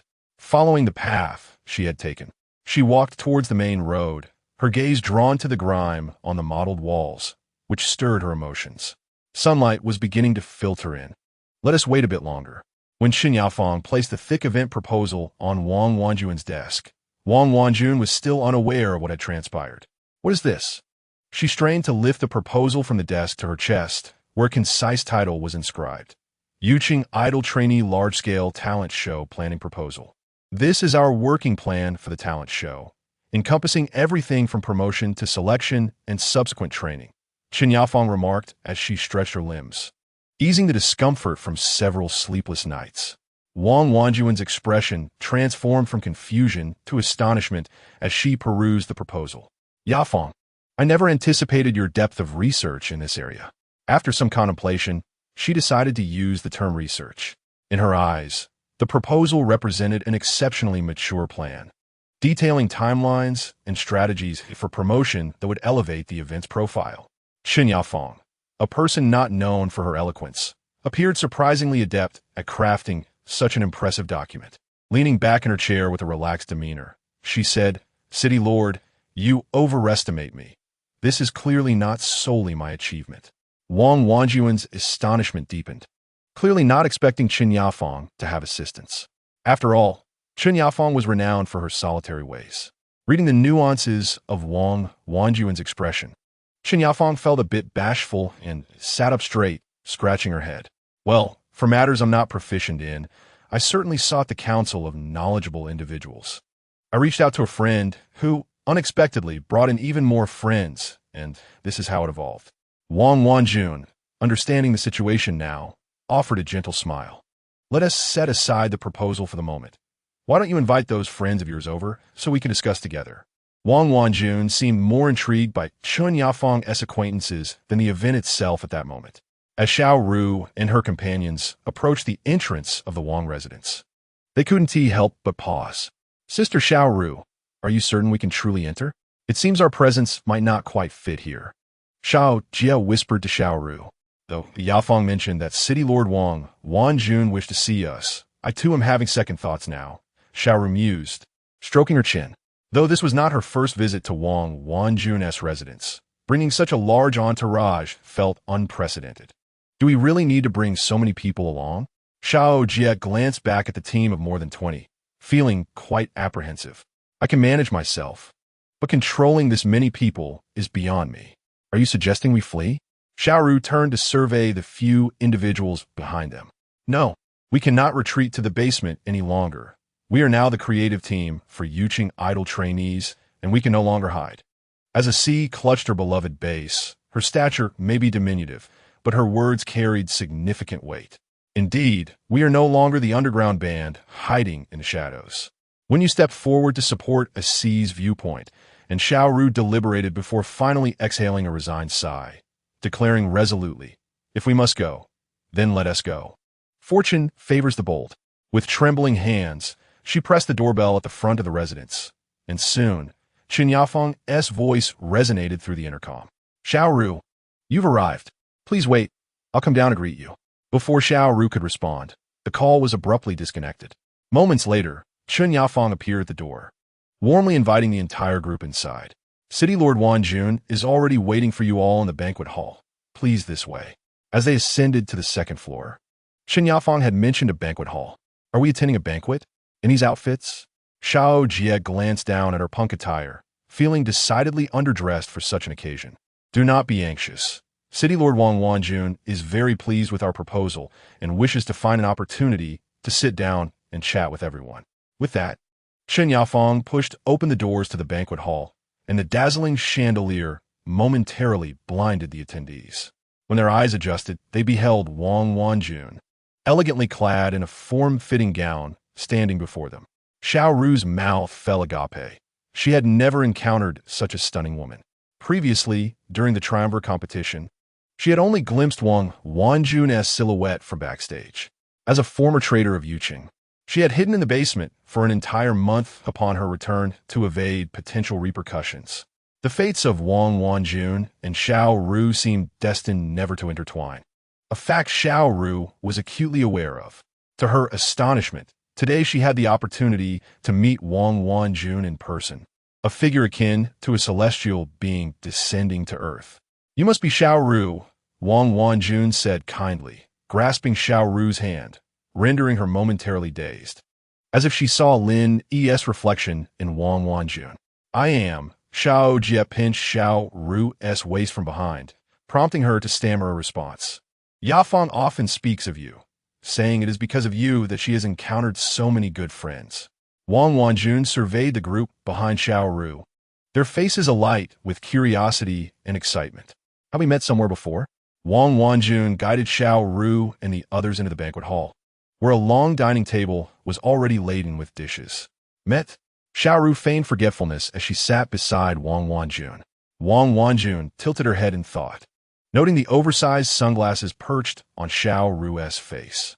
After a moment, her expression shifted to one of revelation. I remember.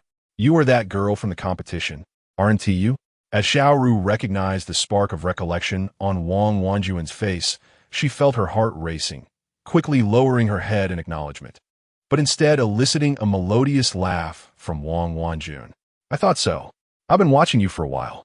You and Lin Yi were so entertaining during the triumvirate competition that I nearly laughed myself to tears. Chapter 127. Banruo is the lifeline. Wang Wanjun joyfully recounted the events of that day, recalling how she had perceived Lin Yi and Xiaoru as two individuals with rather peculiar mental states. Had either of them been of sound mind, the competition could not have been so exhilarating. The gathering of over 20 individuals around the table didn't feel cramped. Chen Yafeng introduced each member of the team to Wang Wanjun, detailing their names and roles, which prompted Wang Wanjun to nod frequently, her demeanor warm and inviting, easing the tension among her guests. I have reviewed your proposal and am exceedingly satisfied. I have no other demands. I merely wish for this talent show to select a girl group that can fully embody the unique characteristics of Yuqing, rather than creating anxiety. Do you all understand my intentions? Wang Wanjun looked at the expressions of those seated around the table. I understand. It is to say that someone of my height can also join a girl group. A's sudden raising of her hand drew everyone's attention to her petite figure. Even at the dining table, she did not forget to keep the bays close to her side. A, please do not speak of yourself in such a manner. We have never believed that your height has any bearing on your talent, Xiao Jie said with a hint of concern in her voice. Her words were indeed heartfelt, as she wished for A to avoid feeling any inferiority regarding her stature. I understand, you need not comfort me. What I mean is that, as the city lord Wang Wanjun stated, she hopes that beauty is not a singular manifestation. She wishes for our efforts to allow a more diverse beauty to emerge in Yucheng. Upon hearing this, Wang Wanjun's eyes were filled with emotion as she raised her glass in acknowledgement towards A. Yes, exactly. This is precisely my intention. The original purpose of our activity is to inspire the women of our city, not to instill anxiety regarding their appearance or figure. That is my true intention. The others instantly grasped the meaning of their city lord, and they all raised their glasses in unison. The dim light penetrated through the layers of chaos, and they joyfully conversed as time flowed by. When Lin Yi received Wang Wanjun's call, she was engrossed in calculating the first month's revenue with a calculator. Banruo, observing her serious demeanor while holding a computer, couldn't help but sigh. Sister Lin Yi, are you really questioning the capabilities of the computer? I've already inputted the daily revenue into the system.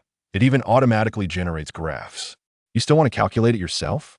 Lin Yi held her breath as she entered the final numbers and glanced at the ultimate result, finally exhaling in relief. I can hardly believe it. We made this much profit in a month? She turned the calculator towards Banruo, revealing numbers that perfectly matched those displayed on the computer screen. Sister, with the constant flow of patrons coming in and out of the restaurant every day, isn't this quite obvious?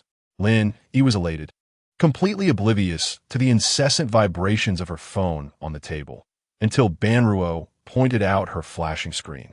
I say, money-loving sister, your phone is ringing. Only then did Lin Yi pick up her phone and answer the call, Wang Wanjun's voice flowing through the receiver into her ear. Banruo noticed Lin Yi's expression shift from calm to delight, eventually settling on an odd smile directed at herself.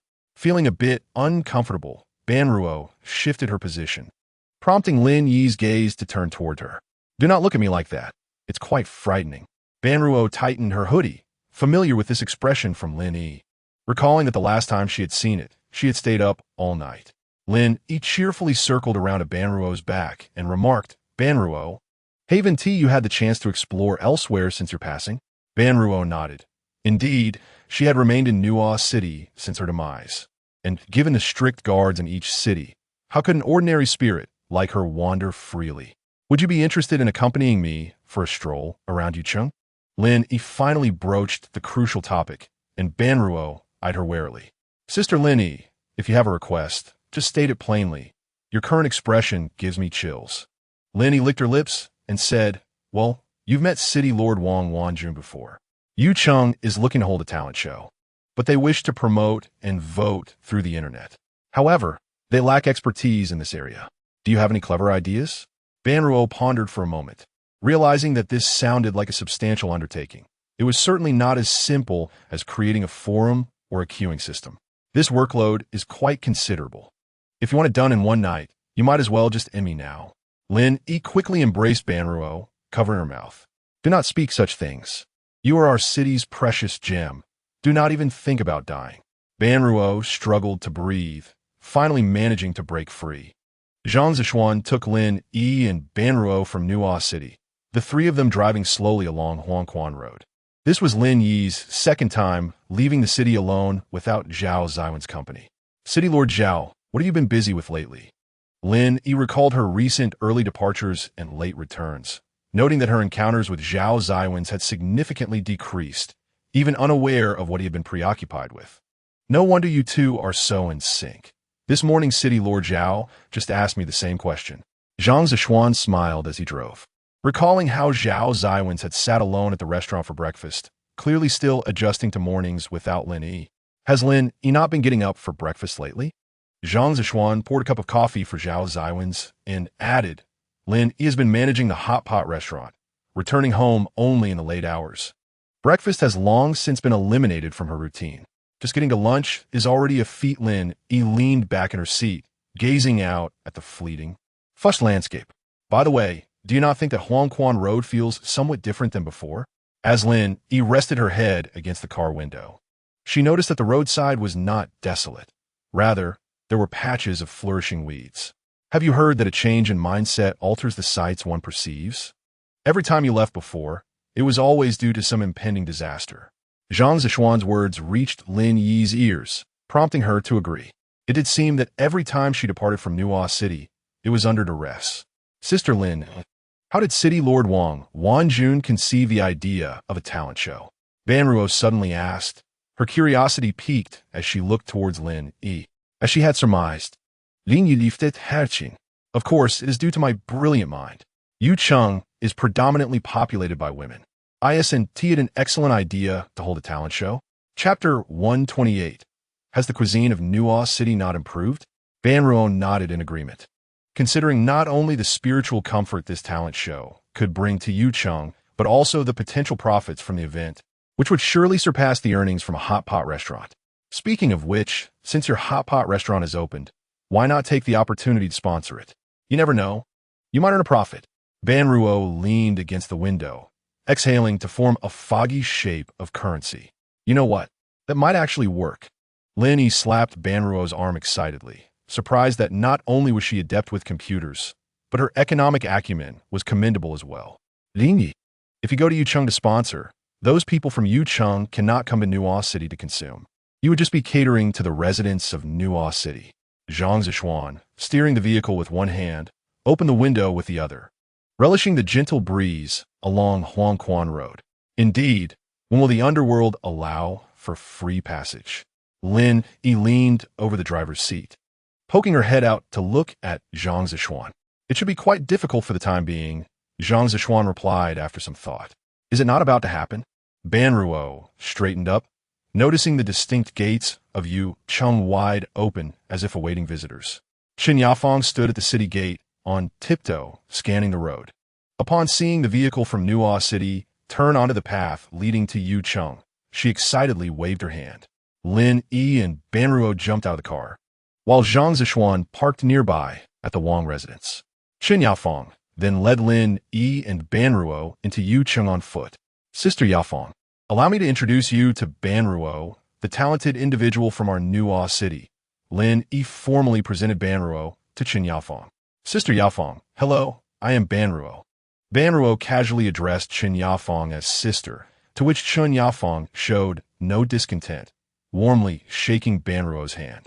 Welcome. We are relying on you to support the online work for our talent show. Bora was enveloped in darkness, feeling deceived by Lin Yi, who had lured her to Yu Cheng, perhaps solely for the purpose of exploitation. Ah, Let's not dwell on that, for the cuisine in Yucheng is simply delightful. Sister Yafeng must have prepared a feast. Lin Yi, sensing the dagger-like glare from Buh, quickly attempted to lighten the mood with laughter. As Chen Yafeng led Lin Yi and Bora into the dining hall, Wang Wanjun had been waiting for quite some time. The sight of an array of exquisite dishes instantly ignited Buh's appetite. It seemed Lin Yi had not entirely misled her. At least the food was indeed splendid. After exchanging formal greetings with Wang Wanjun, Buh began to devour the food voraciously, as her irregular eating habits, often exacerbated by late nights, left her starving. It was a rare opportunity to indulge in a hearty meal, and she wasted no time in filling her mouth. Has the food quality in Nuo Cheng not improved recently? Although Chen Yafeng was somewhat prepared for this, she was taken aback by the hearty appetites of the visitors from Nuo Cheng. She could only conclude that the cuisine in Nuo Cheng truly paled in comparison to that of Yucheng. Otherwise, the Nuo Cheng folks would not be so ravenous every time they visited. With her hand on her stomach, Bora felt a slight haze of dizziness. She turned to Wang Wanjun, whose gentle visage reminded her of her sister.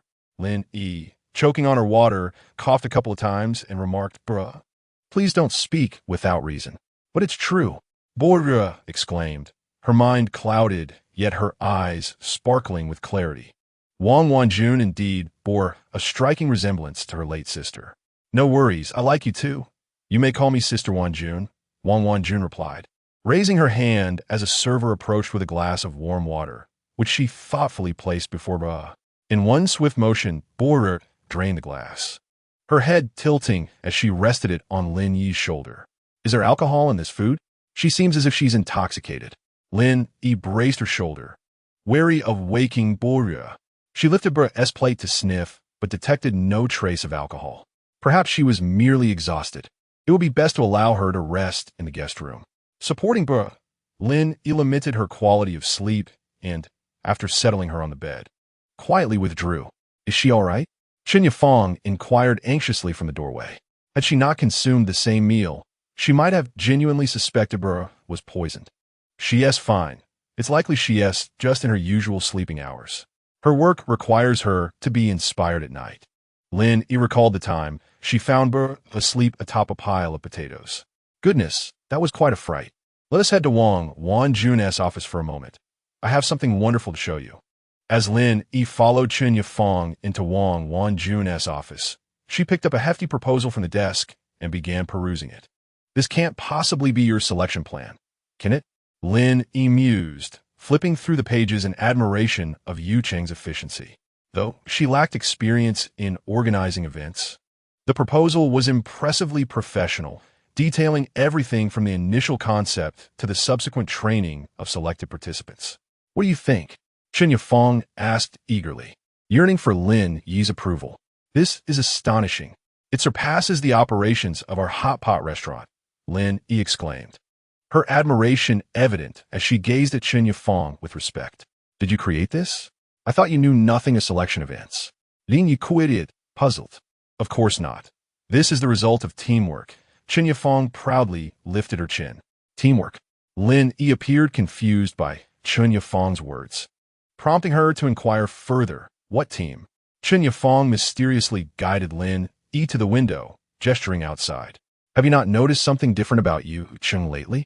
Following Chen Yafeng's pointing finger, Lin Yi observed the city's atmosphere, sensing a subtle shift. While Yucheng had always been open, it previously bore an undercurrent of restraint. Now, however, it seemed more vibrant and joyful. "Have you adopted a more open policy regarding speech?" Lin Yi's eyes sparkled with realization. Chen Yafeng nodded in satisfaction, "Yes. Moreover, through this initiative, I have made new friends who in turn introduced me to even more people, culminating in the proposal you now hold." "Ah, this is the collective wisdom at work. No wonder it feels so powerful." Lin Yi felt a surge of inspiration as she examined the document, appreciating the dedication and effort of every individual involved. Chapter 129, Yafeng. You are improving, Yafeng. I believe Yucheng is becoming a better place. Truly, Lin Yi expressed her heartfelt sentiments. Furthermore, I feel you are also improving. Boyer found herself in a daze. her body and mind relaxed, uncertain whether it was due to her full stomach or the sight of Wang Wanjun's face. Regardless, she had seamlessly slipped into a deep slumber at what should have been her usual bedtime. When she next opened her eyes, it was already afternoon. Emerging from the unfamiliar room, navigated the corridor until she arrived at Wang Wanjun's office, which was bustling with people, making it hard to overlook. As she squeezed through the crowd, she finally spotted Lin Yi. "Borya, you're awake." Lin Yi was at the table, engaged in an animated discussion with several unfamiliar girls. "Borya, don't you think a nationwide producer approach would foster greater participation?" As Borya approached unsteadily, she was swiftly pulled into the fray. "However, don't you think the nationwide producer concept lacks professionalism?" A girl with a somewhat hoarse voice interjected, having already debated program formats with Lin Yi for half an hour. "A nationwide producer? Isn't that just letting everyone vote for their idol?" Borya questioned, and Lin Yi quickly nodded in agreement. It appeared to indeed be quite popular in the mortal realm.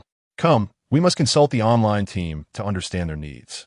Lin Yi took Brooke's hand and led her to a table, enthusiastically introducing, "Everyone, this is the expert I mentioned earlier.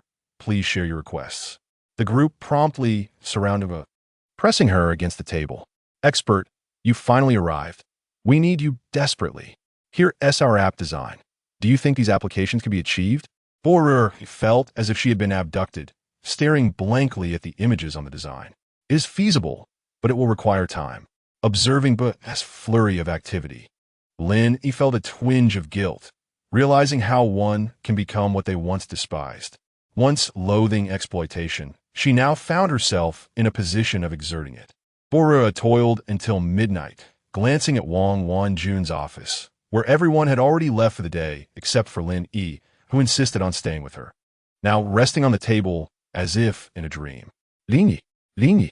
Borya gently shook her, rousing her from slumber. "What is it? Is something wrong?" The sudden jolt startled Lin Yi, her gaze bleary and bloodshot. "Why are you, someone who has never stayed up late, keeping me company?" Borya was perplexed by Lin Yi's actions. "We are a team. Though I may not be of much help, I can at least keep you company. If you tire, I can make you noodles." Lin Yi stretched lazily and sat upright, leaning closer to the computer to observe that the basic framework of the website had already taken shape. "Is this already completed?" Lin Yi marveled at the screen, which mirrored the design blueprint perfectly, her eyes widening in astonishment. "Not yet. The functions of these buttons have yet to be implemented. It's merely a skeleton for now," Ban Ruo replied, tapping the buttons on the screen to demonstrate for Lin Yi. "Ban Ruo, have I made things difficult for you?" Lin Yi interjected, unable to contain herself. Ban Ruo paused for a few seconds before closing her notebook. "Lin Yi, what kind of person were you when you were alive?" Ban Ruo leaned back in her chair, voicing the curiosity that lingered in her mind. Lin Yi tilted her head in contemplation. "A wage slave? Life was tough. I had to work every day." Ban Ruo chuckled, finding her response aligned with her expectations. "When I was alive, I was an exceptionally free person. Perhaps it was related to the skills I possessed. I rarely participated in teamwork and was accustomed to tackling challenges alone." Ban Ruo reminisced about the countless lonely nights she endured, recalling only her sister occasionally pushing open the door in the middle of the night to ask if she wanted a bowl of noodles. After arriving in the Underworld, I wished to change, which is why I established the Nuo Cheng forum. Although I couldn't find friends offline, I thought that being amidst a lively crowd online would also be a delightful experience. Ban Ruo gazed out at the night view of Yucheng, reflecting on her time since meeting Lin Yi. "The first time I saw you was during the Sanchong Zhengba Sai. In such a tense environment, you unexpectedly befriended a female ghost and even persuaded her to complete the task together. It truly amazed me." Ban Ruo continued, observing Lin Yi's expression. "Thus, after getting to know you, I felt gradually integrated into a community, which is quite miraculous. Although it is indeed arduous, I seem to have found a sense of belonging." Ban Ruo's words resonated with Lin Yi, echoing in her mind as she absorbed their meaning. "Humanity is indeed a wondrous species. What you perceive as a burden may be precisely what others yearn for." 3 days later, Ban Ruo presented the website to everyone. The curtains were drawn tightly. and Wang Wanjun had specially purchased a projector from the living world to facilitate team meetings. Ban Ruo conducted a comprehensive demonstration of the website's basic functions, nervously observing the crowd's expressions. After a brief silence, the room erupted in applause. "This is incredible. Wow, you're amazing. Have all the functions been incorporated?" Wang Wanjun led the applause, and Ban Ruo surprisingly exhibited a hint of shyness. For the first time, she felt that having a particular talent could genuinely bring her joy and satisfaction. Yu Cheng conducted a trial run of the website for a day, launching it precisely at midnight the following day. The activities of the Yu Cheng idle trainees commenced. For a moment, the entire city was engulfed in excitement and anticipation. Talented girls aspired to participate in the auditions, while those lacking such skills contemplated voting for their friends. The topic of conversation during meals and leisure, aside from work, revolved around this event. Lin Yi observed Xiao Ru and the other mentors, who debated the competition's rules and song selections late into the night. Feeling a surge of vitality for Yu Cheng. "How wonderful!" Lin Yi exclaimed to Chen Yafeng as she and Ban Ruo waited at the gate for Zhao Xiwen. "Isn't it? This has never happened before." The square was orderly, filled with crowds rallying for their favorite contestants. And the city had transformed from a place of relentless striving to one enriched with human compassion and camaraderie. Chapter 130. Give me a warm embrace. Lin Yi Ban Ruo. "I really want to thank you this time. No, I must express my gratitude to Nuo Cheng," Chen Yafeng said gratefully, clasping Lin Yi's hand. Lin Yi reciprocated the gesture, appearing as if she had much to say, yet hesitated. "Actually, a few days ago, Ban Ruo mentioned something that struck a chord with me," Lin Yi began, linking her arm with Chen Yafeng's. "She said if the souls from our respective cities could circulate, we could directly sponsor your event, creating a win-win situation." However, Lin Yi paused, leaving her thought unfinished. Chen Yafeng patted her hand knowingly. "I understand your point. Trust me, what we desire is not far off." Chen Yafeng's words plunged Lin Yi into contemplation as she rested her head against the window, quietly observing the scenery outside. What's wrong with Lin Yi? Why does she seem so down? Zhao Xiwen glanced at Ban Ruo through the rearview mirror, to which she shrugged. "Women's thoughts are unfathomable. No matter how much you guess, you will never truly understand." Zhao Xiwen scoffed, not particularly interested in uncovering Lin Yi's secrets, but concerned that her current demeanor would surely prompt Zhao Qingzhu to interrogate him incessantly if he were to witness it. If he failed to provide satisfactory answers, his head would be at stake. Indeed, Lin Yi continued to wear a frown until she entered Zhao Xiwen's office. "Is everything going smoothly with Yu Cheng?" Zhao Xiwen inquired, observing her expression without pressing further. "Quite smoothly, thanks to Ban Ruo's assistance. Everything is in order, and they are set to begin citywide auditions the day after tomorrow." Lin Yi took a sip of the cool water on the table, evidently prepared in advance for her. "Have you encountered any troublesome issues?" Zhao Xiwen asked, maintaining a composed demeanor. "None for now. Everything is progressing well, and they are quite appreciative of our support." Zhao Xiwen exchanged glances with Zhao Xiwen, who trembled slightly. As predicted, Lin Yi's disheartened appearance would inevitably lead Zhao Xiwen to implicate him. This was the infamous chain reaction. He averted his gaze toward the ceiling, striving to avoid eye contact with Zhao Xiwen. Zhao Xiwen rolled his eyes and gestured for Zhao Xiwen to leave, prompting him to swiftly exit the office. "You have matters to discuss, yet you fail to see. This you can certainly comprehend."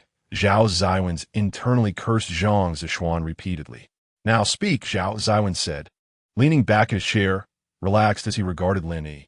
The current Zhao Xiwen was a far cry from his former self before meeting Lin Yi. He was burdened with numerous legal issues, feeling that resolving one problem only led to a multitude of others. Now, he felt equipped to handle issues on Lin Yi's behalf. Thus, regardless of what she might say today, Zhao Xiwen believed he could manage it within his capabilities. This sensation was delightful. To be precise, it was exceedingly gratifying.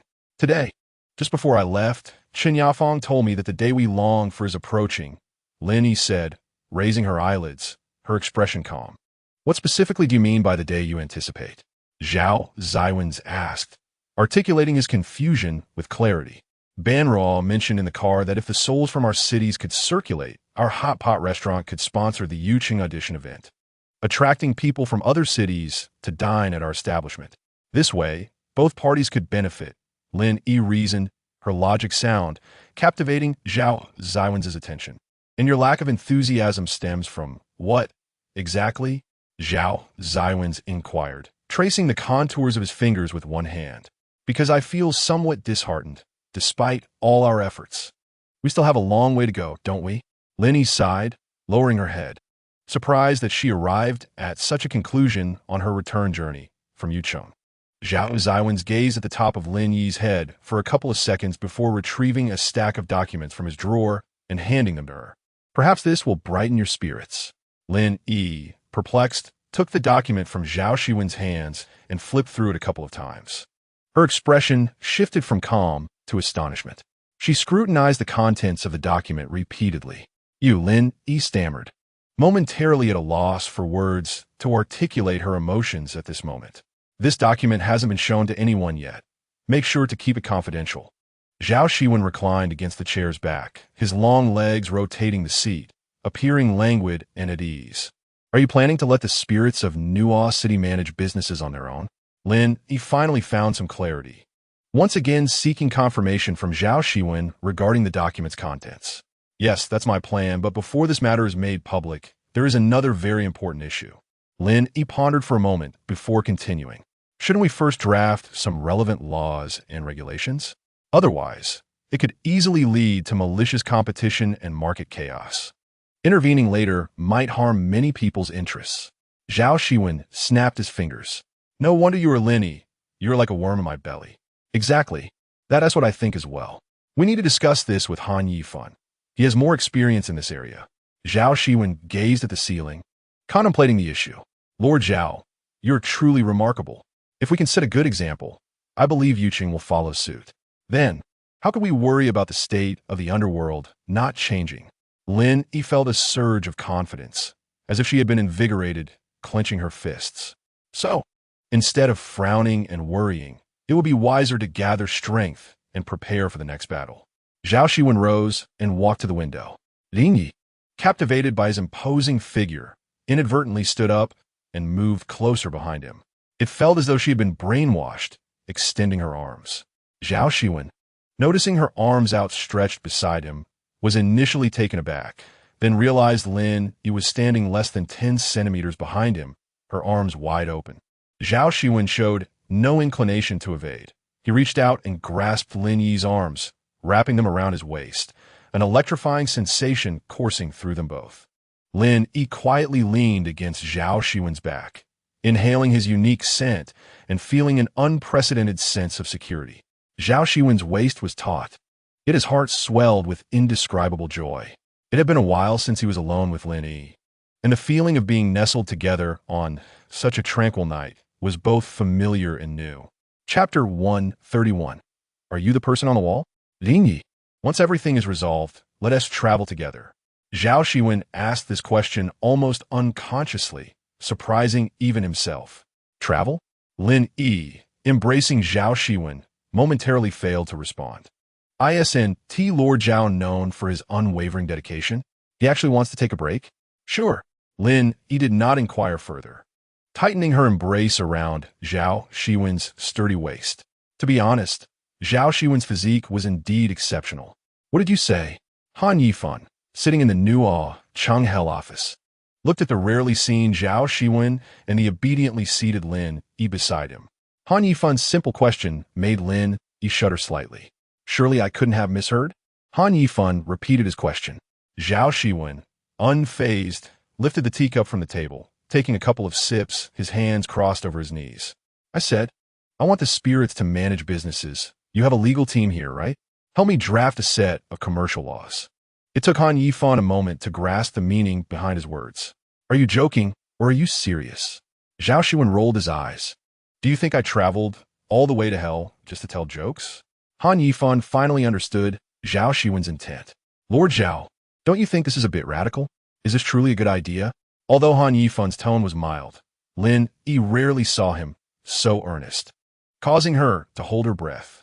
I understand, But how can one call life truly lived without risks? Zhao Xiwen stood from the sofa, adjusting his clothing, and met Han Yifan's gaze before exiting the office. By the way, Deputy Lord Han, Lord Zhao truly wishes to undertake some initiatives, hence this approach.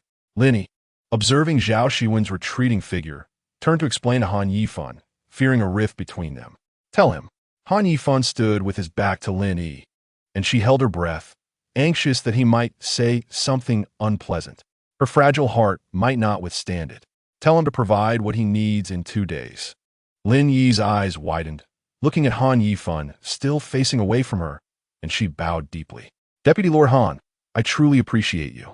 Han Yifan slightly turned his head. You must protect him well. Although Lin Yi did not fully grasp the meaning of Han Yifan's words, she nodded and exited his office. The chilly corridor tightened her emotions once more. As Lin Yi traversed the hallway and finally reached the entrance to hell, she spotted a figure emerging. Lin Yi gasped in surprise, finding it difficult to alleviate the tension from her time in hell. Lord Zhao, upon recognizing the face, she felt a wave of security wash over her. It was Zhao Xiwen waiting for her at the entrance to hell. You were supposed to leave, right? Lin Yi followed Zhao Xiwen, perplexed. Aren't you the one who fears coming to hell the most? Zhao Xiwen did not directly respond to Lin Yi's question. He lingered at the entrance, waiting for her to return together.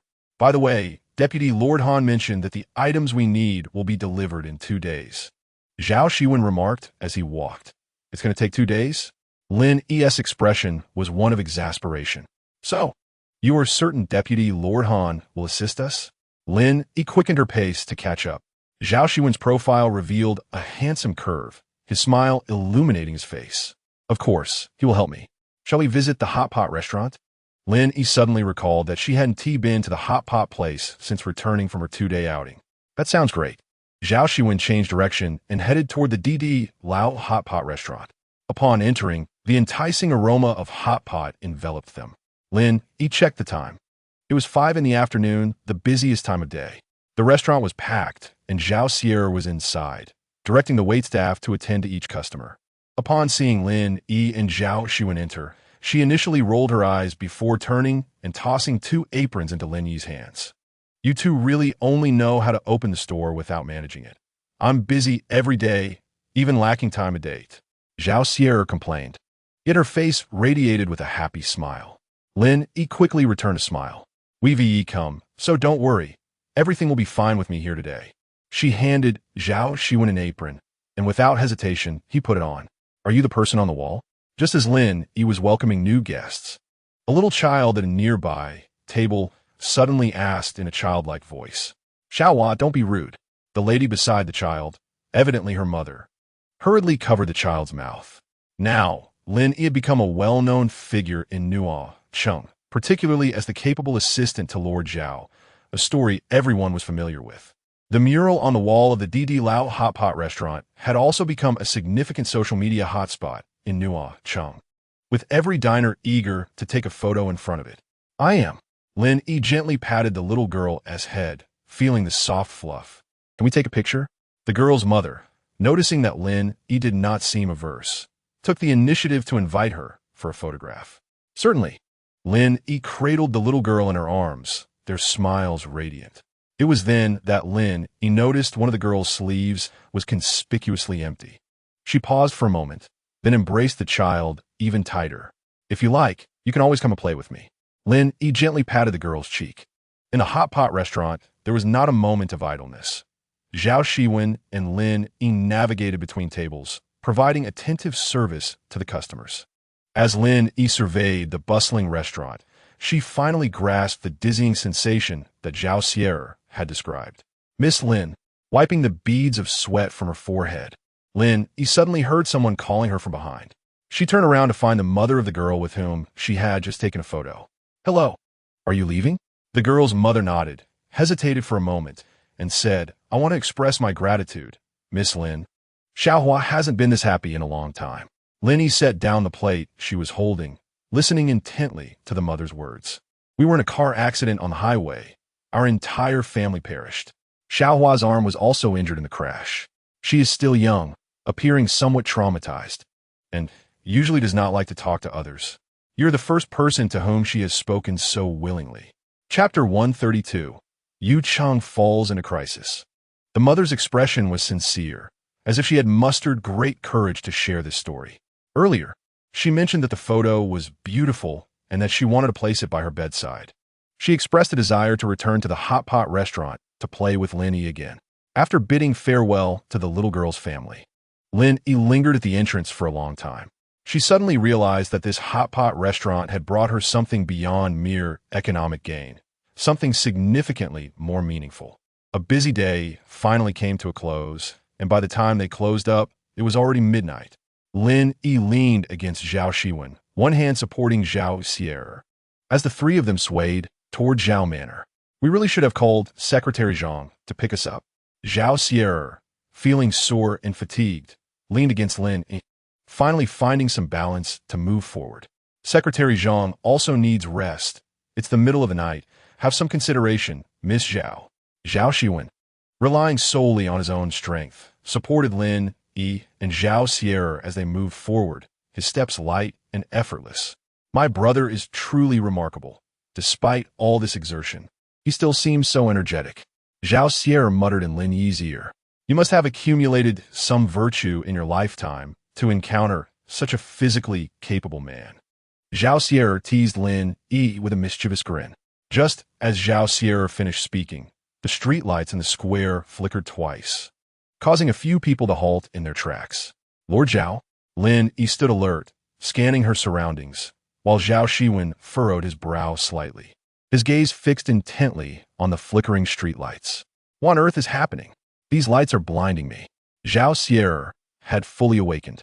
Believing there was a malfunction in the electrical system, Zhao Xiwen stared at the street lamp, aware that the filament inside was on the verge of collapse. In the next moment, the entire square plunged into darkness. Nuo Cheng seemed to lose its vitality, and even Zhao Manor lost its former brilliance. Lord Zhao, Lin Yi anxiously grasped Zhao Xiwen's hand, her fingers brushing against his icy fingers, which he immediately enveloped with his warmth. Call Chen Yafeng. Something must have gone wrong on their end. No sooner had she spoken than Zhao Xiwen's phone vibrated in his pocket, the ethereal ringtone echoing through the deserted square. Zhao Xiwen answered the call. Zhang Zishuan's voice came through the receiver, and Zhao Xiwen responded calmly. I understand. The situation is the same outside. They are with me. You stay at home. Zhao Xiwen hung up, took Lin Yi's hand, and pulled Zhao Xien'er's arm as they headed toward Zhao Manor. Similarly, the city of Jicheng was shrouded in darkness. Zhao Zipping sat in his pitch-black office, gazing out the window at the rare sight while stroking his earlobe. Lord, I have inquired. Nuo Cheng has also come to a complete standstill. Apart from Yu Cheng, which is still maintaining basic electricity, everything else is without power. A smirk appeared on Zhao Zipping's lips. As expected, everything is under my control. Previously, when I invited Wang Wanjun over, I ensured that the food contained our city's medicinal substances. The bald subordinate nodded solemnly. Yes, as per the Lord's directives, various rewards have been bestowed upon that doctor. Zhao Zipping turned to face the only reflective figure in the room, saying, This individual must be kept under control. I did not expect his predictions to be so precise. When he said it would not work, it indeed did not. The bald subordinate immediately concurred. Yes, he has been monitored as required, and such incidents will not occur again. The bald man recalled the young Dr. Chung Ran, who had nearly jeopardized his position, gritting his teeth in frustration. That young doctor had almost become a sword turned against Zhao Zipping, with his own fate dangling at the mercy of the latter's whims. They still wish to hold a selection? Zhao Zipping scoffed. He was not unaware that Wang Wanjun was gradually slipping from his grasp. However, Wang Wanjun's desire to act independently was now an entirely different matter. Wang Wanjun was no longer merely throwing a tantrum. She was now challenging Zhao Zipping's bottom line. This was something he could not tolerate. Go investigate the situation regarding Wang Wanjun and report back to me promptly. Zhao Zipping waved his hand to dismiss his subordinate and reclined in his chair, closing his eyes to rejuvenate himself. Ji Cheng was rarely this quiet, and Zhao Zipping wished to savor this moment of tranquility. Lin Yi dialed Chen Yafeng's number from Zhao Xiwen's office, where Han Yifan and several others were seated together. Not long after, The office lights flickered back to life. Zhao Xiwen entered to report on the situation. Lord, fortunately, we had properly safeguarded our power supply beforehand. The electricity in Zhao Manor is unaffected, but outside. Zhang Zishuan paused before continuing, but outside, it has reverted to its previous state. Qin Yafang's phone remained unanswered, causing Lin Yi to pace anxiously in the office. After what felt like an eternity, the other end finally connected. Yafang, what is happening? Lin Yi exclaimed anxiously, deeply concerned about Wang Wanjuan's safety. Lin Yi, is there a power outage on your side as well? Qin Yafang inquired slowly, causing Lin Yi's face to flush with urgency. Yes, what is going on? Aren't you supposed to have the audition tomorrow? Qin Yafang paused on the line before continuing. Lin, I suspect that the Lord's body may not be able to withstand the audition tomorrow. What do you mean? Lin Yi struggled to comprehend Qin Yafang's words, but her heart sank. She sensed that something unfortunate was about to transpire. It is like this, the Lord is still resting. But the magnesium lights and various electronic screens needed for the audition have all failed, and even our street lights are experiencing voltage instability. Qin Yafang glanced at the lamp that had just flickered a few moments ago. Right now, Wanjun, the Lord, is still resting. She is unaware of what has happened. However, such a situation has never occurred before, and perhaps it is all connected to Zhao Zipping. The Lord's insistence on taking Cheng Rant's medicine has already inflicted some damage on her health. Last time she was taken to Ji Cheng. I suspect they tampered with the Lord's meals as well. Qin Yafang shared her suspicions while covering the receiver, her greatest worry being what would happen once Wang Wanjun awakened. So Wanjun is still unaware of what has transpired? Lin Yi pressed for more information. Indeed, the utilization of Chao-Ling Li is significantly influenced by one's mindset. If she were to comprehend her circumstances and the challenges that lie ahead, I fear she may be unable to withstand it, which could adversely affect her existing spiritual energy.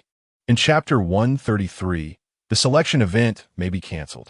Qin Yafang elucidates her thoughts. What do you intend to do now? Lin Yi poses a question of utmost importance. Perhaps. Our selection may indeed need to be cancelled. Qin Yafang's fingers have become a disarray of nervousness. She finally musters the courage to utter these words. Our selection might have to be cancelled. Lin Yi on the other end of the line is momentarily taken aback, then promptly responds. No, it cannot be cancelled. You all have worked so hard. However, at this point, it is futile to say anything. Without electricity, we are powerless to act.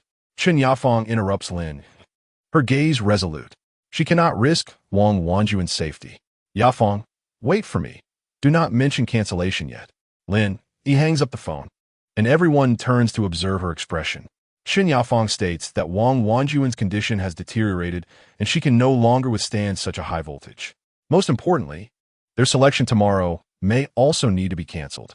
What do you plan to do? Zhao Sierra leans forward on the sofa, casting a concerned glance at Lin Yi. I must go to Yuqing to assist them. They have invested too much in this audition event to let the opportunity slip away. Zhao Sierra rises and approaches Lin Yi. But your presence would be of no use. You cannot cure her illness. It would be better for me to go. Lin Yi gazes at Zhao Sierra's expression and suddenly recalls how her Chao-Ling Li once healed Xiao Hao's neck wound. Can you do it? Can your spiritual energy heal her? Zhao Sierra ponders briefly before responding. Healing-type spiritual energy is effective, but treating internal injuries like those of Wang Wanjun will likely require some time. It is not akin to Xiao Hao's surface wound. So, does that mean we still cannot assist them in holding this election as scheduled tomorrow? Zhao Sierra falls silent. She cannot casually promise Lin Yi anything at this moment, as this is no trivial matter.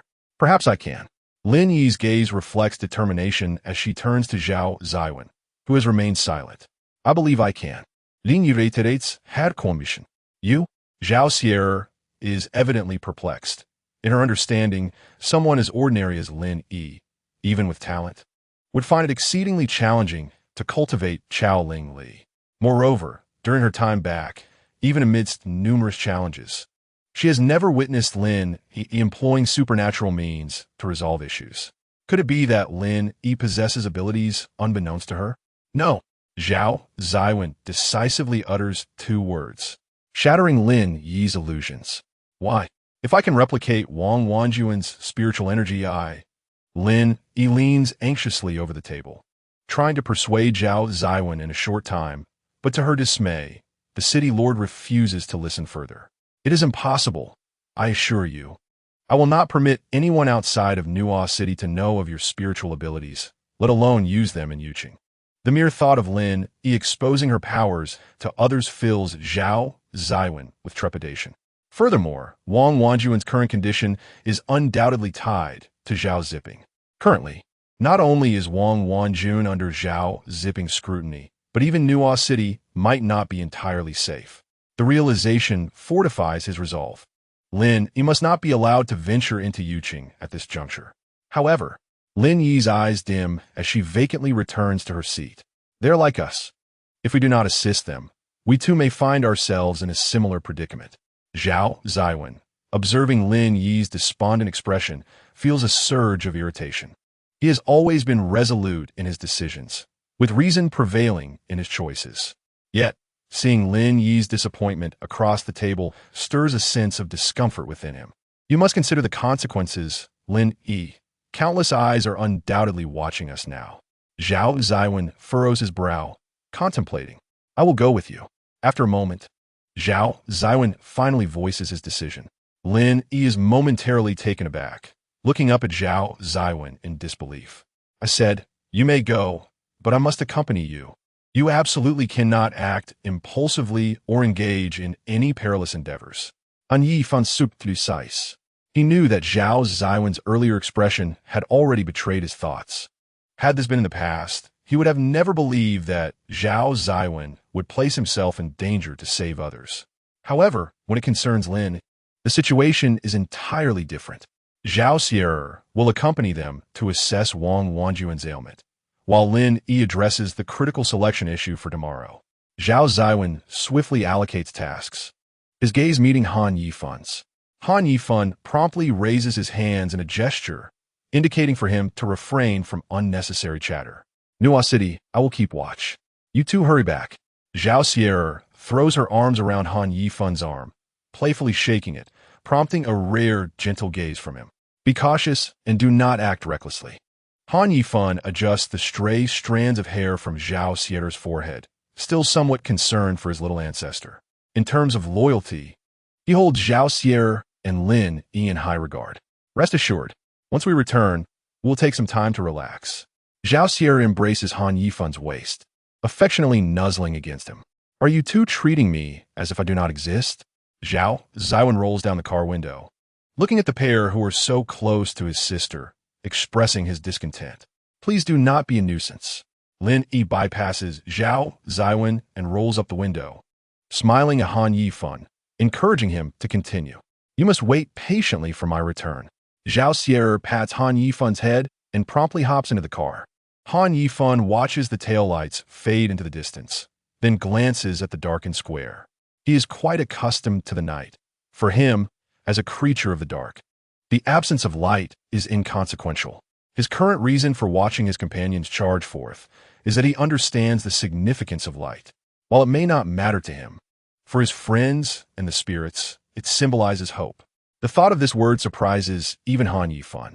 Having grown up underground, cold-blooded, and indifferent, he could easily disperse a spirit with a mere gesture. In his heart, the concept of hope has surpassed his understanding. Darkness is where he truly belongs. In chapter 134, I truly have a way. Yet, it seems that at some point, Nuo City has been filled with laughter and joy, with hot pot restaurants and bright lights. And with Zhao Xiwen's heartfelt happiness. Zhao Xiwen gently places her hand on Wang Wanjuan's wrist, feeling her pulse. What is happening to me? Wang Wanjun slowly opens her eyes, feeling the overhead light spinning her world. It has been a long time since she felt this drained. Wang Wanjun feels as if lifting her eyelids requires immense effort. Zhao Xiwen retracts her fingers from Wang Wanjuan's arm and exchanges a glance with Chen Yafeng as the group steps out of the room to confer. Based on my analysis, it appears she had taken some medication earlier, resulting in a breach in her spiritual energy akin to a bowl with a crack, causing its contents to leak out. Over time, it would not be impossible for her to lose all her spiritual energy. Zhao Xiwen leaned against the corridor wall, articulating her conclusions. What? The city lord cannot lack spiritual power. Chen Yafeng, visibly agitated, paced back and forth at the door, her anxiety palpable. She could only blame herself for previously allowing Zhao Ziping to take Wang Wanjun away.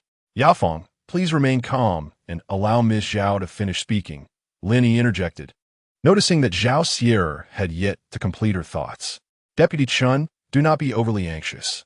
I do possess a method to restore city Lord Wang Wanjun, but it will indeed require time. Approximately a week for any noticeable improvement. Chen Yafeng's eyes widened as she repeatedly sought confirmation from Zhao Xiwen. You can heal her? Are you a doctor?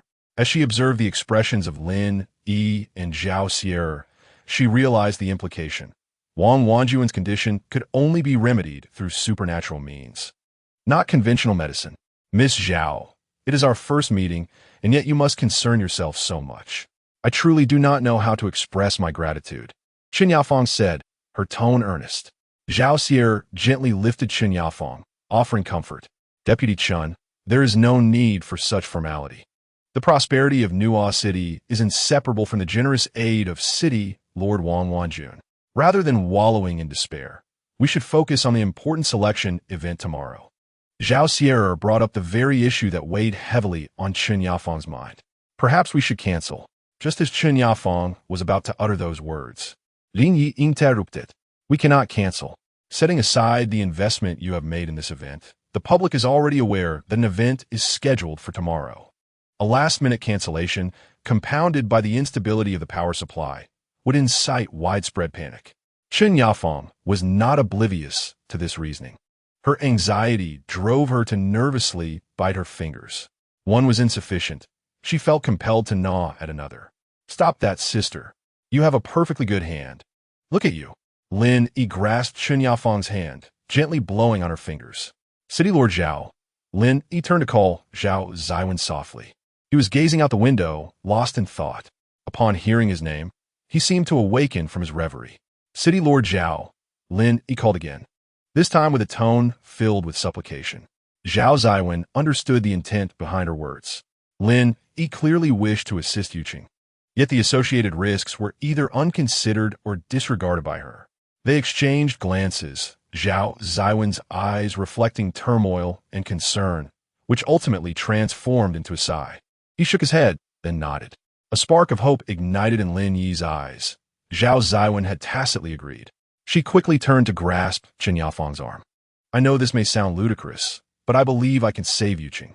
Chen Yafeng was momentarily dumbfounded, unsure of what Lin Yi could possibly accomplish. This requires electricity. Not just anything. I truly have a solution, provided that Sister Wanjun is willing, Lin Yi insisted, drawing Chen Yafeng into the room and whispering a few words in her ear. Chen Yafeng's expression shifted from despondence to surprise, almost thinking she had misheard. You say you have what? Chen Yafeng was already aware of Lin Yi's extraordinary abilities, having faced her in the Triad Championship. However, she was unaware that Lin Yi's unique power was duplication. I can replicate, copy, do you understand? Lin Yi demonstrated with her hands before lowering them. You mean to say that if you can persuade City Lord Wanjun to allow you to duplicate her spiritual power, you could acquire that ability in a short time to support the selection event? Chen Yafeng blurted out her conjecture, and upon seeing Lin Yi nod calmly.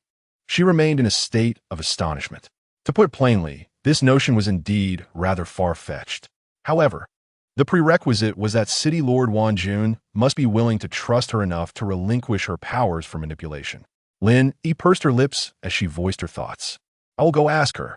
Chen Yafeng approached Wang Wanjun's bedside, feeling as though she were in a dream. Patiently, she recounted the entire sequence of events to Wang Wanjun, observing her expression as she learned of her deteriorating condition and the potential loss of spiritual power. Wang Wanjun's pale hands clenched tightly at her sides, seemingly exerting all her strength to maintain her composure. City Lord, do not worry. Miss Zhao's sister has come today. She specializes in healing abilities and asserts that with continued treatment, your health will not suffer severely. Chen Yafeng spoke softly to comfort Wang Wanjun. And what of our event? Wang Wanjun recalled the numerous lighting devices and electronic screens, Without her powers, how could they proceed with the event they had prepared for so long? Well, there might be a solution. After much hesitation, Chen Yafeng finally voiced this possibility. What? Wang Wanjun grasped Chen Yafeng's hand in excitement, viewing her as a lifeline. That Lin Yi. When Chen Yafeng mentioned Lin Yi's name, Wang Wanjun paused, struggling to comprehend how Lin Yi could assist. She claims her extraordinary power is duplication. She can replicate your spiritual power and thus support the entire event, provided you agree. Chen Yafeng nervously observed Wang Wanjun's reaction. Chapter 135. I agree. Wang Wanjun's expression shifted from shock to calm contemplation as she sat on the bed, considering her options. I agree. She finally exhaled those words. I understand your intention. I am willing. Wang Wanjun reiterated her resolve, her gaze firm and unwavering. City Lord, you truly need not feel pressured. If this proves unfeasible, we can simply cancel. Chen Yafeng proposed canceling the selection event once more, but Wang Wanjun resolutely shook her head. Yafeng, we have invested too much in this event, haven't we? Wang Wanjun murmured, holding Chen Yafeng's hand. Moreover, what Zhao Zipping desires is for us to fail. We cannot grant him that satisfaction. Chen Yafeng sighed, nodding toward Lin, who then approached the bedside. Lin Yi, thank you. Wang Wanjun was quick to express her gratitude, leaving Lin Yi momentarily taken aback before she smiled and nodded in acknowledgement. City Lord Wanjun, now you must exert all your strength to channel your spiritual power and hold my hand. We need to establish a connection.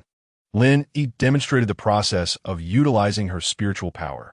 Wang Wanjun obediently nodded, sitting cross-legged on the bed, acutely aware of her diminishing spiritual strength. Time was of the essence.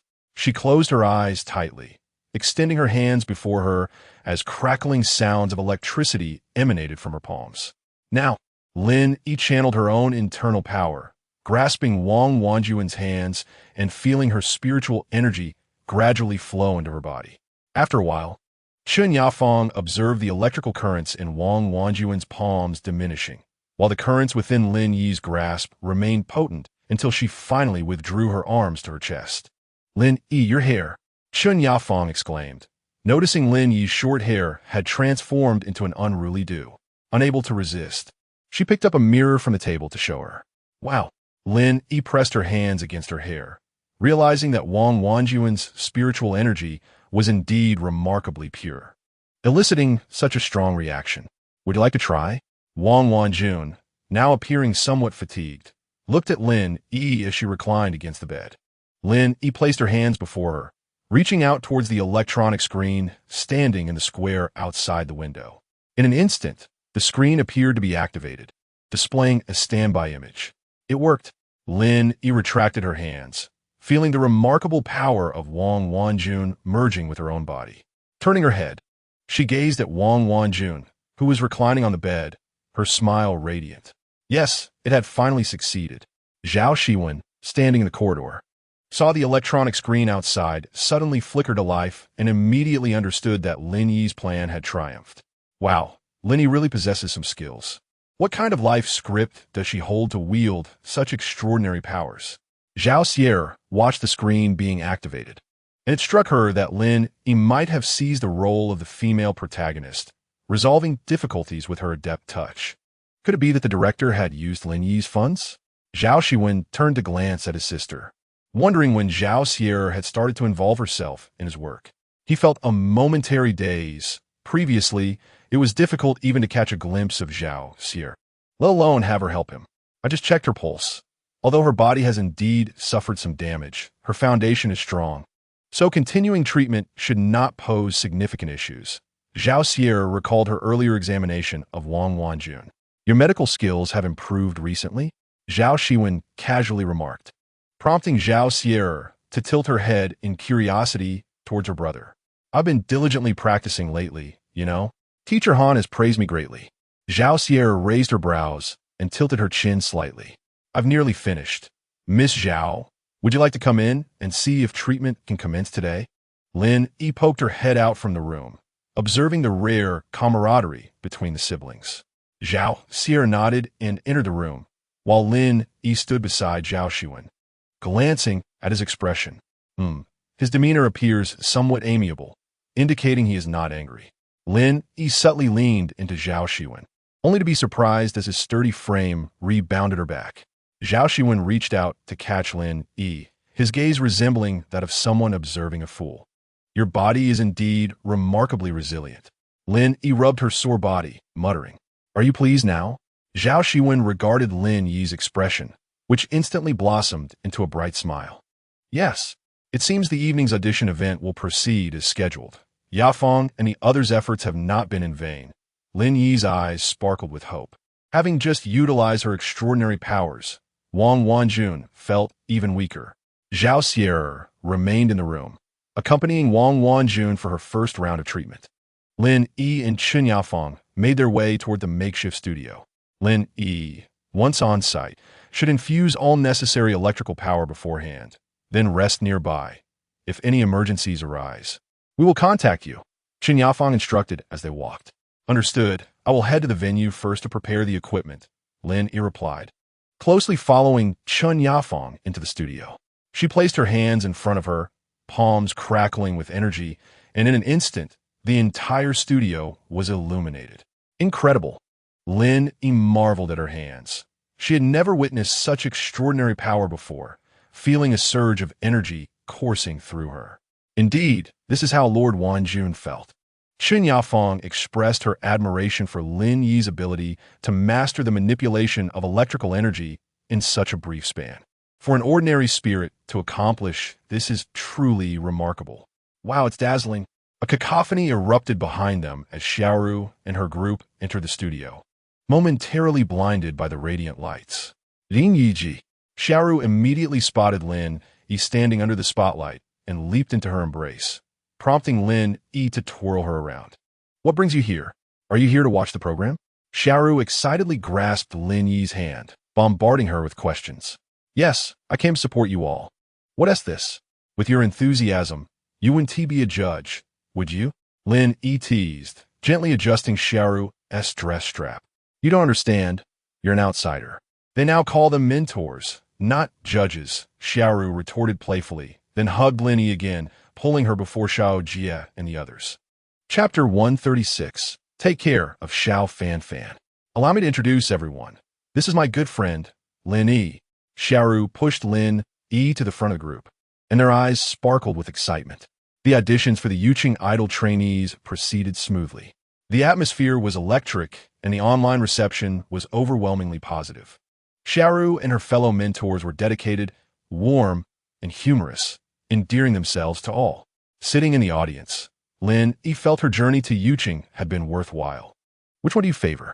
Lin Yi nudged Zhao Xiwen, who had been meditating with his eyes closed, curious about his preferences among the trainees and if he had any potential as a talent scout. I don't understand this, Zhao Xiwen murmured, slightly opening his eyes. He found a noise level in the venue quite different from his usual experiences in Nuo City. You, lacking any sense of entertainment, should observe the expressions of others. Lin Yi chided, noting how engrossed the audience was. Zhao Xiwen glanced at the crowd, who were indeed captivated. Some cheered loudly as their favorite trainees received A-level evaluations. I don't get it, Zhao Xiwen replied, unimpressed, closing his eyes once more. Truth be told, he was far more concerned about Lin Yi's safety than the success of the Yuqing event. The lively girls on stage made Lin Yi's eyes sparkle. The first round of auditions concluded successfully, and at the end, Wang Wanjun even made a personal appearance, delivering an invigorating speech to conclude the event. There you are. I've been searching for you for ages. Zhao Xiwen plopped down beside Lin Yi, her gaze fixed on Wang Wanjun, clearly pleased with the evident results of her initial treatment. Lin Yi gave Zhao Xiwen a thumbs up. Zhao Jie, it's all thanks to you. Wang Wanjun appears to be in excellent condition, showing no signs of her previous health issues. Zhao Xiwen proudly tilted her chin. Her healing abilities were far from fictitious, and combined with her recent diligent practice, she felt quite confident. You did well too. The lights and effects are all you're doing, right? Zhao Xiwen looked up at the dazzling lights in the studio, acknowledging Lin Yi's inherent talent. How's the program? Zhao Xiwen curiously peered at the stage, where trainees were posing for group photos, donning their skill evaluation badges. It was great. I found it quite enjoyable. Our Underworld's first audition event was remarkably successful. Zhao Xiwen pulled out her phone to scroll through comments online. The reviews are also quite good. Everyone is eagerly anticipating the next initial stage. When is the next initial stage? Zhao Xiwen pondered the timeline for Wang Wanjuan's treatment, wondering if it would align with the next performance. The exact date seems yet to be determined. I'll need to ask Qin Yafang about that shortly. Lin mused, observing the diverse yet confident girls on stage. She suddenly exclaimed, if we open a store in the future, having them endorse, it would surely yield fantastic results. Zhao Xiwen scoffed. Do we really need trainees from Yuqing for endorsements in Nuo City? Just the two of you would suffice. Zhao Xiwen cast a sidelong glance at Zhao Xiwen and Lin Yi, then opened her phone, stating, it is evident that you two are not online. There are already discussions about your pairing on the Nuo City forum, and the buzz is quite high. She turned the phone towards Lin Yi for a clearer view. Initially, a post had surfaced featuring a photo of Zhao Xiwen helping out at a hot pot restaurant, with the caption, does anyone know who this handsome guy is? I encountered him at the hot pot place, seeking information. This immediately ignited a fervent discussion in the comments. Why not seek him out in person instead of asking us to fish him out online? Oh, I wanted to greet him, but he seemed unapproachable, so I held back. It was amusing how one could be timid in reality, yet bold on the internet. To be fair, he is indeed quite handsome. How'd I miss him last time? Is he a new server? Lin scrolled through the comments, most of which praised Zhao Xiwen's looks. Suddenly, a comment emerged. Surely someone does not know who Zhao Xiwen is?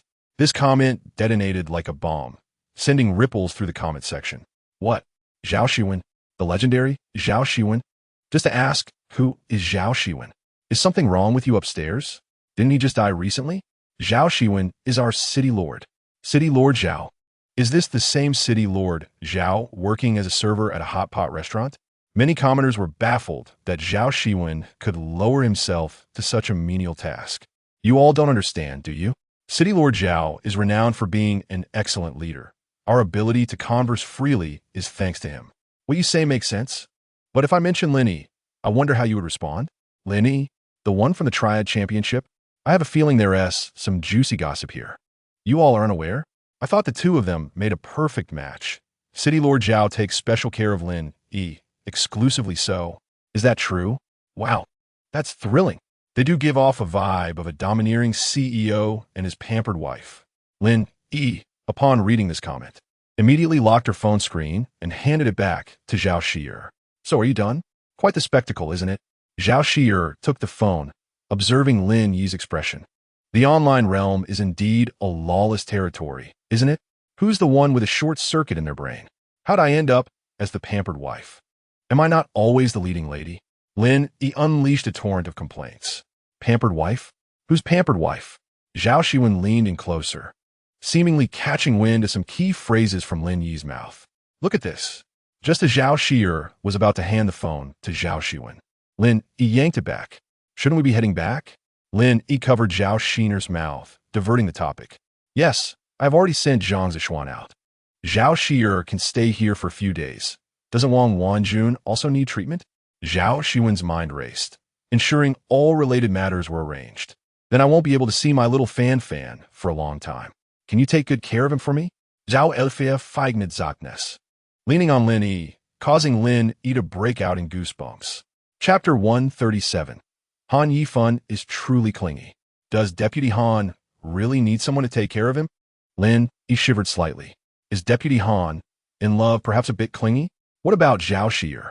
This was Han Yifan's first question upon seeing Zhao Xiwen and Lin Yi. She ran away from home and won't be returning. Zhao Xiwen slammed the car door shut, whispering mischievously in Han Yifan's ear. Deputy Han, don't listen to his nonsense. Zhao Xiwen is currently in Yuqing. City Lord Wang Wanjuan's illness will likely require another week of treatment. She will return after that. Lin Yi gently pushed Zhao Xiwen's back, hurriedly stepping forward to explain to Han Yifan. To Lin Yi's surprise, Han Yifan's expression appeared somewhat forlorn. Will she be all right there alone? Han Yifan asked coldly, hands in pockets, to which Lin Yi quickly smiled and reassured him, don't worry. Qin Yafang will take good care of her in Yuqing. Qin Yafang? The one who can't even take care of her own superior? Taking care of Zhao Xiwen? Han Yifan persisted. Han Yifan, it won't help to keep making things difficult for Lin Yi. Zhao Xiwen chose to stay on her own accord. Zhao Xiwen raised his voice slightly from behind. Only then did Han Yifan turn and walk into Zhao's residence with an indifferent demeanor. Regarding the legal matters you mentioned, our team has drafted a preliminary version. Take a look. Han Yifan stood in the office, glaring at Zhao Xiwen.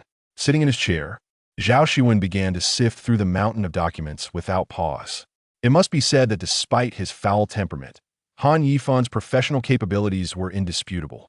Zhao Xiwen scrutinized the legal documents presented by Han Yifan, noting their clarity and organization, including many risk points he had not considered. Excellent. Very good. Zhao Xiwen succinctly commented. Yet Han Yifan remained unfazed. He typically did not exert effort on work matters, as his focus lay solely on Zhao Xiwen. At this rate, we can announce the business operation notice tomorrow. Satisfied, Zhao Xiwen leaned back in his chair, a smile gracing his lips. The pace of business had recently surged unexpectedly, often surpassing his own expectations. What else with that expression? Zhao Xiwen's gaze fell upon Han Yifan's face. How can I put it? You look like a sourpuss. Han Yifan replied, his countenance morose. It's nothing, he added coldly, his tone lifeless. You aren't still thinking about Zhao Xiwen, are you? Zhao Xiwen directly pierced through Han Yifan's thoughts, quickly deducing the truth from his glum expression.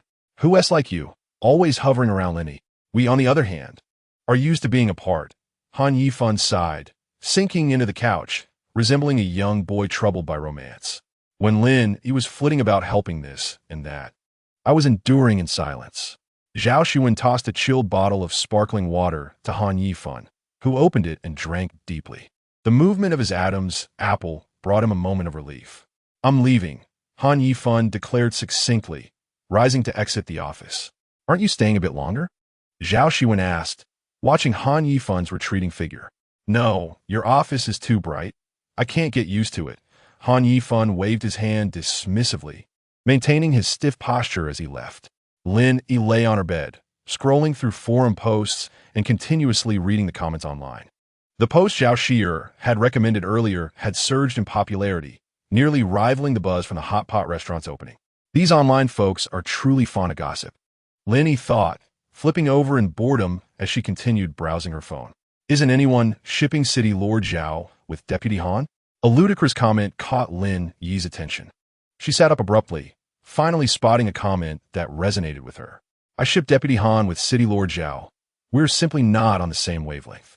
Following this, the comments began to tilt towards Han Yifan and Zhao Xiwen, causing Lin Yi to laugh uncontrollably in bed. This post must not reach Zhao Xiwen or Han Yifan.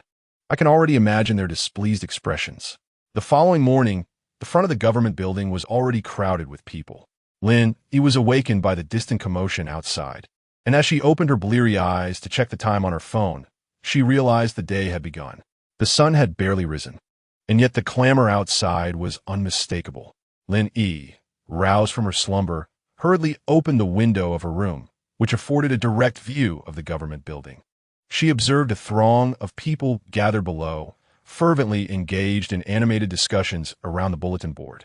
Elevating herself on tiptoe for a clearer view, she soon grasped the subject of their fervor.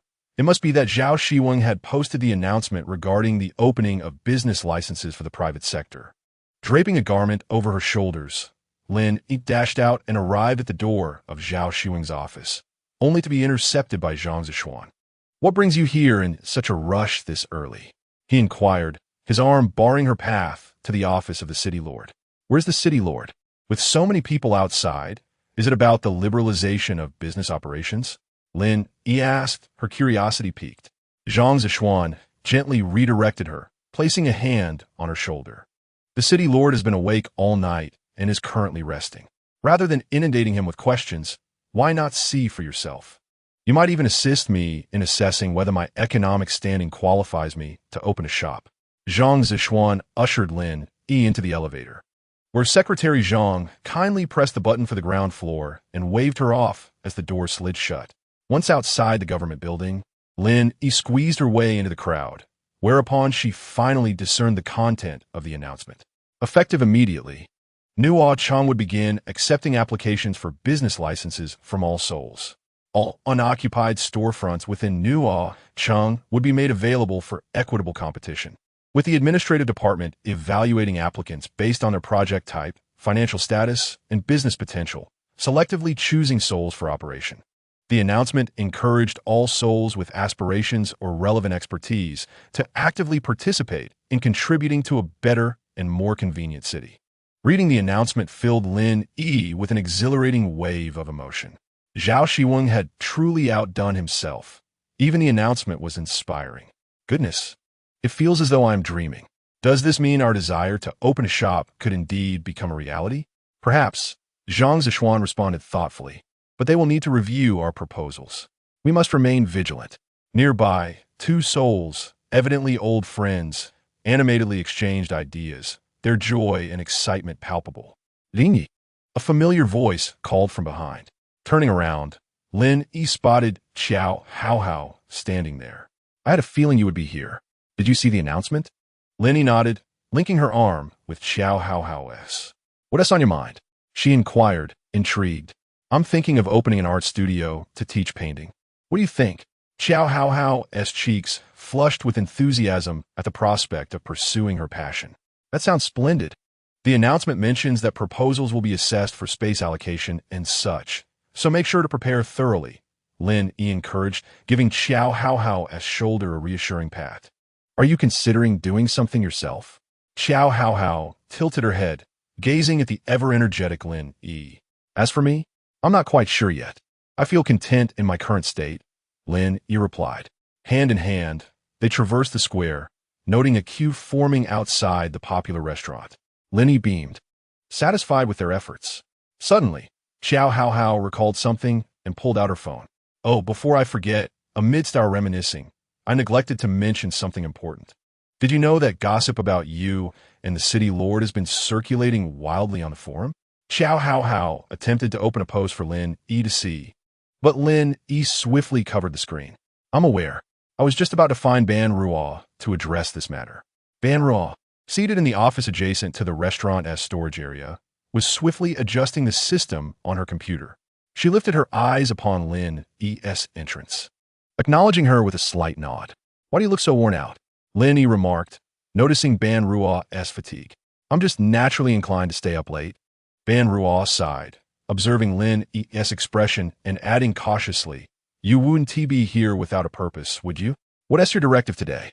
Leaning against her chair, Ban Ruo scrutinized Lin Yi's demeanor. It was clear that she had something significant to discuss. Could you possibly delete the posts on the forum? Lin Yi intertwined her fingers, finally voicing her concern after a prolonged silence. What posts? Ban Ruo, initially perplexed, paused before realizing Lin Yi was referring to the gossip. You mean the one about you and the city lord? Lin Yi merely nodded, a hint of frustration in her expression, while she herself found amusement in such gossip.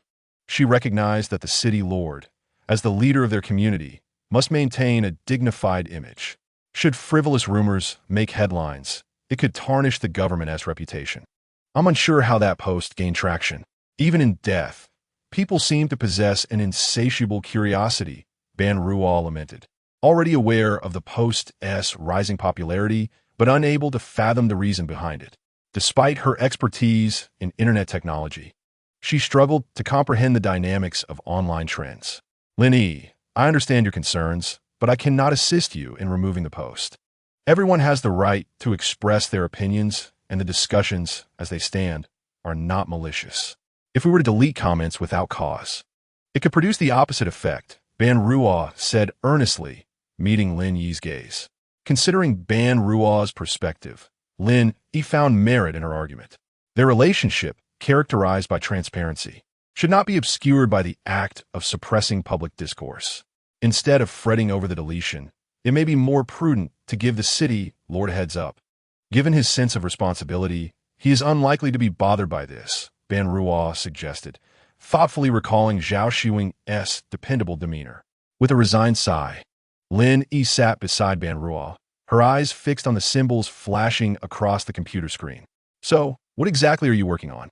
Ban Ruo clicked on her computer screen and turned to explain, I am attempting to establish a network connection between Nuo Cheng and Cheng.Lin Yi nodded, though her understanding was tentative. Ban Ruo simplified her explanation. In essence, soon you will be able to access information from Cheng while in Nuo Cheng. Do you understand? After a moment of contemplation, Lin Yi finally grasped Ban Ruo's intent. You mean we will be able to view Cheng's information online, such as their talent selections, and even participate in voting? Ban Ruo nodded, her face lighting up with joy. Exactly. You expressed a desire for souls in the underworld to traverse freely, benefiting all parties involved. While the physical realm requires further exploration, the digital realm can lead the way. Ban Ruo, you are truly remarkable. What stage are we at now? Lin Yi leaned closer to the computer, her excitement mounting as she anticipated sharing the news with Wang Wanjun and Qin Yafang. We are still in the testing phase. If the city lord has no objections, it should be operational by next week, allowing souls from both cities to connect online, Ban Ruo said, her eyes brimming with anticipation, leaving Lin Yi momentarily speechless. Bon Ruo, you are positively radiant.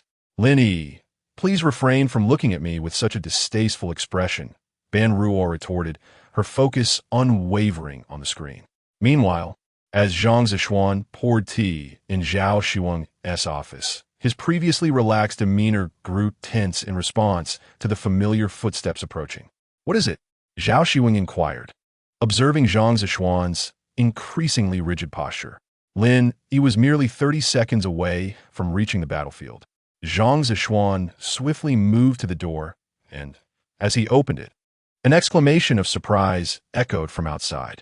Indeed, Lin Yi stood at the threshold, startled by Zhang Xiwen's sudden action. I knew it.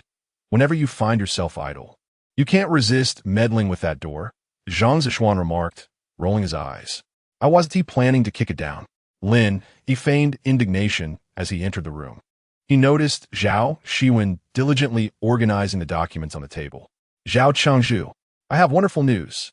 Ban Ruo is currently fine-tuning the network connection between Nuo City and Yu City. Once established, we can achieve online integration, Lin Yi exclaimed, eagerly sitting across from Zhao Xiwen to share the good tidings. Oh, Zhao Xiwen lifted his gaze from the documents, genuinely intrigued by Lin Yi's announcement. Indeed, I just saw her. She mentioned that as long as you agree, it could be operational by next week, Lin Yi said, resting his head on the table in sheer delight. Absolutely, Zhao Xiwen decisively concluded. Given the current pace of development, unification in the underworld was merely a matter of time. Achieving a merger of the two cities online was certainly feasible. Fantastic. I will inform Ban Ruo right away, Lin Yi declared, suddenly recalling a piece of sensational news from the forum. By the way, Zhao Changzhu, have you been surfing the internet lately?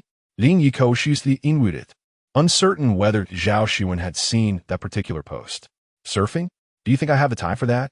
Zhao Xiwen replied, glancing at the mountain of documents before him, pondering the countless proposals he would have to review once business operations were fully released.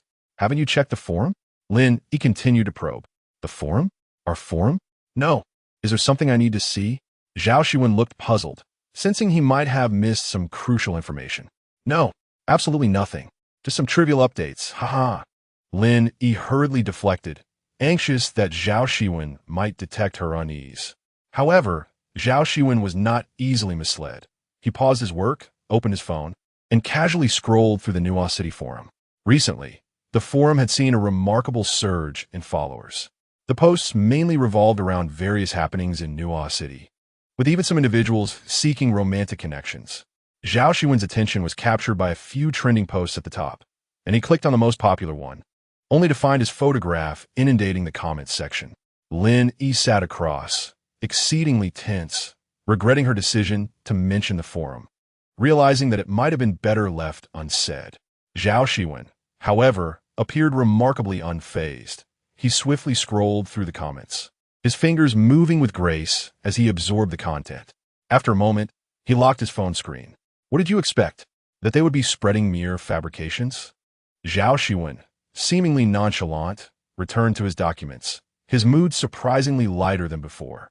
The photographs of him and Lin Yi, captured from aesthetically pleasing angles, were to his liking. Is that it? Lin Yi blurted out, astonished that Zhao Xiwen not only remained calm, but seemed to take some pride in the situation. What was Zhao Changzhu truly thinking? The announcement regarding the opening of commercial applications in Nuo City had drawn crowds to the administrative department daily. As the spirits submitted various proposals based on their preferences and skills, leaving Zhang Quan's office in utter chaos. Minister Zhang, who will ultimately decide which proposals to accept, a newly recruited young staff member inquired, overwhelmed by the influx of submissions. Our administrative department will conduct the initial screening, which will then be presented at a government working meeting for collective deliberation and decision-making, Zhang Quan replied, feeling the pressure mounting on him. He had once envisioned a stable job leading to a peaceful retirement, but this year had left him exhausted from early mornings to late nights. Minister Zhang, you're working so hard. Lin Yi entered the administrative office with a chilled soda in hand, causing Zhang Quan to feel an immediate surge of frustration upon seeing her seemingly innocent face. If memory served him correctly, the onset of his overtime had coincided precisely with Lin Yi's arrival in Nuo City. I'm not overworked. I'm just enduring my fate. Zhang Quan sighed as he slumped back into his chair, shutting his eyes for a brief moment of respite. Minister Zhang, you shouldn't say that. This situation genuinely has nothing to do with me. Lin Yi innocently settled beside him, presenting a fine selection of tea leaves with a respectful gesture. Zhang Quan cracked open his eyes slightly, glancing at the tea canister on the desk. By Luo Chun, his favorite. Speak, what trouble are you in this time? He inquired, straightening up with feigned attentiveness. I have a friend who submitted a proposal. I'm not trying to pull any strings, just curious if it passed the preliminary review. Lin Yi replied, her eyes sparkling as she looked at Zhang Quan, reminding him of his own daughter. Boyfriend or girlfriend? Zhang Quan leisurely sipped from his teacup. Uncle Zhang, what are you saying? It's definitely a girlfriend. Lin Yi's use of Uncle Zhang delighted him, prompting a warm lecture. Young lady, when choosing a partner, you should seek someone responsible and ambitious. Look at Zhao Changzhu. He has accomplished at a young age. I see the two of you have a strong connection. Before Zhang Quan could finish, Lin Yi pretended to be upset, rising abruptly. If you say that again, I might just leave. Zhang Quan hastily placed his teacup down and switched to his computer. You can't leave. Having taken your tea leaves, I can't neglect your request. Who is that person? He asked, fingers poised over the keyboard, his reading glasses slipping down his nose, which he adjusted with a hand. Lin Yi quickly turned back, resuming her seat beside him. Xiao Haohao. Her name is Xiao Haohao. Zhang Quan sighed and typed Xiao Haohao's name into the computer. Lin Yi watched the screen with bated breath. Passed. It's through the preliminary review. Just wait for it to go to the government meeting, Zhang Quan confirmed. Noting the name on the screen, Xiao Haohao had applied for a dance studio. That's wonderful. Thank you, Uncle Zhang, Lin Yi exclaimed, leaning closer to the screen in excitement. Zhang Quan, noticing her tousled hair, couldn't help but reach out to smooth it down. Young lady, how come you don't take better care of yourself? At his gentle touch, Lin Yi was momentarily taken aback before breaking into a radiant smile, shyly brushing her fingers against her short hair. She skipped joyfully out of the administrative department. The new recruits finally dared to approach. Minister Zhang, is that Lin Yi? The one rumored to be involved with Zhao Changzhu? One young staff member asked, full of curiosity. Zhang Quan nodded. Although he didn't grasp the intricacies of the forum, it was clear that Lin Yi was the only one linked to any rumors about Zhao Changzhu. Is this Lin Yi quite impressive? I heard Zhao Changzhu previously showed little interest in women, yet seems to care for her, speculated the young recruit. Is she not sitting on a treasure? Zhang Quan removed his glasses and shot a pointed glare at the newcomer. Have you finished your work? Do you have time to gossip? Lin Yi received a phone call from Zhao Xiwen early in the morning, her tone laden with concern. Uncertain of the potion Zhao Zipping had administered to Wang Wanjun, she lamented the rapid depletion of her spiritual energy, which was diminishing at a pace that outstripped Lin Yi's ability to heal. Lying on her plush bed, Zhao Xiwen flipped over, realizing that what she had anticipated would be resolved in a week now seemed to stretch indefinitely. Has Deputy Han been informed of this matter? Lin Yi, filled with worry, rose and moved to the window, shivering at the sight of the Hell Tower in Nuo City. I have sent him a message. but he is likely resting now. He will see it once he wakes up, Zhao Xiwen replied thoughtfully. Does that mean you have buried a ticking time bomb in Nuo City? Lin Yi recalled Han Yifan's expression from a couple of days prior, when he had not seen Zhao Xiwen return, and an impulsive urge to hide away surged within her. Ha ha, it's not that dramatic. Yifan is quite easy to get along with. And I have told him that I haven't felt this eager to accomplish tasks in a long time. Previously, everything was arranged by my brother, and now this genuine feeling of being needed is simply delightful. Moreover, both Lord Wanjun and Qin Yafang have been very kind to me, and I hope to apply my extraordinary abilities in meaningful ways, Zhao Xiwen said earnestly, gazing at the ceiling. Then go for it, strive hard. We are waiting for you. Lin Yi smiled at the air, offering a form of encouragement to Zhao Xiwen from afar. How is Nuo City? Any exciting news lately? Zhao Xiwen burrowed deeper into her blankets, feeling a surge of homesickness despite having left Nuo City only a few days ago. Reflecting on the past, when she had quarreled with Zhao Xiwen and wandered for nearly a year before returning, she realized she had never felt this longing for home. Nuo City is remarkable. Just a few days ago, Lord Zhao announced the application for private business, and now everyone is fervently submitting proposals, eager to open shops in Nuo City. Zhao Xiwen couldn't help but laugh. You all must work hard. I hope to enjoy some milk tea when I return. I miss its taste dearly. Under Zhao Xiwen's leadership, the efficiency in Nuo City was renowned. Within a few days, Lin Yi observed that shops in the prime area surrounding the square were rapidly being constructed, with enthusiastic proprietors designing their storefronts, hoping to become the city's flagship establishments. Meanwhile, other locations were still actively seeking tenants, with the administrative department assigning personnel daily to assist the public with their proposals. The government held weekly meetings to meticulously sift through the high-quality submissions. Lin Yi noticed Xiao Haohao waving enthusiastically in front of shop on the street and quickly approached her. Wow, you have opened this dance studio just like that? Lin Yi examined the studio's location, which, while not ideal, was a necessary path for foot traffic entering the square. Well, it's all thanks to the government.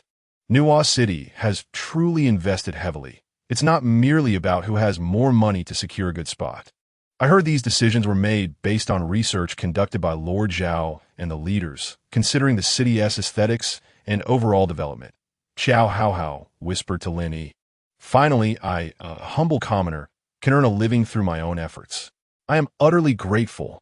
Xiao Haohao feigned tears, causing Lin Yi to burst into laughter. In any case, once this shop opens, I will manage it well, become a better version of myself, and contribute to Nuo City's growth. Lin Yi was genuinely moved by Xiao Haohao's expression and surveyed the area surrounding the dance studio. Are they opening a flower shop here?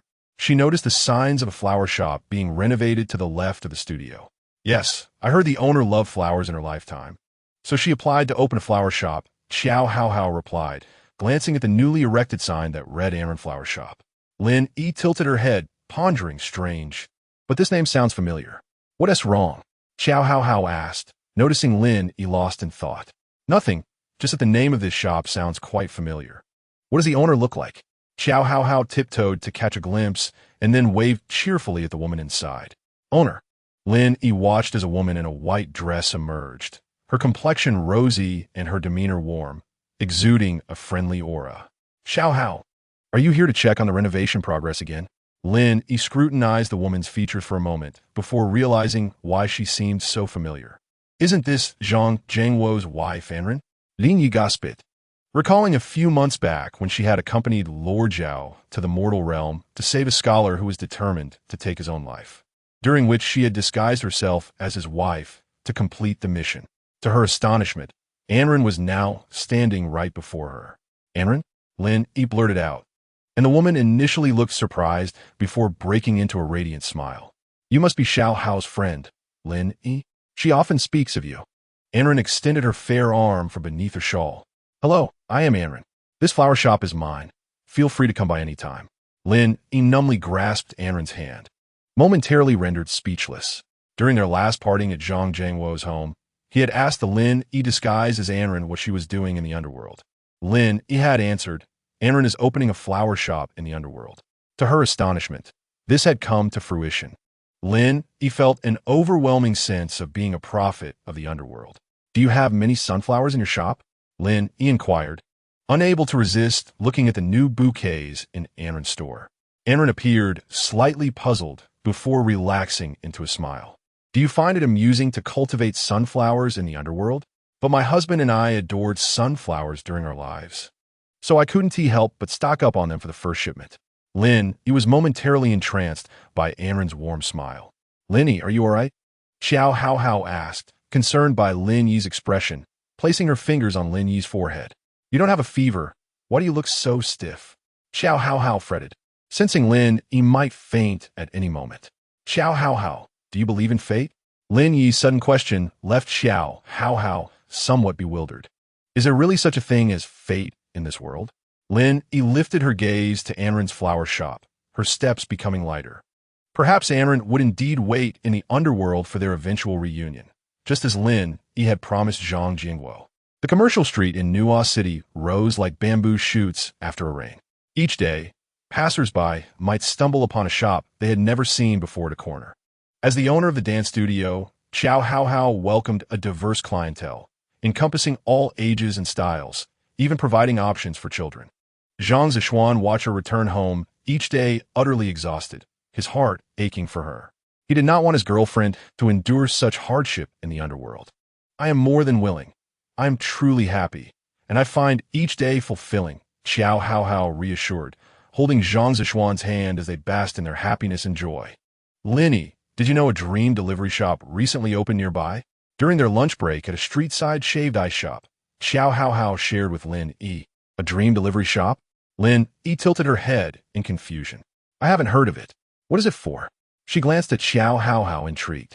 They say the person inside can help us send dreams to those we miss in the mortal realm, a way to fulfill our longing, Xiao Hao explained, gesturing animatedly. Did you ever dream of the deceased when you were alive? Lin Yi pondered deeply and recalled that she indeed had experienced similar dreams. In fact, she often dreamed of her grandmother, though the specifics of their conversations eluded her. Nonetheless, she distinctly remembered her grandmother's visage from her living days. Each time such dreams occurred, she would inform her mother, who would take her the following day to burn paper offerings for her grandmother. Xiao Hao gently clapped her hands together. Precisely. This is the essence of it. Now, as a spirit, you can also choose to appear in others' dreams and engage in conversations with them. Although they may not remember upon waking, the overall sentiment remains warm and comforting. Xiao Hao gazed tenderly out the window, reminiscing about her own parents and the joy of seeing herself in their dreams. Where's that shop? Lin Yi suddenly expressed interest, recalling her recent busy schedule, which had deprived her of the chance to dine at Lin's family restaurant for quite some time. Moreover, each visit had been under the guise of another's face. She had yet to meet her parents in her own flesh. Exiting the snow cone shop, she realized that the lunch break was nearing its end. Xiao Hao hurried her steps towards her own establishment. As she had a dance class in the afternoon and could not afford to be late, Lin Yi watched her retreating figure, clutching the address written by Xiao Hao in her hand, deciding to take the opportunity of the afternoon to visit this dream shop. Following the convoluted directions provided, she eventually discovered the shop nestled inconspicuously around a corner behind the square's storefronts. The location was rather unassuming, even somewhat hidden. Lin Yi noted that beside the sign of the Star Dream Shop, no other businesses had taken up residence there. How peculiar for the owner to choose such a place to establish a shop. Lin Yi murmured as she pushed open the door, the dimness inside prompting her to question whether she had entered the wrong place. Is anyone here? After adjusting to the low light, Lin Yi inquired. Welcome, please come in. A young woman's voice resonated from within. Lin Yi observed several strands of gauzy fabric hanging from the ceiling, adding to the shop's already eerie atmosphere. She swallowed hard and ventured further inside, finally catching sight of a young woman's face appearing from behind the counter. How may I assist you? Lin Yi noted the peculiar hat the girl wore. I wanted to inquire. I heard that dreams can be conjured here. Is that correct? The girl's radiant smile effectively alleviated the tense ambience. Yes, indeed.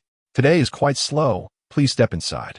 Following the girl into a room, Lin Yi was enveloped by a purple glow emanating from the ambience lights, rendering her mind somewhat dizzy. She even spotted a crystal ball resting on a table. Was this person truly engaging in sorcery? Lin Yi pondered this crucial question. Hello, there's no need to be anxious. Simply hand me your hands and speak the name of the person you wish to dream of, the girl instructed, extending her hand towards Lin Yi. Lin Yi placed her wrist in the girl's grasp. Before long, she felt as though her mind had been emptied, experiencing an unexpected sense of relief. Please close your eyes and silently articulate your thoughts in the darkness. I have already established a connection with the realm of the living. The girl's voice was calm, yet undeniably persuasive. Lin Yi followed her instructions meticulously, contemplating and speaking at length about her longing for her parents and her existence in the afterlife. I am well. Please do not worry, Mom and Dad. We welcome you to visit us again. Here is our advertisement. Bringing friends will earn you a discount. The girl escorted Lin Yi to the door, placing a flyer in her hand. Lin Yi expressed her gratitude, glancing at the ad as she walked away, which contained information related to divination. With a light step, she felt a surge of joy at the thought of her parents being able to see her through dreams. Even when seated in Zhao Xiwen's office, her smile remained uncontainable. You seem to be in good spirits today, Zhao Xiwen remarked, lifting his gaze to observe Lin Yi's expression. Indeed, life and work have been quite smooth lately, so naturally, I am happy. Zhao Xiwen continued to review the documents in hand. How is your training coming along? Lin Yi had anticipated this question and had prepared her response for Zhao Xiwen's. I've been diligently practicing. My master has introduced me to several friends with superior spiritual abilities, allowing me to replicate their powers. I feel that both my replication and manipulation skills have significantly improved. Zhao Xiwen nodded in satisfaction. That's good to hear. Do not neglect your foundational training amidst your workload, especially as an ordinary spirit. Self-cultivation is even more crucial for you. As Zhao Xiwen buried himself in paperwork, he noticed Lin Yi had not responded. He looked up from his desk to find Lin Yi, who moments ago had been lively, now slumped awkwardly on the sofa. Lin Yi, Zhao Xiwen exclaimed, his voice rising in alarm, which summoned Zhang Zishuan from the hallway. City Lord, what is the matter? Zhang Zishuan observed Zhao Xiwen lifting Lin Yi off the sofa, his face a shade of deep concern as he hurriedly dialed for a doctor. Chapter 142. Lin Yi, unconscious upon hearing that City Lord Zhao was in need, the most esteemed professor from Nuo City Hospital rushed over immediately. Upon seeing the patient lying in bed, he instantly recognized her as the girl he had treated during an emergency in Yuqing. Has she fallen asleep again? The professor began examining Lin Yi with his instruments, his expression gradually growing grave. Sensing something amiss, Zhao Xiwen stepped closer. Professor, is there an issue? Zhao Xiwen feigned calmness. May I ask if Miss Lin has undergone any recent surgeries? The professor turned to look seriously at Zhao Xiwen and Zhang Zishuan. No, she hasn't. Zhao Xiwen replied with unwavering certainty. He was acutely aware of every detail, even the loss of a single hair from her head. How could he not know such things? That is peculiar. My examination shows that Miss Lin's body is exceedingly frail, akin to that of someone who has undergone a major surgery. Her recent fatigue has hindered her recovery. Her pulse and heart are both exceptionally weak. I fear. The professor trailed off, leaving the sentence unfinished. Fear what? Zhao Xiwen grasped the professor's arm, startling the older man into standing abruptly. I fear she may not awaken for some time. The old professor was drenched in sweat, his gaze fearful as he regarded Zhao Xiwen's pallid complexion. Treat her. Zhao Xiwen had forgotten all decorum, gripping the professor's arm with white-knuckled intensity. His teeth clenched as he enunciated each word. Use every effort to treat her. Releasing his grip, the old professor collapsed on the ground. This was the first time he had witnessed Zhao Xiwen display such ferocity. To the professor, Zhao Xiwen had always been a gentleman, respectful and composed. He had never imagined he would see him so enraged over this Miss Lin. City Lord, rest assured, we will convene an expert team immediately to formulate a treatment plan. Zhao Xiwen sank into a chair, his gaze fixed on Lin Yi's pale face, feeling a tumult of emotions. He remained silent, gesturing for the professor to leave. And Zhao Xiwen promptly escorted the medical team out. When they returned, Zhao Xiwen had moved a chair to the bedside, grasping Lin Yi's hand that rested against the bed. Feeling her icy temperature, Lin Yi lay so quietly before him that Zhao Xiwen found it difficult to adjust. In his eyes, Lin Yi was never one to be still. She was always vibrant and full of life, eternally so. City Lord. Zhang Zishuan leaned closer and lowered his head toward Zhao Xiwen's, who lifted his face. Secretary Zhang had never seen the city lord Zhao wear such a fatigued expression. Even during the week when Zhao Xiwen's had gone without sleep, relying solely on coffee to sustain his work, he had never appeared this drained.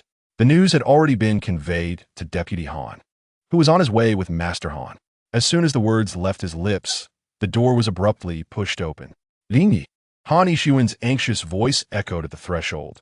He paid no heed to Zhao Xiwen's attempts to restrain him and leaped onto the edge of the bed.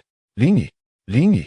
Han Yishuan repeatedly called out her name, at that moment truly confirming that his apprentice had indeed lost consciousness. Under normal circumstances, Lin Yi would have sprung up, protesting loudly. What was going on? Han Yifan stood behind, watching the unfolding scene with concern, casting a worried glance at Zhao Xiwen's, whose eyes betrayed a vulnerability he had never witnessed before. Initially, upon hearing that Lin Yi had fainted, he did not consider it particularly grave, as those who spent extensive time with the city lord often fainted or became overworked. However, today, during their conversation in the office, she had collapsed without warning. Zhao Xiwen's remained fixated on Lin Yi on the bed, fearing that if he blinked, she would vanish into the afterlife completely. Han Yishuan sat cross-legged on the bed, holding his breath, his hand resting on Lin Yi's wrist, sensing the spiritual energy within her. Fortunately, her spiritual power still resided within her. Yet, Han Yishuan's brow furrowed, sensing a chaotic and struggling essence to her energy. What did the doctor say? Han Yifan inquired, having heard from Secretary Zhang that a doctor had already been consulted. He sought the professional diagnosis. Zhao Xiwen's paused before responding, feeling as though his heart skipped a beat. The doctor mentioned that she is quite weak and may take a while to awaken. Han Yishuan slowly opened his eyes. This is not merely weakness. It is a consequence of her chaotic spiritual energy. Upon hearing this, Zhao Xiwen hastily stood from the bedside. What does that mean? Are there other methods? Han Yishuan jumped off the bed, pacing with his hands clasped behind his back. Lin Yi's extraordinary spiritual abilities differ from ours. She is a spirit with the capacity to replicate others' powers. This implies that her body inevitably accumulates various forms of spiritual energy, some strong, some weak. Recently, she must have overexerted herself, absorbing an excessive variety of energies without adequate experience to integrate them properly. Moreover, some of these energies may conflict, placing tremendous strain on her body. Zhao Xiwen recalled how Lin Yi had boasted about replicating numerous energies recently, her prideful demeanor still vivid in his memory. This is primarily my fault. As her master, I should have anticipated this. I ought to have intervened when she recklessly absorbed other supernatural powers instead of allowing her to proceed unchecked. Han Yishuan observed the expressions of Zhao Xiwen and those present, bowing his head, acknowledging his error for the first time. Master Han, this is not the moment for self-reproach. Is there a way to restore order to the spiritual energy within Lin Yi's body? Secretary Zhang interjected, emphasizing that self-blame was futile and that they should focus on the next steps. There is only one solution. Han Yishuan raised his head, surveying the expressions of the others, speaking with conviction. What? Zhao Xiwen quickly inquired. Han Yishuan glanced at Han Yifan, who soon wore an expression of realization. You mean Zhao Xiao? Han Yifan responded before Zhao Xiwen's. Indeed, the primary issue with Lin Yi's condition stems from supernatural causes, and conventional medicine cannot meet her treatment needs. Only Miss Zhao may provide a glimmer of hope. Han Yishuan nodded, expressing his viewpoint. However, Zhao Xier is currently in Yuqing treating Wang Wanjun. Before Han Yifan could finish, Zhao Xiwen pointed decisively at Zhang Zishuan, declaring, "Call Zhao Xier and instruct her to return to Nuo Cheng immediately." Chapter 143. Zhao Xiwen is attacked. Zhang Zishuan swiftly retrieved his phone and rushed out.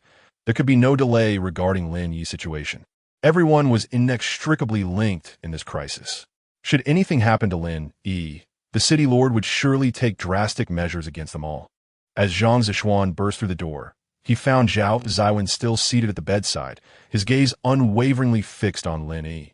Hearing the sound of the door being smashed open, Zhao Xiwen turned in confusion. What happened? He furrowed his brow, noticing the terror etched on Zhang Zishuan's face. After all these years, Secretary Zhang had witnessed much alongside the city lord, yet Zhao Xiwen had not expected to see such a look on his secretary's face. Han Yifan tilted his head, observing Zhang Zishuan's expression, an ominous premonition arising within him. "Speak," he uttered with a low, tense voice, leaning against the windowsill with crossed legs. I just called Yuqing, and they said, Miss Zhao." Zhang Zishuan opened his mouth, but faltered, glancing at Han Yifan, fearful of his reaction. "Speak." Upon hearing Zhao Xiwen's name, Han Yifan stood abruptly, striding towards Zhang Zishuan, gripping his throat. "They said Miss Zhao was taken by Zhao Zipping." Han Yifan's eyes instantly filled with murderous intent. "What did you say?" Zhang Zishuan recoiled slightly, struggling to articulate his words. "I said, Yuqing just informed me that Miss Zhao was taken by Zhao Zipping." The murderous glare in Han Yifan's eyes seemed to overflow as he tightened his grip, speaking each word deliberately. "When did this happen? Why are you only mentioning it now?" Zhang Zishuan felt breathless, refraining from resisting as Han Yifan continued to hold him. Qin Yafan said it was just a few minutes ago. They exerted all their efforts, but to no avail. Wang Wanjun is still recovering, and Zhao Zipping seems. Zhang Zishuan fell silent, sensing the temperature around him plummeting to sub-zero levels. "Seems what? If you do not clarify your words, I shall snap your neck." Han Yifan's cold smile was devoid of humor as he fixed his gaze on Zhang Zishuan. Zhao Zipping appears to have lost control. His spiritual energy is extraordinarily powerful, beyond what Qin Yafan and the others can contend with, forcing Miss Zhao to be taken. Han Yifan's knuckles turned white as he released Zhang Zishuan, who slumped against the wall, gasping for breath. After so long, he felt closer to losing his soul than ever before. "Prepare the car. I am heading to Yuqing." Without waiting for Zhao Xiwen to issue orders, Han Yifan instructed Secretary Zhang. Deputy Han, Chun Yafan, and Wang Wanjun are already on their way." Zhao Xiwen grasped Lin Yi's hand, his heart in turmoil. Zhao Xiwen's fate hung in the balance, and Lin Yi lay unconscious before him. Under normal circumstances, Lin Yi would have offered brilliant suggestions or comforted Zhao Xiwen in such dire straits. Yet now she lay cold before him. For the first time, Zhao Xiwen truly realized how much he relied on Lin Yi. When Qin Yafan and Wang Wanjun arrived in Nuo Cheng, they found Han Yifan waiting for them in the office. Standing at the bedside, Han Yifan cast a shadow with his broad shoulders. Wang Wanjun understood that she was there to face accountability. And although she anticipated Zhao Xiwen would be angry, she hadn't expected him to personally confront them. "Deputy Han, it has been a while." Wang Wanjun adjusted her expression, bowing respectfully to Han Yifan. Han Yifan looked down at Wang Wanjun, arms crossed over his chest. "City Lord Wang, has it really been that long?" "Recently. Your frequent appearances in our Nuo city might lead one to believe that you city has also come under Nuo city's administration." Qin Yafang immediately discerned the sarcasm in Han Yifan's words. Just as Qin Yafang was about to retort, Wang Wanjun grasped her arm firmly. "Deputy Chief Han, we are indeed grateful for the care we have received from Nuo City. Today's incident was truly a mistake on our part that led to Miss Zhao's abduction." Han Yifan showed no interest in Wang Wanjun's defense. "As far as I know, Lord Wang, you and Zhao Zipping are old acquaintances. This recent upheaval by Zhao Zipping, I wonder whether it was premeditated or intentional." Wang Wanjun felt an unprecedented humiliation as she absorbed the implications of Han Yifan's words. However, the fact that Zhao Xiwen was taken by Zhao Zipping was indeed a lapse in Yu City's vigilance, especially since Zhao Xiwen had remained in Yu City to assist her. The weight of responsibility was heavy on her shoulders. "Deputy Chief Han, while my capabilities are limited, I assure you that our conduct has always been above reproach. What you have suggested is something I and you city would never entertain. We are united with Nuo City in this endeavor. And if there is anything needed, Han Yifan abruptly interrupted Wang Wanjun. Needed? Lord Wang, it would be better for you to refrain from causing us any more trouble. His icy demeanor sent a chill through the room, and when Wang Wanjun met his gaze, she felt a profound sense of intimidation. Yifan, the voice of Zhao Xiwen resonated from the office door. Wang Wanjun turned her head as if grasping at a lifeline, aware that while Han Yifan was notoriously difficult, Zhao Xiwen was at least somewhat more reasonable. Upon turning, she noticed Zhao Xiwen's appearance seemed to carry an unexpected weight. Lord Zhao, Wang Wanjun began, but Zhao Xiwen cut her off. I am already aware of the situation, Lord Wang. Surely, you must recognize how much trust Nuo City places in you. Today, Zhao Xiwen has been taken by Zhao Ziping, and yet you two are here, unharmed. It defies logic, does it not? Zhao Xiwen's directness left Wang Wanjun momentarily speechless. She had not anticipated that Zhao Xiwen would interpret the situation in this manner. It seemed to be believed that Wang Wanjun and Zhao Ziping were colluding. Wang Wanjun scanned the room for Lin Yi, hoping that if anyone believed in her, it would be him. Lord Zhao Yi? Wang Wanjun noted Lin Yi's absence in such a crucial moment. Upon hearing Lin Yi's name, Zhao Xiwen visibly flinched, as if struck. If Lord Wang believes Lin Yi can assist you, it would be better to reconsider. Zhao Xiwen did not finish his thought, prompting Chen Yafang to sense something amiss. Logically, no matter the gravity of the situation, Lin Yi should not have been absent. What has happened to Lin Yi? Chapter 144. Wang Wanjun is the spy. Chen Yafang stepped forward, her anxiety palpable. Zhao Xiwen locked eyes with her for a moment, recognizing her genuine concern. He sighed and gestured for them to follow him. Han Yifan watched Wang Wanjun and Chen Yafang's retreating figures with a frigid gaze. Wang Wanjun stood beside Lin Yi's bed, observing her unusual stillness, feeling an uncomfortable strangeness. Lin Yi had never been this quiet. What is happening? Chen Yafang questioned, disbelief etched on her face, turning to Zhao Xiwen. Her spiritual energy is overloaded. Her internal core is now chaotic, resulting in a state of unconsciousness. Zhao Xiwen explained, studying Lin Yi's face. Overloaded? Is that connected to me? Wang Wanjun recalled how Lin Yi had replicated her spiritual energy to aid City. Zhao Xiwen remained silent, and Wang Wanjun quickly grasped his implication. How could it not be related? Her own spiritual energy, while potent, was extremely invasive. At the time, she had merely thought it would resolve City's urgent needs, never considering the potential harm it could inflict on Lin Yi's body. Wang Wanjun knelt beside Lin Yi, grasping her hand and feeling the chill within. Did Zhao Ziping say anything?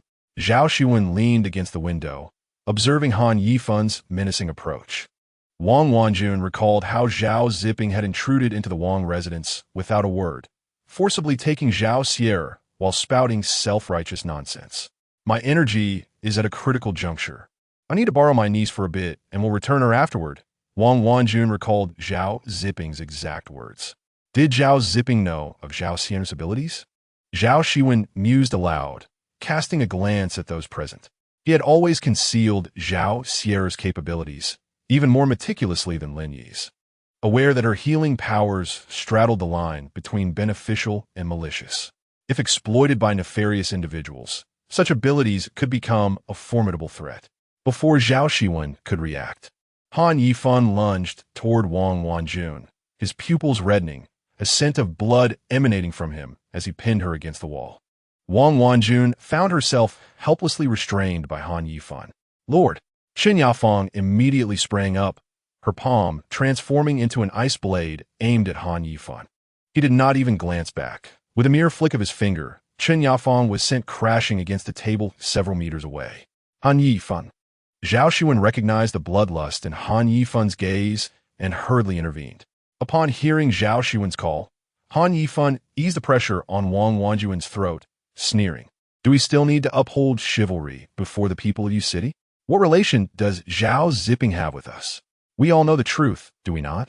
Wang Wanjun's complexion turned ashen, struggling for breath as she fought against the grip. Today, I intend to see whether she speaks the truth. Wang Wanjun felt as if her heart was being gripped tightly, the sensation peeling away her very essence. She realized Han Yifan was employing a mind-reading technique, a skill of the Han family, leaving her powerless to resist and acutely aware of the ensuing agony. Old Han, Zhao Xiwen placed a hand on Han Yifan's shoulder, causing him to shudder slightly, and he relinquished his spiritual energy, allowing Wang Wanjun to break free. Suddenly bereft of control, she slid down the wall to the floor. Gasping for breath, her vision obscured by tears and sweat, Qin Yafang scrambled to her feet, supporting Wang Wanjun, her heart aching as she tenderly arranged Wang Wanjun's disheveled hair. Lord Zhao, are you being excessive? We have already stated that we are not in collusion with Zhao Zipping.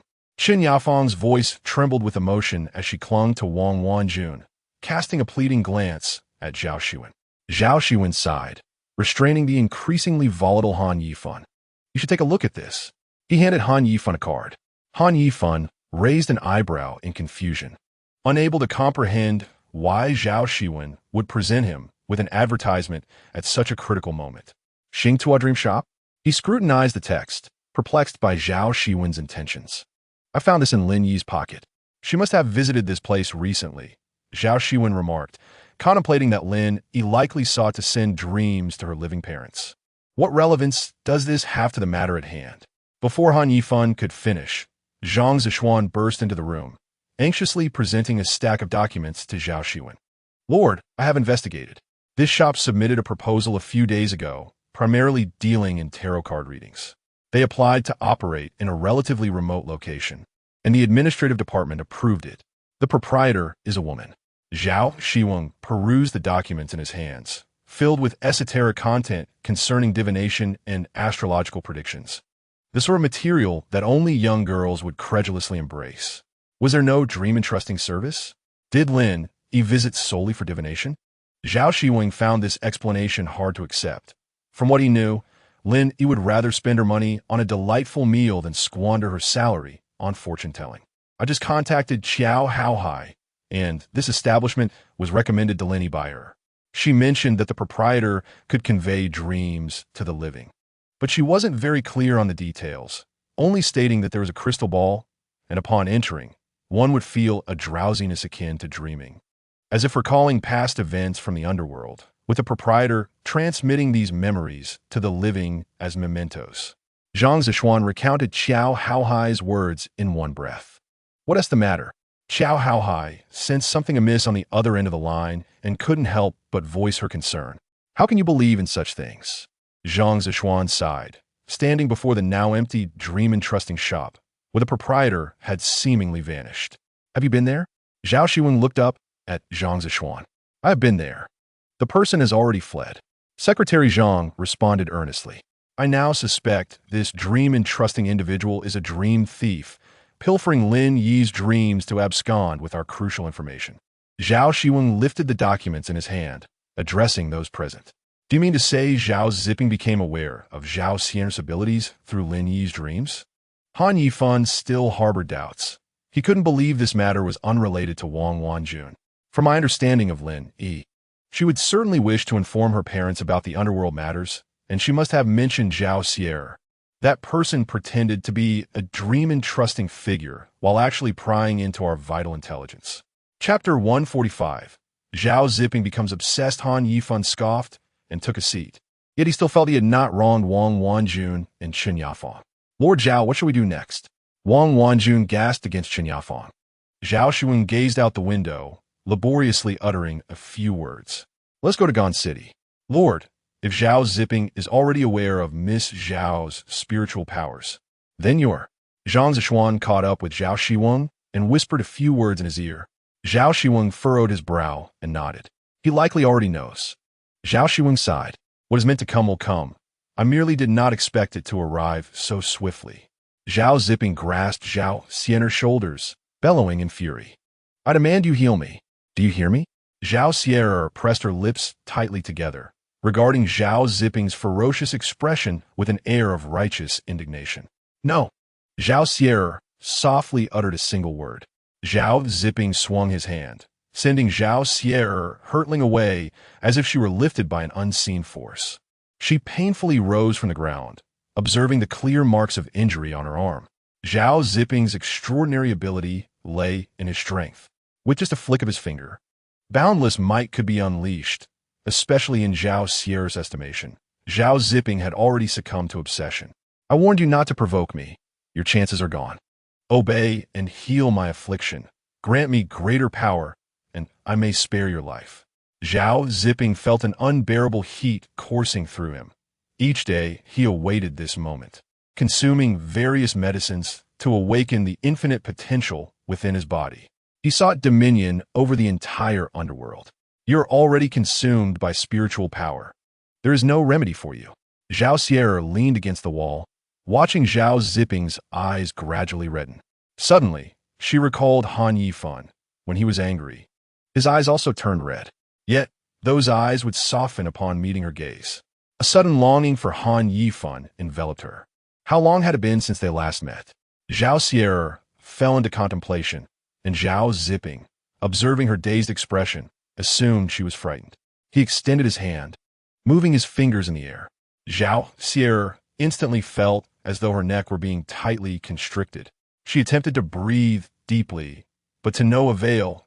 Gradually, she found it difficult to draw breath. Just as she neared the brink of unconsciousness, a tremendous crash resounded from the doorway, distracting Zhao Ziping.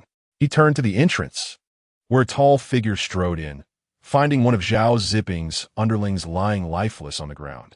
Zhao Ziping squinted, trying to discern the newcomer, only to be struck with astonishment by a pair of crimson eyes. The figure approached Zhao Ziping, eyes aflame. Han Yifan. Upon recognizing the visitor's appearance, Zhao Ziping realized it was Han Yifan, the deputy lord of Nuo City. Zhao Ziping scoffed derisively. Han Yifan, do you really believe you can rescue her from my grasp?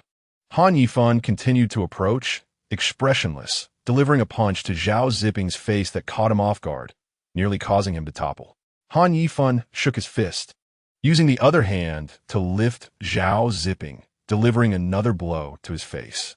Despite Zhao Ziping's formidable spiritual power, his body was frail. He had never anticipated that Han Yifan would engage him with physical force.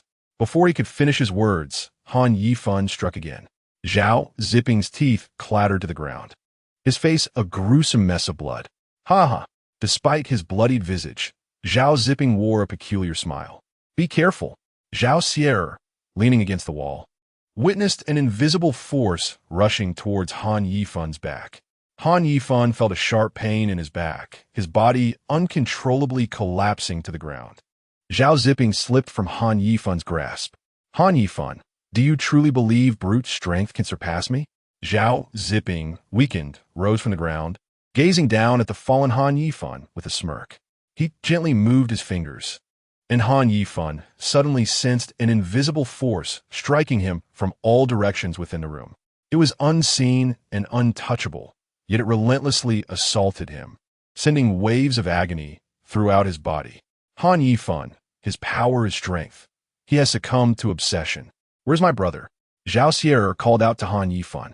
Panting heavily, she saw Han Yifan lying in a pool of blood, barely clinging to life. You are truly amusing. You surely do not realize your brother has lost all spiritual power? Zhao Ziping howled towards the heavens. He had orchestrated for someone to impersonate a dream-entrusting figure in Nuo City, successfully luring Lin Yi into his trap. He had not anticipated that Lin Yi would be so naive, divulging everything within her dreams. From her journey to Nuo City to becoming Zhao Xiwen's bodyguard, she recounted it all. Han Yifan's fingers twitched slightly. He gasped for air amidst the blood. I never imagined Zhao Ziping's power would reach such grotesque heights. Nuo City is mine. The underworld shall belong to me. Zhao Ziping ecstatically spread his arms, howling into the void. Zhao Ziping. Zhao Ziping froze, thinking he had misheard. It seemed he heard Zhao Xiwen's voice. Zhao Ziping. Zhao Xiwen's voice rang out again, causing Zhao Ziping to scan his surroundings, only to see Han Yifan in the blood pool, pointing towards the window. He indicated that Zhao Xiwen was outside. Zhao Xiwen at her side. Though the pain from her injuries was unbearable, she still wore a look of disbelief at Zhao Ziping's lack of intelligence. Zhao Ziping leaned out the window, spotting Zhao Xiwen standing alone in the center of the square, gazing up at him. Zhao Xiwen, Zhao Ziping muttered to himself. Zhao Ziping, I didn't expect you to return. Zhao Xiwen stood calmly in the square, his voice hoarse and weary. Zhao Ziping scoffed. I didn't expect you to come to your own demise. Zhao Ziping flung open the window and leapt out, while Zhao Xiwen rolled her eyes at his retreating figure. Does this man think he is filming a movie? Zhao Xiwen gazed at Zhao Ziping, who leaped from the third-floor window, yet he did not fall swiftly to the ground. Instead, it appeared as though an unseen force gently supported his descent. Nephew, you have come after all. Zhao Ziping, bloodied yet boastful, stood before Zhao Xiwen. Hand over Zhao Xiwen. Zhao Xiwen whispered. Well, let us see if you possess the capability to do so.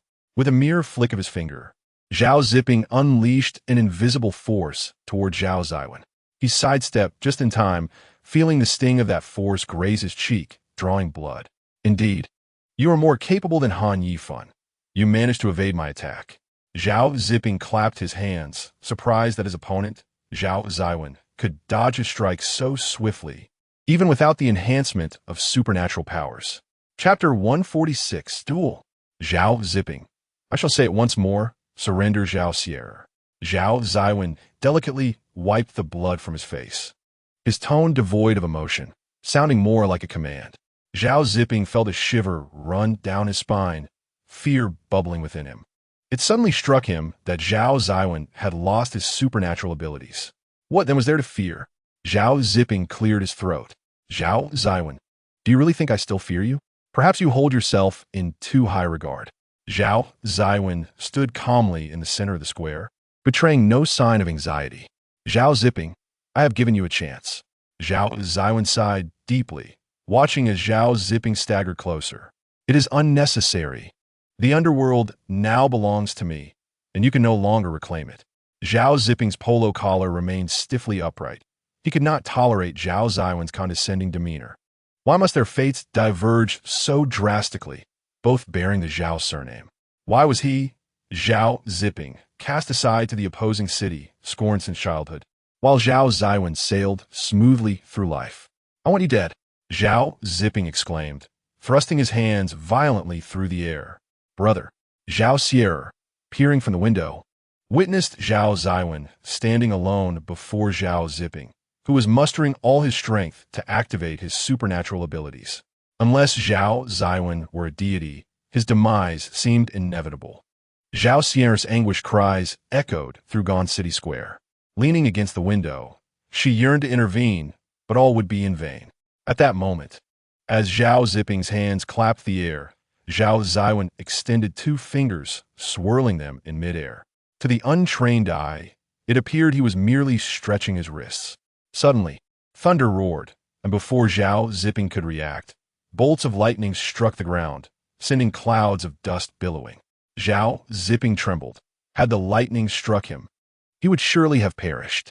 He retreated, shaking his head in disbelief. No, this cannot be. You have lost your supernatural powers. How can this happen? Zhao Xiwen smiled lightly, advancing step by step.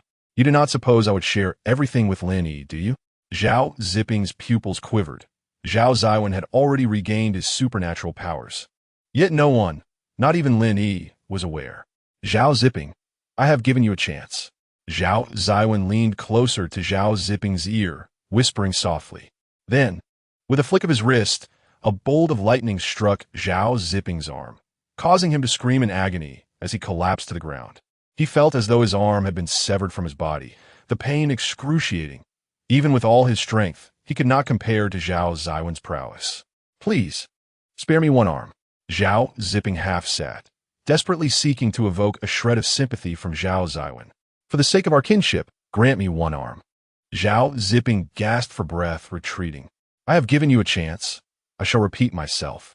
A cold smile graced Zhao Xiwen's lips as another bolt of lightning struck Zhao Ziping's remaining arm. His cries filled the square, resonating with his torment.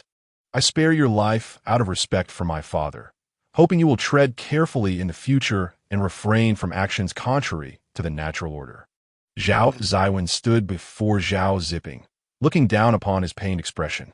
He knew Zhao Zipping despised this very posture, and now he would use it to declare his triumph.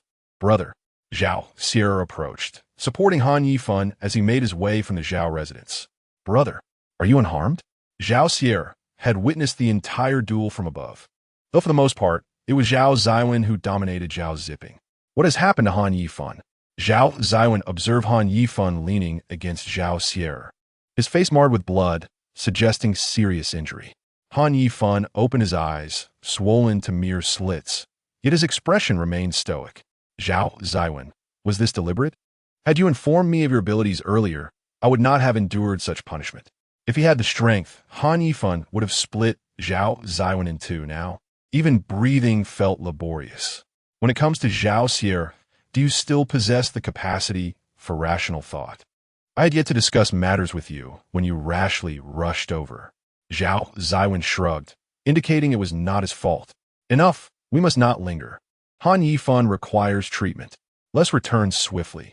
Zhao Xiwen gazed at the bloodied Han Yifan beside her. We must set aside Han Yifan's situation for now. Linny needs you. Zhao Xiwen candidly expressed his thoughts in Han Yifan's presence, causing him to clench his fists, determined to find an opportunity to confront Zhao Xiwen. What has happened to Lin Yi? Zhao Xiwen, oblivious to the unfolding events, inquired with concern. Let us discuss it upon our return. Zhao Xiwen halted before Han Yifan, motioning for him to rest on his back. Zhao Xiwen, do you truly expect me to lie on your back? Absolutely not. I shall never require your assistance in such a manner. Han Yifan struggled to move forward, but as he took a step, he nearly fell. Zhao Xiwen effortlessly lifted Han Yifan onto his back, his robust frame feeling no burden. Enough of the chatter. If you continue to resist, I shall carry you in a princess embrace. At the mention of a princess embrace, Han Yifan promptly fell silent. He did not wish for acquaintances in Nuo City to witness him, the deputy city lord, battered and bruised, being carried back by Zhao Xiwen. The trio made their way to the edge of the square, where Zhang Zishuan opened the car door for them, glancing at Han Yifan's injuries. He stepped into the vehicle, driving towards Nuo City. Wang Wanjun and Chen Yafang stood vigil by Lin Yi's bedside. Yafang, what do you think about appointing Zhao Xiwen as the city lord of Yuqing? Wang Wanjun grasped Lin Yi's hand and suddenly lifted her gaze to Chen Yafang. Chen Yafang was momentarily taken aback before responding. City Lord, what are you saying? You are the City Lord of Yuqing. She squatted beside Wang Wanjun, her heart aching for her expression. Yet I increasingly feel overwhelmed. What shall I do? The recent power outage and Lin Yi's fainting, not to mention Zhao Xiwen being taken away, I seem to attract trouble constantly. I am so weary. Wang Wanjun suddenly covered her face and wept, her sobs trembling between her fingers, causing Chen Yafang even greater distress. City Lord, do you recall why I became the Deputy City Lord of Yuqing? It was because of you. You are my idol, always so wise and considerate of Yuqing. I know we are indeed in deep trouble, but even so, let us not give up, shall we? Chapter 147. Lin Yi awakens. Chen Yafang supported Wang Wanjun's shoulder until her cries gradually subsided. Will Lin Yi forgive me? Wang Wanjun wiped the tears from the corners of her eyes as she gazed at the unconscious Lin Yi upon the bed. They have returned. Chen Yafang, hearing the commotion, rushed to the window and spotted Zhao Xiwen's car parked downstairs. Chen Yafang clenched her fists tightly, but her grip relaxed slightly upon seeing Zhao Xiwen alight from the vehicle first. Miss Zhao has returned. Hearing this, Wang Wanjun stood up from her bedside. Splendid. Thank heavens. Miss Zhao is safe. Wang Wanjun leaned closer to the window, noticing a hint of tension in Chen Yafang's expression. However, it appeared that Han Yifan was injured. Wang Wanjun and Chen Yafang observed from the window as Han Yifan was carried into the Zhao residence by Zhao Xiwen, with Zhao Xiwen supporting him from behind. It was evident that Han Yifan had lost consciousness. Otherwise, both Wang Wanjun and Chen Yafang understood that he would never allow Zhao Xiwen to carry him in such a manner. I must attend to him first. Zhao Xiwen hastily caught up with Zhao Xiwen, and the two entered a clean guest room, where Zhao Xiwen placed Han Yifan onto the bed. The blood on him stained the pristine white sheets, an alarming sight. This fellow is truly unconscious. Zhao Xiwen observed Han Yifan with his eyes tightly shut, while Zhao Xier sat beside him, placing her fingers on his pulse. Thankfully, Zhao Xier sighed in relief. Although he had suffered significant depletion of spiritual energy, he was not in mortal danger, requiring only some treatment and rest. Is there anything you need me to do? Zhao Xiwen stood behind, watching his sister prepare to treat Han Yifan. No, let's have some quiet for now. Zhao Xier, without turning back, settled cross-legged on the bed, channeling the spiritual energy within her body and hovering her hand above Han Yifan. A delicate lavender, healing energy flowed continuously towards him. Han Yifan felt the excruciating pain in his body gradually diminish. The sensation of several bones breaking slowly faded away. He slightly opened his eyes, seeing Zhao Xier earnestly attending to him, and upon noticing his gaze, Zhao Xier smiled with a sense of relief. You are awake. Han Yifan remained silent, simply staring at Zhao Xier's face, which bore an evident fatigue. He moved his fingers, leading Zhao Xier to believe he had something to say, prompting her to lean closer. However, Han Yifan merely raised his arm and gently pushed aside the sleeve on Zhao Xier's arm, revealing wounds that had already formed scabs. Moments ago, Zhao Zipping had thrown Zhao Xier, causing her to collide with a nearby table. Zhao Xier was momentarily taken aback by Han Yifan's gesture, then smiled and adjusted her sleeve back down. It's nothing, merely superficial wounds. Han Yifan opened his mouth, attempting to muster a sound from his throat. Zhao Xier leaned in closer to hear him, and he exerted all his strength to utter a few words. Do not tire yourself too much. Zhao Xier stood still in surprise. She had not felt such exhaustion in a long time. However, in the face of reality, no one could pause to check on her fatigue. Too many people relied on her. She indeed relished the feeling of being needed. But Han Yifan's concerns still touched Zhao Xier deeply. Rest assured, Zhao Xier mouthed words of comfort to Han Yifan, allowing him to finally close his eyes in peace. After half an hour, Han Yifan had nearly fallen asleep, his injuries properly tended to, and Zhao Xier quietly exited the room. Lin Yi was still waiting for her. Upon entering Lin Yi's room, Zhao Xiwen stood up from beside the bed. How is Deputy Lin? Chen Yafang inquired first, to which Zhao Xier shook her head. His body has suffered severe injuries, yet his foundation is strong. He will recover in a few days. Zhao Xier approached the bedside, noticing Lin Yi lying peacefully on the bed. Han Yifan jumped down from the bed. I took his pulse.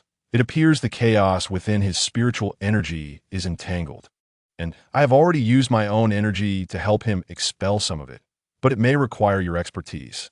Zhao Xier nodded gently, sitting cross-legged on the bed and placing her hand on Lin Yi's pulse.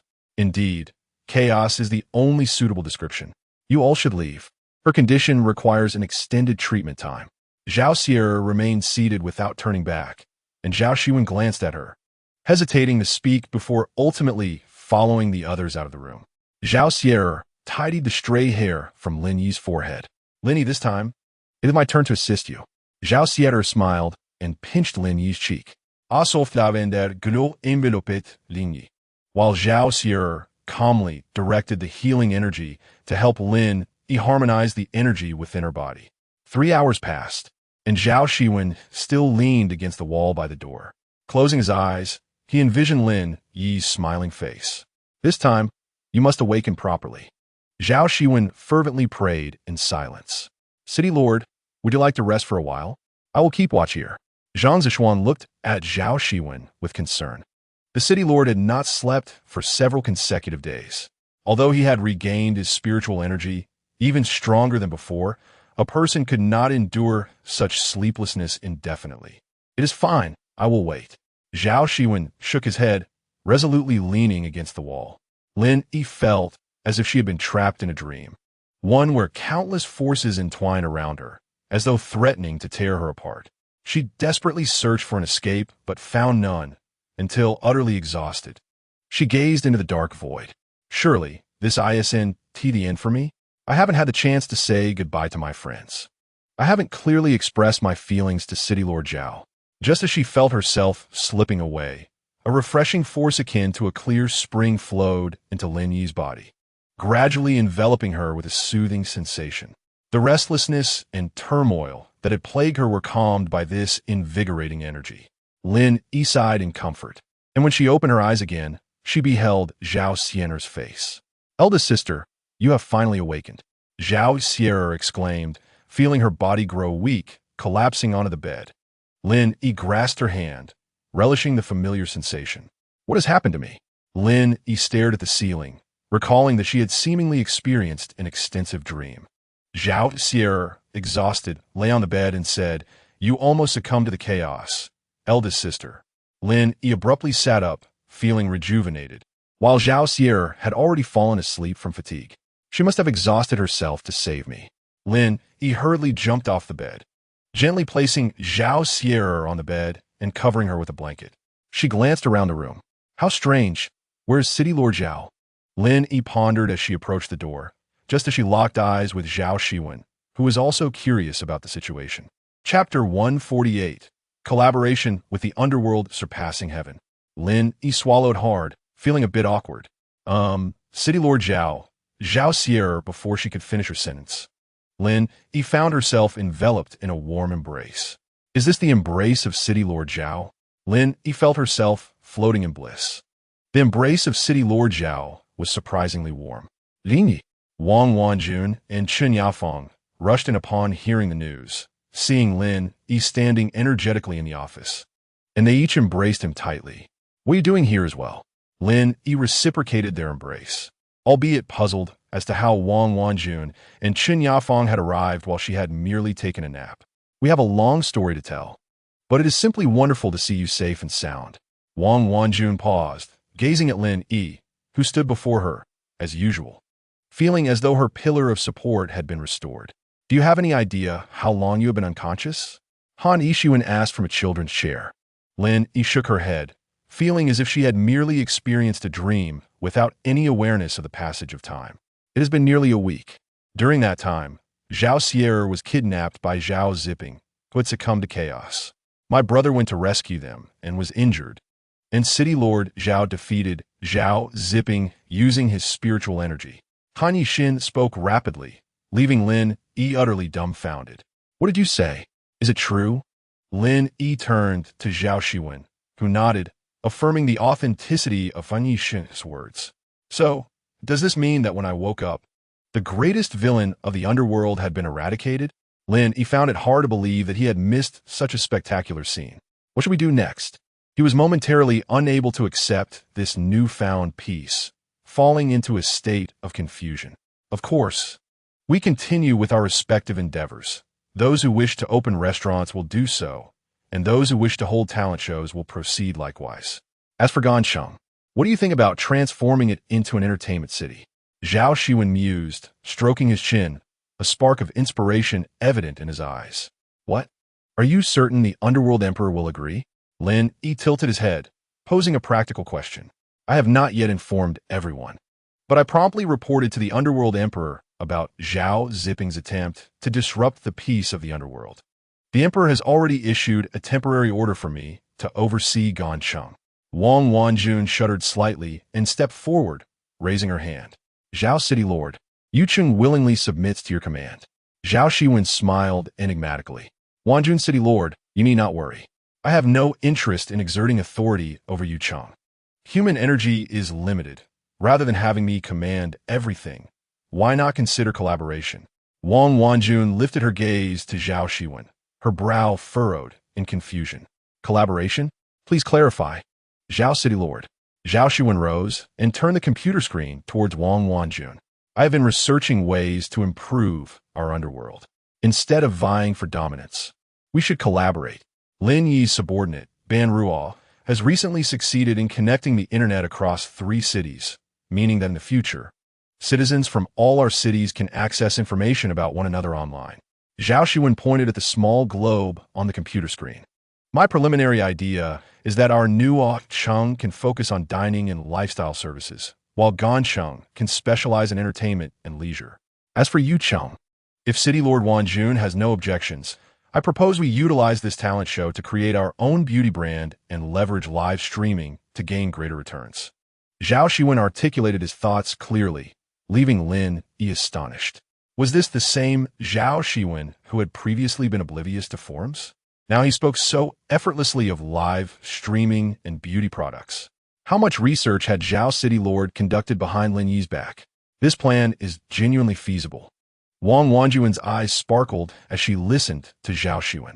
City Lord Zhao, I recognize our differences and the disparities among our cities, but I sincerely hope we can overcome our barriers for the swift advancement of the underworld. For the first time, Zhao Xiwen stood before Wang Wanjun, not with a condescending gaze, but extending his hand in a gesture of friendship, eager to shake hands with her. Wang Wanjun stared at Zhao Xiwen's hand in a daze. I, Zhao City Lord, look forward to a pleasant collaboration. She opened her mouth, but said nothing, ultimately transforming her silence into a radiant smile. She firmly grasped Zhao Xiwen's hand. This is simply wonderful. I feel like crying, Chen Yafang said, touched. After hearing Lin, he quietly expressed his thoughts from behind. She couldn't help but laugh. Lin Yi, you are truly remarkable. Chen Yafang approached and embraced Lin Yi, both exchanging smiles. The weather in the underworld fluctuated. Though it remained murky, a faint warmth could be sensed in recent days. How is Deputy Han's condition? Lin Yi asked while seated on a bench in Nuo Cheng Square. Observing the bustling crowd, Zhao Xiwen leaned back against the chair, smiling gently as she felt the warmth in the air. Once I intervene, his recovery is assured. He has begun interrogating prisoners, claiming he has rested enough in bed and will need to work overtime for a week to recuperate. Lin Yi looked at Zhao Xiwen with a bemused expression. The people of Nuo Cheng's underworld are going to have a tough time. Zhao Xiwen chuckled softly, remembering Han Yifan's repeated attempts to escape, finding it quite amusing. What are your plans for the future? Lin Yi observed the restless spirits around them, all absorbed in their phones, discussing something with those nearby. Look at the people on the streets. Ever since the city's connected to the internet, everyone seems much happier. The outside world is so wonderful.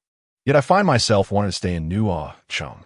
Zhao Xiwen reminisced about her past, when she would have never considered returning to face her brother's expressions, now yearning to contribute something meaningful in Nuo Cheng. So, Lin Yi tilted her head, looking at Zhao Xiwen. However, Zhao Xiwen pointed towards the Nuo Cheng Hospital not far away. I have applied for an interview at Nuo Cheng Hospital.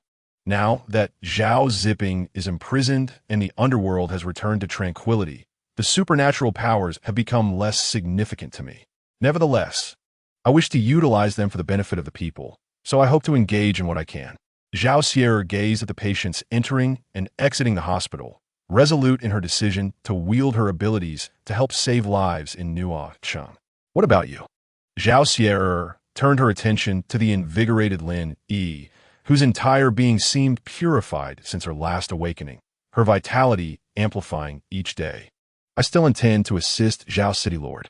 He has been quite busy managing the commercial street in Nuo Cheng and planning for the entertainment city in Gancheng. Zhao Xiwen recalled her brother's workaholic demeanor. Is he truly planning to transform Gancheng into an entertainment city? What do you think? Don't you know your brother well enough? Lin Yi rested her hand on the bench, leaning her neck against Zhao Xiwen's shoulder. Lin Yi, look how quickly time has passed. You were once a mere spirit, and now you are about to become the underworld's first lady. Zhao Xiwen teased playfully. Please stop mocking me. Lin Yi's phone vibrated in her pocket, and she checked it, discovering it was a reminder. Quickly, Wang Wanjuan's first live stream is about to begin.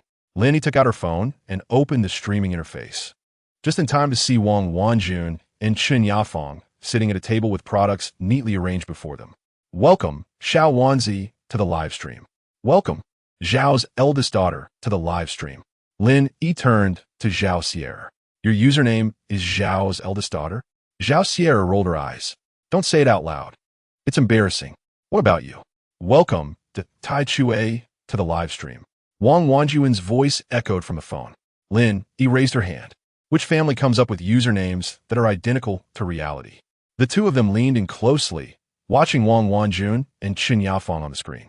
They spoke clearly and confidently, introducing the beauty products in their hands, from eyeshadows to lipsticks, all at reasonable prices that would entice anyone.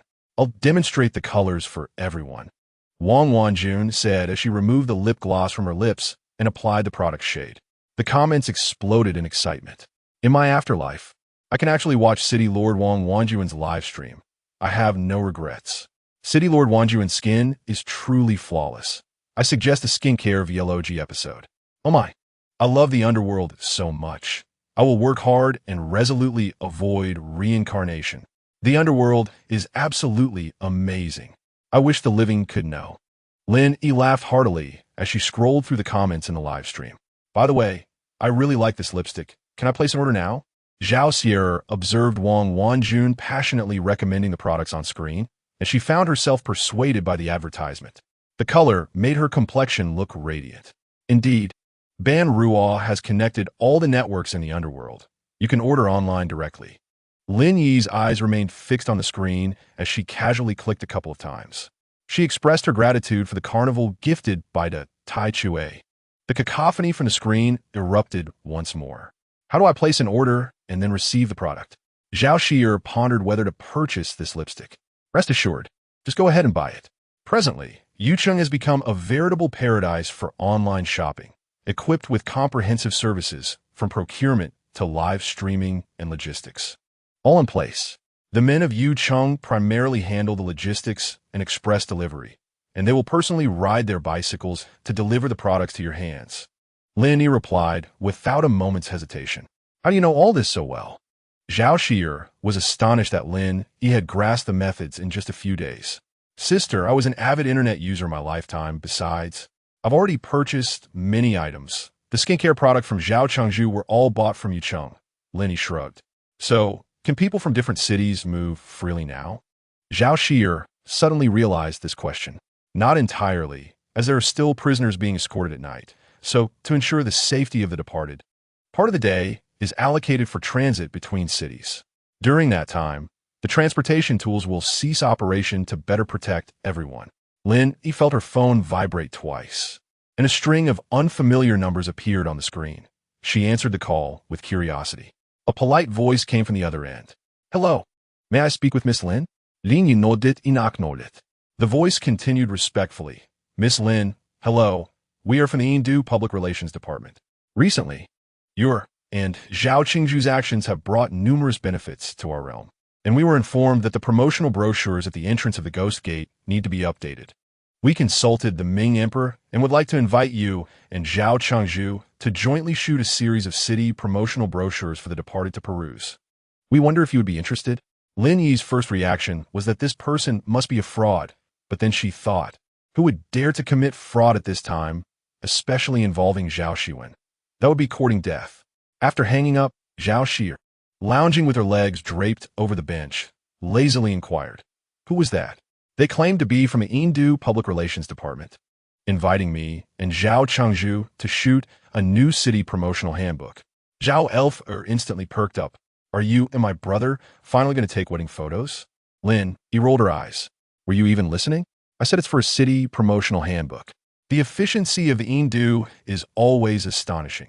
The next day, Lin Yi and Zhao Xiwen dove into a hectic shooting schedule. The Ming Emperor truly spared no expense this time, Zhang Zishuan remarked, holding the next outfit for the two to change into. Indeed, they even invited Wang Wanjun to personally do our makeup. Lin Yi grumbled to the side. Engaging in such frivolities, that old man, the Ming Emperor, is all about formalities. Zhao Xiwen scoffed. The first set of photos was taken in Gancheng, where Lin Yi noticed that Gancheng had undergone a complete transformation. The clean streets and orderly traffic exuded an air of sophistication. Various bars, nightclubs, and even KTVs lined the streets, all in the midst of preparation for their daytime activities. Zhao Chengzhu, our aim for this shoot is to capture a sense of luxury. You and Miss Lin are dressed quite extravagantly, so just try to move about naturally, the man with the camera politely explained. Lin Yi nodded, somewhat understanding, as the two sat in front of a bar, pretending to drink and posing in various ways. Zhao Xiwen quickly got into character, gazing at Lin Yi with a slightly dazed expression, which made Lin Yi's heart race. Fantastic. Let's move to the next city. After several poses, the photographer was quite pleased with their demeanor and announced a change of location to Yucheng. As a shopping paradise, Yucheng was filled with various brand stores.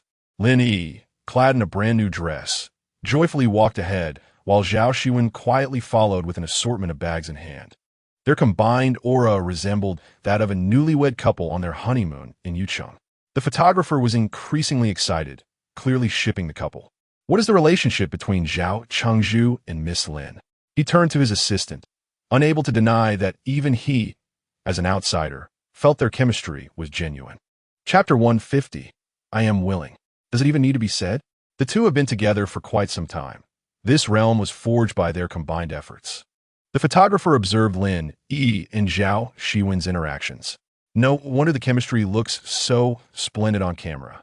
The team arrived in Nuo Cheng just as evening approached, and the photographer explained the shooting approach for Nuo Cheng to Lin Yi and Zhao Xiwen. Nuo Cheng always gives off a homely vibe, so the two should appear more intimate and warm. Zhao Xiwen and Lin Yi donned matching casual outfits and exchanged smiles. The photographer immediately began clicking away, capturing their moments as they strolled to the government building where they first met, then walked to Nuo Cheng Square. Recalling how Lin Yi had flaunted her Maserati around the square on their first encounter made Zhao Xiwen chuckle. They then sat in front of a hot pot restaurant, admiring the graffiti on the walls. After a series of poses, the photographer nodded approvingly at the photos displayed on his camera. Brilliant! This set is the best. It exudes warmth with a hint of ambiguity. The photographer seemed to have finally found his artistic pursuit in the underworld. He packed up his equipment and approached Zhao Xiwen and Lin Yi. Zhao Chengzhu, Miss Lin, thank you for your cooperation today. I hope you achieve happiness soon. I would love to shoot your wedding photos. Lin Yi felt her face flush. Did this uncle have too much to drink? What wedding photos? Thank you. Zhao Xiwen replied with a gentle smile, showing no signs of rejection. Lin Yi looked at him in astonishment, as Zhao Chengzhu offered no explanation and merely waved goodbye to the team with a smile. Their promotional photos quickly sparked a new wave of shipping fervor, with their images flooding the ENGF forum, reaching the top of the trending list. Lin Yi, your photos with my brother are hilarious. Zhao Xier, Qiao Haokai, and Lin Yi lay on the bed, unable to contain their laughter, while Ban Ruo sank into a sleepy state on the floor. Ban Ruo, if you're so tired, come up and sleep for a while, Lin Yi said, lying across the bed. Ban Ruo initially waved her hand, but soon succumbed to sleep, toppling onto Zhao Xier's lap. Wow, she fell asleep so quickly? Zhao Xier gently placed Ban Ruo on the pillow, tucked her in, and returned to lie beside Lin Yi and Xiao Haokai. I don't find it funny. I think they look perfectly matched in those photos, and everyone in our dance studio agrees, saying Zhao Chengzhu and Lin Yi are a match made in heaven. Xiao Haokai once again opened the photos posted online, unable to resist zooming in on their handsome faces. Oh dear, please stop saying that. They initially claimed that the promotional photos were for the city promotion at the Ghost Gate, but they never mentioned putting them online for the departed to view repeatedly. I never experienced such social embarrassment when I was alive.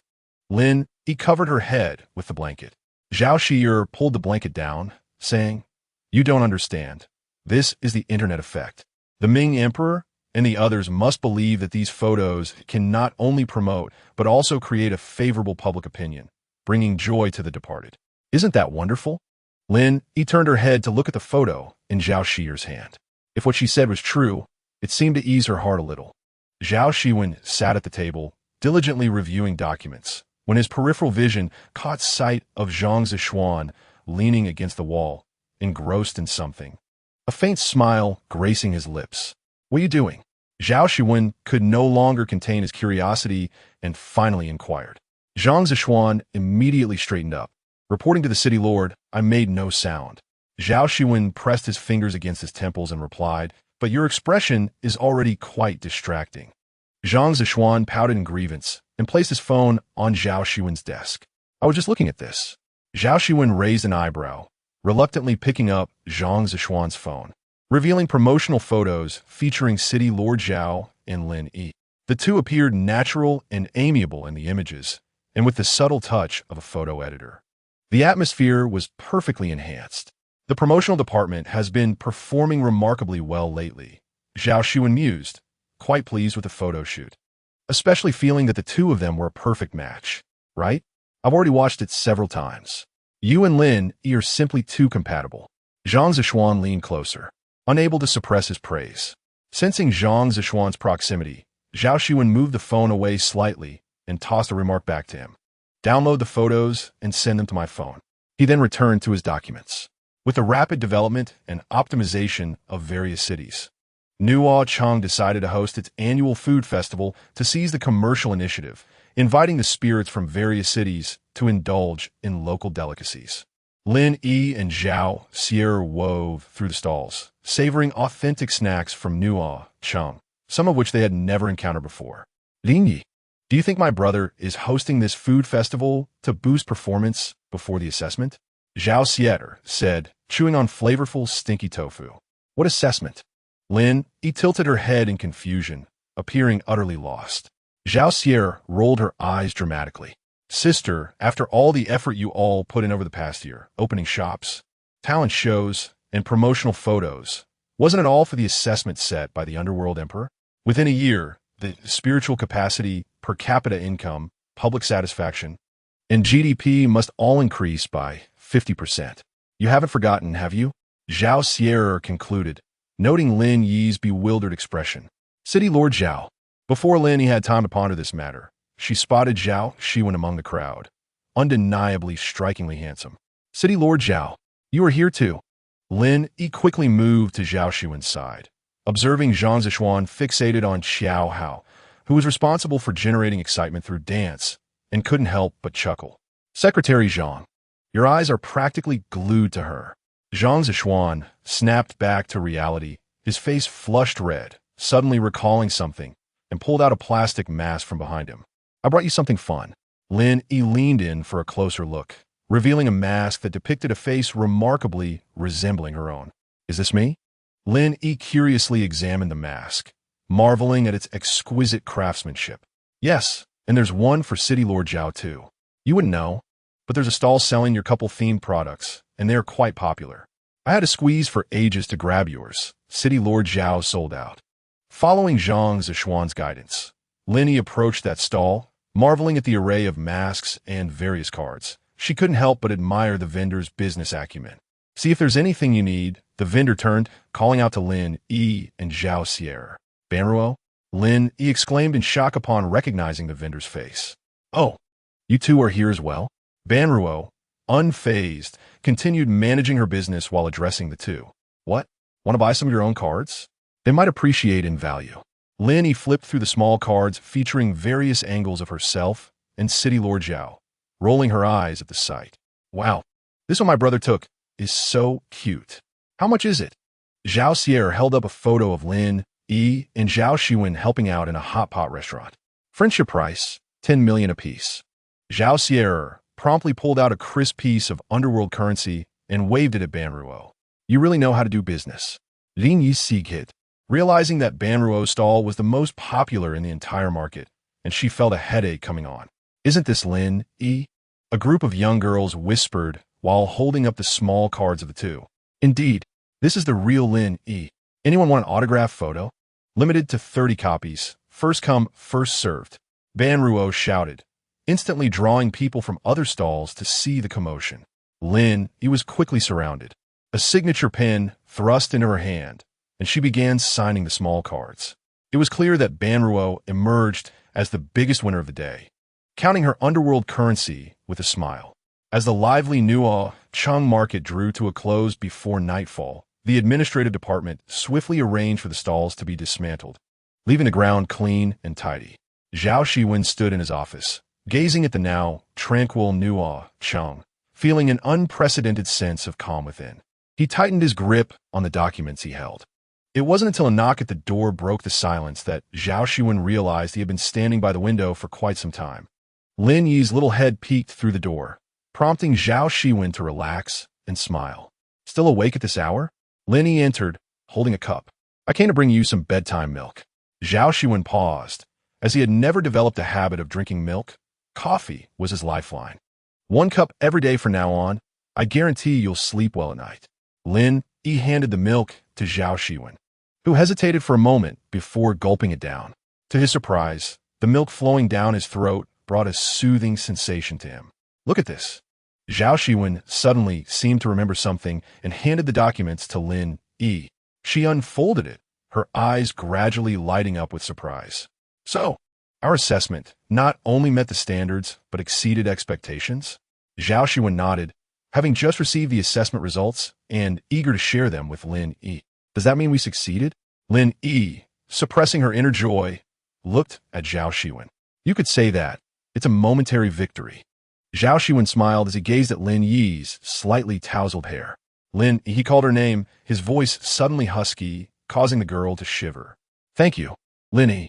Zhao Xiwen took Lin Yi's right hand, feeling her fingers tremble slightly with nervousness and surprise. Do you wish to walk this path with me forever? Zhao Xiwen asked, his gaze fixed on Lin Yi, who hung her head in silence. I do. City Lord Zhao, I said I do.